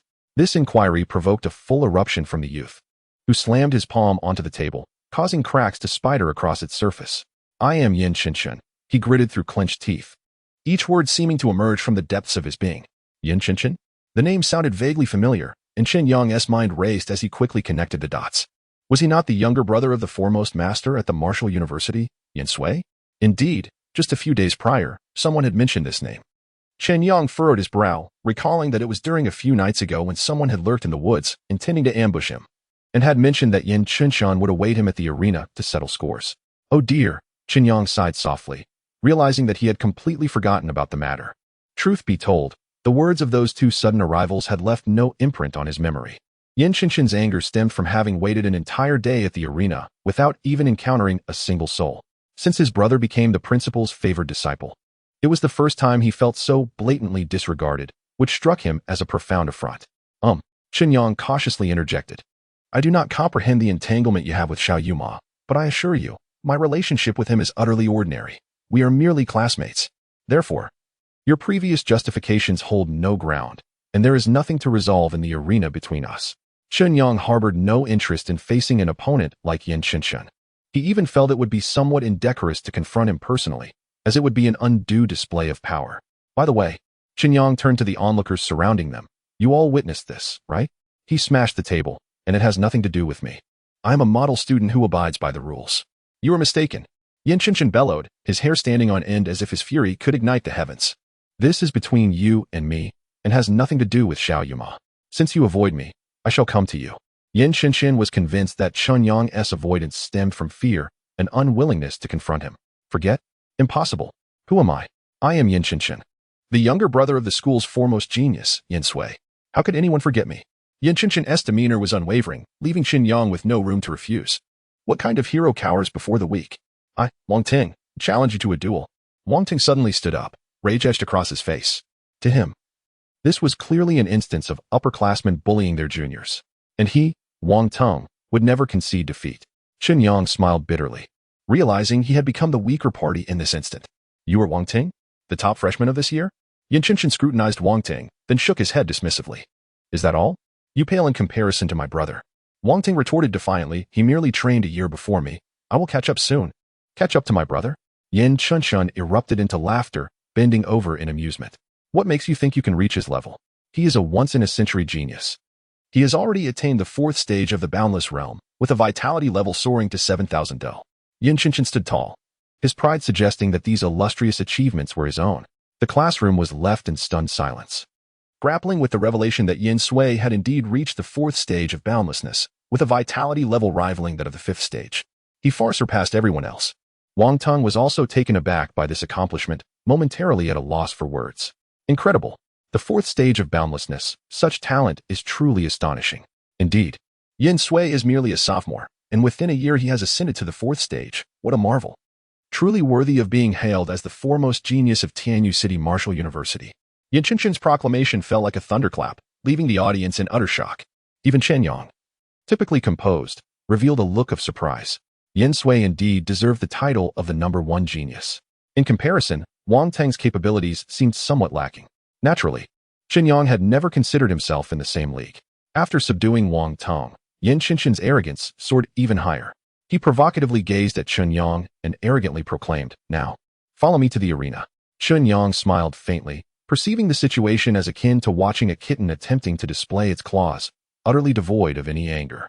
However, the dignity of a king cannot be challenged by mere kittens or pups. Chen Yang murmured to himself, then turned to regard the haughty youth before him. A smirk playing at the corners of his lips. Without your brother's protection, what do you have left? The words struck a vulnerable chord within Yin Chunshun, igniting his fury in an instant. Yin Chunshun and Yin Sui were twin brothers, with Yin Sui having been born 10 minutes earlier, thus earning the title of elder brother. Chapter 129. The last straw. Prior to this moment, the two frequently quarreled over the identity of the elder brother. However, upon entering Tianyu City Martial Academy, Yin Sui's astonishing talent was unearthed, allowing his cultivation to soar, leaving his younger brother far behind. This evoked a mixture of pride and jealousy within Yin Chunshun. He was envious of fate's apparent favoritism towards his elder brother, while he himself received no such fortune. Consequently, he began to exploit Yin Sui's reputation, acting tyrannically despite having his brother's support. Still, he disliked it when others mentioned this fact. What benefit do you gain from provoking me? Yin Chunshun gritted his teeth, his eyes nearly ablaze with fury, as a formidable aura surged within him. You are compelling me to retaliate immediately. Chen Yang shook his head in resignation. Yin Chunshun's power was insufficient even to penetrate his defenses. You believe yourself powerful enough to dominate this academy, unaware that many refrain from confronting you solely due to your brother's influence. I am aware. Yin Chunshun glared at Chen Yang, his eyes aflame with indignation. But you are certainly not among them. Is that so? Chen Yang abruptly rose, no longer concealing his strength. With a thunderous declaration of subdue, he raised his left hand high, fingers splayed as if to obscure the heavens, swiftly striking towards Yin Chunshun's face. No! Yin Chunshun screamed in terror. Yet his body remained paralyzed, helplessly witnessing the impending blow. A resounding slap echoed throughout the classroom, causing everyone to hold their breath. The force of the strike landed heavily on Yin Chunshun's face, distorting his features and plunging his mind into chaos. He involuntarily staggered backward, ultimately collapsing onto the ground. Ringing filled his ears, and his vision became a blur of stars. Tears and blood streamed down his face, rendering him unable to discern one from the other. It was then that the onlookers recalled Chen Yang's astonishing display during the opening ceremony, where he had quelled all challengers with a single strike, instilling fear in all who dared to provoke him thereafter. However, those challengers had merely been freshmen, lacking even the strength of a first-level martial artist. Yet, Yin Chunshun was indeed a second-level martial artist. Whispers of disbelief circulated among the crowd as they observed the scene before them. Just how formidable is Chen Yang's strength? Even Wang Ting, who stood nearby, was astonished.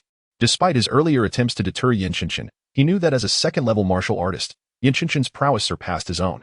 Nonetheless, in the presence of Chen Yang, all of that became inconsequential. He had no desire to waste time. For him, a single slap sufficed to resolve the issue. There was no need for a competitive arena, no necessity for intricate contests. Everything was that simple. After a considerable pause, Yin Chunshun finally rose from the ground, the pain on his face pale in comparison to the humiliation within his heart. Defeated before his junior peers, and in such a degrading manner, he felt on the brink of collapse. Yin Chunshun roared, do you possess no martial ethics? How could you strike a 19-year-old boy? In a furious outburst, his blood surged, and he unleashed his most prized palm technique, aiming directly at Chen Yang's face, intent on returning the blow in kind. At this moment, he could no longer heed the school's regulations, consumed solely by the desire to salvage his dignity. Yet, dignity must ultimately be upheld by strength. Confronted with Yin Qinqing's assault, Chen Yang neither evaded nor recoiled, effortlessly neutralizing his opponent's attack with merely a fingertip. The force he concentrated at his fingertip pierced directly through Yin Qinqing's palm. And with a gentle twist of his wrist, Yin Qinqing was tossed aside like a fallen leaf to the threshold of the classroom. A sneak attack? Chen Yang found the notion laughable. His body moved with the swiftness of lightning, positioning himself before Yin Qinqing, looking down upon him with an unyielding glint in his eyes. A formidable aura subtly emanated from him, pressing down upon Yin Qinqing's psyche, so intensely focused that it eluded the notice of onlookers. This was the pinnacle of Chen Yang's mastery over his own abilities. Do you truly believe you can challenge me? Yin Qinqing was rendered speechless, acutely aware of his inability to contend with Chen Yang. Under the piercing gaze of Chen Yang, he felt as if he were plummeting into an unfathomable abyss, even finding it difficult to breathe. The students in the classroom were left agape, their eyes wide with disbelief at the spectacle unfolding before them. The initial clash could perhaps be dismissed as a successful ambush, yet that singular fingertip maneuver distinctly illustrated Chen Yang's superiority over Yin Qinqing. It was nothing short of a resounding victory, a forceful onslaught. Although Chen Yang had employed a deft application of strength to propel Yin Qinqing several meters away, he had not inflicted any substantial harm. Nevertheless, Yin Qinqing would rather succumb to injury and unconsciousness than endure the whispers of his peers. Feeling as though he stood naked amidst the chill of winter, without refuge, he had initially perceived Chen Yang as a trivial adversary, only to discover a ferocious beast beneath the surface. Moreover, he was merely a freshman. Awe filled the hearts of the onlookers. Even the dullest among them recognized that within this cohort of newcomers lay a genuine prodigy, one who could rival Yin Sui. Such profound strength, such a fearsome presence. Just then, a cold voice pierced the silence of the classroom, shattering the stillness. At the sound, Yin Qinqing's already despondent eyes sparkled with renewed hope, akin to a drowning man clutching at a final straw, as he cried out in a choked voice, "Brother!" The voice from outside was as frigid as ice. Moments later, a young man clad in black entered the classroom with an impassive expression. He cast a fleeting glance at Yin Qinqing, who appeared somewhat disheveled at the door, a glimmer of sharpness flickering in his eyes. I had already advised you to dedicate more time to your training and to avoid distractions. He felt a mix of disappointment and helplessness toward his younger brother, Yin Qinqing. Since their arrival at Tianyu City Martial University, he had not only focused on his own cultivation, but had also allocated a significant amount of resources to Yin Qinqing, which accounted for the latter's rapid progress in martial arts despite his mediocre aptitude. Brother, Yin Qinqing attempted to justify himself, but ultimately fell silent. Though he harbored complex feelings about his brother's talents deep within, he understood that in this moment, only his sibling could provide him with the support he desperately needed. As anticipated, in the next moment, Yin Sui's gaze shot towards the calmly standing Chen Yang like an arrow. Qinqing was indeed a bit mischievous, and I often reminded him to maintain a low profile in public. Yin Sui spoke with a steady tone, yet no one should dare to bully my brother. Let us not dwell on the violation of school regulations. Since the incident has occurred, we shall resolve it in a measurable manner. He continued. Are you currently at the second rank, or the third? I will suppress my strength to match your level, as long as you can withstand 10 of my strikes. This matter will be considered settled. 10 strikes. Even with equal strength, it is more than sufficient to prove everything. Chapter 130. A grand scene. This unwavering confidence emanated from the pride of a super genius, unmatched among his peers. Yet, confronted with such a challenge, Chen Yang furrowed his brow, realizing that his previous strategy had been misguided. In this world, strength dictated everything. Maintaining a low profile would not shield one from trouble. Now, I have altered my approach. Chen Yang responded softly, his gaze suddenly transforming into an unwavering resolve that sent a tremor through Yin Sui's heart. From the very moment I stepped into Tianyu City's Martial University, your name has echoed frequently in my ears. The title of genius. Chen Yang slowly articulated these words. A burden you have carried for far too long. I wonder if you still deserve it now. Upon hearing this, Yin Sui's expression grew solemn. Realizing that the youth before him was far bolder than he had anticipated. Since you wish to resolve this matter, let us ascend the competition platform, Chen Yang proposed. Intending to leverage Yin Sui's reputation to intimidate those minor nuisances, freeing himself from petty distractions. There is no need to deliberately suppress your strength, simply give it your all. For only then will victory or defeat be truly respectable. As soon as Chen Yang's words fell, the classroom was seemingly struck by an invisible bolt of lightning, leaving everyone astonished. Could it be that Chen Yang intends to challenge Yen Sui's status as the top genius? Speculation ran rampant among the crowd. Within the throng, a voice whispered, barely concealing its excitement. Such a spectacle was a rarity. Yen Sui was a fourth-grade Wuyang, boasting an impressive 7,000 vitality points. We, the newly enrolled students, are still striving to attain the status of formal Wuyang, and we cannot possibly compare. One student analyzed, "Do you believe Chen Yang is a fool? If he dares to challenge directly, he must have some form of backing," another countered. "Even if he cannot win, managing to endure 10 exchanges in battle would be enough to elevate his renown, making him a focal point within the campus. I have long been displeased with those upperclassmen who always bully others with their cultivation advantage. If Chen Yang can voice our frustrations, perhaps they will cease their arrogance." The classroom buzzed with discussions, clearly rallying behind Chen Yang, astonished and admiring his courage. As for victory, no one truly believed it was achievable. Yen Sui gazed intently at Chen Yang, his expression gradually calming, yet his eyes concealed an unquenchable fury. "I have heard that you share a close relationship with Xiao Yuma? Do not refer to her in such a manner. Do you think that being a genius grants you universal affection?" Chen Yang stood firm. "Provoking me will yield no benefit for you." Yen Sui's voice turned icy. Despite his previous declaration of love being unreciprocated, he had already claimed Xiao Yuma as his own. Observing his younger brother Yen Shen struggling to rise, his face visibly swollen, Yen Sui's anger intensified. "Your strength is commendable, but do not lose your senses over a mere talent. Such actions for a woman who cannot be yours are utterly unwarranted. Once we ascend the platform, I shall give my all." The onlookers gasped in astonishment, with some immediately broadcasting the news on the school forum. On the inaugural day of the Challenge for Love, the title ignited a fervor throughout the entire online community, with countless individuals clamoring for a live broadcast. It was akin to the legendary tale of a hero rescuing a damsel in distress. Comments flooded the forum like a tidal wave, as everyone speculated about the identity of this brave soul and the unfolding events. The forum buzzed with excitement, and a particular message captured the attention of numerous students. Many within classrooms eagerly joined the discussion, creating an electrifying atmosphere. They were soon to compete on the arena stage. One must not miss this spectacle. After posting the message, the author swiftly pinned it and exited the forum, immersing themselves in their own world to savor this sensational event. Had this occurred in the past, it would have undoubtedly caused a sensation, reminiscent of the astonishment evoked by time management masters and group sports events.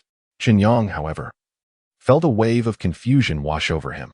He realized the trajectory of events had abruptly shifted, racing toward an unforeseen direction. "There was nothing between me and Xiao Yuma." Despite Chen Yang's earnest attempts to clarify, the flames of gossip had already blazed too fiercely for anyone to heed his explanations. Yen Sui placed a call to secure the most prominent arena for the impending competition. Typically, as a recognized genius, Yen Sui maintained a demeanor of modesty and humility, even during contests, embodying the spirit of friendship above all. Yet today was different. Although a serene smile graced his face, his heart yearned for battle. "This time, I shall decisively defeat you before the entire faculty and student body." With this thought, Yen Sui no longer hesitated and turned to leave the classroom. "Very well. Let it be now. Junior, let us meet on the arena stage and see who prevails, if you have not changed your mind." From noon, the gymnasium of Tianyu City Wudao was inundated with an unprecedented crowd. These spectators had gathered to witness the duel between Chen Yang and Yen Sui. In just half an hour, nearly 5,000 individuals had assembled, with even more en route to the venue. Moreover, some female students formed a cheerleading squad, brandishing banners to rally support for Yen Sui, showcasing the immense charm this genius possessed within the school. As the crowd continued to swell, the school administration dispatched several formidable teachers to maintain order. Soon, under the eager gaze of the audience, the two protagonists finally made their entrance, prompting the venue to erupt once more. In truth, this excitement was predominantly centered on Yen Sui alone. "Yen Sui, my idol. Yen Sui, I wish to bear your children. Go, Yen Sui, show those Navi freshmen a thing or two." Such chants rose and fell, elevating the atmosphere to a crescendo. Chen Yang gazed at the frenzied crowd before him and couldn't help but reminisce about the stars of his past life, enveloped by adoring fans. He recognized some familiar faces in the throng, those he had rescued months prior in the Hongduan Mountains. Although the boys did not exhibit the same fervor as the girls, their eyes shimmered with unwavering confidence in Yen Sui's victory. As Chen Yang proceeded a few steps further, he encountered Wang Zhao, one of his few friends at school. Wang Zhao gently encouraged him, saying, "Keep going. If it becomes too difficult, don't push yourself." It was evident that even Wang Zhao believed Chen Yang stood little chance of triumphing over Yen Sui. "Perhaps only that fellow Wu Wei would naively believe in my potential victory." At this thought, a warmth stirred within Chen Yang. It had been quite some time since he had seen this old friend. In the face of such grandeur, Yin Sui appeared completely at ease. Wearing a smile as he waved to those around him, then turned to Chen Yang and remarked, "It's not too late to give up." Chen Yang merely responded with a faint smile. To relish the cheers of the crowd is to also bear the weight of equal pressure if you were to lose. Could you accept that? Chapter 131. A series of setbacks. This afternoon's competition drew immense attention from a multitude of spectators. Originally, 2 additional matches were scheduled to take place. But upon learning that Yin Sui would personally participate, the other contests were promptly cancelled, as everyone yearned to witness the prowess of this prodigy firsthand. The sports arena was teeming with people, compelling the school to activate the external large screen for a live broadcast, allowing those outside to partake in the event. Young brother, are you feeling a bit out of sorts in the face of such an extraordinary spectacle for the first time? Yin Sui mused contentedly as he surveyed the crowd. He thought that by defeating Chen Yang in front of all these witnesses, UMO would inevitably lose interest in him. In truth, he referred to Chen Yang in such a manner merely due to his inability to recall the other's name. A 7th-grade Wuliang teacher appeared on stage as the referee, inquiring whether both participants were willing to engage in this confrontation. Unlike the usual student competitions, which were self-organized, a teacher was specially appointed to oversee this match, given Yin Sui's unique status. Indeed, Chen Yang replied. Students from Tianyu City Martial University were free to choose to participate in the contests on the arena, but typically, this was to prevent significant disparities in strength. However, today bore witness to a match that seemed to have a predetermined outcome. Even the teacher couldn't help but cast a lingering glance at Chen Yang. Recalling the day of enrollment when Chen Yang not only comprehended the national monument at the school gate, but also declined Professor He's invitation. What a pity. The teacher lamented inwardly. Despite Chen Yang's exceptional talent, it was evidently premature for him to confront Yin Sui at this juncture. On the competition stage, Yin Sui fixed his gaze on Chen Yang, a cold smile curling at the corners of his mouth. I shall afford you no opportunity to showcase your abilities, he declared. Then added in a lowered tone, were it anyone else, I might allow them to last through 10 moves under my hand, thereby earning a reputation. But today, I shall not allow you to prevail. His eyes glinted with confidence. After today, the only thing that will be remembered is that the #1 genius of Tianyu City Martial University, Yin Sui, subdued a newcomer with a single move. As for the vanquished face, no one shall care. Chen Yang merely shook his head in resignation at Yin Sui's words. Calmly, he replied, you are rather verbose. You will soon realize that existing in this era alongside me is both your misfortune and your fortune. Yin Sui's voice carried a hint of arrogance. Humph, how self-important. Chen Yang retorted, a trace of disdain flickering in his eyes. At that moment, the referee teacher cleared his throat, interrupting their exchange. Enough, let the match begin. Yin Sui stood with his hands clasped behind his back, gracefully inviting. Come, you may strike first. He intended to allow Chen Yang the initial move, only to swiftly counterattack, aiming to secure victory in the most elegant manner. For him, this was not merely a victory of pride but also a demonstration of strength. With a cold smirk, Chen Yang summoned the power of 5,000 vitality points, his form instantly shifting as he launched a direct punch toward Yin Sui. Unfazed by the challenge, Yin Sui retaliated with equal ferocity, unleashing 7,000 vitality points, resolute in his intention to conclude the battle in the most direct manner possible. The collision of their fists resonated with a deafening sound, akin to thunderclaps shaking the very ground beneath them. Initially, the audience remained oblivious to the unusual tension in the air, for Yin Sui had always maintained a demeanor of refined elegance, skillfully biding his time for victory after the match. However, the expressions of several seasoned upperclassmen and judges shifted to astonishment as they recognized the gravity of this encounter. Clearly, both contenders exhibited a power exceeding 5,000 vitality points. The fact that this freshman was so formidable astonished even Professor He, who had come specifically to observe the duel, nearly pulling at his beard in disbelief. He could hardly fathom that Chen Yang possessed such extraordinary strength. Earlier that morning, Professor He had sustained an injury and coughed up blood from a powerful strike delivered by Chen Yang, and though he should have been recuperating at home, the news of the match compelled him to attend in person. Despite not being fully recovered, he felt it imperative to witness the event. As both Yin Sui and Chen Yang were individuals he believed could represent Tianyu City's Martial University in the future, Professor He stroked his chin with a wry smile. Reminiscing about his own struggles as a sophomore, still grappling with the second-grade limitless realm. In stark contrast, the current youth evoked a sense of envy within him. Compared to them, he felt he had led a life of failure. This is impossible, Yin Sui exclaimed, his mood darkening. As a fourth-grade limitless, he had never anticipated that his full-force strike which boasted 7,000 vitality points, would be thwarted by Chen Yang. It was utterly unexpected. This defies logic. He screamed inwardly, "Is this truly all your strength?" Chen Yang retorted with a cold smirk. He resolved not only to defeat Yin Sui, but also to ensure that every time Yin attempted to strike, he would find himself bested, thereby irrefutably proving that he was Tianyu City's foremost genius in martial arts. "Let us see you try again." Chen Yang's words flushed Yin Sui's face crimson, obliterating his previous calm smile. Bang, bang, bang. Yin Sui initiated his attack, unleashing a fierce onslaught directed at Chen Yang. Yet, these moves were precisely those Chen Yang had observed the previous night in the library, armed with a comprehensive understanding of the cultivation methods. He refrained from unleashing his full potential of 100,000 vitality points to overwhelm his opponent, as such an act would be deemed excessive, potentially leading to accusations of cheating, or worse, punishment. Thus, he chose to engage with only 5,000 vitality points. This confrontation captured the attention of many.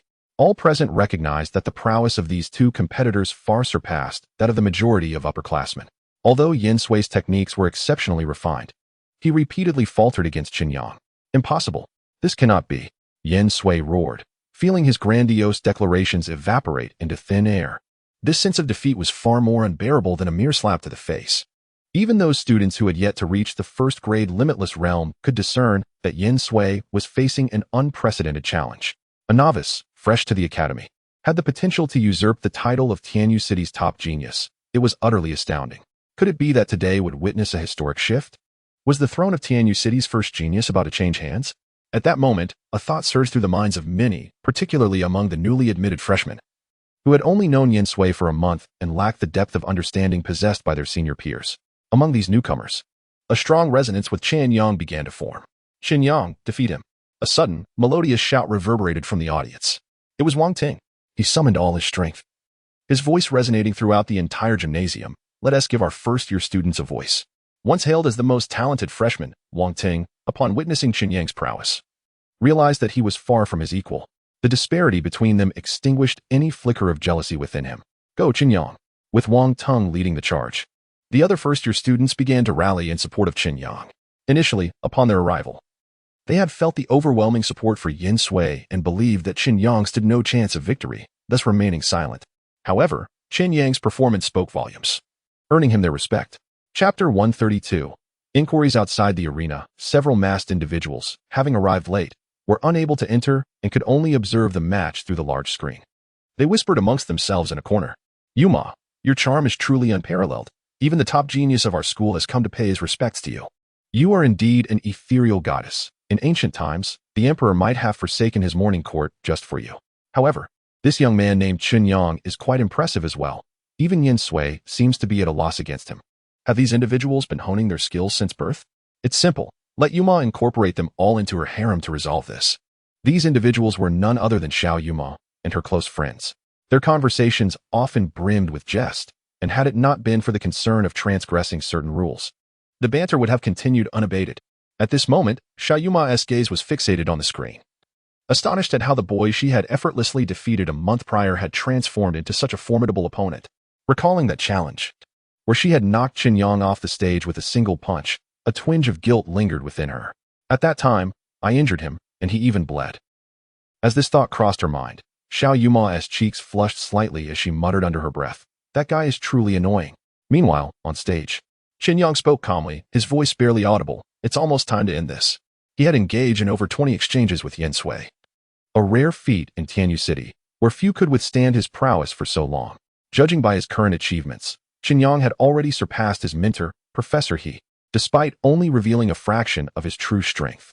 Boom. With a mere thought, the 5,000 units of vitality within him transformed into a swirling vortex, coursing through his veins as wide as rivers, unleashing a force equivalent to 10,000 vitality units. Chen Yang resolved to dismantle Yin Sui's arrogance with the most direct and unadulterated power, eschewing any embellishments. Bang! The disparity between 10,000 and 7,000 units was stark. An immense force surged into Yin Sui's body, disturbing his vitality and meridians, sending him hurtling backward from the impact of the punch. No. Even after employing specialized techniques, the force that penetrated Yin Sui remained piercingly sharp, inflicting significant damage. A series of crackling sounds emanated from his body, the result of his disordered bones and vitality. Yin Sui took several steps in an attempt to regain his composure, channeling the surplus energy through his feet, causing the entire arena to tremble. As Tianyu City's extraordinary martial arts prodigy, Yin Sui managed to ingeniously mitigate Chen Yang's earth-shattering blow. Yet, Chen Yang had no intention of halting his assault. Seizing the opportunity while Yin Sui was still unsteady, he rapidly closed the distance and landed a punch to his abdomen. It's over. Bang. This time, Yin Sui could no longer withstand the force. Under the incredulous gazes of countless spectators, the once celebrated genius was sent flying out of the arena by Chen Yang's powerful strike. At that moment, the entire auditorium seemed to have been frozen in time, the air thick with astonishment. Only the heavy breaths of the audience remained, their eyes wide open, their minds still lingering on the breathtaking scene they had just witnessed. Those who had once cheered for Yin Sui were rendered speechless.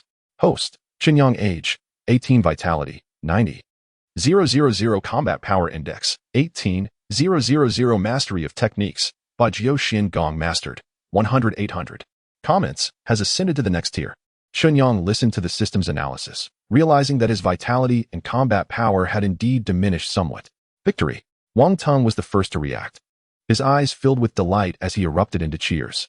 The other first-year students quickly grasped the significance of the moment, their excitement palpable. They understood they had just witnessed a historic turning point, as the once indomitable Yin Sui fell to the new generation's prodigy, Chen Yang. From this moment on, Chen Yang's name would be forever etched in the hearts of every student at Tianyu City Martial University. This was not merely a personal triumph, but a collective honor for all first-year students. Thanks to Chen Yang, this cohort of freshmen was destined to be extraordinary. The campus of Tianyu City Martial University was ablaze with fervor. The freshman, Chen Yang, had astonishingly defeated the fourth-grade invincible Yin Sui, rising to become the school's top genius. This shocking news spread throughout the campus within an hour, even garnering widespread attention from the martial arts community of Tianyu City. A mere 18-year-old achieving the level of fourth-grade invincible was beyond anyone's imagination. Such a prodigy had never been heard of even in the capital's martial arts academies. As the competition concluded, the grim-faced Yin Sui was supported by his brother as he left the scene, while the victor, Chen Yang, was escorted by a 7th-grade invincible mentor to a conference room. Inside sat 7 or 8 formidable martial arts experts, the core strength of the school.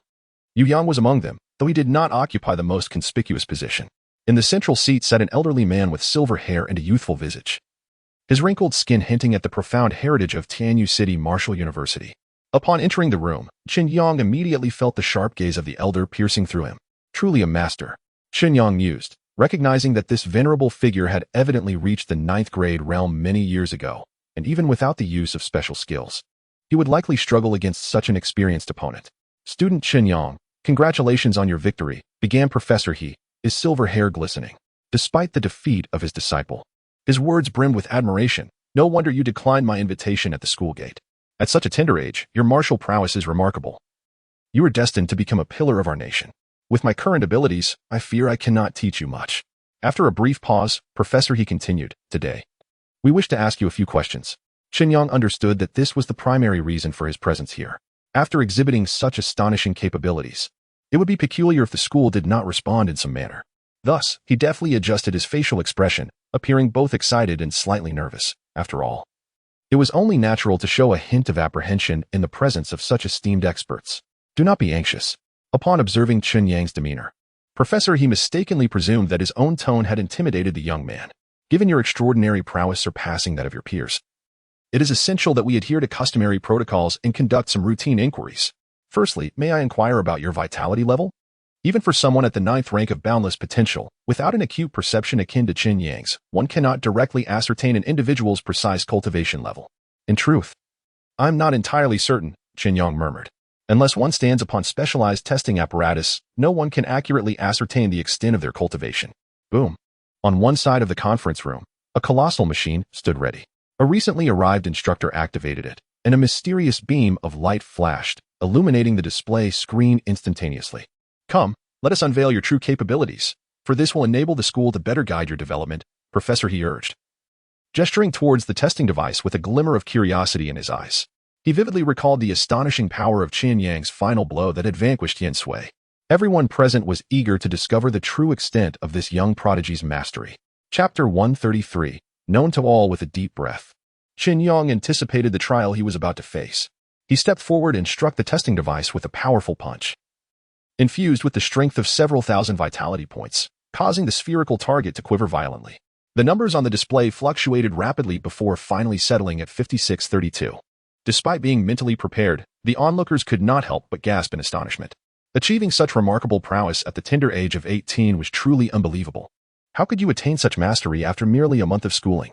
Someone inquired skeptically. In March of this year, while hiking with my classmates, we unexpectedly encountered the wanted criminal Zhou Dahua and were compelled to enter a cave of ferocious beasts to procure medicine for him. Fortunately, Director Wang Baichuan from the Education Bureau arrived in time.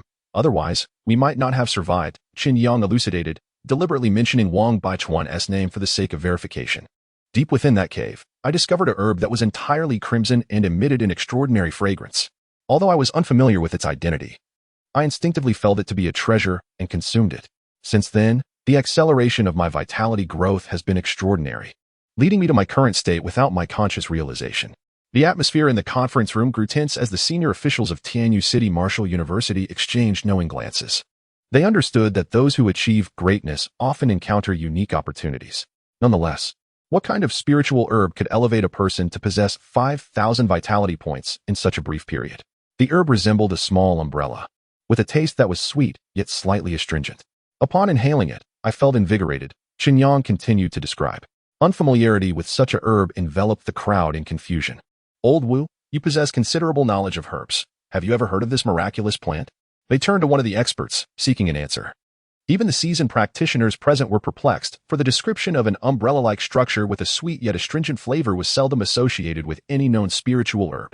From the main seat, an elderly man with silver hair yet a youthful visage suddenly inquired, "Young friend, are you referring to the earth spirit mushroom?" His gaze was profound and calm, scrutinizing Chen Yang as if he sought to unearth further secrets. Earth spirit mushroom? What is that? Chen Yang countered, feigning ignorance. Have you not heard of it? Could it be a rare herb? The surrounding individuals speculated. At that moment, Old Wu slapped his thigh in realization, exclaiming, I remember now. It must indeed be the earth spirit mushroom, a fifth-tier treasure of the Xian grade, known for its gentle properties and suitability for direct consumption. However, such a treasure has not been seen for a century. I thought it had long vanished from the world. To discover such a rare medicinal material was a matter of envy for all present. They lamented that if it could be brought back and combined with other ingredients to concoct elixirs, it would greatly benefit Chen Yang. As Chen Yang observed the thoughts of those around him aligning with his preconceived notions, he inwardly nodded in agreement. Since the commencement of the semester, he had diligently perused every miscellaneous book within the library on the first floor, including one that meticulously chronicled all known information about spiritual herbs throughout history. Upon acquiring knowledge about the earth spirit mushroom, he resolved to weave a narrative around it, for he understood that pure fabrications are easily discerned. Only by interspersing one falsehood amidst 9 truths can one evade detection. Principal Yu Yang subsequently inquired, how did you unleash such formidable power with merely 5,000 vitality points to send Yin Sui flying? I employed the technique of vitality spin. Chen Yang replied with an effortless air. Vitality spin? The assembly queried in confusion. It is a technique I learned from Director Yifeng during my tenure as a teaching assistant at the Qilin Martial Arts Institute, which can effectively double one's combat prowess. But we have also practiced this method, a listener interjected, and aside from enhancing channeling efficiency, it does not yield the remarkable amplification you describe. I have personalized and refined the technique based on my studies, which has led to my current results, Chen Yang elucidated. With a flick of his fingers, he summoned a swirling vortex of vitality that manifested in the air. The assembly was astounded. He had audaciously modified an ancient martial technique. Even the seasoned elder was taken aback, for altering time-honored methods is often regarded as a grave transgression in martial cultivation, potentially leading to dire consequences. Yet, Chen Yang not only dared to experiment but also achieved astonishing results. This was the hallmark of a true genius. All present could not help but feel a sense of admiration. If discovering the earth spirit mushroom was merely a stroke of luck, then the enhancement of martial techniques undoubtedly served as the finest testament to his innate talent, surpassing even Yin Sui's prowess. In light of the astonished expressions surrounding him, Chen Yang's lips curled into a subtle smile, feeling a profound sense of fulfillment. Entering the Zhangyan mountain range, acquiring the earth spirit mushroom, honing 5,000 vitality points, and witnessing the prowess of Wang Baichuan, all these experiences solidified his resolve on his chosen path. Chen Yang stepped into the Qilin Martial Arts Institute and cultivated a technique that allowed his vitality to spiral, instantly doubling his combat effectiveness. All of this was witnessed by Yifeng. These 2 accomplishments elevated Chen Yang's strength to an almost impeccable level. The meeting progressed swiftly and efficiently, lasting no more than a mere 10 minutes from start to finish. Aside from Professor He, Yu Yang, and the elderly gentleman with a youthful visage, the others remained silent. Once Chen Yang departed, the conference room fell into a tranquil silence as each individual processed the awe-inspiring revelations they had just witnessed. Do you believe it? The elder at the head of the table suddenly posed. I believe, Yu Yang replied after careful consideration. Since Chen Yang dares to specify particular names and locations, he must not fear our investigation. Of course, necessary security checks will still be conducted to ensure he is not a foreign spy. Although the relationships among the nations on Earth are intricately woven, particularly the delicate balance with neighboring countries such as the Land of the Rising Sun and the Black Bear Nation, large-scale wars have been absent for centuries. Nonetheless, the covert struggles have never ceased. However, Yu Yang smiled and added, to utilize a genius like Chen Yang as a spy would be deemed excessively extravagant by any nation. Indeed, an ideal spy should be utterly unremarkable, both in appearance and ability, to facilitate concealment.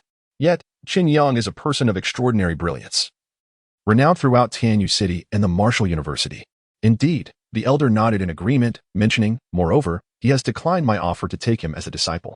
This venerable elder, of noble status, is one of the legendary figures of the last century, now enjoying a peaceful retirement at the Martial University in Tianyu City. Chapter 134, a grand gesture. For many years, he had seldom taken the initiative to accept disciples, even for prodigies like Yen Sui. Should the outside world become aware of his intention to take on a disciple, it would undoubtedly incite a fierce competition among numerous prominent families vying for the opportunity. Chen Yang possessed not only the extraordinary vitality and profound cultivation attributed to the rare earth spirit ginseng, but also demonstrated remarkable talent in martial arts comprehension and blood energy control. Such abilities could not be acquired through mere shortcuts. They demanded genuine talent coupled with relentless effort. Even Yen Sui fell short in this regard compared to Chen Yang. Just as the elder, filled with anticipation, proposed the idea of accepting a disciple, envy flickered in the eyes of the other teachers, yet Chen Yang declined without hesitation. This left the elder, who had devoted years in seclusion and held steadfast resolve, feeling a tinge of disappointment. However, it seemed he had not fully disclosed the truth, as deeper secrets were likely being withheld. After a moment of contemplation, Yu Yang remarked, this is quite normal. Everyone harbors their own secrets. As long as they do not pose a threat to our school or individuals, it is not an issue. With the impending Great War, every ounce of strength is invaluable. Individuals like Chen Yang represent the hope for the future of human martial arts. A note of concern tinged the elder's voice. Ever since the Southwest District Inspector Hua Weigua had revealed news of the impending conflict between humans and demons, fragmented information had begun to circulate among the upper echelons of Tianyu City. The leaders of Tianyu City Martial University were invigorated upon learning of this development. They resolved to place greater emphasis on prodigies like Chen Yang, for each additional strong fighter represented a glimmer of hope for humanity. First Yen Sui, and now Chen Yang clearly. The heavens are favoring our school's prosperity, one teacher exclaimed. Indeed, reaching the 4th rank at merely 18 years of age is a rarity. Even within the Imperial Capital Martial Academy, another concurred. We ought to take Chen Yang to the Imperial Capital Martial Academy and challenge those self-satisfied old fogies, letting them witness that we, from this remote area, are capable of nurturing true talent, Professor He suggested enthusiastically. For these teachers, Tianyu City Martial University felt like home, and each outstanding individual emerging from it filled them with pride akin to that of seeing their own children achieve greatness. As the meeting room buzzed with excitement, an elder raised his hand to restore silence. All right, what we need to do now is bolster our support for both Chen Yang and Yen Sui. We must not allow outsiders to ridicule us for lacking the capability to cultivate such precious talents. Despite Yen Sui's recent setback, his innate talent remained acknowledged by all. Meanwhile, just outside the meeting room, Chen Yang encountered Yen Sui, who had been waiting for him following discussions with the school authorities. The young man in black retained his aloof demeanor, as if nothing had transpired before. He remained the imperious prodigy he had always been. Standing in the path, Yen Sui's gaze was piercing. You are strong. You are too, Chen Yang replied, surprised to see that his counterpart had fully recovered. Yen Sui clenched his fists, his tone resolute. Chen Yang, this is merely temporary. The path of cultivation is long. I shall soon catch up to you and surpass you, thereby reaffirming my strength. Facing the spirited young man before him, Chen Yang smiled faintly and replied, regrettably, you have chosen the wrong adversary. I am uncertain of the source of your confidence. But as I have stated, sharing an era with me is both a great fortune and a misfortune for you. I am destined to become the invincible existence of this generation, standing tall at the pinnacle of martial arts. Should you regard me as your lifelong nemesis, you will likely find yourself perpetually in my shadow, unable to transcend. My path is one you cannot replicate, and my strength is beyond your comprehension. The moment I defeat you in the arena, it will be clear that you can only lag far behind me. All you can do is exert every effort to match my pace. Should you achieve this, you will already be a rare genius. Hence, I am not your destined nemesis, but rather the goal you shall pursue throughout your life. Chen Yang's words brimmed with arrogance, leaving even Yin Sui, who prided himself on being the foremost genius, utterly astonished. How dare he utter such statements? It was sheer hubris. Yet, Chen Yang remained oblivious to the severity of his words. His pursuit of the title of the top genius was merely to fend off the distractions posed by the inconsequential. After delivering this proclamation to Yin Sui, he departed with purpose, for he had more pressing matters to attend to. The young man in black, Yin Sui, stood rooted to the spot, watching Chen Yang's retreating figure, his heart ablaze with fury, nearly erupting. Despite their lack of direct confrontation, Yin Sui felt the sting of humiliation for the second time. To be so underestimated, especially as the former top genius, was undoubtedly another blow to his pride. Yin Sui let out a low growl, his anger reaching its zenith. At that moment, a crisp voice echoed in his mind. Ding. Host's vitality value detected at 1,000.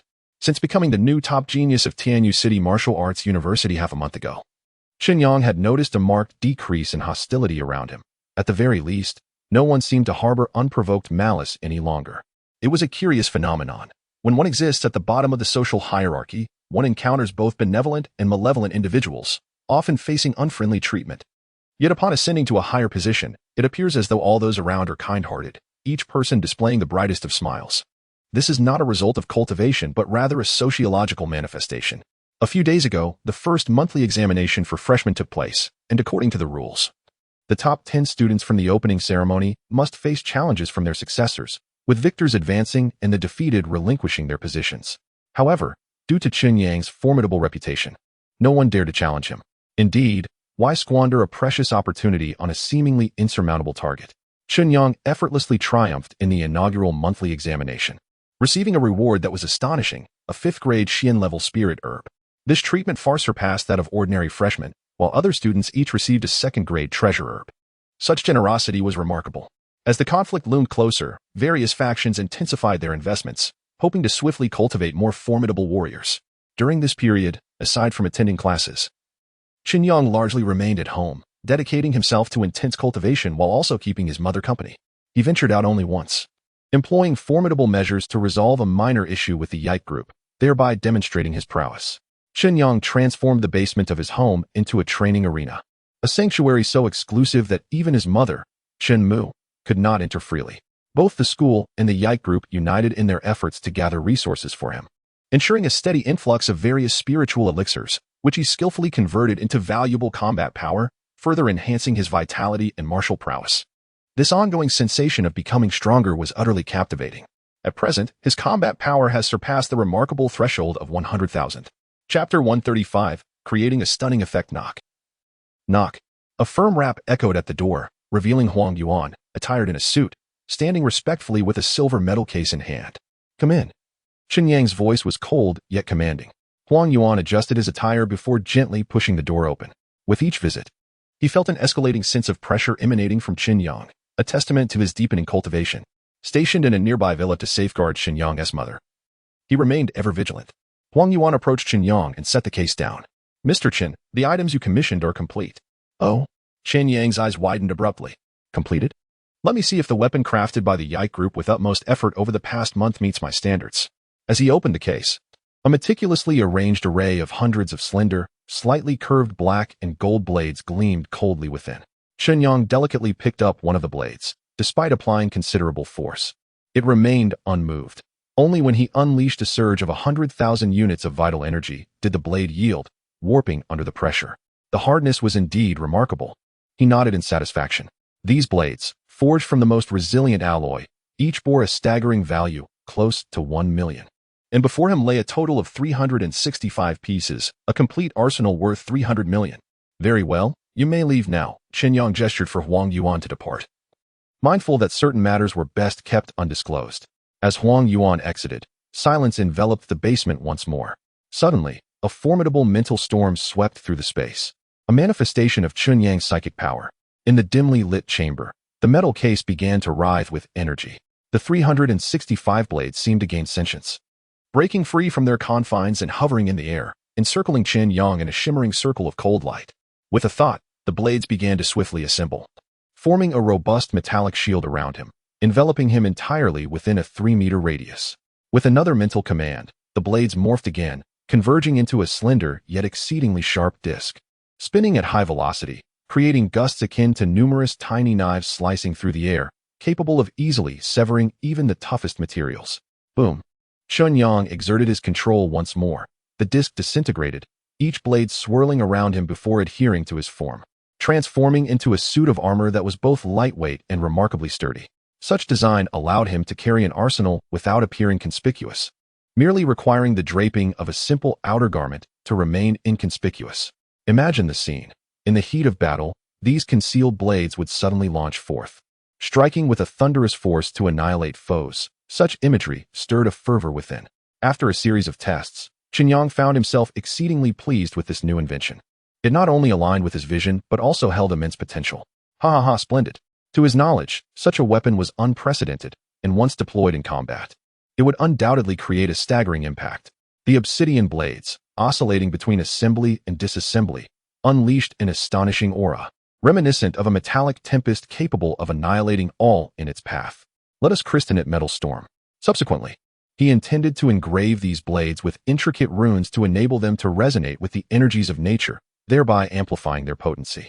The chi-gathering formation would ensure that the blades were perpetually nourished by the ethereal energies of the universe, potentially leading to a qualitative transformation of the materials over time. Furthermore, he contemplated incorporating defensive formations into his designs. To achieve this objective, Chen Yang had recently been frequenting the library at Wuhan University, not for study, but to observe the protective formations outside the learning center, drawing inspiration from them. Although he had only mastered the foundational formations of chi, gathering, and defense, they were already sufficient to elevate the Metal Storm to greater heights. Just as he was meticulously inscribing runes onto the blades with his mental prowess, a deafening roar erupted from deep within the earth, causing the entire room to tremble violently. Chen Yang felt a wave of dizziness wash over him, pondering whether he had exhausted his mental energy. Yet, in the next moment, he sprang to his feet, alarmed by the seismic vibrations emanating from below. Something was amiss. It was an earthquake. With a resounding crash, the door to the basement was flung open. A flash of blinding light surged upward towards the villa. Chen Yang sensed his mother, Chen Mu, was in the kitchen on the first floor. Mom.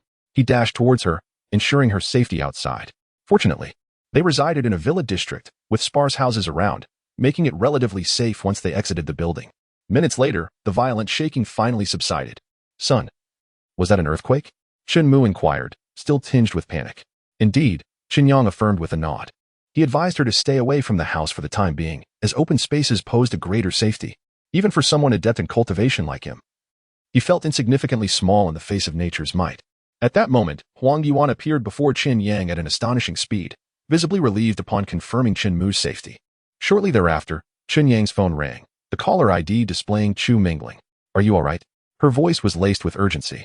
I'm fine, Chen Yang replied, a smile breaking across his face at her concern. He then inquired, did you feel the tremors in the capital? Haven't you seen Weibo? Tremors were felt nationwide, except in the northeast, but the epicenter remains unclear. Such a vast area, Chen Yang exclaimed in astonishment. Mingling, quickly move away from buildings to ensure your safety. Have you called home? He asked anxiously. Not yet. I panicked and called you first. Chu Mingling's voice grew faint. Silly girl, Chen Yang chuckled gently. Make sure to take care of yourself. He repeatedly urged her to be cautious, as no one could predict whether aftershocks would follow. Even in the capital, vigilance was paramount. All right, she responded succinctly. No sooner had he hung up than another call came in from Huang Lixing. Mr. Chen, how are things on your end? Before his words had fully dissipated, a resounding rumble erupted once more, causing the ground to tremble violently. A tumult that persisted for nearly a minute and a half before finally abating. This second tremor signified yet another calamity had befallen the distant epicenter. Chen Yang's expression turned grave as he gazed into the horizon, his heart heavy with an overwhelming sense of helplessness. Confronted with such a natural disaster, he felt utterly powerless. Is there any new information from your side? He inquired. Chapter 136, the most crucial factor as a member of the 2A Ku group. Huang Lixing was always able to acquire information more swiftly than the average person. The specifics of the situation remained unclear. But the earthquake had plunged the entire region into chaos. On the other end of the line, Dog Licking's voice momentarily faltered. The latest reports indicated that more than half of Shudi had lost communication, with the epicenter likely situated deep within the Hongduan Mountains, located in the southwest. The Hongduan Mountains stretch for hundreds of kilometers, acting as one of the longest and widest mountain ranges in Asia, separating the east from the west. The Zhongyan Mountains near Tianyu City are a branch of this range. Initially, officials estimated the magnitude at 8.0, which has now been revised to 8.5. Dog Licking's words struck Chen Yang's heart like a thunderbolt. An earthquake of 8.5 magnitude is a grave matter indeed. And the Hongduan Mountains lie a mere 500 kilometers from Tianyu City. Even at such a distance from the epicenter, the tremors were intensely felt, prompting one to imagine the calamity currently befalling Western Shudi. Meanwhile, students from Tianyu University were flocking to the playground for refuge. In this age of rapid information dissemination, the students quickly learned the particulars surrounding the earthquake. To Shudi, to Daxian, rise up, Shudi. The cries echoed, a fervent declaration of solidarity in the face of national adversity. As news of the calamity reached them, countless martial practitioners felt a surge of emotion, aware that Western Shudi frequently experiences earthquakes, with Daxian facing severe landslides. In the enveloping darkness, it was indeed the time for men to stand tall. To serve the nation was an urgent call. The voices rising from the crowd proclaimed a shared determination. These countless individuals, though perhaps not yet at the pinnacle of their abilities, possessed physical prowess far exceeding that of ordinary folk, capable of instilling hope in disaster-stricken areas during critical moments. This spirit exemplifies the essence of the Chinese nation, which has historically demonstrated remarkable strength and courage when confronted with formidable challenges. Requesting to deploy, each person was eager to contribute their strength. A similar scene unfolded in the school's WeChat group. Witnessing the passionate words of others ignited a fire within Chen Yang. Cultivation was not solely for personal empowerment, but also to safeguard that undying passion and conviction. Chen Yang produced a medicinal pill and consumed it. Ding! The third-tier meridian refinement pill enters the body, increasing vitality by 3000. Following this, Chen Yang exclaimed, Huang Yuan, your responsibility is to ensure my mother reaches a safe location. Afterwards, you may act freely. Understood. I will fulfill this task, Huang Yuan replied without hesitation, his own heart yearning to join the rescue efforts. At this moment, regardless of age, gender, or level of cultivation, the hearts of all were intertwined, collectively concerned for their compatriots in the afflicted regions. The doctors cannot access the disaster area. We must escort them through perilous obstacles to reach the site and save lives. A student called out, their voice resonating across the playground. Indeed, this is the very essence of our cultivation, to step forward in critical times. Another student responded, this vibrant group of youthful individuals, their blood boiling with fervor, prepared to face the imminent challenges. We must head to Western Shudi. The clamor resonated like an unstoppable torrent, stirring the hearts of everyone present. Calm down, my fellow students, Professor he implored from the podium. Despite his status as an 8th-tier master, usually unyielding in the face of adversity, he was now drenched in perspiration. He understood the necessity of stabilizing these fervent youths. Official rescue operations were underway, with a substantial number of cultivators dispatched by the safety department, and even prominent figures from the academy were involved. We are not here to create chaos, came a loud retort.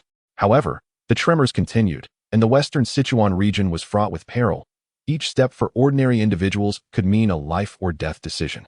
My strength is formidable, aside from Chen Yang and Yin Sui, who in the entire school could rival me.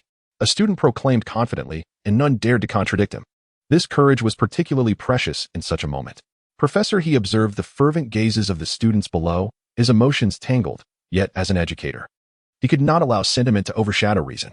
Principal Yu Yang and another 9th-tier master had been urgently summoned to the epicenter of the disaster, leaving him to ensure the safety of the school and prevent any student from risking their lives.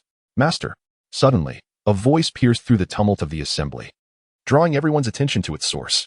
It was Yin Sui, who had become taciturn since being subdued by Chen Yang. The path of the master requires relentless courage. Without this resolve, our achievements will be significantly diminished, Yin Sui asserted, striding toward the podium as those around him instinctively parted. In the earthquake-stricken mountainous regions, demonic beasts are sure to emerge. The situation is dire. The safety team is busy establishing life-saving routes.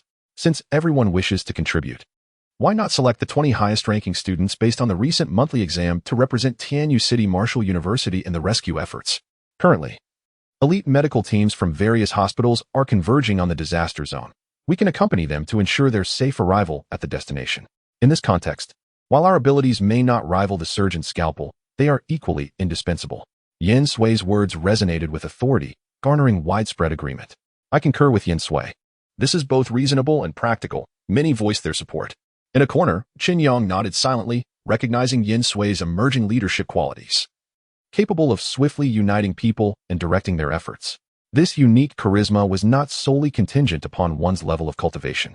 Even someone as powerful as Chen Yang could not match Yin Sui in this regard. I support Yin Sui's viewpoint. Chen Yang stepped forward from the shadows, addressing the assembly. True strength cannot be cultivated solely through study. It necessitates experiencing life and death trials. As the school's recognized prodigy, Chen Yang's words bore significant weight among the students, instilling a profound sense of gravity in everyone present. A wise decision, Professor, he muttered through clenched teeth, with Principal Yu Yang absent. He had assumed the role of the acting head of Tianyu City Martial University. He believed this was the best course of action under the circumstances. Indeed, you young ones spend your days idling in the school, oblivious to the dangers of the outside world.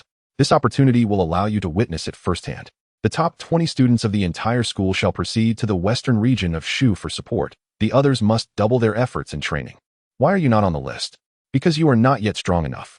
Professor, he announced loudly, nearly spitting in his fervor, before turning to attend to other matters. As soon as Professor he departed, someone immediately burst into triumphant laughter. Haha, what a coincidence. I happen to rank 19th in this month's examination.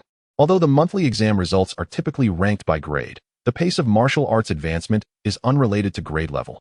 Thus, each examination aggregates the performances of all grades to determine the overall standing of the students. For most ordinary students, time remains the most crucial factor. Chapter 137. The final words. Upon observing the rankings of the esteemed Tianyu City Wood University, one can discern that the majority of upperclassmen dominate the top 100 positions. However, as one gazes upon the top 20, a striking transformation unfolds.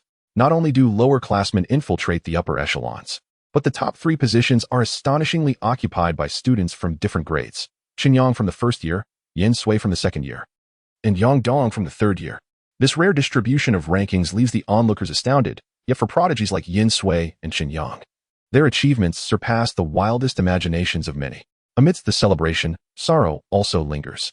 A young man, tormented, crouches on the ground, clutching his hair and hoarsely crying out, I cannot accept this.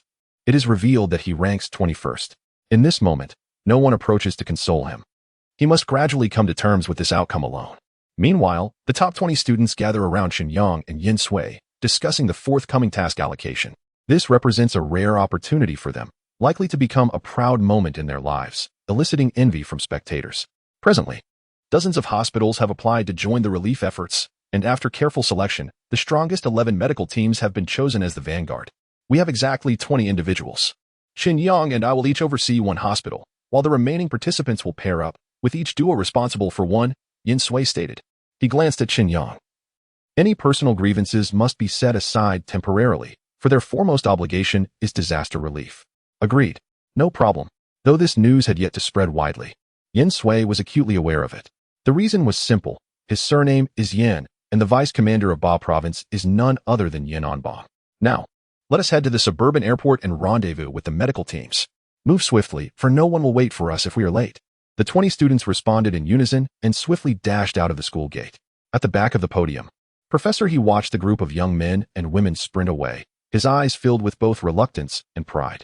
They were, after all, his most cherished students. You must all return safely. Not a single one of you can be lost. Upon learning that Chen Yang and others would be heading to the epicenter for support, several taxi drivers felt a surge of passion, employing all their might to accelerate, completing what was originally a 1-hour journey in merely 40 minutes. Upon arriving at the airport entrance, Yin Sui presented a special pass, allowing several taxis to glide smoothly into the airport. On the runway, several large passenger planes awaited. Fully prepared. All right, everyone. According to the previously assigned hospitals, locate your respective planes and board. The cabin doors bear the corresponding markings. Remember, all of you must return safely. As soon as he finished speaking, Yin Sui turned and rushed towards his flight. Concurrently, Chen Yang approached the second aircraft, where nearly 100 individuals were already queued. After presenting his identification, Chen Yang boarded without issue. Once seated, he sent a message to his mother. Mom, the school will be in lockdown for studies. We will focus on our training during this period. Almost simultaneously, his phone rang. It was a call from his mother. Mom, son, what is happening? Suddenly announcing a retreat. Could it be related to the earthquake? Is there any danger? A flurry of anxious questions echoed from the other end of the line. Rest assured, Mother. We are still students. The nation will safeguard us. Nothing will happen. Don't deceive me. You may have gained some prowess now. But you must also consider the feelings of your family. Chen's mother harbored a lingering unease. Truly, there is nothing to worry about. Just follow the arrangements made by Huang Yuan and take a good rest for a few days. When we emerge, I promise to make you proud. Without allowing his mother to continue her inquiries, Chen Yang hastily ended the call.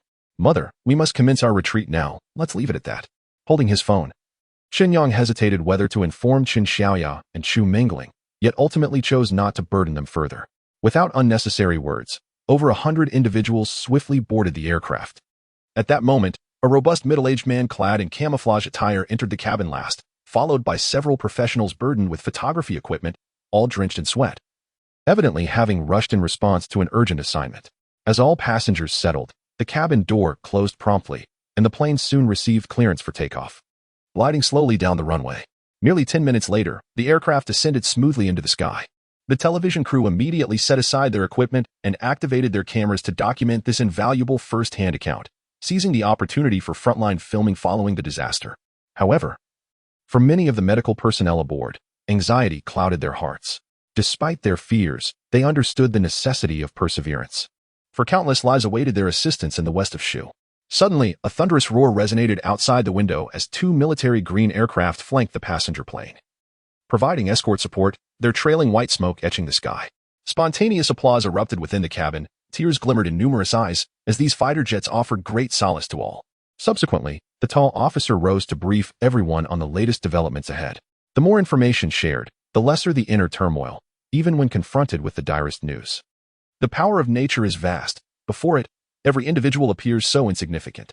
Just as the pre-battle mobilization concluded, the crew began distributing paper and pens. Chen Yang immediately recognized that the situation ahead might be more severe than anticipated. For preparing to write a farewell letter at such a moment often signifies an impending life and death trial. The atmosphere in the cabin grew exceptionally heavy, some faces turned pale. Gripping their paper and pens in confusion, in the corner, faint sobs could be heard. During this arduous time, everyone prepared in their own way to face the challenges that lay ahead. In this life or death moment, no one remained indifferent. An intangible tension enveloped the cabin, quietly infecting every passenger. They were all young individuals freshly graduated from medical school, their faces still bearing traces of youth.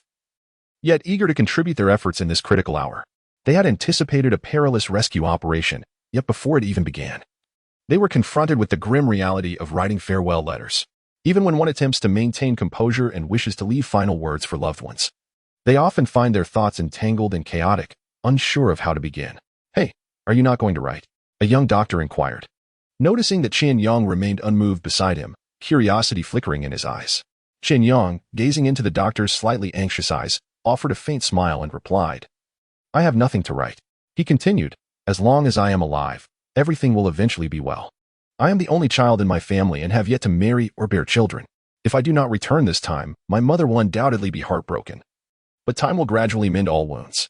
If I were to leave a farewell letter, she might remain ensnared in sorrow, unable to move on.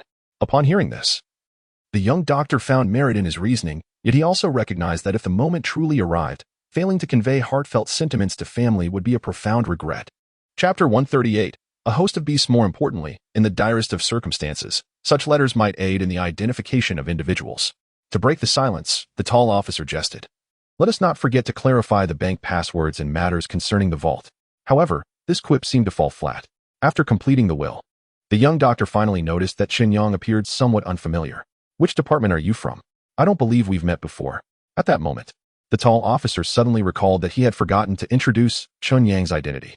Apologies, I nearly forgot to introduce him. He is, in fact, a freshman. This statement immediately stirred a commotion. What? A freshman? This is sheer madness. We, as professionals, are more than capable of handling this. We do not require a student to complicate matters. Several doctors exclaimed in indignation. Young man, heed our advice. What you ought to be doing now is focusing on your studies. This is not a suitable environment for you. Please return home immediately after disembarking and do not cause further chaos, a middle-aged doctor advised sternly. Haha, you need not persuade him any further. The tall officer laughed heartily. This student is no ordinary individual. His name is Chen Yang, the foremost prodigy of Wu University in Tianyu City. He has already attained the 4th stage of the formless realm and has volunteered to ensure our safety after we disembark. What? He is a practitioner? The 4th stage of the formless realm at such a young age is extraordinary. Upon realizing Chen Yang's true identity, the group ceased their urging. With such a formidable ally among them, their apprehensions were considerably alleviated. So you are a practitioner, a young doctor beside Chen Yang expressed with envy as to ordinary people. Practitioners seem to belong to another realm altogether. It is precisely because of my unique skills that I dare to take risks. You, on the other hand, advance solely with courage and conviction. True warriors are indeed you. Gradually, the cabin returned to calm, the only sounds being the rhythmic breaths of the passengers. As the aircraft traversed the thick clouds, the view outside transformed dramatically. Below, the Shushi plain was scattered with enormous rings of mist, as if the earth were enveloped by some mysterious force. Gazing down from the heights, the entire Shushi region appeared ravaged, with fissures crisscrossing the landscape. Visible even from 10,000 meters above, these cracks spanned dozens of meters wide, a sight both astonishing and disconcerting. Suddenly, a thunderous roar erupted, and the ground began to tremble violently, akin to ripples spreading across a lake after a stone is cast. This disturbance reached a distant peak, triggering a resonance that caused the mountain to sway precariously. Mere seconds later, it began to tilt and ultimately collapsed with a thunderous crash.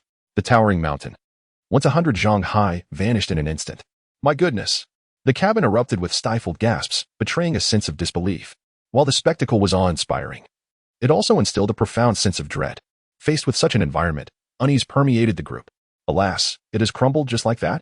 Witnessing this scene, even Chen Yang felt his heart race, murmuring inwardly. He had never possessed the strength to obliterate 100 zhang high mountain with a single blow. Several hours had elapsed, yet the aftershocks continued to be remarkably fierce. Suddenly, a piercing scream shattered the serenity of the cabin, even with soundproof glass as a barrier. The noise was sharp enough to induce discomfort. It's a beast, someone cried in terror. The skies had always been the domain of these creatures, particularly the higher-tier beasts, capable of bringing down an aircraft with a direct collision. Chen Yang remained undistracted by the commotion. He abruptly stood, his eyes glinting with intensity as he fixed his gaze out the window. Not far ahead, a colossal avian beast was circling ominously. 6th rank. Chen Yang immediately discerned the creature's strength. It boasted wings that spanned several meters, its sharp beak glinting ominously, each flap generating a palpable wave of malevolent energy. Everyone, remain calm. A composed officer of the 5th rank assured those around him. This beast poses no threat to us. Barely had the words left his lips when 2 escort fighter jets swiftly responded, soaring upward only to dive down sharply, their underbellies unleashing twin streams of searing flames directed at the creature. The power of these 30mm projectiles was formidable. The beast flapped its wings, enveloped in a protective layer of demonic energy, attempting to fend off the assault. However, this action rendered its movement sluggish. Subsequently, the 2 fighter jets executed a synchronized maneuver, releasing massive bombs from their undercarriages, trailing brilliant streaks of light as they accurately locked onto their target. Each bomb weighed a staggering 1,000 pounds, sufficient to contend with 7th-tier beasts. Deploying 2 simultaneously ensured absolute certainty of success. Sensing the impending threat, the beast emitted a desperate roar, flailing its wings in a frantic attempt to disperse the approaching danger. Although the demonic energy surged like a tide, the specially inscribed bombs penetrated its defenses unimpeded, akin to swords cleaving through mist. Ultimately, the 2 bombs struck true, transforming into colossal fireballs upon contact, engulfing the beast entirely. With a resounding explosion, the once mighty 6th-rank avian creature let out a final, mournful cry before disintegrating into ashes, plummeting from the sky. The power of technology is indeed astonishing, Chen Yang thought, his eyes shimmering with admiration. Despite the prevailing path of cultivation in this era, the advancement of technology was no less impressive than in previous lifetimes. It empowered ordinary individuals to wield astonishing strength through high-tech weaponry, capable of vanquishing 6th-tier beasts with a mere gesture. The passengers in the cabin exhaled in relief. Without the protection of these fighter jets, they would have undoubtedly become prey for the beasts. The tall officer beamed with pride, filled with a sense of accomplishment as he witnessed his comrades fight valiantly. We're almost there, he announced. In 10 minutes, we will land. Wonderful. A sense of ease washed over everyone. The ground appeared less daunting, offering a potential escape route rather than leaving them trapped in the sky. Suddenly, something outside caught Chen Yang's attention, causing his pupils to constrict. 10 minutes until landing? We might not make it.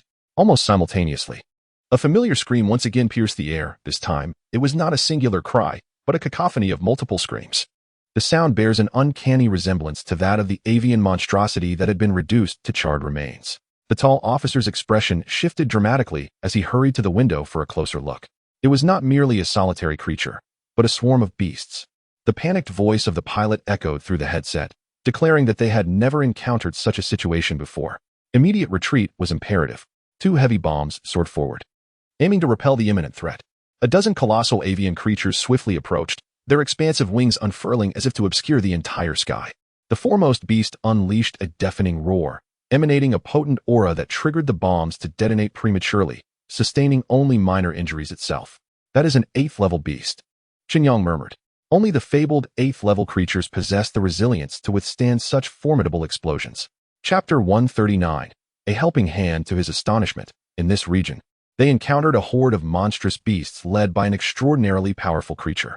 Deep within the Hungduan Mountains, a sudden earthquake awakened the slumbering beast clan, sending them into a frenzied charge out of the forests, presenting an unprecedented threat to the surroundings.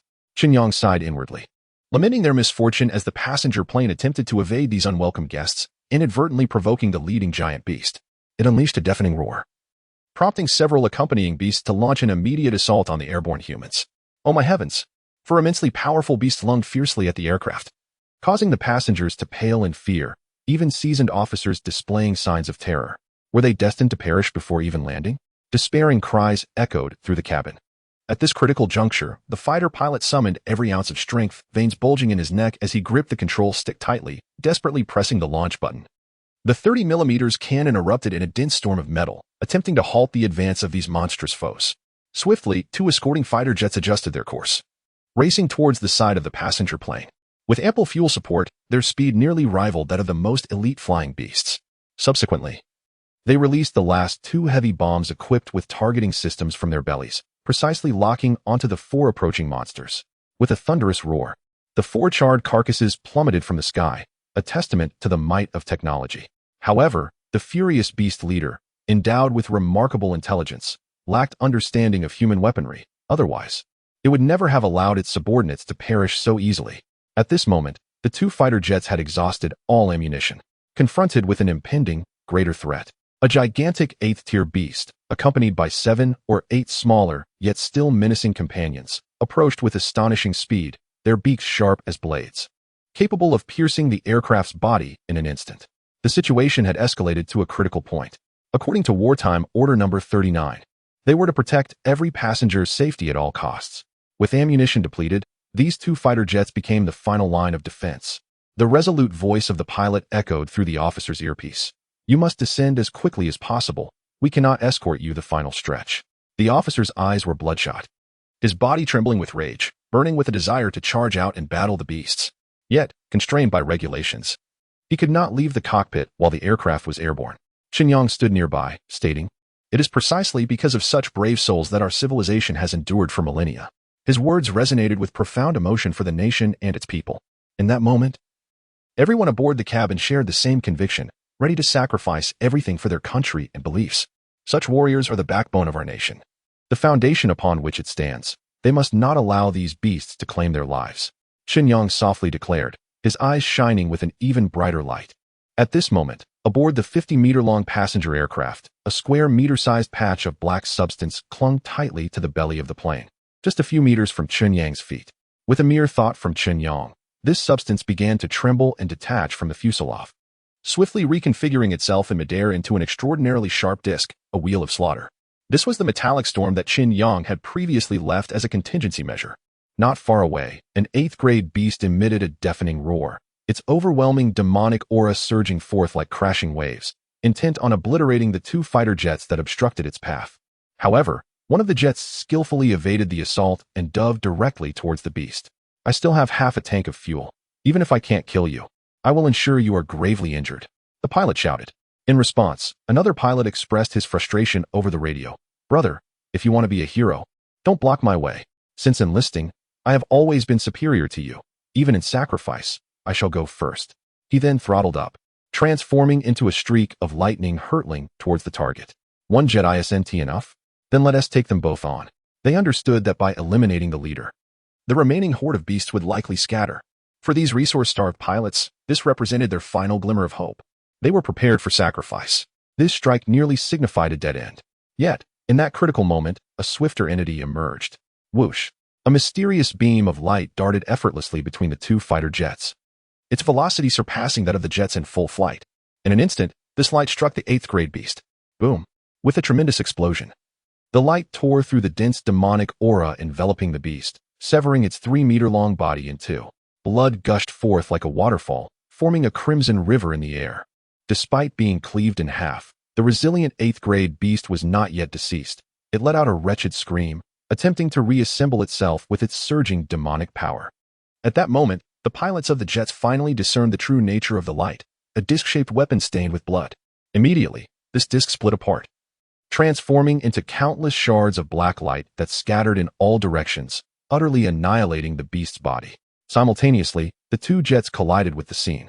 The pilots were met with a vision of crimson as the windscreen became smeared with the remnants and blood of the beast.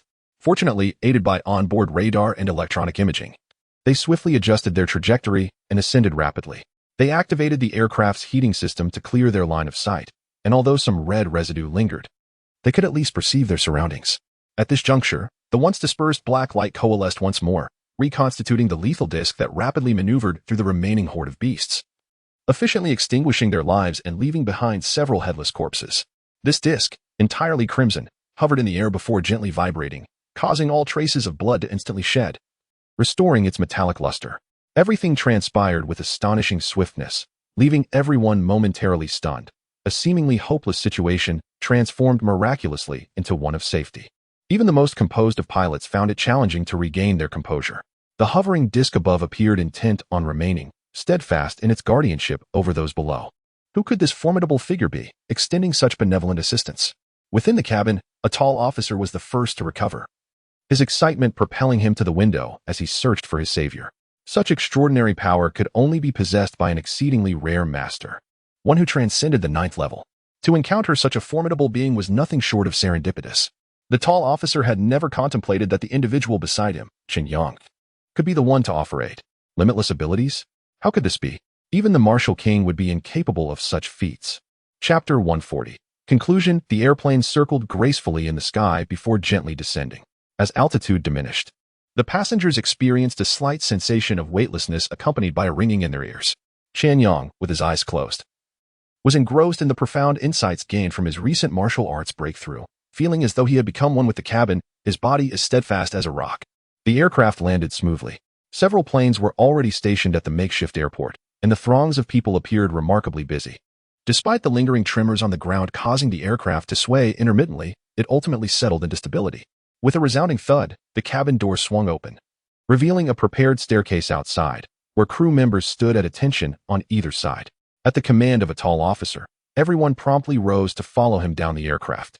Their gazes were interwoven with fear and resolve as they advanced silently. Television crew members anxiously documented this moment, their hands trembling slightly as they clutched their cameras, striving to capture every brave visage. These youthful faces radiated vitality, yet none could foresee how many would remain forever on this scarred land upon their return. The flight attendants by the staircase were in tears, many hailing from the afflicted regions, their hometowns lying beneath their feet on the shattered earth. Please return safely, they choked out, their makeup blurred by tears.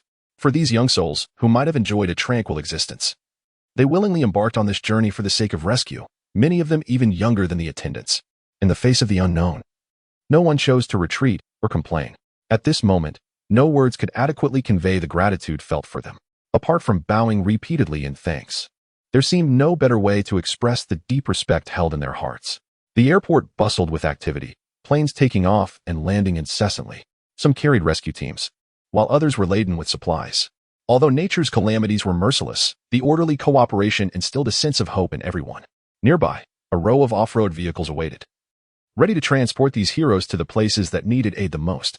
Above the airport, a figure suddenly appeared in the sky, pausing momentarily to cast a keen gaze over the crowd below before swiftly soaring into the distance. It was Chen Yang. Someone recognized this legendary figure.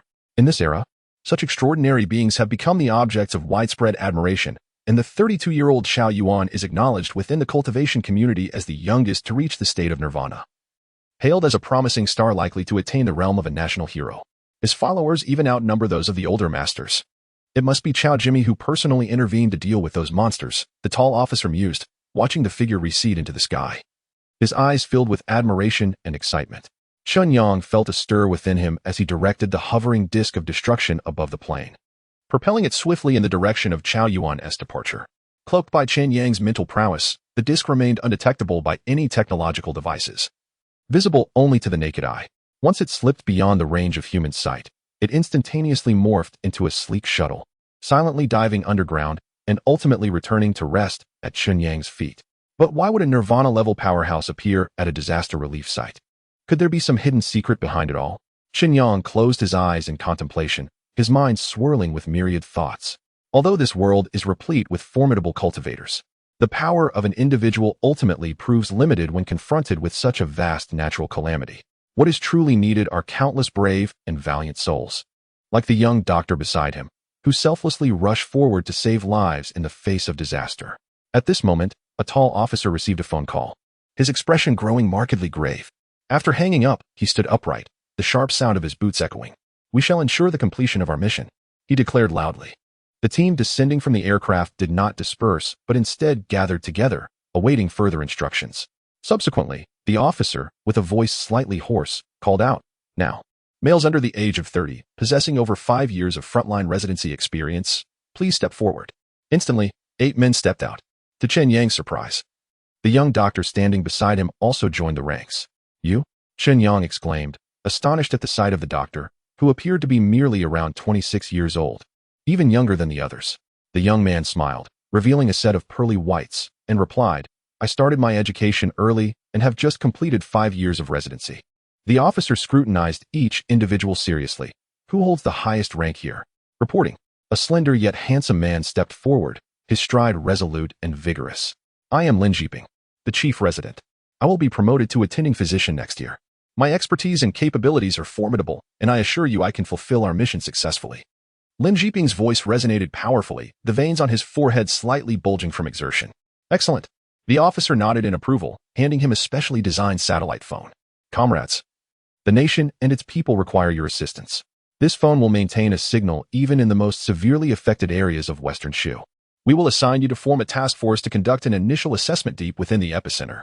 The officer continued, "Tianyu City is one of the nearest cities to Western Shu, hence we are among the first rescue teams to arrive. The situation ahead is unknown, apart from pre-quake maps. No additional information is available. You are to proceed along the designated route, record data, aid the victims along the way, and establish a lifeline to the disaster zone, paving the way for subsequent large-scale rescue operations." Chen Yang glanced around and saw several off-road vehicles speeding off in various directions, reminiscent of scenes from the film The Wandering Earth, where countless rescue teams rushed towards the disaster site, with the success of any single team heralding victory. "Understood," Lin Jiping responded, quickly stowing the satellite phone in his backpack. "We are not merely doctors. We are resolute warriors. We shall accomplish our mission." Lin Jiping swiftly organized the team, preparing to depart immediately. Renowned as one of the hospital's eminent doctors, he quickly garnered the support of his peers. Chen Yang resolved to join this courageous vanguard, despite the potential unforeseen dangers that lay ahead. At the same time, he couldn't help but worry about Yin Suilai on another aircraft. Would this genius be able to weather the storm of disaster unscathed? Chen Yang and Lin Jiping, leading a strike team, successfully arrived at the disaster zone, establishing a vital lifeline and aiding numerous victims along the way. In the face of this calamity, Chen Yang exhibited extraordinary courage and strength, becoming an indispensable member of the team. As time progressed, the rescue efforts unfolded, with more teams and supplies arriving steadily. Under the guidance of Chen Yang and Lin Jiping, they successfully set up a temporary medical station to provide urgent care for the injured. During one rescue operation, Chen Yang unexpectedly encountered Yin Sui. Despite their past rivalry, they chose to collaborate in the face of disaster. Yin Sui gazed at Chen Yang, a glimmer of respect in his eyes. "Chen Yang, I never anticipated our paths would cross here. In light of the circumstances, let us set aside our previous grievances." Chen Yang nodded, smiling. "Yin Sui, you are right. The paramount concern now is to save lives. By uniting our strengths, we can rescue even more people." The two fought side by side, confronting the challenges posed by the disaster. Through their concerted efforts, many lives were saved, and the situation in the disaster-stricken area gradually came under control. Ultimately, as the rescue operation concluded, both Chen Yang and Yin Sui returned to Tianyu City. At a school assembly, Chen Yang stood on stage, addressing the faculty and students. This experience has profoundly taught me that true strength is not merely a matter of personal prowess. It lies in our ability to rise in times of crisis and fight for others. I hope each of us can become such a formidable force, not only in martial arts, but also in spirit. As the assembly drew to a close, Chen Yang and Yin Sui exited the venue together, having forged a bond as comrades. Chen Yang, your performance in this rescue operation has truly impressed me, Yin Sui sincerely remarked. I once thought strength was everything, but now I understand that true warriors must also possess responsibility and courage. Chen Yang patted Yin Sui on the shoulder, smiling. You did well too, Yin Sui. In the disaster zone, your composure and decisiveness saved many lives. We each have our strengths. We should communicate more in the future. Yin Sui nodded in agreement. As their relationship softened, at that moment, Chu Mingling called, and Chen Yang answered. Are you all right? She inquired urgently. Hearing her concern, Chen Yang smiled and replied, I'm fine. Just wait for my return. After a brief conversation, they hung up. Time flew by, and before long, several months had passed. Chen Yang also made significant breakthroughs in his training.